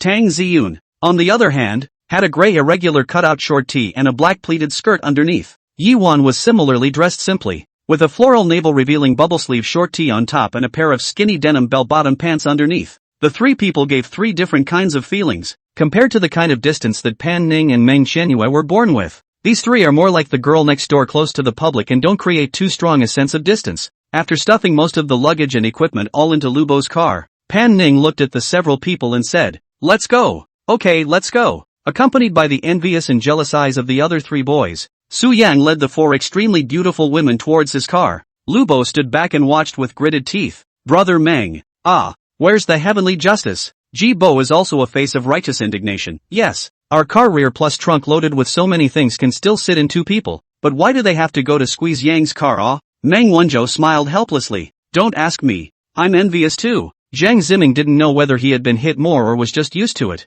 He laughed indifferently. Get on the bus. There are things that can't be envied. Some people are born with their own super peach blossom luck. What can you do about it? Yo, that kind of talk actually comes out of your mouth? Hey, I'm looking away now. I can't force it. Zhang Ziming said as he turned toward his big G, turning his head and shouting as he went. Old Meng, hurry up and get in the car. Coming. Chapter 194. You stand up and step on it. On the other side, Su Yang went ahead and took out the car key and pressed the unlock button. The Aston Martin instantly flashed. The crowd passing by saw this scene originally did not have much of a reaction, but when they saw the four beautiful women immediately behind Su Yang instantly threw gazes at him that wanted to kill. The main reason was that the four girls behind him were just too attention-grabbing, and any one of the four standing out individually was a big heroine-level face. How could this situation not make people envious? Looking at a few girls talking and laughing with Su Yang, most of the men passing by even wanted to rush up and gat Su Yang. Su Yang naturally also felt the sharp eyes cast towards him from all directions.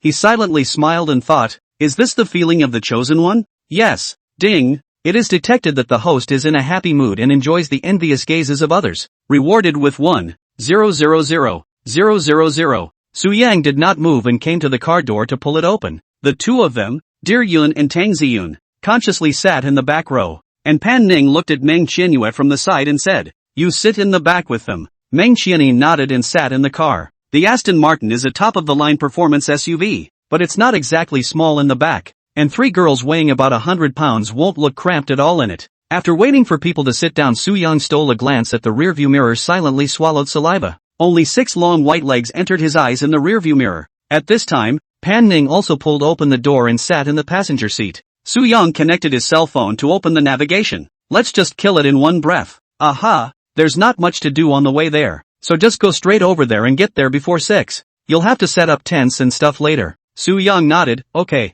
he said, and turned his head to look at the three girls in the back row and smiled. You three fasten your seatbelts. Even though it's the back row, but you have to fasten it. Safety first. Oh, okay. The three girls smiled sweetly dutifully and fastened their seatbelts. Taking advantage of this gap, Su Yang quickly asked in his mind, System, take a look at Meng Qianyue's current favorability. 10, silently raised 7 points, which is okay, but with only 9 days left, that's a bit of a difficulty factor. Su Yang thought silently and waited for everyone to fasten their seatbelts before he slowly drove the car out. Temporarily, do not think about this matter. The car will be driven to the front not far from Lu Bo's car. Su Yang stopped the car to explore the head and shouted, what are you guys dawdling? Waiting for you. Wait for me? Okay, then I'll drive. You guys follow. If anyone needs to go to the service area for anything halfway through, those who didn't drive yell at the group and we'll all be together. Lu Bo made an okay gesture. No problem. Xiao Jibo is in charge of focusing on the group. Kibo grinned.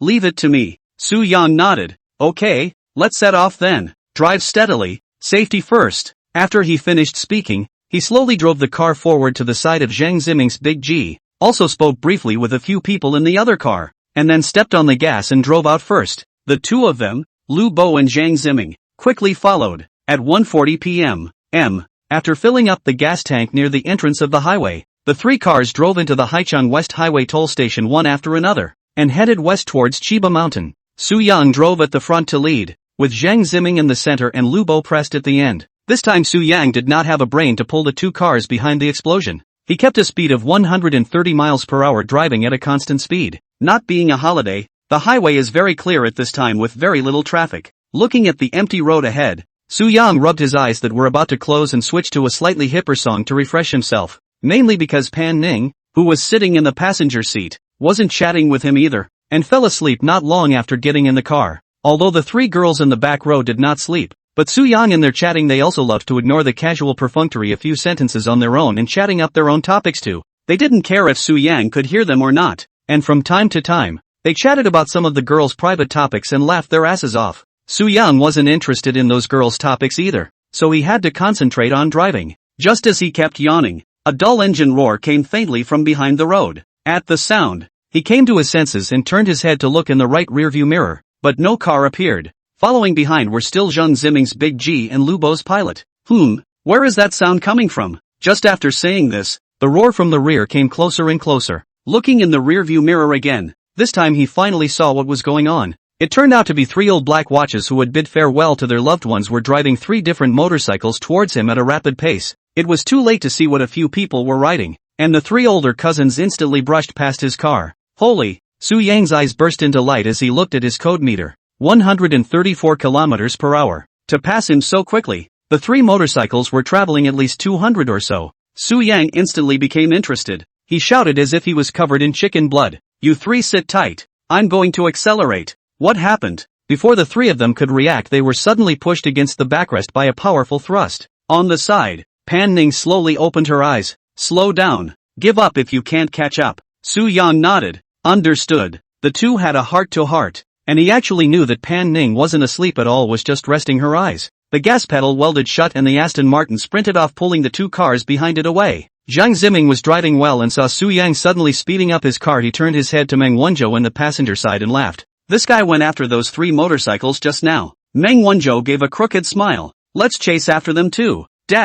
Otherwise it's too boring. Alright, I'll try my best. Jiang Ziming also started to pick up speed after saying that, and soon left the two of them, Lu Bo and Ji Bo, behind. Seeing this, Ji Bo suddenly shouted, Bo, you'd better speed up. They're all gone. I can't add it. I've got a big, heavy car and a ton of luggage. How can I add it? You stand up and step on it. I can't catch up with them even if I fly and stomp. I should have known I'd come out with my M4. See if I don't pull the plug on those 3 motorcycles that just raced past. You couldn't catch up with that driving, even if I gave you a Bugatti. At this time on the other side, Su Yang finally saw the figures of the 3 black-clothed old watches after chasing wildly for 2 minutes. He picked up speed again and chased after the trio. Chapter 195, Don't talk. Feel it. Wait for a moment. Su Yang shouted. The 3 riders in front naturally noticed the Aston Martin 707 approaching towards them, but a few of them didn't give Su Yang a chance to overtake. Not to mention this kind of performance SUV, even if the top supercars come,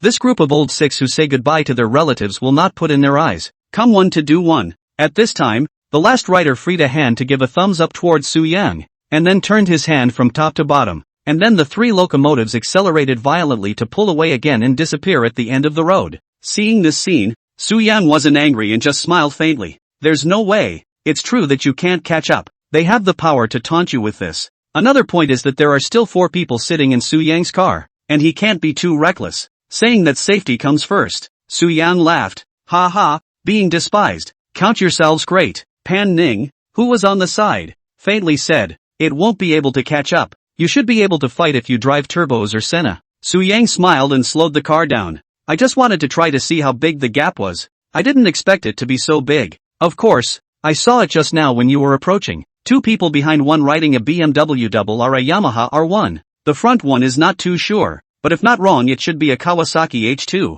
These are all top-class motorcycles. How are you going to chase them? Su Yang froze and laughed. Yo, you know something about motorcycles too? Pan Ning smiled slightly. I played with locomotives for a while last year, but sold those motorcycles when I got to the back of the line and realized I still preferred 4 wheels. I, too, prefer 4 wheels. Su Yang said to slow down the speed of the car. Not long after resuming normal driving, Jiang Ziming and Lu Bo 2 cars slowly catch up. The next journey did not happen any more accidents. 5:30 p.m. Su Yang was the first to drive out of Yangon County Highway Toll Station. Yangon County is a county under the jurisdiction of Qingxi City in the southwest region of Tianhai Province. This county is situated at the intersection of Tianhai Province and the next door Xiao Province, and many customs and people as well as dialects and whatnot are closer to Xiao Province. However, the dialects of the several provinces surrounding Tianhai Province were all pretty much the same, and they were basically understandable to each other. After driving out of the toll booth, Su Yang drove the car to the side of the road and stopped. After driving for over 4 hours in a row, my butt hurts from sitting. He opened the car door and stepped out, pulling out a cigarette and lighting it. Phew, that's comforting. Ding! It is detected that the host is having a very good smoke at the moment. Rewarded 500,000. Su Yang smiled and turned his head to look at the few girls in the car. You guys get off the car and come and move around a bit. They are estimated to arrive in a few more minutes. Okay. The 3 people in the back row promised to get out of the car, and Dear Yun pulled Tang Ziyun to the public restroom not far from the road. Meng Qianyue, on the other hand, walked to Su Yang's side and looked at him with a smile. Tough on you. Su Yang turned his head to look and instantly laughed. It's fine. Driving is easy for me. That's good. I'll show you my cooking skills later, so you can have a good meal. Oh, you can cook? Aha, will do. I'm pretty good at grilling and stuff. Hearing this, Su Yang said in his heart, I didn't expect such a big girl to actually know how to cook. I'm looking forward to it then, but we didn't bring many ingredients, and we'll have to find a grocery store to buy some later when we get into the county. No problem. I'll buy it. After chatting casually for a while, the two of them finally saw 2 cars slowly coming from the toll booth not far away. Jiang Ziming and Lu Bo drove the car to the back of Su Yang's car and stopped, then quickly ran out of the car. Goo, driving hurts my back. Jiang Ziming kept pounding his back. Meng Wanzhou said breathlessly from the side. I said to drive differently and you didn't want to. Now you know it hurts? I don't think it's only 400 kilometers, but I've driven as far as 700 kilometers before and I'm not this sore. Su Yang saw this and laughed. A little activity. We're almost there. There's still the last 26 kilometers to go. Hearing this, Zhang Ziming turned his head to look at Meng Wanzhou. Then you drive. I need to take a break for these last 20 kilometers or so. Okay. A few people took a short break on the side of the road to move around for 10 minutes before setting off again. Soon after entering the county and buying many ingredients for tonight as well as beer and drinks at a roadside fresh food supermarket, he drove towards his final destination. It didn't take long for the 3 cars to drive out of the modest county. The last remaining 20 or so kilometers were almost all mountain trails, turning from state highways to county roads along the way before finally pulling onto an undeveloped dirt road. It was already 6:40 p.m. But luckily it was summer and it was getting dark late. If it were fall or winter it would have been completely dark by now. Looking at the curving dirt road ahead, Su Yang frowned slightly. Is this the right road? Pan Ning was likewise observing her surroundings as she nodded lightly. That should be right. The navigation shows that it's heading this way, and the road is clearly marked by cars driving over it, so it should be fine.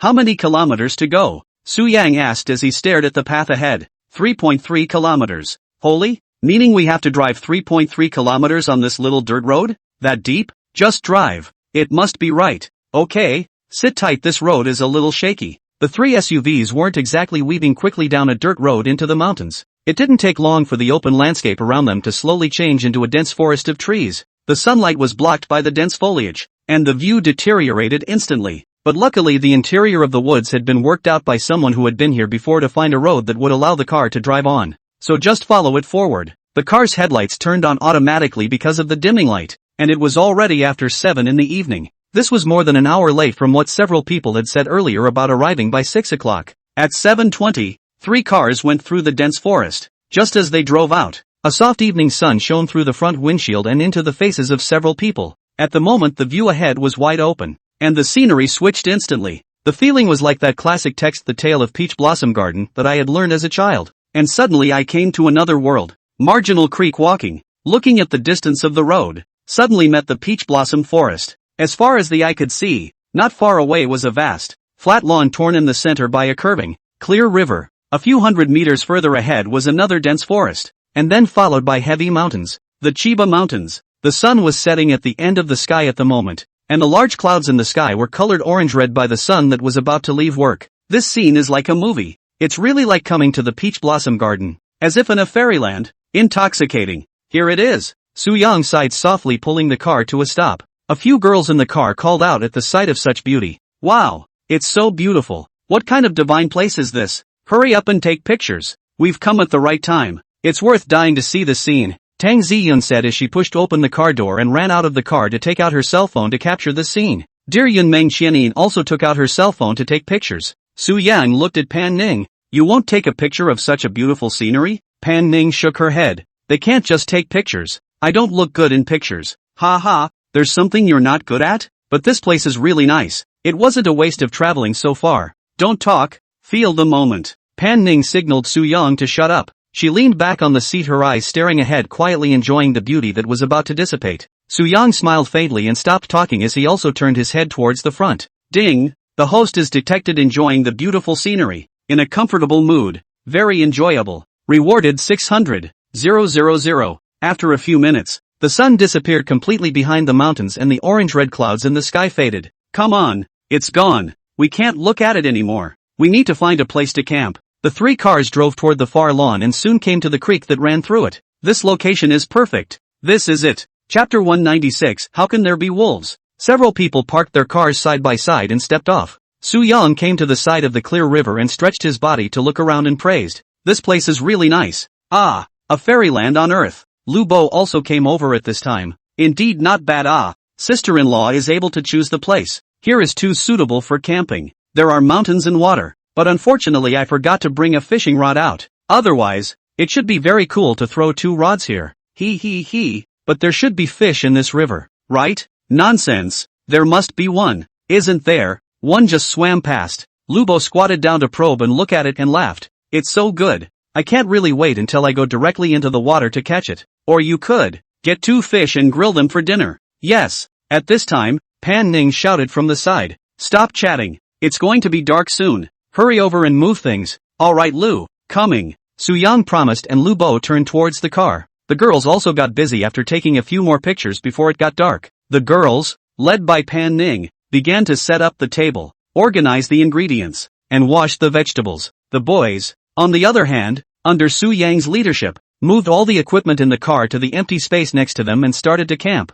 Looking at the mess of camping gear on the ground, the rest of the group was confused. However, these things seemed like having a very clear instruction manual laid out in front of him to Su Yang after acquiring the new skills. It's clear what should fit and where everything should be placed. Fatty, would you bring that inflatable cushion over here and inflate it with this electric inflatable pump? Lu Bo patted his chest and smiled confidently. No problem, leave it to me. Okay, then you'll start by filling up these air mattresses. Old Meng, Zimming, Ji Bo. The four of us will lay the floor mat first. Okay. Zhang Zimming walked over with a bag in his hand and laughed. Yang Yang, I can't tell you're still a veteran. Su Yang smiled faintly. A little bit. Come on, work, it will be dark soon. Holler. The four men began laying a floor mat every few meters, followed by the inner tent, then the poles, and the outer tent. At this time, Lu Bo also inflated a few inflatable cushions, and a few people helped put the air cushions into the tent. After all of this is done, there is one last step left, and that is to secure the tent using ground pegs.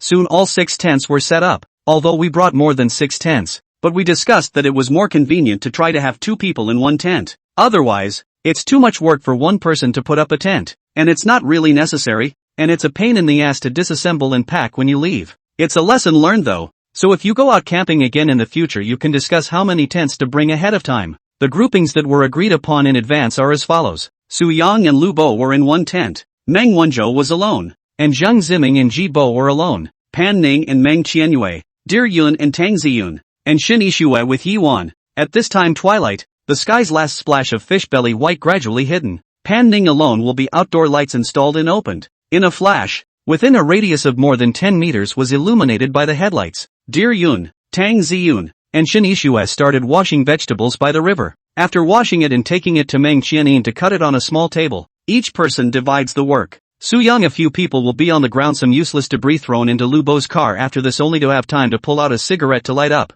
The 5 came to the river and sat down on their asses. Comfortable. Ji Bo directly lying on the lawn, mouth holding a cigarette, Agu, finally busy, tired individual. Lu Bo turned his head to look around and said, how come no one else comes to play in this place? Didn't we all say, it's an undeveloped place, not many people know about it, plus it's not a holiday, so there must be no one there, Ji Bo explained. Meng Wenzhou nodded, but it always feels a bit too quiet with just the 10 or so of us. Su Yang also turned his head to look around. In addition to the small circle illuminated by the lamp, the rest of the place is pitch black. Nothing can be seen, completely can be described as out of reach. Black, more or less eerie. The original place is good, but it's just not as crowded. Yeah, I just don't think it's very popular. It's too quiet. Lu Bo laughed as he listened on the sidelines. You guys, do you think there will be wolves here? Hearing this, Ji Bo sat up with his but full of nervousness. I say, fat brother, don't scare me. I'm timid, Kibo said while turning his head to look slightly worried.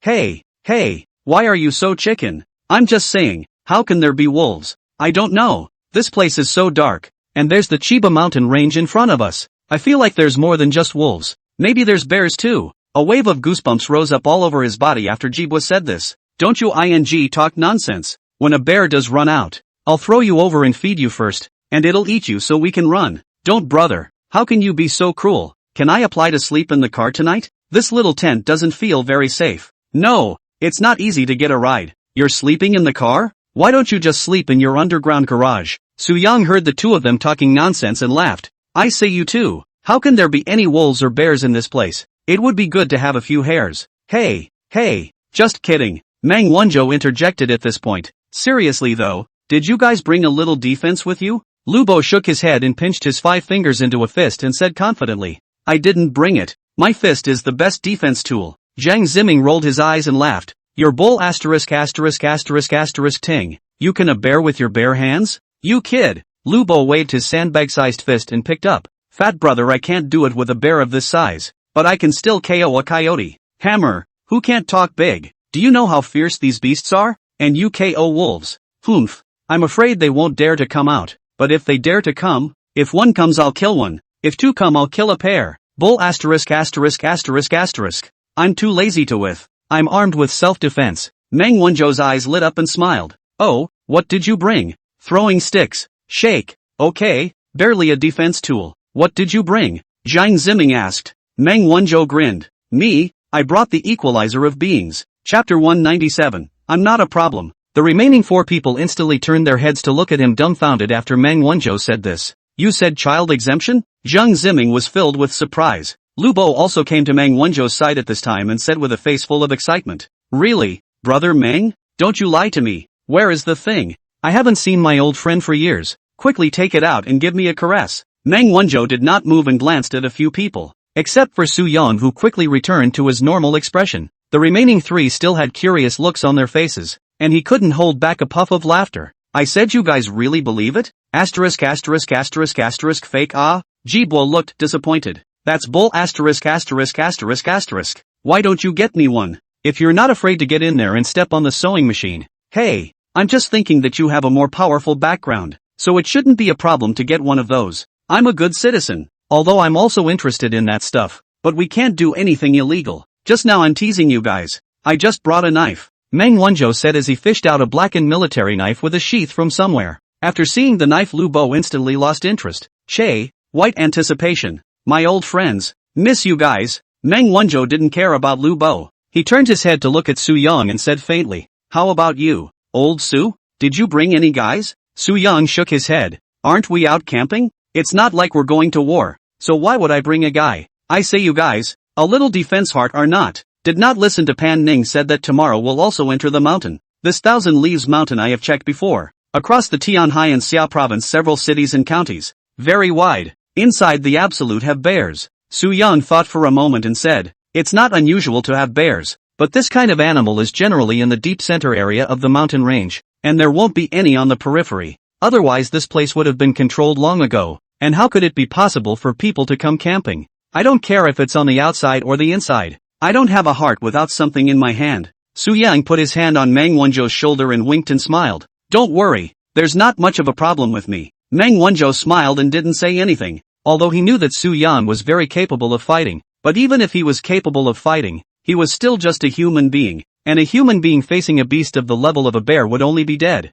unless they didn't want to eat you. This was something he firmly believed in. Kibo raised his hand at this point and said, is it okay if I bring a shovel? Yes. This thing is better than that whatchamacallit. Meng Wanzhou said as he looked at Zhang Ziming and smiled. Hey, a flinging stick is enough. You'll have to G whatever you take when you really need a bear, unless you really have the equalizer of beings. On the other side of the room, with a few of the girls methodically working on preparing the food, the fire will soon be ready for cooking. Pan Ning looked toward the 5 people sitting by the river chatting and shouted, I said you 5. Stop chatting and come over to help. Here it comes. A few people joked and got up to the center of the clearing. Who's got that outdoor cassette stove? Panning asked. Looking at the few people walking by, Lu Bo raised his hand and said, it's in my car. I'll get it right away. Wait a moment. Go on. I mean I didn't find it half the time I was looking for it. Soon Lu Bo went and returned. He placed a silver-gray outdoor cassette oven on the small 4-in-1 multifunctional table Su Yang had bought, and then quickly installed the hot pot gas tank. After 2 hits, flames rose. No problem. It can be lit. At this time, Meng Qianin, who was still chopping vegetables on the side, saw this and laughed. Okay, turn it off first, leave the rest to me. I'll operate it. Oh yeah, that barbecue grill is also bothering a couple of dudes to help set it up. Good drop. Lu Bo agreed and looked at Jibo and smiled. I'll leave this task to you. Kibo grinned, very willing to serve, but he didn't move after he finished. Lu Bo saw this and froze, walked up and shouted, what are you still standing for? You go get something instead. Where is it? My car. In the trunk. Here. Keys. Jibo took the key and suddenly saluted Lu Bo. Yes sir. He turned his head quickly and trotted off after he finished speaking. Is this guy out of his mind? Su Yang smiled at the busy long-legged beauties, and he walked toward a few people with his back. Fawn, what's this you're washing? Dear Cloud looked up with a good-natured smile. It's chicken gizzards then. Oh, this will do. Bake it for good. Hard work, hard work. No hard work. Little things. Can I help you? Dear Cloud shook his head. No, it'll be fine soon. Good. Su Yang nodded his head and smiled again as he walked towards Tang Ziyan, who was crouching on the ground with her back to him a few meters away. Not knowing what she was doing, he came behind Tang Ziyan and probed. What are you doing? Ah, oops, you scared me. Tang Ziyan turned her head to look at Su Yang with a pout. Su Yang hemmed and hawed around to her and looked down, only to see that she was washing potatoes in a small steel basin. Su Yang suddenly froze, slightly frowning, and said, "No, Xiao Tang, what are you washing it for? Don't you wash the potatoes? If you want to wash it, you should also wash it after peeling the skin first. Now the skin has not been peeled yet. Why do you wash it?" Seems like Su Yang closed his eyes and lifted his head and shook it. "You usually really don't do any housework at all. Hey, I'm learning slowly. Okay, don't wash the rest. Peel it first, and after peeling it then wash it with water, then take it to Chiyu and Pan Pan to cut." "Okay, can you peel?" "Should. It will." "Scratch that. Forget it. I'll get one to show you. Gotta learn or I won't be able to do anything." Tang Ziyan spat out her tongue and laughed. "Fine. I'll know if you demonstrate it once." Su Yang shook his head on the table to find a peeling knife dedicated to peeling potatoes squatting beside Tang Ziyan. Quickly peeled a potato and threw it into a pot of water. "How's that for easy?" Tang Ziyan nodded. "Aha, simple. I'll do it." "Alright, then the rest is up to you. Here," he said as he handed Tang Ziyan the paring knife. He then walked towards Yuan, who was busy with her head down a few meters away. Walked in and looked at it once again. His mouth dropped open. Only Yuan was holding a small knife and sharpening a small thumb-thin wooden stick. "I say, what are you doing here again?" Yuan looked up at Su Yang. "Sharpening bamboo sticks." "Sharpening? You're trying to sharpen it into a skewer for meat?" Yuan nodded. "Yeah, if I remember well. Didn't I buy a handful of barbecue skewers earlier in the county?" Hearing this, Yuan instantly stopped the work in her hands and looked at Su Yang with a puff of anger. "Then you didn't tell me earlier?" Su Yang covered his head. "You didn't ask either. Besides, where did you get all these wild little wooden sticks from?" "Picked it up in the woods earlier." "Yeah. I'm really convinced you guys. Don't chip away." Su Yang shook his head and walked towards the several bags placed on the ground next to him. Soon he rummaged through a pack of wooden sticks for barbecuing. "Here, just skewer the meat. If you have this stuff, you didn't take it out earlier." Yuan glared at Su Yang and said. Su Yang sighed and looked at Shinishue, who was not far away. "Ishue, what are you getting? Come over and skewer the meat." "Okay then, right away." Waiting for Shinishue to come over, Su Yang helped the two of them quickly skewer the beef, pork, and mutton that Meng Qianyue and Pan Ning had cut into skewers. "Skewer the rest of these individual vegetables yourselves. I'll get the grill going. How about?" "Thank you, Su Yang." Shinishue looked at Su Yang and spread a smile. Looking at the well-behaved and cute Shinishue, Su Yang revealed a charming smile. "You're welcome." A few meters away, Zheng Ziming took down a Bluetooth stereo from his car to connect his cell phone. Soon a melodious Inari song plays. "To the world, if you have too much to complain about, fall down and don't dare to move on. Why do people have to be so fragile and depraved?" You play the song earlier. This is the feeling of camping. Lubo fiddled with a box of charcoal and laughed. Listening to the pleasant melody, everyone's hands move much faster. At this time on the lawn, by the river, everyone was doing the work of their hands with a smile on their face. Even the normally unsmiling Pan Ning now had the corners of her mouth slightly raised. Su Yang, on the other hand, was chatting with Meng Wanzhou and Ji Bo while installing the grill. Ding! The host is in a very beautiful mood for the first time in his life for outdoor camping activities. Rewarded 2 million. Chapter 198. What's your relationship with them? Soon, Su Yang got the charcoal lit and put it inside the grill. He turned his head to Lu Bo and beckoned and shouted, "Fatty, bring me those cuts of meat." "Well, let's finally get the grilling started. I've been starving for a long time." Su Yang raised his hand and looked at his watch and laughed. "It's almost 9 o'clock now. Surely you're hungry. I'll move faster." At this time, Meng Qianyue and Pan Ning had already finished cutting all the ingredients, and the two of them walked towards Su Yang to sit down. Meng Qianyue looked at Su Yang with a faint smile. "Why are you baking on?" "I'll just let me get it. I thought you were going to fry a couple of dishes, so go ahead and fry them." "I'll just bake them." "That's fine. I'll come and bake with you when I'm done frying." "Good. Ji Bo, let's go. Let's go to the car and carry all the beer down." Zheng Ziming looked at Ji Bo and shouted, "All right." Soon, Meng Qianyue fried a few simple dishes. She came to sit beside Su Yang, and the two of them worked together to put various skewers on the rack and grill them up. Other people who had finished their own business were sitting in a circle, talking and laughing, waiting for the delicious barbecue to come out of the oven. Lubo stood up and walked towards the river. "Do you guys want to eat fish? I'll go down and get two." Su Yang laughed as he fiddled with the barbecue while dodging the smoke. "No need.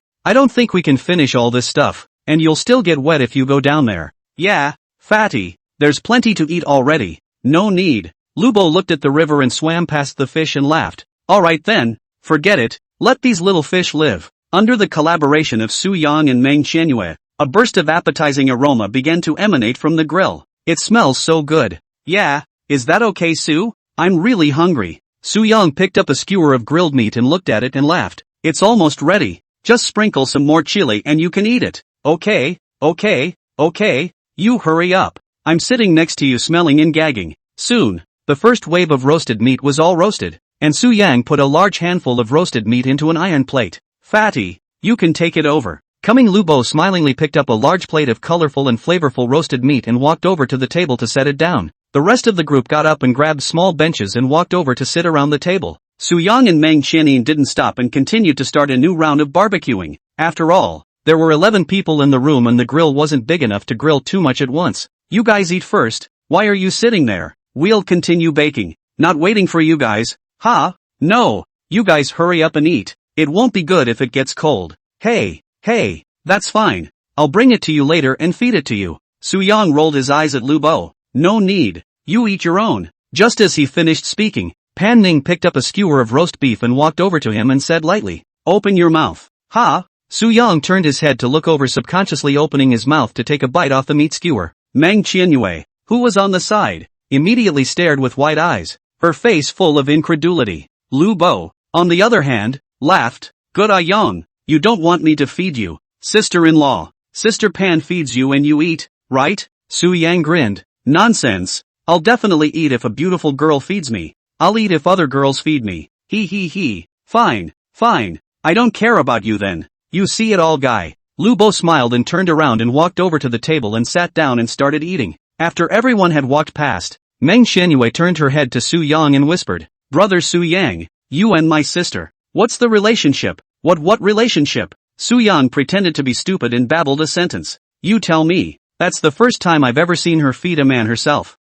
She probably thought I was baking too hard and treated me. Meng Qianyue frowned and smiled. She doesn't even feed me. She actually feeds you. And I'm baking too. Then I'll ask her to bring you 2 bunches over to feed you. Soo-young was about to open his mouth and shout. Meng Qianyue pulled him back. No, I'm just talking. As the two were chatting, a few meters away, Dear Cloud stood up and walked this way at this time. She was also holding 2 skewers of grilled shrimp. After coming to Soo-young's side, she handed the grilled shrimp to Soo-young's mouth and smiled. Soo-young, come, you don't have time to eat. I'll feed you.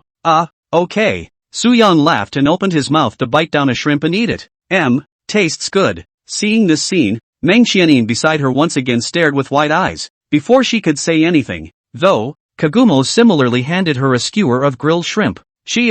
Open your mouth. Oh well, thank you, Fawn. You're welcome. Dear Cloud smiled sweetly. Look at that. It has to be a fawn. And I can't believe my sister won't even give me one. Soo-young shook his head and smiled without saying anything. After Dear Yun left, Meng Qianyin once again looked at Soo-young with doubt. And what is the relationship between little Dear and you? She's a friend of mine from high school. Why? High school classmates? So you've known each other for a long time? Yeah, 4 years. Oh, Meng Qianyue nodded thoughtfully. Ding! Meng Qianyue's favoritism towards the host is detected to have increased to 20. Reward 5 million. Ha, that's 20? I didn't do anything? So it looks promising to pull 80 on deadline. After Soo-young thought of this, he sat up straight and adjusted his posture, trying his best to let his handsome side face unfold within Meng Qianyue's line of sight. 2 minutes later, Tang Ziyun was also picking up a few skewers of roasted lamb and walking towards the two. Meng Qianyin thought to herself, again? Tang Ziyun came to Soo-young's side with a jump and bent down. How's the baking going? The second wave is coming soon. 2. How about? Come on, have some mutton. You don't have time to eat even if you keep grilling. She said the same as she picked up the meat skewer and handed it to Soo-young's mouth. Soo-young smiled helplessly at the situation. You guys are too polite, making me embarrassed. I'll eat it myself later. I've taken it all. Give me face. Okay.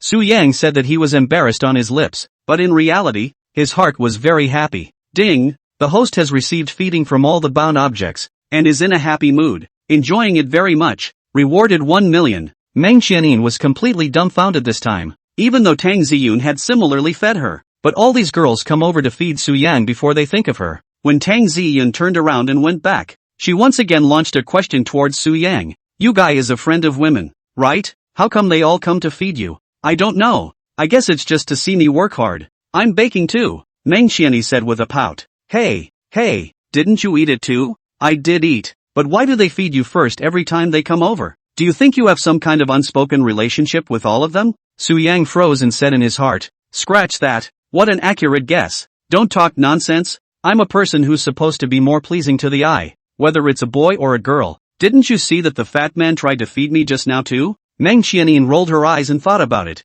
as if that was indeed the case, but she was also now beginning to feel a twinge of curiosity about the man beside her. Chapter 199, it's mainly because Cho bakes well. Yang, are you done baking yet? I'm done. Su Yang turned his head to look at the shouting Zhang Ziming and smiled. It's ready, come and get it. Hey, it's coming. Zhang Ziming smiled as he picked up the empty plate on the table and ran towards Su Yang. This one was so delicious. You've improved your grilling skills again. You deserve to be commended. Su Yang kept flipping the meat skewers on the grill grinning. It's mainly due to Chiyu's sister. I'm just giving her a hand on the side. Oh yeah? Zhang Ziming looked at Meng Qianyue and gave her a thumbs up. It's okay, Chiyu. I didn't expect you to be able to grill our local barbecue so well even though you've been studying abroad for years. Meng Qianyue spread a smile. I often baked my own food when I was abroad. I don't really like those things abroad. Right. And it has to be our country's delicious food. Stop nagging and hurry up to carry it over. Su Yang interrupted and laughed. Okay, hurry up. I'm waiting for you to drink. Okay, soon. Su Yang and Meng Qianyin grilled 2 more large plates of various kinds of barbecue in a row before they came to sit around the table. Come on. It's just you two. Brother Yang. Here. Lu Bo took out a bottle of beer and handed it to Su Yang. Su Yang took the wine and smiled. How does it taste? Hearing this everyone all nodded in unison. It's delicious, even better than the ones roasted in Deer City before. Yeah, well, it's mostly because Chio bakes so well. I'm just there to assist her. Being praised twice in a row by Su Yang, Meng Qianyue smiled embarrassedly. Don't praise me. You are the one who controls the seasoning, the fire and all of these. Otherwise how could I bake it so deliciously?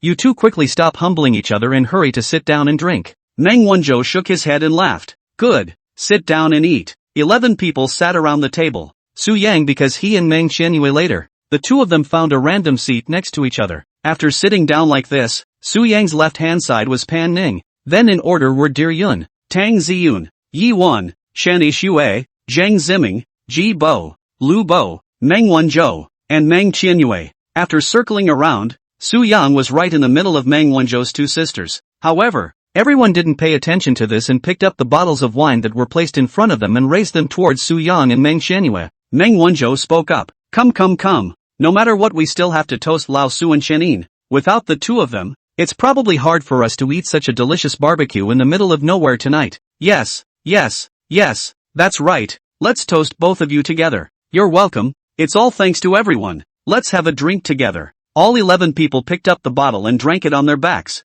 The conditions were limited, and they still forgot to buy cups when they were in the county, so now they would have to blow on the bottle. After an hour or so, everyone had pretty much eaten and were lying on the grass to calm their stomachs. The Chiba Mountains at night were quite a bit colder than the city, and they were in what amounted to a hinterland on the outskirts of the Chiba Mountains. The cool wind was blowing at the moment, rattling the tents not far away. At this time, Tang Ziyun suddenly came out with a sentence. I always feel how this place has an eerie feeling. Dear Yun, who was on the side, sat up when she heard this. Xiao Tang, don't scare me. I'm not scaring you. I'm just asking if people feel this way. Lu Bo also sat up and laughed. A few of us were just talking about this earlier, and I was also thinking that this place was a bit too quiet. At this time, Shanishua unconsciously moved a little closer to Zhang Ziming as she turned her head to look around. It's fine if you guys don't say it, but I also have this feeling when you say it like this. Pan Ning shook her head. I say, can you guys not scare yourselves? This place usually has people coming to play. It's just that we came on a weekday. By the time the weekend rolls around there are a lot of people, and it's supposed to be a very original mountainous area, so it's definitely quiet.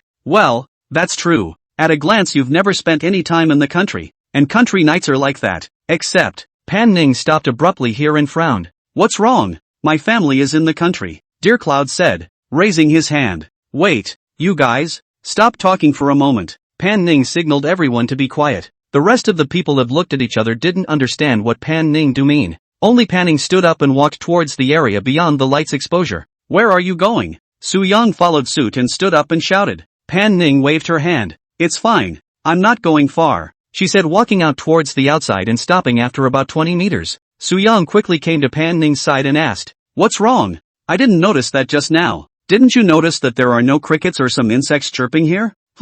Hearing this, Su Yang first listened carefully, Then he thought of something and reacted. Right, ha, there really isn't any. This isn't normal. It's impossible for this kind of pristine wilderness to not have the cries of insects. Yes, I've been to the countryside once before, where it's quiet at night, but you can hear the sound of squawking insects, and not to mention the countryside, but even in the city, a little out of the way. Su Yang nodded. This he naturally knew. Don't say anything, I'll listen again, Su Yang said as he walked alone towards a more distant place. Don't you come over. Pan Ning was about to follow when he was stopped by Su Yang. The few people sitting on the other side of the room were a bit confused when they saw the scene. What are they doing? Kibo asked dully. I don't know. It can't be that there's really something wrong here, can it? TSK. Don't talk nonsense. Make people panic. We are out to play. Where is the problem? Lu Bo interrupted Ji Bo. Su Yang alone walked forward towards the dark place for 20 to 30 meters before stopping. That's when he finally heard the intermittent cries of insects coming from the distance.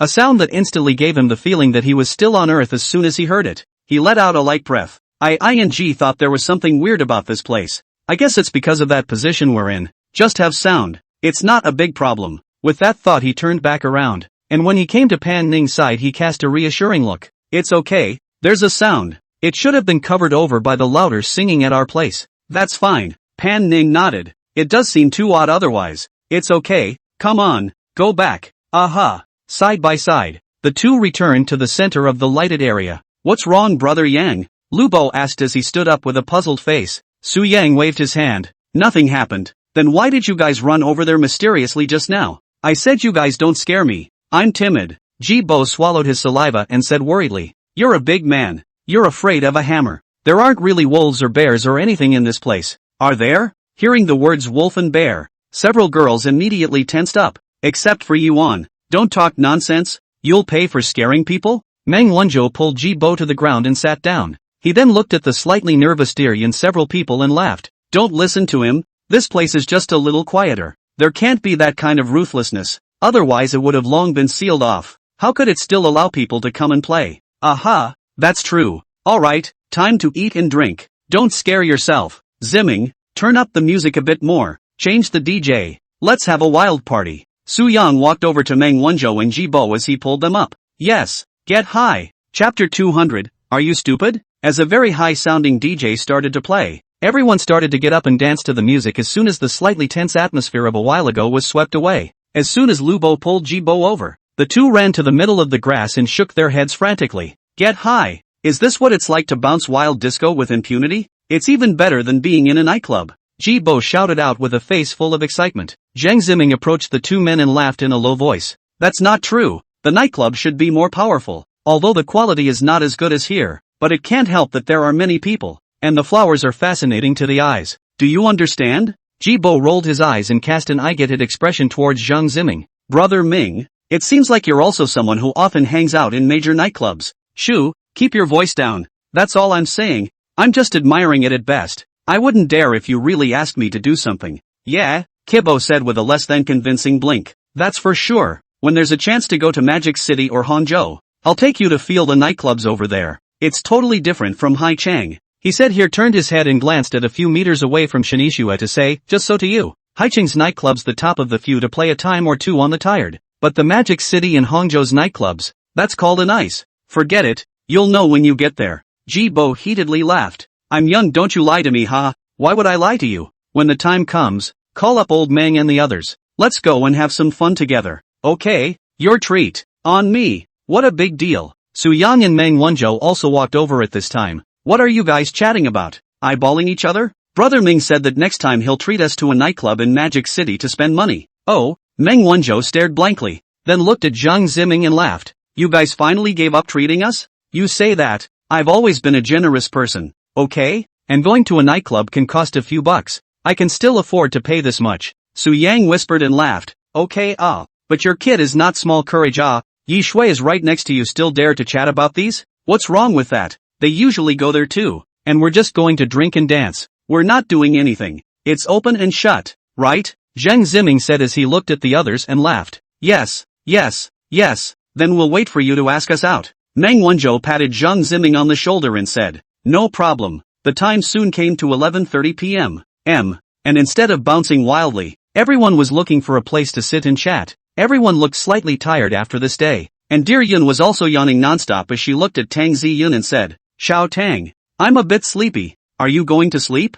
I'm a little bit, too. Why don't we call it a day? Okay, then sleep blah. The two said as they stood up to look at the few people still chatting away. We're ready to rest. Aren't you guys going to bed yet? Pan Ning looked up at Tang Ziyan who had spoken, then turned her head to the others and said, then let's all rest. It's quite late. We still have to get up early tomorrow. Alright, all rest. Su Yang followed suit and stood up and said, but, by the way, how are we going to wash up here? Kibo turned his head and looked around. Are you four stupid? There's a big river right next to here, and you're asking where to wash? Lu Bo disliked Ji Bo. Wash with river water. Ha? What else? We didn't bring any domestic water either, and the mineral water will have to be saved for tomorrow. But won't this river water be too fishy? How can I sleep with a face full of fishy odor after washing? Lu Bo gave Ji Bo a glance. Your kid looks like the kind of pampered one who hasn't experienced life. This river water is already one of the clearest I've ever seen. How can it have a fishy odor? He finished walking over to the river and squatted down to put his hand into the cold river water, cupping a handful of water and splashing it on his face. Well, good ball of ice, but it's so refreshing. Come over here and try it for yourself. I don't think it's a problem to drink this water straight out of the bottle. Yeah, Kibo agreed, trotting over to the river and crouching to feel it. It's indeed nice. No smell at all. It's fine. So I'll wash it here. Everyone come over and wash up. Rest afterward. Lu Bo greeted. Coming. Lu Bo smiled as he stood up and looked at the few girls walking towards him. You guys hurry up. I'm going to go down for a dip when you're done washing. Hearing this, Ji Bo on the side stared wide-eyed. I say, fat brother, this water can be icy. Don't get a cold. How can I catch a cold when I'm such a robust body? Your fat brother? Brother Meng. Brother Yang. Do you want to go down for a run together? Lu Bo looked at Su Yang and Meng Wanzhou smilingly. Meng Wanzhou gave Lu Bo a blank look. I'm not interested. You want to soak yourself. It's not comfortable to lie in the tent. I'm soaking in the river at night. I've eaten more than I should. Hey, it's a shame not to go down and swim in such good water. What about you, Brother Yang? Su Yang also shook his head. You swim by yourself. I'll just casually wash myself. Okay, then I'll wait for you guys to wash first. Soon everyone was all washed up and in their tents. Now that only Su Yang and Lu Bo were left outside, the scene that was still lively just now became silent. Su Yang took out a cigarette and lit it. This water is a bit cold. I advise you not to go down at night. Lu Bo grinned while taking off his clothes. It's not a problem. I'm in good health. Don't look at me as fat, but I have a good physique. Su Yang smiled faintly and said in his heart, this guy's 72 battle power is not much of a problem. Alright then, I'll have a smoke and go into the tent first. Good, Lu Bo agreed. By now he had already stripped himself naked, turned around and stepped 1 foot into the not-so-deep river water. So icy. What kind of fetish do you guys have? Liking to swim wild in the middle of the night? Lu Bo walked into the river with his bare feet trembling. He turned his head and laughed. Brother Yang, this you don't know. When I was in the army back then, there was also a small river in the back of the mountain behind our place. We like to go swimming in that river when we occasionally relax. I just want to find the feeling of that year now. Su Yang nodded his head and smiled as he sat on the shore. I didn't think that you kid is still a person who remembers old times. Hey, that's true. It was actually kind of fun back in the day in the army. Why don't you stay in the military? Suddenly I didn't want to. I can't tell you about this stuff, but I wanted to go home so badly at the time anyway. And do you regret it? Lu Bo shook his head and smiled. These past events are only recalled when idle. There is nothing to regret. Yes, it's normal for people to think differently at different stages. It's their choice anyway, no matter what. Just follow your heart and don't regret it. Lu Bo sat his butt in the river water, lifting his hand towards Su Yang and giving him a thumbs up. Well said. Su Yang shook his head and smiled. Alright, I'm not going to bull **** with you. I'm going into the tent first. You also hurry up and come up later to turn off that big light. Okay. Chapter 201, Fatty is missing. Su Yang threw the cigarette into the mineral water bottle that still had a mouthful of water left, then got up and walked towards his and Lu Bo's tent. The 6 tents were close together, with only about 3 meters separating each one. Su Yang walked to a yellow tent and took off his shoes and sat in. He didn't undress and just lay down. After all, he'd have to sleep next to a guy later. By now it was 12 a.m. And the people in the next few tents were tired from the day's fun and had gone to bed. Su Yang still had to wait for Lu Bo to come back. He was momentarily bored, calling out the system in his mind. Unity, check out my latest properties. Host, Su Yang. Age, 24. Height, 180 centimeters. Weight, 76 kilograms. Face value, 88. Physical fitness, 92. Stature, 90. Charm, 94. Battle strength, B rank, 80. Skills, Master of Body Management. Professional race car driver driving skills, Golden God Body. Intermediate fighting skills, Drinking God, Singing God. Master of Speech, Healing, Master of Wilderness Survival. Bound Objects, Jiaomingru, Favorability, 70. Lin Yi, Favorability, 70. Gu Xiaoman, Favorability, 70. Shenixue, Favorability, 70. Lin Xiaoma, Favorability, 80. Tang Ziyun, Favorability, 85. Cynthia, Favorability, 10. Xia Lai, Favorability, 10. Su Qingxia, Favorability, 60. Yiwan, Favorability, 40. Meng Qianyue, Favorability, 20. Balance, $324. 895. 732. Looking at the long list of attributes displayed on the virtual screen in the air, Su Yang carefully counted his balance. That's a few past 3. That's good. Oh, yeah, I forgot about my villa until I saw this. Waiting for this return to move in, he said, looking up slightly at the bound object above his balance. -1, 2, 3, 4, 11. What a beautiful woman. Wait, it should be 13 only. There are also Pan Ning and Dear Yun. The 200. And what is this Cynthia? This woman did not say to come to Haicheng to look for me? It's been so long, and I haven't seen her come. Forget it, there's no quota anyway. Let's leave it for now and talk about it later. Quotas are limited. Su Yang had just finished his thought when the system suddenly came out with a sentence, and he sat up with wide eyes. What? There's a quota? Why didn't you tell me about this? The host can unbind the bound object if it is not contacted for more than 5 days. The total number of quotas is currently 15. Used, 11. After the goodwill reaches 100, it will not take up the bound quota. Asterisk asterisk asterisk asterisk. Well, why don't you just say so? Pit, is there any way to increase the number of places? Yes, the host can add 5 new slots after completing 3 quests. Hearing this, Su Yang frowned, but on second thought it was fine. 15 slots isn't that few, and it doesn't take up any more slots once you reach 100 favorability. Thinking about it that way, it's enough for now, and there are ways to be able to increase the number of places, so it's not a big deal. Okay, but the chances of this hidden quest appearing are not high. Give me more quests to do in the future. Otherwise I'm also bored. But you have to get the kind of simple tasks are issued based on the specifics of what the host has encountered, and there is no guarantee as to whether they will be easy or difficult. Okay, try not to get too complicated on the line. There is another thing. Is this face value? Can you give me to enhance to 90? Just missing, so 2 points stuck hard. Face value affects facial structure and has a low chance of increasing. Just 2 points shouldn't hurt, right? 90 is fine, and I'm not asking for a perfect face value of 100. The host can enjoy life more and has a chance to improve. Su Yang smiled helplessly. Alright, then. After talking to the system, the virtual screen in front of him automatically disappeared. He laid down again and took out his cell phone and turned on Shakeology and swiped it. 10 minutes later, Su Yang sat up and looked outside the tent. How come Fatty hasn't come back after all this time? Just thinking about it, he got up and put on his shoes and headed for the river. Only 2 steps, then stopped, only to see a few meters away from the river in front of the eyes only Lubo took off the clothes. The river is no longer Lubo's figure. Asterisk asterisk asterisk asterisk. Fatty? Fatty! Su Yang quickly ran to the riverside and probed left and right to see. Lubo's figure was not seen within a 10 or so meter radius that was illuminated by the light. A not so good feeling rose from within. Just then, a sound came from inside the tent behind Su Yang. He had just shouted rather loudly, and the few people who had fallen asleep woke up at once. All of the tents were opened, and a few girls poked their heads out to look at Su Yang. Meng Wanzhou, Zhang Ziming and Jibo also climbed out of the tent. Everyone looked at Su Yang standing by the river for a moment, a little confused. Meng Wanzhou opened his mouth and shouted, "Old Su, what's wrong?" Su Yang turned his head and said back, "Fatty is gone. Fat people don't." What? Hearing this, Meng Wanzhou quickly put on his clothes and shoes and ran to Su Yang's side to look towards the river. Where are the people?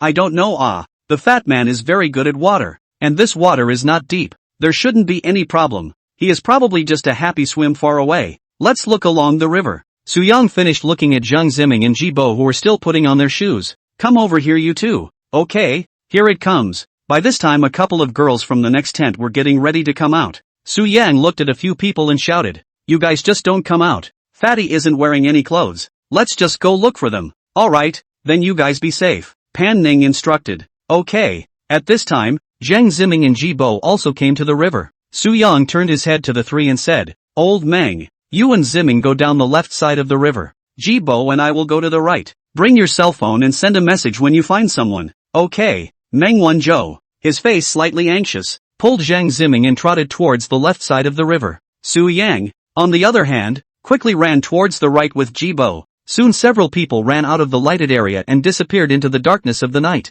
After there were no more boys, a few girls were a bit scared for a while, except for Yuan. However, it was also because of Yuan's presence that Su Yang was relieved to go looking for someone. But he didn't worry too much about what would go wrong with Lu Bo. After all, Lu Bo's battle power was there. He and Yuan were just a little bit different, and in general, there wasn't much of a problem. Su Yang and Jibo took out their cell phones and turned the lights on. And they didn't take a flashlight when they were in a hurry just now. Relying on the light of the cell phone alone, it was difficult to illuminate the surrounding area in the dead of night in the middle of nowhere, and you could only barely see the road within a meter or two in front of you. However, Su Yang's eyesight was now different from normal people, and he could see farther. Slow down, Yang. I can't see very well. Su Yang pulled Jibo's wrist. I'll just pull you. The two men trotted down the river, shouting into the river as they ran. Fatty! Fatty! Asterisk asterisk asterisk asterisk. Where the hell did this guy go? Chapter 202. This brother scared me a bit. Su Yang pulled Jibo forward for another few dozen meters before suddenly stopping. A small shout reached his ears.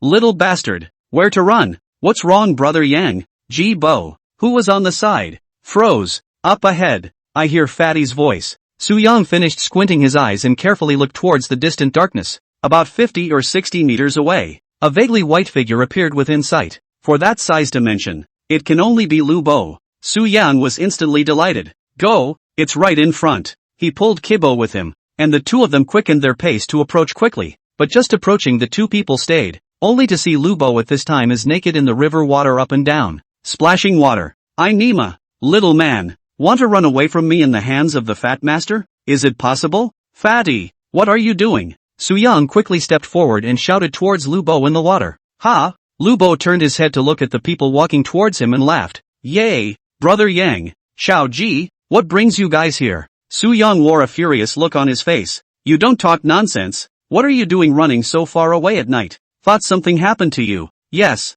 brother Fatty, this is too dangerous for you. Swimming this far in the middle of nowhere is really worrying. Jibo also followed. Right, give old Meng and the others a word that the person has been found. It's fine. Su Yang patted Jibo's shoulder and reminded. Well Lu Bo's entire body was not in the water at this time, and only one head was floating out of the water. He looked at Su Yang and grinned. I didn't want to go far. I was all set to go ashore, but a big cargo suddenly appeared. This guy swam away from me with a clatter, so I chased after him. Su Yang froze and asked, what big shipment? You wait. Lu Bo promised, then lifted his hands upward with force in the water. Swish! Only to see him holding a big fish 80 to 90 centimeters long and covered in black surfaced in his hand. Asterisk asterisk asterisk asterisk? Kibo shouted. What the hell is so big? A water monster. You boys have seen too many movies. Open your little eyes and see. It's just a catfish, but it's the first time I've seen one this big. This brother scared me. I had to do it. Su Yang squinted his eyes and took a closer look and said, what are you grabbing it for? Let it go. Let it go? Lu Bo stared blankly. I caught it with great difficulty. And this is letting it go? Why else keep it? Tomorrow grilled to eat.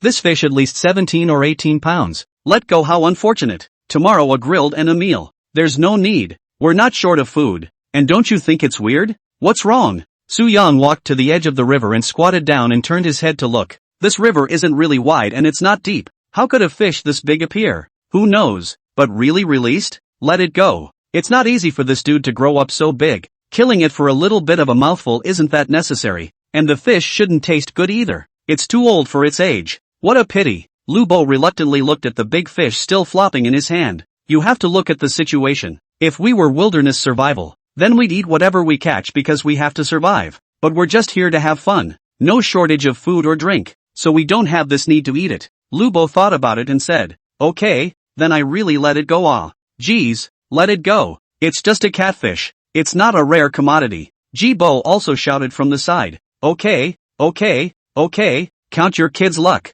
Go you, Lu Bo said and violently flung the big fish to the side. With a snap, the river fluttered and the big fish disappeared in an instant. Come on up. Okay, Lu Bo agreed, swimming to the shore to quickly get out of the water. Jibo's eyes dilated to stare at the naked Lu Bo. Fatty, you are not wearing anything at all.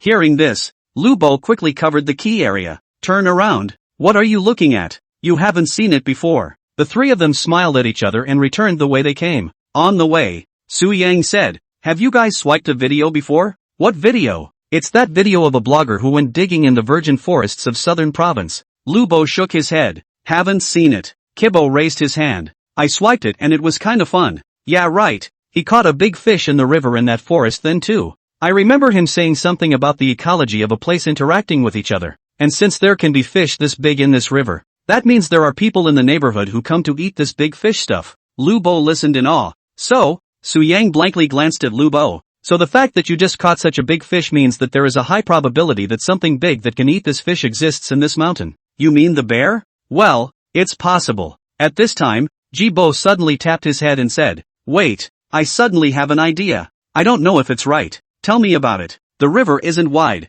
but it's long and meanders from who knows where all the way down to here. So it's possible that the fish could have been caught from the upper reaches of the river by a bear or some other large animal, and then fled and escaped to here. Su Yang and Lu Bo glanced at each other, then laughed. It's not impossible. The upper reaches of this river should be within the Thousand-Leaf Mountain, so it makes sense that there are big fish like this in there. I lost it. That means there really is a bear. Are we still going into the mountains tomorrow? Su Yang smiled. Enter Ah. What are you afraid of? What we said are just guesses, and even if there really is a bear it will not be active on the periphery of the mountain. That'll do. Kibo nodded. As the three were walking, the figures of Meng Wanzhou and Zhang Ziming appeared not far ahead. Su, is that you guys? Yes, here. Su Yang agreed and waved towards the two people who were walking fast. After seeing Lu Bo with his hands covering his key parts, Meng Wanzhou scolded with anger and amusement. What is your kid doing running so far away at night? He. Sorry brother Meng, for making you guys worry. I just met a big fish and swam over here when I was catching it. I'm really convinced. Let's go back first. Lu Bo looked at a few people at this time and laughed. The girls didn't get up. I'm naked here. Meng Wanzhou blared at Lu Bo. What do you think? They should all be up. Wait, we'll walk in front and just go over and let them into the tent. Yes, that's what I mean. Otherwise if so many beautiful women see me, then I guess I'll have to die socially where I am. You're still club dead? Kibo laughed. Why don't you try getting naked too? See if the community dies. Then forget it. I don't have the fetish. Chapter 203, Early to go, early to return. Be safe. Soon, several people approached the camp. Zhang Ziming and Ji Bo walked in front, and at this time, the girls were sitting outside the tent waiting slightly anxiously. Seeing the visitors, the girls stood up to welcome them. Pan Ning walked up to Zhang Ziming first and asked, why are you two alone? Where are Su Yang and the others? Did you find Fatty? Found them. It's okay, they're in the back. The fat guy's got no clothes on so we came over first to tell you guys to back off. The few girls behind Pan Ning breathed a sigh of relief when they heard this. Scared the hell out of me, making this mess at night, but it's good that it's okay. Pan Ning said, tilting her head to look into the distance. Okay, then we'll go back to the tent, and you tell them to hurry over. Okay. Only after the girls had all entered the tent did Zhang Ziming shout toward the back. Come over here. Soon, Su Yang, Meng Wanzhou, Lu Bo and the three of them walked slowly. Lu Bo tilted his head to look at the tent, then covered the key part, quickly ran to the place where he had put his clothes before and picked them up to quickly put them on. Sis, for the first time since I grew up, I'm walking this far naked. It feels like when I was a kid dreaming of going to school with only a pair of panties on. It's better to feel safe with clothes on. You guys are really bold. This big night in the dark you also dare to chase out so far. Are you not afraid of a water monster or something like that? Meng Wanzhou looked at Lu Bo and asked. Lu Bo grinned. He. I didn't think so much about it at that time. I saw that it was a fish, I went to catch it. Otherwise I wouldn't have dared. As we were chatting, Pan Ning's voice came from inside the tent. Are you dressed? Whereat Lu Bo smiled back. The tent was then pulled open once more, and Pan Ning and Meng Qianyue and the others walked out of the tent once more. Under the girls' puzzled expressions, Lu Bo repeated it word for word to everyone before it died down. It was already 1:10 a.m. And everyone went back to their tents to sleep. Nothing happened overnight. Early the next morning, Su Yang was woken up by the ding-dong sound outside his tent. He looked at the time, just at 8 o'clock, and Lu Bo, who was sleeping on the side, slowly woke up. Awake, Yang? Aha, did you sleep well? It's okay, mostly because it's a nice pad and it's not too damp, and it's kinda nice to sleep on. Su Yang faintly smiled and rubbed his sleepy eyes to sit up. That's fine. What's going on outside here? Who got up so early? He said, pulling back the tent and looking in, only to see Pan Ning, Meng Qianyue, and the four of them, Dear Yun Tang Ziyun, busy with breakfast at the location where they ate barbecue last night. So early you guys? Su Yang shouted towards a few people. Upon hearing the shouts, the four stunningly beautiful faces coincidentally turned to look at Su Yang. Meng Xianyue returned with a smile on her face. This is not thinking of making some food for everyone, so that we can go hiking later. Hard work. Need any help? No, it's almost done, and you guys can get up too. Good, Su Yang said as he sat outside the tent to put on his shoes. Fatty, get up, go to the river and wash your face to clear your head. Holler. Lu Bo agreed and sat up on his butt. Soon the people in the next few tents were waking up as well. After everyone casually washed up, Pan Ning's four people also made some simple breakfast. After breakfast, several people cleaned up the table and the trash on the grass. Pan Ning said at this time, let's rest for a few minutes and then leave. Go early and come back early. Meng Wanzhou still said reluctantly, do I have to go?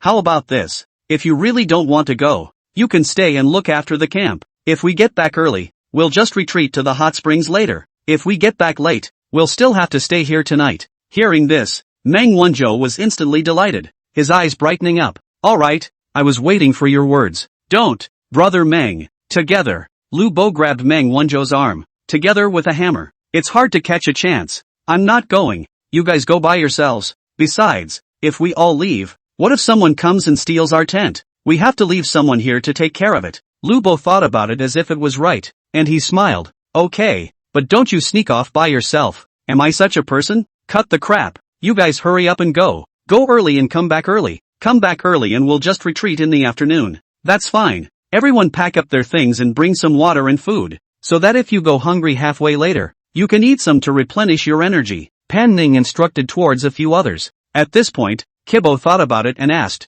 how long do we have to walk? I've checked the route, and I'd estimate 4 or 5 hours round trip, so if things go well, I'll be back by almost 1 or 2 in the afternoon. It's going to be such a long walk. Huh? Or what? It's a hike, not a walk.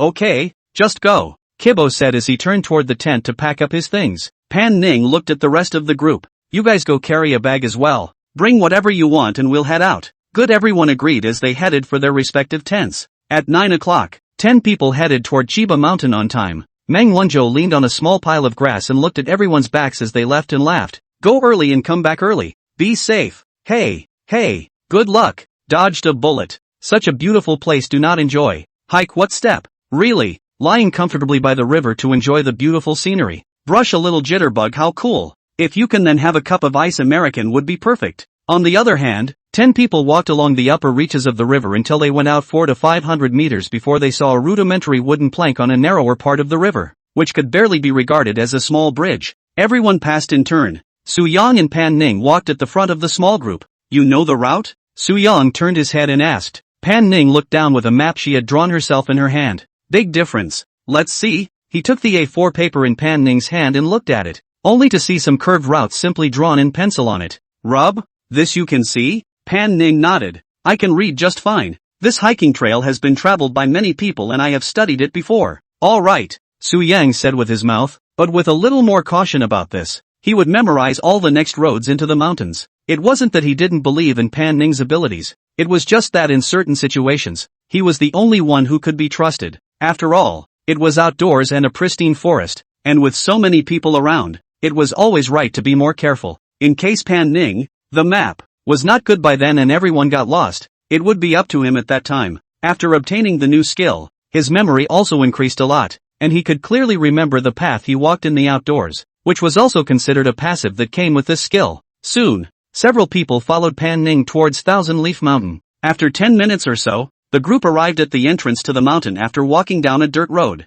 Only a wooden sign hung from the trunk of a thigh-thick tree. Written on it in conspicuous red paint were a few large words. Wild beasts haunt the depths of the mountains and forests. Please do not enter the deeper areas. Violators will be responsible for the consequences. Chapter 204, Entering the Mountain. After seeing this cue card, several people's faces coincidentally revealed a look of worry. Yi Wan, who hadn't said much, walked up and took a closer look at the sign and said indifferently, there really are beasts. Yeah, but it shouldn't be a problem if we don't go too deep, right? Tang Ziyun chimed in. Yi Wan nodded. Aha, it should be fine. There are often people out here who come hiking, and I haven't heard of meeting wild beasts happening, so there's no need to worry too much. Pan Ning also spoke up at this time. Our route won't go too deep. We'll just climb the first mountain on the periphery. It's fine. Let's go. Aha, okay. A few people agreed to move on. But instead of entering through this part of the queue sign, Pan Ning led the group down the side of the mountain to the left. Not going straight in?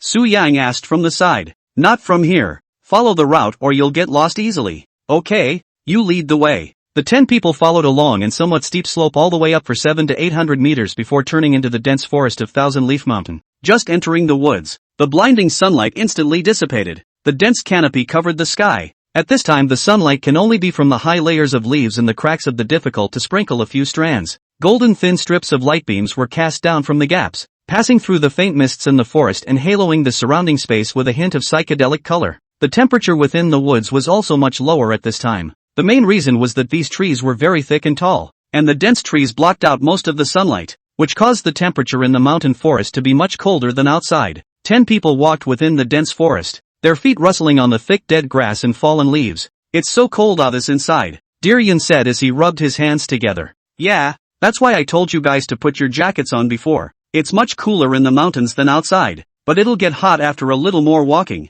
so let's go faster. Aha, well then. Several people walked and chatted. Shinishue ran to Pan Ning at this time and asked, Pan, where is the end of this route? Ah, Pan Ning smiled helplessly. I just said that I told you not to listen carefully. Shinishue spat out her tongue and laughed delicately. I didn't pay attention. Pan Ning shook her head. The finish line is at the top of the first mountain in the outer area, about 1,300 meters above sea level. Not very high, but the view is very good. When you go up there you can take more pictures. Fine, but can you really find your way? Don't you see that the ground has been walked out of the way by people who have been here before? Just follow it. Shinishue looked down. Between the thick fallen leaves there was a path that had been compacted after being stepped on, extending all the way towards the interior of the woods. Well, it's good to know how to get around. I'm afraid of getting lost in a place like this. It won't. Come on. Everyone continued to follow Pan Ning towards the interior of the woods, and as they walked, the overall formation slowly dispersed, with the 10 people now split into 3 small teams.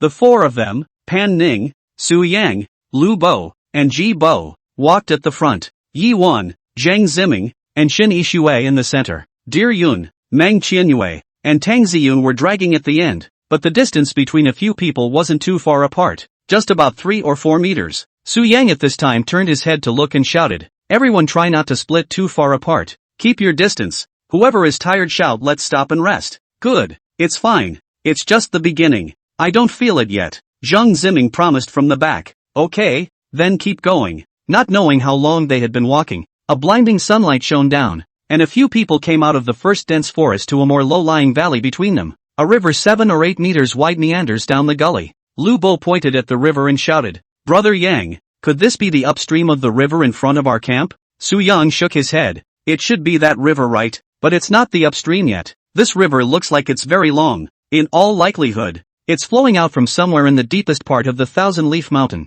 This section should be the downstream. That section at the entrance of our campsite is estimated to be just a branch. Lu Bo nodded approvingly. At this time, Ji Bo casually asked from the side, So do you guys think there will be crocodiles inside this river? Can't say. Why don't you go down and try? Lu Bo joked. Kibo rolled his eyes. You're trying to get me to go back to the drawing board early, aren't you? Su Yang saw the two of them start to bicker again, and interjected from the side, You two stop bickering. Focus your attention. Come a little bit inside. In case you fall down. Even if no crocodile comes to eat you, getting all wet is also troublesome. Holler. A few people along the river has been up. The road along the river is rocky. Basically all kinds of gravel. Can't walk a few steps, there is a very large stone blocking the road. Compared to within the mountain forest, this outside is much more difficult to walk. As a result of the terrain, everyone is starting to slow down. Slow down. It's slightly dangerous here. Everyone help each other out. Pan Ning instructed as she turned her head to look at the people behind her.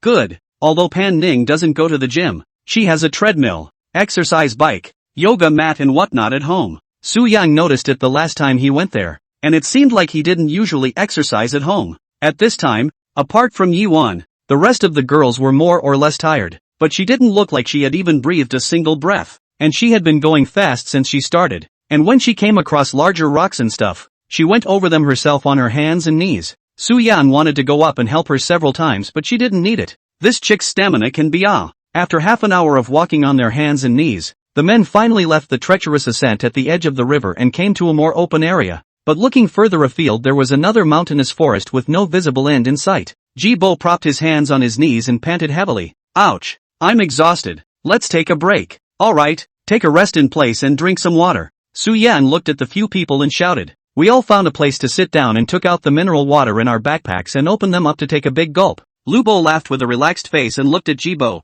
You kid, this stamina is also too bad, right? Don't even talk about me. Look at my sister Pan. She doesn't feel a thing, and a few other girls don't look as breathless as you. I was really surprised that you were the one who pulled the most. Ji-bo indifferently tilted his head back and finished the bottle of water in one gulp. He shook his head. It's been a while since I've exercised. I used to be a sportsman when I was in school. Hammer, how long has it been since you graduated? I see you've been like this all along. A big man gets tired like this after only a few steps. You need to practice. Yes, absolutely practice when you get back. How long have we been traveling? Zheng Ziming came up at this time and asked. Lubo raised his hand and looked at his watch. Just over an hour. It's only been an hour or so. Ha! I feel like I've been traveling for 2 or 3 hours. He sat on his butt next to Lubo when he finished. You need to exercise more too. I don't see you looking any better than Kibo in this condition. Zhang Ziming grinned. Although I can't compare to you, I'm still a bit stronger than him. Sister how much longer to the finish line? Zhang Ziming asked as he looked towards Pan Ning, who was sitting on a rock. Pan Ning picked up the crude homemade map and looked at it and said, half the distance hasn't even been traveled yet. What? Ouch. I should have known I wouldn't come. Or that old Meng kid is smart. Suyang shook his head on the side and laughed. Don't you learn him? People still have to move more. Otherwise there is nothing to use even if you are rich and your body is not working. You're right about that. Alright, buck up and do it. Chapter 205, A Man Can't Say No. The group rested in place for 10 minutes before setting off again.